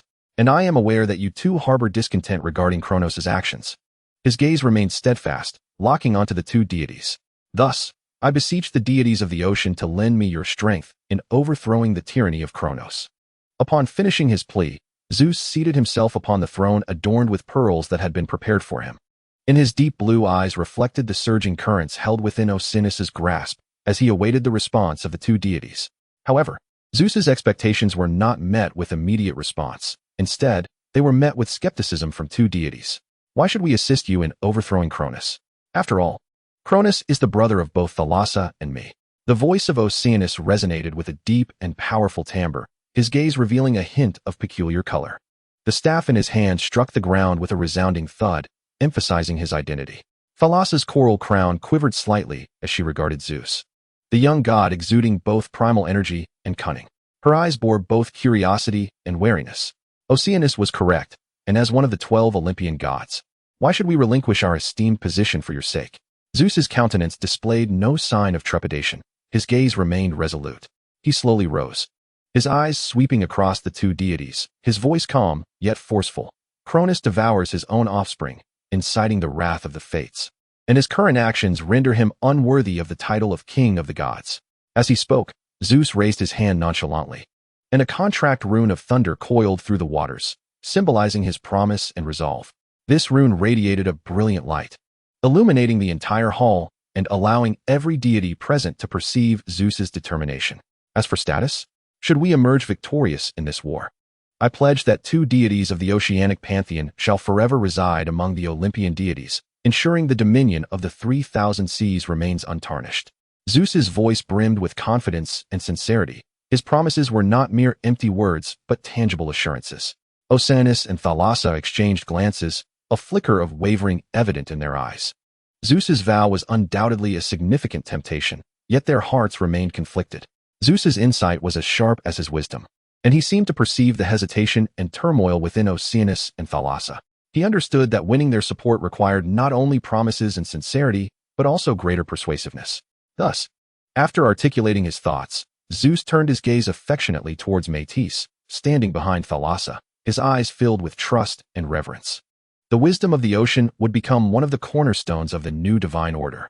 Zeus's voice was gentle yet unwavering, as if affirming an established truth. His gaze remained fixed on Métis, intending to demonstrate to every deity present his respect for wisdom and his vision for the future. Furthermore, should I ascend as king of the gods, I shall designate her as queen. Zeus opened his palm, and a second rune of a thunderous oath flowed through the waters, each line etched with promises to Métis.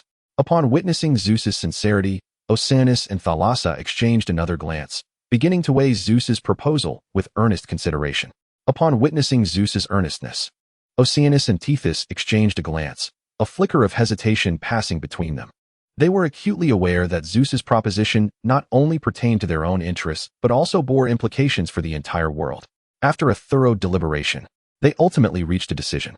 Oceanus spoke first, his voice deep and resonant. Zeus, your sincerity and resolve have left a profound impression on us. The future you envision aligns with our aspirations. Therefore, I consent to forge a covenant with you. Tethys nodded in agreement, her tone gentle yet unwavering. We place our trust in your capabilities, Zeus. Your reverence for wisdom and your foresight instill within us a sense of hope. Thus, we are willing to support you in the endeavor to overthrow the tyranny of Kronos. Consequently, Oceanus agreed to establish an alliance with Zeus. In the presence of the earth and sea, Zeus and the oceanic deities formally sealed their covenant. Zeus and Oceanus extended their hands, each channeling divine power. The thunderous runes in Zeus's grasp gradually soared forth under the influence of his divine essence, merging with the flowing water runes held by Oceanus to form a luminous covenant emblem.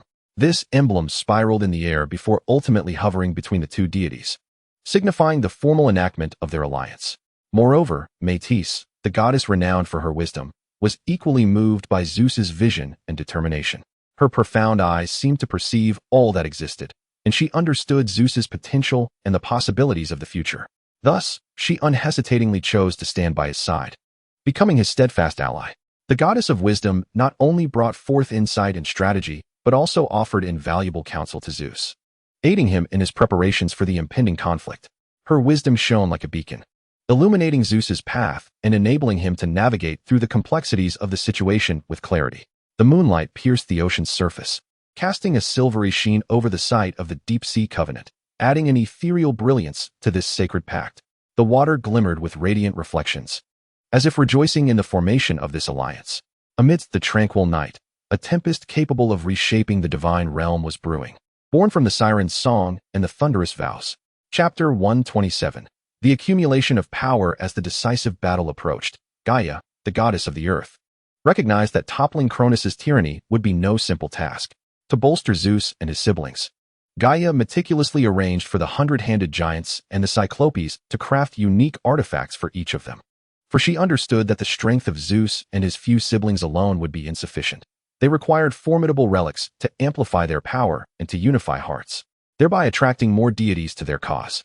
The 100-armed giants and the Cyclopes, with their remarkable craftsmanship and formidable strength, forged exclusive artifacts for Zeus and his siblings. These artifacts not only contained immense power but also embodied, in a remarkable fashion, the dominion held by each of the 6 deities. Each item appeared to be tailor-made for them, perfectly aligning with their innate gifts and destinies. As Zeus and his siblings gazed on with anticipation, the 6 artifacts were born from the giants' robust hands, as though imbued with a life of their own. Each artifact possessed distinctive features, emanating disparate energies, as if they were the purest essence of power coalesced from the cosmos, each harboring boundless mystery and strength. The first to catch the eye was a spear of lightning, shimmering with dazzling electric radiance, seemingly forged from the mightiest bolt of lightning in the heavens. The shaft of the spear was intricately adorned with elaborate lightning motifs, each detail exuding supreme majesty and power, symbolizing Zeus's absolute dominion over thunder. Next emerged an invisibility helmet, radiating an enigmatic aura, as if it were formed from the shadows of the underworld. Its surface was cloaked in a faint veil of darkness, mysterious and profound. Whenever Hades donned this helmet, he could vanish from sight, showcasing the helmet's mystique and might.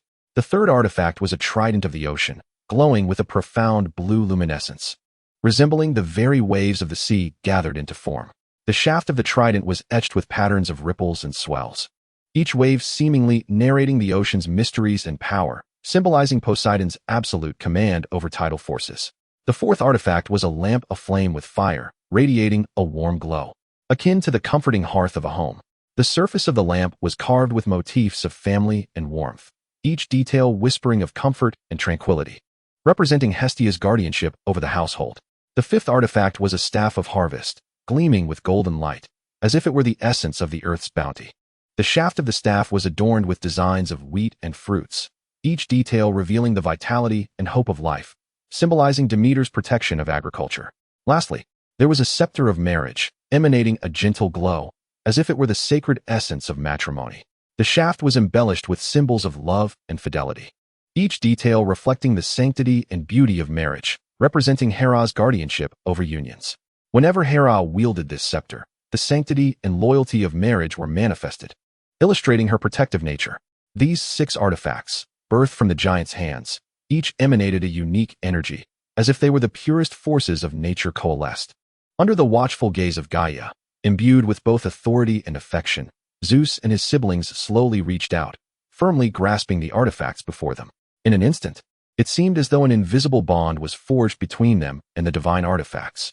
Zeus and his companions felt a tremendous force surge within them, akin to a torrential flood, merging seamlessly with their souls and wills, creating a mysterious and indissoluble connection. Go forth, my children, and forge the future that belongs to you. Gaia's voice resonated like the whisper of the earth, imbued with love and encouragement.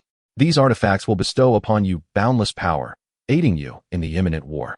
Gaia's blessing enveloped Zeus and his siblings like warm sunlight, granting them infinite strength and courage. Exchanging glances filled with resolve, Zeus and his siblings shone with unwavering determination, their faces radiant with purpose. Their smiles encapsulated hope for the future while reflecting their fearless acceptance of the challenges that lay ahead. They understood that the war would not be easily won, yet they were prepared, ready to stand united against any adversity.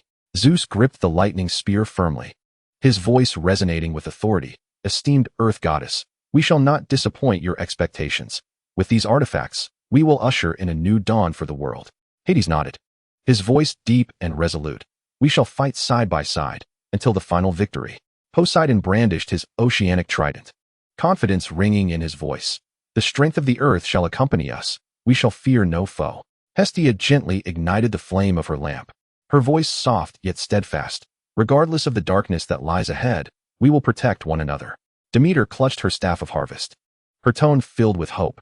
The earth shall grant us strength. We shall surely see abundance. Hera elevated her marriage scepter, her voice solemn and sacred. Eternal order shall guide us. We will overcome all. Under Gaia's protection and blessing, Zeus and his siblings gradually coalesced into an undeniable force. With the might of divine power, the artifacts forged by giants, and the tacit support of deities such as the gods of the ocean, they found themselves emboldened against Cronus. No longer isolated rebels, they emerged as a formidable new power with a powerful backing. As time flowed on, more deities began to express their dissatisfaction with Cronus's reign. They witnessed the determination and courage of Zeus and his siblings, recognizing the formidable power embodied in their artifacts. Gradually, these deities began to quietly join their ranks, offering support and assistance. Initially, this support was subtle, a silent acquiescence among the gods. However, as time progressed, this backing became increasingly apparent and resolute. Some deities began to publicly express their support for Zeus. With the backing of these divine beings, Zeus and his siblings gradually amassed sufficient power to confront Cronus directly. Chapter 128. The Struggle of Old and New. Beneath Mount Otris, an epic showdown was about to unfold. The god of thunder, Zeus, faced off against the second-generation king, Cronus, their formidable energies clashing violently in the air. It seemed as though the very earth trembled in anticipation of the impending conflict. With the clouds above torn asunder by this invisible tension, on one side stood Cronus, the ruler of the chaotic realm for millennia. His presence was grand and commanding, exuding a sense of unyielding authority, akin to an insurmountable mountain, radiating an oppressive aura that was almost suffocating. His gaze was filled with disdain and arrogance, as if the entirety of existence lay within his grasp. The passage of time had etched countless marks upon him, each telling a tale of his might and invincibility. His existence alone was a declaration of supremacy. His strength, like ancient mountains, had endured the ravages of time, yet remained unyielding. On the opposing side was Zeus, the favored child of fate, the god of thunder. His form was agile and swift, emanating a vibrant and potent energy. His eyes sparkled with a gilded light, heavy with gravity, yet brimming with confidence. Though his power appeared somewhat nascent compared to Cronus, he stood tall under the weight of Cronus' dominance, his resolve unwavering. A steadfast belief radiated from his gaze, as if he had already glimpsed the dawn of victory. In this ancient battlefield, the confrontation between these two deities transcended mere physical strength. It was a clash of wills and convictions. The stark contrast between Cronus' imposing might and Zeus' nimbleness was palpable, yet Zeus' unwavering faith pierced through Cronus' oppression like the first light of dawn. This confrontation was not merely a struggle between gods, but a transition between old and new orders, a symphony of fate and resistance. The collision of these two forces represented a pivotal moment in time. It was a duel of divine powers and a turning point for an era. Cronus personified the dominion of the ancient world, his strength and authority the culmination of countless years. In contrast, Zeus embodied the promise of a new age, his courage and wisdom the keys to transforming existence. The turning point was imminent. Survival or annihilation would soon be proclaimed through the flames of battle. This was a war of destiny, a decisive clash that would determine the future's trajectory. Whether it be the fading twilight of the old era or the burgeoning dawn of the new, The ultimate verdict would emerge from this conflict. The resounding call of the trumpet echoed across the battlefield, like thunder before a storm, heralding the arrival of a tempestuous bloodbath. The sound of the horn reverberated through the heavens, causing the ground to shudder slightly, while the clouds were dispersed by this fervent melody. The atmosphere was suddenly suffused with a tense and oppressive aura, as if the entire world held its breath in anticipation of the impending climactic battle.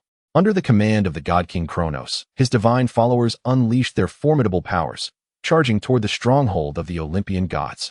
Their figures darted across the battlefield like lightning in a tempest, imbued with endless murderous intent and the force of annihilation.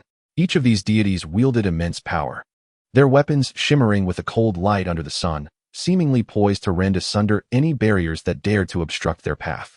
In response, however, stood the formidable hundred-handed giants, their unyielding stones, and the towering cyclopes wielding colossal hammers. The hundred-handed giants positioned themselves at the forefront of the Olympian gods, their countless arms resembling branches in a forest, hurling immense boulders that rained down upon the advancing deities like a relentless storm. Each throw was accompanied by a deafening roar, as the massive rocks plummeted like meteors, creating deep craters and stirring clouds of dust from the earth. The cyclopes were equally resolute, raising their gigantic war hammers, each swing imbued with cataclysmic force. Their hammers, as immense as mountains, struck the ground with such ferocity that it seemed they would carve chasms into the very earth. Their thunderous roars reverberated across the battlefield, echoing like the sounds of a tempest, as their might and the hundred-handed giant stones formed an unassailable defense for the Olympian gods. At the moment of collision between the two armies, the battlefield erupted into a cacophony of deafening noise, as though the entire world was on the brink of obliteration. The ground trembled, the sky raged, and even time seemed to halt. In every fleeting moment, either a giant was struck by divine power, or a deity from Kronos' faction was wounded by the onslaught. The warriors on both sides clashed fiercely, their silhouettes entwined in a maelstrom of dust and blood, painting a harrowing tableau reminiscent of hell, brimming with despair and valor. Corpses lay strewn across the field, rivers of blood flowed freely, saturating the soil and giving it an eerie brown hue. The streams were tainted with blood, transformed into vast crimson rivers coursing through the battlefield, staining the land a deep scarlet. The air was thick with the pungent scent of blood, rendering it nearly suffocating, as though even the act of breathing was a torment. In this epic confrontation, while the warriors fighting for the deities displayed unparalleled bravery, their sacrifices and efforts were often overshadowed by the gaze of the gods. The true focus of this war was centered upon the clash between Zeus and Kronos, the representatives of the old and new gods. Their duel was not merely a contest of strength, but a pivotal decision of fate, a turning point in the annals of time. Behold, Zeus brandished the thunderous spear forged by the Cyclopes, radiating a blinding brilliance as if it contained the boundless might of thunder itself. With each flash of lightning, a low rumble accompanied, as if even the heavens trembled at the sheer force of this power. The radiance of the lightning spear is as fervent as the sun. Each swing unleashes a tempestuous power, seemingly intent on tearing apart all obstacles in its path. Zeus's gaze shimmers with unwavering resolve, his form appearing even more imposing under the illumination of the lightning. Meanwhile, Kronos brandishes the scythe that once stripped the sky god of his dominion. This scythe emanates a dark luminescence, as if capable of distorting the very fabric of time and space. Its blade is extraordinarily sharp, each inch glinting with a sinister cold light, as though it could effortlessly sever the threads of time and reality. Holding the scythe, Kronos' eyes brim with a chilling confidence, as if the entirety of existence lies under his dominion. In the dim glow of the scythe, his presence exudes a formidable authority, reminiscent of an ancient guardian, an insurmountable peak. The powers of these two deities collide fiercely upon the battlefield, igniting intense waves of energy. Zeus's lightning spear stands defiantly against Kronos' scythe, as if two utterly contrasting forces vie for supremacy over the world. The moment the spear and scythe meet, they erupt with a thunderous roar. At times, the sky reverberates with thunder, while at others, time and space descend into chaos, causing the world to teeter on the brink of imbalance. Each clash resounds like the collapse of heaven and earth, every impact threatening to rend the fabric of reality itself. The earth fractures beneath their might.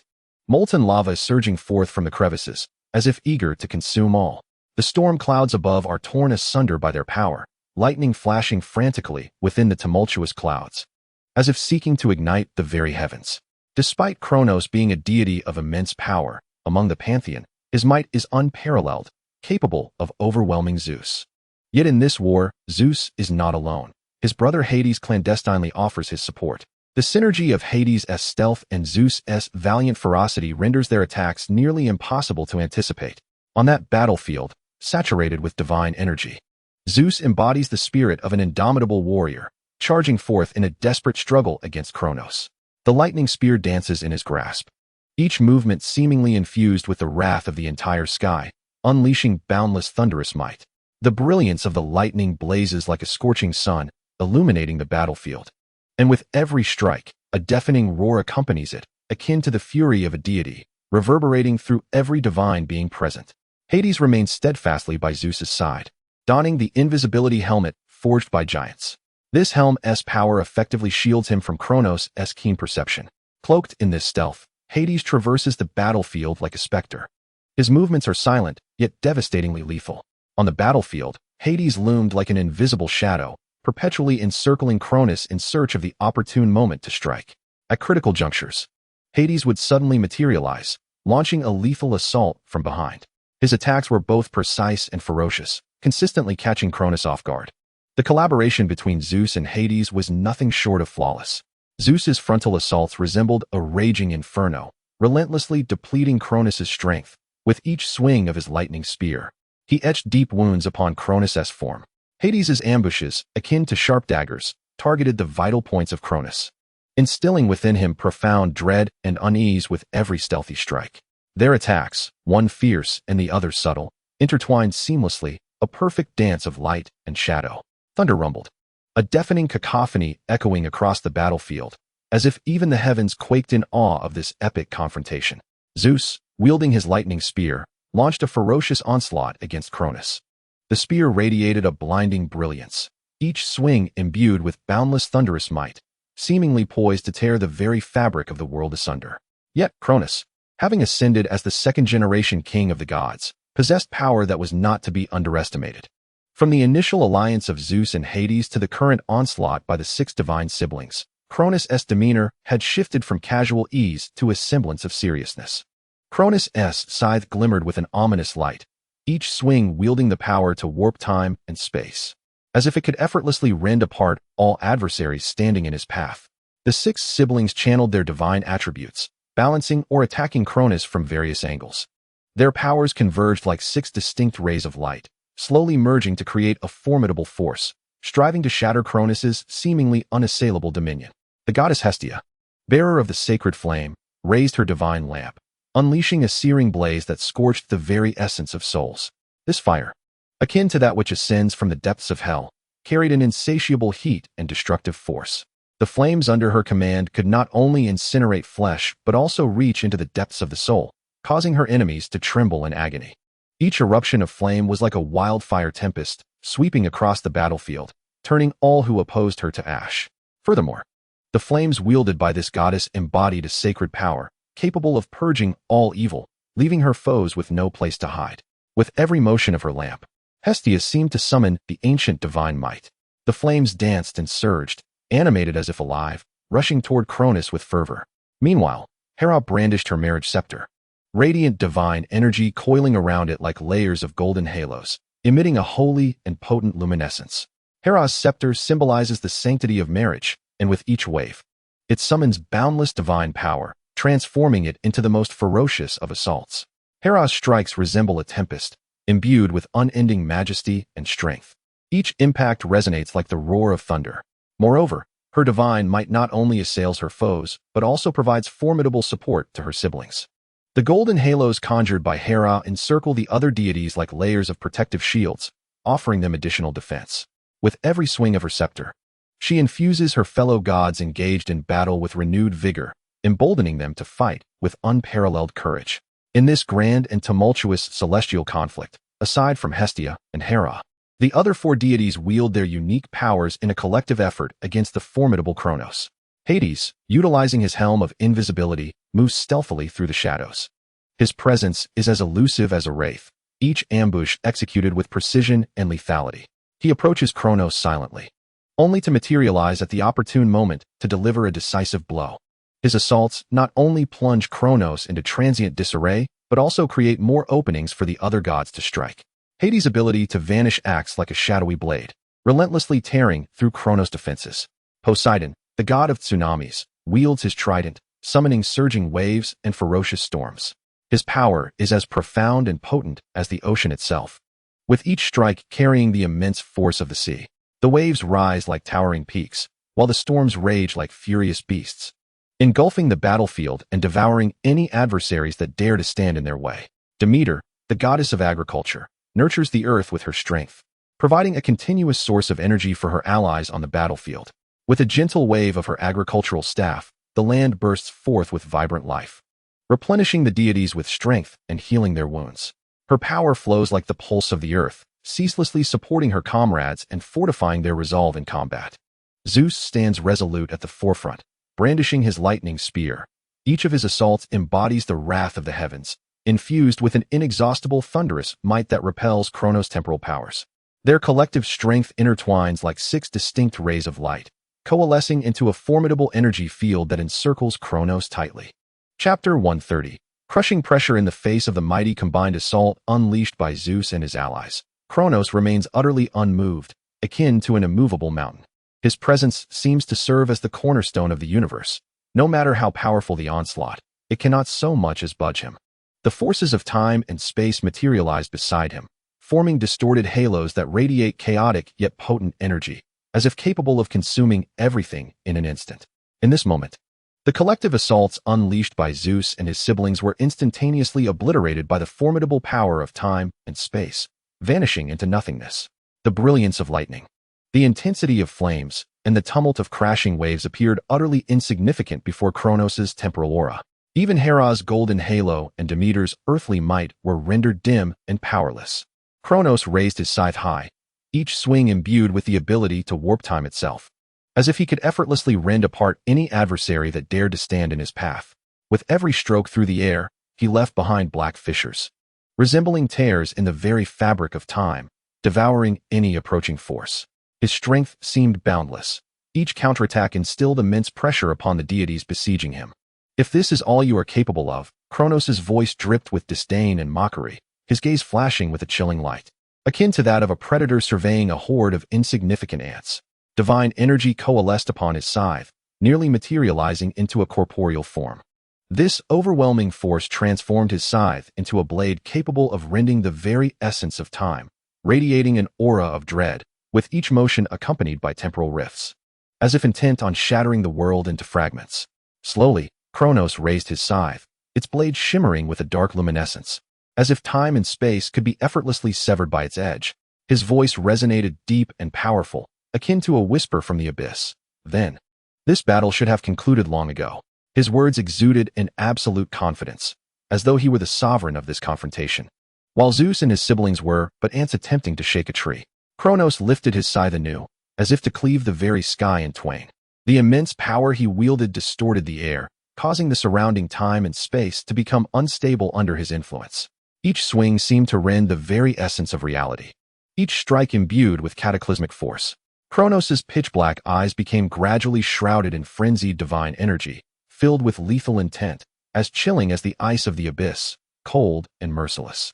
Divine power radiated from the corners of his eyes, forming twisted halos, distorting the air and rendering him increasingly terrifying. His figure loomed on the battlefield like an insurmountable peak, exuding an oppressive aura. Each step he took reverberated heavily, as if the very earth trembled in response to his wrath. As Kronos raised his scythe, its blade began to glimmer with a dark light. With each swing, it accompanied temporal rifts. Meanwhile, Zeus and his siblings found themselves increasingly overwhelmed by Kronos' relentless onslaught. Each of Kronos' strikes bore the weight of annihilation. His assault resembled a tempest, ruthlessly sweeping across the battlefield, effortlessly neutralizing the onslaught of Zeus and his siblings, even turning their attacks against them. The lightning spear of Zeus, once a harbinger of terror on the battlefield, wielded with every swing the boundless might of thunder. Yet now, before the temporal rift conjured by Kronos, this formidable weapon appeared somewhat feeble. The lightning spear was repelled by the rift, failing to strike Kronos and instead injuring Zeus himself. Hestia's flames, akin to infernos rising from the depths of the underworld, bore the relentless heat and destructive power. However, This time, her flames could inflict little harm upon Kronos. The temporal fissure he had created functioned like a bottomless abyss, voraciously consuming Hestia's flames before they could even approach him. Those flames, drawn inexorably towards the rift, were mercilessly devoured, vanishing into nothingness. The tsunami summoned by Poseidon towered like mountains, carrying the infinite force of the ocean, surging toward Kronos with ferocity. Yet, as the waves approached him, they were struck by the temporal blades forged from the very fabric of time, subsequently torn asunder into countless fragments. Hades, cloaked in invisibility, resembled a ghost, his every ambush precise and lethal. Yet, in the face of Kronos' formidable temporal awareness, Hades' stealth proved futile. Each of his attempts at subterfuge was deftly countered by Kronos, whose scythe struck with unwavering accuracy, dissolving Hades' strikes into nothingness. The enhancements bestowed by Hera and Demeter shimmered like a golden halo, providing formidable support to their brethren.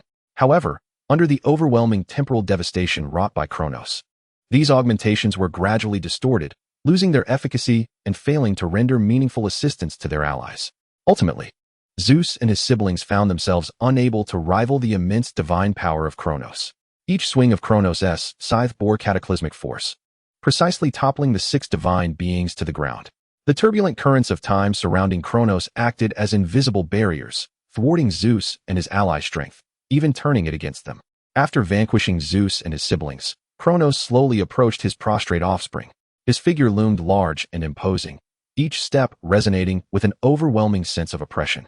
The sound of his footsteps echoed like thunder, stirring the dust upon the battlefield. Initially, upon witnessing the defeat of Zeus and his siblings, a flicker of mercy had crossed Kronos' mind. He contemplated that perhaps imprisoning them in the abyss, allowing them to reflect upon their actions in eternal darkness, might constitute a more merciful choice. However, when Kronos beheld Zeus and his siblings subdued beneath his might, despite their bodies being grievously wounded, their faces still radiated an indomitable light. In that moment, the flicker of compassion within Kronos was swiftly eclipsed by a surge of fury, consuming his reason entirely. His gaze was devoid of any semblance of pity or hesitation, replaced solely by an infinite thirst for annihilation and ferocity. At this juncture, Kronos cared not for any laws. His mind was singularly fixated on eradicating all who dared to challenge his authority. "You audacious rebels!" Kronos' voice thundered like a tempest, reverberating through the air as though it descended from the heavens, shaking the very souls of all who heard it. "You dare defy my dominion? Then perish." His tone dripped with disdain and mockery, as if he regarded a swarm of insolent ants beneath his feet. The scythe traced twisted arcs through the air, imbued with boundless divine power, as it descended upon Zeus and his siblings. At that instant, the entire battlefield was engulfed by his might, as if time itself had ceased to flow, plunging all into an eerie silence. Just as the scythe was poised to deliver its fatal blow, a searing pain erupted from Kronos' heart. This agony pierced him like a razor-sharp dagger, rendering him motionless. His colossal form shuddered violently, the once raised scythe stalling abruptly in midair, as if held in place by an invisible force, unable to descend further. Chapter 131. The Reversal. A piercing wail sliced through the stillness, as Kronos' body convulsed in torment. His once imposing and regal stature bent under the relentless agony, resembling a mountain crumbling beneath an unseen weight. His hands clutched his chest tightly, knuckles whitening from the strain, as if attempting to stave off the onslaught of pain surging from his heart. Kronos' breath quickened and became labored, each inhalation a struggle against the unending torment. His chest heaved violently, as if a raging fire burned within him, scorching his very entrails. Beads of cold sweat dotted his forehead, glistening as they trickled down his cheeks, falling to the ground with a faint sound. Yet, in the moment when Kronos teetered on the brink of unconsciousness, a sudden clarity illuminated his mind.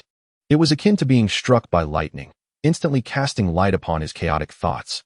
He finally comprehended the source of this excruciating power that tormented him so. But this revelation struck him like a heavy hammer, leaving him in a state of utter shock and disbelief. He could scarcely fathom that the deity, long secluded within the temple, would extend a hand to aid Zeus.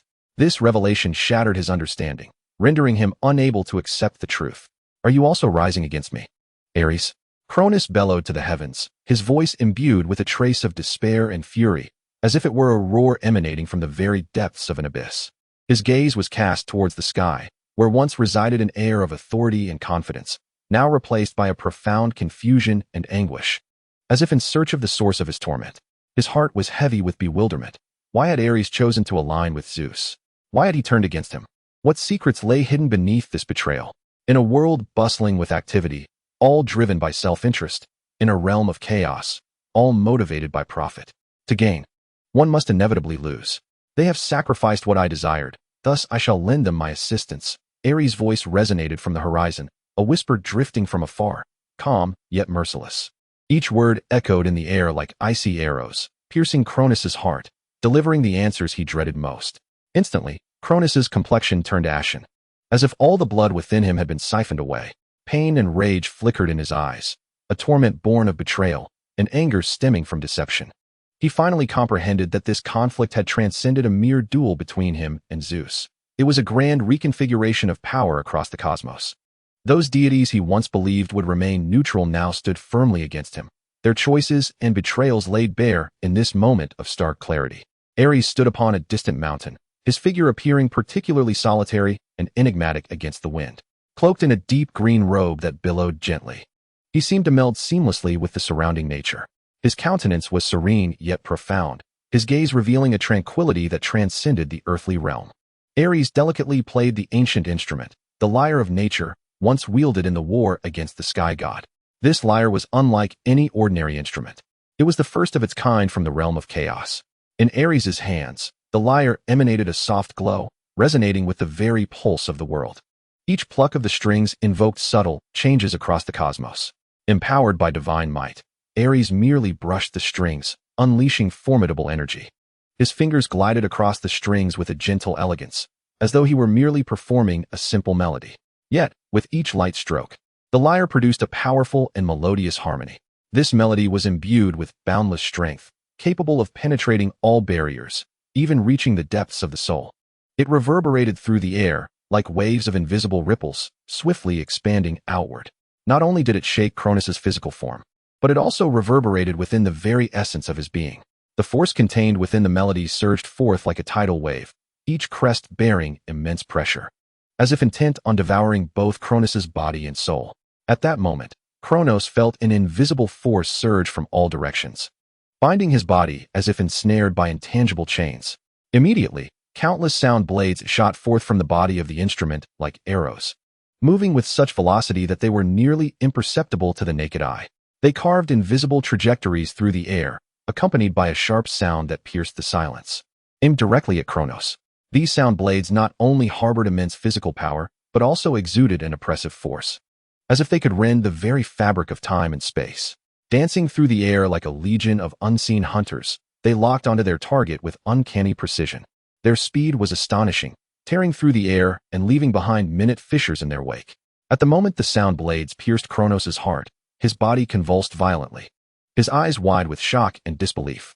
He could hardly fathom that these seemingly ethereal blades could penetrate his form, even reaching his heart. The chest of this sovereign of time and space was marred by numerous small wounds from the onslaught of the sound blades, crimson blood beginning to flow steadily from them. A cry of anguish escaped Cronos' lips as his body trembled violently, as though being torn apart by an unseen force. A flicker of terror and confusion crossed his gaze. He had never anticipated that Aerys' assault would be so formidable. In that fleeting moment of agony, Cronos was engulfed by an unprecedented pain, as if his entire being were being sundered. His hands pressed firmly against his chest, desperately trying to mitigate the torment surging from the depths of his soul, yet the suffering surged like a relentless tide, uncontainable. Nevertheless, Cronos was, after all, a deity of immense power, possessing boundless strength and formidable regenerative abilities. In the blink of an eye, the wounds on his chest healed instantaneously, as though he had never been harmed. His body gradually regained its stability, a cold, ruthless glint returning to his eyes. Yet, despite this, Aerys' attack had sufficiently hindered him, preventing him from launching a decisive counterstrike. Drawing a deep breath, a flicker of anger and indignation flashed in his eyes. He understood that while Aerys' assault had not utterly defeated him, it had caused him to lose the upper hand in this confrontation. His heart brimmed with resentment towards Aerys, but more so with a renewed perspective on this battle. Cronos lifted his gaze towards the distant mountains, the location of Aerys. His eyes were filled with fury and defiance. He could not accept that he had been wounded by Aerys' attack, nor could he endure the humiliation of being restrained. Although his body had healed, the sense of betrayal and assault clung to him like a shadow, tightly entwined around his heart. "Aerys, how dare you strike against me?" Kronos' voice thundered like a tempest, resounding with boundless rage and murderous intent. His voice reverberated through the air, as if capable of shattering everything that stood in his way. "Do you believe such an assault could thwart me?" Aerys stood atop the lofty mountain, his figure appearing particularly solitary and enigmatic in the wind. His hands continued to gently play the strings of nature, the melodious yet powerful tune resonating across the battlefield. In his eyes lingered a trace of tranquility, as if he had already foreseen Kronos' response. "Kronos, your era has come to a close." Aerys' voice drifted from afar, calm and resolute. "A new age is on the horizon, and you are powerless to impede its advance." At that moment, Kronos' form trembled anew, a flicker of anger and resentment flashing in his gaze. He understood that he could not easily evade Aerys' onslaught, yet surrender was not an option. Kronos raised his scythe once more, the blade glimmering with a dark and formidable light, as if it could rend the very fabric of time and space. "You rebellious ones dare to challenge my authority." Kronos' voice roared like a tempest, deafening, imbued with boundless malice and destructive might. "You shall pay dearly for this." Kronos' words echoed across the battlefield, seeming to have the power to obliterate all that obstructed him. A glint of icy fury shone in his eyes, a manifestation of his hatred for traitors and his murderous intent toward enemies. With that, Kronos summoned the power of the God King, merging it with his own temporal divinity. Much like Uranus, in an instant, Kronos' form erupted with a formidable aura, though he could not merge with the same finesse as Uranus. The infusion of the God King's essence granted him a measure of strength to contend with Aerys. Chapter 132. The assistance of time. Radiant light flickered around his body, as the forces of time and space converged, forming distorted halos. Kronos' form quivered slightly in the air, his gaze imbued with determination. He recognized the necessity of resolving matters with Zeus and the others swiftly, for he could not afford to remain locked in a stalemate with Aerys.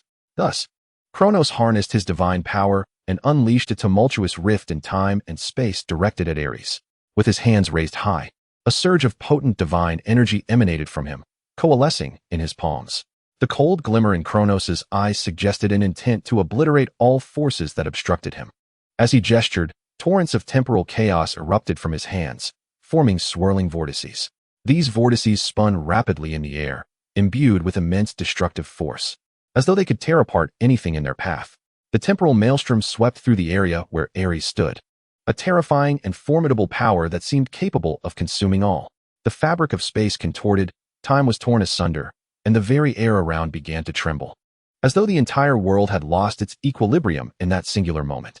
The once serene sky descended into chaos under the tumultuous rift of time and space summoned by Kronos. Dark clouds loomed ominously above, as lightning frequently cleaved through the heavens, enveloping the realm in a stifling and tense atmosphere. The melodious strains of Aerys' natural lyre were interrupted by this overwhelming force, momentarily halting the onslaught of sound blades.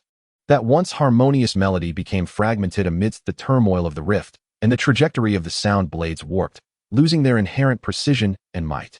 Seizing this opportunity, Kronos advanced directly toward Zeus, his gaze shimmering with a ruthless glint, as if he had already glimpsed the dawn of victory. He must first extinguish this calamity. "Zeus, you rebellious wretch, today marks your demise." Kronos' voice thundered, deafening and laden with boundless fury and murderous intent. His words reverberated across the battlefield, as if the very earth quivered in response to his wrath. He raised his scythe high, its blade shimmering with a dark and formidable radiance, as though capable of rending the very fabric of time and space itself. His divine power surged like a tempestuous ocean, each swing imbued with inexorable destructive force. The scythe of Kronos bore an insatiable thirst for annihilation, as if it sought to obliterate all obstacles in its path. "Do you truly believe that the aid of a few deities can usurp my dominion?" A note of derision and disdain tinged Kronos' voice. "Today, I shall not only make you pay the price, but also ensure that all the gods who have betrayed me comprehend the fate that awaits those who defy me." Surrounding Kronos, resplendent light flickered, as the power of time and space coalesced around him, forming distorted halos. These rings not only augmented his strength, but also bestowed upon him the ability to manipulate time and space with ease. His scythe traced invisible arcs through the air, each swing carrying immense destructive capability, as if it could tear apart anything that dared to impede him. Yet, just as he was on the verge of reaching Zeus, a piercing agony surged through him once more. This pain was not only excruciating but also possessed an eerie penetrative quality, as if it could directly affect his divine essence. Kronos' body convulsed violently, a flicker of terror and disbelief flashing in his eyes. This pain struck like an invisible blade, piercing through the fusion of his divine king and time-destroyer essences. In an instant, the amalgamation of his divine king and time-destroyer essences disintegrated, reverting into two independent powers. At that moment, his body felt remarkably frail, as if suppressed by some mysterious force. Feeling the disintegration of his divine essence, Kronos' body froze instantaneously, a glimmer of fear and incredulity crossing his gaze.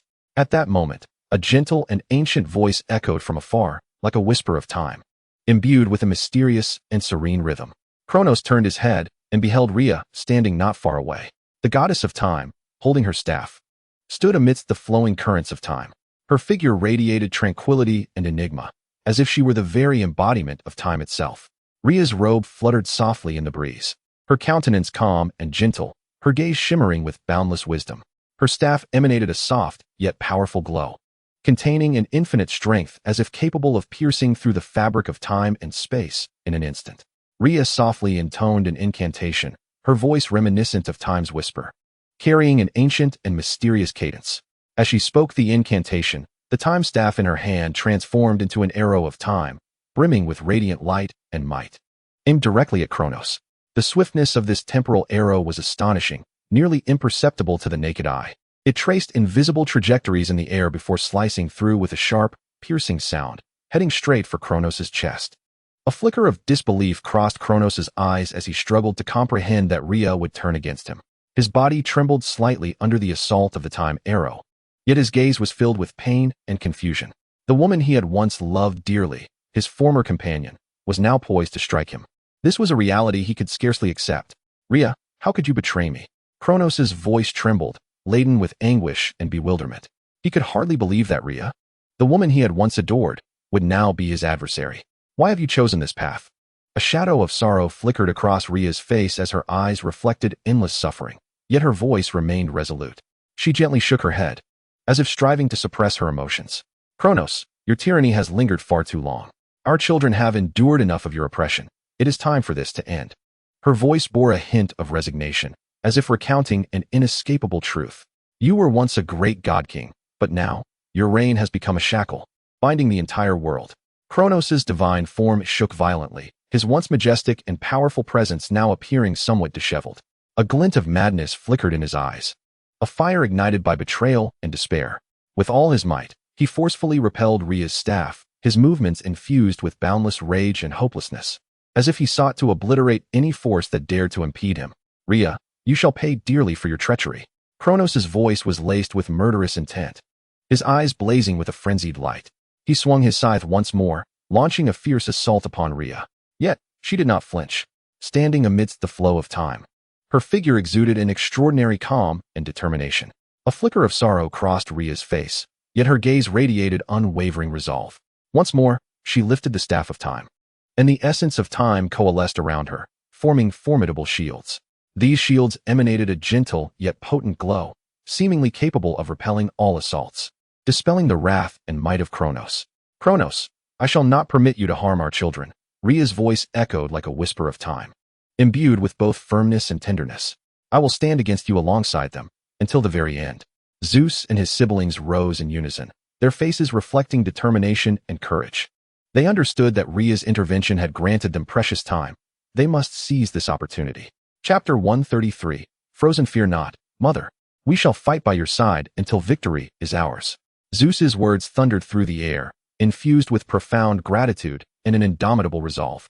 Gripping his lightning spear, the artifact radiated an exhilarating power under his command. Each swing was accompanied by a deafening roar of thunder and blinding flashes of lightning, as if the entire world trembled in response. Zeus's gaze burned like a fierce flame, locking onto Kronos with unyielding intensity. Without mercy, he hurled the spear towards Kronos, its trajectory tracing a dazzling arc through the air, imbued with an endless force of thunder, akin to a falling star plummeting towards its target. As the spear sliced through the air, the atmosphere was torn apart, crackling with sound.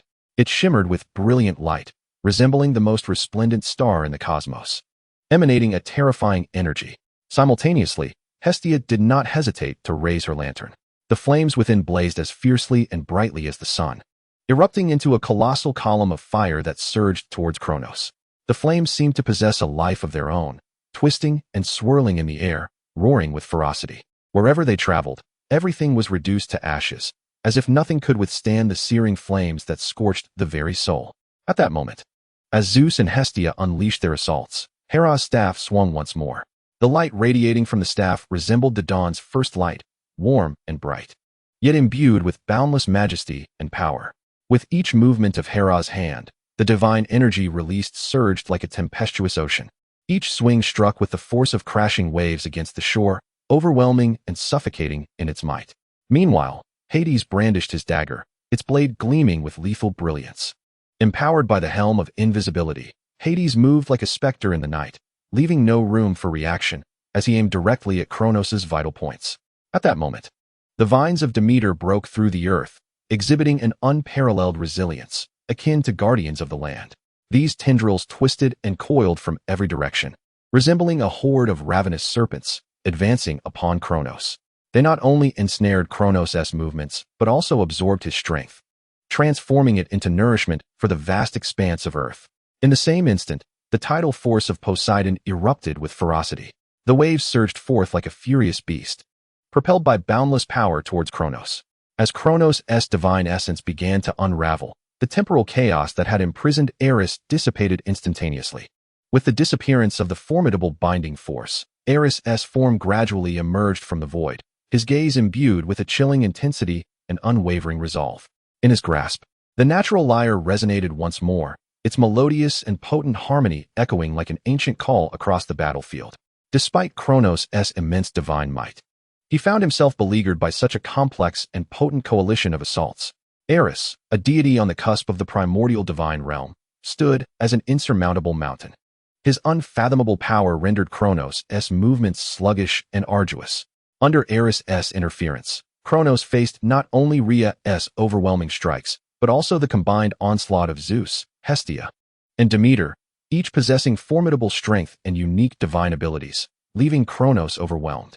Additionally, the intermediate deities Hera, Hades, and Poseidon entered the fray. Although their powers paled in comparison to the aforementioned gods, their collaboration thrust Kronos into unprecedented peril. With each successive onslaught, Kronos' physique grew weary, his movements sluggish, each swing of his scythe requiring immense exertion. Fear and defiance flickered in his eyes. The once imposing and mighty figure now appeared somewhat disheveled. Though his scythe remained formidable, it struggled to unleash its full potential amidst such relentless assaults. From the outset, this battle was destined to be arduous, culminating in Kronos' defeat and subsequent confinement in Tartarus by Zeus. Bound by overwhelming divine power, Kronos' scythe was wrested from him, and his formidable strength was utterly sealed. His divine form, under the weight of this immense power, gradually lost its luster, dimming into obscurity. Rage and indignation filled Kronos' gaze, yet he found himself unable to resist any longer. Zeus stood before Kronos, his eyes glinting with a fierce determination and resolve. Surrounding Zeus was a radiant aura, as the might of thunder coalesced around him, forming powerful halos of light. In his grasp lay the scythe of Kronos, once a weapon emblematic of his supreme authority, now transformed into a symbol of his defeat. Kronos, your era has come to an end. Zeus's voice resonated like the scorching sun, imbued with unwavering resolve and valor. A new age has dawned, and you shall be eternally imprisoned in Tartarus. Zeus's words reverberated across the battlefield, infused with an irresistible might. As his pronouncement echoed, chains emerged from the shadows, dragging Kronos into the abyss of darkness. Yet, the remnants of Kronos' voice lingered in the chasm, rife with resentment and fury. I shall return. I curse you. Just as Kronos sought to cast a curse upon Zeus akin to that which he had once received from his father Uranus, a chilling light, imbued with an unfathomable coldness, surged towards him from afar. This icy luminescence, as if originating from the very brink of time, bore a potent, frigid force that instantaneously encased Kronos in a crystalline prison. His form became ensnared within a colossal shard of ice, alongside his unfinished curse, sealed within an eternal silence. The speed of this cold light was astonishing, nearly imperceptible to the naked eye.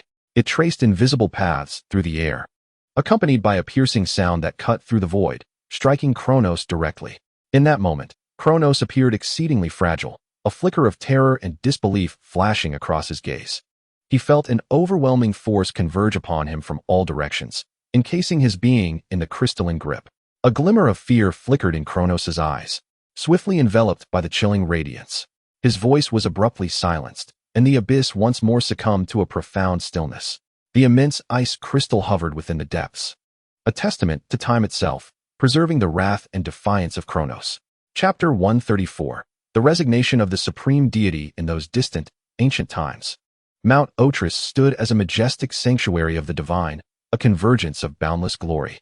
Its peaks soared into the clouds, resembling a sacred staircase bridging heaven and earth. Yet, the relentless wheel of fate advanced, bringing with it merciless transformations. When Kronos faced defeat in that cataclysmic divine conflict, the once glorious realm began its descent into decay. The once resounding halls fell into silence, the once bustling square became overgrown with wild grass, and the radiant splendor gradually dimmed. Mount Otris, once the holy epicenter, now lay shrouded in solitude and desolation, silently narrating tales of former grandeur and present despair. In contrast, Mount Olympus emerged as a brilliant new star, inheriting the sacred mantle of Mount Otris and assuming the role of the new power center in the realm of chaos. Thus, Mount Otris became a dividing line between past and present, witnessing the metamorphosis of the world and the eternal passage of time. Today, the divine mountain of Olympus stands resolutely between heaven and earth. As if sculpted by the hands of deities, a magnificent new abode soars into the heavens, piercing the sky. The peaks are gently enveloped by layers of mist, draped in a mysterious veil that occasionally reveals itself, resembling a celestial paradise, enhancing the landscape with a dreamlike hue. Sunlight filters through the crevices of the clouds, cascading upon the mountain's summit in a dazzling golden glow. The evergreens in the mountains remain vibrant throughout the seasons, standing as guardians of time, quietly narrating the tales of ages past. Birds joyfully sing from the branches, while streams gracefully flow through the valleys, akin to a captivating melody, heralding the dawn of a new era. Every vista here brims with vitality, as if it were nature's most exquisite gift.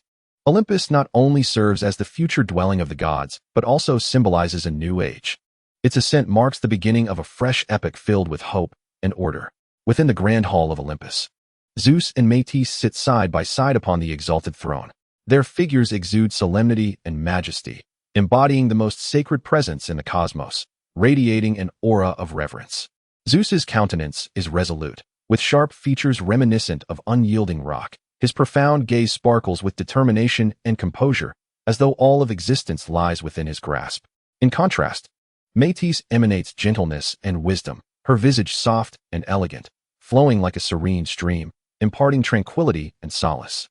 Her deep-set eyes shine with the light of infinite knowledge, as if she possesses the ability to fathom all of life's mysteries. Metis's essence enriches this hallowed hall with a gentle brilliance of understanding and insight. The gaze of the two deities sweeps slowly over the assembled gods, each glance imbued with power and authority, proclaiming the dawn of a new epoch. Their eyes reflect both a retrospective of the past and a visionary outlook toward the future, allowing every divine being present to feel the weight of the mission and responsibility entrusted to them. The gods stand reverently within the hall, their expressions filled with awe and anticipation, awaiting this momentous occasion. They understand that this is not merely a ceremonial act, but the commencement of a new beginning, an era brimming with hope and order. As the laws gradually flow, the authority and divinity of the king and queen descend from the heavens, gently resting upon Zeus and Metis's hands. Then, in the presence of the gods, Zeus and Metis are officially crowned as the third generation of divine rulers. In that instant, golden light descends from above, like a sacred radiance enveloping Zeus and Metis. The brilliance is resplendent, signifying the recognition and blessings of the laws. Amidst this luminescence, Zeus raises his scepter high, symbolizing his dominion over all creation, while Metis delicately brings her hands together, representing the legacy of her wisdom and compassion. Their movements are harmonious and unified, as though they are the most perfect amalgamation in the universe, together ushering in a new epoch. In an instant, the entirety of Mount Olympus was enveloped in a sacred and solemn atmosphere, rendering it exceptionally divine. During the coronation ceremony of Zeus and Metis, regardless of their true inner sentiments, all present deities reverently bowed in homage to the divinely sanctioned king and queen, signifying their submission. Their movements were synchronized, dignified, and grave, their gazes glimmering with awe and anticipation, for they understood that a new epoch had indeed commenced, and Zeus and Métis would undoubtedly emerge as the illustrious leaders of this transformative era. As the coronation ceremony concluded, although the gods exhibited the requisite respect towards Zeus and Métis' ascension, their foremost concern lay in the impending reorganization of power. This was the very essence of their assembly upon Olympus. Amidst the waves of this power restructuring, the hearts of the gods were rife with questions and unease. They stood within the grandeur of Olympus's halls, yet felt as if they were at a crossroads of fate, confronting an uncertain future. Would any supreme god be deposed from their throne? Might a new deity rise to prominence, claiming the mantle of supremacy? Such inquiries surged like hidden currents, stirring tumult within the minds of the gods, rendering them restless. The age-old truth of a new ruler ushers in new vassals was well understood. All recognized that the newly appointed god-king, Zeus, despite his profound trust in his wife Métis, would not readily extend similar confidence to his uncles and aunts. After all, the transition of power often heralds new orders and regulations. Zeus needed to establish his authority, ensuring that this new order would be both stable and enduring. Therefore, he must reassess and recalibrate the existing power structure. In this context, who would remain seated upon the throne of supremacy became a matter worthy of deep contemplation. I and Thea voluntarily relinquish our position as supreme deities. Hyperion's voice echoed through the magnificent hall, imbued with a sense of resignation and gravity. His tone was soft, yet it resonated clearly in the ears of every deity, as if it were a decree of fate. He exchanged a glance with Thea, their eyes reflecting a complex array of emotions, both nostalgia for the past and uncertainty for the future. Hyperion and Thea turned their gaze toward the exalted Zeus, the youthful god-king, who had already displayed remarkable authority and demeanor. Seated upon his throne, Zeus bore a resolute countenance, his eyes shimmering with unwavering determination, as if the entirety of existence lay within his grasp. A faint smile of bitterness crossed Hyperion's face. This was a choice they were compelled to make. Their close ties with Cronus had long been an undeniable reality in the contest for divine supremacy. Though they had never overtly aligned with Cronus, their inclinations had become glaringly apparent in secret. In this present age, Cronos has suffered a devastating defeat, paving the way for Zeus to ascend to the throne of the divine. Their once subtle inclinations have now become the very evidence of their downfall as a couple. Hyperion's voice echoed through the grand hall. We are acutely aware that a new era necessitates a new order and fresh leadership. Although we once held the title of supreme deities, we find ourselves ill-suited to continue bearing such immense responsibilities in this new epoch. We willingly relinquish our roles as the chief gods to make way for a new order. Chapter 135. The reorganization of the 12 Olympians. Hyperion and Thea stood solemnly in the hall of Olympus, their figures illuminated by a golden radiance. They recognized that their time had come to an end. Under the new power dynamics, they were compelled to pay the price for their choices. By voluntarily proposing to step down from their positions, they not only reflected on their past actions, but also sought to provide Zeus with a semblance of closure, all while preserving their dignity. Let it be witnessed by all the gods that I hereby transfer the position of chief god to Helios and Hera. Hyperion and Thea proclaimed in unison, their voices imbued with both resolve and a hint of resignation. This was an unspoken agreement forged with Zeus, a compensation for their previous decisions. One divine position was destined to uphold the illustrious legacy, while the other was a payment for their missteps. Helios had already ascended to the pinnacle of divine power, and Hera, having triumphed in the aftermath of war, had likewise achieved a formidable strength. As the world gradually evolved, they received a degree of reciprocal enhancement, further elevating their capabilities. Now, both were indeed qualified and able to assume the responsibilities of chief deities. Hyperion and Thea understood that this was their sole option and the most favorable arrangement for the future. Hyperion's voice resonated throughout the hall, his gaze sweeping over every deity present as if bidding them farewell.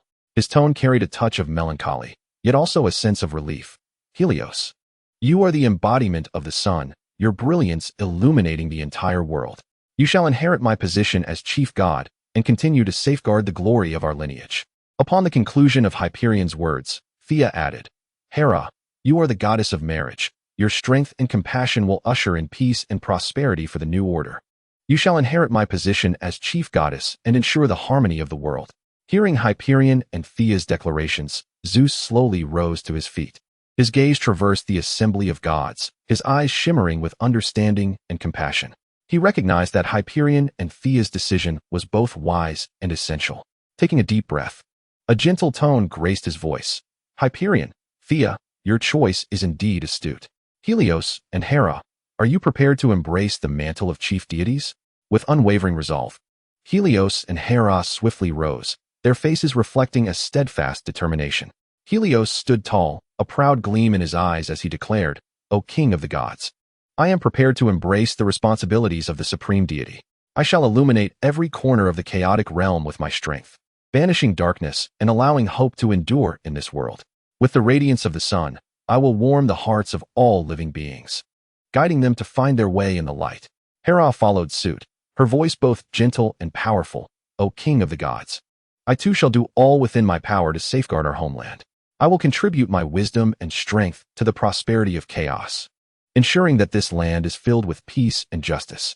By the sanctity of marriage, I shall protect the happiness of every household, making loyalty and love the eternal themes of this realm. Zeus smiled softly, a hint of satisfaction and anticipation in his gaze. His voice, warm yet commanding, resonated. Excellent.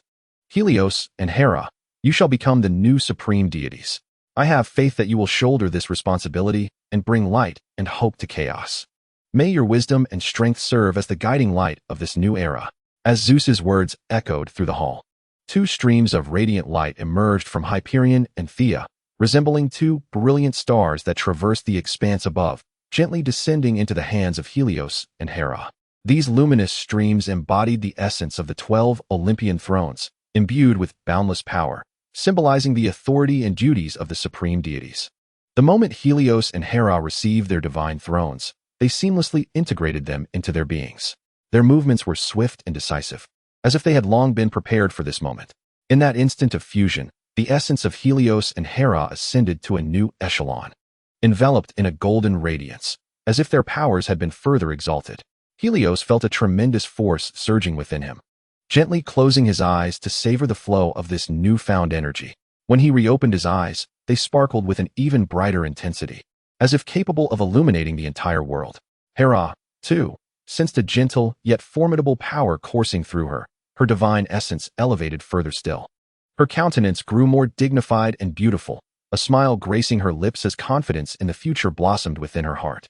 She understood that this power would aid her in better safeguarding the happiness of every household, ensuring that loyalty and love remained the eternal themes of this land. Joy radiated from the faces of the two young deities. They recognized that this was not merely an enhancement of their powers, but a profound elevation of their responsibilities. They would bear the weight of protecting the chaotic world, wielding their strength and wisdom to usher in greater light and peace. With Hyperion and Thea leading by example, their choice set a standard for the other Olympians to follow. The other deities present gradually recognized that the reorganization of power in this new era had commenced, necessitating their prudent choices to adapt to the emerging order. Consequently, several gods proactively proposed to resign or adjust their responsibilities. The god of souls, Iapetus, a supreme being governing the souls of the world, was acutely aware that his eldest son, Prometheus, possessed not only extraordinary intellect, but also a profound compassion. Thus, he resolutely decided to transfer his sovereignty to Prometheus, trusting that he would better safeguard the tranquility and order of the souls in the realm. Simultaneously, the goddess of oracles, Phoebe, and the deities of darkness and celestial bodies, Ceus, made similar decisions. They recognized that the new epic required fresh strength and wisdom to lead, and they had fulfilled their respective missions. Therefore, they opted to relinquish their burdensome positions, bestowing them upon Poseidon and Hades. The god of growth, Crius, upon witnessing his brothers relinquishing their divine thrones, unhesitatingly passed his position to Demeter, the goddess of agriculture, who shared a close affinity with his own domain. Meanwhile, the goddess of time, Rhea, had already vacated her divine seat following the conclusion of the war, entrusting her position to her eldest daughter, Hestia, the goddess of the hearth. Finally, the goddess of the sea, Tethys, handed her divine throne to her daughter, Metis. Thus, the power dynamics of Mount Olympus were thoroughly reconfigured, and the 12 principal deities were reinstated. Today, the Olympian pantheon and the Titans collectively form the new epicenter of power, ushering in a new chapter. Within this novel power structure, both the Olympians and Titans each hold 6 seats, establishing a balanced and harmonious system of authority.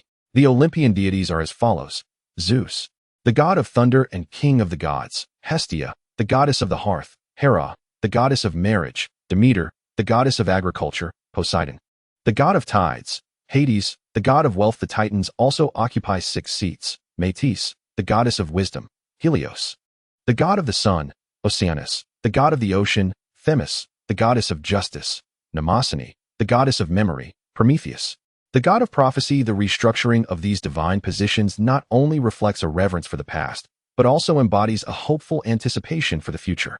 The new deities shall collectively safeguard the peace and prosperity of the chaotic world, employing their wisdom and strength to herald the arrival of a new era. Chapter 136. The Genesis I.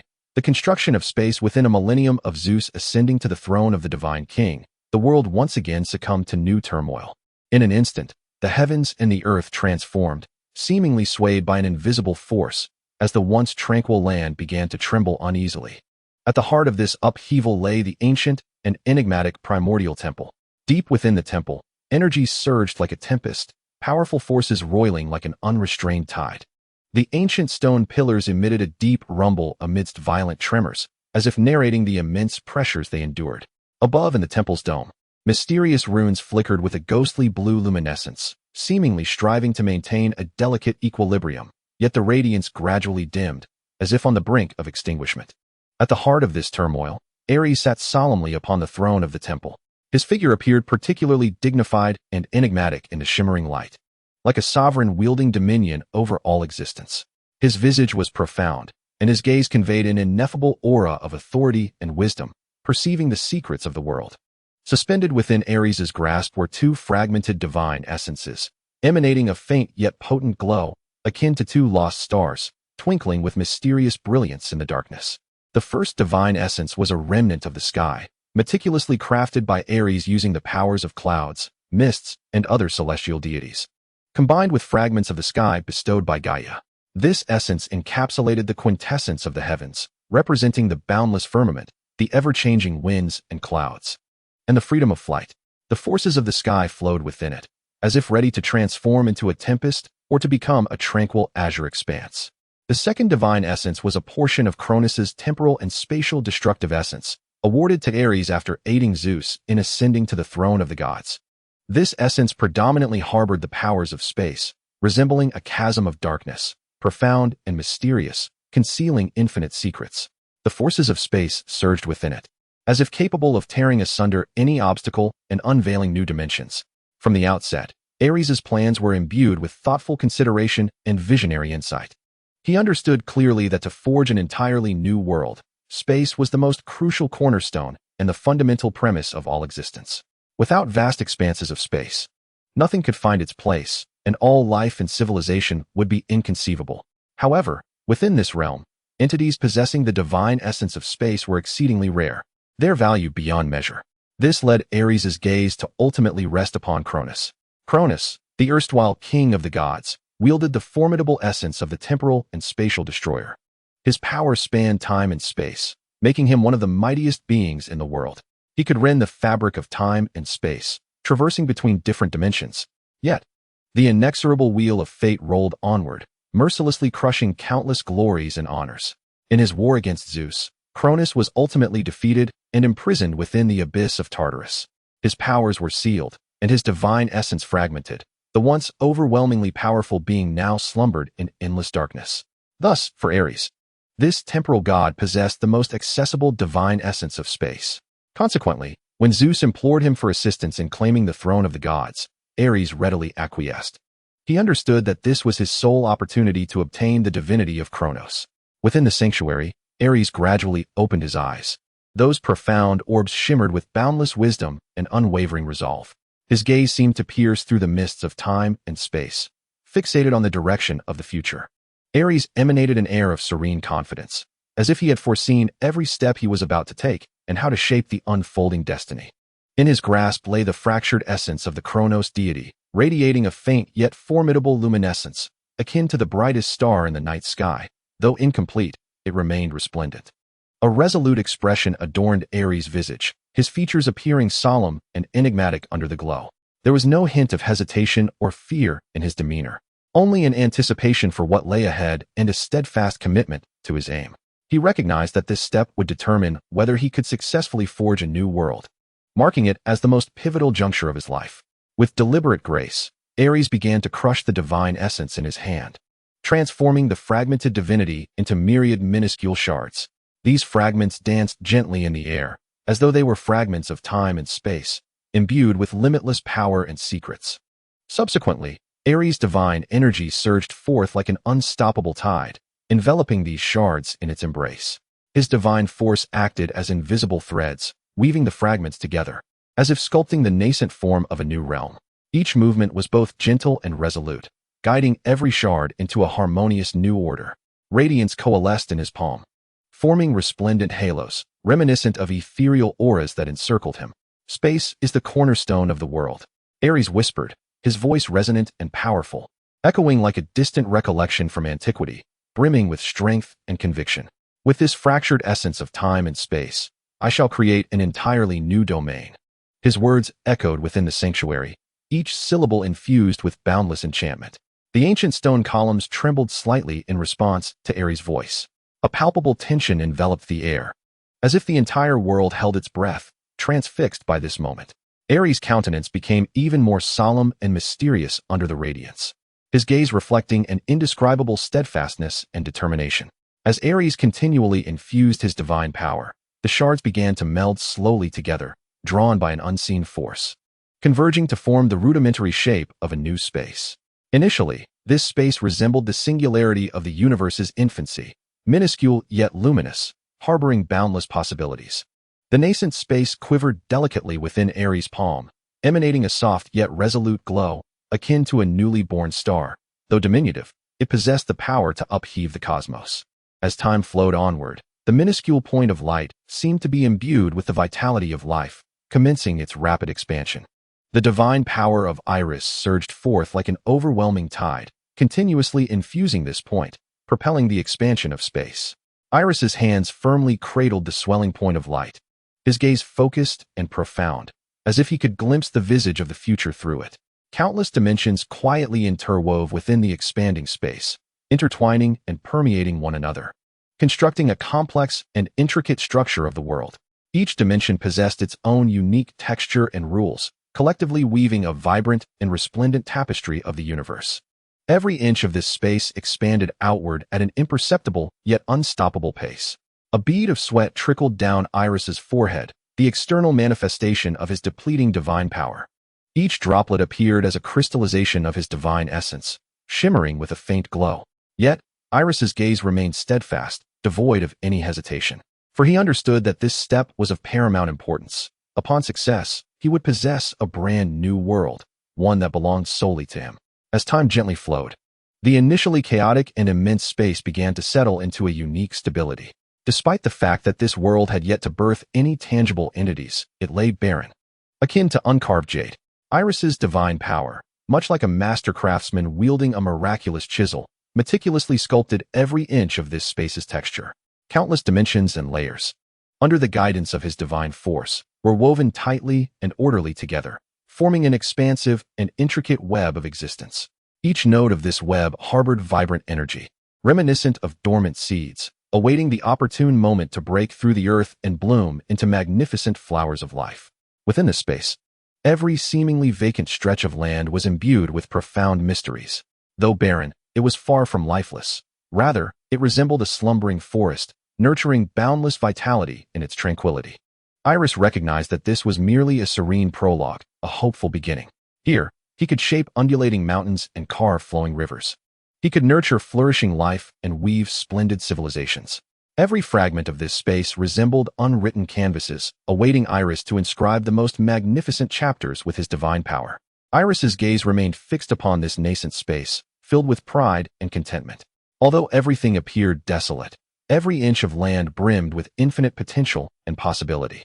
He had succeeded, transforming the fragmented essence of time and space into a wholly new realm. Though this space was still a blank slate, Aerys knew that this was merely the beginning. Chapter 137, The Genesis 2, The Creation of Heaven and Earth. After transforming the fragmented essence of time and space into a vast expanse, Aerys did not pause for respite. For within Aerys resided a grander vision. To imbue this space with life and vitality, rendering this nascent world more than mere cold stars and the void of nothingness. Thus, Aerys embarked upon the next phase of creation. He firmly grasped the fragmented essence of the sky within his palm, simultaneously summoning his divinity of landscape, shaping, and guardianship. Along with the crystalline core of the earth, these forces converged in Aerys's hands, coalescing into a radiant sphere. This orb of light pulsated like the heart of the universe, emanating warmth and powerful luminescence. With gentle reverence, Aerys cradled this resplendent sphere, his gaze alight with focus and anticipation. His divine energy surged forth like the tide, enveloping the orb and beginning to shape it with deliberate grace. The earth and sky are the cradle of life, Aerys intoned, his voice imbued with strength and conviction. I shall delineate the heavens and the earth, bestowing this world with vitality. As Aerys's words resonated, the luminous sphere began to rotate slowly, casting a soft and warm glow that illuminated the entire expanse. The power of the sky's essence flowed like fresh air, gentle and unfettered, ushering forth boundless expanses and hope. This essence permeated the space like a breeze at dawn, caressing every inch of land with the fragrance of freedom and promise. Meanwhile, the divinity of landscape, shaping, and guardianship endowed the earth with a robust foundation and eternal protection. This force pulsed like the heartbeat of the land, steady and profound, molding undulating mountains, vast plains, and deep canyons, providing unwavering support for this world. The crystalline core of the earth served as the seed of life, harboring boundless potential for growth. This energy flowed quietly through the soil, awaiting the opportune moment to break forth. It coursed through the land, infusing every inch with vigor and vitality, filling this world with the hope of life. As Aerys continued to channel his divine power into the orb, it gradually became transparent, resembling a colossal crystal ball filled with swirling light and color. Let the earth nurture life. Let the sky shelter all beings, Aerys softly chanted, his voice akin to an ancient incantation, resonating with the sacred and the solemn. Each word contained boundless power, echoing throughout the newly birthed space. With a gentle yet resolute motion, Aerys began to infuse the harmonized power into the nascent realm, as if performing a sacred rite.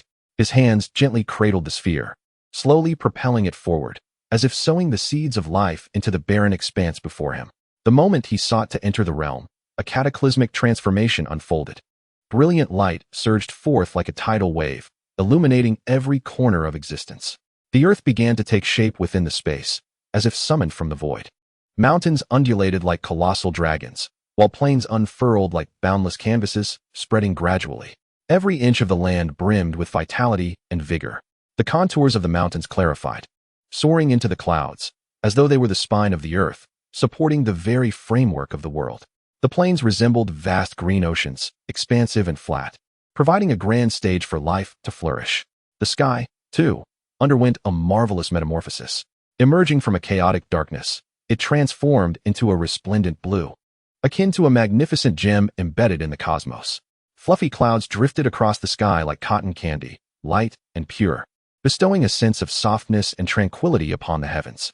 The profound and pristine azure of the sky seemed capable of washing away all dust, evoking a yearning within the heart. Yet, despite the birth of this nascent world, with its formed earth and sky, it still appeared exceedingly barren, lacking the essence of life. Although the land had taken shape, with mountains and plains emerging, they remained mere hollow frameworks devoid of the embellishments of life.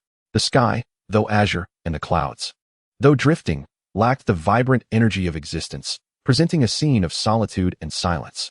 Aerys observed this, and a glimmer of satisfaction flickered in his eyes. He understood that this was merely the beginning, a beginning filled with hope. Chapter 138. The Genesis of Water and Life. Gazing upon the sky and earth that had come into being, a profound contemplation surfaced in Aerys's expression. Even though the outlines of the land were distinct, with mountains winding like dragons and plains unfurling like paintings, and though the sky had transformed into a gemstone-like blue with clouds floating like cotton candy, Aerys was acutely aware that these were but the framework of the world. The true essence that would render this world flourishing lay in life and water. Life is the heartbeat of this realm. Water is its vital lifeblood. Without life, the earth is merely silent rock. Without water, the sky is but an empty blue expanse. Aerys knew that only when life and water were woven into the fabric of this world could it truly evolve into a vibrant home. Without hesitation, Aerys cast the divine essence of primordial water alongside the essence of life into this newly birthed world. His actions were tender yet resolute, akin to a sacred ritual. The primordial water essence radiated a deep blue luminescence, reminiscent of the mysterious forces lurking in the ocean's depths. The essence of life shimmered with a warm green glow, embodying the vitality and hope of spring. As the divine essences of the primordial water and life entered the world, it seemed as though the entire realm had awakened from a deep slumber. The once barren earth began to undergo a profound transformation.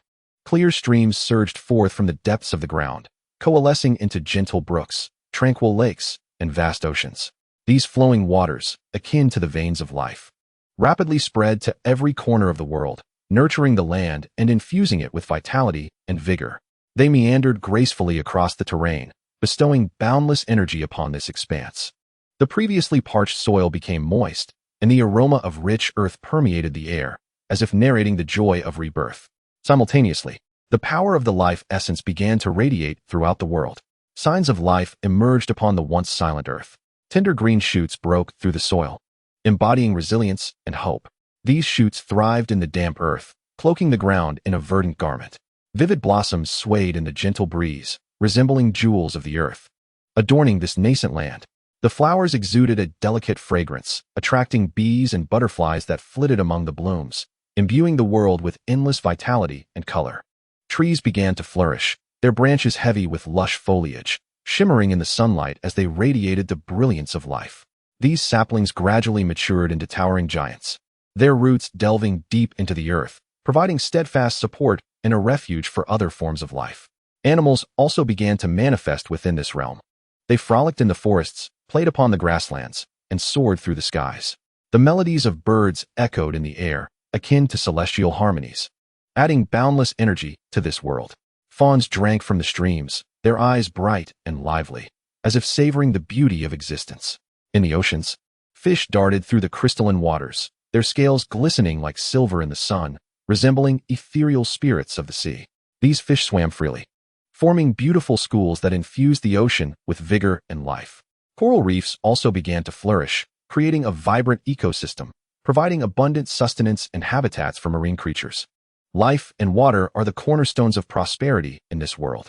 Aerys spoke softly, his voice imbued with satisfaction and pride. This world now possessed the wellspring of life. It was destined to become even more splendid. With the infusion of life and water, the realm became increasingly vibrant. The earth and sky echoed one another, as life and nature coexisted in harmonious balance. Every patch of land brimmed with vitality, and every cloud in the sky carried a promise of hope. The crystalline waters meander gracefully across the earth, nourishing all living things. Vibrant blossoms sway elegantly in the gentle breeze, adorning this newly birthed land. Trees, lush and verdant, provide shade and refuge to the realm. Creatures dart through the forests, frolic upon the plains, and soar through the skies, imbuing this world with boundless vitality. Aerys stands aloft, gazing down upon this transformative panorama, his eyes shimmering with satisfaction. Yet, Aerys is acutely aware that his journey of creation is far from complete. This world still craves further nurture and guidance, but in this moment, he has taken the most significant step. Water, earth, sky, once these elemental forms of existence coalesced, the entire world appeared to be infused with a soul, becoming vibrant and animated. Aerys stands within the primordial temple, his gaze penetrating the barriers of space. Watching over this nascent world, as he beholds the scene before him, his heart swells with a sense of accomplishment, as if he can see a realm filled with hope and promise gradually taking shape. Chapter 139. The creation of worlds. Aerys stands at the heart of the primordial temple, his gaze profound and resolute. His hands unfurl slowly, radiant light shimmering in his palms. This is the power of the deities of the seasons and the temporal order. These two divine essences embody the passage of time and the cycles of nature, serving as the keystones for the prosperity of this world. Aerys understands that only through the alternation of the seasons and the manifestation of time can the life within this realm become rich and varied. He gently closes his eyes, attuning himself to the boundless energy contained within the divine essences. The essence of the seasons unfolds like a magnificent tapestry in his mind, with the vigor of spring, the fervor of summer, the abundance of autumn, and the tranquility of winter flashing through his thoughts in succession. Meanwhile, the essence of time flows like a meandering river, intertwining past, present, and future, creating a wondrous sense of order. as the two divine essences of the seasons and time are infused into the newly born world. A remarkable transformation ensues. Within this nascent realm, the seasons begin to alternate, akin to a beautiful symphony that resonates with the melody of time. In spring, life awakens. Tender green shoots break through the soil, and blossoms unfurl in the gentle breeze, teeming with vitality. Summer arrives with scorching sunlight, the earth heated to a fervent warmth. Yet the rivers and lakes remain crystal clear, while the trees flourish, offering cooling shade. Autumn brings a bountiful harvest. Golden wheat fields sway in the wind, and leaves drift gracefully, painting the earth in hues of gold. Winter blankets the land in a serene layer of white snow, enveloping it in tranquility and peace. The merging of the essence of time instantly activates the latent powers of time within this world. The force of time swiftly permeates every corner of the newborn realm, akin to seeds of time deeply embedding themselves in the soil of existence, sprouting and growing, gradually constructing a comprehensive temporal framework. In an instant, the triad of concepts, year, month, and day, manifested in this world, serving as a framework of time that bestowed order and rhythm upon existence. The changing of the seasons heralded the passage of time, while the flow of time, in turn, facilitated the cyclic nature of the seasons. Aerys watched with satisfaction as a glimmer of contentment and joy sparkled in his eyes.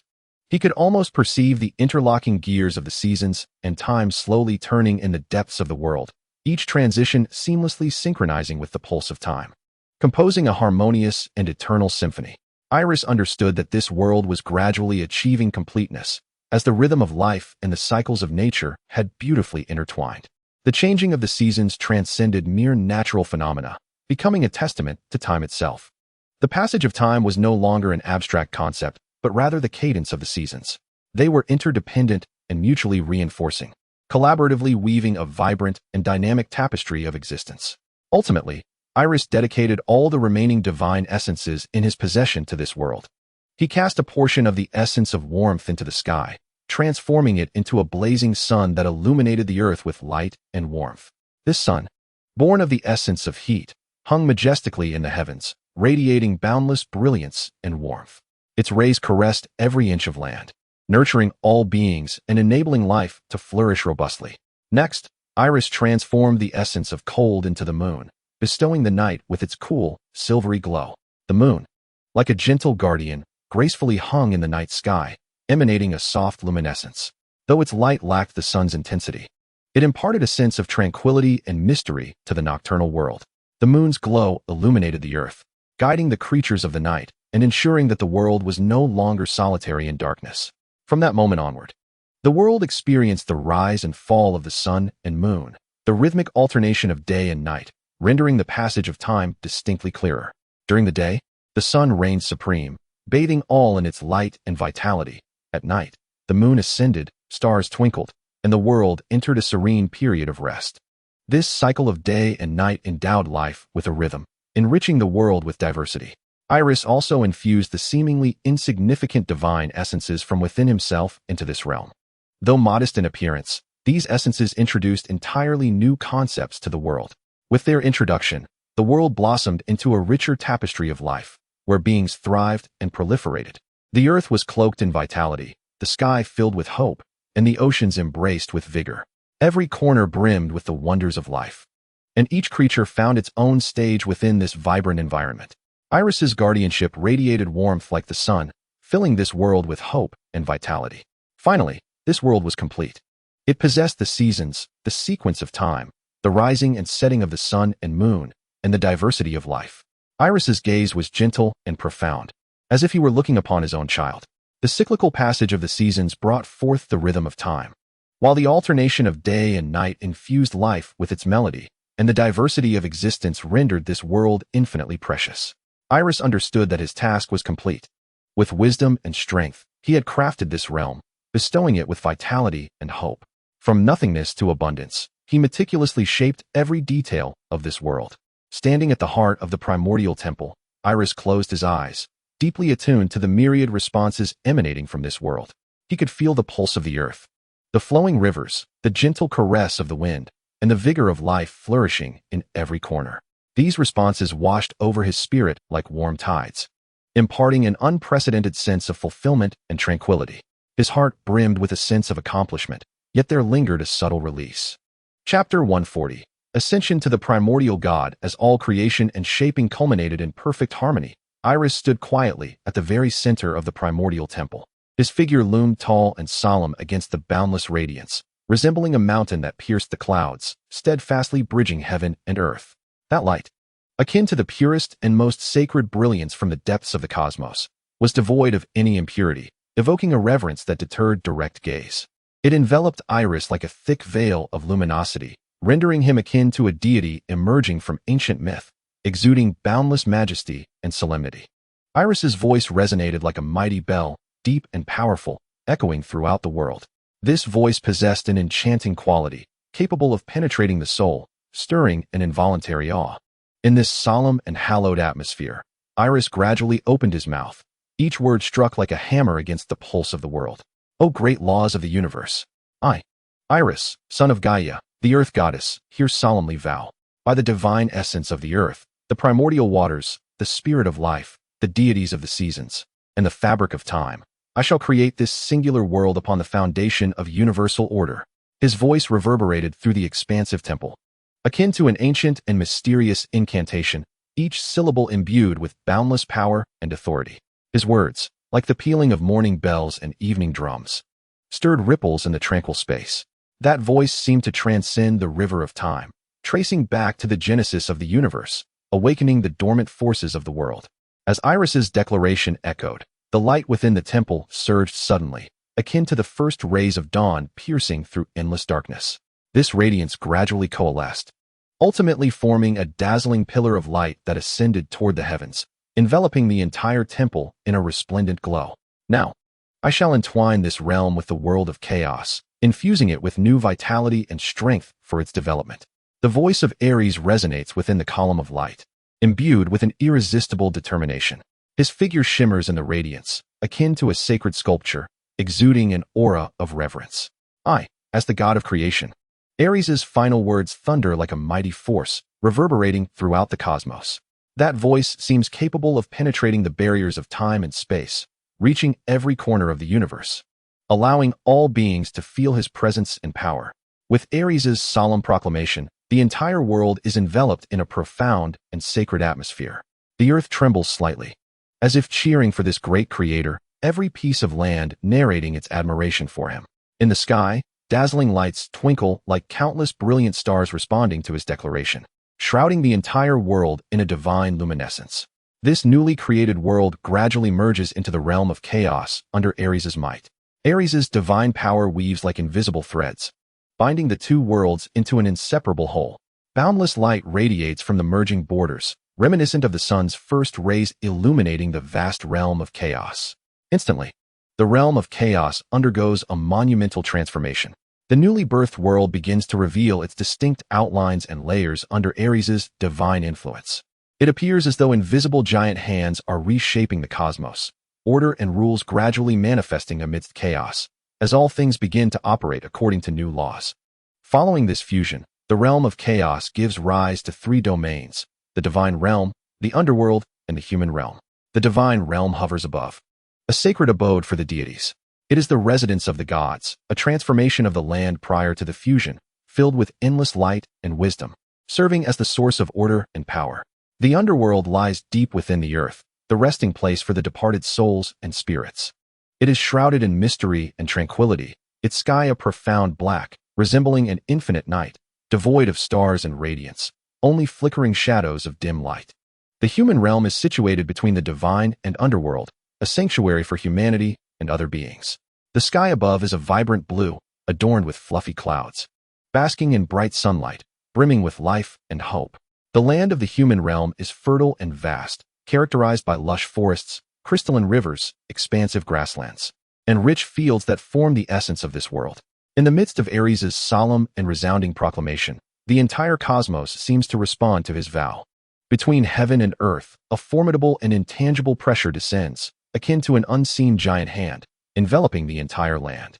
The earth trembled gently, as if resonating with the awe for this magnificent creator. Mountains, rivers, and forests all appeared exceptionally tranquil under this immense pressure. In the sky, the clouds began to churn, as if driven by some mysterious force, swiftly converging to form a vast halo. Beams of light gradually coalesced, becoming increasingly radiant, ultimately manifesting as a brilliant shaft that pierced the heavens toward Aerys. This beam harbored boundless power, akin to the world's laws acknowledging and responding to Aerys. It exuded a sacred and solemn aura, illuminating the entire realm.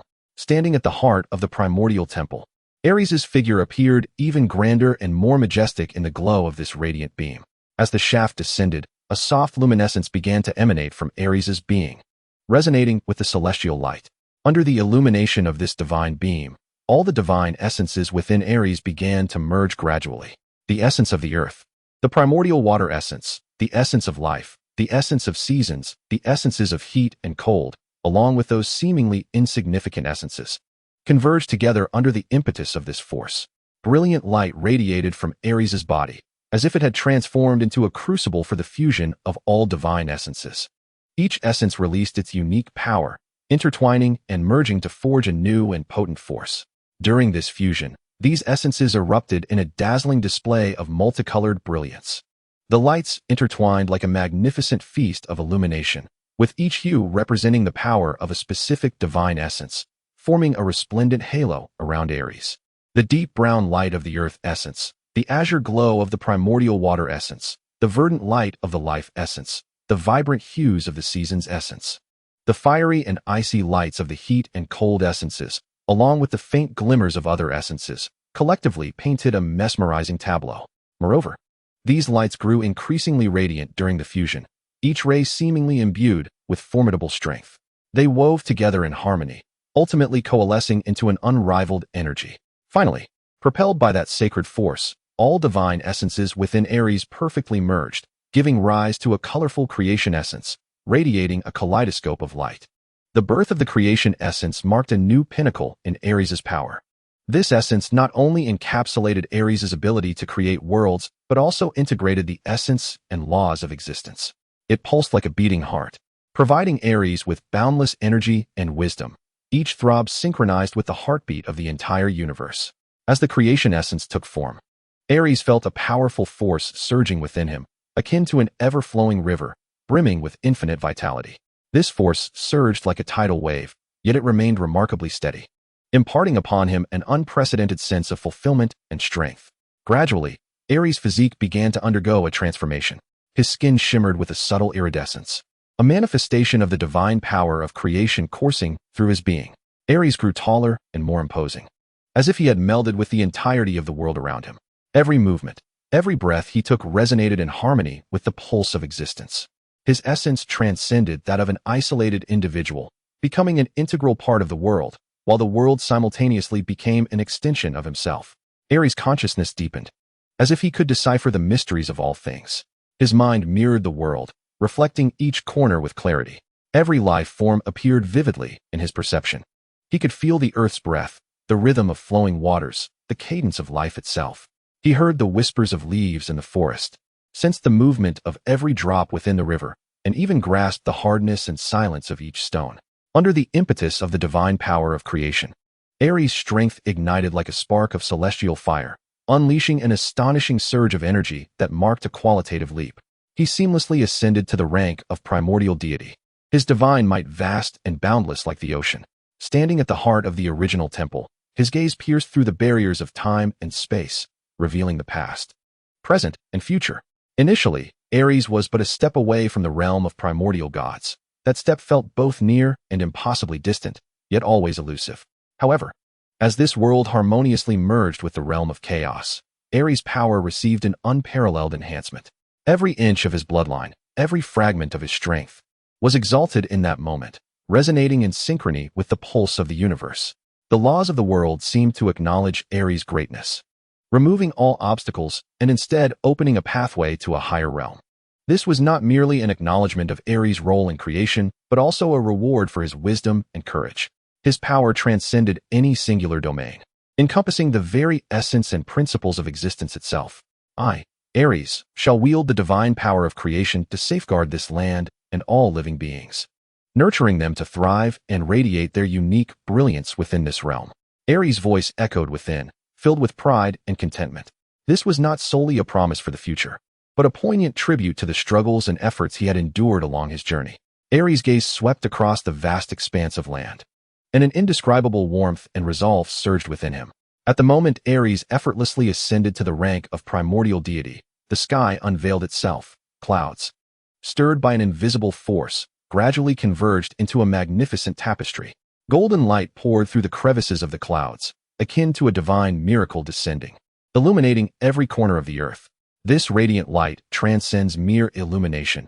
It symbolizes hope and strength, enveloping every being in the protective embrace and blessings of Aerys. The earth begins to tremble gently, as if rejoicing for this magnificent creator. Mountains, rivers, and forests all transform in this moment into a realm of serene tranquility, yet brimming with vitality. The earth's quaking seems to convey reverence for Aerys, as each patch of land responds to his solemn vow. The trees in the forest stand tall, seemingly paying homage to Aerys. The rivers flow with newfound joy, as if singing in celebration of his achievements. The mountains rise majestically, proud of his might. Primordial. I have officially arrived. Aerys' voice resonates throughout the world at this moment. His voice, like the resounding chime of a great bell, reverberates through the cosmos, allowing every creature to feel his presence and power. Instantly, Aerys is enveloped in a kaleidoscope of brilliant light, a radiance as fervent as the sun and as dazzling as the stars, as if the essence of the entire world converges upon him. This luminosity not only illuminates the earth, but also enlightens the hearts of every being, instilling in them a sense of the formidable power and majesty of this great deity. Under this radiant glow, the world appears to be imbued with new life, exuding unprecedented vigor and vitality. The earth becomes more fertile, akin to a nurturing soil of hope, with every inch imbued with the breath of life. The mountains stand even more grandly, their towering peaks resembling the backbone of the earth, steadfast between heaven and earth, showcasing the grandeur of nature. The oceans deepen, their tumultuous waves shimmering under the sun's embrace, as if concealing endless secrets and treasures. Every being feels an unprecedented strength in this light, as if they too could forge their own brilliance under the protection of this creator deity. As Aerys formally steps into the realm of primordial divinity, the divine artifacts upon him begin to undergo a wondrous and profound transformation. These artifacts, once tangible symbols of his many divine aspects, now, with the elevation of his power, gradually and inexorably merge into one. Amidst the flickering and intertwining of light, these artifacts coalesce into a new divine attire, fitting Aerys perfectly, as though they had always been one with him, never apart. This divine garment radiates a soft yet resplendent glow. Its brilliance is not blinding but warm like the dawn, gentle like the moonlight, yet imbued with boundless power and authority.